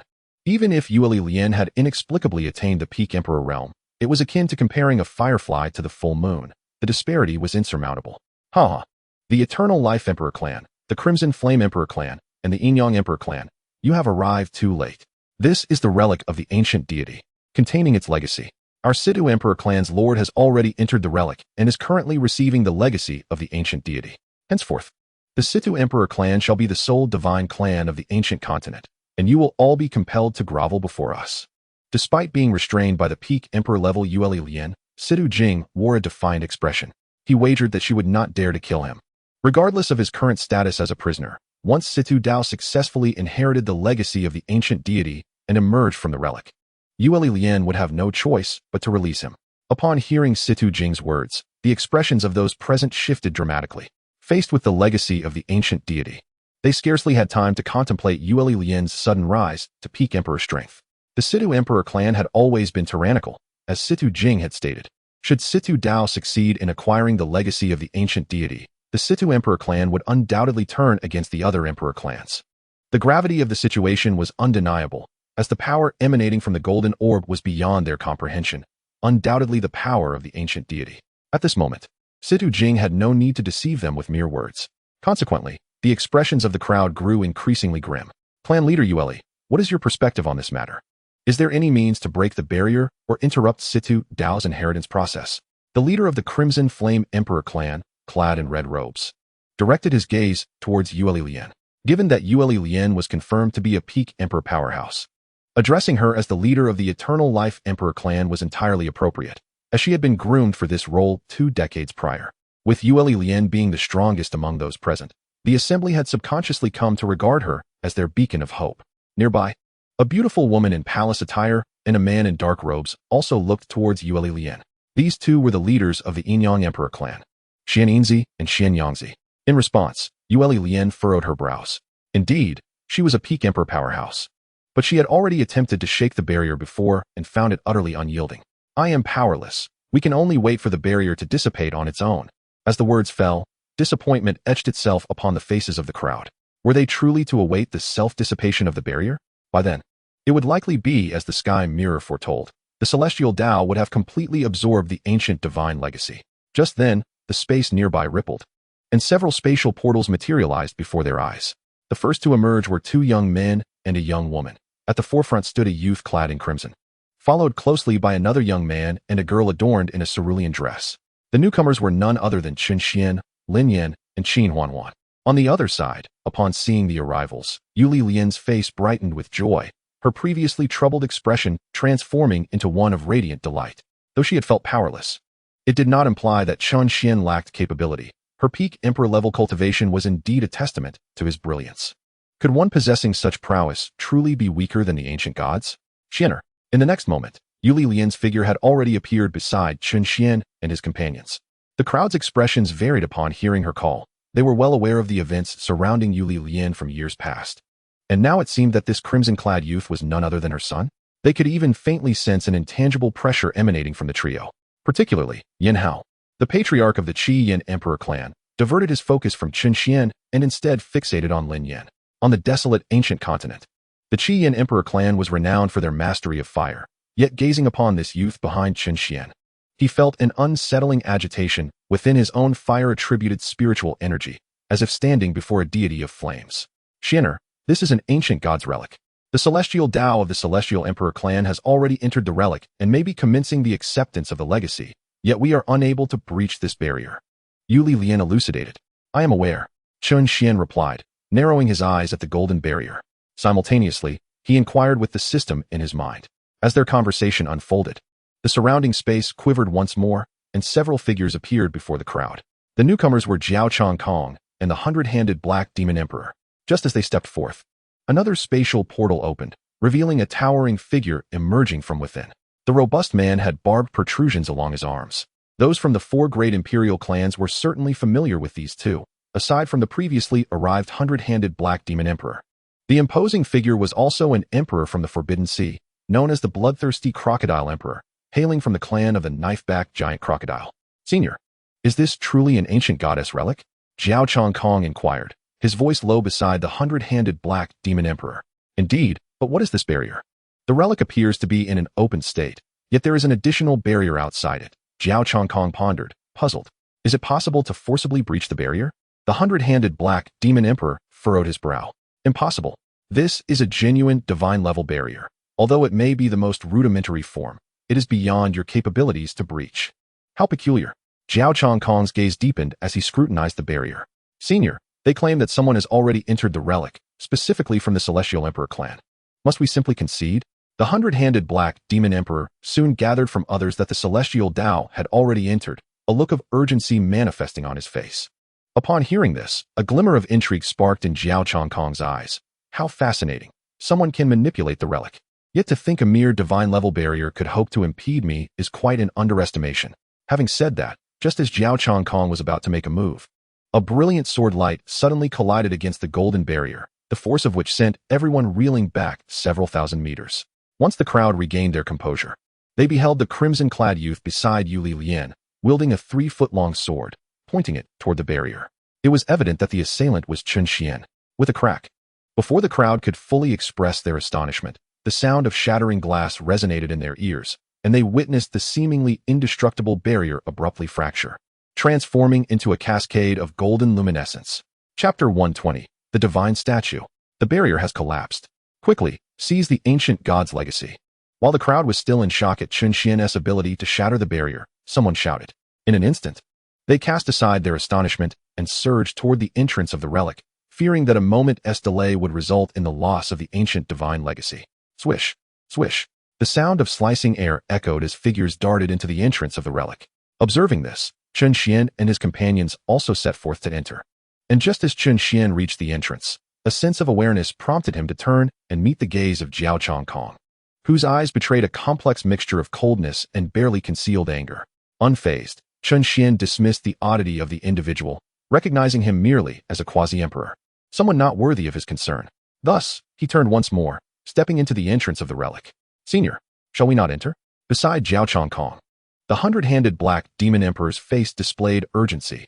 Seeing everyone around them had already entered the relic, he felt a tinge of anxiety. The bloodthirsty Crocodile Emperor, from the Forbidden Sea, had already made his way inside. However, he dared not act independently, knowing that even if he entered, his chances of acquiring the legacy were slim. Only with the assistance of the one beside him could he hope to seize the ancient divine legacy among so many emperors. The celestial artifact is rightfully mine. I shall allow you to guard it for a while longer, but when the moment arrives, I will ensure you return it to me. Xiao Changkong scoffed coldly, and in the next instant, he plunged directly into the entrance of the relic. Senior, wait for me. Once within the relic, the crowd swiftly discerned the location of the legacy. The entirety of the relic's space appeared vast, with an underlying sense of fragmentation. Some shattered areas continuously emitted tendrils of black mist. The reason they could easily identify the legacy's location was due to a towering statue, reaching heights of 10,000 zhang, standing vertically at the very center of the relic, emanating an unparalleled radiance. Particularly, at the statue's brow, a golden divine light shone forth, appearing exceptionally sacred. The golden light at the statue's brow resembled an eye, instilling a sense of dread in those who beheld it. It signified that within this golden light lay the most precious treasure of the ancient god's relic, the ancient divine legacy. The statue bore no face, perhaps a reflection of its creator, the ancient god, as mere mortals were unworthy to gaze upon its true form. Look, there is a figure within the golden light. It must be the celestial Dao. Everyone, let us combine our efforts to prevent him from absorbing the ancient divine legacy. Upon hearing this, the crowd followed the voice and indeed saw a figure clad in black, basking in the golden divine light. Thus, they all unleashed their most formidable attacks. The assembled emperor's might capable of shattering the heavens, as a kaleidoscope of colorful and varied martial techniques surged forth towards the position of the celestial Dao. Moreover, these individuals incessantly approached the statue, and as soon as they interrupted the celestial path, they would commence their fierce contest for the ancient god's legacy. Witnessing this, Liyang and her companions were prepared to intervene, but Chen Xuan halted them, sensing an unsettling dissonance in the atmosphere. This ancient deity's relic was far from straightforward. A peculiar, nauseating aura permeated the air. Meanwhile, Zhao Chongkong remained motionless, his brow slightly furrowed, while beside him, the 100-handed Black Demon Emperor had already surged forward with the others. In contrast, within the Golden Globe, upon witnessing the scene, the Celestial Path's complexion paled. He might not fear any of the individuals charging towards him in a one-on-one confrontation. However, although the power within him was undeniably escalating, he found himself utterly immobilized. Should these assaults land upon him, he would undoubtedly suffer grievous injuries, if not death. Such a fate would signify his forfeiture of the right to seize the legacy. Beside Liyang, the celestial mirror, trapped within a spiritual power cage, was seething with rage, entirely unprepared for such unforeseen events. His eyes were fixed on Chen Xuan, brimming with fury. Were it not for Chen Xuan, these individuals would never have breached the barrier. The ancient god's legacy would have undoubtedly belonged to the Celestial Emperor's clan. But now, it hung precariously in the balance. Sensing the celestial mirror's gaze, Chen Xuan flicked his finger, unleashing a beam of spiritual energy that pierced the celestial mirror's forehead, causing the once furious figure to collapse like a lifeless mass. Divine Sovereign, what shall we do now? They have arrived. At this moment, the celestial path could only beseech the Divine Sovereign within him. The external defenses had thwarted the first wave of attacks from this group. Yet a second wave was already brewing. Unexpectedly, this world was far from simple. A mere individual who had recently transcended into an ancient god could suppress the true body. And now, an emperor-level being could breach a divine-level barrier? Alas, the true body's purpose had been realized. Within the celestial path, the voice of the Divine Sovereign rang out unabashedly. What do you mean, Divine Sovereign?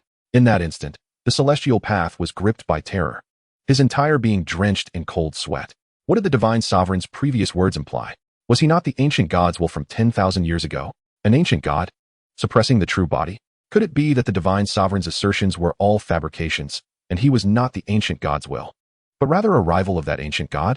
What this meant was that you were now of no use. To be employed by the true body was your utmost honor, and the forthcoming events would unfold on the true body's stage. The celestial path felt the once ethereal voice of the Divine Sovereign within him morph into something sinister. You wish to seize my corporeal form? You shall not succeed. The celestial path sensed his body slipping from his grasp, his countenance shifting dramatically as he contemplated resisting, even contemplating self-detonation. However, the once fiercely struggling celestial path suddenly softened, becoming utterly still. His eyes turned entirely black, and tendrils of dark energy emanated from him. In the next moment, the celestial path abruptly lifted his head, a dangerous smile curving his lips. Insects. As soon as the words left his mouth, the towering statue began to crumble into dust, leaving only the golden orb suspended behind the celestial path. Astonishingly, that golden orb was gradually being tainted black. The sudden turn of events caused the advancing crowd to change their expressions dramatically, and they swiftly retreated, seeking distance from the celestial path, for they sensed an overwhelming aura of peril emanating from him. Chapter 121, Extraterrestrial Demons. Observing the retreating figures, a sinister grin spread across the celestial path's face, and black tears seemed to flow from his eyes. However, upon closer inspection, one would realize that these were not tears, but rather a form of black mist. Now you wish to flee? Too late. You shall all become my sustenance. With that proclamation, the celestial path opened his mouth wide, unleashing a terrifying suction that drew the bodies of the crowd backward. Strangely, his mouth had expanded to 4 or 5 times its normal size, resembling a cavernous maw, revealing nothing but an abyss of darkness within. No, what manner of creature is this? Those being pulled back were expressions of sheer panic, shouting in desperation. Some of the quasi-emperor level spectators from Central Divine Continent were directly swallowed by the celestial path, not creating even a ripple. Particularly, the aura emanating from the celestial path was malevolent, discordant with this world, far surpassing the strength of those present, rendering them utterly incapable of resistance. Only a select few could discern the celestial path's current realm, which was at the pinnacle of the emperor level, and not merely any ordinary pinnacle. At this moment, Liyang stood beside Chen Xuan, her face grave as she felt immense pressure. Had Chen Xuan and his companions not been present, she would likely face dire consequences against the current celestial path. System, what is this creature? Concurrently, Chen Xuan discreetly inquired of the system. Isn't it said that the ancient god's relic has manifested? What is happening now? Master, this is an extraterrestrial demon.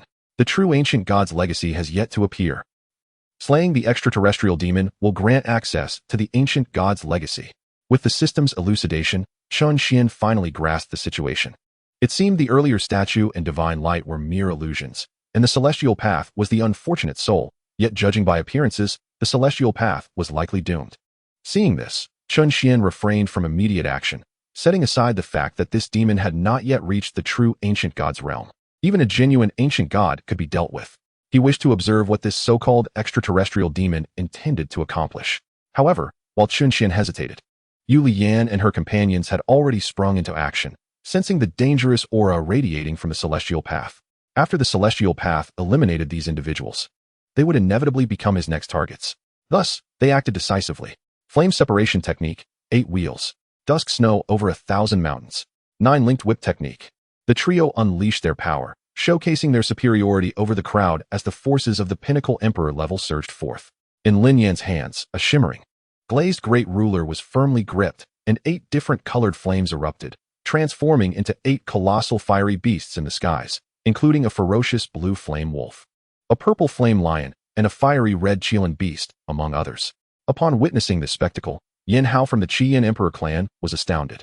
In the presence of this young man, their mastery over flames seemed trivial in comparison. At that moment, Yin Hao contemplated surrendering to the youth before him. Meanwhile, Chen Xuan wielded the frost-cold eye-soul sword, causing the temperature within the relic to plummet instantaneously, frost accumulating in the air, nearly freezing it over. In comparison to Lin Yin and Chen Xuan, Liyang was slightly inferior, yet the long whip in her hand emanated a formidable aura, resembling a pseudo-emperor weapon. Beneath the 9-linked whip, the air trembled and erupted with resounding booms. Boom. Under the full force assault of the trio, even the extraterrestrial demon wore a solemn expression. To counter the trio's onslaught, it could no longer concern itself with the others, which allowed those who had been desperately struggling to break free from the demon's grasp. Having escaped danger, some individuals immediately soared toward the entrance of the relic, attempting to flee. However, the members of the 4 great imperial clans remained behind, joining forces with Lin Yin and his companions to confront the extraterrestrial demon. They were acutely aware that if these individuals were not a match for the malevolent entities from beyond, even if they managed to flee for the moment, they would inevitably meet their demise at the hands of the fiends. Behind Xiao Ting, the 100-handed black demon emperor appeared visibly shaken, fear etched in his eyes. The recent events had indeed terrified him. Had it not been for the intervention of Liyang and her companions, he might have perished right there. Yet, Xiao Ting merely gazed at the figure of Si Tiandao, a smile creeping onto his lips. Truly, these were the malevolent beings from beyond, as repugnant as ever. Judging by their demeanor, they seemed to be merely low-tier demon gods in life. Without any hidden cards, they would likely have been utterly obliterated today. As Xiao Ting finished his thought, Lin Yin and his companions' assault collided with the corporeal form of the malevolent entity, a thunderous sound reverberating in everyone's ears. In the void, spiritual energy entwined, flames and frost danced, rendering the epicenter of the explosion completely obscured. When the dust settled, Si Tiandao's silhouette re-emerged before the crowd. Remarkably, he was still alive. What on earth was this creature? It was utterly terrifying, as they beheld the figure still standing in place. Expressions of horror spread across the faces of the onlookers. Lin Yin and his companions also wore grave expressions. It was their first encounter with such a formidable presence. However, it was fortunate that Si Tiandao's condition was far from optimal. Upon closer inspection, it was nearly impossible to recognize the figure as Si Tiandao. His skin had melted away, and what stood before them resembled a grotesque, black humanoid demon. Damn it, you insignificant ants dare to lay hands on me. In my prime, I could crush you with a mere finger. The malevolent entity's face twisted in a fury. Noticing the waning energy surrounding the otherworldly demon, Lin Yin and his companions exchanged glances before launching another attack. Seizing the opportunity to strike while he was down, their terrifying assault surged forth once more. Sensing this, the otherworldly demon let out a low growl, contemplating a hasty retreat. After being suppressed for millennia, he could not afford to perish at the hands of what he deemed insignificant ants. Just as he was about to make his move, a voice echoed in his ears, "Otherworldly demon, how about we collaborate?" Startled, the demon had not anticipated that anyone would recognize him or comprehend the nature of otherworldly demons. His gaze settled on Xiao Ting, who bore a knowing smile. The demon could easily sense Xiao Changkong's cultivation level, a mere first-stage quasi-emperor. To him, such a being was undoubtedly among the weakest of the weak. Yet, a quasi-emperor should not possess the knowledge of otherworldly demons. Are you a reincarnation of a deity? or a rebirth through possession. You need not concern yourself with my circumstances. Simply tell me whether you agree. I possess the means to immobilize everyone here for 30 breaths of time, and 30 breaths is ample time for you to accomplish much. Xiao Changkong chuckled lightly, his eyes devoid of fear. Chapter 122. Slay the Demon. In the blink of an eye, the otherworldly demon had made a decision. His expression shifted as he transmitted to Xiao Changkong. Very well, I agree to cooperate. But what are your terms? Upon hearing this, Xiao Changkong paused momentarily before responding. I desire the celestial sword held by that young man in red. As for the others, including everything within this ancient god relic, I shall not interfere. With his words, the demon nodded in agreement. The terms proposed by Xiao Changkong posed little disadvantage to him. His objective was to absorb the residual power from the ancient god's legacy, while the elite beings of this primal continent could serve as his sustenance. The celestial sword meant nothing to him. He had no use for it. It appeared that their collaboration was indeed a win-win arrangement. As the two reached an accord, the onslaught from Lin Yin and his companions was already upon the otherworldly demon. At that moment, Xiao Changkong stepped forward, his hands forming intricate seals as a complex mystical rune rapidly took shape. With a soft incantation, an indescribable force enveloped the entire ancient god relic. Domain of stasis, activate. Xiao Changkong spread his hands. And except for the otherworldly demon, all within the ancient relic found themselves utterly immobilized. They retained consciousness but could not move their bodies. Even the slightest attempt to harness their internal spiritual energy proved futile. The collective assault they had gathered dissipated entirely in that moment. Even Xiao Changkong himself could maintain only this posture, and it was evident that beads of sweat began to form on his brow, his body trembling. Clearly, while he had confined everyone, the exertion was considerable. Ha ha ha. Did you expect this? What a spectacle. Seeing everyone frozen in the void. The otherworldly demon wore a sardonic grin, a semblance of human expression laced with mockery. Don't waste time. I cannot hold this for long. Noticing the otherworldly demon's reluctance to act, a flicker of irritation crossed Xiao Changkong's face. At this, the otherworldly demon finally took the situation seriously, a glint of wariness gleaming in his eyes as he regarded Xiao Changkong. The power of the domain could only be wielded by ancient gods, and the level of this domain was not trivial. Were it not for his current diminished strength, Xiao Changkong would surely be able to maneuver freely within his own domain, rather than merely maintaining it with great effort. The otherworldly demon began contemplating whether he should eliminate Xiao Changkong along with the others once he dealt with them. However, he quickly dismissed the thought. He could not see through Xiao Changkong, indicating that in his prime, Xiao Changkong might surpass him. Such a being, whether reincarnated or possessing another, surely had some means of self-preservation. If it came to a do-or-die confrontation, he was uncertain he could slay Xiao Changkong without jeopardizing his own safety. Now, he merely needed to devour these individuals and then absorb the divine power beneath. He could recover his strength, and soon thereafter, he would consume the beings of the primal continent one by one. It would not be long before he regained his peak form and continued his path of slaughter in the next world. As the otherworldly demon entertained these thoughts, he transformed into a swirling mass of black mist, consuming several emperors, including the bloodthirsty Crocodile Emperor and other powerful figures from the Qiyin and Yinyang clans. Aside from the bloodthirsty Crocodile Emperor, who was a fourth-stage emperor, the others were all first- or second-stage emperors, and naturally, the demon began with the weaker ones. Simultaneously, the black mist enveloped the remaining individuals, and upon entering their bodies, it effectively sealed their spiritual energy. This meant that even if Xiao Changkong's domain faltered, those unable to control their own power would stand no chance against the otherworldly demon. The imprisoned individuals felt their circumstances and paled as the realization dawned upon them. If this continued, they would be like fish on a chopping block, utterly at the mercy of their captor. As moments passed, yet another powerful emperor was consumed by the otherworldly demon. Witnessing their companions being devoured one by this monstrous entity, a sense of impending doom enveloped the hearts of the remaining individuals. Just as Xiao Changkong and his companion felt assured of their victory, a clear, melodious sound of a sword echoed, resonating throughout the ancient god relic like a beacon of light piercing the darkness. Following this, a terrifying sword intent erupted from the celestial sword in Chun Xian's grasp. The sword intent surged like a dragon, instantly rending apart one side of the relic, and shattering Xiao Changkong's domain in the process. Buzz. In an instant, all those who had been imprisoned regained control over their bodies. Although a portion of their spiritual energy remained sealed within, it was evident that once the dark energy was expelled, everything would return to its former state. Impossible. As the architect of this domain, Xiao Changkong spat out a mouthful of blood, his aura diminished, and his eyes filled with shock as he gazed at Chen Xuan. The otherworldly demon had also approached Xiao Chongkong, his countenance extremely grim. "You have mastered the sword of celestial severance?" Xiao Chongkong inquired, his eyes reflecting a mixture of resentment and confusion. Only this scenario could elucidate how the sword of celestial severance had breached his domain. The power of the rules embedded within the sword far surpassed the domain's inherent strength. His disbelief stemmed from the fact that he had possessed the sword for centuries without ever being able to wield it at the moment of his death. He had merely come to know its name. And now, a mere ant from the lower realms had somehow managed to command this formidable weapon from the upper realms. Huh. Upon hearing this, Chen Xuan merely chuckled coldly. He recalled that this man was the same one he had encountered in the northern ice plains, whom he distinctly remembered having slain. Yet, here he stood again, and his power had ascended to the quasi-emperor realm. It seemed that a remarkably powerful soul had occupied his body, likely having appeared alongside the sword of celestial severance, though he had not noticed it at the time.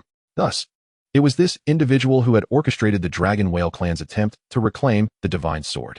Today had indeed been a lapse in vigilance.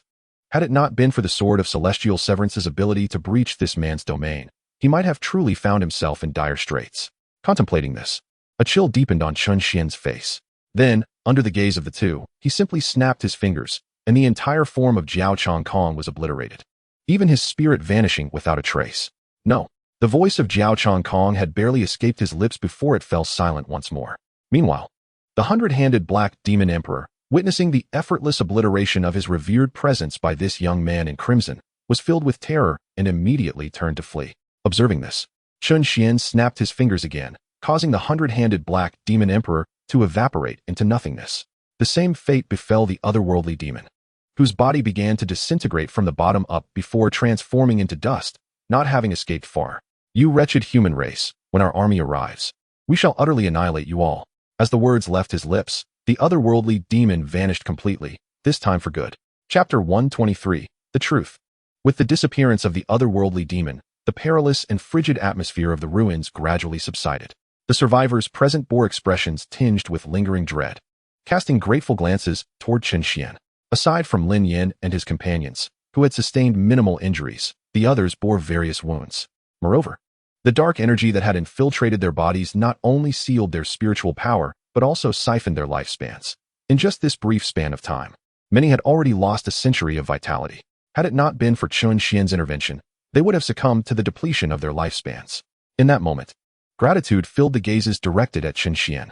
"Thank you, esteemed elder, for your assistance. Otherwise, we would surely have perished at the hands of that monster." Thus, Yan Hao of the Qian Emperor clan, Xianyin Zi of the Yinyang Emperor clan, and others bowed in gratitude to Chen Xuan. At this juncture, they formally appraised Chen Xuan's appearance and were struck by profound astonishment. Although they were aware that Chen Xuan was the offspring of Liyang, in the realm of martial arts, strength commanded respect, and they now addressed him as esteemed elder. Indeed, in response, Chen Xuan merely nodded slightly. Rescuing these individuals had been a mere afterthought, his primary focus being Xiao Chongkong and the otherworldly demon. The onlookers, witnessing Chen Xuan's indifferent demeanor, harbored no grievances, for it was indeed Chen Xuan who had saved their lives. Moreover, given Chen Xuan's displayed prowess, it was evident that from this day forth, the true sovereign of the ancient continent would be the one who possessed the peak power of the emperor, the eternal life emperor clan. Consequently, the crowd gravitated towards Yuli Kuan, showering him with congratulations. As for Yuli Lian, who stood beside Chen Xuan, the others dared not approach easily. Thus, Chen Xuan and his companions observed Yuli Kuan's expression, which was a blend of joy and awkwardness. The joy stemmed from the fact that Yuli Lian was indeed one of their own, while the awkwardness arose from past events. However, it appeared that Yuli Kuan held no resentment towards Chen Xuan, likely due to Yuli Lian's influence. Yet, he was acutely aware that the true ruler of the ancient continent was not the Eternal Life Emperor clan, but rather the sect commanded by the young man in crimson, the Yusian sect. Just as the crowd finished their pleasantries and prepared to depart the ruins to tend to their injuries, a towering divine pillar erupted from the location of the earlier statue, casting a brilliant light that enveloped the entire ruins. The golden divine radiance, akin to the primordial essence of the heavens and earth, surrounded each individual. The wounds inflicted by the otherworldly demon began to mend, and even some of the weaker individuals sensed a tendency towards breakthrough. Such pure energy. What could this be? Is this the true inheritance of the ancient gods? Feeling the changes within themselves, the crowd could not help but exclaim in astonishment. Despite their speculations, none dared to act rashly, for their strength was far too feeble to contend with Chen Xuan and his companions.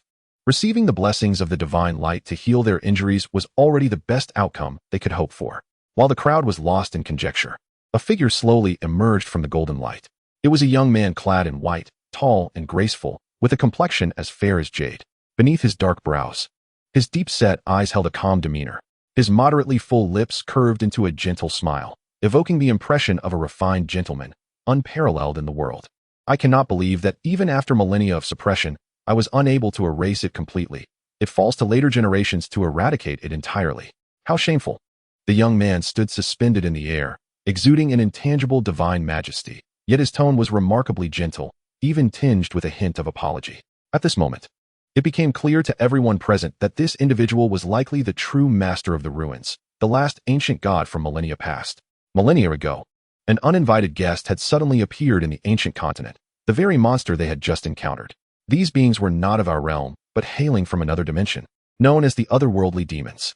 Compared to the beings of our world, the otherworldly demons possessed far greater vitality and ferocity. They were ruthless and bloodthirsty, perceiving the creatures of our realm as inferior beings and thus preying upon us. To counter the sudden incursion of the otherworldly demons into the ancient continent, I forcibly drew upon the continent's essence to transcend into divinity to combat them. Yet, even with this power, I lacked the strength to annihilate them completely, ultimately sacrificing myself to seal them here. As he spoke, the young man's gaze remained fixated on Chen Xuan, his eyes brimming with warmth. He was acutely aware of the events transpiring within the ruins, yet found himself utterly powerless to intervene. The scene of Chen Xuan vanquishing the long-bodied serpent and the malevolent entities from beyond the realm was indelibly etched in his perception. Although he could sense Chen Xuan's profound cultivation, he felt as though he could not fully fathom the depths of his being. Young man, I owe you my deepest gratitude today. Had it not been for your timely intervention, these malevolent beings would undoubtedly have escaped, returning to wreak havoc upon the world. Such a moment would herald the true apocalypse for the ancient continent. The youth clad in white spoke with a smile, his eyes reflecting a sense of liberation. His prolonged endurance had been solely to suppress the malevolent entities, and now that they had been eradicated, he felt at liberty to let go of his final vestiges of spirit. Your noble sacrifice is commendable.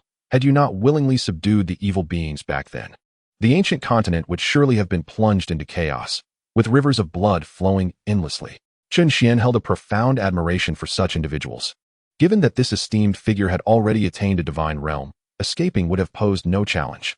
Yet, he resolutely chose to face the evil beings to the bitter end, a choice that earned Chen Xuan's respect. Upon hearing this, the white-clad youth managed a wry smile. Fortuitously, this continent has given birth to a miracle in you. I am curious to see how far you will ascend in the future.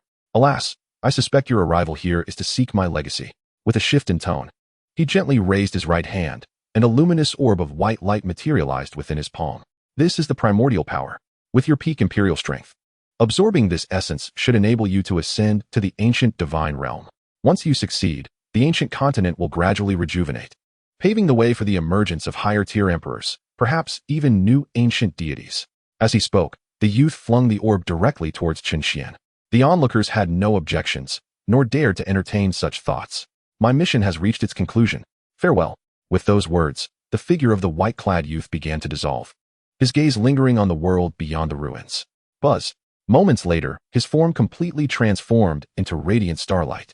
Chapter 124, The Curtain Falls. With the disappearance of the white-clad youth's figure from the eyes of the crowd, the expedition into the ancient divine ruins came to a definitive end. As soon as the youth vanished, the entire ruin began to collapse, and within mere breaths, it had entirely ceased to exist. Everyone found themselves exposed to the outside world, specifically within the bounds of the central divine continent's falling moon territory. Deep within a mountain range, a colossal structure resembling an altar came into view, intricately etched with bewildering runes that dazzled the onlookers. The keen observers quickly recognized that this location was precisely where the statue had stood within the ruins. Interdimensional teleportation array. At that moment, a soft exclamation broke the silence. Turning towards the sound, the crowd beheld a girl in a flowing blue dress, her eyes alight with excitement as she gazed upon the grand altar. Among the powerful figures present, there was a palpable sense of wariness towards her. After all, they had just learned that she, too, was a formidable being at the pinnacle of imperial strength, capable of effortlessly overpowering those present. Is this truly the interdimensional teleportation array? Chen Xuan inquired, his curiosity piqued, for he had never encountered such an array before. Indeed, Sect Master, this is the interdimensional teleportation array. Although it has not been utilized for ages, it can be reactivated with sufficient spiritual energy. Through it, we can enter the void divine realm and traverse to other continents. Chen Xuan's beautiful eyes sparkled with joy. For now, she could journey to the Xianling continent and exact her vengeance. On the other side, the leader of the Qi Yan imperial clan, Yan Hao, and his companions furrowed their brows in confusion as they listened to the exchange. Casting a glance at Yuli Kuan. Thus, they approached Yuli Kuan and inquired, "Hey, old you, what exactly is this interdimensional teleportation array they speak of?" In response, Yuli Kuan displayed a hint of pride. Ahem, what uninformed bumpkins. You have never even heard of the interdimensional teleportation array. After scolding them, he proceeded to elucidate the array's function and shared tales of the void divine realm. Upon hearing this, astonishment washed over their faces. They had not anticipated that this altar-like structure was, in fact, an immense teleportation array capable of connecting to other worlds, akin to discovering a new continent. Old you only just learned about this interdimensional teleportation array, didn't you? It cannot be that there are no records of it among our 3 clans. Yet only your Eternal Life Imperial clan possesses such knowledge. This seems rather dubious. Yan Hao remarked with a hint of a smile. Nonsense. This merely signifies that our Eternal Life Imperial clan is the true lineage of the ancient continent. You lot can forget it. Yuli Kuan retorted, exasperated. In response, the others scoffed. They had known each other's personalities for over a millennium and were not easily swayed. Sect Master, now that we have discovered the interdimensional teleportation array, I plan to head to the Xianling continent shortly to eradicate my enemies. As Yuli Kuan and the others conversed, Chen Xuan turned to Chen Xuan, her eagerness for vengeance palpable. Of course, that is not an issue. However, before you proceed, there is a place you must visit first. Lin Yan, Xuan. You two should each make a trip to the Sky Seer Imperial clan and the Hundred-Handed Dark Demon clan. Chen Xuan, holding the primordial power left behind by the white-clad youth, turned to the two and instructed. Xuan, upon your return, you can directly pursue your objectives. As you command. Sect Master. The two understood the implication of Chen Xuan's words, bowing respectfully before departing in opposite directions. Mother, let us return as well. Indeed. With that, Chen Xuan and Yuli Lian vanished from the sight of the crowd. Noticing this, Yuli Kuan attempted to beckon Yuli Lian, but she showed no inclination to respond, displaying no desire to return to the Eternal Life Imperial clan. Humph. Thus, a look of discomfort crossed Yuli Kuan's features, and he let out a cold snort before tearing through the fabric of space to depart. Beside him, Yan Hao and his companions exchanged glances and chuckled. What a proud little old man. With that, they too departed. In the Forbidden Sea, amidst the murky and dim waters, one could discern countless black tentacles writhing in the depths from a high vantage point. The Hundred-Handed Dark Demon clan. Boom. Suddenly, a terrifying pressure descended from the heavens, subduing the waters below, as a blade of sword energy sliced through the surface, creating twin waterfalls that soared to great heights. The rising seawater, still suspended in midair, crystallized into ice. A young girl gracefully stepped through the air, with each step freezing 100 feet of ocean beneath her. Beneath her feet, azure ice lotus blossoms materialized, cascading gently as she walked, crashing down upon the sea and instantly solidifying its surface. This girl was none other than Chen Xuan, her face adorned with a layer of frost, embodying the essence of the Ice Queen, a sovereign of frost. Whoosh, whoosh, whoosh. 3 piercing sounds echoed as 3 immense shadows erupted from the depths, emanating the power of the Imperial realm, albeit merely at the first level. Upon witnessing the scene, Chen Xuan focused her gaze and beheld 3 colossal sea urchins, devoid of spines yet adorned with black tentacles reminiscent of an octopus, with a short stinger dripping with emerald green venom at the very tips. These formidable beings were none other than the members of the Hundred-Handed Black Demon clan. Esteemed guest, you have trespassed upon our territory. Are you courting death? The central figure of the Hundred-Handed Black Demon proclaimed, his voice laced with an unmistakable threat. In this ancient land where high-tier emperors were scarce, the emperor of the Hundred-Handed Black Demons stood at the pinnacle of power, a formidable being of the 5th level of the emperor realm. Unfazed by the threat, Chen Xuan's eyes shimmered with a perilous glint, an icy aura swirling within her cerulean gaze. Her crimson lips parted, uttering, "Ice blade slash." As her voice resonated, she swung the frost-cold ice soul sword in her right hand. 3 torrents of sword energy, infused with an extreme chill, rent the very fabric of space, accompanied by a terrifying sound of shattering air, swiftly sealing multiple layers of space, piercing through the astonished gazes of the trio. Puff, puff, puff. The sword energy erupted, spewing forth crimson blood that solidified into ice shards before it could touch the ground, as the massive forms of the three were obliterated into a cascade of icy debris. Below, the lesser members of the hundred-handed Black Demon clan, powerless against the frigid onslaught, succumbed to the ice and perished. Sheathing her sword, Chen Xuan made her way directly toward the treasure vault of the hundred-handed Black Demons. Chapter 125. Annihilation of the Sky Sovereign Clan.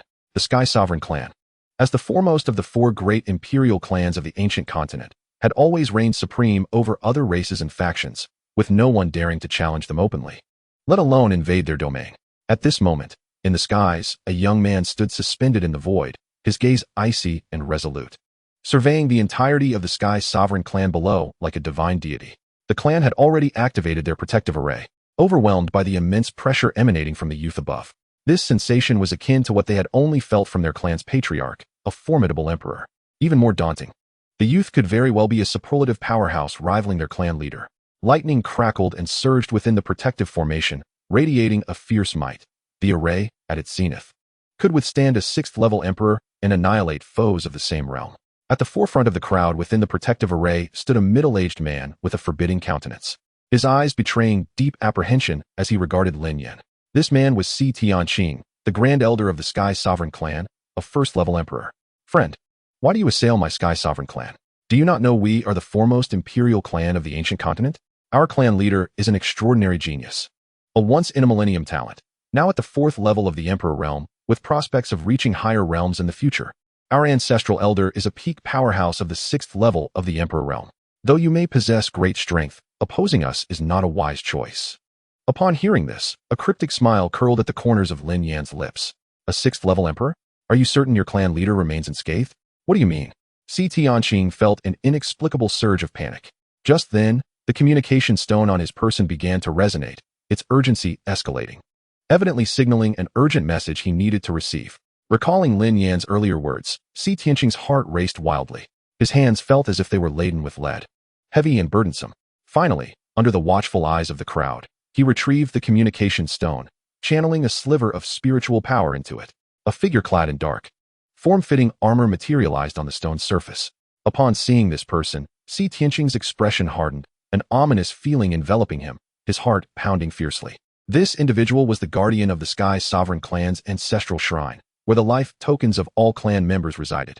The core members' life essences were kept there, and any extinguishing or shattering of these tokens signified grave peril for their respective owners.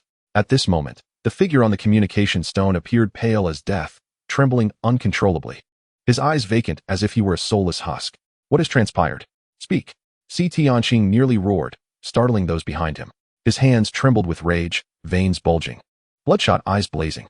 Great Elder, the life tokens of the clan leader, the old patriarch, and the ancestral elder have shattered.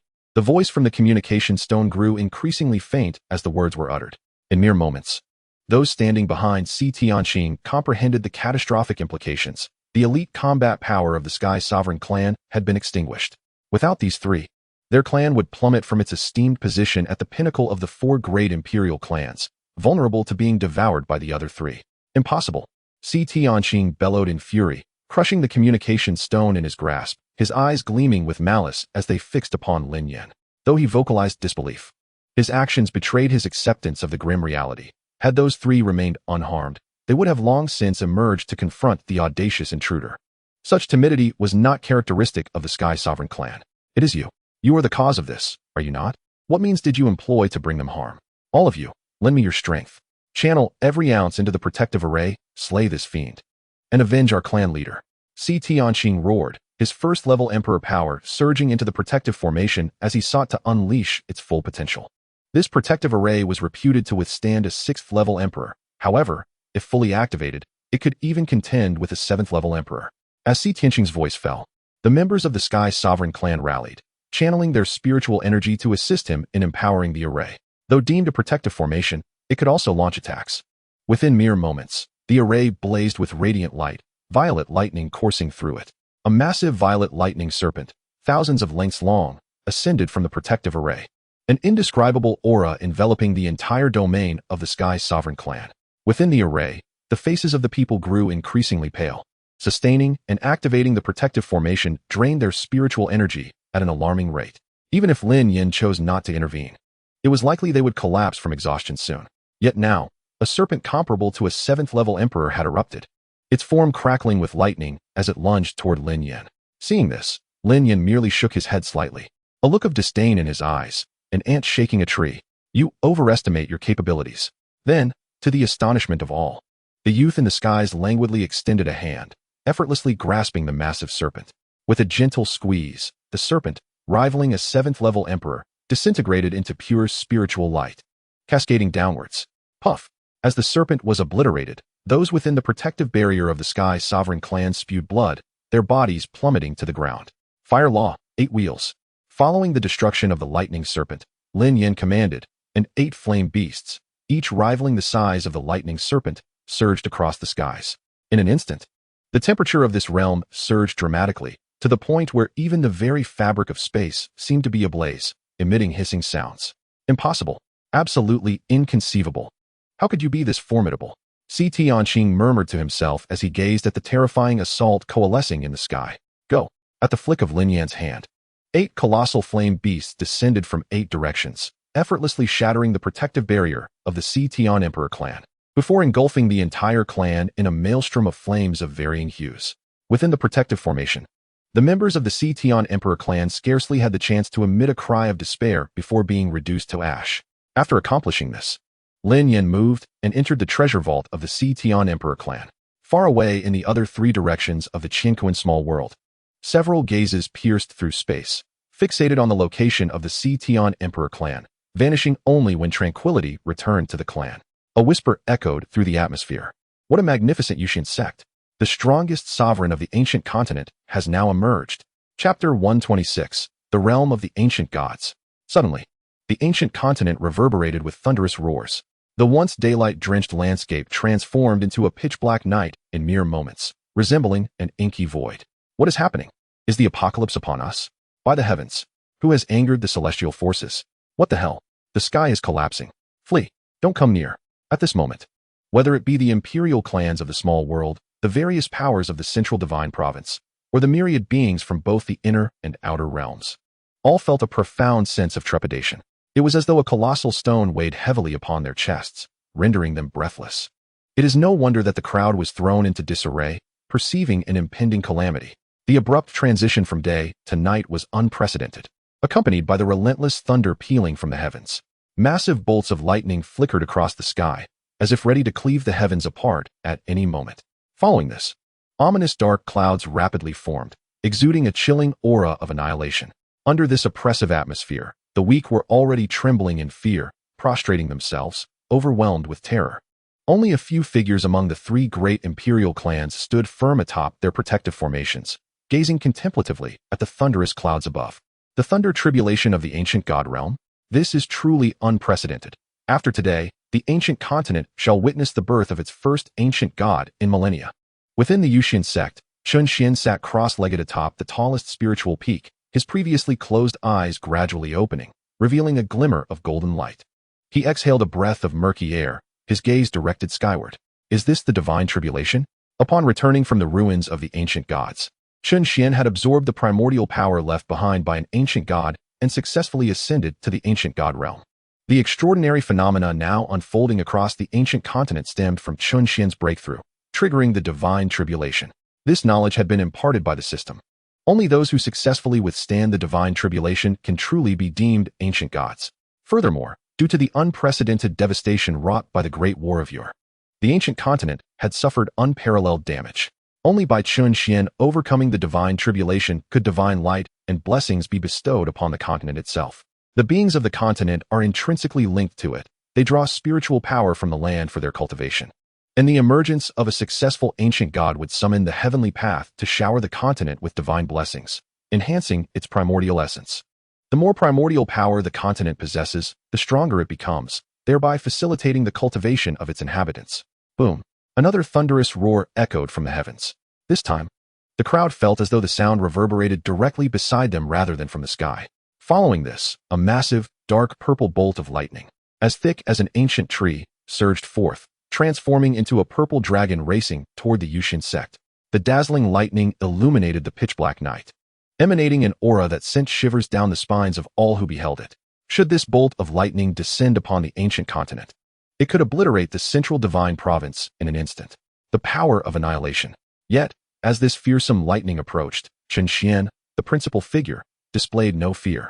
His expression remaining composed, he regarded the apocalyptic thunderbolt with indifference. Indeed, Chen Xuan did not regard this dark purple lightning with any trepidation, for he had truly attained the ancient god realm, wielding the sword of immortal slaying, coupled with his formidable divine skills. Although this lightning possessed the destructive capability of an ancient god, it was still but child's play in his eyes. Swish! To the onlookers of the ancient continent, the dark purple lightning had traversed layers of space and reached an altitude of 10,000 zhang. In that moment, the surrounding space twisted and warped. At this juncture, Chen Xuan finally made his move. He slowly rose, casting his gaze upon the lightning dragon, extending his right hand, and gently pointed his index finger toward the colossal lightning dragon. Immediately, the dark purple lightning dragon began to disintegrate from its head. In mere moments, this terrifying lightning dragon had vanished without a trace. Whoosh! At the very instant the lightning dragon disappeared, a golden beam of light descended from the heavens, cascading golden radiance that dispelled the night. This was the golden rain. As the golden rain fell upon every corner of the ancient continent, many weaker beings found themselves elevated several levels. In the outer realm, a youth of the 8th level of the body refinement realm absorbed the golden rain surrounding him and astonishingly ascended to the 4th level of the chi gathering realm. Witnessing his newfound cultivation, the boy's eyes sparkled with excitement. Were he to break through on his own, it would have taken him months.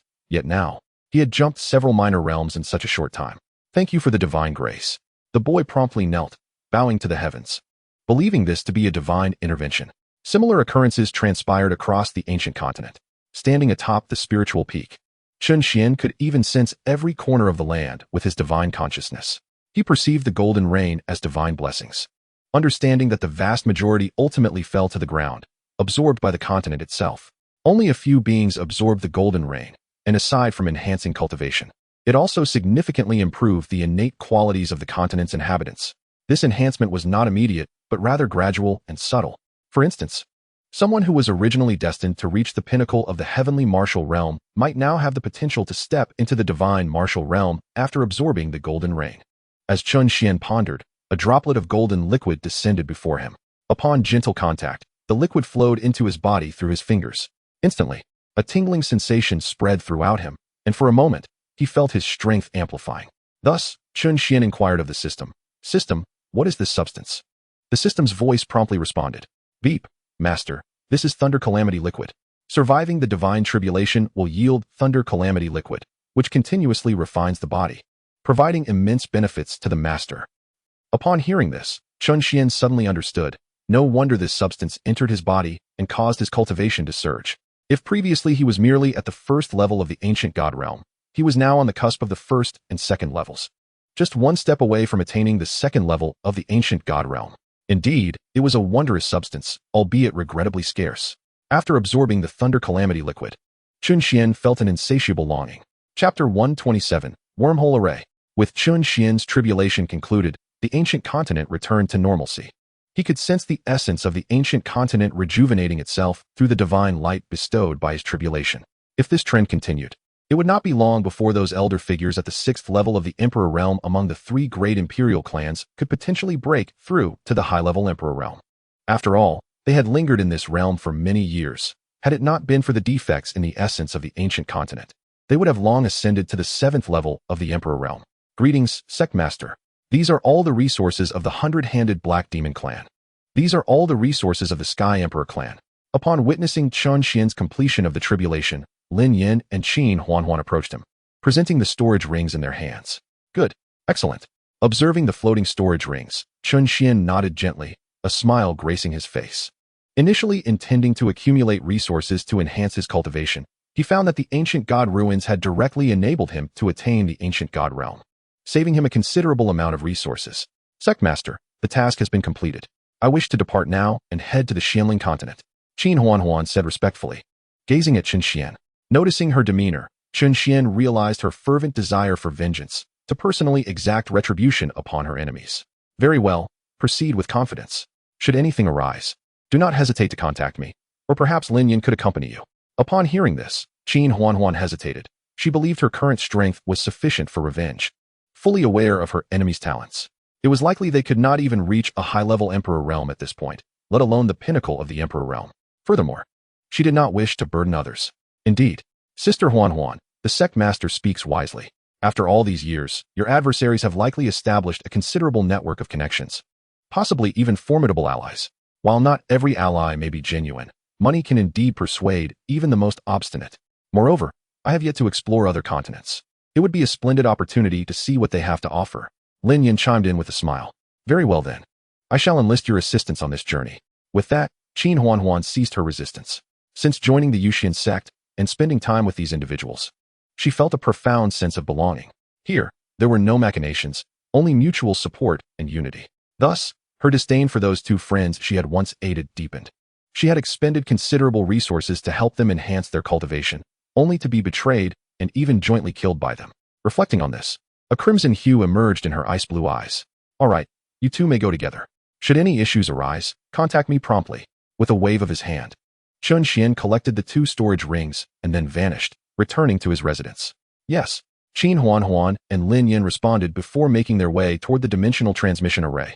System, convert all these items into points. Back in his room, Chen Xuan retrieved the storage rings. In addition to the resources from the Sky Emperor clan and the Hundred-Handed Black Demon clan, he also had resources from the Angry Sea Dragon Whale clan, yet to be exchanged. Understood, Master, compiling data. Detected 320 premium spiritual veins, 3,500,000,000 premium spiritual stones, 30 advanced Emperor-level techniques, and 67 intermediate Emperor-level martial arts. In total, these can be exchanged for 350 trillion and 40 billion points. As the system's voice fell, the resources before him vanished in an instant, and the point balance on the system panel began to adjust. System, execute 361 level 8 draws, 30 level 10 draws. Observing the current point balance, Chen Xuan proceeded with the 361 consecutive draws without hesitation. Each level 8 draw required 100 trillion points, a trivial expense given his current balance. Understood, Master, commencing the draws. Congratulations, Master. You have obtained 27 cards for elevating to the 9th level of the Emperor realm. Can elevate anyone's cultivation to the 9th level of the Emperor realm. Congratulations, Master. You have acquired one Immortal Dragon Revitalization Elixir. Restores a person on the brink of death to their peak state. Normal use increases lifespan by 5,000 years. Congratulations, Master.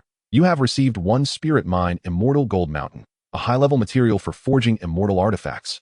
Congratulations, Master. You have obtained the Wormhole Array. Wormhole Array allows direct travel to other continents without the need for a transmission array. Gazing at this windfall, Chen Xuan could only exclaim, marvelous. Typically, traveling to other continents necessitated utilizing a dimensional transmission array. However, with the Wormhole Array, one could traverse directly to other continents. This object resembled a small house, and Chen Xuan promptly placed it beside the mother-child transmission array. Upon entering, he found the interior reminiscent of a starry sky, with a map-like pattern forming beneath his feet. The convenience of the Wormhole Array stemmed from the fact that the map below encompassed the star map of all realms. Countless star points dotted the map, each representing a continent. By simply selecting a star point, relevant information about that continent would appear before Chen Xuan's eyes. To travel to a specific continent, one needed only to choose the corresponding star point, and the Wormhole Array would activate, transporting him there. However, one drawback existed. The Wormhole Array was unidirectional, allowing users to traverse to other continents, but not return. Yet, for the members of the Yusian sect, this was not a significant issue. Besides the Wormhole Array, there was a mother-child space transmission array nearby, ensuring they could return to the mother array even after unidirectional travel. The two systems in tandem were nothing short of perfect.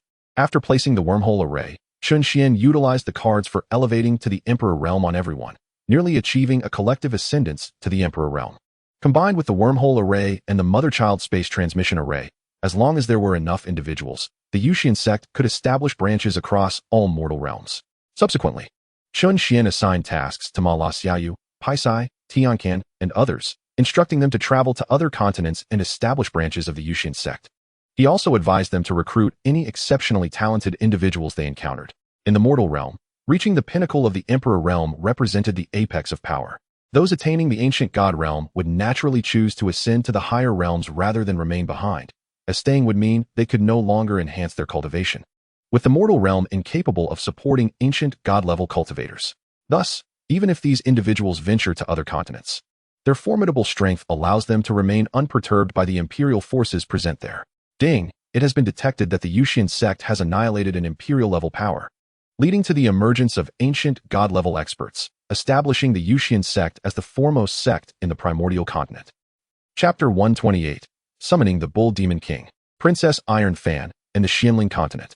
Ding, it has been detected that the Yusian sect has annihilated an imperial-level power, leading to the emergence of ancient god-level experts, establishing the Yusian sect as the foremost sect in the primordial continent. Rewards: 2 level 10 puppets.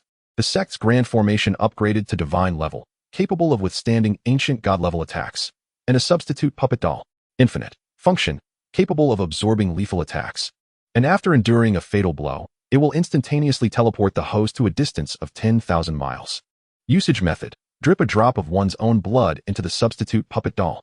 A remarkable treasure. Observing the newly acquired puppet doll styles in the system space, Chen Xuan's face illuminated with joy. The infinite quantity of this item signifies that Chen Xuan can distribute the substitute puppet dolls among all members of the sect, providing them with a means of survival. Truly a wondrous acquisition. Moreover, even if they are used up, Chen Xuan can continue to produce them, thereby enhancing the life-preserving options for the members of the sect.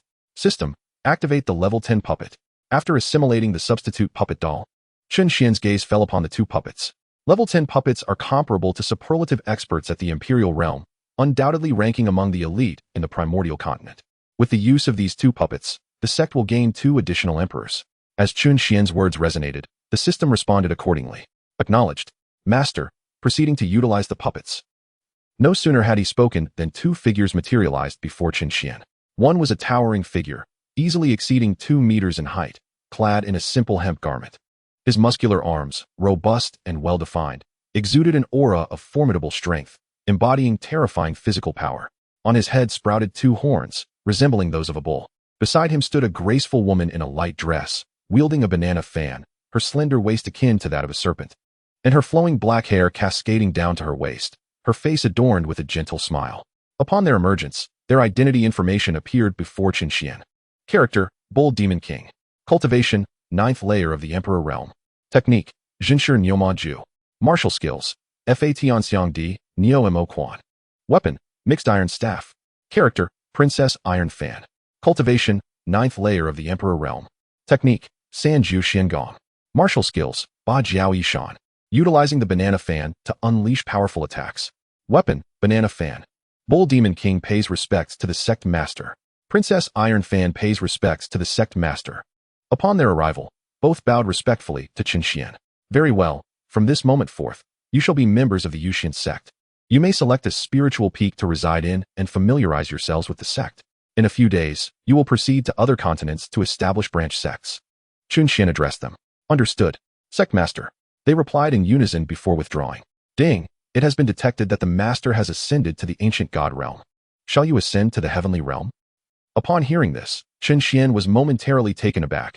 He had not anticipated the system would propose ascension at this juncture. System: the ascension isn't mandatory, is it? Chen Xuan inquired, though he considered that ascending now posed no issue. He preferred to wait for Lin Yin and Qin Huan to return before departing. Certainly not mandatory, Master. You may summon the celestial guide when you are prepared, and the guide will escort you to the heavenly realm. Then I shall wait. Since there was no urgency, Chen Xuan felt no need to rush. Acknowledged, Master. Detection of new disciples for the sect has commenced. Locking on target. Locking complete. Target: Tianwu continent. Does the Master wish to proceed immediately? The target is currently facing a life-threatening crisis. Prompt action is advised. Let us go now. Unexpectedly, the system had identified a new candidate in peril. Perfect. An opportunity to test the speed of the wormhole passage. With that, Chen Xuan stepped forward, entering the wormhole passage.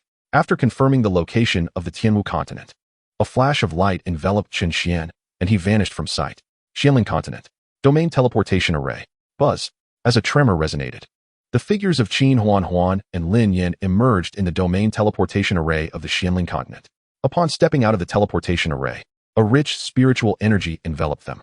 Sister Huan, the spiritual energy here seems significantly more potent than that of the primordial continent.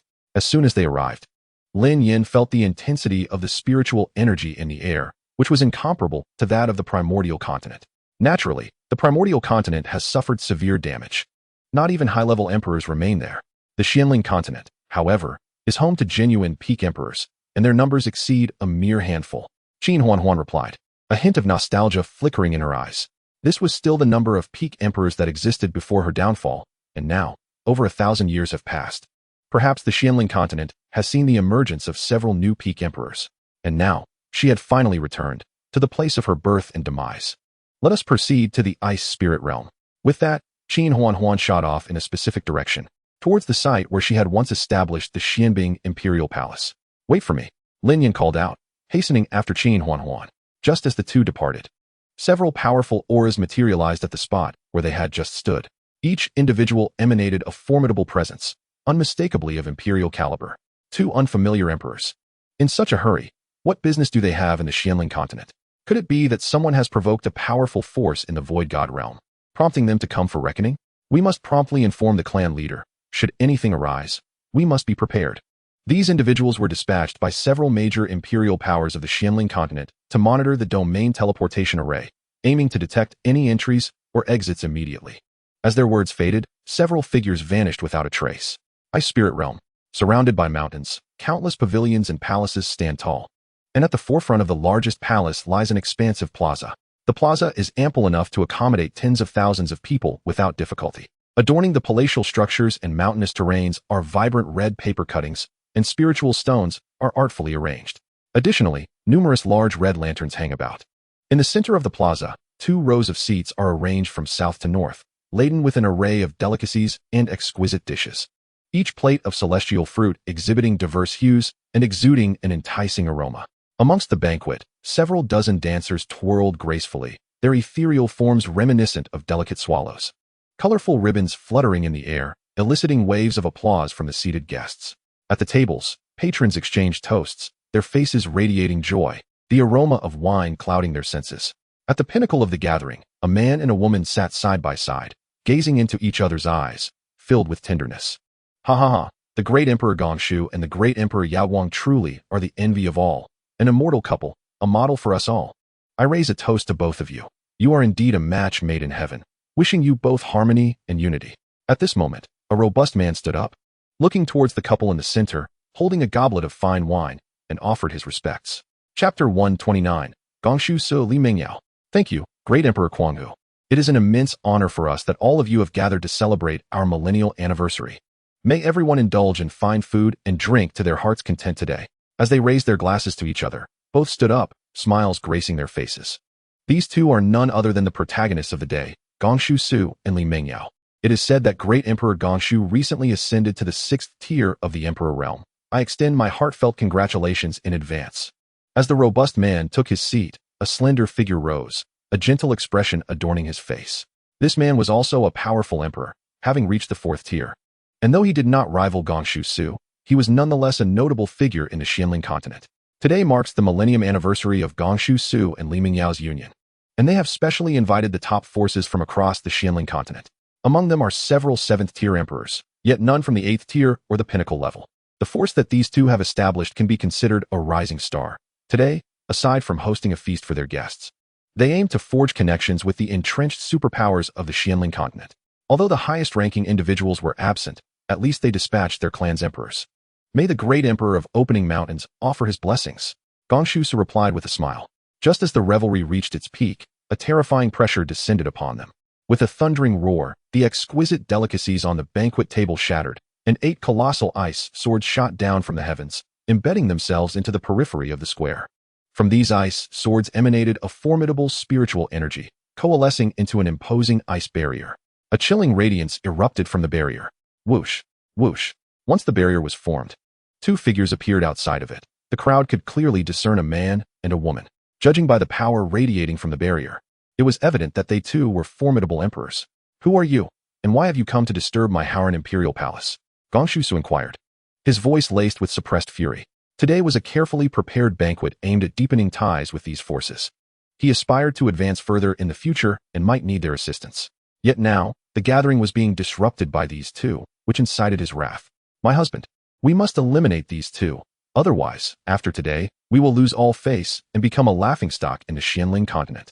Beside Gongshu Su, Li Mingyao's expression was slightly sinister. Dressed in a striking red gown with a jeweled hairpin adorning her head, her crimson lips were alluring, exuding an irresistible charm. Were it not for the knowledge of their union a millennium ago, one might mistake her for a newlywed bride on her wedding day. Indeed, it is somewhat troublesome. But with so many present today, even if I am outmatched, I can always pay a price to have them assist us, Gong Shusu replied solemnly. His gaze darkening as he looked towards the sky. He sensed an almost imperceptible pressure emanating from the two, and combined with the ice barrier enveloping the square, he surmised that their power likely surpassed his own. However, he was perplexed. He could not recall any past grievances with these seemingly unfamiliar high-tier emperors. Nevertheless, he felt little fear. Although no 8th tier or pinnacle-level emperors were present, there were 5 at the 7th tier among the guests. After all, those of 8th tier and above were typically clan ancestors or leaders, not easily swayed into action. The fact that their clans had sent representatives was already a testament to the respect given to Gong Shusu and Li Mengyao. Moreover, the number of individuals below the 7th tier was even greater, thus dealing with these two should pose no significant issue. At worst, it would only cost them dearly. Who dares? Gong Shusu, has it truly been merely a millennium, and you have already forgotten me?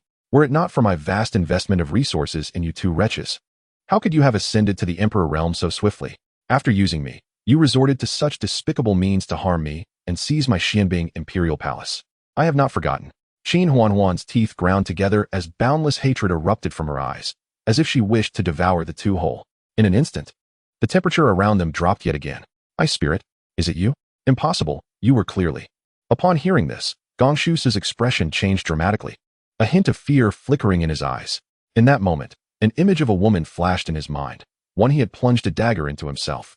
He could still vividly recall the disbelief in her eyes as she lay dying, unable to fathom that the man she had nurtured would be the one to end her life. Beside Gong Shusu, Li Mingyao's complexion paled slightly.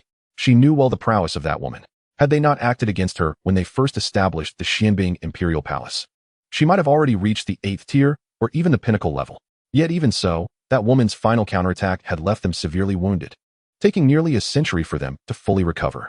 The onlookers, perceiving the charged atmosphere, exchanged knowing glances. Some even began to piece together the truth of that fateful encounter. Now, with the name Ice Spirit uttered, they envisioned a stunning figure, a woman of extraordinary talent, a rose with thorns.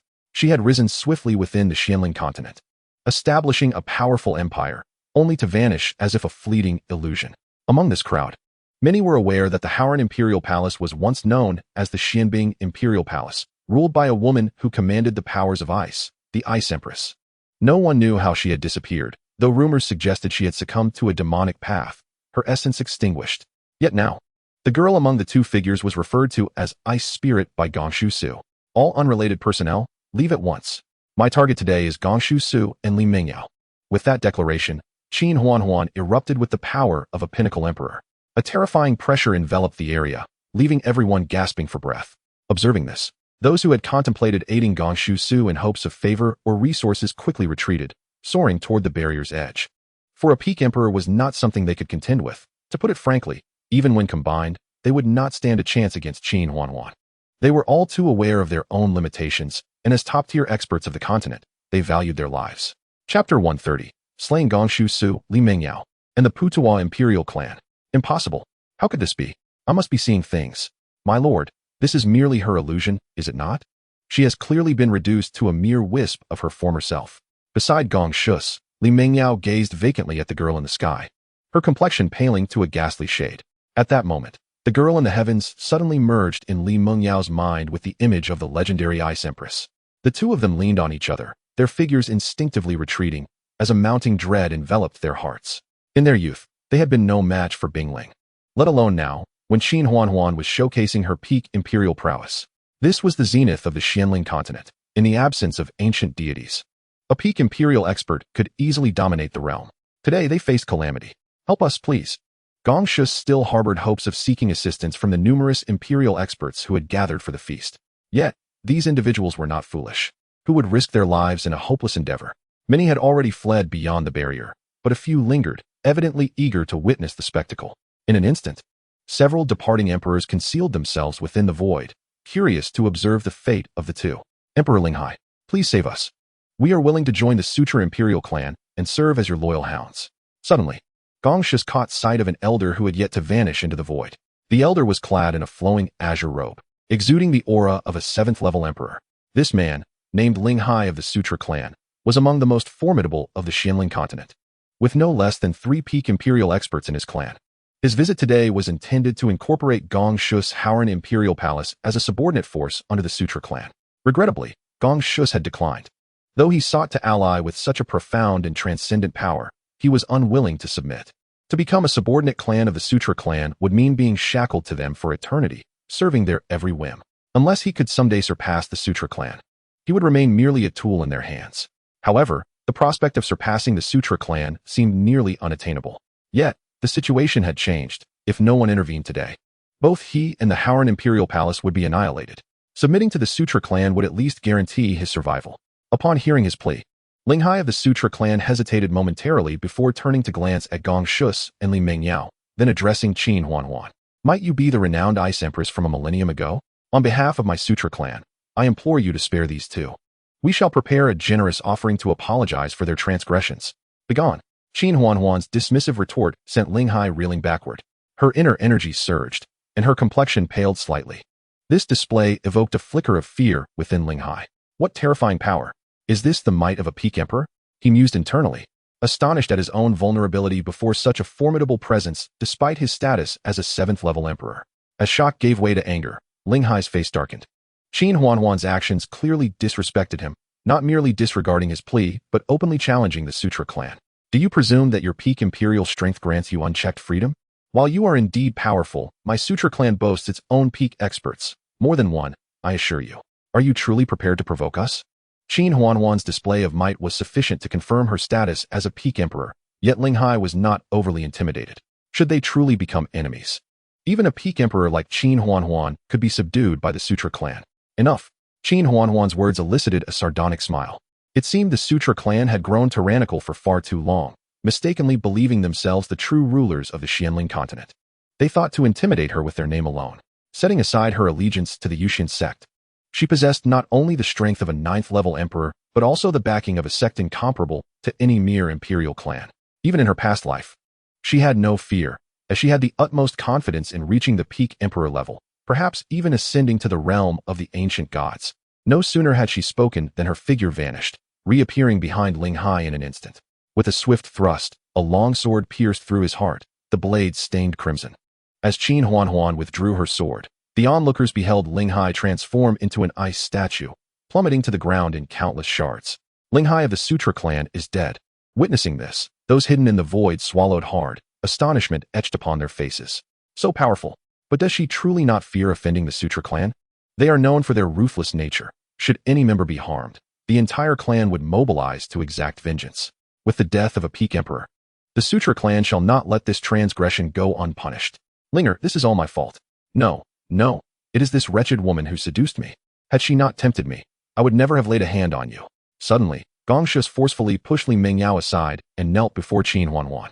This sudden shift left Li Mengyao in stunned disbelief, her eyes wide with incredulity as she gazed at the man who had professed his love for her for a millennium. Just last night, they had galloped through the night together, and now he had turned his back on her. Tears streamed down her cheeks as the painful realization struck her. This man was willing to betray the one who had supported him for her sake. How ludicrous. He had once claimed that he was overwhelmed by Bing Ling's strength, that he found comfort in her gentle nature. Gong Shus, may you suffer a fate worse than death. Ha ha. Li Mingyao's laughter was laced with madness. She knew her demise was inevitable, yet she longed to witness Gong Shus' downfall. Beast. Witnessing this scene, Chen Xuan was reminded of past grievances. I have decided. I shall extract your soul and confine it for eternity, subjected to the torment of 1,000 insects gnawing at your spirit until you are utterly annihilated. With a cold snort, Chen Xuan struck, piercing Li Mengyao through the heart.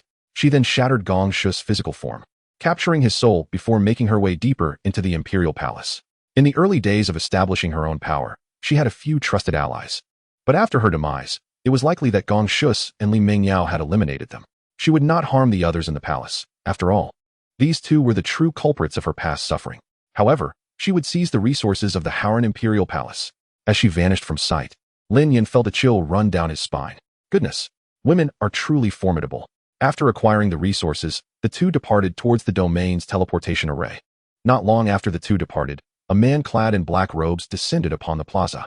With a mere wave of his hand, he effortlessly summoned an individual from afar, subsequently delving into their soul. Moments later, the man opened his eyes and shattered the woman in his grasp, whose mouth foamed with blood, enveloping the vicinity in a crimson mist. Heh, a peak emperor, is it? Alas, you should never have dared to take the life of one belonging to the Fudu Emperor clan. Other denizens of the continent, the Void Divine Realm has your every movement tracked. There is no escape for you. With a swift motion, the man's expression darkened as he tore through the fabric of space and vanished.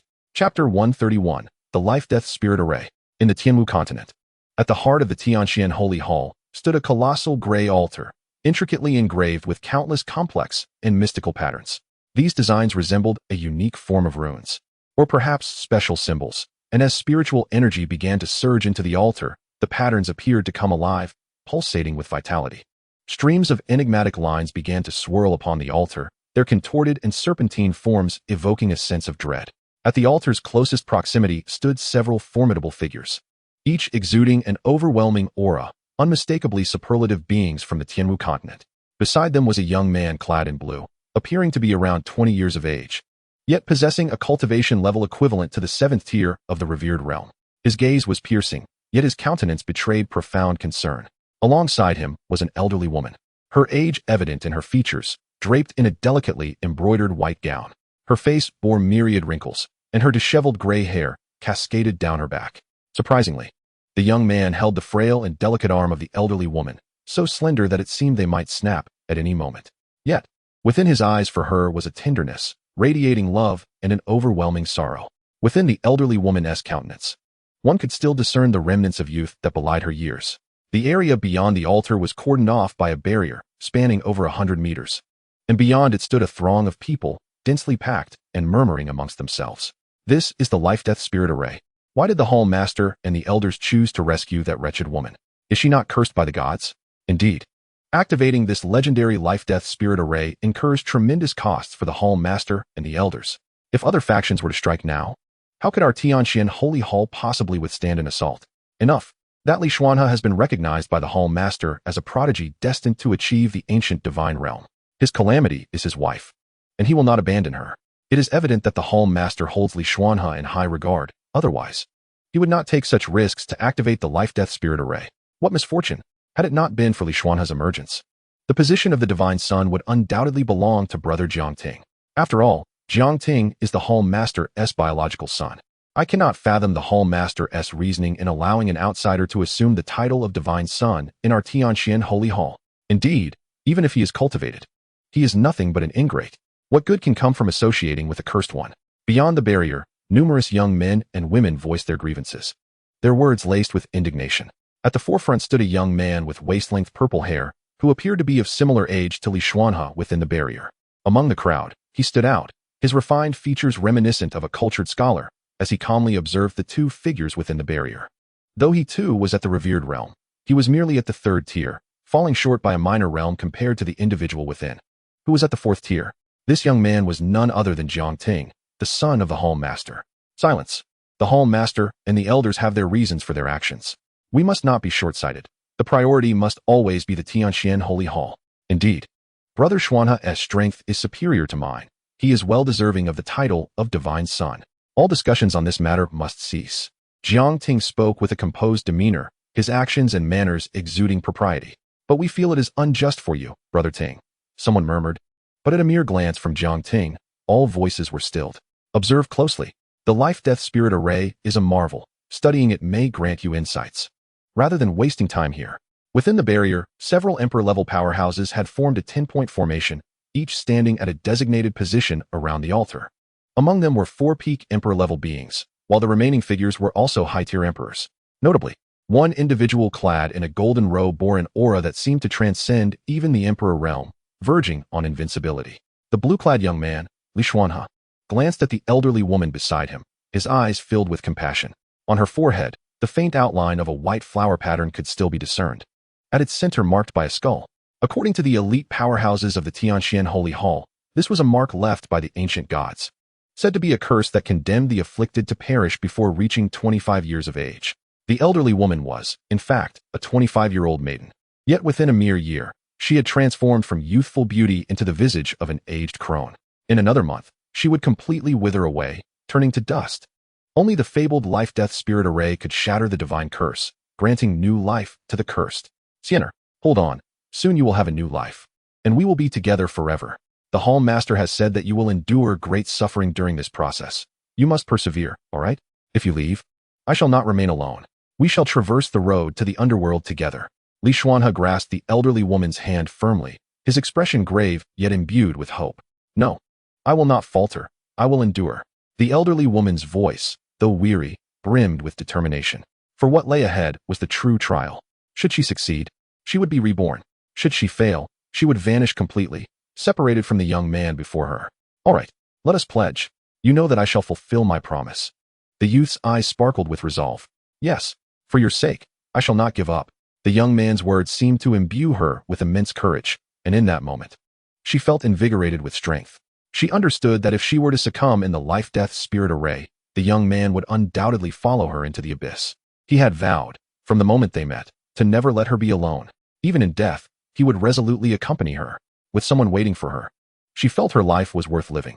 Yet, she knew she could not perish today. She yearned to soar alongside him, to become an immortal couple. They had not yet lived enough. Their lives had only spanned a mere few decades. With their talents, they were destined to ascend to divinity, to be together for eternity. Chapter 132, The Ancient Divine Realm. As the two conversed, the 10 towering figures appeared to have completed their preparations. Subsequently, Li Xuanhe witnessed 10 immense streams of spiritual energy surge into the gray altar at the center. In an instant, the entire altar was bathed in a brilliant white light. Xianer, it is about to begin. You must give it your all. I will be here waiting for you. Li Xuanhe gazed tenderly at the elderly woman beside him and spoke gently. The old woman nodded in response. In the blink of an eye, a profound and immense spiritual formation ascended upon the altar, gradually shimmering under the combined efforts of 10 emperor-level superpowers. Beneath their feet, a smaller spiritual formation began to materialize. Activate the spiritual formation. With a command from the Lord of the Heavenly Abyss Palace, Jiang tendrils of spiritual energy, akin to fist-sized beams of light, extended from each of the 10 individuals, connecting them to one another. At that moment, their spiritual energy was even capable of being shared. Above the altar, the intricate white spiritual formation continued to solidify, countless complex patterns being etched upon its surface. Xuanhe, bring Yusian to the center of the altar. At this moment, Jiang turned slightly, casting his gaze toward Li Xuanhe and the elderly woman. Yes, Lord. Upon hearing this, Li Xuanhe felt an overwhelming urgency, for it concerned the most significant woman in his life. In the blink of an eye, he had already brought Yusian to the very center of the altar, the heart of the spiritual formation. After gently patting Yusian's back to reassure her, Li Xuanhe leaped lightly, stepping out from the formation. As he completely withdrew, the living spiritual formation, led by Jiang and the others, began to operate in full force. In an instant, a white beam of light surged from beneath Yusian, shooting toward the heavens, emanating an inexplicable pressure. Witnessing the living spiritual formation that made him feel diminutive, Li Xuanhe clenched his fists tightly, his gaze fixed intently on the figure at the center of the beam. As time passed, he seemed to witness the transformation of Yusian, who had originally appeared as an elderly woman. Her grayish-white hair began to change color, silver strands transforming into luscious black tresses. The wrinkles that adorned her skin gradually faded, her complexion growing increasingly vibrant. Soon, Yusian had metamorphosed from a frail elder nearing the end of her days into an enchanting beauty, her eyes sparkling like those of a fox, exuding an irresistible allure. This transformation instantaneously eased Li Xuanhe's previously anxious heart, a joyful expression blossoming upon his face. Had it not been for the ongoing living spiritual formation, he would have rushed forward to embrace the maiden at the altar's center. At this moment, the two exchanged glances, as if everything was unfolding favorably. Just then, the flower-shaped symbol of the other shore on Yusian's forehead began to flicker, radiating an eerie red glow. Li Xuanhe then witnessed Yusian gasp, hurriedly covering her forehead with her hands, appearing somewhat distressed. As seconds ticked by, Yusian's cries grew louder, a sensation akin to tormenting agony. Lord, what is happening? Suddenly, Li Xuanhe turned to the figure with violet hair, his eyes filled with urgency. Witnessing Yusian's plight pierced his heart, and he felt utterly powerless. If only he could, he would gladly share her suffering. Do not worry, this is the final phase. Only by shattering the flower of the other shore can the divine curse be completely dispelled. Only then can Yusian be reborn. Jiang spoke calmly, not even glancing at Li Xuanhe. Is that so? Li Xuanhe murmured, his fists clenched tightly, a sense of foreboding creeping into his heart. Ah! With a heart-wrenching cry of pain, Li Xuanhe witnessed a white flower of the other shore erupt from Yuxian's forehead, drifting upward along the white beam. Strangely, the originally white flower transformed into a blood-red hue during its ascent, resembling fresh blood, appearing as if it could drip at any moment. Moreover, the white beam itself began to turn crimson. At the apex of the blood-red beam, a colossal figure emerged, resembling a deity, yet the sanguine hue spread from the beam to the phantom, rendering it more akin to a demon god.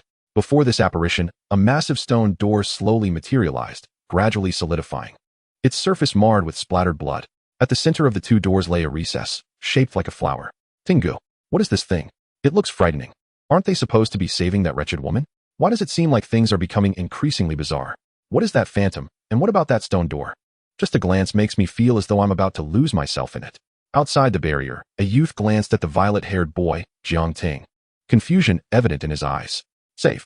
What do they think they are? Do they deserve my father and so many elders to expend such effort to rescue a cursed individual? In response, Xiao Ting's expression remained unchanged, a faint smirk gracing his lips. Ting, what do you mean by that? What do I mean? It means they are doomed. To be able to contribute their lives for our heavenly abyss palace is the pinnacle of their existence. Perhaps in the future, their deeds will be recorded in the annals of our palace's history. As he spoke, Xiao Ting could not help but chuckle, a hint of mockery gleaming in his eyes. Just two foolish clowns, thinking they can tread upon my domain. Have they forgotten that this is the heavenly abyss palace of the Jiang family? Lord, you are not saving Yusian, you are harming her. Or rather, from the very beginning, your intent was never to save her, but to open this stone door, wasn't it?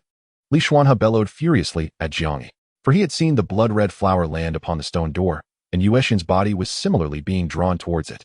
Li Xuanhe could clearly see that Yuxian's form was disintegrating, and with every fragment that vanished, the stone door opened wider. He surmised that when Yuxian completely dissipated, the stone door would be fully ajar. He cared not for what the stone door represented. His sole concern was the enchanting figure being drawn to it. Li Xuanhe desperately attempted to charge forward, yet each time he was repelled by the spiritual formation, sent flying back. In that moment, his eyes were blood-red. You figured it out. Unfortunately, it is far too late. Truly, we owe you two a debt of gratitude, especially you, Li Xuanhe. Without your assistance, we could never have compelled the curse-bearer to willingly enter the spiritual sacrificial formation and unlock this legendary ancient divine realm.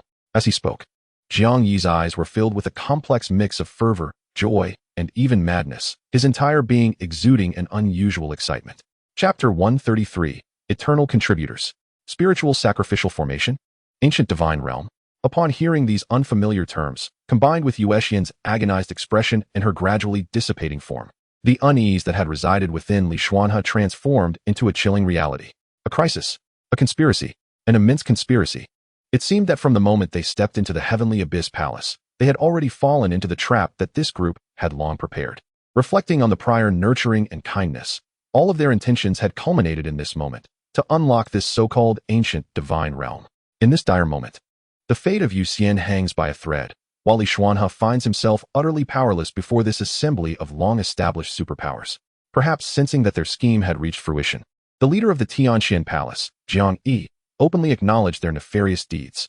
His visage bore an unwaveringly calm smile, yet the depths of his eyes concealed a treacherous cunning.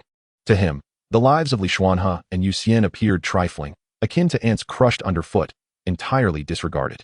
Li Xuanhe, do you fathom the joy that surged within me the moment I beheld your presence within my Tianxian Palace? You are, without a doubt, our auspicious stars. The primordial divine realm, a legendary domain birthed since the dawn of creation, brims with countless rare treasures and the purest divine essence. Frankly speaking, even a mere pig cast into the primordial divine realm could ascend to godhood. Li Xuanhe, do you grasp the implications of this? It signifies that from this day forth, the primordial divine realm will belong exclusively to my Tianxian Palace. In the not-so-distant future, we shall see our ranks swell with deities, transcending the confines of the Tianwu continent. For we shall be the true supreme divinities. And all of this is indebted to your unwitting arrival. Jiang Yi proclaimed with a smile. This unfolding was not only irreversible, but also inexorable, heralding a fate of utter annihilation for Yusian. Upon her demise, they would undoubtedly turn their attention to Li Xuanhe. Did you not anticipate this, Li Xuanhe? The resources bestowed upon you, the sense of belonging cultivated towards the Tianxian Palace, these were merely ruses to deceive you. What you face is not merely a life and death formation, but a ritualistic curse, one that disintegrates the divine spellcaster to unlock the gateway, thereby resurrecting the long-lost primordial divine realm. Beside Jiang Yi stood a refined middle-aged man named Jiang Xian, an esteemed elder of the Tianxian Palace and one of the few who had attained the 9th tier of the Emperor realm. At that moment, Jiang Xian wore a sardonic smile, coldly observing Li Xuanhe, his countenance alight with delight. The path to divinity is fraught with challenges, otherwise they would not have lingered at this level for so long. However, the landscape had shifted. The primordial divine realm is now devoid of any other beings, destined to be theirs alone. In the future, they would not only ascend to become ancient gods, but could even surpass their own limits, transcending the very realm of the ancients. To die in the pursuit of unlocking the primordial divine realm, you shall be the eternal benefactors of the Tianxian Palace.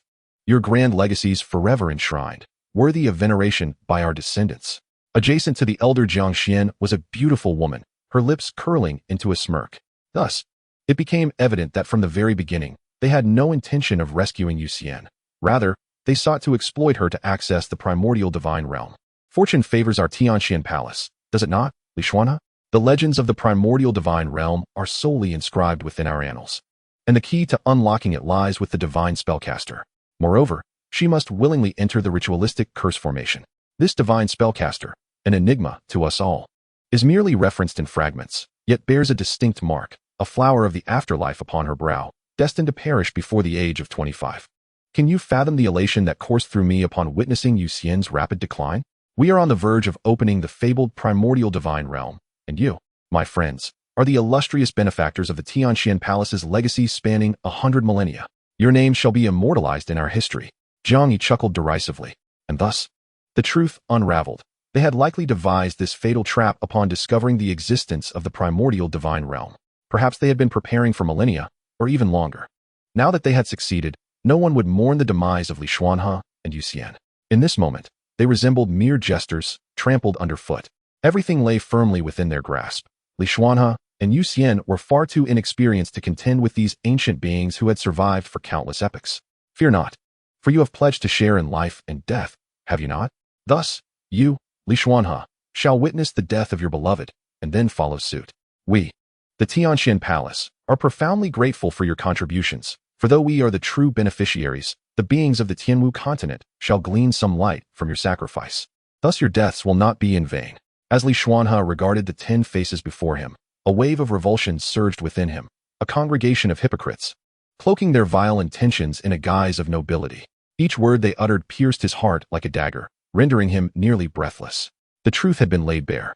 Yet he found himself powerless to save either himself or the ethereal figure beyond the stone gate in the sky. For before him stood the pinnacle of power within the Tianwu continent, beings capable of snuffing out their lives with a mere flick of a finger. They had prepared for so long. How could they allow 2 burgeoning talents to dismantle the dreams they had meticulously orchestrated for millennia? You despicable, shameless hypocrites. You deserve to perish. If I do not meet my end today, there shall come a time when I will eradicate every last one of you from the Tianxian Palace. Li Xuanhe snarled, his eyes ablaze with crimson fury. Huh, your threats amuse me. Li Xuanhe. Jiang Yi scoffed dismissively, for in his eyes, Li Xuanhe was already as good as dead. Were it not for the necessity of maintaining the formation, they might have already eliminated him. Li Xuanhe, we are not in the wrong, nor are you. The fault lies in your weakness, while we stand as the strong. The strong dictate the rules, and thus you must submit to our will, whether you wish to or not. For in the grand tapestry of history, you are but a mere speck in the vast ocean. Now, bask in your remaining moments. Tears of blood welled in Li Xuanhe's eyes. He had condemned Yusian. Had he not joined the Tianxian Palace, perhaps they would not face this grim fate today.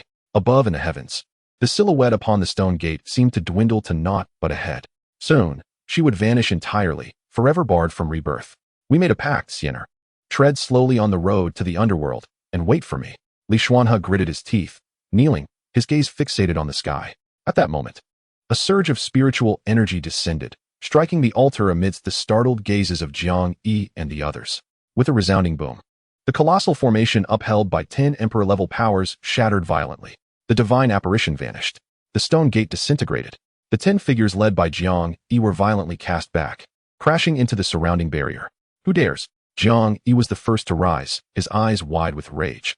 His face contorted in a grotesque snarl as he bellowed at the surroundings. In that instant, His complexion turned ashen, twisted with fury. Who was responsible for this catastrophic failure at the final hour? Chapter 134. The Dream Shatters. Cursed. Cursed. Infuriatingly cursed. Zhang Yi was on the verge of madness. His entire being trembling with rage, his demeanor shifting from composed strategist to a fearsome beast. Had they merely endured another quarter of an hour, they would have successfully unlocked the primordial divine realm, elevating the Tianxian Palace to unprecedented heights. At that moment, the heavenly mystic temple had aspired to elevate humanity to divinity. Yet now, all was laid to waste. Their millennia-long dreams of ascension lay shattered, and the spiritual sacrificial array crumbled into oblivion. Everything seemed to be gradually vanishing, save for a singular beauty suspended in the air. It was the moon fairy, still alive, her soul yet to be extinguished, yet at this moment, a victorious smile graced her lips. Indeed, as long as the plans of the heavenly mystic temple had faltered, her triumph was secured, even though she remained unaware of who had intervened in this process. The anemone flower atop her head had vanished, signifying the dissolution of her divine incantation, further indicating that the heavenly mystic temple could no longer access the ancient divine realm, unless they could once again find a spellcaster. For the temple had encountered but this one, the moon fairy, in its long-standing legacy. It was likely that the 10 emperors present would not last until that day. The only recourse was to transcend to the ancient god realm, yet if it were so easily attainable, they would not be so obsessed with the ancient divine realm recorded in lore. However, after calling for so long, no one appeared. Zhang Yi even began to suspect he was hallucinating, were it not for the vanishing spiritual sacrificial array and the portal to the ancient divine realm. He would have truly believed he had been deceived by his senses. Thus, his gaze fell upon Li Xuanhe, though it was hard to believe. He mused that perhaps only Li Xuanhe had the means to intervene. Li Xuanhe, our heavenly mystic temple has awaited this day for so long, and you have allowed it all to come to ruin. Do you not realize that if we could have opened the ancient divine realm, it would have benefited all of Tianwu continent, and our heavenly mystic temple would ascend to the status of a supreme divine lineage? Now all is lost. Zhang Yi seethed with rage, feeling as though his very chest was aflame, his tone chillingly frigid. In response, Li Xuanhe sneered. Fully aware that he was not the one who had disrupted the proceedings, yet he found a certain joy in the current situation, despite their lack of escape. Benefit the entire Tianwu continent? Sacrifice our lives for yours. You truly have a grand sense of entitlement. At this moment, the onlookers ceased their concealment. Even those outside the barrier had learned the truth from Xiao Ting. They did not view the actions of Zhang Yi and the others as wrongful, but instead condemned and berated Li Xuanhe and his companion for not cooperating with the 10 emperors. They understood that if successful, even those of lesser talent and strength among them might ascend to divinity. Damn you, Li Xuanhe! Damn you, spellcaster! You are the eternal villains of the heavenly mystic temple. Indeed, as the divine son of the heavenly mystic temple, Li Xuanhe should possess the awareness to sacrifice for the temple. To dare defy the temple lord was nothing short of sacrilege, utterly unforgivable. Kill him, kill them. At this moment, the roars of the heavenly mystic temple echoed thunderously as countless individuals yearned to devour Li Xuanhe whole. Boldly spoken, that is the ancient divine realm. Do you understand the implications of this? Sacrificing just the two of you could enable the entire Tianwu continent to experience a surge in power. How can you be so foolish? Zhang Yi's heart brimmed with regret. They were but a step away from achieving this monumental undertaking. Li Xuanhe and the Moon Fairy were merely two inconsequential talents. How could they possibly be compared to the ancient divine realm? In his eyes, using their lives to unlock the ancient divine realm would be a tremendous honor for them. Speak not such nonsense. Why do you not take your own life? Li Xuanhe chuckled, astonished by the mindset of this crowd. After all, he knew he would not survive this day. What did he have to fear? Very well. You have committed a grave mistake today and remain obstinately ignorant. I shall personally see to your demise, reducing you to ashes. Zhang Yi's voice was cold, his eyes like shards of ice. His fury was palpable. He even contemplated how to prolong Li Xuanhe's suffering before delivering the final blow. Slowly, he approached Li Xuanhe, extending a hand as if to lift him. Seeing Li Xuanhe on the verge of punishment, the crowd erupted in cheers. They had never favored Li Xuanhe due to the Moon Fairy's influence, believing Xiao Ting to be the true divine son. The arrival of Li Xuanhe and his companion had usurped the position and glory that rightfully belonged to him. Thus, as Li Xuanhe faced imminent death, the crowd cheered with unrestrained enthusiasm. Hey, hey, hey, to act so brazenly, do you not regard me at all? Suddenly, a voice laced with mockery rang out.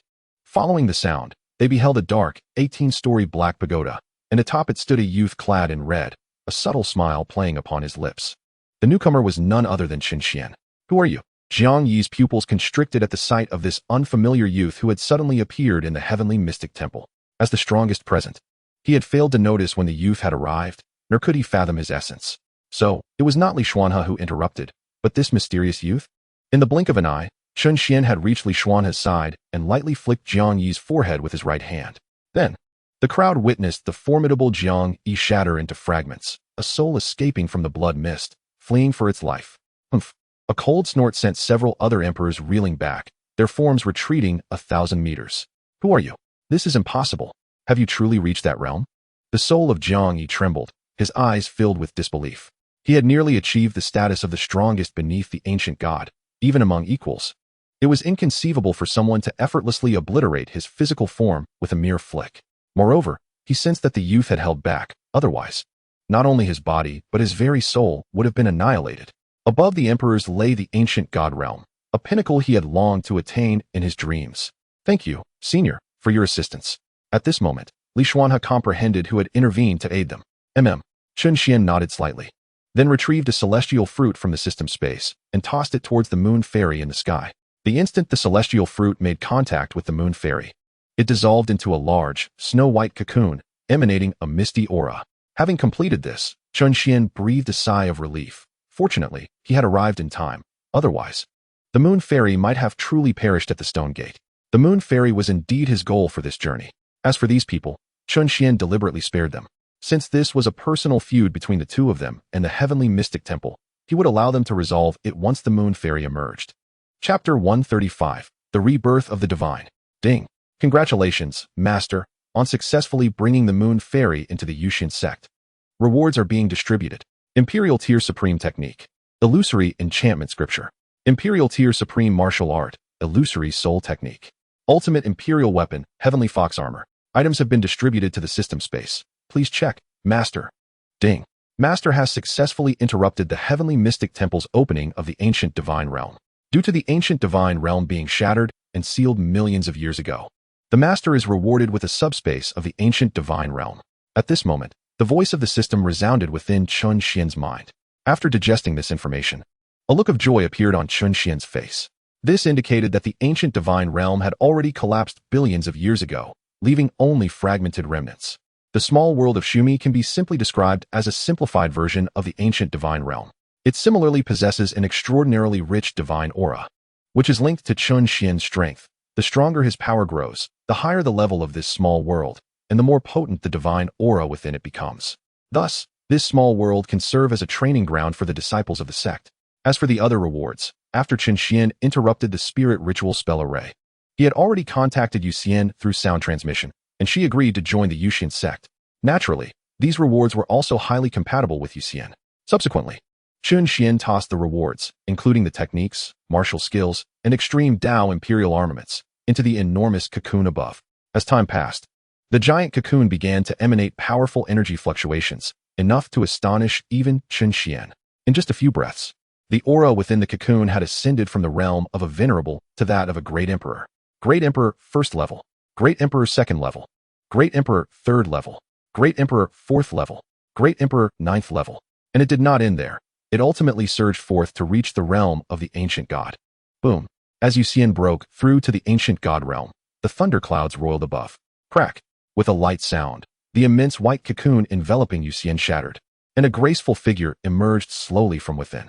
Dressed in a flowing white gown, with cascading black hair like a waterfall, she resembled a white lotus, pure and untainted. Her enchanting eyes captivated all, and her crimson lips were mesmerizing, while her delicate feet lightly tapped the void, her slender waist resembling that of a water snake. Thunder rumbled. The colossal lightning serpents poured down like a torrential rain, causing the onlookers of the Tianxian Holy Hall to turn pale with fear. The commotion was so terrifying that should these bolts of lightning strike, the entire Tianxian Holy Hall would be obliterated, dissipating into the void. The ancient god realm. How intriguing. Feeling the aura emanating from Yusian, a subtle smile crept upon Chen Xuan's lips, his eyes reflecting a hint of surprise. He had not anticipated that Yusian would directly become an ancient god. However, after reviewing her profile, all doubts vanished immediately. Character, Yusian. Technique, Illusory Enchantment Scripture. Martial skills, Enchantment Mind Technique. Alluring eyes, Illusory God Slaying. Weapon, Celestial Fox Armor. Physique, supreme enchantment body.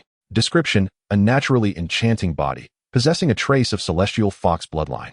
Reincarnation of a deity. Upon successful awakening in this reincarnation, she will gradually return to her former peak for a period of time. This indicated that in her previous life, Yusian had already been an ancient god. She had merely been reincarnated into the mortal realm. An ancient god? Impossible. How could she possibly become an ancient god? The most incredulous of all was Jiang Yi. Although he had previously regarded Yusian as a genius, she had seemed insignificant in his eyes. Now, however, this young woman instilled in him a sense of trepidation, for she possessed a terrifying power that surpassed his own. And only upon attaining the status of an ancient god would the heavens bestow divine tribulations. This was Yusian's divine tribulation. Xianer, truly remarkable. Beside Chen Xuan, Li Xuanhe gazed at the girl traversing through the lightning tribulation with infinite tenderness, his heart ensnared by her beauty. It's over. It's all over. Outside the barrier, the crowd had become somewhat numb. A series of unforeseen events had abruptly plunged them from paradise to hell. At the forefront, the purple-haired youth Xiao Ting was already ashen-faced. To say nothing of how much humiliation Yusian had endured at the Tianxian Holy Hall. The very act of the great emperors there attempting to sacrifice her to unlock the ancient divine realm warranted 100 deaths for them at her hands. Now, with a powerful ancient god ally at her side, and Yusian herself having become an ancient god, she had transformed into an existence that all in the Tianwu continent could only look up to in awe. Would Yusian spare them? The answer was naturally negative. Just as the crowd's thoughts diverged, the imposing thunderclouds above dissipated, and a graceful figure descended into the center of the altar. Akin to a goddess descending to the mortal realm, she scanned the surrounding crowd and then directly summoned the 10 great emperors, positioning them side by side. Then, with her spiritual power, she conjured 10 ethereal palms, which she then brought down fiercely upon their faces, slapping left and right. How dare you attempt to open the ancient divine realm using me as a sacrifice? Slap. The sounds of slapping echoed incessantly. These individuals attempted to resist. But before Yusian, an ancient god, they had no room for defiance. Before long, they had been rendered dizzy and disoriented, resembling a collection of pig heads. In the end, Yusian obliterated them, leaving not even a trace of their souls behind. But that was not the end. When her gaze fell upon the onlookers, an icy chill surged from their feet straight to the crown of their heads. They wished to flee, but even those of great emperor caliber were effortlessly annihilated by Yusian as if they were mere ants. How could they escape? With a single palm strike, the Tianxian Holy Hall was eradicated. Xianer, what is happening? At this moment, Li Xuanhe approached Yusian's side, softly inquiring. This scene was nothing short of a dream to him. He had thought they were doomed, yet the outcome had reversed. And they were alive, while the Tianxian Holy Hall had been destroyed. Hearing Li Xuanhe's words, Yusian turned her head, the coldness in her eyes dissipating as she smiled at him, gently saying, I too have only just realized that I am the reincarnation of a deity. The awakening of a deity's reincarnation must occur before the age of 25, otherwise, one would perish. Such opportunities are limited to 10 times, and in my previous 9 lives, I failed to awaken my memories, resulting in my demise before the age of 25. This time, I succeeded, and I owe it all to the sect master. As she spoke, Yusian turned to Chen Xuan, bowing respectfully, her eyes filled with gratitude. Had it not been for Chen Xuan's assistance, she would have truly perished, with no chance of reincarnation. Sect master? Upon hearing this, Li Xuanhe wore a puzzled expression. Indeed, I have pledged my allegiance to the sect master and shall henceforth be a disciple of the Yusian sect. Yusian explained, a trace of hesitation flickering in her eyes. After a moment, she addressed Chen Xuan, saying, Sect master, I have a request. Oh. Yusian earnestly requested that the sect master allow my husband to join the Yusian sect alongside me. We shall vow to safeguard the sect's honor with our lives. Yusian stated slowly. Upon hearing this, Chen Xuan was not surprised. If Yusian had sought Li Xuanhe's assistance, he would have felt disappointed. Moreover, Li Xuanhe was also a true genius, possessing an innate body and having already attained the venerable realm at such a young age. This was far superior to the talents of the ancient continent. Come, both of you shall accompany me. Chen Xuan said with a smile. Thank you, sect master. Hearing this, a weight lifted from Yusian's heart, and the two exchanged glances. They smiled. Chapter 136. Imperial Jade Liquor, 108 cups. Do you two have any further matters? If not, let us prepare to return. Chen Xuan said, looking at the two. Sect master, we are ready. Yusian replied with a smile. The two of them had always been wanderers, never expecting to ultimately fall into the trap of the heavenly mystery Holy Palace. Now that the Holy Palace had been obliterated and their deep-seated revenge had been exacted, there was naturally no lingering attachment. Very well. With that, Chen Xuan prepared to activate the teleportation array, but suddenly, as if struck by a thought, he halted his actions. He nearly forgot about the resources of the Heavenly Mystery Holy Palace.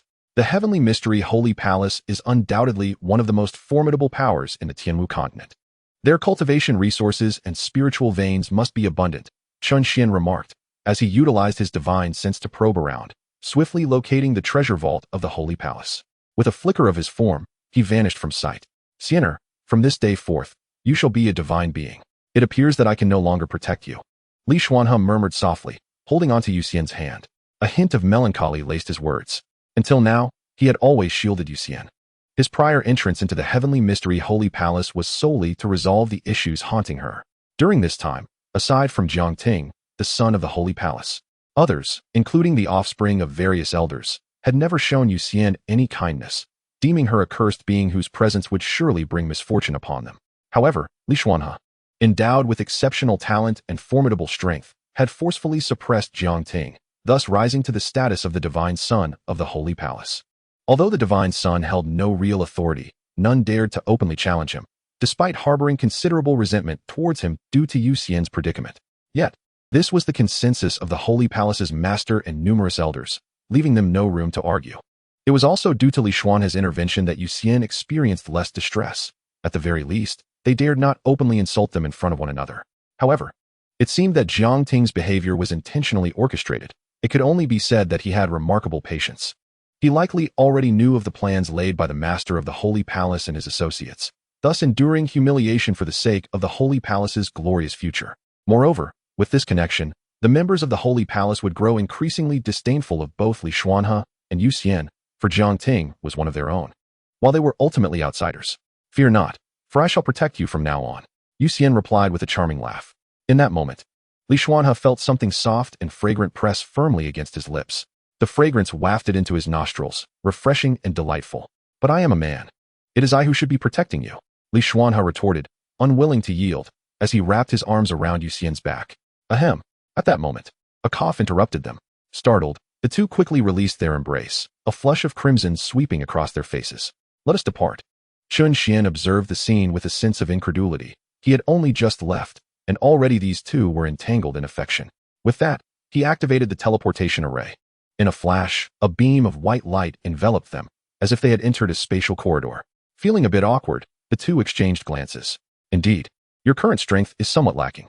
However, rest assured, with me by your side, you shall never face life-threatening dangers, Yusian stated with a measure of seriousness. Hearing this, Chen Xuan glanced at the pair and retrieved 2 dolls from his system space, presenting them to them. Noticing their puzzled expressions, he explained, these are substitute puppets, capable of withstanding fatal attacks and transferring your essence to a safe location. Simply drop a drop of your blood onto the puppet, and it shall activate. Upon hearing this, both were filled with delight. This was a remarkable boon for them, particularly for Yusian, who felt she might not need it, but for Li Xuanhe, it was akin to gaining an additional life. Thank you, Sect Master. They bowed in gratitude towards Chen Xuan. Subsequently, Yusian intended to offer her substitute puppet to Li Xuanhe. However, after Chen Xuan clarified that he possessed plenty of them and would not require any more, she finally dripped her blood onto her own puppet. Indeed, after doing so, they could distinctly sense a close connection forming between themselves and the substitute puppet. Should they find themselves in danger, the puppet would activate to shield them from a lethal strike. Wow, that's amazing. But Xianer, is this substitute puppet similar to the inflatable doll you mentioned before? Li Xuanhe inquired, marveling at the puppet's wonders as he turned to Yusian. He failed to notice the fleeting blush that crossed her face upon his question. How should I put it?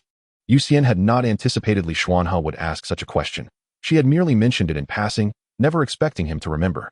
Fortunately, those present were unaware of the implications of inflatable doll. Just as she pondered this, she suddenly felt a gaze fixed upon her. Turning her head, she met Chen Xuan's inscrutable eyes, which held an intriguing glint, before he slowly spoke. Imperial Palace Jade Liquid Wine. As soon as he uttered those words, Yusian instinctively blurted out, 180 per cup. You. Yusian covered her mouth, her eyes wide with astonishment. Could it be that you are also? Indeed. Chen Xuan nodded, his eyes lighting up in surprise. I did not expect to encounter someone from my homeland here. What are you two discussing? I can't comprehend. What wine or water requires 180 spirit stones?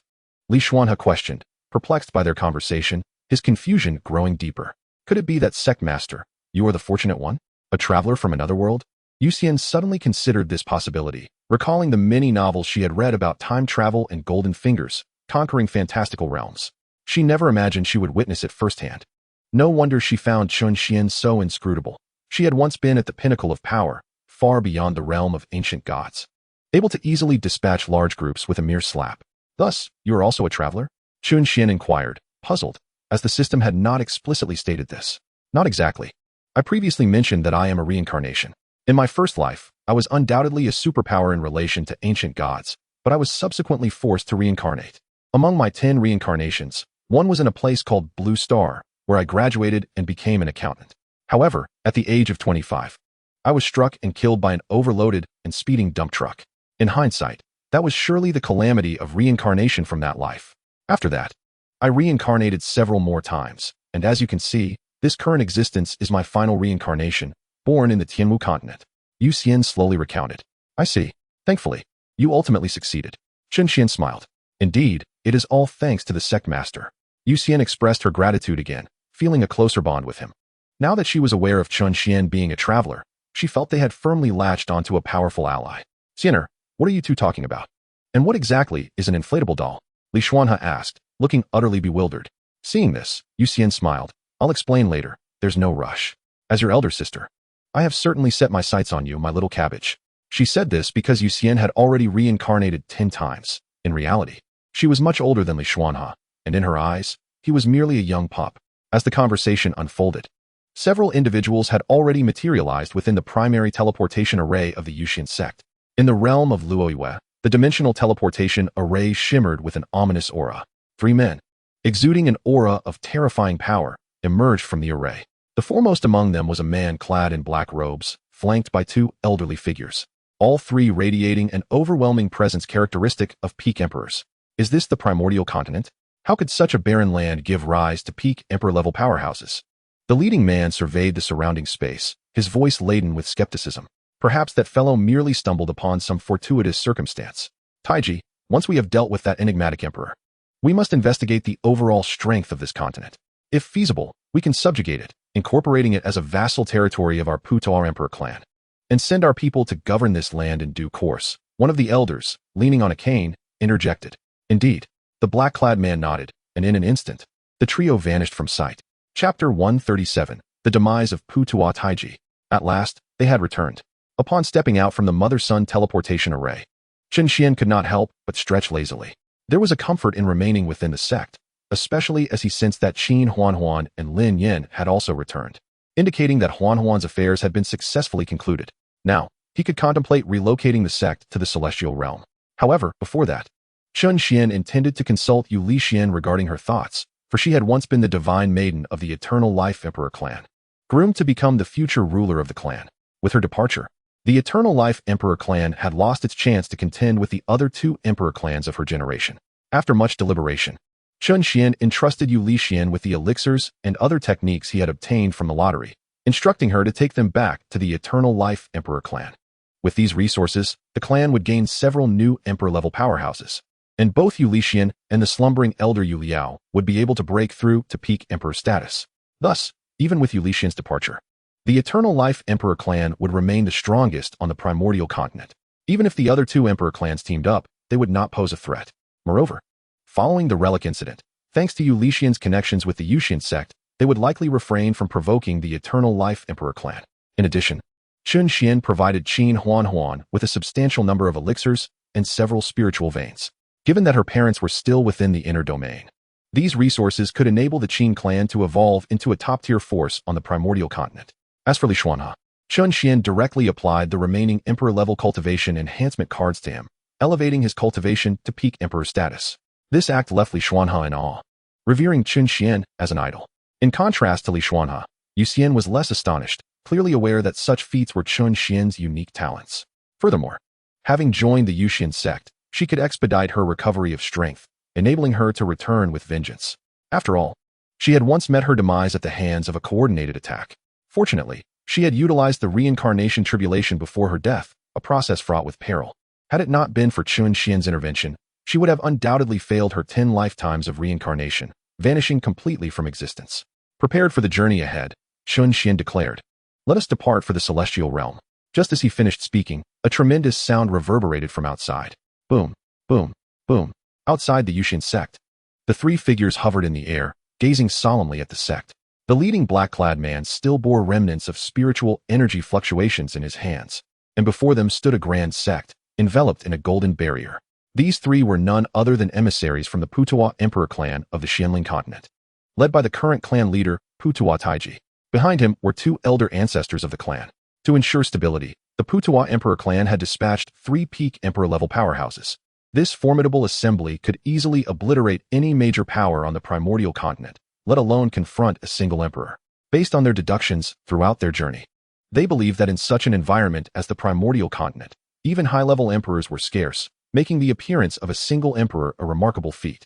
This was particularly true given that Chen Xuan had slain one of their emperor-level elders, having traced her from the void god realm to the primordial continent. They had inquired relentlessly until they finally located her sect. However, moments ago, Putuo Taiji had unleashed several strikes against the barrier, yet it remained unyielding, not even quivering under the onslaught. Strange, does this world truly possess such a formidable barrier? One elder, his voice hoarse, remarked. Even our Putuo Emperor clan's defensive formations can only withstand peak emperor-level attacks for a limited time before succumbing. Yet this barrier appears to be far superior to our own. This sect seems to harbor some secrets. Once we eradicate them, we shall leave no resources or legacies behind. This barrier is likely a remnant of the ancient gods. The elder clad in gray robes interjected. However, the issue remains that we currently lack the means to breach their defenses. If they choose to remain ensconced within, we have no recourse. Putuo Taiji said, narrowing his eyes and speaking in a grave tone. Just as their words fell, several figures appeared atop the protective barrier of the Yusian sect. Alongside Chen Xuan and Yulixian, Chen Xuan and Yusian emerged as well. Who are you? And why do you assault the protective barrier of our Yusian sect? Yulixian spoke first, her expression frosty as she regarded the trio. The demeanor of these men suggested their intentions were far from benign. At that moment, Putuo Taiji also caught sight of the gathered individuals, his gaze ultimately settling on Chen Xuan. From the soul-searching information he had acquired earlier, he recognized her as the one responsible for the attack. Yet he found it perplexing that while Chen Xuan was presumably the peak emperor, the individuals before him did not seem to be under her command. Strange. This was the second instance of confusion for Putuo Taiji. Lady, you took it upon yourself to slay one of our Putuo Emperor clan's elders. Are you aware of your transgressions? Putuo Taiji's voice boomed. I killed your elder? Chen Xuan's brows furrowed slightly upon hearing this. Ah, so it's him. He dared to impede my vengeance and threaten me. If I don't kill him, who should I kill? They had their chance to live. She recalled a man who had attempted to assist Gong Shukai, but she had swiftly dealt with him. It seemed that individual was indeed the elder of the Putuo Emperor clan. Even if he was at fault, it is our Putuo Emperor clan's prerogative to handle the matter. What right do you have to execute him? You now have 2 choices. First, submit to our clan and serve us, thus avoiding the death penalty. Second, take your own life here. This matter shall be overlooked. Putuo Taiji declared with a cold snort. At this proclamation, not only did Chen Xuan laugh, but so did the others. Oh, then I choose the third option. Chen Xuan replied, a smile playing on her lips. Yet her eyes glinted with mischief. The third option? Putuo Taiji furrowed his brow, a deep chill seeping into his gaze. Indeed. The third option is to eliminate all of you. Boom. As the words fell, Chen Xuan soared into the air, her palm descending forcefully towards the trio. Bang. The floating pagoda Taiji immediately summoned its defenses, successfully blocking Chen Xuan's attack. A terrifying surge of energy reverberated, stirring up a cloud of dust and distorting the very fabric of space. The gaze that floating pagoda Taiji cast upon Chen Xuan grew chillingly cold, stubborn, and unyielding. Even at the pinnacle of the Emperor realm, you are no match for the 3 of us. Once we capture you, your suffering will be unimaginable. 3 peak Emperor-level powerhouses. How frightful indeed. No sooner had floating pagoda Taiji spoken, than Lin Yin and the others behind Chen Xuan released their own formidable auras, while the Moon Fairy gracefully stepped forward. Having joined the Yusian sect, she felt compelled to take action, and fate had presented her with several unfortunate souls. 1, 2, 3, 4. Upon sensing the auras emanating from the group, the 3 from floating pagoda Taiji trembled, their throats constricting in fear. These were far from mere peak emperor-level powerhouses. Aside from Chen Xuan, there were at least 3 others who matched their strength. The red-clad youth and the white-dressed maiden who floated towards them exuded an oppressive force that surpassed even that of Chen Xuan and her companions. Were they ancient gods? Flee! Floating pagoda Taiji bellowed. Turning to escape, his heart gripped by terror as he faced death for the first time so closely. Damn you, floating pagoda Linghai. I curse you. He seethed inwardly. Flee. Where to? Suddenly, a voice, ghostly and surreal, echoed in their ears. They looked ahead to see a young girl quietly observing them, her eyes swirling with an enchanting vortex. The one who had made her move was none other than the Moon Fairy. As her enchanting eyes activated, the trio from Floating Pagoda Taiji found themselves frozen in the void, ensnared in a realm of illusion. Thud. 3 breaths later, they crashed to the ground. Their eyes filled with confusion, their auras extinguished. Though they bore no wounds, it was evident that their souls had been obliterated, leaving behind mere shells. All done, effortlessly. The Moon Fairy clapped her hands, teleporting back to her companions. Chapter 138, Departing for the Celestial Realm. The Floating Pagoda Imperial Clan? Are they from the Xianian continent? Chen Xuan inquired, glancing at Chen Xuan. It was clear these individuals had come seeking her, likely accompanying her during her vengeful venture to the Xianian continent. Indeed, Sect Master. However, since they dared to pursue me, let us eradicate them while we're at it. Chen Xuan replied resolutely. She understood that their pursuit stemmed from her slaying Floating Pagoda Linghai.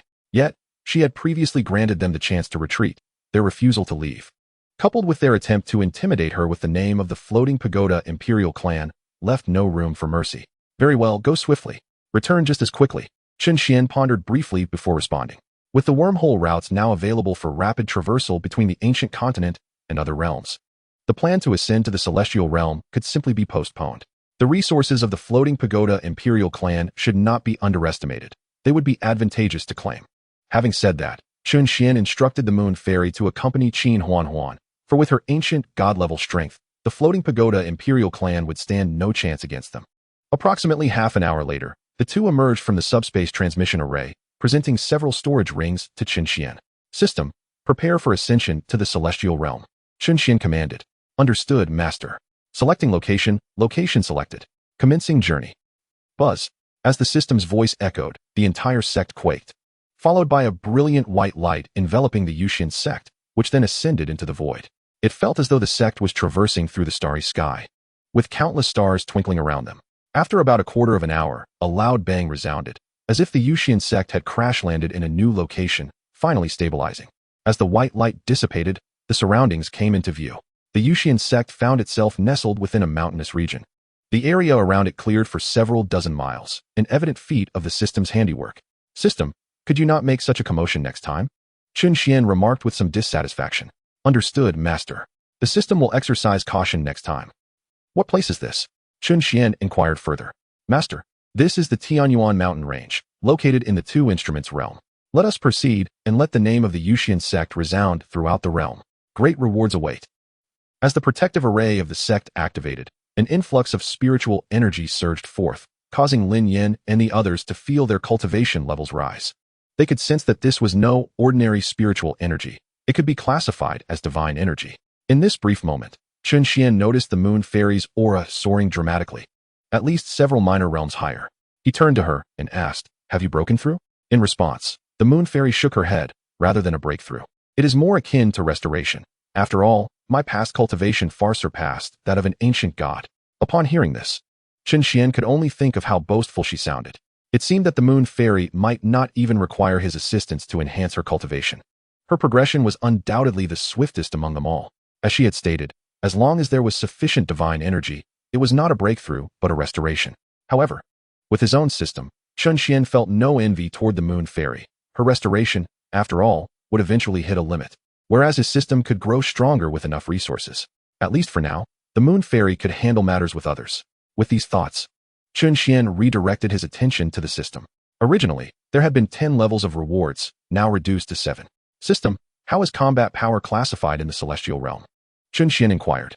Master, the combat power in the celestial realm is classified from low to high as follows: Ancient God Realm, True God Realm, Divine Sovereign Realm, Divine King Realm, Divine Emperor Realm, Divine Lord Realm, and Divine Emperor Realm.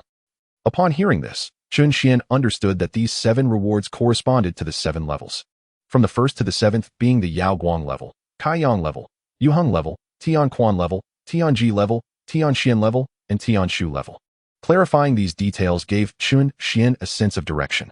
He then addressed the group. Everyone, feel free to venture out and familiarize yourselves with the power dynamics of the Two Instruments realm.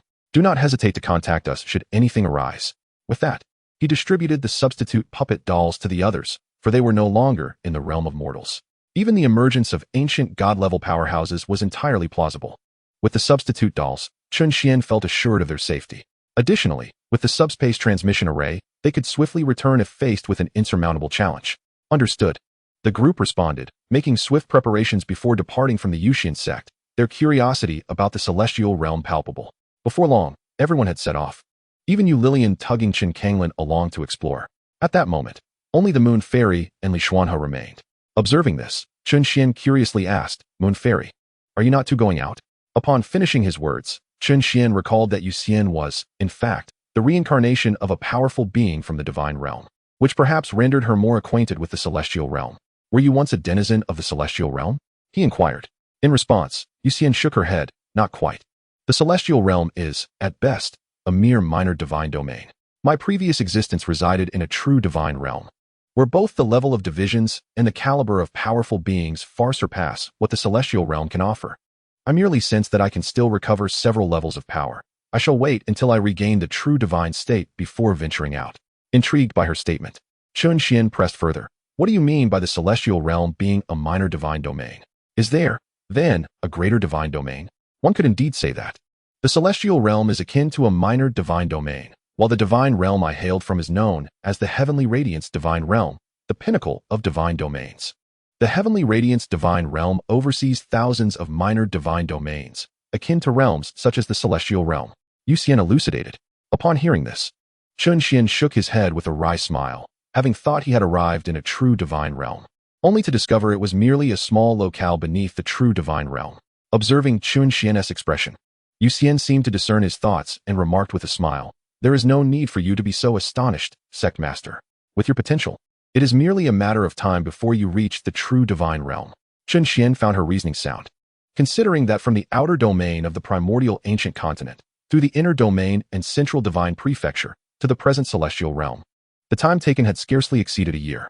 As for the Heavenly Radiance Divine Realm, it should not take long either. "Very well, you may continue as you wish. I shall venture out first."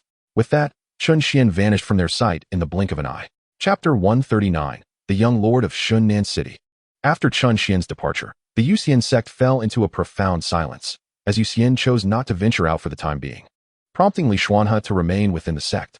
Meanwhile, the sudden emergence of the Yusian sect had begun to stir some commotion within the Tianyuan mountain range. Hiss, where did this sect spring forth from? How did it come to be in the Tianyuan mountain range? Indeed, it appears this sect is quite substantial. Yet, who knows what their origins are? What does it matter? As long as they do not disrupt us, we have no business concerning ourselves with them. Numerous rogue cultivators, engaged in the pursuit of ferocious beasts to exchange for divine stones, were engaged in fervent discussions within the Tianyuan mountain range. Not far from the Yusian sect, several young men and women encircled a tall youth clad in azure garments. The youth possessed a slender build, with piercing, elongated eyes that bore a somewhat austere demeanor. Adorning his hands and waist were numerous translucent jewels, and the way his companions revered him indicated his esteemed status within this region. At that moment, a chill flickered across the face of the youth, the young lord. "This sect is exceedingly arrogant. Do they not realize that your Qin family rules over Shunnan City? The Tianyuan mountain range undoubtedly falls within the jurisdiction of your lordship's estate. Their audacity to set up camp here without so much as a greeting suggests they hold your lordship's estate in utter disregard." A tall yet exceedingly frail boy, resembling a gaunt monkey, spoke beside the young lord. "I concur with the thin monkey's sentiment, young lord. This unexpected sect may not bode well for your lordship's estate." Another youth, short and stout, chimed in, holding a greasy piece of poultry leg in his hand. He took a hearty bite, the grease trickling down his mouth, which he promptly licked back up before it could fall. "Oh, you glutton, can you not behave with some decorum? It is truly embarrassing to stand beside you." A girl in a yellow outfit interjected with a hint of disdain. "Zhu Xiaoli, who are you referring to? Do you dare to challenge me?" retorted the chubby boy, clearly unyielding. "Wowu, brother Xiaojia, this glutton is bullying me." The girl immediately clung to the azure-clad youth's arm, her delicate figure brushing against him. "Silence." The azure youth shot a glare at the chubby boy, while his other hand playfully squeezed a soft part of the girl. "Little roasted chicken, I shall treat you well when we return." With that, his gaze returned to the Yusian sect, a cold smirk gracing his lips. "Heh, it seems our estate has been too lenient over these years. Truly, any random feline or canine dares to tread upon our estate. However, Should they think that the breakthrough of the Gu family's ancestor to the 9th level of the ancient god realm grants them the audacity to challenge us? They are gravely mistaken. Our estate boasts more than one ancient god at the 9th level. Not to mention that our esteemed ancestor is already half a step into the true god realm. Regardless, you are correct. This Yusian sect is indeed clueless. Even if they wish to establish themselves in Shunnan City, they ought to first report to our estate and humbly request a designated location. It appears they require a proper lesson, the young Lord Xianxiaaudiobooks said with a cold chuckle. He then strode forward, heading directly toward the entrance of the Yusian sect. Young Lord, wait. The frail boy, referred to as the thin monkey, called out to Xianxiaaudiobooks. Oh, what is it? Xianxiaaudiobooks halted and turned to inquire. The group consisted of his entourage, with the chubby boy being the son of the owner of the treasure pavilion in Shunnan City, whose status, while not on par with Xianxiaaudiobooks, was still notable. In contrast, the thin monkey and others were entirely ordinary citizens, drawn to Xianxiaaudiobooks due to his status as the young lord. The thin boy, being the most astute among them, often provided counsel to Xianxiaaudiobooks. Aware of the thin boy's value, Xianxiaaudiobooks remained indifferent, thinking it unnecessary to dismiss him. Within Shunnan City, the lord's estate was akin to the very heavens, and Xianxiaaudiobooks, being the lord's youngest son, was particularly cherished. Young lord, within Shunnan City, your estate naturally holds authority that others dare not contest. Yet, this suddenly emerged sect is likely not weaker than the 3 prominent families. Young lord, if you proceed thus, it may be prudent to first contact the experts from the lord's estate to ensure your safety. The frail boy hesitated for a moment before speaking. In Shunnan City, aside from the lord's estate, the 3 prominent families maintained a delicate balance of power. The lord's estate surpassed the 3 families, with the patriarchs of the families holding the 7th level of the ancient god realm, while their ancestors reached the 8th level. Additionally, there was the treasure pavilion, whose master was a 9th level ancient god, rivaling the lord of Shunnan City. However, the treasure pavilion had always maintained neutrality, posing no threat to the lord's estate, especially since the treasure pavilion in Shunnan City was merely a branch. Having just spoken, the young Lord Xianxiaaudiobooks had yet to utter another word when the girl beside him interjected, "You cowardly monkey spirit, how can you be so timid? The young lord is none other than the son of the ruler of Shunnan City. Just a stomp of his foot could make the entire city tremble. Forget about the others from the Yusian sect. Even the sect master would have to kneel and lick the young lord's boots upon seeing him." As she spoke, the girl held her head high, exuding an air of superiority that might lead one to believe she was the princess of the lord's manor herself. Initially, Xianxiaaudiobooks felt a twinge of hesitation. Despite his disdain for the scrawny fellow, he had always found the advice given by this skinny monkey to be rather astute, which was why he had allowed him to accompany him for so many years. However, upon hearing the girl's words, a surge of heat rushed to his head, igniting a desire to showcase his prowess before her. He found himself in agreement with her. After all, he was the young lord of Shunnan City. Did this insignificant sect truly dare to provoke him? If they did, he would undoubtedly summon the formidable forces of the lord's manor to exact vengeance upon the Yusian sect. With such thoughts swirling in his mind, Xianxiaaudiobooks turned once more towards the Yusian sect. Chapter 140, Trouble. Watching the 2 retreating figures, the stout boy and the frail youth exchanged glances, their expressions trembling, even spitting out the spirit beast meat they had been chewing. "Hey, Jin Yuanbao, Jin Feng. Hurry up and catch up. What are you afraid of?" Xianxiaaudiobooks' voice carried back to them. "I'm not saying this to you, Jin Yuanbao. But how can the esteemed deputy lord of the Shunnan City Treasure Pavilion be so cowardly? Don't make me lose respect for you." That wretched girl truly believed she had ensnared the young lord? Did she think she could ascend to greatness? When the young lord grew weary of her, I would relish witnessing her downfall. A cold laugh escaped Jin Yuanbao as he followed suit, harboring a desire to crush Zhu Xiaoli. He had encountered many like her, pretentious and seemingly innocent, yet one could only wonder what they were truly like once their garments were shed. Were it not for Zhu Xiaoli's incessant encouragement, Xianxiaaudiobooks would not have acted so impulsively, confronting an unfamiliar sect without protection. Moreover, Zhu Xiaoli had the audacity to belittle and reprimand him. Had he not been entertained enough by her, he would have relished the chance to treat her as a mere beggar, only rewarding her with scraps when he felt inclined. Upon seeing Jin Yuanbao catch up, Jin Feng felt no need for further hesitation. After all, he was the lowest in rank among them, and Xianxiaaudiobooks could easily replace him at any moment. Surely, luck could not be so cruel. Before long, they arrived before the grand entrance of the Yusian sect. However, the sect was guarded by powerful formations, and entry was impossible. Thus, as the principal party, Xianxiaaudiobooks amplified his voice with his inner spiritual power, ensuring those within the sect could hear him. "Listen here, this is the territory of Shunnan City. Leave immediately, or you shall send your sect master to the Lord's manor to report." Chen Xiaojia's voice echoed, reaching several miles around. Yes, come forth. The young lord has come to see you, and you still hesitate to open your doors? Zhu Xiaoli chimed in, imitating his commanding tone. Yet, despite their shouts, no one from the Yusian sect emerged, let alone opened the gates. Seeing this, Chen Xiaojia's expression darkened considerably. Young lord, could it be that there is no one in their sect? Should we not return and try again another day? Jin Feng suggested quietly from behind. Shut up. You wretched monkey. When did it become your place to speak? You think this newly emerged sect would be devoid of people? Even if some have left? Surely not all have. If you're afraid, then just step aside and don't embarrass the young lord. Zhu Xiaoli countered sharply, her haughty demeanor evident as she held her head high like a proud peacock. At her words, Jin Feng's face paled slightly, rage boiling within him. Yet he dared not retort. The girl was currently in Chen Xiaojia's favor, and it would be unwise to provoke him now. Humph, you pathetic pup. Zhu Xiaoli reveled in her triumph, knowing that the fear she instilled in others stemmed from the young lord beside her. She pondered whether she should employ new tactics next time, perhaps to further secure her control over him. The commotion had attracted the attention of many within the Tianyuan mountain range, and as they recognized the faces of the group, several concealed themselves to watch the spectacle unfold. Is that the young lord? TSK. Crossing this little tyrant will yield no good outcomes. Shoo, keep your voice down. Unless you wish for him to hear and have your entire lineage wiped out? How amusing. Is this sect truly powerful, or merely a band of fools? Chen Xiaojia seems to be in a predicament.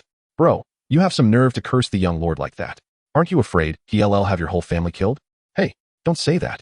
That guy's family was annihilated by the Lord's manor 3 years ago. Had he been home, they would have truly been left without heirs. The surrounding crowd buzzed with conversation. Chen Xiaojia, too, noticed the growing number of onlookers, his face darkening to an almost palpable degree. For years, no one in Xinan City had dared to disregard him in such a manner. At that moment, he felt like a monkey on display, a mere jester for all to ridicule. Silence. Speak another word, and you shall never speak again. Chen Xiaojia bellowed, casting a frigid glare at the frail youth. Unable to pinpoint the hidden observers, he redirected his fury towards Jin Feng, who could only endure in silence, suppressing his indignation. Moreover, Chen Xiaojia felt trapped, as if he were being roasted over an open flame. To retreat in such a humiliating manner would undoubtedly subject him to ridicule behind his back, and though these individuals would not dare mock him to his face, remaining there while the Yusian sect refused to open their doors left him utterly powerless. In that moment, he realized he had acted rashly, and he blamed Zhu Xiaoli for inciting his impulsive behavior. He had already devised a plan to deal with her upon their return. Brother Xiaojia, what troubles you? You look so frightening. I'm so scared. Zhu Xiaoli shivered involuntarily under Chen Xiaojia's icy gaze. Humph, with a cold grunt. Chen Xiaojia turned his attention back to the Yusian sect.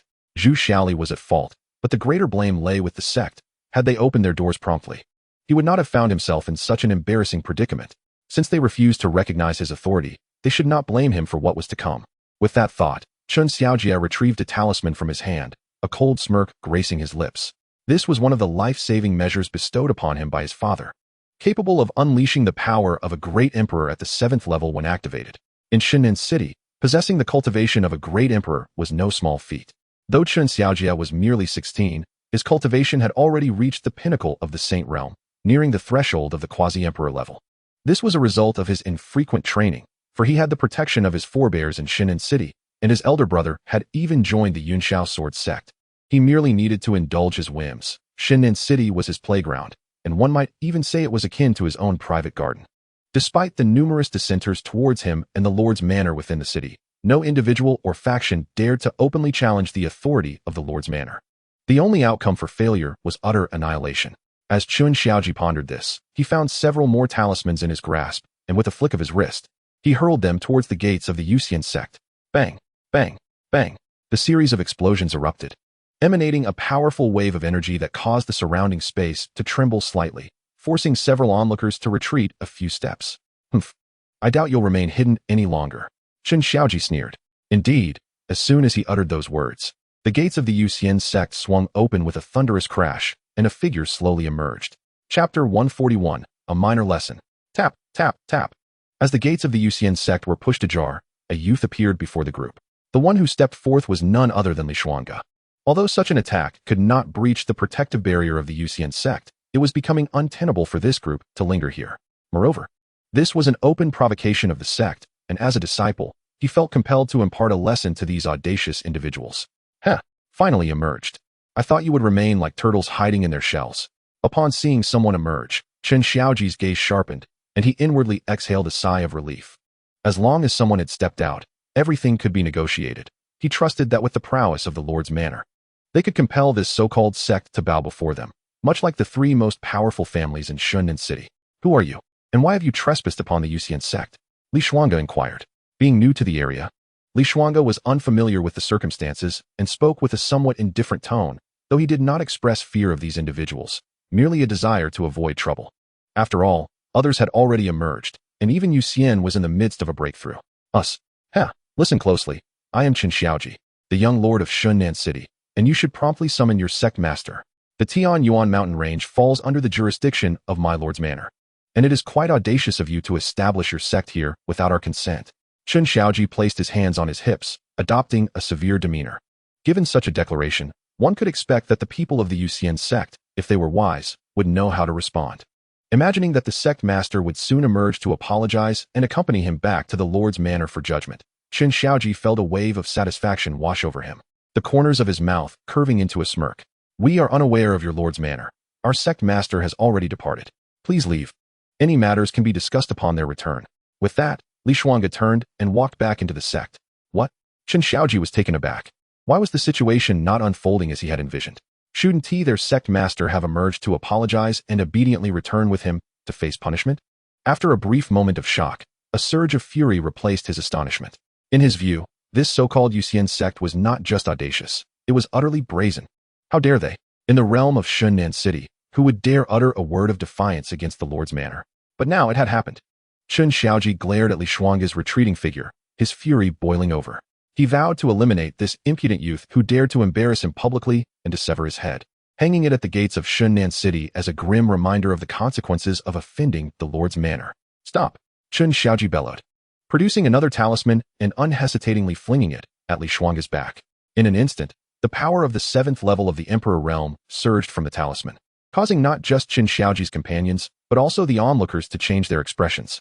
Under such an assault, the youth of the Yusian sect would surely be reduced to ashes.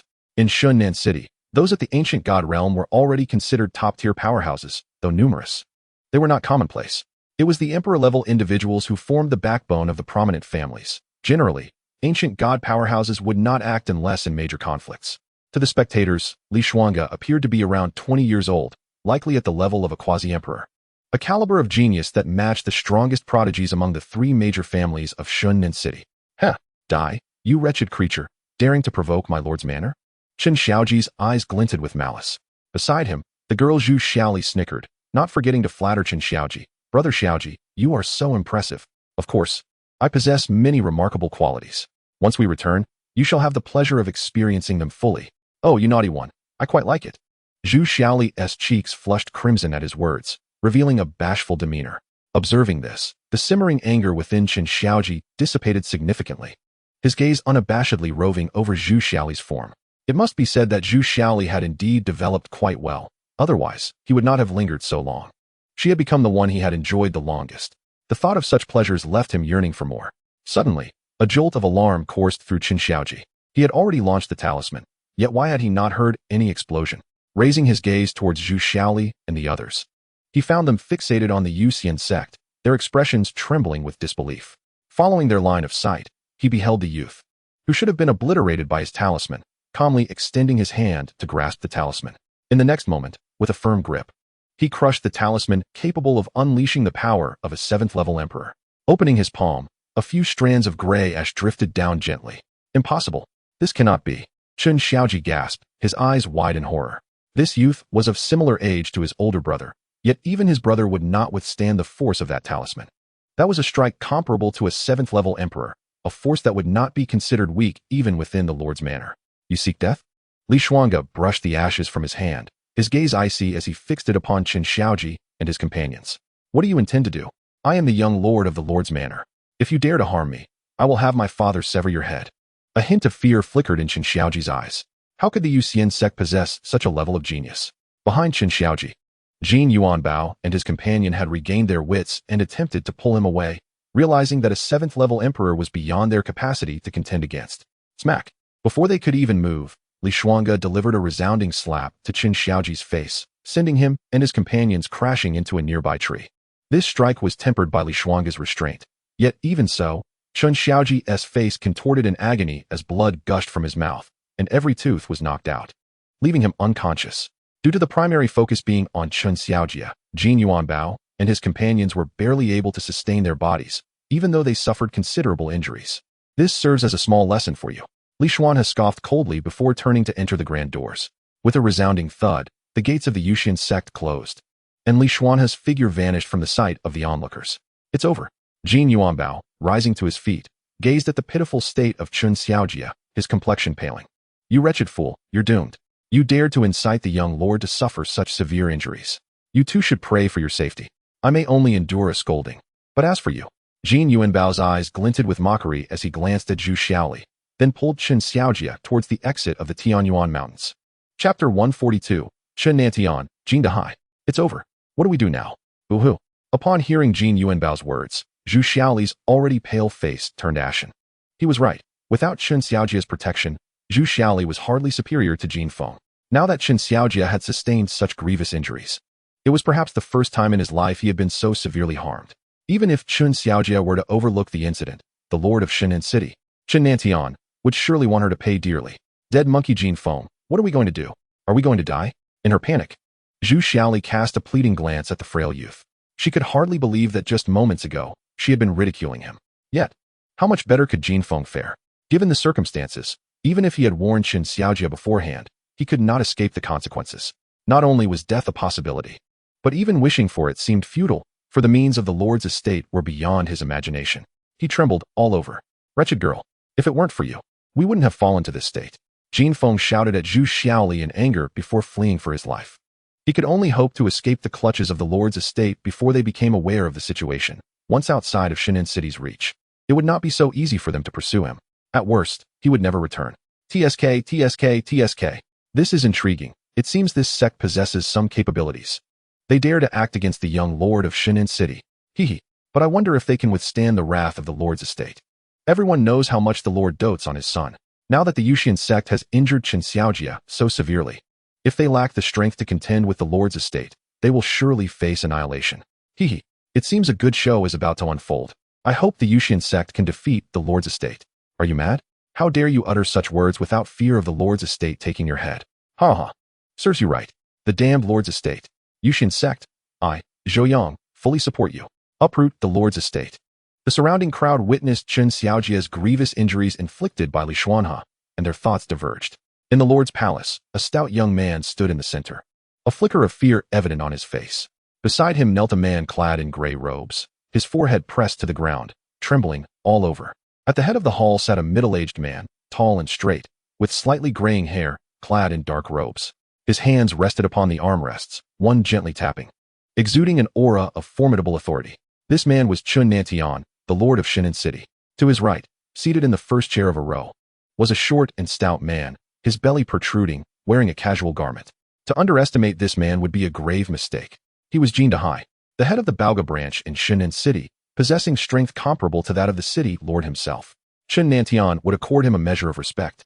For Jin Dahai controlled the Baoga and had no fear of Chen Nantian. In comparison to the headquarters of the Baoga, Chen Nantian was hardly significant. Yuanbao? Why did you not dissuade the young lord from acting impulsively? Jin Dahai turned to Jin Yuanbao, his eyes reflecting a hint of displeasure. Father, I did advise the young lord, but he would not listen. If anyone is to blame, it is that wretched Zhu Xiaoli. She incited the young lord to stir trouble. If not for her, we would not have been injured. Jin Yuanbao replied softly, his tone tinged with grievance. Enough, this matter is not your fault.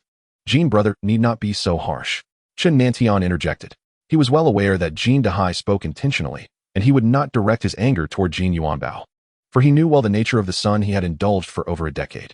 However, this did not imply that no one would suffer consequences following this incident. Zhu Xiaoli?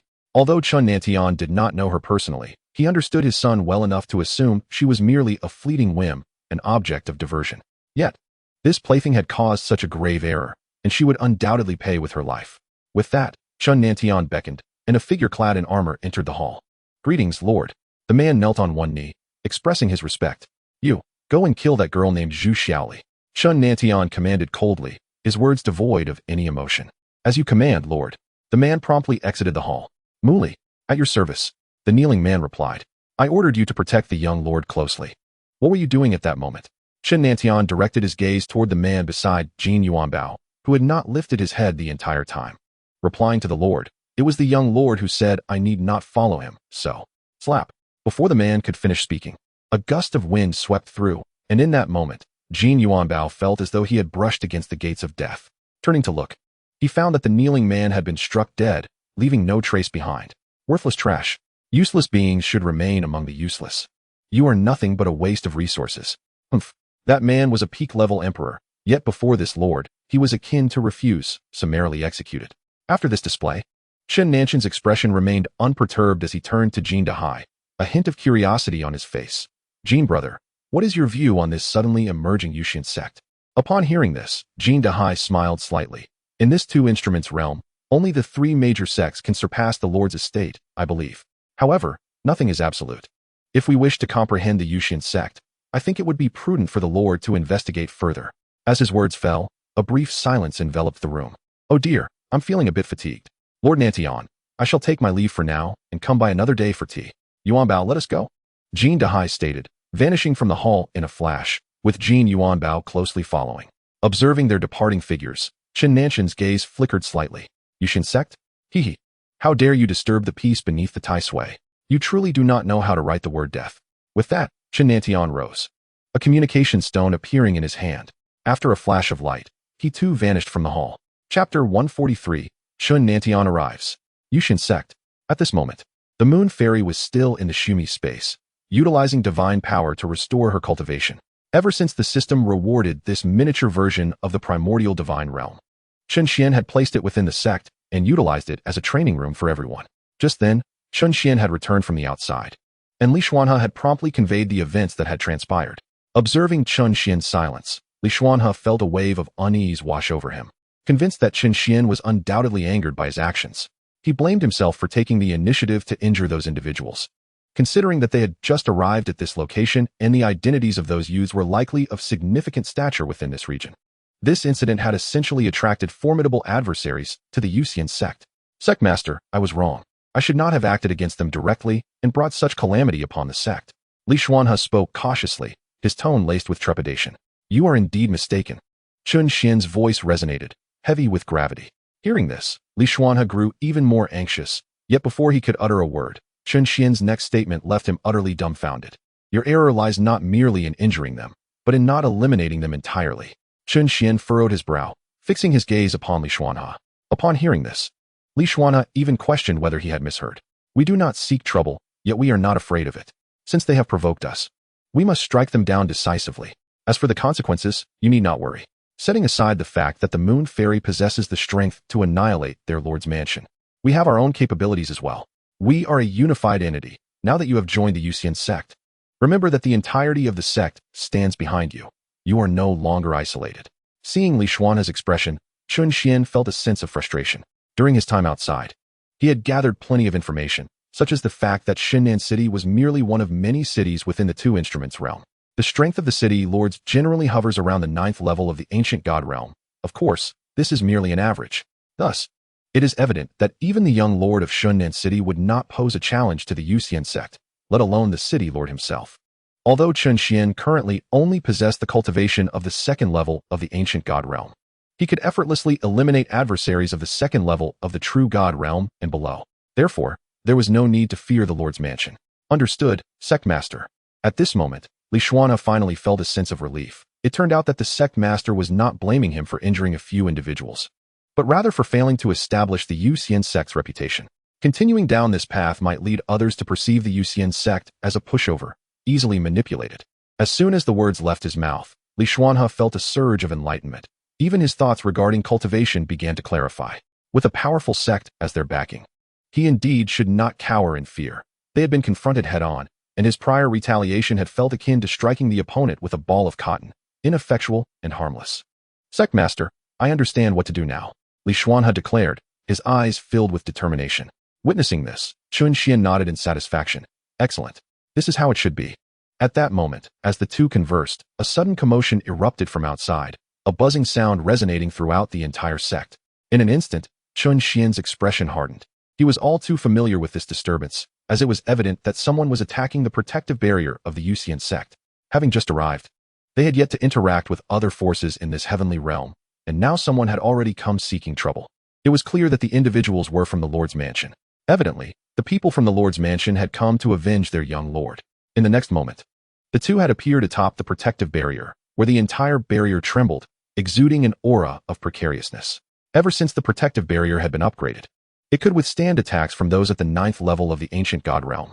And the fact that it was now on the verge of collapse signified that the intruders had indeed reached that level of power. Within Xianxian City, only the Lord's mansion could possess a being of such caliber. Turning to look, across from the Yusian sect stood a man clad in a dark robe. His demeanor grave, his eyes radiating a near-merciless coldness. When he gazed at Chen Xuan and Liyang, it was as if he regarded them as two lifeless corpses. This man was none other than Chen Xuan, the Lord of Xianxian City. Due to the recent commotion caused by the attack on the protective barrier, many had gathered around the Tianyuan mountain range. Is that truly Chen Xuan? My goodness, he has personally come. It seems the Yusian sect is in dire straits.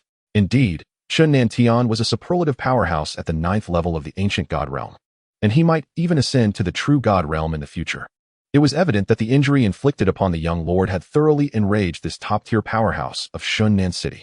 Of course, that little wretch xianxiaaudiobooks has probably never been harmed in his life. Even a minor scratch would cause the lord to feel immense grief, let alone a shattered face and a mouth full of missing teeth. As he spoke, this individual wore a face of malicious glee, seemingly reveling in the idea of xianxiaaudiobooks being so thoroughly beaten by the people of the Yusian sect. To them, xianxiaaudiobooks, despite his tender age, frequently bullied others, yet no one dared to voice their anger, for in Xianxian City, the Lord's mansion reigned supreme, and any act of defiance would result in a singular outcome. Indeed, last year, a young master from the Feng family was butchered for failing to greet the young lord and was left hanging on the city wall for half a month before succumbing to his injuries. Such a tragic fate. You think the Yusian sect has any hope of obliterating the Lord's mansion? Suddenly, someone posed this question. Surely not. If the Yusian sect were truly so formidable, why would they have established their sect here? That is true. But witnessing the Lord's mansion face adversity is already a source of delight. It is a pity for the Yusian sect. After today, there will be no such sect in the Two Instruments realm. These individuals wore expressions of regret, hoping for the emergence of a transcendent force capable of contending with the Lord's mansion, thus saving them from their predicament. Meanwhile, Chen Xuan's gaze, as venomous as poison, was fixed intently on Chen Xuan and Liyang, ultimately landing on Liyang. Upon returning from gold ingots, where he had used spiritual power to manifest the appearance of the perpetrator, Chen Xuan immediately recognized Liyang as the one who had gravely injured xianxiaaudiobooks. His gaze occasionally scrutinized Chen Xuan, and upon sensing that Chen Xuan was merely at the 2nd level of the ancient god realm, any remnants of concern within him vanished, replaced by an overwhelming chill. You little wretch, are you the one who has severely injured my son? Chen Xuan squinted at Liyang and spoke. Chapter 144. The Moon Fairy Takes Action. You little wretch, are you the one who has severely injured my son? The words slipped from Chen Xuan's lips, his expression devoid of emotion, a faint cold smirk playing at the corners of his mouth, infused with the terrifying divine power characteristic of a 9th-level ancient god. If Liyang were alone at that moment, he would likely have been obliterated by the divine power intertwined with that voice, reduced to a living corpse. Humph. To perform such petty tricks in my presence, you truly underestimate me. Chen Xuan let out a cold snort, unleashing his own spiritual power to neutralize the concealed killing intent of Chen Xuan. Seeing this, Chen Xuan's expression tightened. He had not anticipated that this youth could so effortlessly counter his killing intent. He was, after all, 7 minor realms above Chen Xuan. However, this murderous intent was merely a test of Chen Xuan. Otherwise, there would have been no need for such a convoluted maneuver. He had no intention of killing Liyang, as he aimed to take him back for his son to deal with. It can be imagined that at that moment, Liyang would realize what a grievous error it was to strike against xianxiaaudiobooks. And who might you be? This wretch has gravely injured my son. He must provide me with an explanation today. Chen Xuan thundered. Although Chen Xuan could withstand his assault, given the vast disparity in their cultivation levels, he felt no fear, only a mild curiosity. I am, of course, the master of the Yusian sect. First, let me clarify. It was your city lord's mansion that instigated this disturbance. Consider yourselves fortunate that we spared his life. Do you truly expect an apology from us? Moreover, this is the Tianyuan mountain range, not your Xianxian city. Chen Xuan retorted coldly, showing no mercy. As his words fell, Chen Nanxian's complexion darkened visibly. Who in Shinan City would dare speak to him in such a manner? It was akin to an old man consuming arsenic, disdainful of his own longevity. However, Chen Nantian quickly regained his composure, a cold smile creeping onto his face. The reason was simple: Chen Xian's claim of being the master of the Yusian sect. The cultivation of a sect leader was even inferior to that of the patriarchs of the families in Shinan City. How audacious to provoke the city lord's mansion. Truly a foolhardy endeavor. The three great families of Shinan City each possessed ancestral beings at the 8th tier of the ancient god realm. Yet they still prostrated themselves before the city lord's mansion. With this thought, Chen Nantian chuckled, even breaking into laughter. As he envisioned how he would sever Chen Xian's head and then cleanse the Yusian sect in blood, a perfect demonstration to deter others with ill intentions. In that case, you shall perish. To dare lay a hand upon my son is a death sentence. Chen Nantian growled savagely, a dagger suddenly appearing in his hand. In an instant, spiritual energy surged into the dagger, and with a swift movement, it gleamed with resplendent sword light, accompanied by the howling winds of spiritual power. As the tip of the sword sliced through the air, the surrounding space began to warp, creating torrents of sword intent. Chen Nantian held nothing back. He intended to deliver a fatal blow, to obliterate this so-called master of the Yusian sect. Feeling the terrifying sword intent approaching, Li Xuanha's complexion turned ashen, his breath nearly stalling. It was at that moment that Chen Xian deflected the oppressive force, allowing Li Xuanha's complexion to gradually normalize, though he still gasped for breath.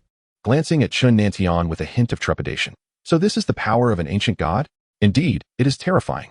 Faced with such strength, he felt akin to an infant before a fully grown man, utterly incapable of resistance. As he beheld Chen Nanxian's sudden attack, a frigid glint flashed in Chen Xian's eyes. Just as he prepared to unleash his suppression to deal with Chen Nantian, a surge of even greater power erupted from behind him. Chen Xian felt a rush of white light sweep past his ear, shattering Chen Nanxian's sword energy, and then crashing violently into Chen Nantian himself. With a resounding boom, immense energy detonated upon impact with Chen Nantian, shattering the surrounding space. The onlookers were horrified to witness Chen Nantian being flung away, his body carving a deep trench into the earth for over 1,000 meters, spitting blood and barely managing to steady himself. Chen Nanxian's eyes widened in shock as he gazed towards the direction of the Yusian sect. There stood a breathtaking figure, her long black hair billowing in the wind, a white dress fluttering gently, and her eyes, like glazed glass, radiated an icy demeanor. "Xianer, you have emerged from seclusion?" Upon seeing her, Li Xuanha's face lit up with joy. Beside him, Chen Xian glanced at Yusian, her information already manifesting before him. Seeing that her cultivation had reached the 6th stage of the true god realm made Chen Xian's expression stiffen slightly. Though she had restored her cultivation, it appeared as though she had rocketed to this level. "You have reached the true god realm?" Chen Xian inquired. "Indeed. Master, allow me to deal with this scoundrel first." Yusian smiled at the two of them before turning towards Chen Nantian. "A true god? This cannot be. How could a true god appear in Shinan City?" Chen Nantian murmured, staring at the ethereal figure in disbelief. Even the patriarchs of his city lord's mansion were merely half a step into the true god realm. How could this sect possess a true god capable of effortlessly defeating him? Moreover, wasn't that young man the master of the Yusian sect? With merely the 2nd stage of the ancient god realm, how could this woman surpass the sect leader in strength? At that moment, Yusian had already arrived before Chen Nantian. As she drew nearer, Chen Nantian felt as though he were being scrutinized by an ancient beast. The intense killing intent emanating from her made his heart race with panic. "What do you intend to do? I am the city lord of Shinan City. You dare threaten me? My son has already joined the Yunxiao sword sect, becoming a disciple of the 2nd elder, who is a true god at the 6th stage. The sect leader is a peak true god. Should you kill me, my son will surely avenge me. Even if you are a true god, how can you contend with the entire Yunxiao sword sect? They are one of the most powerful forces in the two instruments realm." Chen Nantian stammered, retreating in fear. "The Yunxiao sword sect? What is that? Just a true god? If they dare come looking for trouble, I shall annihilate them. And you, old fool, how dare you bully my little cabbage without inquiring about my reputation?" With that, Yusian swiftly closed the distance to Chen Nantian, lifting her right foot to bring it crashing down upon his head. With a thunderous crash, Chen Nantian was reduced to a headless corpse, his skull bursting like a watermelon. Blood and viscera splattered, yet Yusian had enveloped herself in spiritual power, ensuring that none of the filth touched her. In front of the Yusian sect, Chen Xian and Li Xuanha exchanged wide-eyed glances. "Incredible. Brother, your wife is truly formidable. She is usually quite gentle." Chapter 145, The First Pot of Gold. After slaying Chen Nantian, Yusian leapt towards the city lord's mansion of Shinan City. Suddenly, a powerful pressure enveloped the entire city lord's mansion, causing those of lesser strength to prostrate themselves on the ground. Impudence! Who dares to cause trouble in my city lord's mansion? Do you seek death? A man clad in armor soared forth, a look of arrogance upon his face. Possessing the strength of the third stage of the ancient god realm, he was one of the guards of the city lord's mansion. Though his power was not at the pinnacle within the mansion, his status commanded respect, even from family patriarchs stronger than he. This was all due to the city lord's mansion, despite sensing the formidable strength of the newcomer. A pressure he had only experienced from the city lord himself, he felt no fear. After all, this was the city lord's mansion. To cause trouble here was akin to seeking one's own demise. Moreover, the city lord's mansion boasted several ancient god realm experts at the 9th stage, and their ancestor was half a step into the true god realm. At present, he merely needed to delay for a while, waiting for those few to emerge. Perhaps it would culminate in a significant achievement, and when the time came, promotion and wealth would be effortlessly within his grasp. After all, the Lord Manor was particularly fond of sycophants like him. As long as he fervently fawned upon the manor, he could ascend step by step, potentially even attaining the position of commander. The commander of the Lord's Manor, indeed, held the highest rank beneath the Lord himself. Hence, observing this, the enchanting moon fairy narrowed her beautiful eyes, then struck with a swift palm, reducing the man to a mist of blood.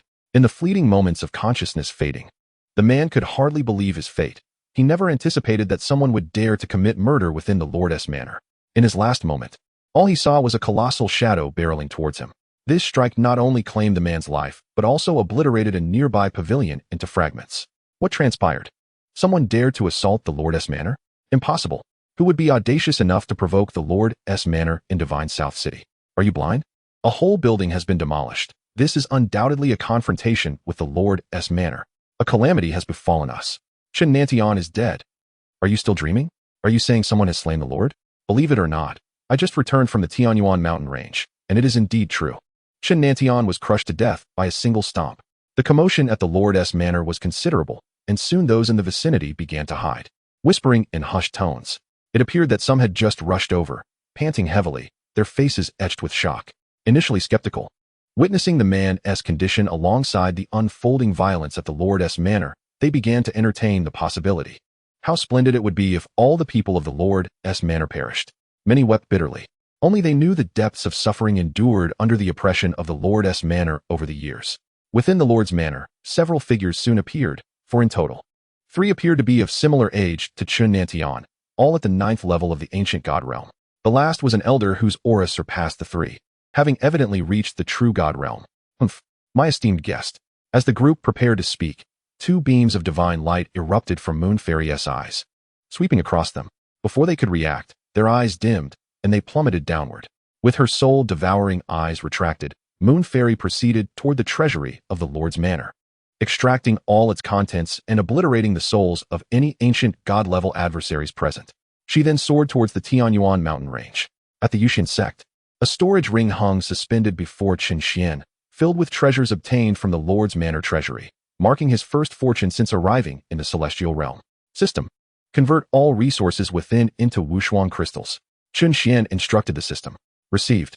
Master, compiling resources. Compilation complete. Detected a total of 17 low-grade divine veins, 30 million low-grade divine stones, 10 level Chen techniques, and 19 level Chen martial arts. This totals to 470 Wushuang crystals. Techniques and martial arts are graded: Chun, Star, Moon, Sun, Divine Emperor, Divine Sovereign, Divine Emperor. As the system concluded, the storage ring before Chen Xuan vanished, while the resource tally on the system panel transformed into 470 Wushuang crystals. Chen Xuan, now at the 2nd level of the ancient god realm, realized that to elevate his cultivation by 1 level required 10 Wushuang crystals. He resolved to enhance his cultivation first, otherwise, it would be rather embarrassing for the sect leader to possess a cultivation inferior to that of his disciples. System: expend 70 Wushuang crystals to elevate my cultivation to the 9th level of the ancient god realm. Received. Enhancing cultivation now. Upon uttering this command, Chen Xuan felt warm currents coursing through his limbs, his aura steadily rising until it stabilized at the 9th level of the ancient god realm. System: expend 100 Wushuang crystals to elevate my cultivation to the 1st level of the true god realm. Transitioning from the ancient god realm to the true god realm requires 100 Wushuang crystals for each level. Received. Enhancing now. A flash of white light enveloped him. and Chen Xuan sensed his elevation to the first level of the true God realm, enabling him to effortlessly vanquish opponents at the first level of the Divine Lord realm. System: Initiate 3 Caoyang level draws.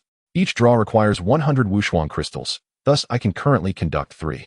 Received: Master. Proceeding with the draw.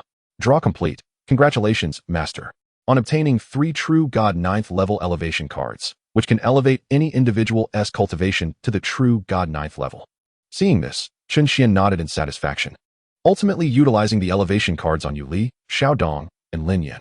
Soon, they too reached the 9th level of the true God realm, positioning themselves as true top-tier experts within this two-element realm. Ding. Detected that Yusian sect has become the foremost power in Divine South City. The sect's protective barrier has upgraded, capable of withstanding attacks from the true God 9th level. Reward: 3 Yaoguang level puppets. P.S. Yaoguang level puppets are equivalent to ancient God level. Upon hearing this, Chen Xuan felt elated. Although the recently exchanged Wuxuan crystals had been depleted, the defeat of the Lord's Manor had yielded system rewards, resulting in 3 additional ancient God level warriors. System: Deploy the Yaoguang level puppets. Received: Deploying Yaoguang level puppets. Ding. Deployment successful. Chapter 146, Cloud Sky Sword Sect. As the system's voice resonated, 3 figures materialized before Chen Xuan. To the left stood a young man clad in white, his handsome features accentuated by a high ponytail, wielding a silver long sword, with a faint dragon shadow flickering behind him. In the center was a young woman in red, her elongated eyes gripping a long whip. To the right was a modestly dressed youth, his solid muscles discernible through his attire, with a crimson tiger phantom hovering behind him. Quickly, the information of the 3 appeared before Chen Xuan. Character: Tang Xiaolong. Cultivation: 9th level of the Ancient God Realm. Technique: Bodyguarding Divine Skill. Martial Arts: Qinglong Fist, Qinglong Slash. Weapon: Qinglong Sword. Character: Chun Xiaohu. Cultivation: 9th level of the Ancient God Realm. Technique: Bodyguarding Divine Skill. Martial Arts: Chihu Fist, Tiger Beating Stick Method. Weapon: Chihu Staff. Character: Hua Xiaolin. Cultivation: 9th level of the Ancient God Realm. Technique: Bodyguarding Divine Skill. Martial Arts: Water Dragon Chant, 9-linked whip. Weapon: Flowing Cloud Flying Moon Whip. Greetings, Sect Master. The 3 hastily bowed in respect upon their arrival. Chen Xuan smiled gently, addressing them. Good. From this moment forth, you shall be disciples of the Yusian sect. Feel free to choose your accommodations, and I shall notify you should you require anything. Should you have any questions, do not hesitate to inquire with others. Now, you may take your leave. Yes, Sect Master, they replied before exiting the Grand Hall. In a realm where towering peaks soared, each mountain resembled a sword, piercing the heavens. At the heart of this sword-like formation, numerous palace structures were faintly visible, built atop the towering summits, exuding ethereal energy, accompanied by the harmonious sounds of sword chants. The entire edifice was enveloped within a formidable barrier. This is one of the 3 supreme powers of the 2-instrument realm, the Cloud Sky Sword Sect. At this moment, in a side hall, an elderly man sat quietly in the main seat, his brow slightly furrowed. He donned a loose-fitting white robe, and his overall stature appeared somewhat diminutive, even slightly stooped. His skin bore several dark spots, lending him an air of age. This man was the 2nd elder of the Cloud Sky Sword Sect, known as Gao Wooding, whose cultivation had reached the 6th tier of the true God realm, making him a rare master.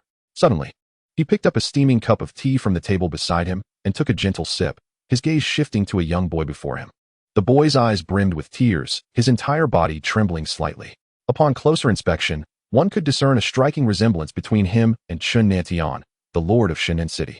The boy was none other than Chun Nanshan's eldest son, Chen Xuan, who had joined the Cloud Sky Sword Sect a few months prior and had fortuitously gained the favor of this elder, becoming his personal disciple. Master, you must take a stand for your disciple. That scoundrel not only murdered my father, but also annihilated all the ancient God-level experts of the city lord's estate. I implore you to avenge me. Chen Xuan exclaimed, his head bowed and his voice hoarse. Bloodshot tears cascaded from his eyes, knowing that this elder was his last glimmer of hope and the sole pillar of support in his life. As Chun Nantian and all the ancient God-level warriors of the estate had perished, the remaining individuals were unlikely to escape the clutches of death, after all. He had witnessed how his family had oppressed the clans of Shenan City over the years. Were it not for his father and grandfather's intimidating presence, those factions would have revolted long ago, eager to devour them alive. Given this golden opportunity, how could they refrain from taking action? A foreign sect? A true God-level expert? The elder murmured. Rest assured, I shall aid you in your quest for vengeance. After all, you are my esteemed disciple. After a moment of contemplation, The elder turned to the boy and smiled. Upon hearing this, the boy was overcome with gratitude, bowing repeatedly. Thank you, master. Thank you. Yet, unbeknownst to the young boy, a glimmer of cunning and a slight smirk flickered in the depths of the elder's eyes. The reason the elder took Chen Xuan as a disciple was not solely due to the boy's talent, but because he had discovered, through special secret methods, that Chen Xuan possessed an unawakened divine body. This divine body not only granted practitioners extended lifespans, but also enhanced their ability to surpass their innate limits. Gao Wuting's own body was in decline, and he feared that in a few hundred years he would vanish entirely. By taking Chen Xuan as his disciple, he intended to wait for the awakening of the boy's divine body, then usurp the bloodline derived from it to rejuvenate his own, achieving a rebirth. In doing so, he would not only extend his lifespan, but could potentially break through his limits, reaching the pinnacle of the true God realm, or even surpassing it to ascend to the status of a divine monarch. Were it not for this ulterior motive, why would he nurture the son of a small city lord? At such a young age, Chen Xuan was merely at the first tier of the emperor realm, while his own grandson had already reached the fourth tier. It would be more prudent to eliminate him and cultivate a more promising outsider. As for helping Chen Xuan exact his vengeance, the elder considered that merely a casual endeavor, a simple outing. Even if that sect possessed a true god, they would not be his match. There were few true god-level experts in the two-instrument realm capable of defeating him, and they were all affiliated with the three major sections.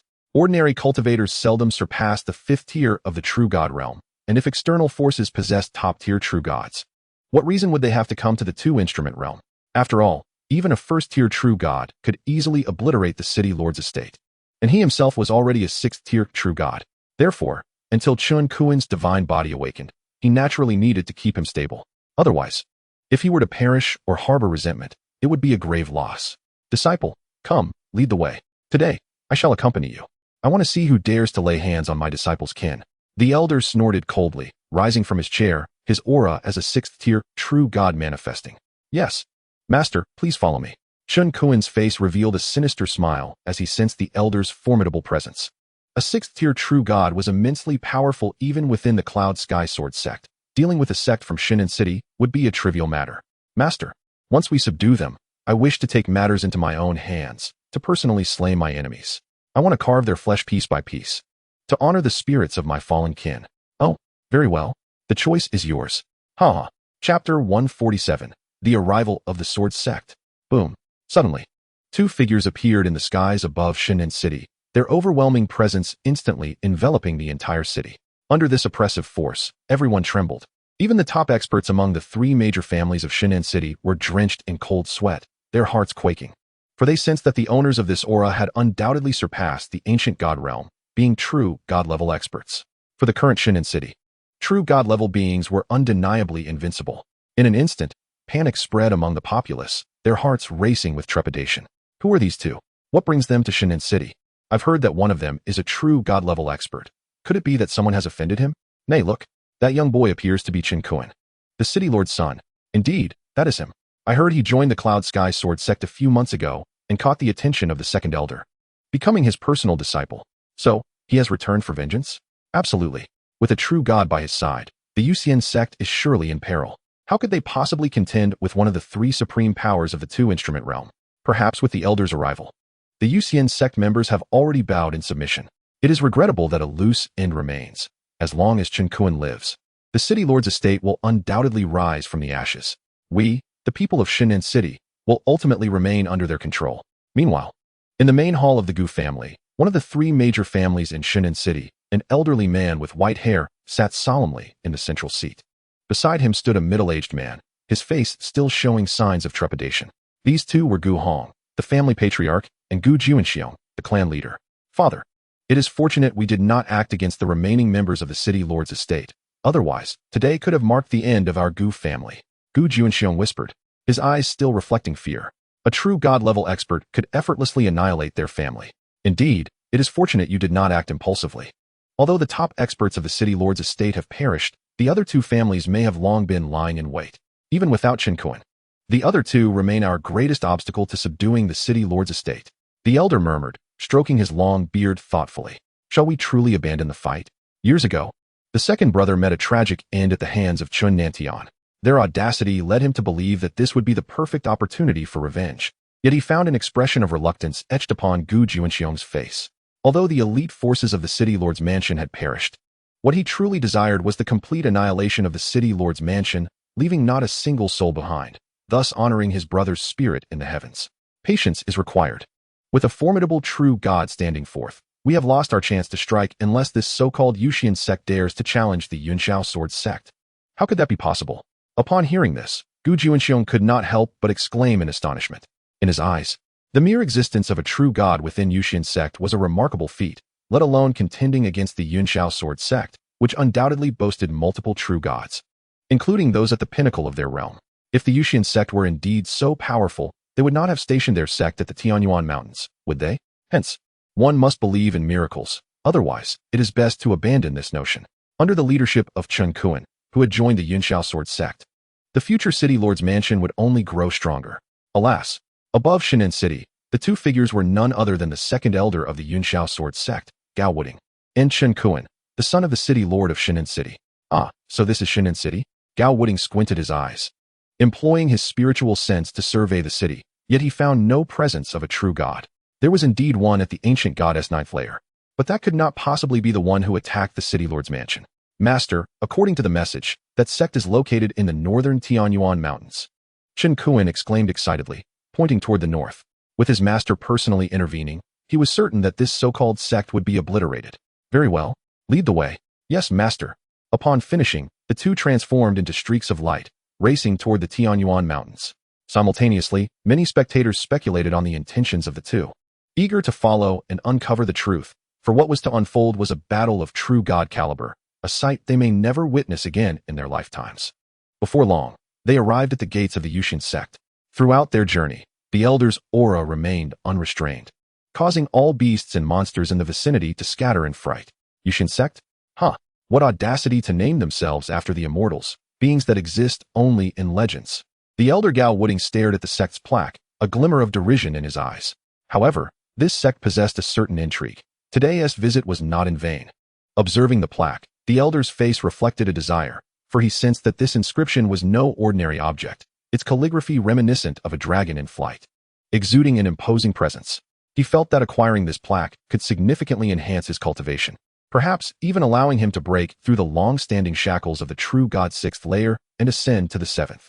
Indeed, this insignificant sect is utterly oblivious to their own limitations. Chen Xuan concurred. With that, he stepped forward and shouted toward the Yusian sect. Vile creatures of the Yusian sect, come forth. You dare to slay my father and annihilate my kin. Today, you shall pay in blood. Come out. With a true god of the sixth layer backing him, Chen Xuan felt invincible, envisioning the members of the Yusian sect bowing before him in abject apology, tears streaming down their faces. The mere thought brought a broad smile to his face, akin to a sunflower in full bloom. However, despite his fervent calls, no one emerged from within, as if the inhabitants were wholly oblivious to the commotion outside. At that moment, behind Chen Xuan, the second elder of the Yunxiao sword sect had grown impatient. With a swift motion, he unleashed a sword strike toward the gates of the Yusian sect. Just then, the gates swung open with a thunderous boom. A flash of purple lightning erupted, engulfing the elder's sword energy. Following this, a youth enveloped in arcs of lightning stepped forth from the entrance, a radiant, glass-like bowl of light in his grasp. Upon witnessing this, Chen Xuan's expression brightened. Believing that someone had finally emerged, it appeared that this sect was merely timid, easily intimidated by a few threats. However, he failed to notice that behind him, Gao Wuding trembled at the sight of the youth, his eyes filled with terror. A true god at the pinnacle? Elder, we were wrong. We shall withdraw at once. With that, the elder turned and fled, disregarding Chen Xuan entirely, for he sensed an aura that surpassed his own the moment the youth appeared. This was a being comparable to the sect master of the Yunxiao sword sect, a true god at the peak. Master. Before Chen Xuan could react, a colossal finger, crackling with arcs of lightning, appeared above them. In the next instant, the giant finger descended, and under its overwhelming force, the two let out a horrified scream before being crushed into mere dust, vanishing without a trace. Chapter 148, The Divine Spring. Seeking death. This individual was none other than Xiao Dong, who coldly scoffed before turning and re-entering the Yusian sect. He had no interest in the Yunxiao sword sect or their affairs. Anyone daring to trouble the Yusian sect would be dealt with ruthlessly. Having just ascended to the pinnacle of the true god realm, dealing with a true god of the sixth layer was a trivial matter. With a single gesture, he could ensure their utter annihilation. Boom. The gates of the Yusian sect, closed decisively. Those who had anticipated a spectacular battle exchanged glances, their expressions shifting to one of dread. Is this truly the strength of the Yusian sect? They can eliminate even a true god from the Yunxiao sword sect with such ease. How astonishing. Yet, this action had surely irrevocably offended the Yunxiao sword sect, a superpower with a legacy spanning countless years in the two-element realm. The number of true gods in their ranks was surely more than one. It must be said that the Yusian sect was indeed formidable. But could they truly compete with the Yunxiao sword sect? That was a question beyond our concern. However, it must be acknowledged that the Yusian sect had done us a favor by removing the malignant presence of the city lord's mansion, allowing the residents of Shinnan City to live more peacefully, free from daily fear. That may be so, but have you considered that even if the city lord's mansion is vanquished, it won't be long before a new ruler emerges? Most likely, it will be one of the three great families of Shinnan City. That would be better than the Chun family holding the city lord's mansion. At least the other three families are not as bloodthirsty. Just think of Chen Xiaojun, so young yet proficient in all manner of vice. Even he dares not voice his anger. I say, regardless of which of the three families ends up as the new city lord's mansion, it must be preferable to the Chen family. Not necessarily. Who knows if they would become as power-hungry as before, intoxicated by strength and authority. Everything can change. Enough of this. The death of the elder from the Yunxiao sword sect here will not go unpunished. A great battle may be imminent. A sect war that could devastate the land and bring suffering to the people. You all carry on. I shall retreat for a while and return once the storm has passed. After all, one should not lose their life before enjoying the good days to come. With that, many hastily departed from the Tianyuan Mountains, and the events that transpired here spread rapidly. In Shinnan City, within the Gu family. Within the esteemed halls of the Gu family estate, Gu Juanxiong and Gu Hong gazed at the communication stone in their hands, their eyes brimming with astonishment. They had never anticipated that the Yusian sect could indeed produce individuals capable of confronting the elders of the Yunxiao sword sect. Father, it seems we have grossly underestimated this sect, Gu Juanxiong remarked in a grave tone. Indeed, the ability to slay an elder of the Yunxiao sword sect indicates that there exists a formidable true god within their ranks. Moreover, there is a significant point that I wonder if you have noticed, Gu Hong said, a smile gracing his face as he looked at his son. Please enlighten me, father. Gu Juanxiong replied, his expression one of curiosity and respect. The one who dispatched Chen Nantian was a woman, yet today, it was a youth who vanquished the elder of the Yunxiao sword sect. Upon hearing this, Gu Juanxiong's eyes widened in disbelief as he stared at Gu Hong. Father, do you mean to suggest that the Yusian sect harbors more than one true god? At this, Gu Hong nodded affirmatively. Yes, this revelation was utterly unexpected for Gu Juanxiong. The entire Shinnan city held no true gods, and even among the lords of all the counties in the two instruments realm, those who could attain the true god level were exceedingly rare, certainly not more than a handful. Furthermore, even among those who achieved the true god status, the majority were only at the first or second level. The elders of the Yunxiao sword sect, on the other hand, possessed at least a cultivation level of true god fourth stage. A flicker of concern crossed Gu Juanxiong's face as he spoke. Father, if the Yusian sect is indeed this powerful, can we still hope to supplant the city lord's manor? After all, they dealt a significant blow to it. Just then, the elder struck Gu Juanxiong lightly on the head with a knuckle, rebuking him. Fool, if they wished to seize the city lord's manor, they would have done so long ago. Why remain in the Tianyuan mountain range? Besides, I have covertly visited the city lord's manor. Although they did not slay any below the ancient god level, they have taken away all the cultivation resources and treasures. Therefore, their objective is not the city lord's manor. I believe that had the city lord's manor not provoked them, it would not have suffered such a calamity. As he spoke, the elder's aged face trembled slightly. He had never encountered a city lord's manor so thoroughly stripped bare. Even a mouse sneaking in at night would emerge hungry. Upon hearing this, Gu Juanxiong's face brightened with hope. Then does this mean that once the Yusian sect and the Yunxiao sword sect determine the victor and everything settles down, we can take their place? Currently, aside from the three great families, you are the only one who has broken through to the ancient god ninth stage. When the time comes, even if the other two families join forces, they will not stand against the Gu family, and we shall become the new overlords of Shinnan City. Indeed, my son is teachable. Meanwhile, in the Shinnan City, the Shin family, one of the three great families, boasted not only a member at the ancient god 7th stage, but also an ancestor who had reached the ancient god 8th stage. In a secret chamber, two figures were engaged in hushed conversation. Father, the elder of the Yunxiao sword sect, is dead, the man said, looking at the elder before him. What? As soon as the words left his mouth, the elder's previously closed eyes snapped open, and a terrifying aura surged forth from him. undoubtedly the presence of an ancient god ninth stage. I never imagined this sect to be so powerful. What could their origins be? These two individuals were Shun Yingyao, the ancestor of the Shun family, and Shin Wenxing, the family head. That is beyond our purview. Our objectives lie elsewhere.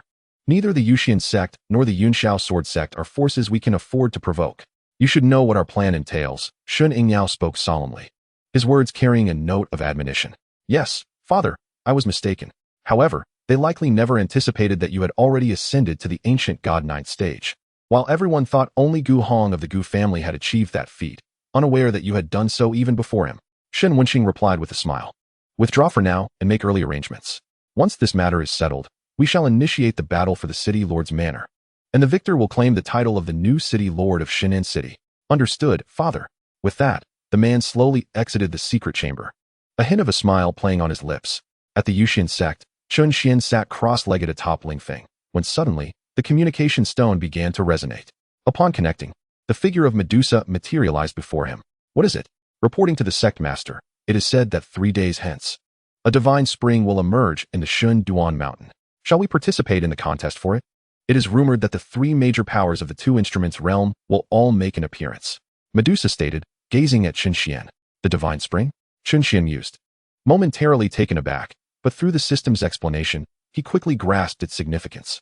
The divine spring possesses the ability to enhance divine veins, making it a treasure for any sect. Among the 3 major sects in the 2 instruments realm, their highest divine vein is merely of medium quality. Should they acquire the divine spring, they could elevate it to a superior quality divine vein. This would be an invaluable treasure for any sect, as the most crucial aspect of a sect is its cultivation resources.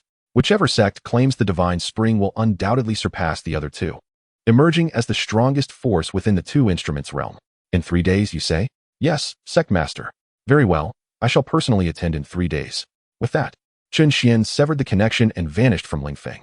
Chapter 149, The Gathering of the 3 Major Powers. 3 days later, at Shun Duan Mountain. Shun Duan Mountain is a remarkable site within the 2 instruments realm, where the surrounding mountains appear to be severed at the waist. Legend has it that tens of thousands of years ago, a powerful sword cultivator practiced here, and when he perfected his sword technique, a casual swing of his sword cleaved the summits of all the mountains. Even now, one can still faintly sense the lingering sword intent within Shun Duan Mountain. At the center of Shun Duan Mountain lies a pond of considerable size, its waters crystal clear. Suddenly, the pond began to bubble, steam rising as if something was emerging from its depths. Within a few breaths, the waters at the center of the pond surged forth like a fountain. What began as clear water gradually transformed into a pristine white, ultimately resembling a rich, milky elixir. Moreover, streams of pure divine energy wafted from the pond. Merely inhaling it invigorated the spirit. The divine spring had been born. At that moment, an excited exclamation echoed from nearby. Soon, a magnificent Fengyun divine crane soared above the divine spring, descending gracefully near the waters. This enormous white crane unfurled its wings, spanning over 100 meters, overshadowing the sun above as its feathers refracted beams of light in the sunlight. Several figures leapt down from the back of the Fengyun divine crane, the foremost being a man clad in a blue Taoist robe, his gaze sharp and commanding. This man was Jian Yuanming, the sect master of the Yunxiao sword sect, a superlative powerhouse at the pinnacle of the true god realm.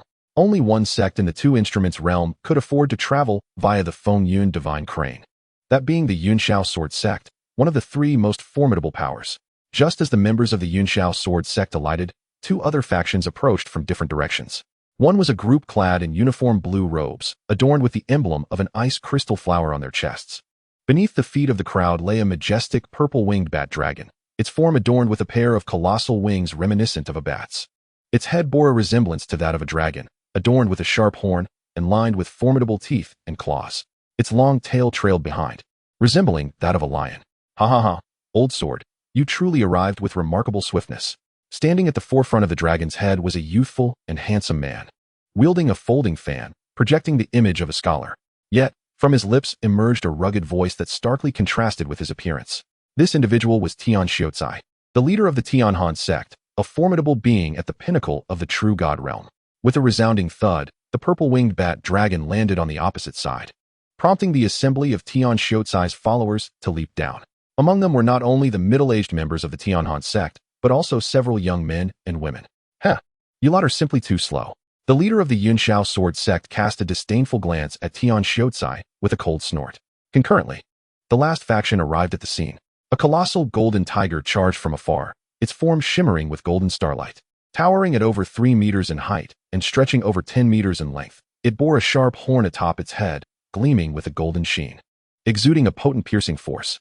This was the golden star giant horned tiger, an ancient beast of the pinnacle true god realm, akin to the wind and cloud divine crane and the purple-winged bat dragon. Only these 3 major sects in the two-element realm could command such ancient beasts for transportation.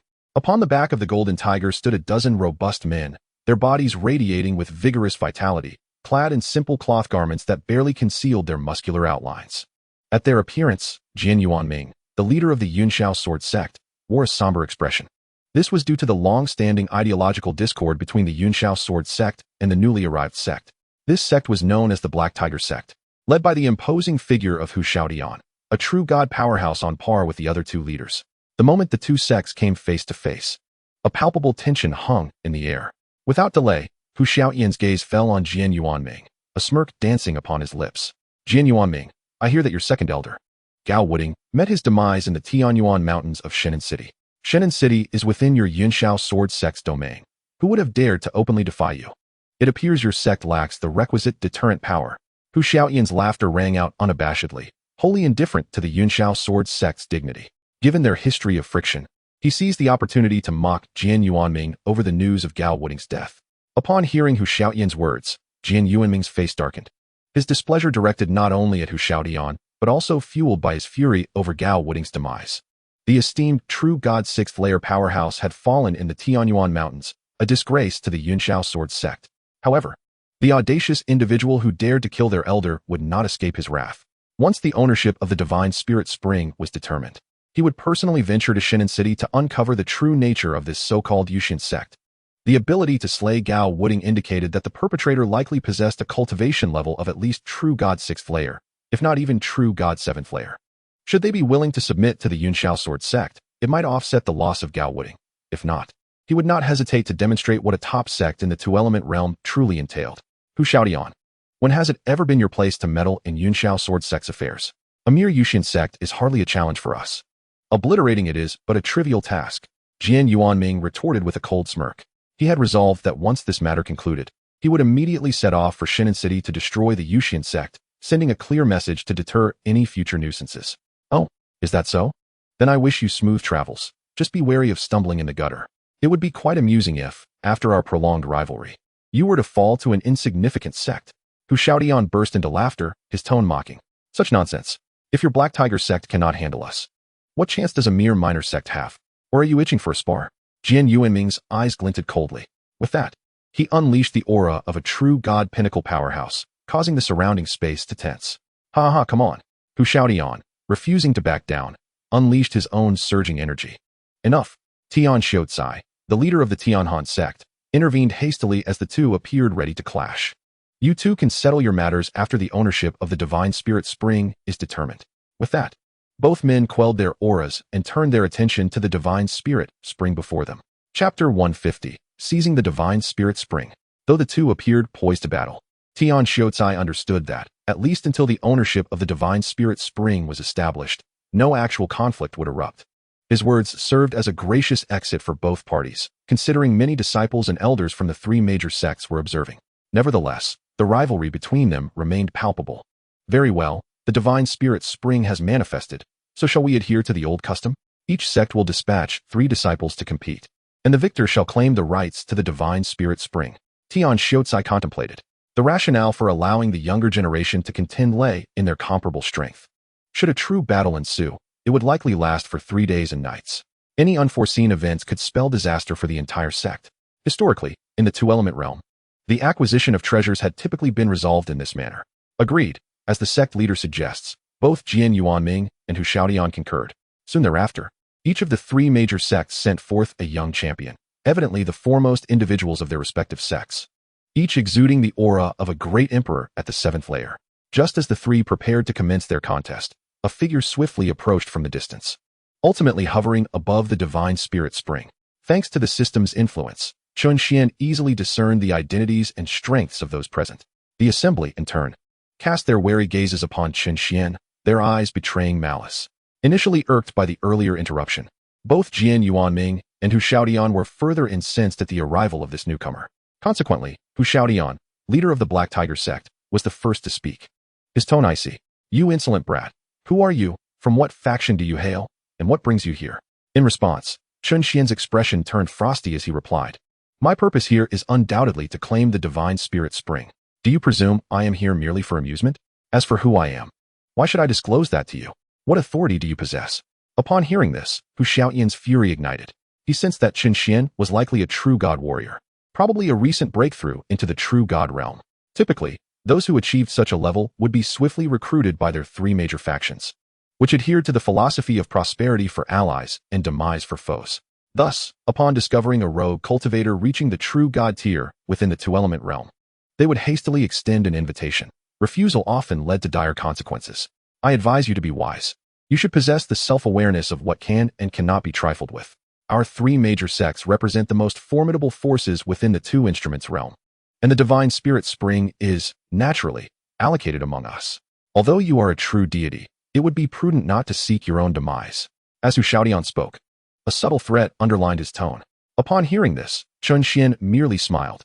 Heaven and earth's rare treasures belong to those capable of seizing them. Naturally, the one with the mightiest fist calls the shots. If that is the case, then I must be stronger than you, and this divine spirit spring is rightfully mine. Is it not? To his surprise, Hu Xiaodian erupted in laughter, as did the members of the three major sects, their gazes towards Chen Xian akin to that of one looking at a fool. Who among them was unaware that these three individuals represented the pinnacle of combat power in the two instruments realm, true deities at their apex? Now, someone audaciously proclaimed their superiority over the leaders of the three sects, eliciting raucous laughter from the assembly. "Ha! It has been a long time since anyone dared to speak to me in such a manner. You are quite amusing. Since you say so, I shall personally shatter your bones piece by piece, and see if they are as hard as your tongue." Hu Xiaodian snarled, preparing to strike Chen Xian. However, at that moment, Jian Yuanming intervened, his gaze towards Chen Xian laced with a hint of confusion. After all, in the two instruments realm, everyone ought to be aware of the three major sects. Even if they had not encountered them, surely they had heard of them. How could there be such a foolish individual daring to speak in their presence, unless they were a complete simpleton? Yet, a simpleton could hardly reach the realm of a true deity. "Jian Yuanming, what are you doing? Do you wish to fight?" Hu Xiaodian exclaimed, eyes widening in anger as he reprimanded Jian Yuanming. Yet, Jian Yuanming paid no heed to Hu Xiaodian. Instead, he stepped forward, his eyes fixed on Chen Xian. "Are you perhaps a member of the Yusian sect?" Although Jian Yuanming had never been to Shunnan City, news had certainly reached him that it was a member of the Yusian sect who had slain Gao Wooding. "Indeed, it seems your information is quite astute," Chen Xian replied with a smile. At this revelation, the crowd gasped in astonishment. The death of the second elder of the Yun Shao sword sect in Shunnan City was not a secret. But what shocked them was the audacity of the one who had killed him to appear brazenly before Jian Yuanming. Such courage was not common among mortals. At that moment, even Hu Xiaodian, who had just intended to attack Chen Xian, faltered, stepping back in shock.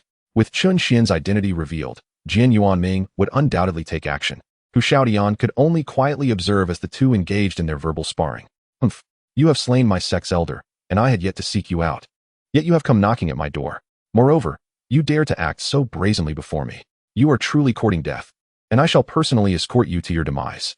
With that, Jian Yuanming produced a silver-white sword that gleamed in his hand, channeling his spiritual energy into it, causing it to emanate a terrifying aura.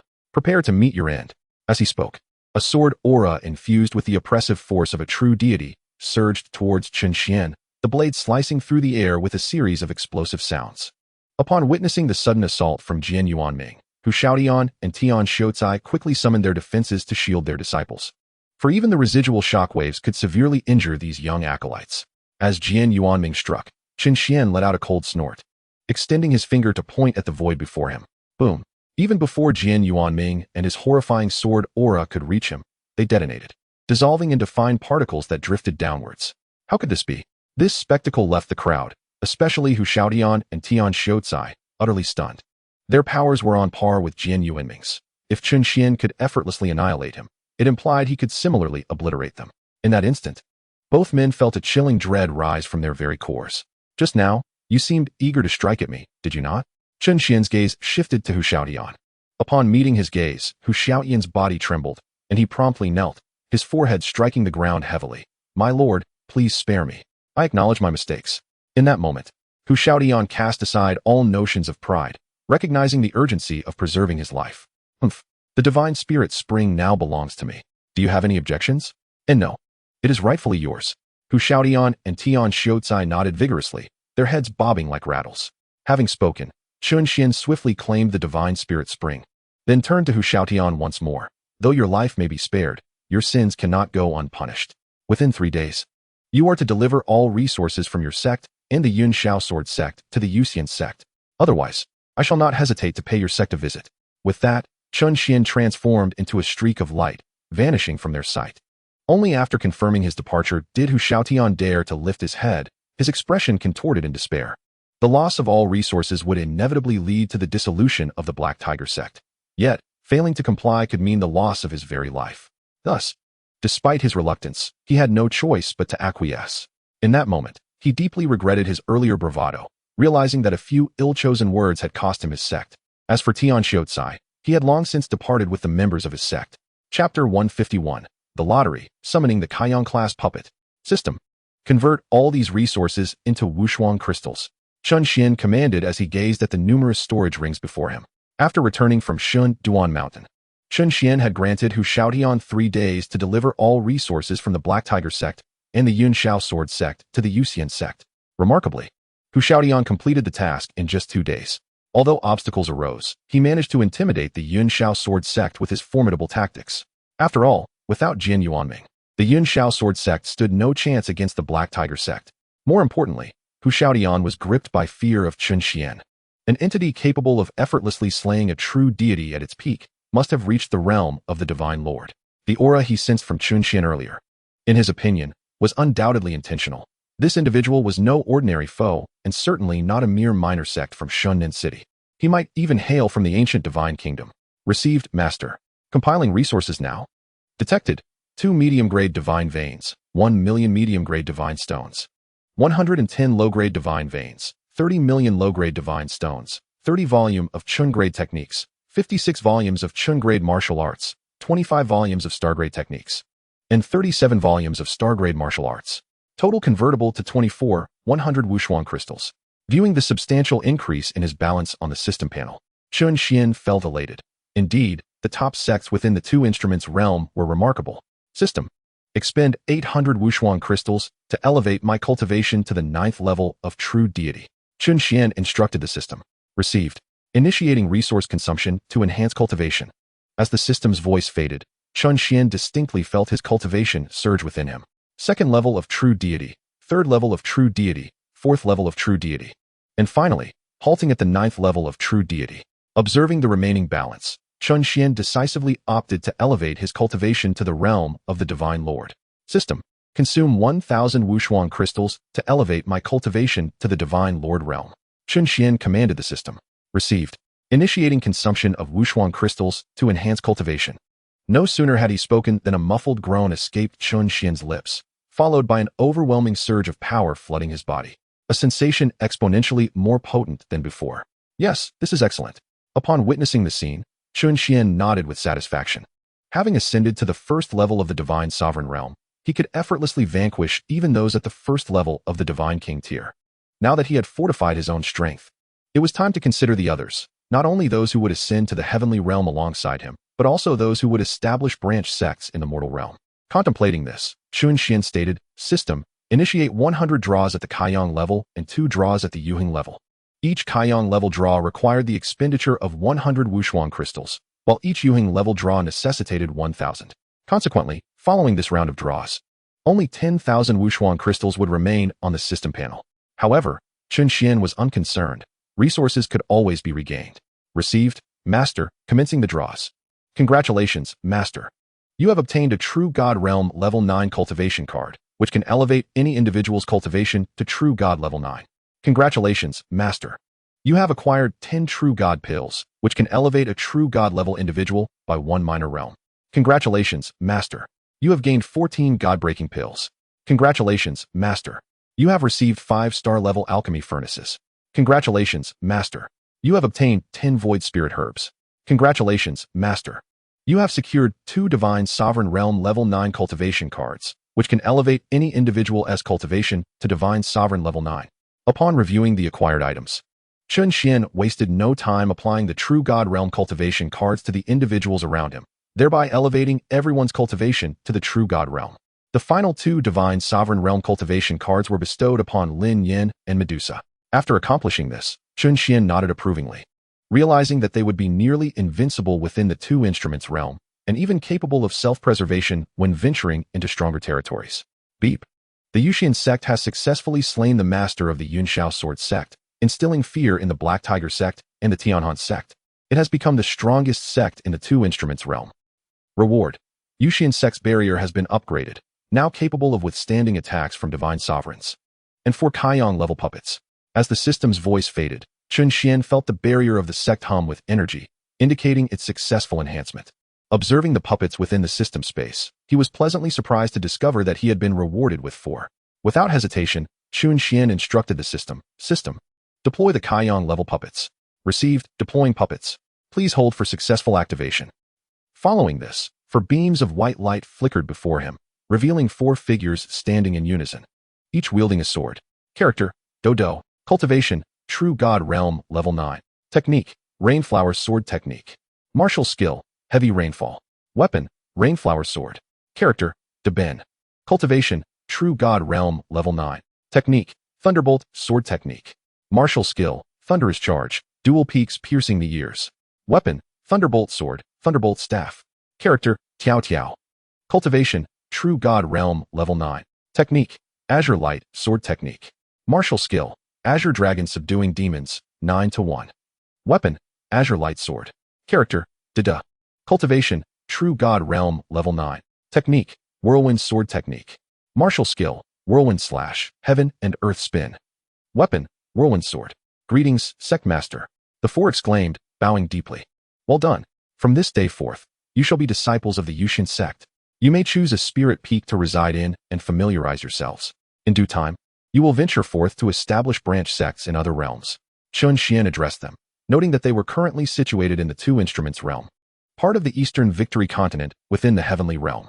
There were 8 more realms akin to the 2 instruments realm, namely the Yuan realm, the Trisolar realm, the 4 symbols realm, the 5 elements realm, and the 9 palaces realm. Thus, Chen Xuan planned to establish a branch sect in each realm. Yes, Sect Master, they replied, gradually exiting. Just as they departed, Xiao Dong entered the Grand Hall, bowing to Chen Xuan, Sect Master. I have received news of a potential divine sovereign relic appearing in the Western Heaven realm of the ancient divine nation. I wish to contend for the divine sovereign inheritance. Go ahead. Chen Xuan nodded slightly in response. The ancient divine nation is the core of the heavenly realm, located at the center of the 4 continents, housing powerful beings at the divine sovereign level. Given that Xiao Dong had already reached the True God Level 9, the likelihood of successfully seizing the divine sovereign inheritance was considerable, and Chen Xuan would not hinder him. Thank you, Sect Master. With that, Xiao Dong vanished from the Grand Hall, soaring into the skies. Chapter 152, Blood Demon Domain. In the ancient divine nation lies the Blood Demon Domain. It is said that eons ago, this land served as the foundation of an ancient divine nation known as the Blood Frontier Divine Nation. The Blood Frontier Divine Nation bordered the Beast Domain, but for reasons unknown, the beast from the Beast Domain launched a tidal wave of attacks, resulting in rivers of blood within the Blood Frontier Divine Nation. Ultimately, the Blood Frontier Divine Nation resorted to forbidden techniques, leading to mutual annihilation with the invading beasts. And the Blood Demon Domain was irrevocably transformed into a forbidden zone, characterized by unstable space and the absence of divine energy. It was not until nearly a decade ago that the Blood Demon Domain gradually stabilized after countless years of recovery, giving rise to numerous rare treasures. After all, this was once the site of a super divine nation's downfall, where remnants of divine weapons and legacies still linger. Consequently, many have ventured into the Blood Demon Domain seeking treasures and fortune, especially those rogue cultivators who have not aligned themselves with major powers. They make up a staggering 80% of those entering the Blood Demon Domain. Despite the myriad dangers that pervade the Blood Demon Domain, opportunities and risks coexist. Not to mention those who have lived on the edge of survival. Their cultivation has been honed through relentless battles, acquiring strength amidst peril. Only through such means can they maintain their dignity in the ancient divine nation where the strong abound. Within the Blood Demon Domain, fierce winds swirl, forming tornadoes of wind, each laced with a hint of crimson, presenting a chilling sight. Only those who frequently traverse the blood demon domain comprehend the true might of these tornadoes, which are ominously dubbed blood demon tornadoes. Once ensnared by a blood demon tornado, even those at the pinnacle of the Emperor realm would be easily torn asunder. This place is suffused with an eerie aura, the landscape shifting between blood red and darkness, with sanguine mist enveloping the entirety of the space. The world is enveloped in silence, with numerous hills rising ominously, their hues dark and blood-like, as if they are stains left by dried blood. Some say that every inch of land within the blood demon domain has been tainted by blood, for it has been the burial ground for both the divine nation and the beings from the beast domain, making it impossible to discern whether these bloodstains belong to humans or beasts. Suddenly, a warship soared above the blood demon domain, a verdant-hued vessel adorned with numerous divine stones, clearly designed for transportation. By consuming divine stones, it could ferry individuals across the expanse. At this moment, aboard the verdant vessel were several young men and women. Upon closer inspection, there were 2 men and 2 women, all appearing to be in their 20s, yet exuding an aura reminiscent of ancient deities. Clearly, these individuals belonged to the realm of the ancient gods. If they were to be placed on the mortal continent, each would be regarded as a supreme deity, revered by all beings of that realm. Even in this ancient kingdom of gods, they would be hailed as unparalleled prodigies. Leading them was a lady clad in a magnificent scarlet gown, the hem adorned with vibrant roses, intricately woven with golden and silver threads into a delicate, multicolored phoenix at her chest. Her long, flowing hair cascaded like a waterfall, crowned by a jade phoenix hairpin, while her earrings danced in the wind, occasionally brushing against her fair cheeks. Her visage was exquisite, reminiscent of springtime peach blossoms, with autumn water-like eyes that sparkled with life. Her lips, painted a rosy hue, curved into a gentle smile, radiating an aura akin to a celestial maiden descending to the mortal realm. Beside her stood a young man dressed in dark, fitted attire, with faint patterns etched into his sleeves and black boots adorning his feet. His sword-like brows and starry eyes conveyed a sharpness, while his moderately full lips expressed determination. His hair was pulled back high, exuding an air of vigor. Behind them were a young couple, unmistakably enamored, the young man handsome and the young woman beautiful. The girl wore a translucent gown that billowed like waves in a sea breeze, her countenance cool and striking. The boy, clad in a brocade robe, carried himself with elegance, gazing at the girl beside him with affectionate eyes, brimming with love. Feng Lingxue, Jingxian. We are on the verge of entering the inner perimeter of the blood demon domain. You two should cease your flirtations, remain vigilant, and be ready for battle. The young man in dark attire glanced at the couple behind him before turning to the girl beside him. Fei, rest assured, I shall protect you. As he spoke, his eyes narrowed, focusing on the boundless crimson mist ahead. The blood demon domain had birthed a creature known as the blood beast over the years, devoid of intelligence and driven solely by primal instincts for slaughter, not to mention the emperor-level blood beasts.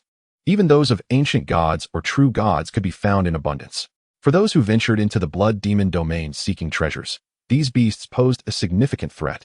A moment's carelessness could lead to demise at the jaws of a blood demon beast. It was evident that the young man harbored feelings for the girl beside him, yet she remained unyielding. With an icy demeanor, she replied, "You should focus on yourself, Morin. I stand at the 9th level of the ancient god realm, 1 tier above you. Do not hinder my progress." Unfazed by her frosty tone, the youth named Morin responded cheerfully, "Of course. I shall not be a burden to you." Fei. The others were accustomed to their dynamic. The leading girl, Fei, possessed the highest status among them, and Morin had persistently pursued her despite her repeated rejections. Yet, he remained undeterred, believing that one day she would be swayed by his persistence. At that moment, a sudden burst of flame erupted not far ahead of the spirit vessel. Look, a pillar of fire. It could be a treasure. Morin quickly shifted the topic. The blood demon domain was a remnant of the ancient kingdom of gods, undoubtedly housing numerous treasures. Let us investigate, chimed in the youth named Jingxian. Soon, the group maneuvered their spirit vessel towards the direction of the fire pillar. They found themselves in a valley, the blood mist of the blood demon domain casting an eerie and foreboding atmosphere. Despite all being of the ancient god realm, with Fei at its pinnacle, they remained cautious and alert. As they descended closer to the ground, they stowed the spirit vessel and opted to fly directly, for its size would attract unwanted attention. Before long, they identified the source of the fire pillar, which appeared to be a freshly ripened fire god fruit, the flame having erupted from within it. However, the area seemed chaotic, bearing signs of a recent battle, with traces of conflict clearly visible. It was uncertain whether the combatants were humans or beasts. Quickly, gather the fire god fruit, Morin exclaimed, his eyes gleaming with excitement. The fire god fruit was a rare spiritual item birthed by the heavens, capable of bestowing a minor elevation in rank to those of the ancient god realm upon consumption. Being at the 8th level of ancient gods, he hoped that acquiring this divine fruit might enable him to break through to the 9th level, thereby drawing him closer to the girl he admired. As he moved towards the fruit, a smile spread across his face, and he could not help but laugh. Just as his hand was about to grasp the fire god fruit, a resounding crash echoed as a fiery tail erupted from the ground beneath him. In an instant, Morin was sent hurtling backward, crashing through several withered trees and skidding across the ground for over 100 meters before finally coming to rest against a small hill. Coughing violently, he spat out a mouthful of blood, his aura significantly diminished. He clutched his chest, struggling to rise, his face marred with a burn mark. Resembling the aftermath of a fiery encounter, his eyebrows singed away, lending him a comically absurd appearance. Morin, the abrupt turn of events elicited gasps from the others, who quickly rushed to his side. As one of the 2 young men in the group, Xian moved forward to help him up. Once standing, Morin hastily retrieved several pills from his storage ring and swallowed them, his complexion improving slightly. As they tended to Morin, a colossal figure emerged from the ground beside the fire god fruit, engulfed in crimson flames, its maw clutching the corpse of another beast. A slender tail protruded from its jaws, resembling a land-splitting demon mouse. The signs of battle they had observed earlier were likely the result of a confrontation between these 2 beasts. Before them stood a creature they recognized, the Earthfire Xiaolong. Despite its name containing dragon, it bore little resemblance to the legendary dragons. In truth, it was a colossal worm wreathed in flames, its mouth lined with sharp teeth, and the only feature linking it to dragons were the 2 whiskers adorning its face. The Earthfire Xiaolong at the pinnacle of the ancient god realm. The sight caused the group to tense, stunned that the first beast they encountered within this domain possessed such formidable strength. Among them, only Wrongful had reached the peak of the ancient god realm. The remaining Molan and Jingxian are both at the 8th tier of the ancient god realm, while the final figure, Feng Lingxue, stands at the 7th tier. Cursed beast. As the only injured individual present, and in front of the woman he admired, he found himself in such a disgraceful predicament. Naturally, Molan was infuriated and intended to charge forward to slay the Earthfire Xiaolong. However, Wrongful intervened, her voice tinged with coldness as she cautioned, "You are no match for it. I will give it a try. I was merely ambushed." Despite the Earthfire Xiaolong being 1 tier above him, Molan, as a prodigy of the ancient god kingdom, was prideful. Moreover, he felt compelled to salvage some dignity in front of the goddess he cherished. Thus, he dashed forward without hesitation. Boom. Suddenly, a pair of meteor hammers appeared in Molan's hands, emitting a series of resonating sounds as they clashed. With both hammers descending, they aimed for the head of the Earthfire Xiaolong. Should they connect, the creature would likely suffer grave injuries, if not death, as the hammers were artifacts of stellar grade. Such weapons were typically wielded only by true gods, yet Molan, with his ancient god cultivation, possessed such a formidable weapon. However, the Earthfire Xiaolong was not one to remain idle. It plunged into the ground, moving with astonishing speed beneath the surface. The next moment, it erupted from behind Molan, soaring into the air and conjured a massive fireball in its mouth. The flames surged forth, and the sheer force caused the onlookers to change their expressions as it barreled towards Molan's back. This was the Earthfire Xiaolong's innate divine ability, known as Dragon's Breath, a truly formidable power. Faced with the colossal energy fireball, Molan hastily raised his hammers to defend, but he soon found himself in peril. He had not anticipated the creature's reaction and speed to be so swift. Help him. Jingxian, witnessing the scene, realized that Molan could not contend with the Earthfire Xiaolong alone and would undoubtedly face life-threatening danger if this continued. He immediately rushed forward, producing a gray long flute in his hand. As the flute's melody resonated, a tempest of spiritual energy formed, sweeping towards the oncoming fireball. With a whoosh, Molan staggered back, positioning himself not far from Jingxian, drenched in cold sweat and a flicker of fear in his eyes. He had not expected the Earthfire Xiaolong's attack to be so potent. Were it not for Jingxian's timely intervention, he would have suffered severe injuries. "I shall join." At that moment, Feng Lingxue, clad in a translucent skirt, leaped forth, brandishing a jade pipa. As her fingers danced across the strings, waves of mystical sound reverberated outwards. Buzz. In an instant, the Earthfire Xiaolong emitted a mournful howl, its head thrashing wildly. As a beast, the Earthfire Xiaolong possessed tremendous physical strength, potentially surpassing the collective might of the 4 present. However, its soul power was considerably lacking, making it vulnerable to Feng Lingxue's soundwave attacks. Thus, With the assistance of Jing Xian and Feng Lingxue, the trio managed to barely hold their ground against the Earth-Fire Xiaolong. Yet, defeating it appeared to be a daunting task. The Earth-Fire Xiaolong clearly understood their intent to seize the Fire God Fruit, a treasure it had guarded for ages, and it would not relinquish it easily. The Fire God Fruit was invaluable to them, but even more so to the Xiaolong itself, as it could harness the energy contained within perfectly. Simultaneously, the Earth-Fire Xiaolong unleashed a piercing roar, momentarily halting the trio's actions.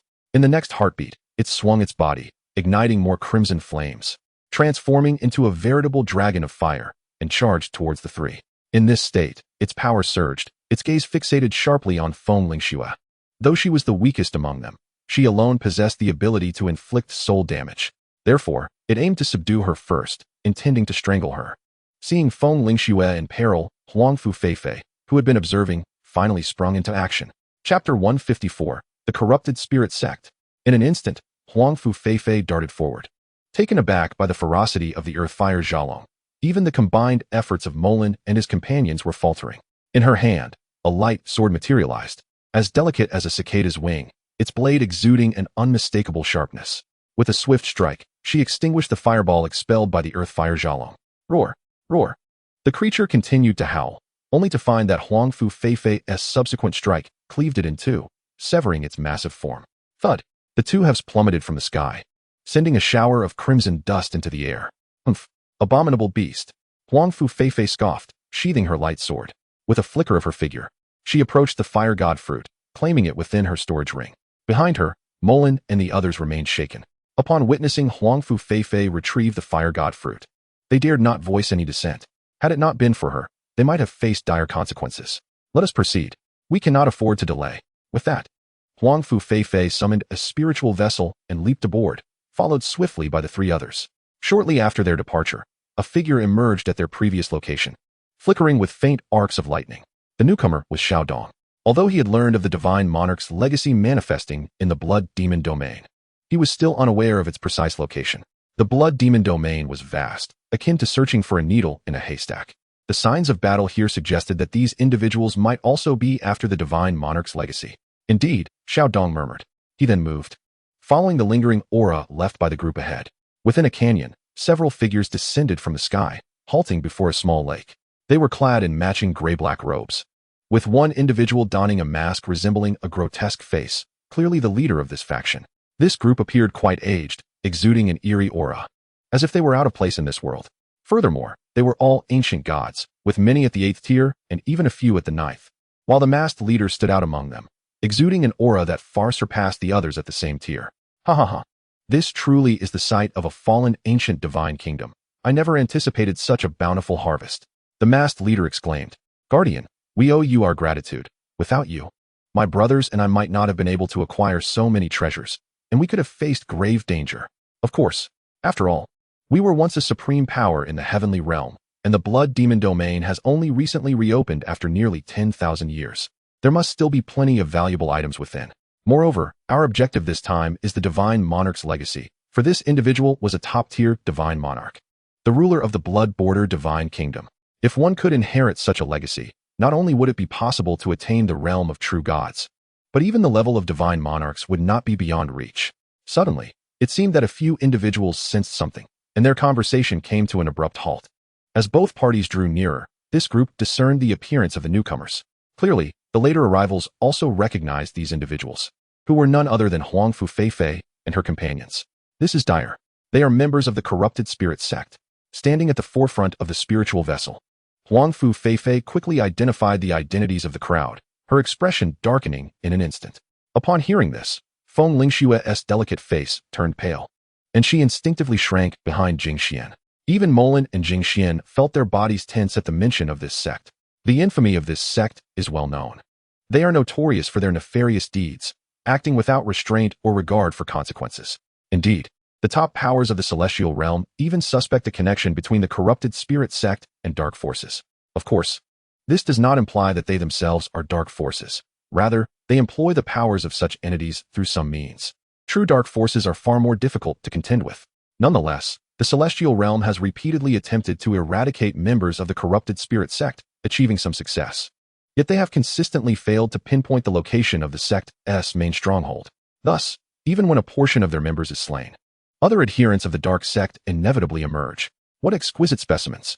At the very first moment of confrontation, the faces of the corrupted spirit sect members revealed an expression of obsession and depravity. Although they had dallied with numerous women, the two before them could only be described as extraordinary. Such beauty is something one might only encounter in dreams. Moreover, these individuals swiftly surrounded the azure spiritual vessel. Truly exquisite. I never expected such a bounty on this trip. Their beauty could rival that of princesses from divine realms. The leader, a man with a ghostly mask, spoke. Though his eyes were concealed, his words and actions conveyed his excitement. Immense excitement. What splendid luck. My dear brother, you are indeed fortunate today, one among them exclaimed, patting a certain part of his anatomy. The first one is quite pleasing, with ample curves, a well-formed posterior. One could easily surmise her prowess in childbearing. The second, while perhaps slightly inferior, possesses a youthful vitality. Look, she seems on the verge of dripping. Hurry, Protector Wu, you go first. After you've had your fill, the rest of us brothers will partake. Come, line up. The others critiqued the two women, treating them as mere prey. A fervor ignited in their eyes, revealing an unabashed lust, unmistakably a commonplace affair for them. Especially with women from lesser families, a single misstep could lead to dire consequences. With even married women inciting their excitement. Bah, two men as well. Just kill them.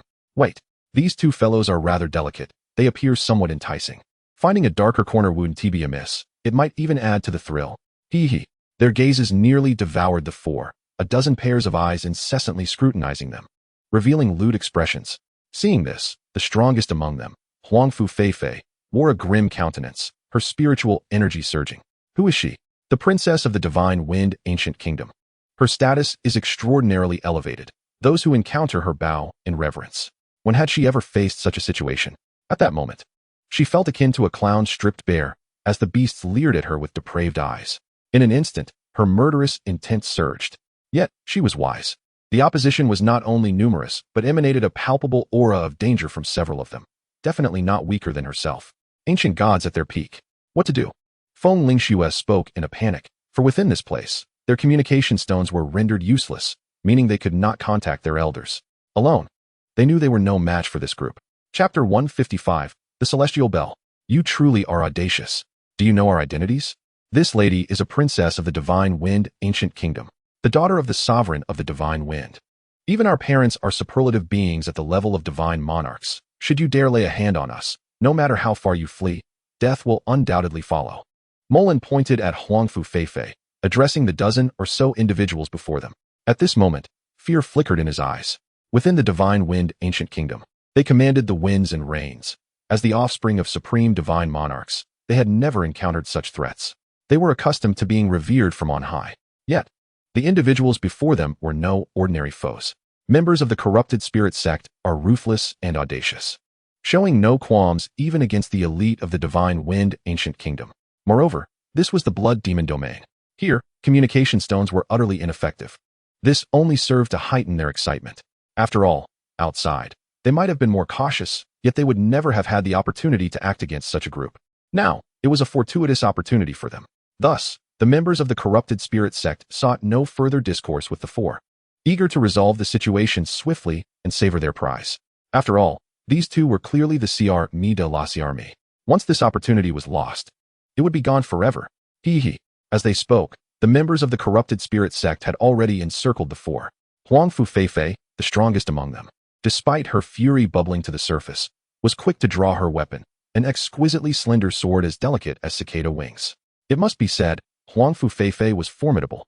Her entire ensemble was of the highest caliber, and her martial arts techniques were equally impressive, all thanks to her esteemed lineage.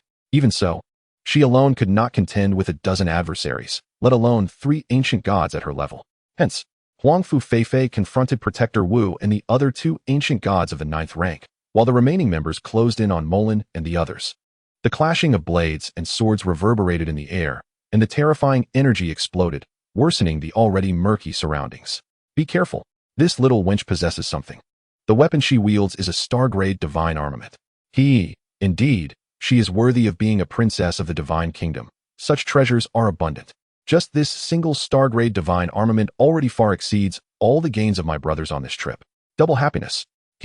Both beauty and treasure shall be ours. The leading Protector Wu urged his companions, his voice brimming with excitement. Protector Wu, I believe we need not kill her. Let us take her back as a plaything for our brothers. The notion of a princess of a divine kingdom being reduced to a mere toy is thrilling to contemplate. I concur, the other two chimed in agreement. Damn you, you wretched beasts. Upon hearing their words, Wrongful Feifei was utterly infuriated. Such foul language spoken in her presence was something she had never contemplated before. In an instant, the power coursing through her intensified, and she charged forward once more, engaging in a fierce battle with the three adversaries. Meanwhile, Morin single-handedly confronted three ancient gods at the 8th level of power, and though their combat experience surpassed his, the formidable equipment and resources they possessed allowed them to hold their ground for the time being. In another corner of the battlefield, Jing Xian and Feng Lingxue exhibited an exceptional synergy, suggesting they had perhaps begun their training together from the onset of their cultivation. They fought like celestial lovers, launching terrifying assaults, one targeting the physical form and the other the soul, creating crimson whirlwinds from the blood-soaked mists that enveloped the battlefield. Feng Lingxue struck her jade pipa, unleashing invisible sound waves that surged forth like a tidal wave, matching Jing Xian's fierce attacks and strength. Thus, for a brief period, the duo managed to withstand the onslaught of 8 opponents, although only 2 of them were ancient gods at the 8th level, 3 at the 7th, and 3 at the 6th. Nonetheless, this was enough to highlight the prowess of the two. The only aspect in which they faltered was their mental fortitude. Confronted by such ruthless foes, even Morin felt a twinge of fear. It was even more daunting for Feng Lingxue, a delicate beauty. Yet, this was indeed one of the critical objectives of their venture. The divine legacy was secondary, coming from the elite residences of the heavenly realm. They were not particularly in need of it. However, the experience gained through this ordeal was invaluable. Though these individuals were ancient gods at a young age, breaking through to the realm of true gods within a short span was nearly impossible, and they might find themselves stagnating at this level for millennia. Missing this prime period for cultivation would undoubtedly be a grave misstep. Only through genuine combat could they achieve authentic growth.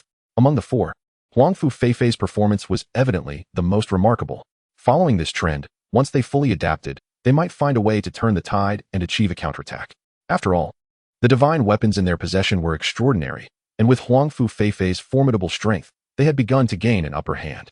However, at that moment, Morin decided to stir up trouble again.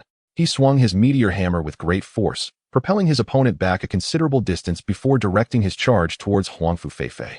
It seemed he wished to join forces with her, perhaps hoping that this battle would deepen their bond. What a tale of celestial romance that would be. Yet, upon witnessing this, Wrongful Feifei's expression shifted dramatically, and she bellowed, "Morin, what are you doing?" The 3 adversaries across from them quickly sensed the shift, and with their greater experience, they swiftly ensnared Wrongful Feifei, while another ancient god of the 9th level advanced to confront the oncoming Morin. Ha ha ha, you truly are our lucky star. It appears you and this little vixen are quite the pair. Soon, you'll have the pleasure of witnessing how we toy with her. With that, the ancient god of the 9th level struck out with a palm aimed directly at Morin's face. Seeing this, Morin's expression changed drastically, and he immediately raised his meteor hammer in defense. A resounding clash echoed as the palm met the hammer, sending Morin hurtling backward and leaving him severely injured. Everyone gather. Tianyuan bell. Witnessing the scene unfold, even Wrongful Feifei turned pale. She called out sharply to the other 2, producing a small golden bell that she tossed into the air. The bell rapidly expanded, enveloping the 4 within its protective embrace. Chapter 156, The Blood-Robed Man. Gasping for breath within the Tianyuan bell, the 4 were in disarray. One lay gravely wounded, while the others were still shaken. Feng Lingxue's face had drained of color, her delicate hands trembling as they clutched the jade pipa. Jing Xian fared slightly better, though his expression remained grim. At the forefront, Wrongful Feifei, controlling the Tianyuan bell, bore an exceedingly serious countenance. Quickly, heal, Jing Xian urged, retrieving various medicinal pills to administer to Morin. Yet, with such severe injuries, it was clear he would not be able to rejoin the fray anytime soon. Feifei, what should we do next? Feng Lingxue, the youngest among them, looked to Wrongful Feifei as their pillar of strength. The Tianyuan bell is a star-tier defensive artifact, capable of withstanding attacks from true gods, but it likely won't hold for long given our current strength. Moreover, the longer we delay, the more disadvantageous it becomes for us. We cannot be certain if these foes have additional allies, and even if they don't, in our current state, we are no match for them. Not to mention the risk of encountering others. If we are captured, you all know what fate awaits us. As she spoke, a cold glint ignited in her eyes as she cast a sharp gaze at Morin. Meanwhile, Morin, still recovering with the medicinal pills, felt the weight of her murderous glare, and wore a look of grievance. Fei, I just wanted to help you. Silence, you fool. Wrongful Fei snapped furiously. Were it not for the looming threat of the foul spirits outside, she might have already taken it upon herself to teach Morin a lesson. Truly, he was more of a hindrance than a help, yet he still dared to pursue her. She feared that such ineptitude might even produce a simpleton in the future. She had already formed a disdain for him, and her feelings only intensified now. She resolved that wherever Morin was, she would never again make an appearance. Acknowledging his guilt, Morin fell silent, retreating into his own healing. Feng Lingxue, hearing the exchange, felt tears welling up. They understood what it meant to be caught. Even if these people did not kill them, their lives would be utterly ruined, ravaged, and humiliated. In the eyes of these marauders, they were mere prey, left to the mercy of their whims. That would undoubtedly be the greatest nightmare of their lives, falling from the heights of being the cream of the crop. The celestial elite, to mere playthings for these loathsome beings. Such a fate would be worse than death itself. Another star-tier artifact. TSK. Truly the daughter of the divine wind god. The greedy glint in the eyes of the leading marauder grew ever more intense. A long, dark tongue flicked out, licking their parched lips. Let us go. Their divine power 1T sustained them for long. Once we upend their protective shell, they will be ours to enjoy. The leading marauder shouted, charging toward the Tianyuan bell, rallying his companions to attack. Onward, brothers. The prize is within reach. Under the relentless assault of a multitude of ancient deities, the surface of the celestial clock emanated a deafening cacophony. It appeared precariously on the brink of collapse, as though it might shatter into oblivion at any moment. Inside the clock, 3 individuals exerted every ounce of their strength to fortify its defenses. Morin, activate the gale break symbol. Jingxian commanded, turning to Morin. Although communication stones could not be utilized within this realm, the gale break symbol was emblematic of the ancient wind kingdom. Once deployed, it would manifest as a magnificent azure bird soaring through the heavens, visible even from great distances. Typically, anyone or any faction within the ancient divine nations recognizing such a symbol would immediately discern the identity of its bearer as a high-ranking individual or a scion of the most esteemed deities. Such esteemed beings commanded a terrifying status, rendering it unlikely for anyone to act against them once their identities were revealed. However, the intention behind the incantation of this symbol by Wrongful Fei and her companions was not to intimidate the throng of assailants, but rather to attract the attention of nearby formidable allies, thus ensuring their assistance. Offering generous rewards would pose no issue. As they conversed, Morin had already activated the azure symbol, which surged forth from the celestial clock and ascended skyward. Yet, after a prolonged moment, the heavens remained eerily silent, as if nothing had transpired. The symbol had not detonated. In unison, they lifted their gazes, only to behold a man clad in a blood-red robe hovering in the void, his visage partly concealed by a mask, specifically, one that obscured the upper half of his face, leaving a gruesome mouth ominously exposed. He clutched the very gale break symbol that Morin had summoned. How could this be? The sight rendered the group utterly speechless. With this development, they feared they had lost their final glimmer of hope. Even more horrifying was the sight of the ancient deities outside the celestial clock, who, upon witnessing this blood-robed figure, knelt mid-air in reverence, exclaiming, "We pay homage to Protector Xiao." This moment struck the hearts of the trio like a thunderclap. This blood-robed man was indeed affiliated with the corrupted spirit sect, and his status appeared to be exceedingly high. At the very least, he was a true deity. Given their current predicament, they could scarcely contend with the throng of assailants, let alone face an additional true deity. At this juncture, even the formidable Wrongful Fei felt utterly powerless and lowered her hands in resignation. Clap, clap, clap. The man, referred to as Protector Xiao, gleefully crushed the azure symbol in his grasp and applauded. Well done. You've managed to unearth 2 exquisite maidens. I commend you. Thank you, Protector Xiao. The group rejoiced in response. These 2 are the pride of the ancient wind kingdom, and one is even the daughter of the wind god. Today, we have truly struck fortune, spoke the masked figure of the corrupted spirit sect. Oh, delightful, simply delightful. By your expressions, it seems you have yet to experience the tumult of love. Allow me to impart the ways of becoming a true woman. I assure you, the experience will be one you cherish. With that, the blood-robed man summoned a great blade, his spiritual energy surging as he ruthlessly struck down upon the celestial clock. Boom. At the moment of impact, a tempest of spiritual energy erupted, causing the surrounding space to resonate with a thunderous hum. Oh, a Stargrade artifact? Excellent.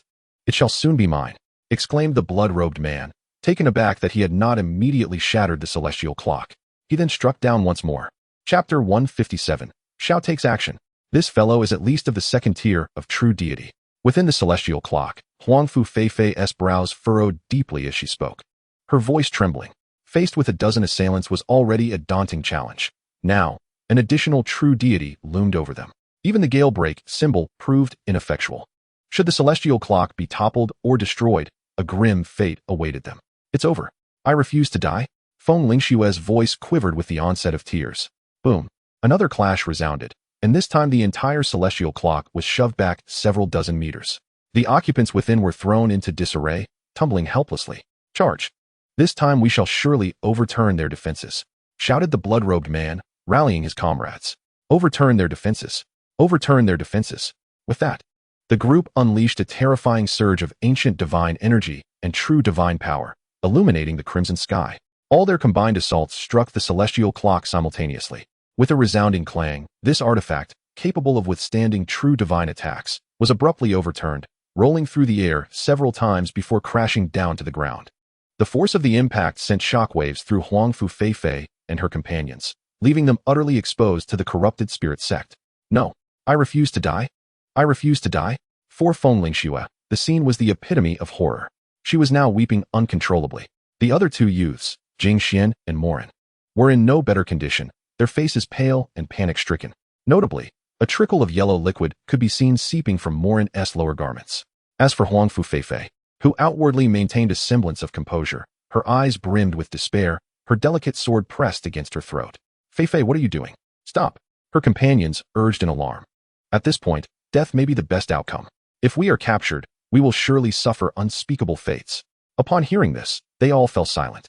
In the sky, witnessing the celestial clock's downfall, the assailants no longer felt urgency. Instead, they looked upon the four with mockery and derision. After all, in the eyes of the blood-robed man, those who had lost the celestial clock were no more formidable than children. To resist him? An impossibility. Protector Xiao, the commotion here seems to have attracted quite a crowd. Should we not take them away? If others witness this, the ancient Wind Kingdom will undoubtedly know we are responsible, spoke the masked figure, also known as Protector Wu, addressing the blood-robed man. Ultimately, the ancient Wind Kingdom stood as one of the premier forces of the ancient divine nations, while the corrupted spirit sect bore no fear. Their power paled in comparison to that of the ancient Wind Kingdom's might. They were wary of incurring the wrath of the divine nations. As concealment within the corrupted spirit sect was impossible, they did not harbor idlers. The identities of these individuals within the ancient Wind Kingdom were undoubtedly among the highest echelons. And should word of this incident spread, it would spell trouble for them indeed. Hence, it was paramount to remain undetected. Indeed, the blood-robed man nodded in agreement. Not good. They are attempting to take their own lives. Suddenly, someone behind the blood-robed man exclaimed, "Foolish." In response, the blood-robed man flicked his wrist, unleashing a barrage of spiritual energy chains that intercepted the actions of the four. Immediately, they approached the four individuals. Undoubtedly, this was the moment of utmost despair for them all. At that instant, a figure descended between the two factions, subtly shifting the atmosphere on site. The newcomer was, of course, Xiao Dong. Young man, this is a matter between us. I advise you not to meddle and to leave promptly. The leader of the blood-robed men admonished sharply. The reason he refrained from attacking immediately was that he sensed an elusive pressure emanating from the youth, leading him to speculate that this individual might also be a formidable being of divine caliber, akin to himself. Upon hearing this, Xiao Dong's gaze sharpened, and his aura began to surge, faint arcs of lightning flickering around him, as a murderous intent flickered in his eyes. How dare these ruffians threaten him? Young hero, I am Wrongful Feifei, the princess of the ancient God-Wind Kingdom. If you can assist us in repelling these foul Liyang Sect individuals, I shall be eternally grateful. Jewels, martial techniques, even divine artifacts, whatever you desire, I shall gladly present. Compared to the other three, Wrongful Feifei was more perceptive and quickly sensed the unusual demeanor of the Liyang Sect members. These ruffians were known for their reckless behavior and would not cease their actions merely because of the sudden appearance of a youth. The only conceivable explanation for this situation was that the young man's strength was sufficient to instill caution in the blood-robed leader. Thus, acting decisively, Wrongful Feifei sought to grasp this lifeline, for it might be their sole opportunity. In response, Xiao Dong turned his head to her and declared, I require none of what you offer. Upon hearing this, disappointment washed over Wrongful Feifei's features. Could it be that this individual, upon learning of her identity, harbored intentions to pursue her? After all, she was a princess, with suitors aplenty, enough to encircle the entire ancient God-Wind Kingdom. Yet, reflecting upon it, She acknowledged that this youth was far superior to the loathsome Liyang Sect members, at least in terms of appearance.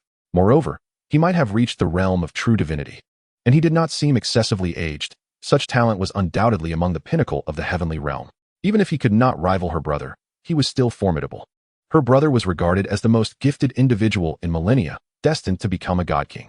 As she pondered this, a faint blush crept onto Wrongful Feifei's cheeks. However, Xiao Dong's next words left her feeling mortified, wishing to find a crevice to hide within. I have heard that there exists a divine lord's legacy here. Do you know its whereabouts? I can assist you in dealing with these individuals in exchange for this information. Xiao Dong's voice was calm and collected. What? Do you not possess this information? Then let it be. With that, he turned to leave. At that moment, Wrongful Feifei hastily interjected. Wait, young hero. I happen to have news regarding the Divine Lord's relic. I am willing to trade with you.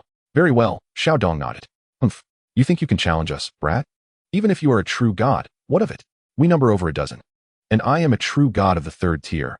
What do you have to combat us? The blood-robed leader's face darkened with anger upon hearing their exchange. He was astonished at Xiao Dong's blatant disregard for them, attempting to negotiate in their presence. Furthermore, even if Xiao Dong were indeed a true god, his youth suggested he could not be very powerful. While he might alter his appearance with spiritual power, his gaze could not deceive others in the leader's eyes. This youth could not be much older than Wrongful Feifei. Oh, true god of the third tier, is that truly formidable? Xiao Dong responded, releasing the aura of a true god at the pinnacle level, sending shockwaves of fear through the group. The pinnacle of true godhood. Impossible, the blood-robed leader exclaimed, before swiftly turning to flee. At the pinnacle of true godhood, not only would they be unable to contend with Xiao Dong, but even dozens more would not suffice. Humph, seeking death, Xiao Dong scoffed. The moment they threatened him, they had already chosen their path to doom. As he spoke, two ancient and formidable bolts of lightning descended from the heavens, crushing the fleeing members of the Liyang Sect, their bodies obliterated, their life force extinguished.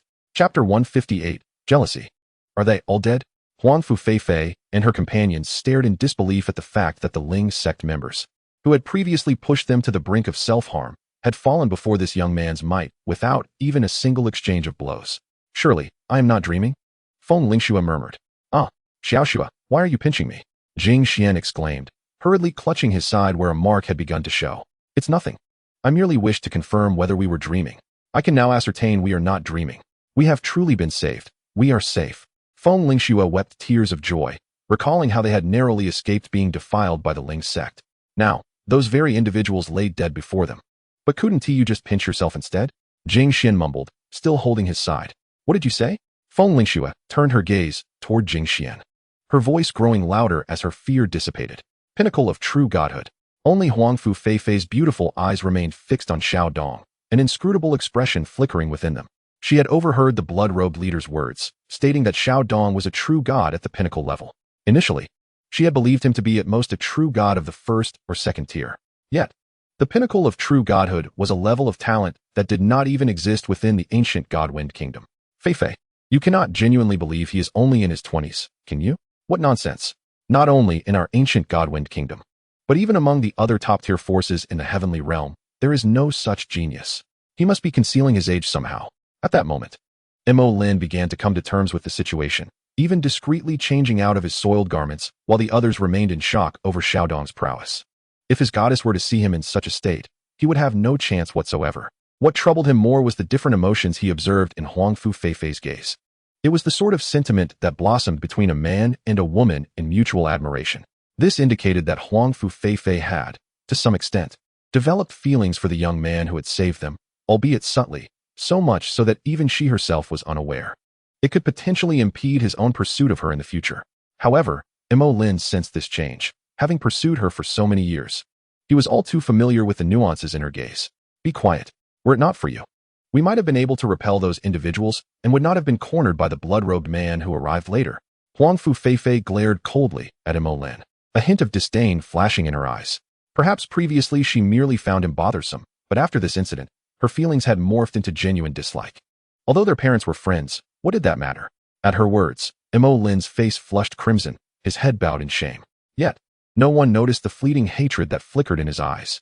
The animosity he harbored was not directed at Wrongful Feifei, but rather at Xiao Dong. In his view, were it not for Xiao Dong's remarkable talents and his presence at this moment, Wrongful Feifei would not have reprimanded him.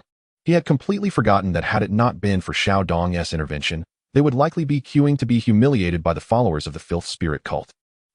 Whether you are a genuine genius or a pretender, true genius manifests only through growth. Alas, you shall not live to witness that. Morin's eyes lowered as he coldly scoffed to himself.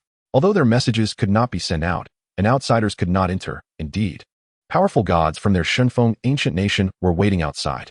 Since these gods could not enter the blood demon domain, those individuals were left to wait outside for their return. Once they emerged, he would instruct the gods accompanying him to eliminate Xiao Dong. Even if Xiao Dong was at the pinnacle of the true god realm, the chasm between realms could not be traversed as easily as defeating foes of the same level. At that juncture, with Xiao Dong dead, he doubted Wrongful Feifei would continue to harbor resentment. It would not be long before she forgot this incident. After all, to them, Xiao Dong was merely a stranger, whereas their families shared a long-standing friendship. As a true god of the 9th tier, Xiao Dong's perception was naturally far superior to that of the others.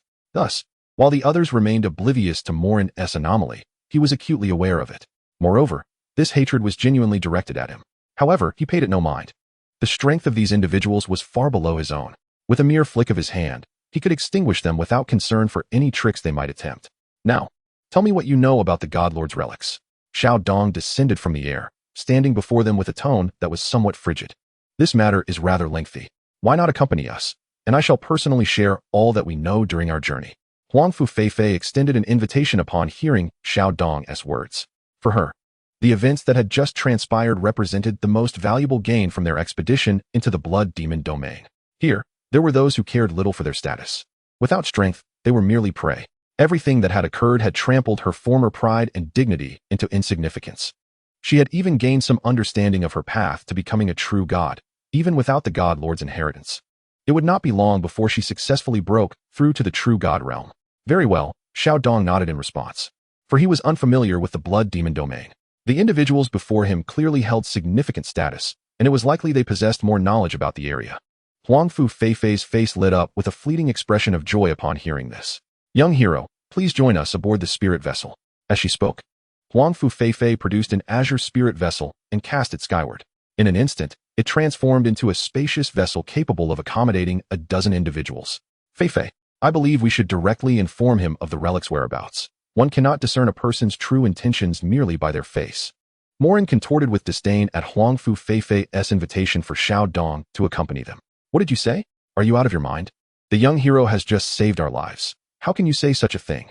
Wrongful Feifei was momentarily taken aback by his words, but quickly turned to him with anger, rebuking, who knows if he is in cahoots with the filth spirit cult. Perhaps this is all part of his scheme. Why did he only appear at the last moment when we were in peril? You ought to know your own identity. Perhaps he seeks to use this opportunity to climb the ranks and become the prince consort of the Shunfeng ancient nation? By the end, Morin was practically gritting his teeth in fury.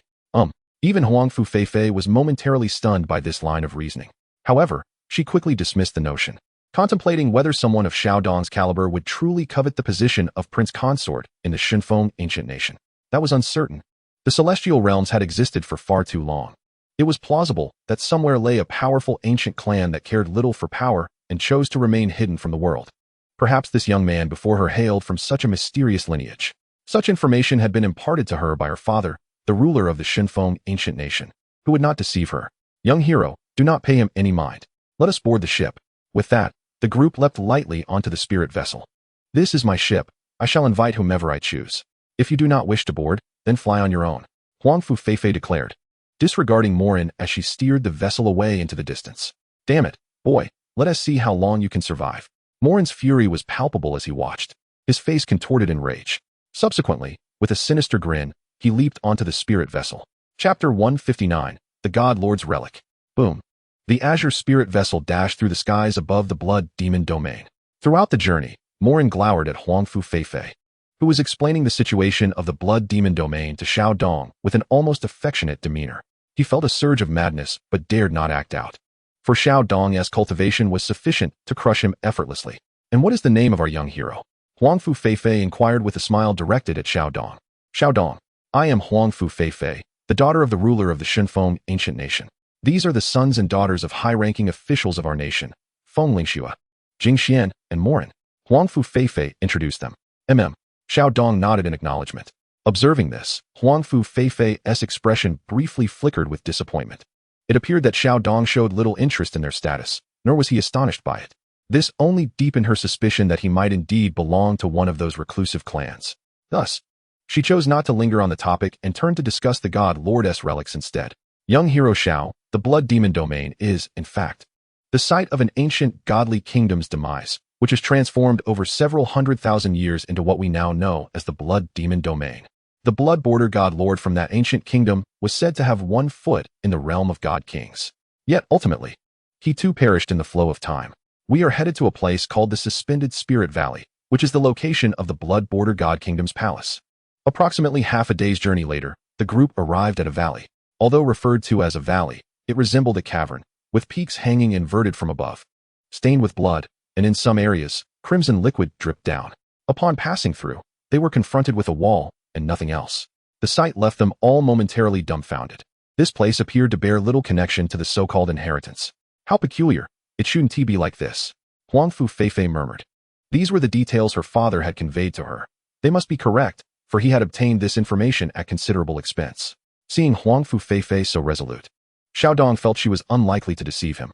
If she truly intended to mislead him, she could have simply told him to come alone without needing to accompany him. Suddenly, Xiao Dong's eyes narrowed as he called out, "Be cautious, there is something below." As his voice fell, Xiao Dong soared into the sky, prompting the others to follow suit. After all, Xiao Dong was the most accomplished individual present, and it was likely that he had sensed anomalies that eluded the others. Boom. Indeed, just as several individuals ascended, the very ground where they had been standing abruptly shattered. Following this, a colossal beast surged forth from the depths, emitting a piercing roar. Upon witnessing the immense creature, Wrongful Feifei and her companions were taken aback. The suddenly emerged beast was no stranger to them. It was, in fact, the Earth Fire Jia dragon, which they had encountered before. However, this one was significantly larger than any they had previously seen, belonging to an entirely different echelon. This was no longer the Earth Fire Jia dragon of the ancient god realm. It was at the level of a true god, and undoubtedly of the third tier or beyond, for the oppressive aura emanating from it surpassed that of the blood-robed man they had encountered earlier. Yet, they remained unperturbed, for a peak true god stood among them. Simultaneously, a magnificent aura emanated from the opening through which the Earth Fire Jia dragon had emerged. Could it be that the relic lay beneath? Wrongful Feifei exclaimed with delight. No wonder it had eluded discovery. It had been hidden below. Thus, it seemed that the fearsome creature had inadvertently rendered them a significant service. Roar. Seeing that the group had disregarded its presence, the Earth Fire Jia dragon erupted in fury, charging toward them with a fierce roar. However, before it could close the distance, an ancient, colossal finger of thunder obliterated its entire form, reducing it to ashes. How formidable! Standing in close proximity to Xiao Dong, Wrongful Feifei and her companions could truly appreciate the terror of his might. Truly, a peak true god. Let us proceed. Regardless of the astonishment swirling in their hearts, Xiao Dong leapt directly into the opening. As the group entered, a blood-red passageway materialized before them. The walls of the passage were embedded with crimson crystalline stones. Upon seeing this, Wrongful Feifei gasped, "Blood crystal, or..." Among those present, she was undoubtedly the most informed. Noticing the puzzled expressions of her companions, she elaborated, "Blood crystal, or is formed from the blood of fallen god monarchs, solidified into these gems. If one were to take them, they could be exchanged for a substantial amount of spirit stones. After all, they are the essence of a god monarch's blood, containing even a hint of enlightenment. Once absorbed, they could potentially aid in a breakthrough." Upon hearing this, Xiao Dong promptly collected the blood crystal, or, adhering to Chen Xuan's principle of not letting a single spirit stone go to waste. The others were momentarily taken aback by Xiao Dong's swift actions. However, they did not object, as their status rendered them indifferent to the acquisition of spirit stones. Only Mo Lin, trailing at the back, exhibited a look of scorn, truly a country bumpkin. After traversing the passage, they arrived in an underground palace. As they entered, ancient bronze lamps ignited around the chamber, casting a ghostly blue phosphorescence, with numerous sharp, inverted crystal pillars hanging from the ceiling. At the heart of the relic stood a blood-red altar, upon which a statue loomed. Despite being merely a statue, it radiated an imposing majesty, exuding an aura that compelled Wrongful Feifei and her companions to kneel involuntarily. Unexpectedly, at that moment, the statue opened its eyes, blood-red orbs fixating upon the group. A resonant voice reverberated in their ears. "I am the Blood Realm God Monarch. Those fated may accept my legacy through trials." As this voice echoed, a crimson mist swiftly filled the entire palace. In an instant, everyone stood frozen in place, as if ensnared in an endless illusion. Within this realm of consciousness, Xiao Dong felt a flicker before him, and suddenly found himself in a courtyard. To his astonishment, the powerful sensation he once possessed had vanished. Upon closer inspection, he discovered that he was merely at the Yuan Dan realm. Just as confusion enveloped him, a cool voice pierced through the air. Xiao Dong, have you become mute? Are you dazed while I speak? Looking up, he beheld a young girl clad in a white dress. He realized he was kneeling before her, while she looked down upon him with an air of cold disdain. Yin Piapiao? Staring at the familiar yet strange figure, Xiao Dong's expression turned to one of shock. But, had she not perished? The memory of her demise eluded him, stirring a deep-seated fear within him. Chapter 160, Ants. You dare to slay a god. Xiao Dong, quickly surrender the sacred artifact, she demanded. Otherwise, not only will you be unable to see me, but remaining in the Feiyu sect will also be a challenge. You know, Brother Chong Kong is the son of the Feiyu sect's master and will undoubtedly become the new master in the future. Only someone as exceptional as him deserves to be my Yun Piapiao's husband. And you are merely a youth with a modicum of talent. We are no longer from the same world. The girl spoke with haughty contempt, her beautiful eyes coldly surveying the frail boy before her. Piapiao, Xiao Dong gazed at the girl, anguish etched upon his face. He loved her deeply. They had once promised to be together for eternity. Yet, ever since arriving at the Feiyu sect, she had transformed, her demeanor towards him shifting. He understood she had grown weary of her circumstances, yearning to ascend, dreaming of transformation. She aspired to rise from a wandering existence to become a figure whom even the elite would bow before. He had become ensnared in this identity and the illusion of power. Brother Lin Chongkong, the Master's son, was pivotal to her ascent. Xiao Dong, you once vowed to give everything for me. Now, I do not even ask for your life, merely a sacred artifact, and you are so unwilling. Were your words to me a mere facade? As she observed Xiao Dong's current state, Yun Piapiao's patience began to wane, her tone growing colder. Xiao Dong, this is my final warning. When Brother Chongkong arrives, your life may not be spared. At that moment, do not blame me for lacking compassion and failing to plead for you. Noticing Xiao Dong's silence, she continued, Sister Piapiao, what plea for mercy is this?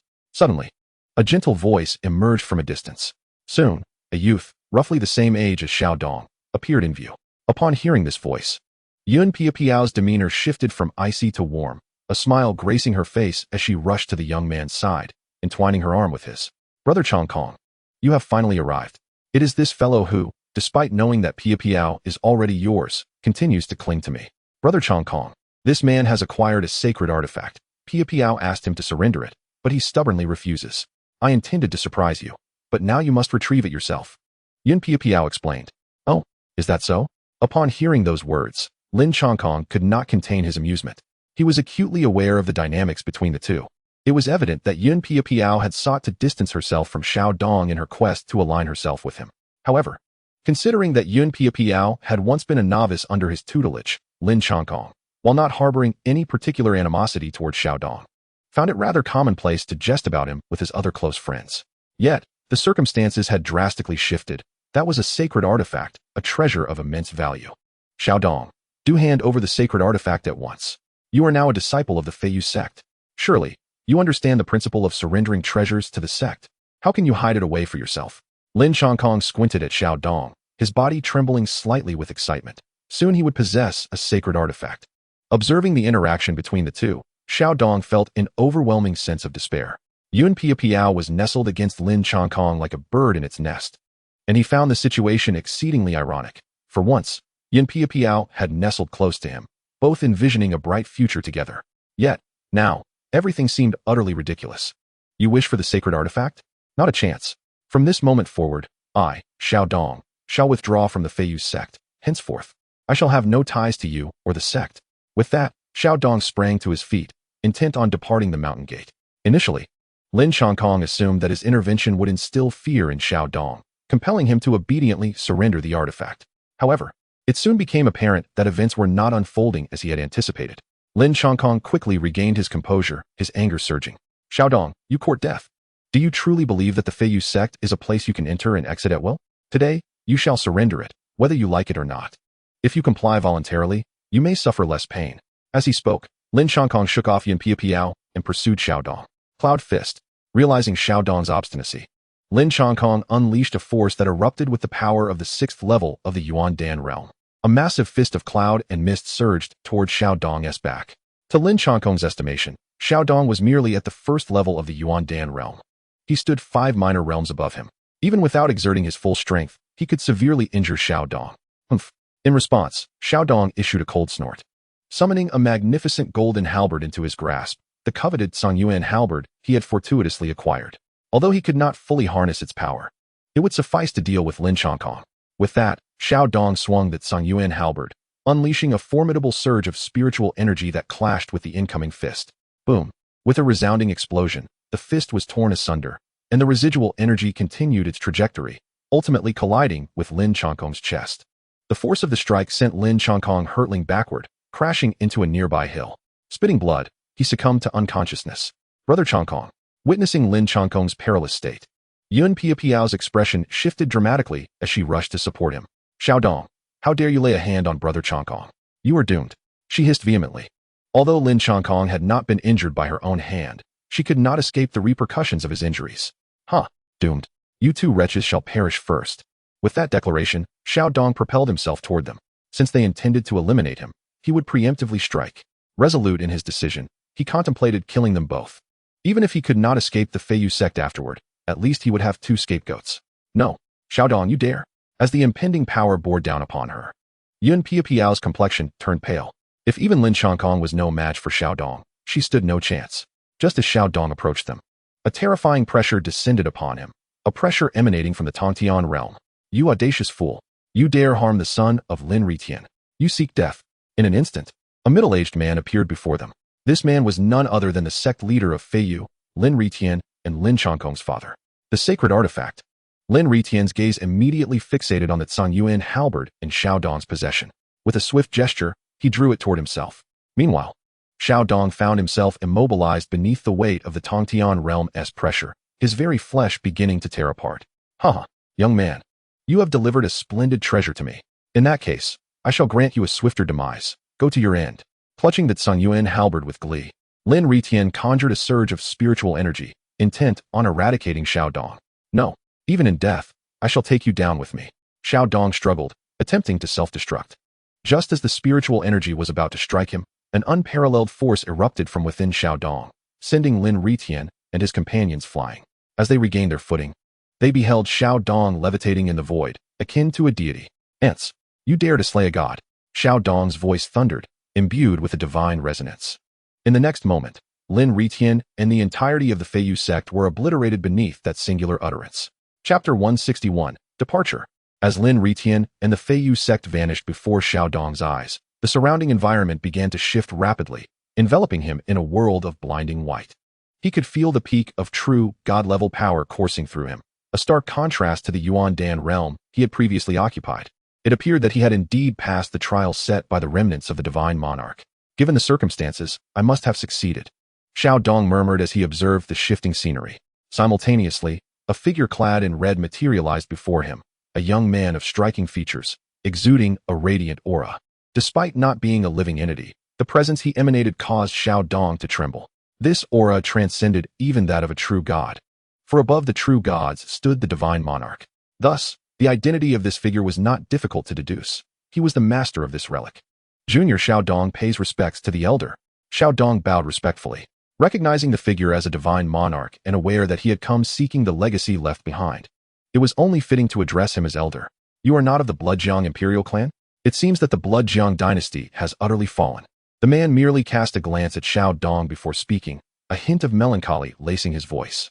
Faced with the man's expression, Xiao Dong found himself momentarily at a loss for words. Elder. Moments later, the man lifted his gaze, the sorrow in his eyes dissipating. Little one, I trust you have deduced my identity, he remarked with a light chuckle.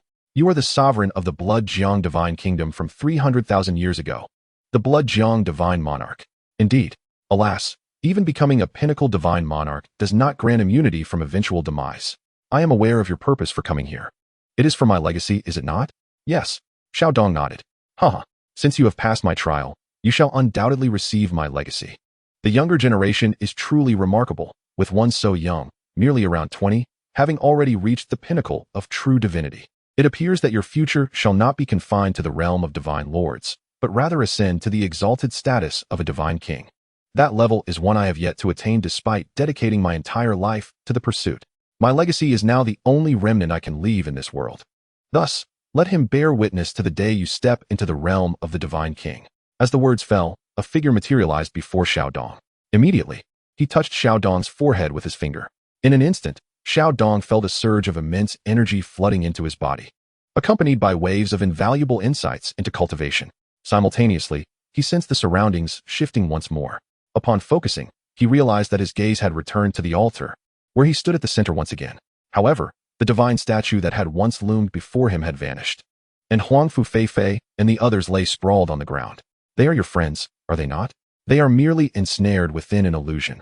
Once your inheritance concludes, they shall naturally emerge from this realm of delusion. Just as Xiao Dong pondered this, a voice resonated in his ear. Indeed, it was the voice of the Blood Frontier Divine Lord. Upon hearing this, Xiao Dong understood that the so-called illusion was precisely what he had just experienced, albeit he had shattered it more swiftly than the others. As these thoughts crossed his mind, the altar erupted with a series of thunderous roars, akin to the cry of a dragon. Moreover, the tadpole-like runes upon the altar began to writhe as if animated, transforming into countless crimson threads that ensnared Xiao Dong entirely. As the blood-red threads multiplied, they ultimately penetrated into his consciousness. Beneath his feet, a blood-colored totem array materialized, spinning in a counterclockwise manner with rhythmic precision. As the totem array revolved, myriad blood threads radiated crimson light, coursing through Xiao Dong's meridians. After a span of half a day, the blood threads enveloping Xiao Dong had nearly dissipated. With the final thread vanishing, he emitted two muffled groans as an even more potent force erupted from within. In that moment, Xiao Dong's eyes flew open, igniting with brilliant clarity. Is this the power of a divine lord? Gripping his hands, he reveled in the tumultuous energy within him and could not help but exclaim in awe. Not only had he broken through to the divine lord realm, but he had ascended directly to the second tier. By his estimation, he could now effortlessly vanquish his former self at the 9th level of true divinity with a single punch. Young man, do not squander the legacy I have bestowed upon you. As the final words echoed, Xiao Dong realized that the last vestige of consciousness left by the Blood Frontier Divine Lord had completely dissipated. Thank you, esteemed predecessor. I shall not disappoint your high hopes. Xiao Dong bowed respectfully through the void.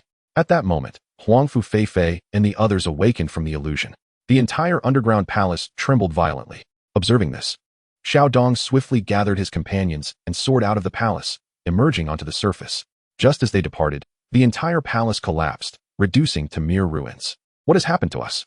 Why does it feel as though we merely took a nap? Sister Feifei, you frightened me terribly. I just dreamt that we were defeated by those from the corrupted spirit sect. And then, the group, freshly freed from the illusion, appeared disoriented. Feng Lingxue even burst into tears, clearly having witnessed the most distressing scenarios imaginable within the illusion. Meanwhile, Wrongful turned her attention to Xiao Dong and noticed the fallen imperial palace. It seems that Xiao Xiaoyu has indeed acquired the inheritance of the Divine Lord. Despite already suspecting the answer, she could not resist inquiring further.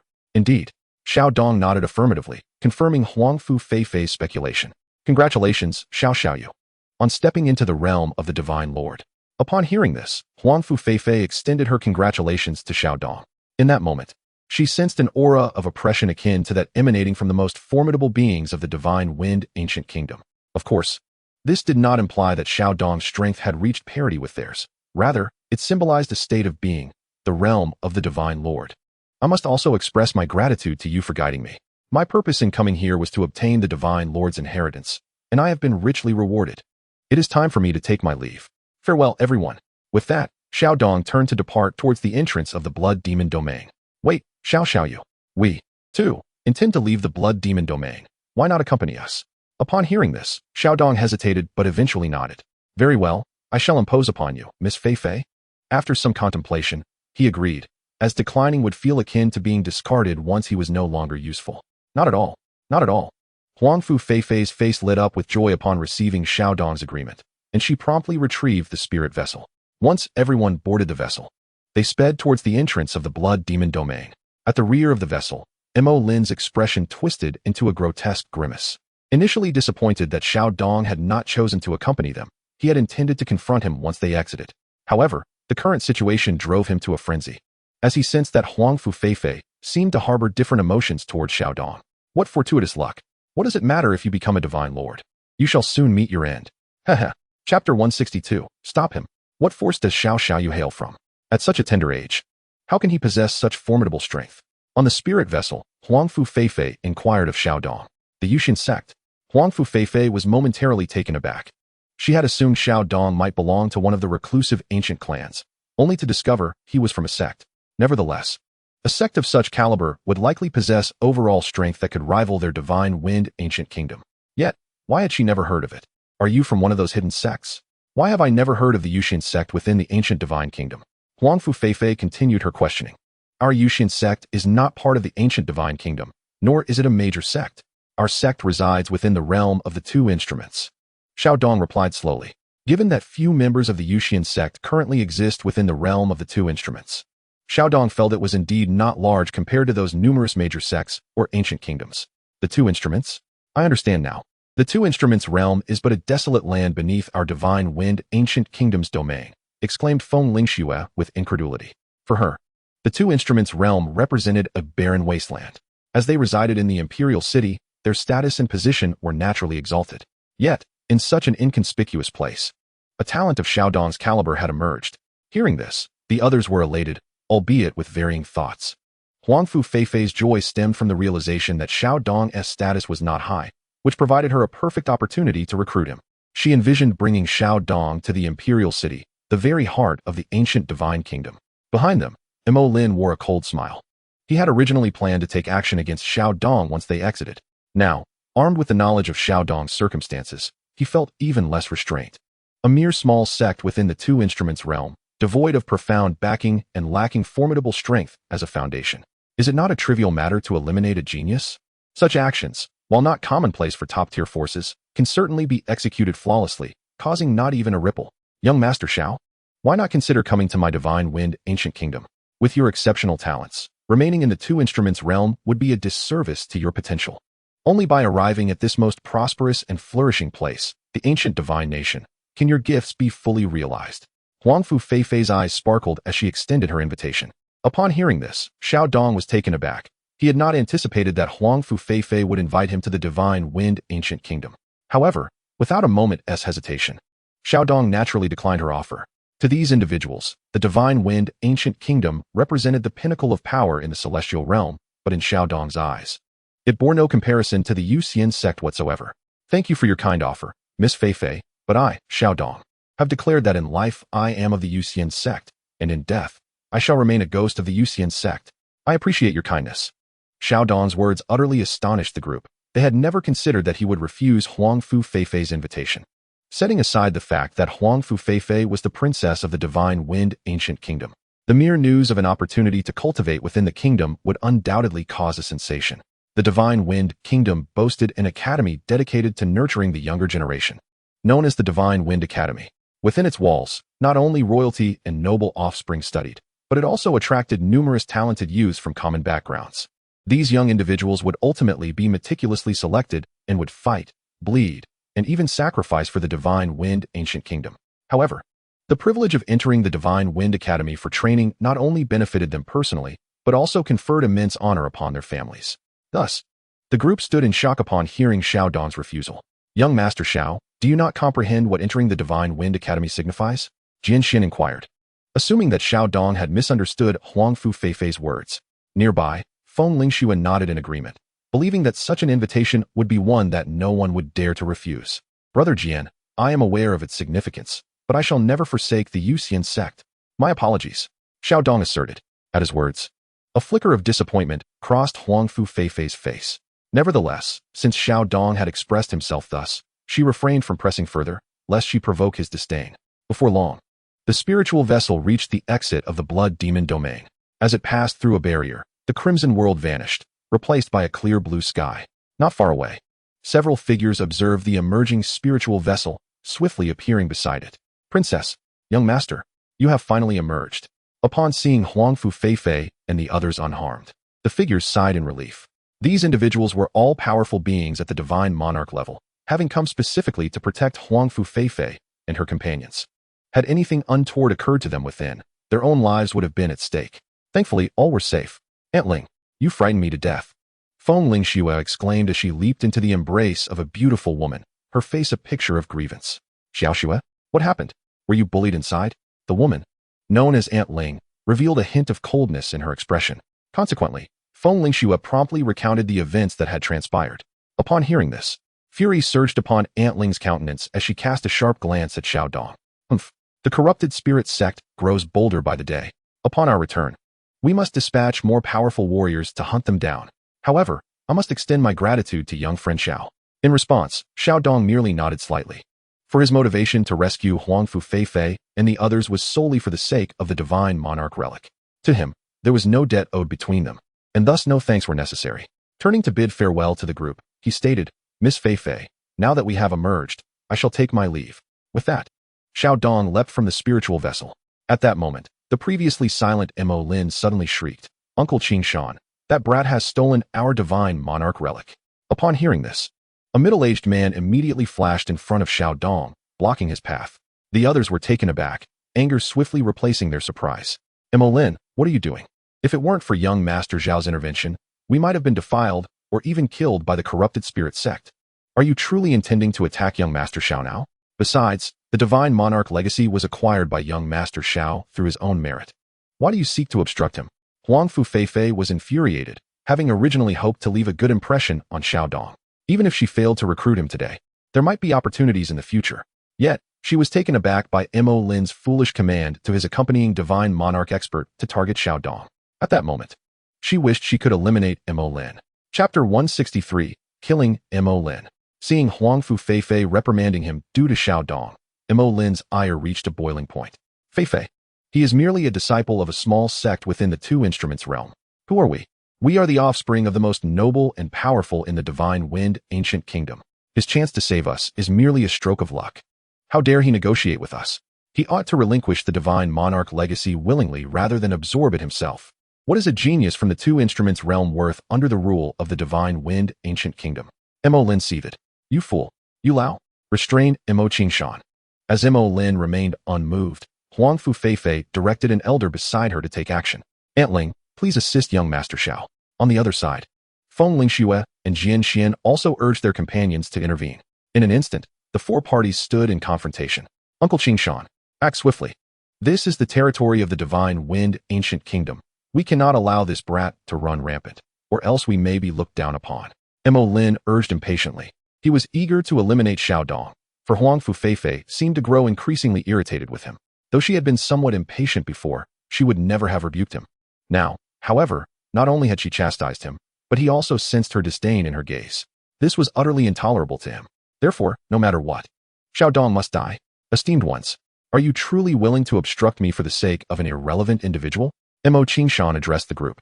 If they truly hindered him, he would be unable to kill Xiao Dong. Mo Chen Xuan, have you lost your senses? Did you not hear? This young man saved these few children. If we are to be precise, they owe him a debt of gratitude. Moreover, the divine monarch legacy is an unclaimed treasure. Your actions place the divine wind ancient kingdom in a precarious position. How do your actions differ from those of the nefarious corrupted spirit sect? The beautiful woman, Aunt Ling, spoke boldly, unafraid of the man before her. Upon hearing those words, Mo Chen Xuan momentarily found himself at a loss for words, but his gaze soon sharpened. What of it? You should be aware of what Mo Lin signifies to the heavenly Do divine monarch. I am merely a protector of the path and must naturally obey his commands. Otherwise, upon my return, I would surely face punishment. Humph. We shall see if you can indeed surpass the three of us. The beautiful woman scoffed coldly. Among the four of them, both Mo Chen Xuan and the elder known as Yu Lao stood at the third realm of the divine monarch. However, the elder appeared feeble and drained. Thus, Mo Chen Xuan undoubtedly held the upper hand. As for the beautiful woman and elder Lei, they were at the second realm of the divine monarch. Therefore, the three of them had no trouble blocking Mo Chen Xuan. Seeing that they remained steadfast, a flicker of anger crossed Mo Chen Xuan's face. Even if you manage to obstruct me today, do you think you can protect him indefinitely? Not to mention, he has a small sect behind him. You are well aware of the heavenly Do divine monarch's immense power. Do you really believe those few would risk offending him for the sake of a mere boy? Do not let your momentary pride lead to a disaster. Mo Chen Xuan spoke coldly, directing his last words explicitly towards Xiao Dong, clearly threatening him. As his words hung in the air, the others exchanged glances. Acknowledging the truth in Mo Chen Xuan's statement, though they found such behavior despicable, Meanwhile, Mo Lin chuckled, a mocking glint in his eyes as he regarded Xiao Dong. As if to say, what does it matter if you saved me or obtained the divine monarch's legacy? If I want you dead, you shall die regardless. Mo Qingshan, do you have the audacity? Do you not believe that this princess will return to have my father punish you? Huang Fu Feifei was enraged, her chest heaving with indignation. Your Highness, please forgive me. I am first and foremost under the command of the Heavenly Do Divine Monarch, and only then a citizen of the Divine Wind Ancient Kingdom. Without the Heavenly Do Divine Monarch, I would have perished long ago. Mo Qingshan replied. Everyone, there is no need for you to quarrel. I appreciate your goodwill. Since he is targeting me, let me deal with it myself. Xiao Dong interjected, addressing the beautiful woman and her companions. At his words, they were momentarily taken aback. Subsequently, Xiao Dong no longer concealed his aura, unleashing his divine monarch-level power. In an instant, their eyes widened in astonishment. Huang Fu Feifei had mentioned that Xiao Dong saved them, yet she had not disclosed his true cultivation level. They had presumed he was merely at the first or second realm of the true god. After all, even the most exceptional talents in the heavenly realm at this age only reached the third realm of the true god. But now, what they witnessed was a youth at the second realm of the divine monarch. This was no longer merely talent. Perhaps the term monstrous genius was more fitting. Second realm of the divine monarch. No wonder he is so fearless. But today, you are destined to die? After the initial shock, Mo Qingshan sneered. With enmity now established, he was determined to slay Xiao Dong, or he would surely face endless troubles in the future. As the beautiful woman and her companions attempted to speak again, Xiao Dong simply waved his hand dismissively. In their view, with such a cultivation level, even if he could not defeat Mo Qingshan, escaping should not be difficult. Thus, they retreated, leaving only Xiao Dong and Mo Qingshan to face one another, their spiritual energies already surging. Heh, you ignorant child. Do you truly believe that reaching the second realm of the divine monarch allows you to contend with me? You were still molding clay when I made my name. Mo Qingshan declared, preparing to unleash his full power against Xiao Dong. The intensity of his attack caused the beautiful woman and her companions to grow tense. This fellow truly exerted his full strength from the outset. Uncle Qingshan, kill him. Despite facing an attack from a formidable third-realm divine monarch, Xiao Dong's expression remained unchanged. Although he had just broken through, the spiritual energy within him was not something an ordinary second-realm divine monarch could compare with. Prison Sky Finger. Xiao Dong bellowed. 5 mighty fingers of spiritual energy descending, crackling with boundless thunder. This was the first time he unleashed this technique with all his might. In an instant, the overwhelming pressure caused even Mo Qingshan's expression to shift dramatically. Impossible. How can you unleash an attack of this caliber? Mo Qingshan exclaimed in horror. He swiftly redirected his form to counter the descending fingers. Yet, the next moment, his visage was torn apart, for just 2 of the spiritual fingers neutralized his attack, while the remaining 3 struck his body with devastating force. A piercing cry escaped him as he was engulfed in an explosion, his essence utterly vanishing. Mo Qingshan dead. This scene left the others in shock. They had never anticipated Xiao Dong to be so powerful, under such circumstances. It was likely that even the 4 of them combined would not be a match for him. After dispatching Mo Qingshan, Xiao Dong's gaze turned to Mo Lin. Do you wish to kill me? Feeling Xiao Dong's gaze, Mo Lin collapsed in terror. You dare kill me? My father will surely annihilate you and your entire faction. Is that so? Then let the Yusian sect await your father's arrival. However, you shall never see it. With that, Xiao Dong unleashed a surge of spiritual energy that pierced through Mo Lin's brow. In an instant, Mo Lin met his demise. Having completed these actions, Xiao Dong turned and soared towards the 2E realm. Chapter 164, Lowly Peasants. Mo Qingshan and Mo Lin are dead. The others stared at the lifeless Mo Lin, whose spirit had dissipated, his complexion shifting in disbelief. The death of Mo Qingshan was one thing, but with Mo Lin gone as well, the situation had spiraled out of control. Who was Mo Lin? The son of the Heavenly Do Divine Monarch and the only heir of the Divine Wind Ancient Kingdom's general. The stronger the individual, the more challenging it is to produce offspring. In other words, the offspring of stronger beings are born with higher potential. Some may even possess ancient divine realms from birth, bypassing the lesser realms of the mortal continent entirely. It was well known how much the Heavenly Do Divine Monarch valued and cherished this heir, yet now Mo Lin lay dead before them. It was unimaginable how furious the Heavenly Do Divine Monarch would be upon hearing this news. The forthcoming days in the Divine Wind Ancient Kingdom would undoubtedly be turbulent. At the very least, some would surely suffer the consequences. For instance, Xiao Dong and his sect would undoubtedly face obliteration. What a pity. Besides a few young individuals, the others lamented. In their eyes, Xiao Dong's fate was all too clear. Although they were astonished by his talent and strength, given what he had displayed. He would undoubtedly rise to challenge the Divine King realm in the future. Yet now, having offended the Heavenly Do Divine Monarch, Xiao Dong was as good as dead. There was no escape, no way out. A top-tier Divine Monarch's intervention would treat a mere second-realm Divine Monarch as insignificant as an ant. Unless, perhaps, the strongest beings in the Heavenly Realm took action. But why would they risk offending a top-tier Divine Monarch to assist a stranger? At this moment, Wrongful Feifei recognized the severity of the situation and turned to the elder beside her. "Yu Lao, quickly take me back. I must implore my father to save xianxia. He saved our lives." As she spoke, a discernible quiver of sorrow resonated in Wrongful Feifei's voice. Observing this scene, how could the elders fail to perceive her intentions? The old man sighed and remarked, "Your Highness, it is futile. The sovereign will not abandon a supreme deity for the sake of a prodigy. Moreover, the Tiando Divine Monarch has deeply entrenched himself within the Divine Wind ancient nation, and even your father must show him a modicum of respect." Alas, the one who perished was none other than the Tiando Divine Monarch's most cherished son. Even if the sovereign intervenes, it may not suffice. Unless he were to sever ties with the Tiando Divine Monarch, do you believe that is a possibility, Your Highness? It is not. Surely there must be a solution. Mustn't there? It is clearly Morin's fault. This entire calamity is of his own making. His ingratitude is one thing, but to repay kindness with enmity is utterly reprehensible. Is the Grand General truly so unreasonable? Wrongful Feifei succumbed to tears, nearly collapsing under the weight of her grief. It was only Feng Lingxing's timely support that prevented her from falling. To reason with a formidable being who has lost a child? Such an endeavor is preposterous. Furthermore, the formidable methods of the Tiando Divine Monarch are well known to you all. The elder shook his head. Meanwhile, Ling Yi and Elder Lei regarded Wrongful Feifei with palpable sympathy. Jing Xian and Feng Lingxing attempted to speak, but were silenced by the two. "Let us depart. We must at least bring Morin's body back." With that, several divine monarchs escorted Wrongful Feifei and her companions away towards the royal city of the Divine Wind ancient nation. At the Yusian sect, Chen Xuan observed with a smile as he looked at Xiao Dong before the celestial spirit fruit tree. He could clearly see on the system panel that Xiao Dong had attained the second level of the Divine Monarch realm, surpassing his own current state. It seemed he had received the inheritance of a Divine Monarch. "Fortune smiled upon me. I fortuitously obtained the ultimate legacy," replied Xiao Dong. "However, I have slain the offspring of a top-tier powerhouse from the ancient divine nation. It is only a matter of time before they find this place." Chen Xuan raised an eyebrow at this revelation. A top-tier Divine Monarch? To be deemed as such, one must possess at least the 8th level or even the pinnacle of the Divine Monarch realm. No matter. If they dare to come, we shall eliminate them without hesitation. Chen Xuan chuckled.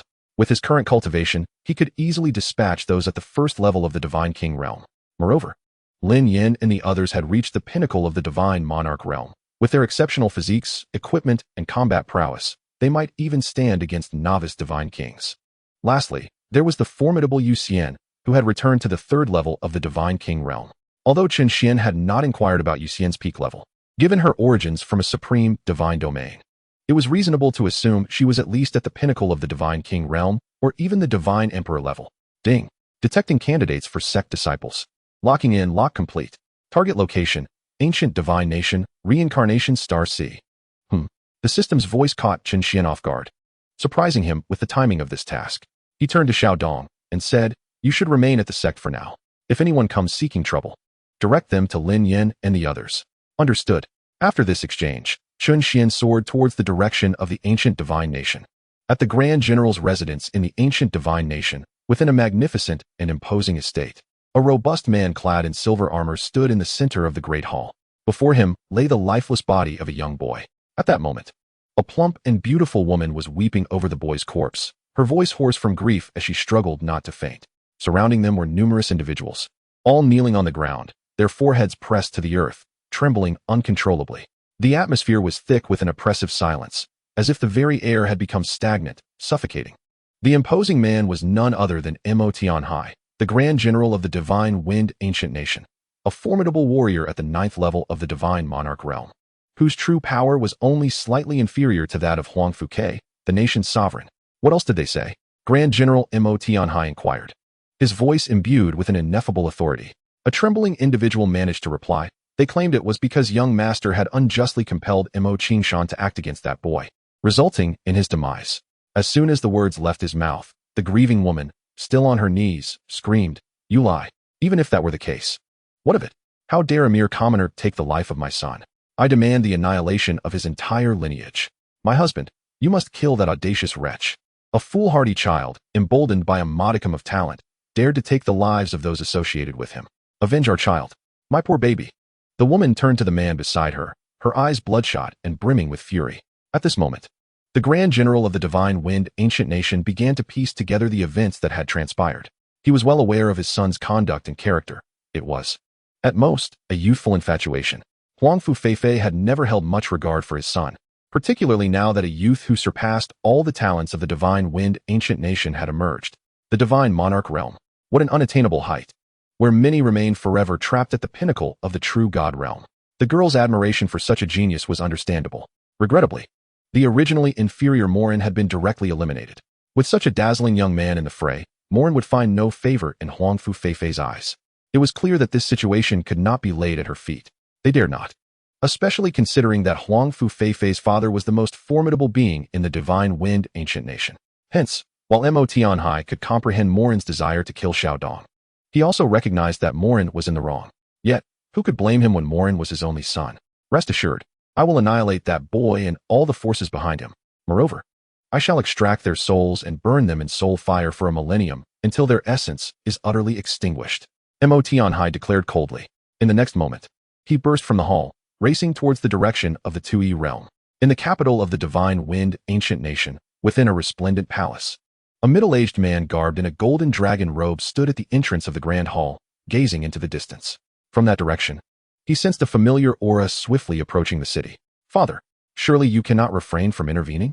Xiao is my savior. Will you allow me to remain ungrateful? Beside him stood a young woman, tears streaming down her face, her eyes red-rimmed. The girl was Wrongful Feifei, and the man at her side was Wrongful Ke, the most powerful sovereign of the Divine Wind Ancient Nation.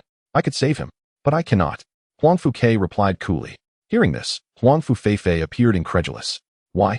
Is it worth sacrificing the foundation of our Divine Wind Ancient Nation built over 100,000 years for the sake of a boy? Father, what do you mean by this? Wrongful Feifei asked in astonishment. You are still too young. There are matters you do not yet comprehend.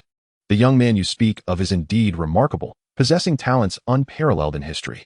Given sufficient time, he will undoubtedly ascend to the realm of the Divine King, a height I have yet to touch. Wrongful Ke turned his gaze to the young girl beside him and inquired, what forces in this heavenly realm are not weaker than our Divine Wind Ancient Kingdom?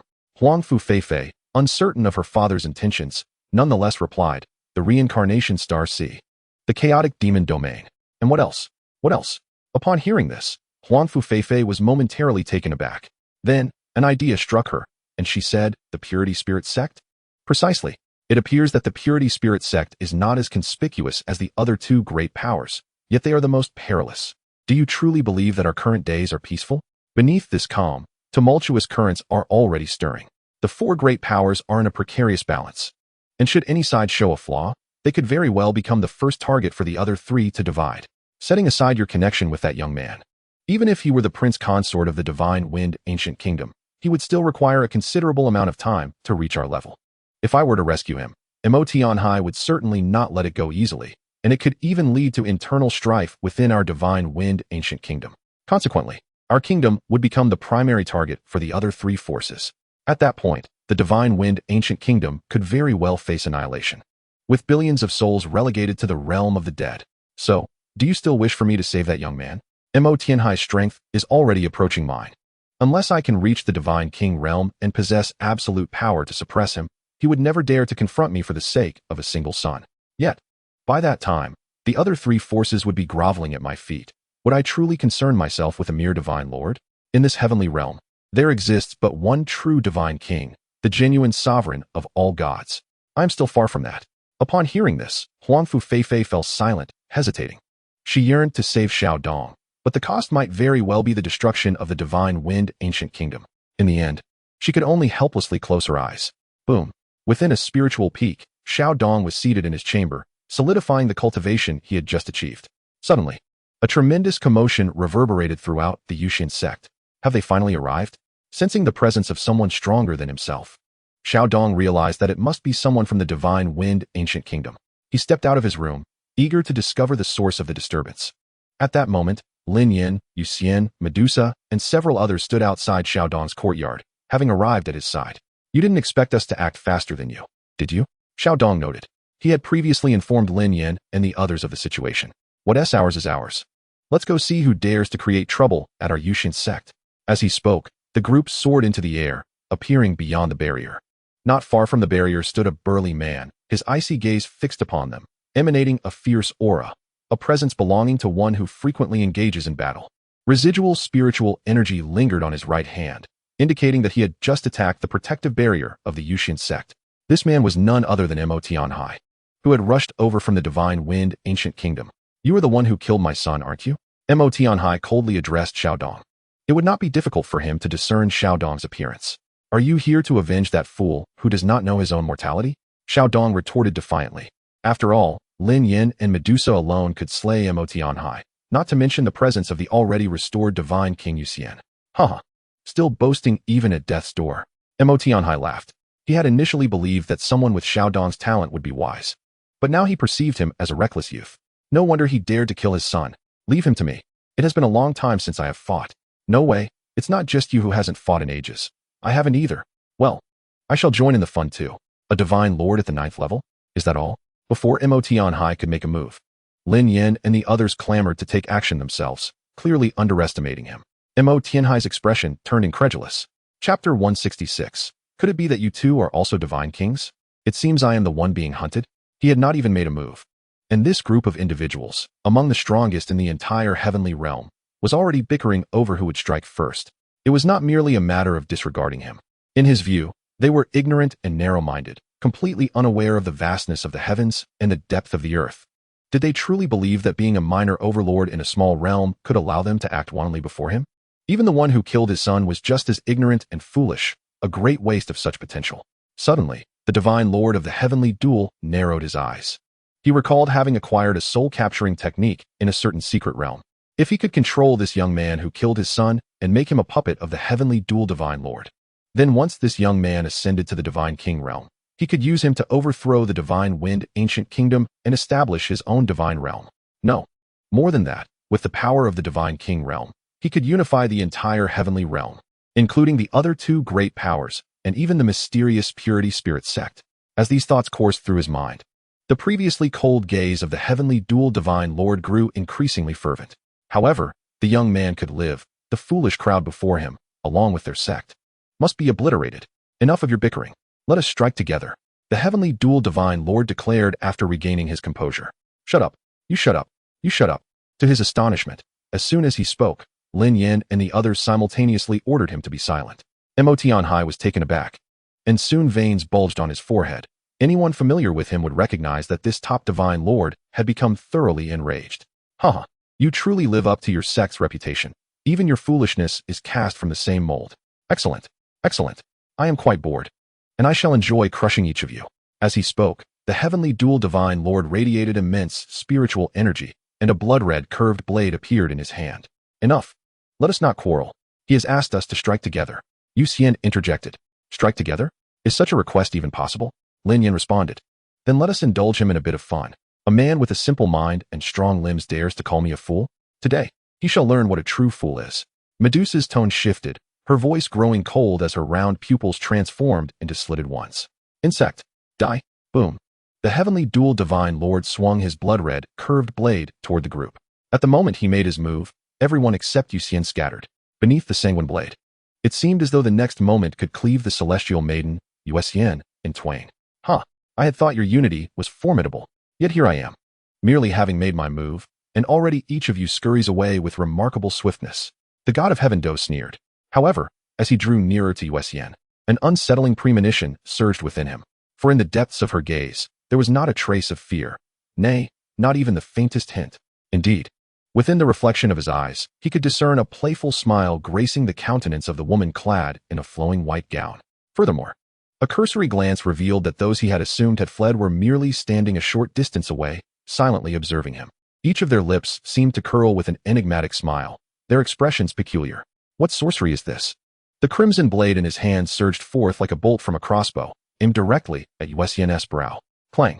The instant the blade descended, the space around them trembled with a resounding explosion, causing the hands gripping the sanguine weapon to tingle with numbness. Yet, the sight before him sent chills down his spine. The crimson blade halted, mere inches from the maideness brow. His full-force strike had not even severed a single strand of her hair. Impossible. Who on earth are you? The god of heaven Do was utterly astounded, unable even to withdraw his weapon from the sheer force that bound his entire being.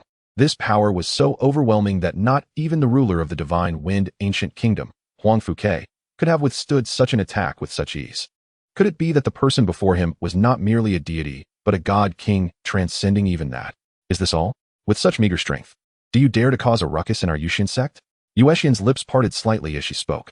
In the next instant, a delicate white hand reached out, clasping the god of heaven Do's blade, and with a subtle pressure of her fingertips, she effortlessly shattered the seemingly formidable divine weapon right before his eyes, reducing it to a heap of scrap metal upon the ground. Smack! Following this, Yuxian unleashed a swift slap, sending the god of heaven Do hurtling through the air like a cannonball. Boom! The impact of his body against the mountainside was thunderous.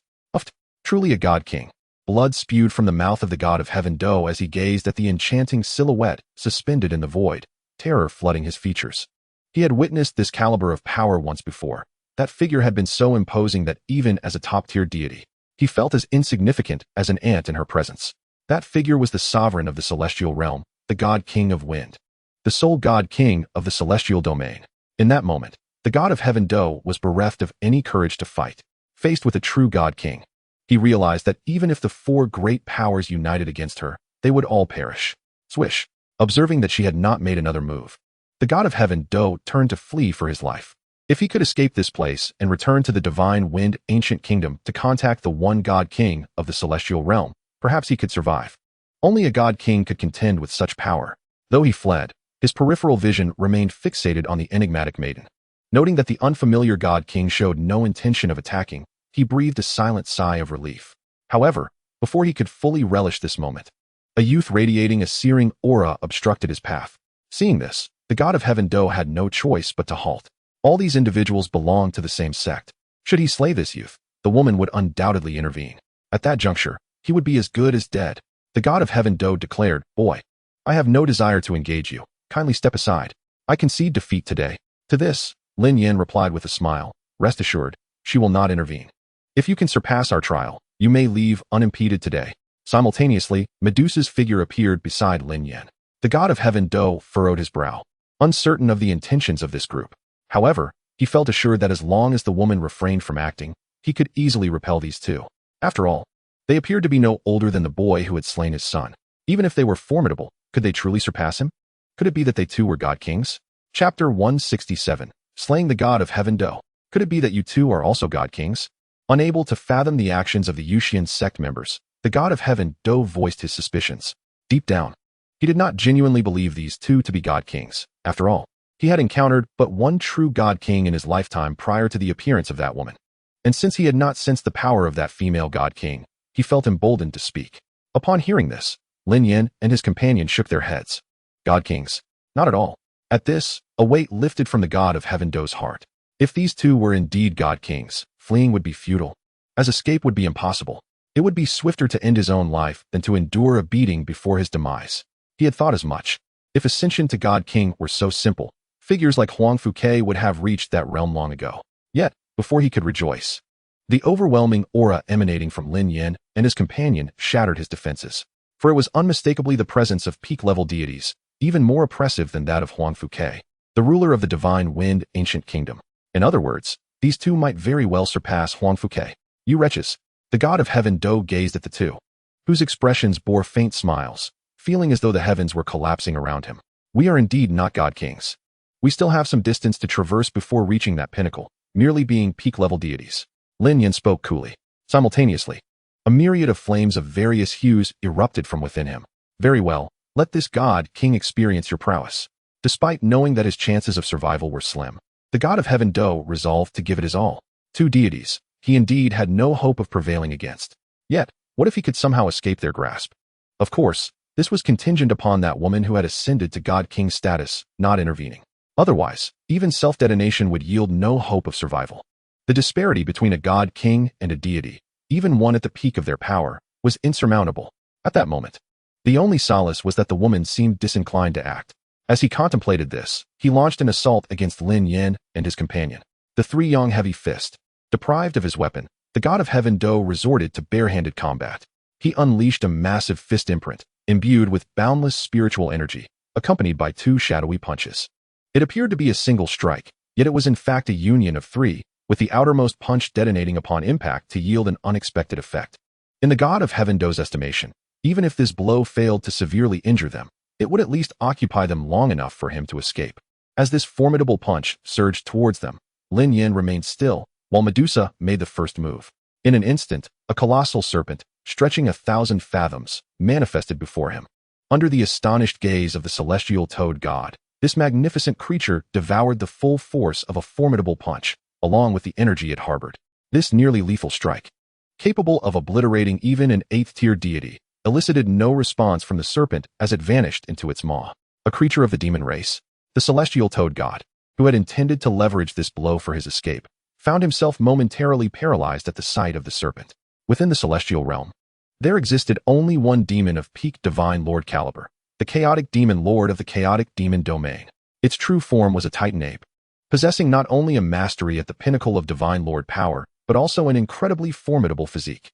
It could be said to be the strongest divine lord beneath the god king in this celestial realm.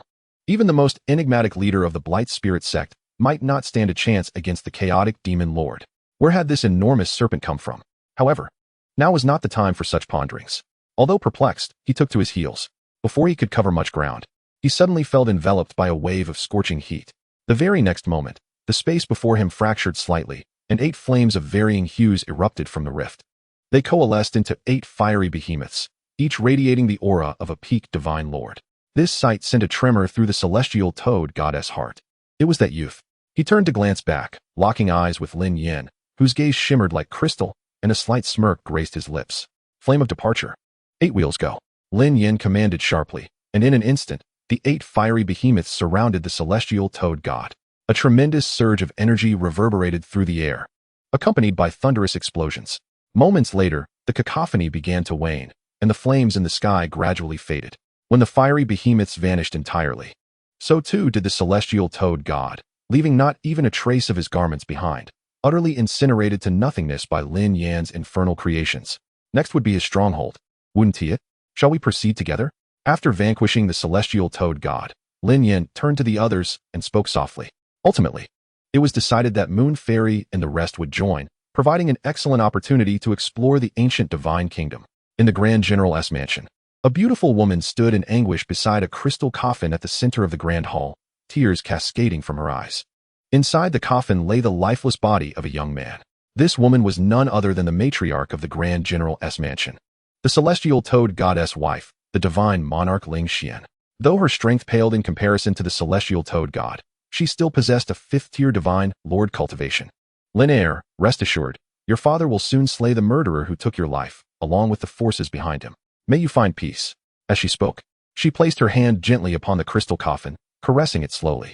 At that moment, a wave of immense pressure descended, causing the entire Grand General S mansion to tremble. Who dares? Upon witnessing this, Ling Xian let out a cold snort, her face hardening with frost. She was already engulfed in sorrow over her son's demise. And now someone dared to create a disturbance in the Grand General S mansion. In the blink of an eye, she surged out of the grand hall. Hovering in the air above the mansion, before her stood 5 unfamiliar youths. However, when her gaze fell upon one youth, ensconced in purple lightning, an aura of 5th-tier divine lord power erupted from him instantaneously. You little beast, it is you who killed my son. And you dare to brazenly approach the General S mansion? Just as she prepared to strike, a realization struck her. Her husband, the celestial toad god, had gone to the 2 instruments realm to eliminate this very youth. Could it be that they had merely missed each other? Humph, boy. It seems fortune is on your side. You've evaded my husband. Therefore, I shall personally take your life to avenge my son. With this, Ling Xian conjured a slender sword in her hand, charging towards Xiao Dong and the others. Chapter 168, The Youth in Green. Celestial Xian Slash. Ling Xian wielded her slender sword, channeling a profoundly powerful sword energy towards Xiao Dong and his companions. From the intelligence gathered, while Xiao Dong was indeed a prodigy of remarkable strength, he was ultimately only a 2nd-tier divine lord. In contrast, Ling Xian had long established herself as a renowned divine lord. She was confident she could triumph even against a typical 6th-tier divine lord. She couldn't believe that Xiao Dong could transcend for minor realms to defeat her. Humph. Bloodlust surged in Ling Xian's eyes, her face contorted in a fierce grimace. Yet, before she could close the distance, a soft snort resonated as if from the heavens, carrying an ancient, overwhelming pressure. In the next moment, Ling Xian's slender sword slipped from her grasp, its sword energy dissipating into pure spiritual power that returned to the realm. With a muffled grunt, she was hurled backwards into the grand hall, crashing through the roof of the Grand General's mansion, leaving a gaping hole in its structure. Spitting blood, severely injured, Ling Xian trembled uncontrollably.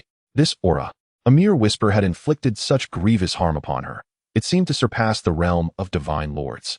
Struggling to regain her composure, Ling Xian began to assess the individuals standing in the void before her. Apart from Xiao Dong, who was a 2nd-tier divine lord, and a youth who was a 9th-tier true god, she could not discern the cultivation levels of the other 3. However, she could vaguely sense a dangerous aura emanating from 2 of them, indicating their strength was likely above her own, leaving her at a loss for any other possibilities. What filled her with dread was the figure clad in white, standing at the center. In that moment, Ling Xian felt as though she stood before a true deity, not merely an exquisitely beautiful woman. God King, you are a God King? Despite her disbelief, Ling Xian found herself exclaiming.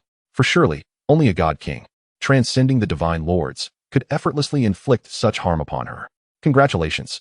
You're correct, but you shall still perish. Moon Fairy replied with a gentle smile. I was wrong. Great God King, we were mistaken. We should not have dared to act against you. It was our son's fault. With those words, Ling Xian hastily knelt, pleading for mercy. The might of a God King was undeniable. Not only did Ling Xian comprehend this, but the top divine lords of the 4 supreme forces in the celestial realm were all acutely aware of it. They could only feel fear before a God King, for they had once witnessed the God King in action.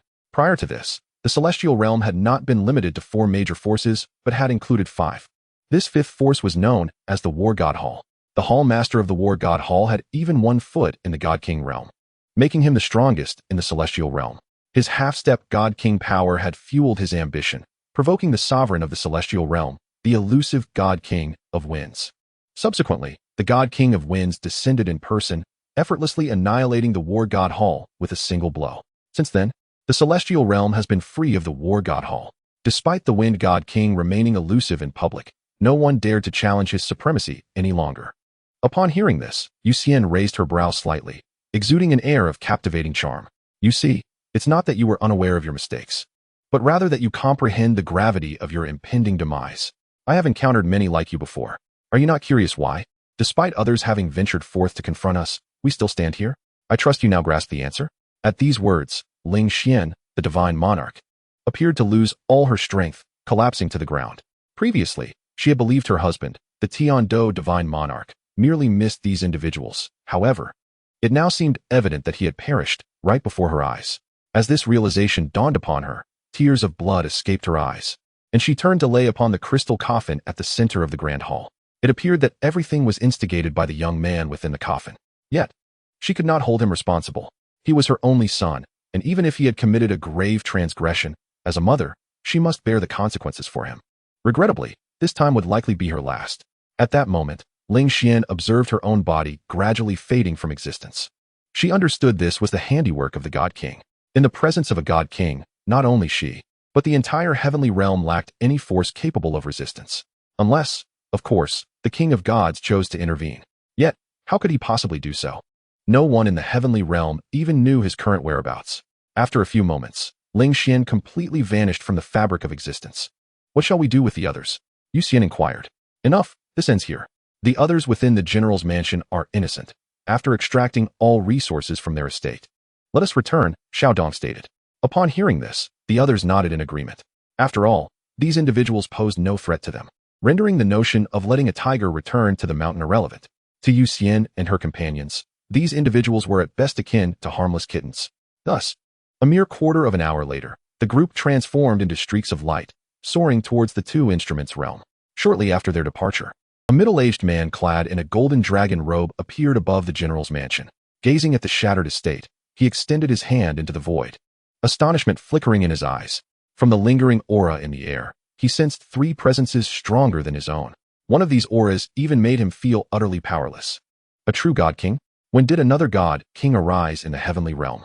It was utterly inconceivable. He wondered if that particular individual was aware of this development. It seemed that tranquility would soon elude the heavenly realm. The man murmured gravely before vanishing from above the general's mansion. Simultaneously, at the border of the two instruments' realm, Yusian and her companions halted, standing suspended in the void. Before them stood a young man in a green robe, whose handsome countenance and flowing black hair moved as if stirred by an unseen wind. The two parties regarded each other intently until the young man broke the silence. Esteemed guest, this is the territory of my wind god king. You have trespassed into my domain and slain my divine monarch. Do you not owe me an explanation? The young man spoke with a calm demeanor, a warm smile gracing his lips. In response, Ling Yin and the others remained silent. For the oppressive aura emanating from the young man led them to surmise he was likely a god king himself, a superlative being of the same rank as Yusian, if not stronger. Explanation? Yusian chuckled, though her laughter bore an unsettling undertone. What if I were to claim they provoked us first? Would you believe me? The young man faltered for a moment, taken aback by her forthrightness. However, you could have subdued them and left their punishment to me. Your actions are indeed somewhat excessive, he replied, his countenance slightly displeased. Yet, Yusian seemed disinclined to engage further. Enough. I lack the time to debate morality with you. A mere guardian of a minor divine realm. We intend to depart, and you cannot impede our passage. Before Yusian could finish her statement, the young man's expression suddenly hardened, his eyes shining with a piercing intensity as if seeking to uncover the truth behind Yusian and her companions. The fact that she mentioned the term minor divine realm indicated she might very well be from a true divine domain, much like him. May I inquire which divine domain you hail from? The young man asked cautiously. Although the young woman appeared relatively youthful, she had already attained the third tier of the god-king realm. Such an individual could very well be the offspring of a top-tier powerhouse from the divine domain, perhaps merely wandering out of boredom. Moreover, she exhibited no signs of shock or fear in his presence, suggesting she possessed numerous hidden strengths. More importantly, while he could dominate in the heavenly realm, he would merely be an ordinary figure upon returning to the divine domain. Eternal life divine domain, Yusian declared. What? The young man's face displayed shock upon hearing her words. He never expected that this woman stood before him as a fellow denizen of the eternal life divine domain. However, he could not recall any offspring of the top-tier powers resembling her. Could she be an illegitimate child lost to the world? Noticing the young man's astonishment, a dangerous smile crept onto Yusian's lips. Since you also hail from the eternal life divine domain, perhaps you have heard of my name, she uttered calmly. Oh. The young man's confusion deepened. He was now convinced he had never encountered this woman before. Yet, she claimed he might have heard of her name. Please, enlighten me. Upon realizing the young woman came from the eternal life divine domain, the young man's demeanor softened considerably. After all, should her words ring true, offending a god king, especially one of significant stature, over a mere divine monarch would be an unwise choice, potentially leading to his own demise. His duty was merely to oversee the heavenly realm. As long as no one was slaughtering its denizens indiscriminately, he would typically refrain from intervening. Divine sovereign. Divine sovereign? What divine sovereign? Initially perplexed by the two words uttered by Yusian, the young man soon felt a chilling sensation surge within him, causing his heart to race in fright. He staggered backward a few steps. Xiener, what was your status before? Why did this man react so strongly upon hearing those two words? Li Xuanhe and the others observed the young man's every move, particularly noting the flicker of fear in his eyes upon learning Yusian's identity. That's a secret. You'll find out in due time. Yusian turned to Li Xuanhe, smiling in response. Very well. What now? Are you truly so audacious as to obstruct me, my dear nephew? Yusian gazed at the young man before her, a playful smirk gracing her lips. Are you certain you are that particular immortal sovereign? Despite the shock reverberating within him, the young man managed to voice his thoughts. What do you think? Do you believe anyone would dare to flaunt her name so brazenly in public? But you perished, did you not? How could you possibly appear within the realm under my dominion? Upon uttering these words, the young man had already begun to accept the truth of the woman's claims. She was indeed correct. The immortal sovereign she referred to had once possessed immense power, yet her adversary had been even stronger. The outcome of that fateful battle had culminated in the sovereign's demise. Fortune favored her, and she had successfully been reborn. Now that you are aware of my identity, will you still attempt to impede me? As she spoke, Yusian's enchanting eyes narrowed slightly, a glimmer of icy resolve flashing within. Predecessor, you jest. If you were truly to make a move, I would undoubtedly stand no chance against you. I am Yuxian Yang, a disciple of the Qianxing Palace in the eternal life divine domain, known as the Wind Sovereign. At this declaration, the young man chuckled, an expression of respect adorning his countenance. The Qianxing Palace? Quite impressive. Your strength is commendable even among the sovereigns, reaching the pinnacle of their realm. Since there is no pressing matter, I shall take my leave." With that, Yusian soared past the young man, accompanied by her companions. Initially, she had intended to eliminate him. After all, with knowledge of her identity, allowing him to disseminate the news of her rebirth could spell disaster for the Yusian sect. Given that her strength was still in the process of recovery, and Chen Xuan's current realm was merely that of a divine monarch, she remained uncertain if he possessed the capability to confront those adversaries. Furthermore, she had no desire for them to become entangled in her affairs. However, upon discovering that the young man was affiliated with the Qianxing Palace, Yusian altered her course of action. For those from the Qianxing Palace would not meddle in such matters. After Yusian and her party departed, the Wind Sovereign regarded their vanishing figures, his expression flickering with uncertainty. Who would have thought that this one had not perished? The day of their return could very well herald a cataclysmic battle within the eternal life, divine domain. It remained to be seen how astonished those individuals would be. After all, it had taken the combined efforts of 10 celestial beings to bring her down. How intriguing. The young man's eyes still held a trace of trepidation. If the words of the woman just now were true, had he attempted to forcibly detain them, he might not have known how he met his end. A successfully reborn celestial being, even without fully restored power, he would not believe she lacked a lethal trump card, though there would likely be some cost to bear. With that thought, the Wind Sovereign's figure once again melded into the void. Enveloped by a cascade of stars, he materialized upon a celestial body, clad in crimson garb. This young man was none other than Chen Xuan. According to the directives of the system, this was indeed the reincarnation star C, the destination of his journey. For the individual he sought resided within this expanse. Yet, apart from the vast starry sea, not a single soul was in sight, not even a shadow of a ghost. Chapter 170, The Phoenix Bloodline. Use spiritual power to attack at a position 200 meters to the southeast. Just as Chen Xuan found himself at a loss, the system provided him with a prompt. Naturally, he harbored no doubts regarding the system's words. With his current strength, a mere strike would be sufficient to rival that of a sovereign. Thus, as Chen Xuan concentrated spiritual energy and directed it toward the indicated location, the point of impact instantaneously warped. Subsequently, the surrounding space began to unfurl with menacing fissures, ultimately resembling a shattered mirror. Buzz. As the spiritual energy dissipated, a sizable breach was formed at the site of Chen Xuan's assault, akin to a protective array having been breached, creating a passageway. Observing this, Chen Xuan hesitated not for a moment and dashed into the corridor. As radiant beams flickered past, he found himself before a diminutive continent, which, despite its designation as small, appeared boundless at first glance. Upon entering, Chen Xuan could distinctly sense the general direction of the target selected by the system. Moreover, as he drew nearer, that sensation intensified. Eventually, Chen Xuan tore through a spatial passage and ventured inside. Within a chamber several dozen feet wide, a round pool filled with a verdant liquid lay at its center. Within the pool, a youthful maiden gracefully swam, her hands gliding through the liquid. Suddenly, she rose from the pool, her damp violet locks cascading freely over her alabaster back, droplets of the green liquid still clinging to her strands, only to be entirely absorbed by her skin. "Mother, are we about to begin?" The maiden did not turn, yet her voice brimmed with barely concealed excitement. "Almost there. Just a moment more. Once you absorb the Phoenix bloodline within her, your future will surpass that of your mother, endowed with a talent rivaling that of the divine monarchs of this realm." A gentle voice echoed from not far behind the maiden.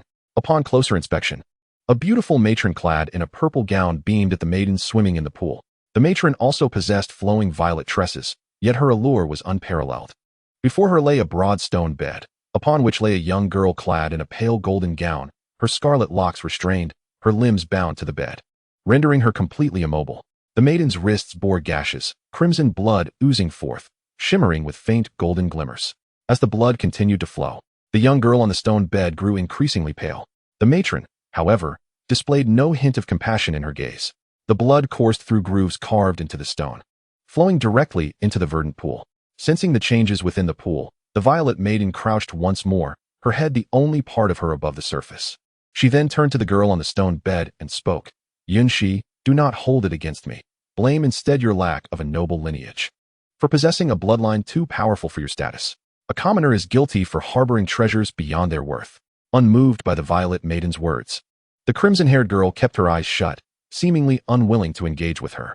"Rest assured, once I absorb the Phoenix bloodline from within you, I shall possess a talent that surpasses even that of a divine monarch.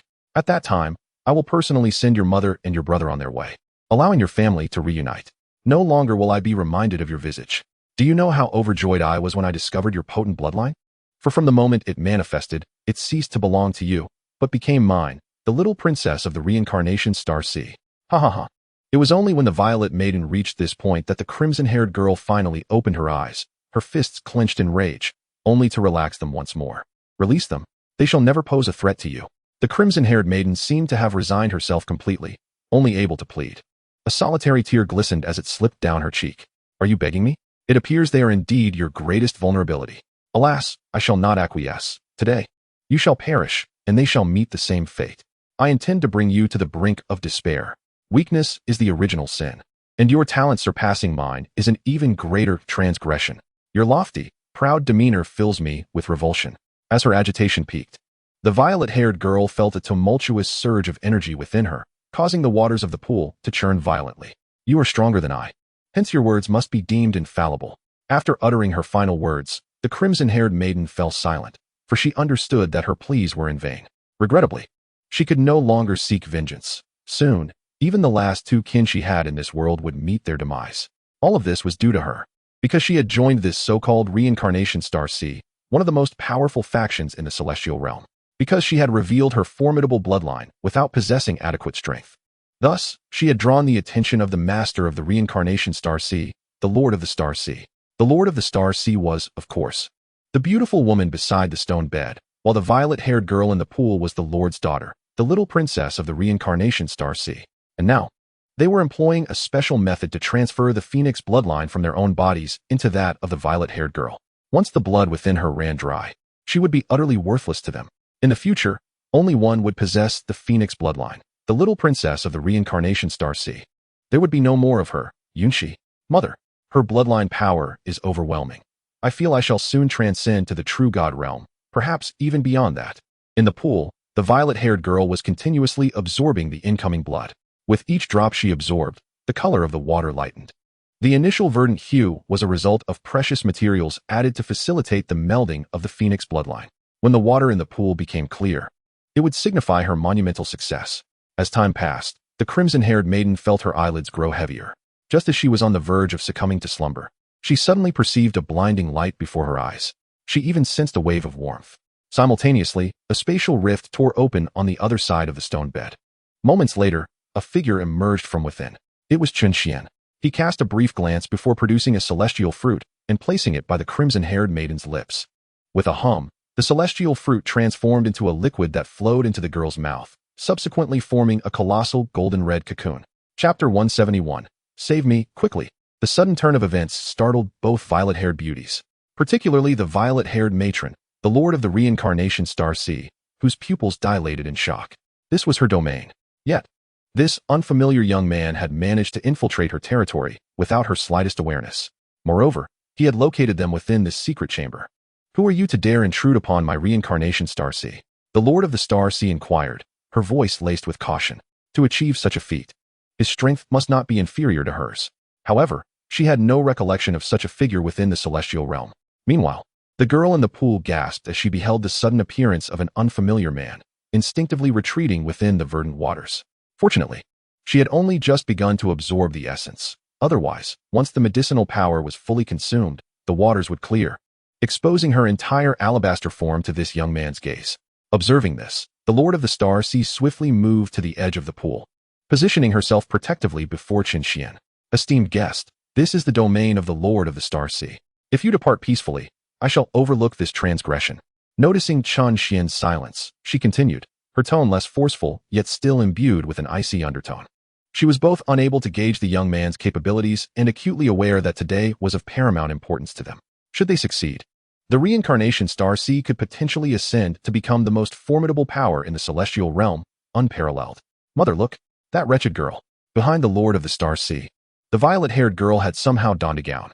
Although she could perfectly absorb the medicinal properties in her full form, the shift in circumstances necessitated caution. She could not simply expose herself before an unfamiliar man. Following the direction indicated by the violet-haired girl's outstretched finger, they both clearly observed the girl on the stone bed morphing into a colossal cocoon. At this moment, no more blood flowed into the pool. Even a single drop, less would render today's bloodline transfer incomplete. Overlook it? Just as the beautiful matron was about to speak again, Chen Xuan stepped forward with a cold smirk. She is now a disciple of my Yusian sect. You dare to seize the bloodline of someone from my Yusian sect and transfer it to your daughter? You ought to be contemplating how to survive this encounter. You are audacious. Upon hearing this, the matron seethed with rage. The girl on the stone bed was undeniably a disciple of their reincarnation star C. When did she become a member of the so-called Yusian sect, in this man's words? Furthermore, although she harbored trepidation towards the figure before her, it did not imply she was afraid. As a god monarch herself, she possessed the strength to engage in battle, being a superpower at the pinnacle of the god monarch realm. There were but a handful of such beings within the celestial realm, let alone those above the god monarchs, the god kings. Only one god king existed in this realm, the wind god king, ruler of the divine beings. However, he rarely made his presence known, remaining indifferent to the conflicts among the various factions unless they significantly threatened the entire celestial realm. Utterly ridiculous. With that, the Lord of the Stars Sea rebuked, her energy surging. She then unleashed a palm strike towards Chen Xuan. This strike would undoubtedly obliterate an ordinary 8th-level god monarch. Even those of equal standing would hesitate to receive it. She was eager to ascertain the extent of this young man's abilities. Daring to trespass upon her domain and jeopardizing her meticulously crafted plan, this opportunity was invaluable, one that could not be missed. The force of her palms sliced through the air, distorting space itself as it hurtled towards the young man. Yet, the youth remained unperturbed, not even bothering to turn his gaze towards them. This display only served to incite further fury within the reincarnation star C's most formidable figure. His every action suggested a profound contempt. In his eyes, the reincarnation star C was merely an inconsequential faction, and she, its leader, was no more than a stray cat or dog. Pretentious. Die. With that, the Lord of the Star Sea intensified her strike, seeking not only to injure the young man, but to obliterate him entirely. Under the tumultuous surge of spiritual energy, it seemed as if the young man would be mercilessly obliterated in the next instant. To the astonishment of the Star Sea goddess, the youth gradually extended his hand and gently struck in her direction. In that fleeting moment, the expression on the Star Sea goddess's face shifted drastically, as she felt the very essence of the spiritual energy in this realm slip beyond her grasp. Even the power within her own body was abruptly immobilized. Ultimately, under the weight of her incredulity, her form was forcefully propelled backward, crashing against the wall of the hidden chamber behind her. Bang! Gush! The fallen Star Sea goddess coughed up a mouthful of blood, her eyes wide with shock as she murmured, "A god king? You are a god king?" As a supreme deity, she was acutely aware of the arduous path to transcending into the realm of god kings. Despite her current status at the pinnacle of deities, she recognized that achieving the god king realm in her lifetime was a near impossibility. This was precisely why she and her daughter were so eager to transfer Yunqi's bloodline. The Phoenix bloodline was undoubtedly among the most prestigious. It was rumored that a mature Phoenix possessed powers on par with that of a god king. How formidable would a top-tier Phoenix be? And now, another god king had emerged in the heavenly realm. Stay put. Soon, there will be those who will judge you. Chen Xuan cast a glance at the Star Sea goddess before inflicting a decisive blow that rendered her unable to rise, leaving her to languish on the ground. The individuals he referred to were none other than the girl ensconced within the crimson cocoon. Once she emerged from her chrysalis, she would be tasked with dealing with this mother-daughter duo. Mother, save me. Please, save me. Just as the Star Sea goddess found herself engulfed in despair, the violet-haired girl in the pool suddenly emitted a series of anguished cries.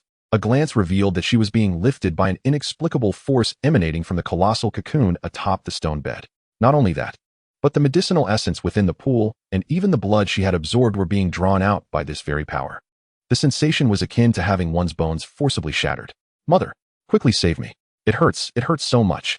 As the force intensified, torrents of pure blood were extracted from the violet-haired girl, with the impurities being automatically expelled, leaving only the most refined essence. This scene caused the ruler of the reincarnation star C to seethe. Leave her be. If you have grievances, direct them at me. Chapter 172, Wretched Woman. You shall not die a good death. Ding. Congratulations, Master, on successfully bringing Yunqi into the Yusian sect. Reward distribution in progress. Imperial Grade Supreme Technique. 9 Transformations of Nirvana. Imperial Grade Supreme Martial Skill, Heaven Burning Shadow Wing Slash. Ultimate Imperial Weapon, 9 Flame Divine Feather. Items have been dispatched to the system space. Please check, Master. Simultaneously, the voice of the system resonated in Chen Xuan's ears. Following this, several items appeared in the system space, evidently associated with Yunqi's cultivation techniques and martial skills. Consequently, Chen Xuan tossed these items into the resplendent crimson cocoon. Meanwhile, The violet-haired girl continued to wail, as a steady flow of blood energy surged from her body, gradually seeping into the intricate patterns emanating from the red-golden cocoon. What was being siphoned away was not merely Yunqi's inherent bloodline power, but also the refined essence of the violet-haired girl's own bloodline. As time progressed, the aura surrounding the girl began to wane.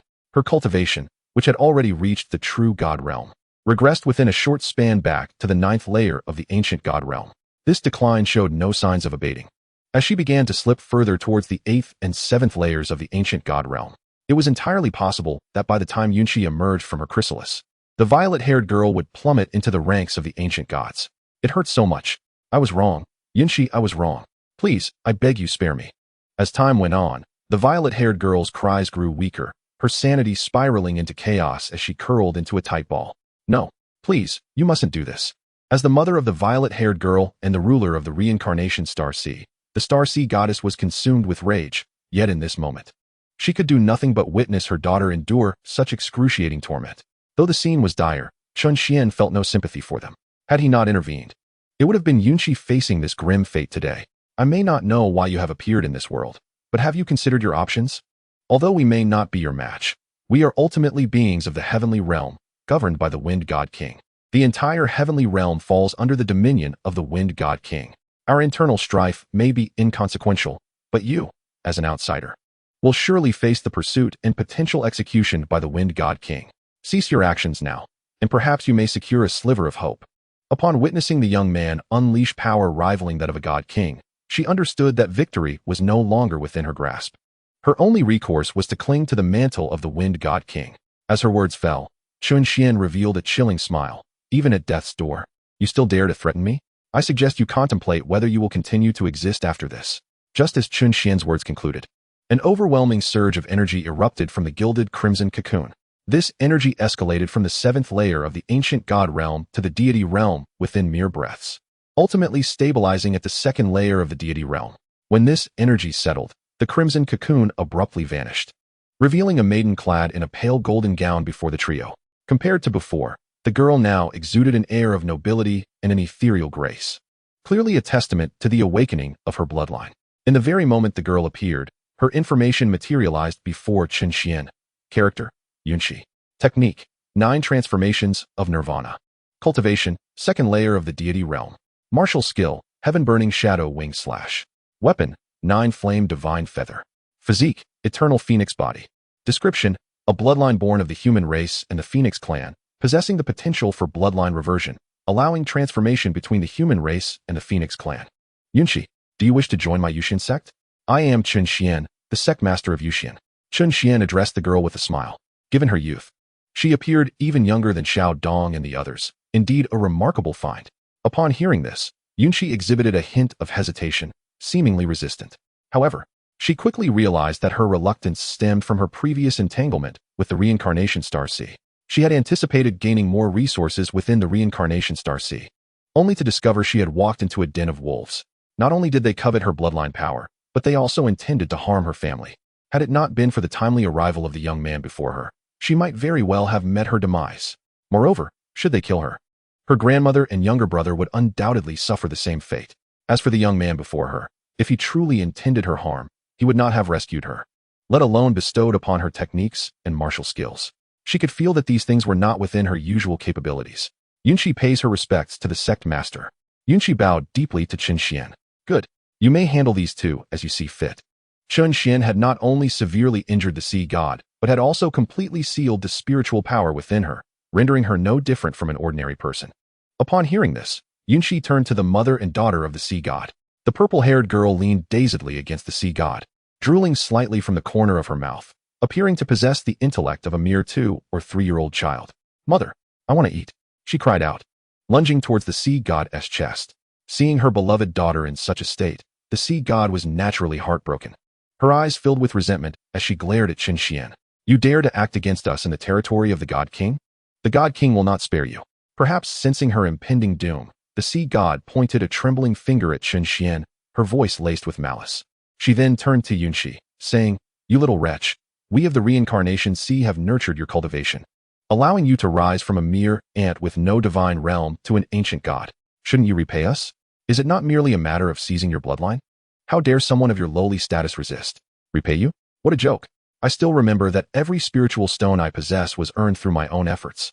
Yes, you of the Reincarnation Sea provided me with a platform, but that does not mean my life belongs to you. Why should I give you my bloodline? I recall every instance of humiliation inflicted upon me by your daughter before my bloodline awakened. I may not be your match, but I had no choice but to endure. Did you not realize that stripping me of my bloodline would lead to my demise as well? Yunxi scoffed, seemingly releasing all the grievances she had suffered in the Reincarnation Sea. Rest assured, I shall only slay the two of you. None others in the Reincarnation Sea shall be harmed. As she spoke, a flying knife appeared in her hand, adorned with the 9-tailed feathers of a phoenix. Unmistakably the 9-flamed divine feather. Wretched girl, you will not escape unscathed. Pooh. Before she could finish, the fiery knife pierced through the sea god's forehead. Pooh. Another flash of light, and the purple-haired girl collapsed to the ground. Chapter 173, Yunxi's Request. After slaying the mother and daughter of the sea god, the last shred of worry in Yunxi's heart dissipated completely. It was difficult to imagine that this body before her had once belonged to the renowned sea god of the heavenly realm. Now, she lay absurdly dead at Yunxi's hands. All of this was thanks to the young man standing before her. Had it not been for him, she might have met her end today, her bloodline drained. Thank you, Sect Master. Yunxi knelt directly before Chen Xuan, a few tears glistening in her eyes. Do you have any unfinished business? Chen Xuan gestured for Yunxi to rise and spoke. Hearing this, Yunxi hesitated, her expression becoming somewhat unnatural. Observing her demeanor, Chen Xuan realized that Yunxi must have something she had not yet resolved. Or perhaps she was still troubled by something. Thus, he comforted her with a smile, saying, feel free to speak your mind. As a member of my Yusian sect, you need not be so reserved. Any difficulties you face can surely be addressed. With a moment of inner conflict, Yunxi finally spoke. I have only 2 remaining family members in this world. May I bring them into the sect with me? As she spoke, her tone was cautious, fearful that Chen Xuan might refuse. After all, she had never heard of anyone bringing their family along to join a sect. Powerful sects typically only recruited geniuses. How could they allow a disciple to bring along a few burdens? Chen Xuan chuckled, I see. So that is your concern. While it may seem significant to others, it is not an issue at all within the Yusian sect. The space is ample, and having 2 more individuals will not affect us in the slightest. Of course, it is allowed. Upon hearing this, Yunxi revealed a troubled expression. Ah, is it still not permitted? After speaking, she realized something. The sect master had said it was indeed allowed, not that it was forbidden. Does that mean, sect master, you truly mean it? Yunxi's demeanor transformed from dejection to excitement. Certainly. Chen Xuan nodded. Thank you, sect master. Thank you, sect master. As she spoke, Yunxi attempted to kneel again, but Chen Xuan stopped her. Enough. Go fetch your relatives. As he spoke, Chen Xuan retrieved several spatial transmission arrays from his system space and handed them to Yunxi. Once you have gathered them, activate this small transmission array, and you will reach the Yusian sect directly. With that, Chen Xuan turned to leave the secret chamber, intending to claim all resources from the Reincarnation Sea before departing. Upon receiving the spatial transmission arrays, astonishment shone in Yunxi's eyes. She had not anticipated such a remarkable means of transportation. It seemed the Yusian sect was indeed far superior to the Reincarnation Sea. While there were many transmission arrays in the heavenly realm, none were portable like this one. The 2 were clearly not on the same level.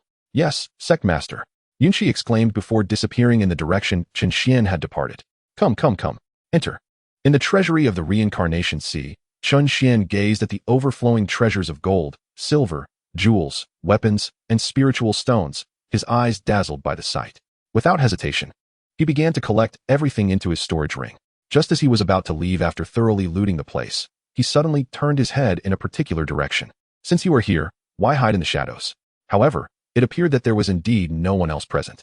Noticing the absence of a response, Chen Xuan's expression hardened, and he struck out with his palm towards a specific spot. Boom!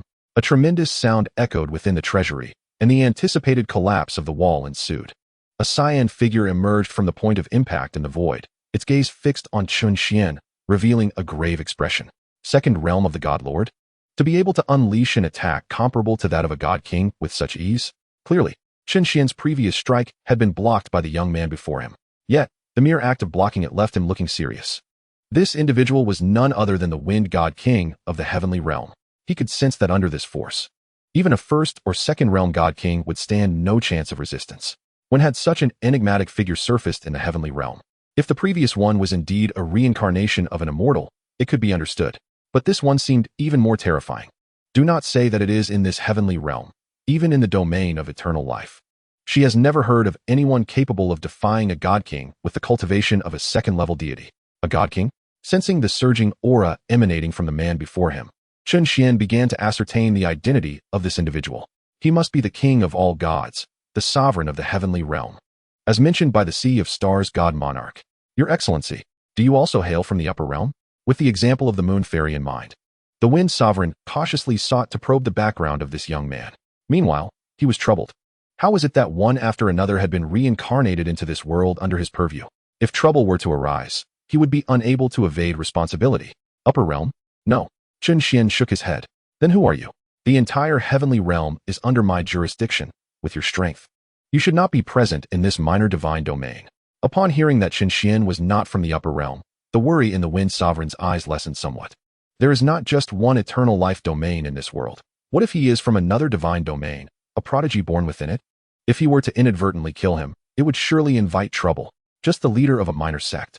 According to regulations, you must leave my world immediately, otherwise. Otherwise what? Upon hearing the man's words, Chen Xuan chuckled. Otherwise, I have the right to slay you. Well then, I'm afraid you cannot kill me. Nor can you capture me. Farewell.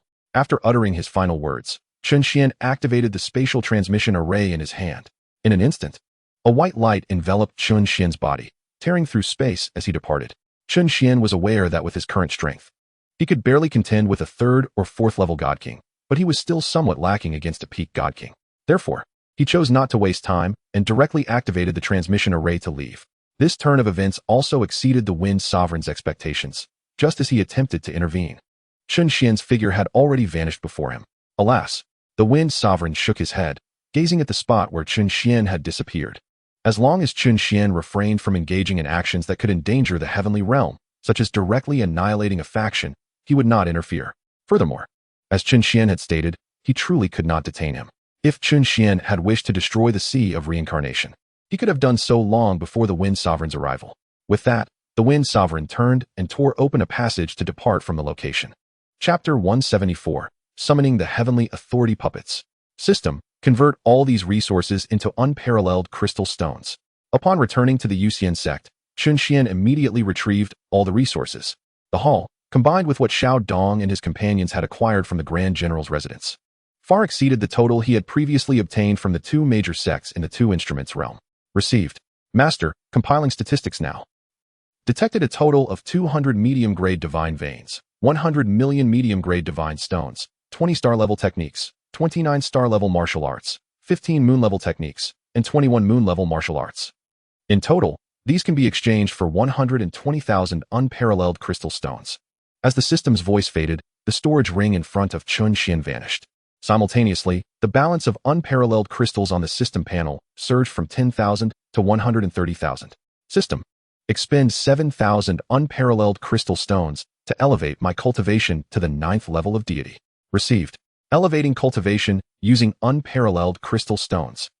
As the system's words concluded, Chen Xuan felt the power within him ascend rapidly, ultimately stabilizing at the peak of the 9th level of deity. Yet this was not the end. This time, Chen Xuan's goal was not merely the 9th level of deity. Thus, he addressed the system again. System. Expend 100,000 unparalleled crystal stones to elevate my cultivation to the 9th level of God King. Received. Master. Initiating consumption of unparalleled crystal stones to elevate cultivation. With that, the power within Chen Xuan surged once more, eventually settling at the 9th level of God King. Sensing his current strength, Chen Xuan nodded in satisfaction. With his present prowess, he could directly annihilate even a 9th level God Emperor. He could even contend with God Lords beyond the Emperor rank. System. Conduct 2 heavenly authority level lotteries. Received. Initiating lottery. Congratulations, Master. You have obtained 2 God King 9th level cultivation enhancement cards. As the system concluded, 2 cultivation enhancement cards appeared in Chen Xuan's system space. Ultimately, Chen Xuan utilized these 2 enhancement cards on Shi Yi and Qin Huanhuan. Consequently, both ascended directly from the 9th level of True God to the 9th level of God King. Just as Chen Xuan intended to inquire about matters pertaining to the heavenly realm with the Moon Fairy, the system's voice rang in his ear once more. Detected that the Yusian sect has slain the ruler of the Sea of Reincarnation. The sect's protective formation has been upgraded to withstand attacks from 9th level God Kings. Acquired 3 heavenly authority level puppets. You have met the conditions for ascension to the divine realm. May I proceed with the ascension? Taken aback by this development, Chen Xuan did not expect that slaying just one ruler of the Sea of Reincarnation would suffice for ascension to the divine realm.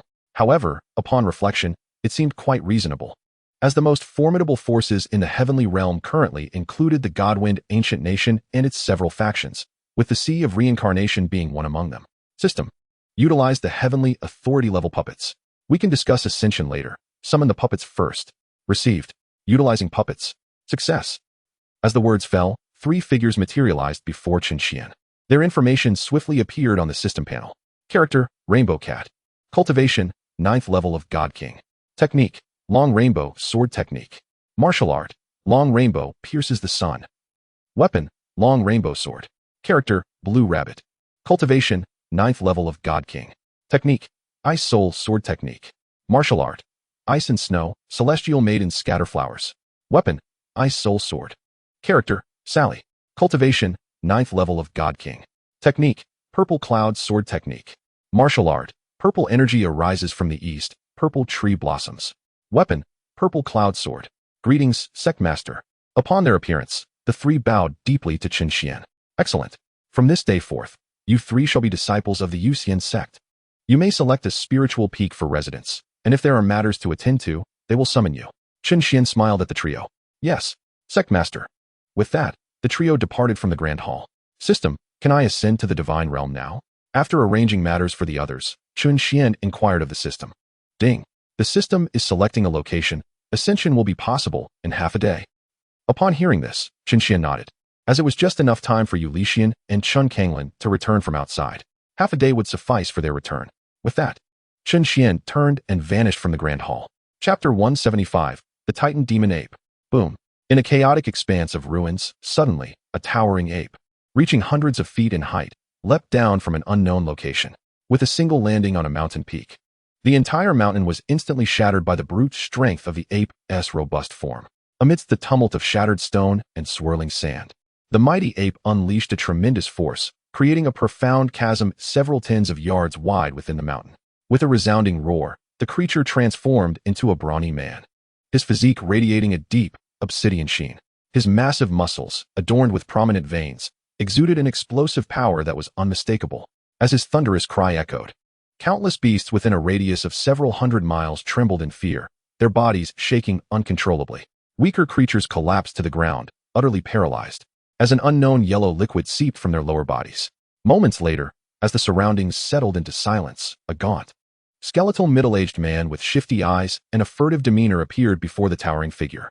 He knelt reverently, proclaiming, "I pay my respects to your excellency, the Demon Emperor." Behind him, a slender tail resembling that of a rat flicked nervously against the ground. "Speak," commanded the brawny man, his voice a rough growl, as his crimson eyes glinted with a chilling light. In the celestial realm, the title of Demon Emperor could only belong to the Lord of the Chaos Demon Domain, none other than the Titan Demon Ape, a beast at the pinnacle of divinity.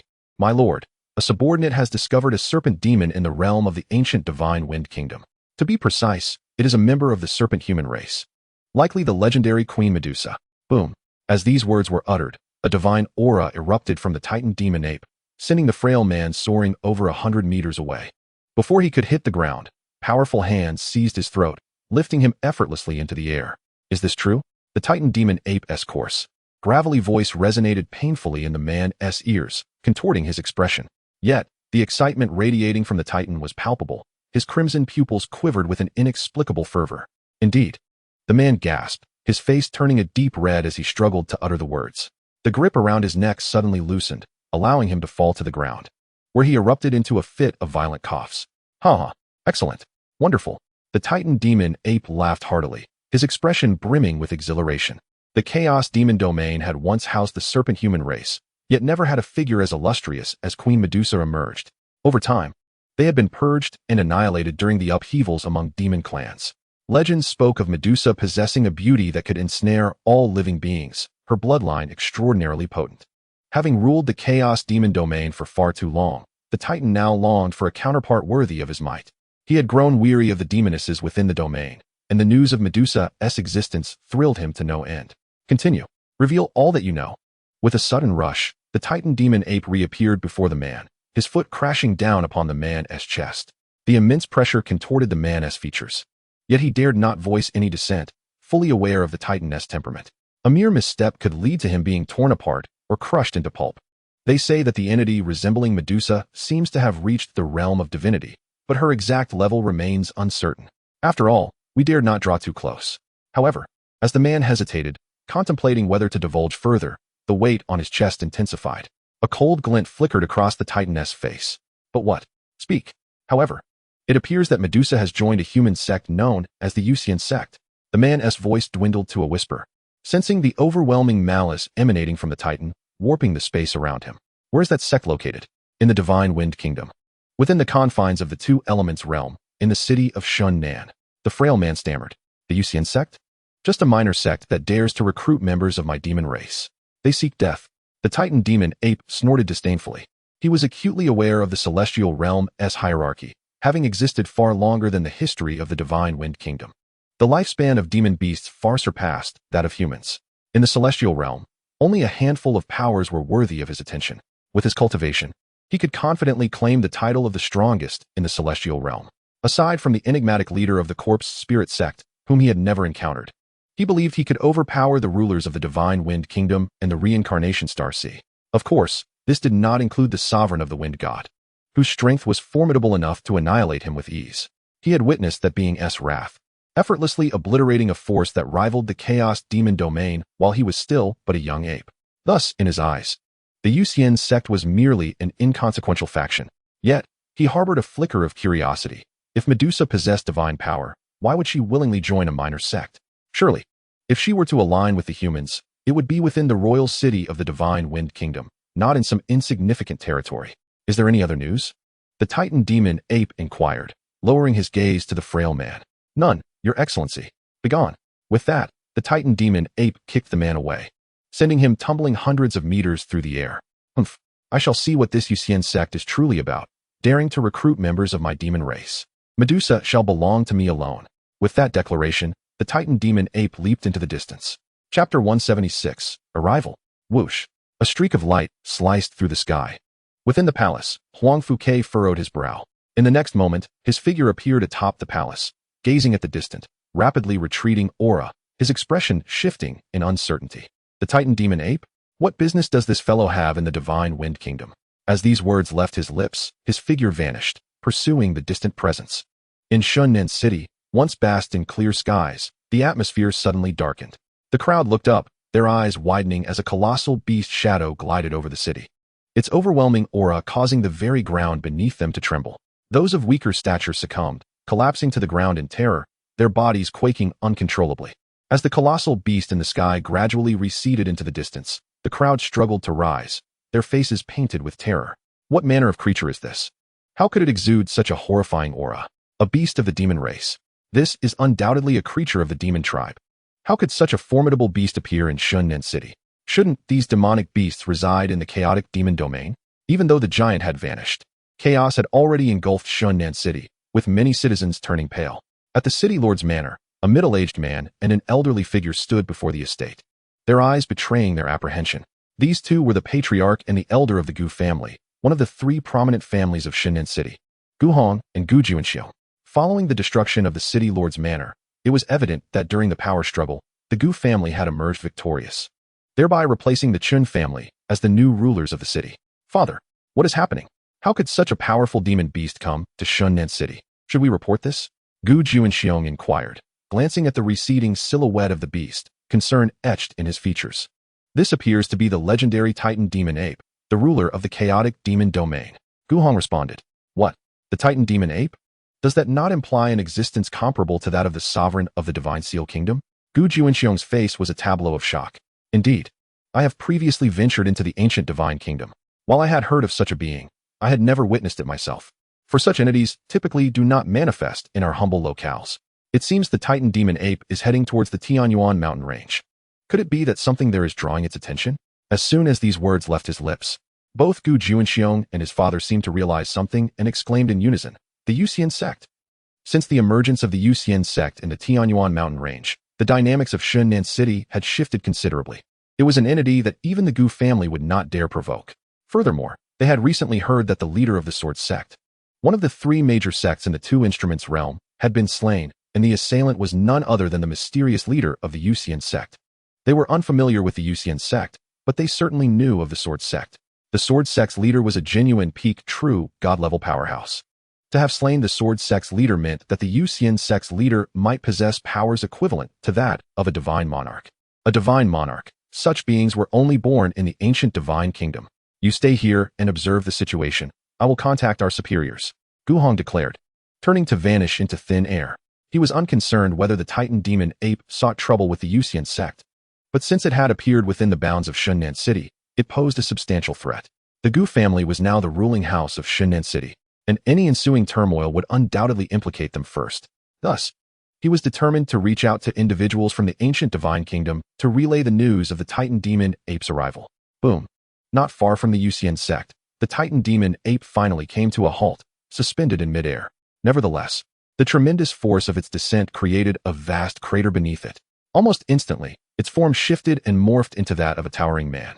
With bloodstained eyes, he gazed at the grand sect before him, a flicker of astonishment crossing his features. How could such a small realm as the Two Instruments realm possess a sect of this magnitude? The Titan demon ape murmured to itself. In its eyes, the imposing presence of this sect rivaled that of the great sects within the ancient divine kingdom, those that were protected by divine monarchs. No wonder that Medusa chose to join this sect. The earlier claims of a man stating that Medusa had joined a minor sect had left him perplexed. Now, it seemed that it was not a matter of Medusa lacking discernment, but rather that this sect possessed the allure to entice her. Of course, while this sect appeared impressive, he did not believe it could rival the ancient divine kingdom. Medusa, I am the demon emperor of the chaotic demon domain. I have come to bring you back to the demon realm. Please come forth and meet me. The Titan demon ape's booming voice reverberated through the air, causing the very space around him to hum. In the Tianyuan mountain range, both humans and beasts scattered in disarray, whether human or lesser demon. They all fled towards the opposite direction of the Yusian sect. Medusa, come out and meet me. He was confident that with his personal appearance, Medusa would not dare to disrespect him, the demon emperor. After all, she was the sovereign of the chaotic demon domain, if she wished. He could provide her with all the resources she needed for cultivation. He could not fathom that this sect could offer her anything more enticing than what he was prepared to extend. Of course, this was predicated on Medusa agreeing to become his consort. Moments passed, yet Medusa did not emerge, and anger gradually welled within the Titan demon ape. In the next moment, he concentrated his spiritual energy and unleashed a powerful punch against the protective barrier of the Yusian sect. However, to his astonishment, that single blow caused no damage whatsoever to the barrier, leaving him in a state of shock.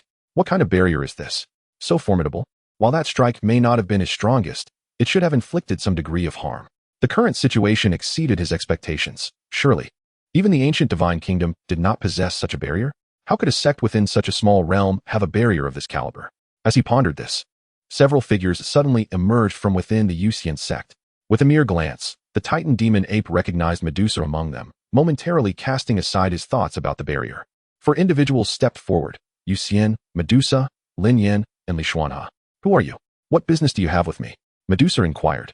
Her brows furrowed as she spoke first.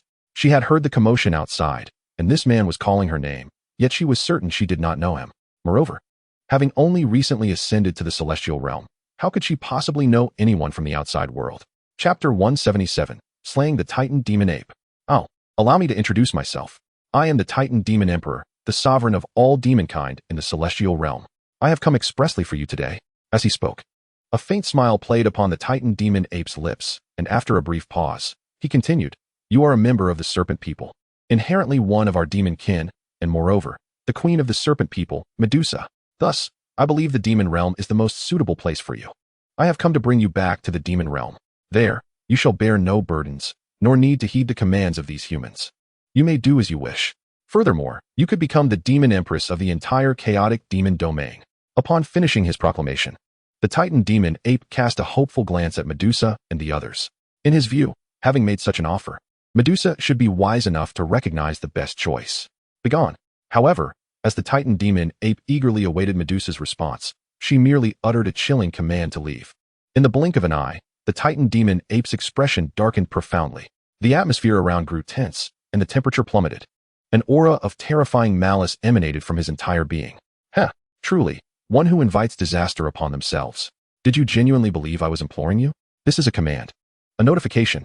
Today, you shall depart, whether you wish to or not." With that, the Titan demon ape bared its fangs in a ghastly grin. "Oh, care to test that?" At these words, Medusa merely laughed, a dangerous curve gracing her lips. In her view, the so-called demon emperor of the chaotic demon realm could not possibly be a fool. No matter how formidable the chaotic demon realm might be, it could never rival the Yusian sect. It was akin to residing in a royal palace and being asked to move into a thatched cottage. In such circumstances, even a fool would know how to choose. Moreover, no one in the Yusian sect was coercing her into anything, while the Titan demon ape seemed to desire her submission. This was perhaps the most ludicrous jest she had ever encountered. It appears you have made a choice." The Titan demon ape's tone grew colder. "Your confidence stems from this so-called sect, does it? This sect appears rather commendable, but do not presume it can shield you from my might." The Titan demon ape chuckled derisively. "Is that so?" Upon hearing this, Medusa stepped forward a few paces. In an instant, the aura within her erupted violently, catching even the Titan demon ape off guard and forcing him back several steps. As the Titan demon ape sensed the power radiating from Medusa, his crimson eyes widened in shock, filled with disbelief. The pinnacle of the divine monarch realm? This cannot be. Veins bulged on the Titan demon ape's face, pulsating wildly. It was unfathomable how tumultuous his heart surged at that moment. He had assumed that even if Medusa were a divine monarch, she would at most be a low-tier one. After all, high-tier divine monarchs were a rare breed in the heavenly realm, easily counted on one hand. This Medusa could not possibly belong among those he knew. Medusa's gaze, for her, regardless of who stood before her, it was a blatant insult. It was also a provocation against the Yusian sect. Thus, she wasted no time in striking, intent on subduing this individual. Titan's heavy fist. Despite his astonishment at Medusa's prowess, it did not imply he would cower in fear. On the contrary, amidst the shock, a flicker of excitement danced in his eyes. If he could subdue a peak divine monarch like her and make her his demon queen, it would undoubtedly bolster the morale of the entire chaotic demon realm. In that event, their demon race could stand against all of humanity united. The two energies collided violently, unleashing a powerful wave of energy. A significant amount of dispersed energy crashed into the Tianyuan mountains, shattering numerous colossal trees and mountain peaks. Both Medusa and the Titan demon ape staggered back a few steps. Such strength? Truly, Medusa is remarkable. Though their clash was merely preliminary, the Titan demon ape realized that capturing Medusa today was impossible. In this heavenly realm, she was the first to confront him directly without faltering. Furthermore, there were several allies nearby, and this was the Yusian sect's domain. It was likely that there were even stronger beings within. Contemplating this, the Titan demon ape promptly abandoned his intention to take Medusa back to the chaotic demon realm. Although he coveted her, he would unequivocally retreat at the first sign of danger to his life. After all, while women may be enticing, they pale in comparison to his status in life. Thus, the Titan demon ape turned to leave. Just then, he spotted a graceful figure blocking his path. It was another woman from the group, Yusian. "Get out of my way." Upon seeing this, the Titan demon ape bellowed and raised his fist, condensing energy to strike at Yusian. Medusa may be a peak divine monarch, but he did not believe this woman could be one as well.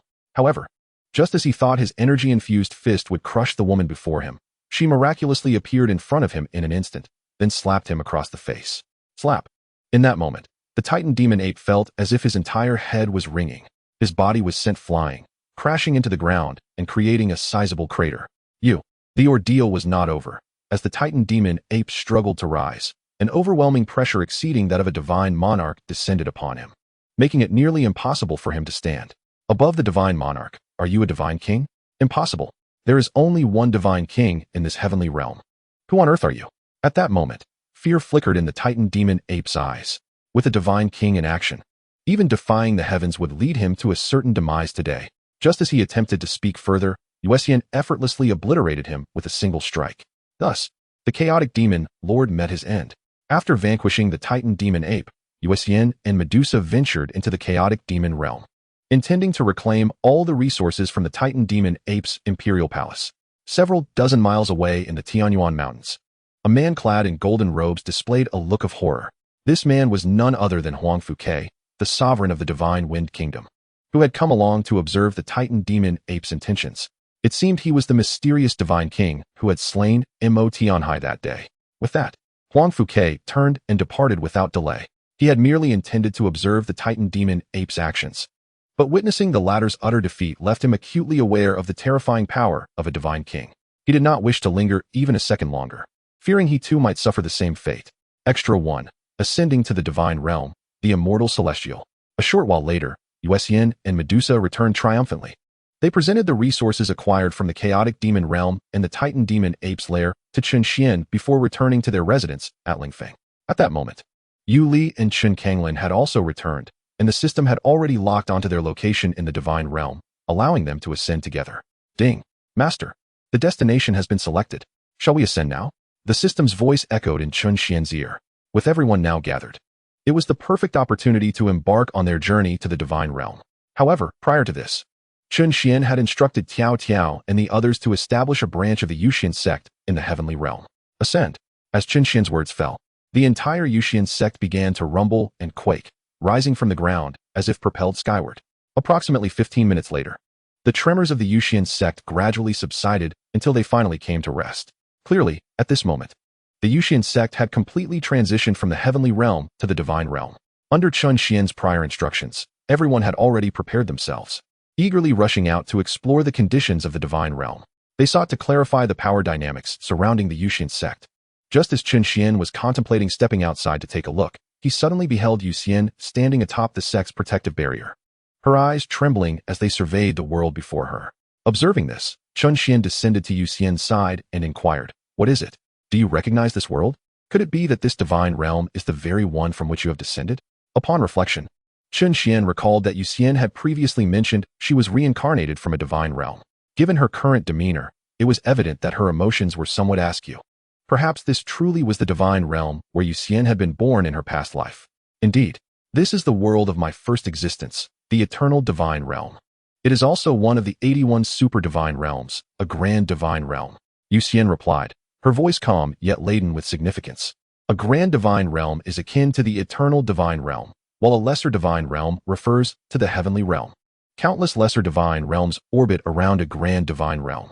Each lesser divine realm is overseen by one or more individuals dispatched by the grand divine realm to maintain or govern its order.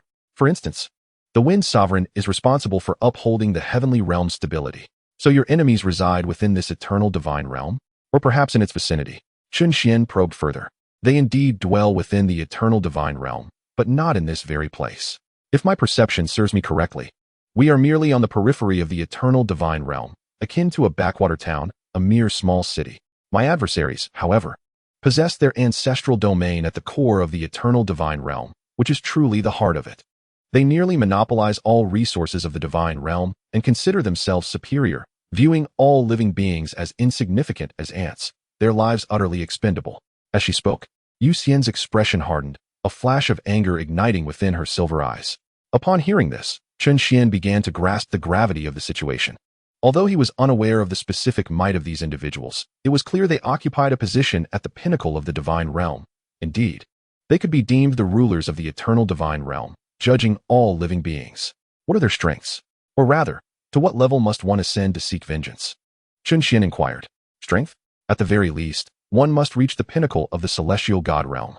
No, even that may only suffice to barely withstand them, unless one can defeat them one by one. However, that is exceedingly difficult, as they seldom venture out alone. Thus, to overpower them, one would likely need to attain a level that has not been reached by anyone in ages. This level is known as the Divine Emperor realm. As Yusian spoke of this realm, a glimmer of yearning shone in her eyes. Celestial god? What is that? Chen Xian asked, his brow furrowed in confusion.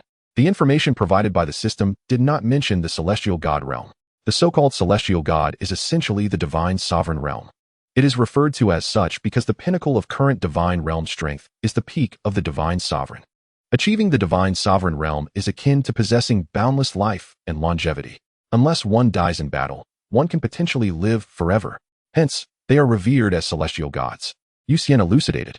Were you of the divine sovereign realm in your previous life? Chen Xian queried, astonished. Indeed, Yusian affirmed with a nod. Upon hearing this, Chen Xian was taken aback, realizing that Yusian's past self was remarkably powerful, nearly among the elite of the divine realm. The one who was able to kill you must have been of the divine sovereign realm as well, perhaps even at its peak? He speculated, gazing intently at Yusian. To slay a being of the divine sovereign caliber like myself, it stands to reason that my adversaries were also of the divine sovereign realm, or as I have mentioned, they reached the pinnacle of the divine sovereign realm. Indeed, but they are not merely one, there are 10 of them. At that time, I had already attained the peak of the divine sovereign realm, yet among those 10, 4 were at the peak of the divine sovereign realm. 4 were at the 7th layer, and 2 were at the 6th layer. Therefore, despite exhausting all my means, I ultimately fell to their hands. Upon hearing this, the astonishment on Chen Xuan's face deepened. So, Yusian was indeed fighting 10 by herself? Moreover, 4 of them were of the same realm as her? To reach such a level, they must have all been prodigies. Thus, defeating them or contending against multiple foes simultaneously would not be an easy feat. Seemingly aware of Chen Xuan's thoughts, Yusian continued, I too relied on certain means to barely hold my ground against them. Otherwise, facing 10 alone, I would have long since been defeated, unable to endure for so long. Yusian appeared to drift into a reverie, recalling the battle that seemed to stretch over several centuries, even longer than her 10 cycles of reincarnation. After all, her 10 reincarnations had taken nearly 250 years, and with each reincarnation, if she did not succeed, her life would halt at the age of 25. This time, in her 10th life, she had finally succeeded, free from the shackles of mortality. Ah, I see, Chen Xuan murmured. It seemed that aiding Yusian in her quest for vengeance would indeed require time. Currently, his cultivation was merely at the 9th layer of the God King realm. And in terms of true combat power, he could contend with lower-tier divine sovereigns, corresponding to the lower tier of celestial gods. He still had some distance to cover before reaching the peak of the celestial god realm. Meanwhile, Yusian had restored herself to the pinnacle of the God King realm, on the verge of regaining the divine emperor realm. However, this was of little concern. After all, they had already waited for so long. With sufficient resources, both he and Yusian could attain the pinnacle of the celestial god realm, perhaps even reach the divine emperor realm. Extra 2. The City of Departed Flames. Within a lavish mansion, a middle-aged man clad in a cerulean robe stood at the entrance of the grand hall, his gaze flickering. Suddenly, a shadow darted past, and before the man materialized a figure cloaked entirely in black. The newcomer was indistinguishable as male or female, for aside from a pair of eyes and hands, the rest of their form was shrouded in obscurity. Salutations, City Lord. The figure's eyes fixated on the ground, their voice gravelly. What brings you here? Has the task been completed ahead of schedule? The man replied calmly, his left hand idly toying with 2 glass orbs. Not quite. The cloaked figure responded. As soon as the black-clad figure's words fell, the man ceased his movements, the aura surrounding him solidifying. His expression gradually turned cold. You had better provide me with a reasonable explanation. Otherwise, while death may be avoided, you shall not escape punishment. After a brief pause, the man narrowed his eyes, reopening them with a chilling tone. The black-clad figure before him was one of his assassins, who had never dared to defy his will. As the city lord, many inconvenient matters were delegated to his assassins to handle. Reporting to the city lord, 500 miles northeast of the city lord's mansion, an unfamiliar sect has suddenly emerged. According to the information gathered by my subordinates, this sect is called the Yusian Sect, the cloaked figure declared. Oh, the Yusian Sect? A suddenly appearing sect? Upon hearing this, the man known as the city lord appeared intrigued. Indeed, this sect seemingly materialized out of thin air. The location it occupies was previously nothing but a desolate wasteland. According to information gathered from various sources, this sect has existed for no more than a single day since its inception. At this critical juncture, my subordinates fear that this sudden emergence could jeopardize your grand design. The figure in black continued. Do you have any knowledge of this sect's strength? The man furrowed his brow as he inquired. Based on the intelligence from our agents scattered throughout the city, it has come to light that several unfamiliar faces have appeared today. Some possessing strength at the pinnacle of true God, others at the divine monarch level, and 2 have already attained the divine king tier, though their precise rank remains unknown. The figure in black replied slowly. Not even you can discern their power. Yes, my lord. My instincts suggest that those 2 are likely to have reached the same level of prowess as the head of the Su family, or perhaps even surpass him. As he spoke, a flicker of apprehension crossed the black-clad figure's eyes. Stronger than Su Yunji? The man murmured upon hearing the black figure's words. The black-clad figure had already attained the 3rd stage of the divine king realm, making him one of the top powerhouses in the city of Lihua. The man himself was Li Yanfeng, the lord of Lihua City, a peak divine king. The Su Yunji he referenced is the head of the largest family in Lihua City, the Su family, who possesses the 6th stage of the divine king realm. Of course, Lihua City is not solely comprised of the Su family. However, the other smaller families pale in comparison. Most clan leaders from these smaller families are at the 1st or 2nd stage of the divine king realm, with the remainder largely below that status. The fact that the black-clad figure claimed that the individuals from Yusian sect might be stronger than Su Yunji implies that their power must reach at least the 7th stage of the divine king realm, if not the 8th. Currently, his plans are at a critical stage, leaving no room for error. Otherwise, his reputation and life may be at stake. What of Blood Shadow? Summon him to me. After a moment of contemplation, the man instructed the figure in black. Blood Shadow is a formidable assassin at the 8th stage of the Divine King realm and his strongest enforcer. With him present, dealing with a mere Yusian sect should pose no significant challenge. Yes, my lord. With that, the black figure vanished into the shadows. At this moment, Chen Xuan was lounging in a small courtyard on his spiritual peak, basking in the sun with utter contentment. From the information relayed by others, Chen Xuan had gained a general understanding of the Yusian sect's location. It lies within the territory of Lihua City. Although not particularly close, it is not far either. Belonging to the domain of Lihua City, the city's lord, Liyang Sect, is a superpower at the 9th stage of the Divine King realm and the most formidable figure in the entire city. Within Lihua City, there are several families of comparable strength, yet the Su family stands out as the strongest beneath the city lord's authority. Interestingly, during their inquiries, Xiao Dong and his companions encountered a plethora of peculiar tales. For instance, it was rumored that a daughter-in-law of the Ji family was not only involved with her father-in-law, but also had affairs with the patriarchs of the Zhao and Lu families. Except for the Ji family, nearly half of the entire city was aware of this scandal. When the group reported back to Chen Xuan, they were bursting with curiosity. Aside from this incident, another bizarre occurrence had transpired, one that had prompted the city lord's intervention, yet the cause remains elusive. Over the past few years, thousands of young girls under the age of 15 have mysteriously vanished from both the city and its surrounding territories. To date, no leads have been discovered. Some even suspect the invasion of malevolent forces. Otherwise, how could there be no trace left behind? Currently, anxiety grips the hearts of the inhabitants of Lihua City, with families possessing girls under 15 refusing to let them venture outside, fearing for their safety. At this moment, Chen Xuan's gaze sharpened as he turned toward the direction outside the sect. Several figures were approaching Yusian sect, and sensing their auras, he quickly deduced that it must be Qin Huan and Xiao Dong returning. Indeed, after a day's exploration, they had gathered nearly all the pertinent news from Lihua City. There was no longer a need to linger. Notably, there was no sign of Yusian among them, suggesting she had embarked on her own mission. However, Chen Xuan bore no concern, setting aside the fact that Yusian is a reincarnated top-tier celestial being. She also possesses a spatial teleportation array and a substitute puppet, ensuring her safety against any life-threatening encounters. Exhausted? Next time, let you gentlemen handle the information gathering. We ladies shall simply focus on looking beautiful. Outside Yusian sect, as Xiao Dong and his companions soared through the air, Qin Huan cast a glance at Medusa beside her and remarked to the group, "We can go, what's the issue? Don't you find this rather amusing? For example, that bride from the Han family who mistakenly entered the wrong wedding carriage. There are no such juicy stories in the sect." Xiao Dong responded, "We aren't as gossipy as you. Aren't you ladies even more nosy? What did you say?" No, I misspoke." Amidst their playful banter, they swiftly approached the grand entrance of Yusian sect. However, in that fleeting moment, a terrifying force surged toward them from behind. Extra 3, the blood-robed man.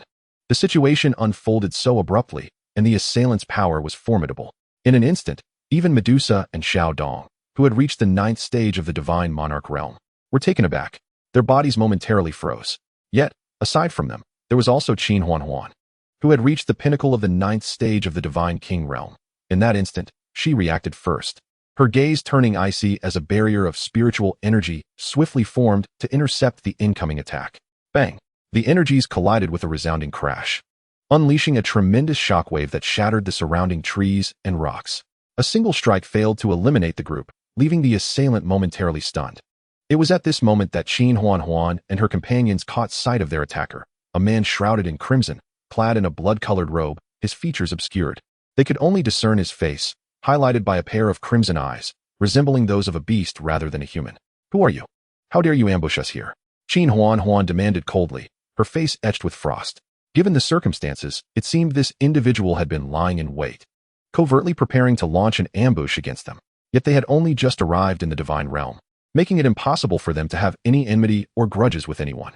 As she spoke, a 3-foot-long sword materialized in Qin Huan's hand, emanating a fierce, icy aura.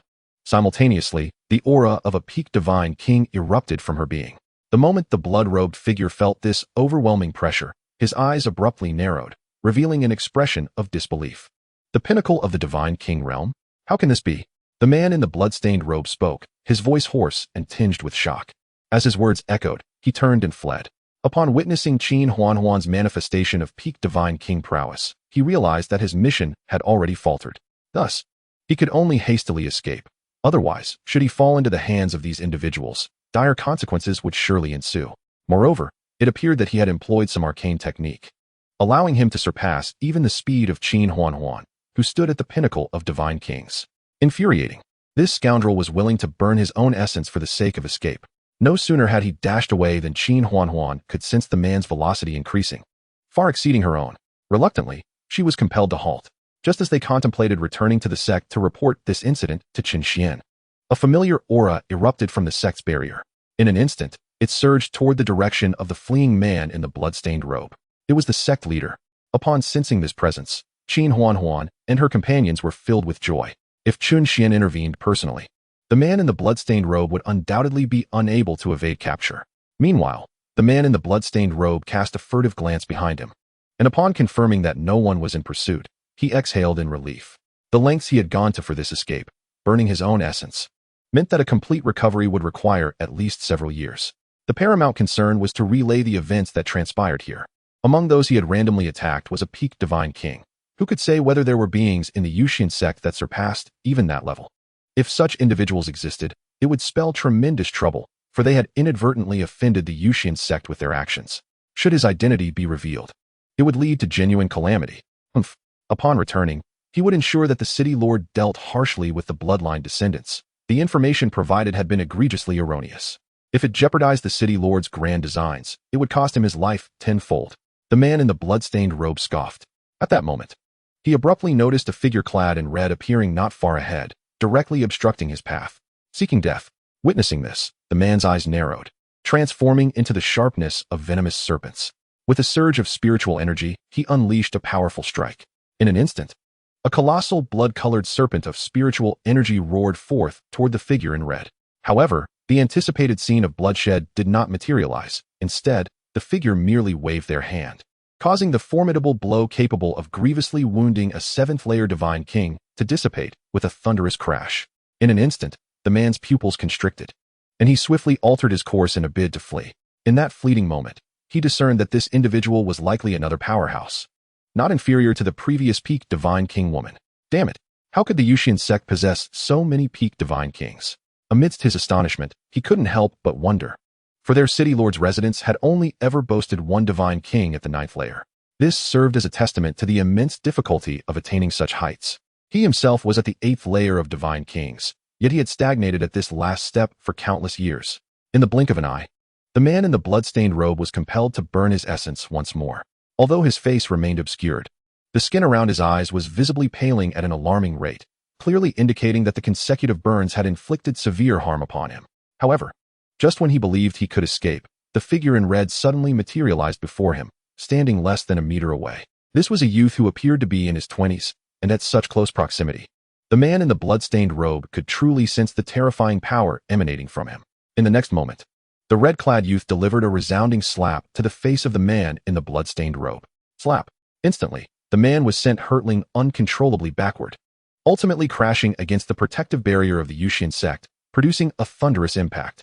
Spitting out a mouthful of blood, the man felt utterly weakened. Just as he attempted to rise, a frosty longsword was pressed against his throat. Unexpectedly, a glimmer of determination flashed in the man's eyes, as he seemed intent on lunging into the blade. Witnessing this, even Chen Xuan was momentarily taken aback. In that critical moment, an overwhelming pressure completely immobilized the man in the blood-stained robe, rendering him utterly motionless. The tip of Chen Xuan's longsword had barely grazed the man's throat, a thin line of blood appearing. We pay our respects to the sect leader. Soon, Chen Xian's figure descended beside Chen Xuan and her companions, who promptly bowed in greeting, while Chen Xuan sheathed her icy sword. With Chen Xian having intervened, the man in the blood-stained robe would find even the thought of self-destruction a daunting task.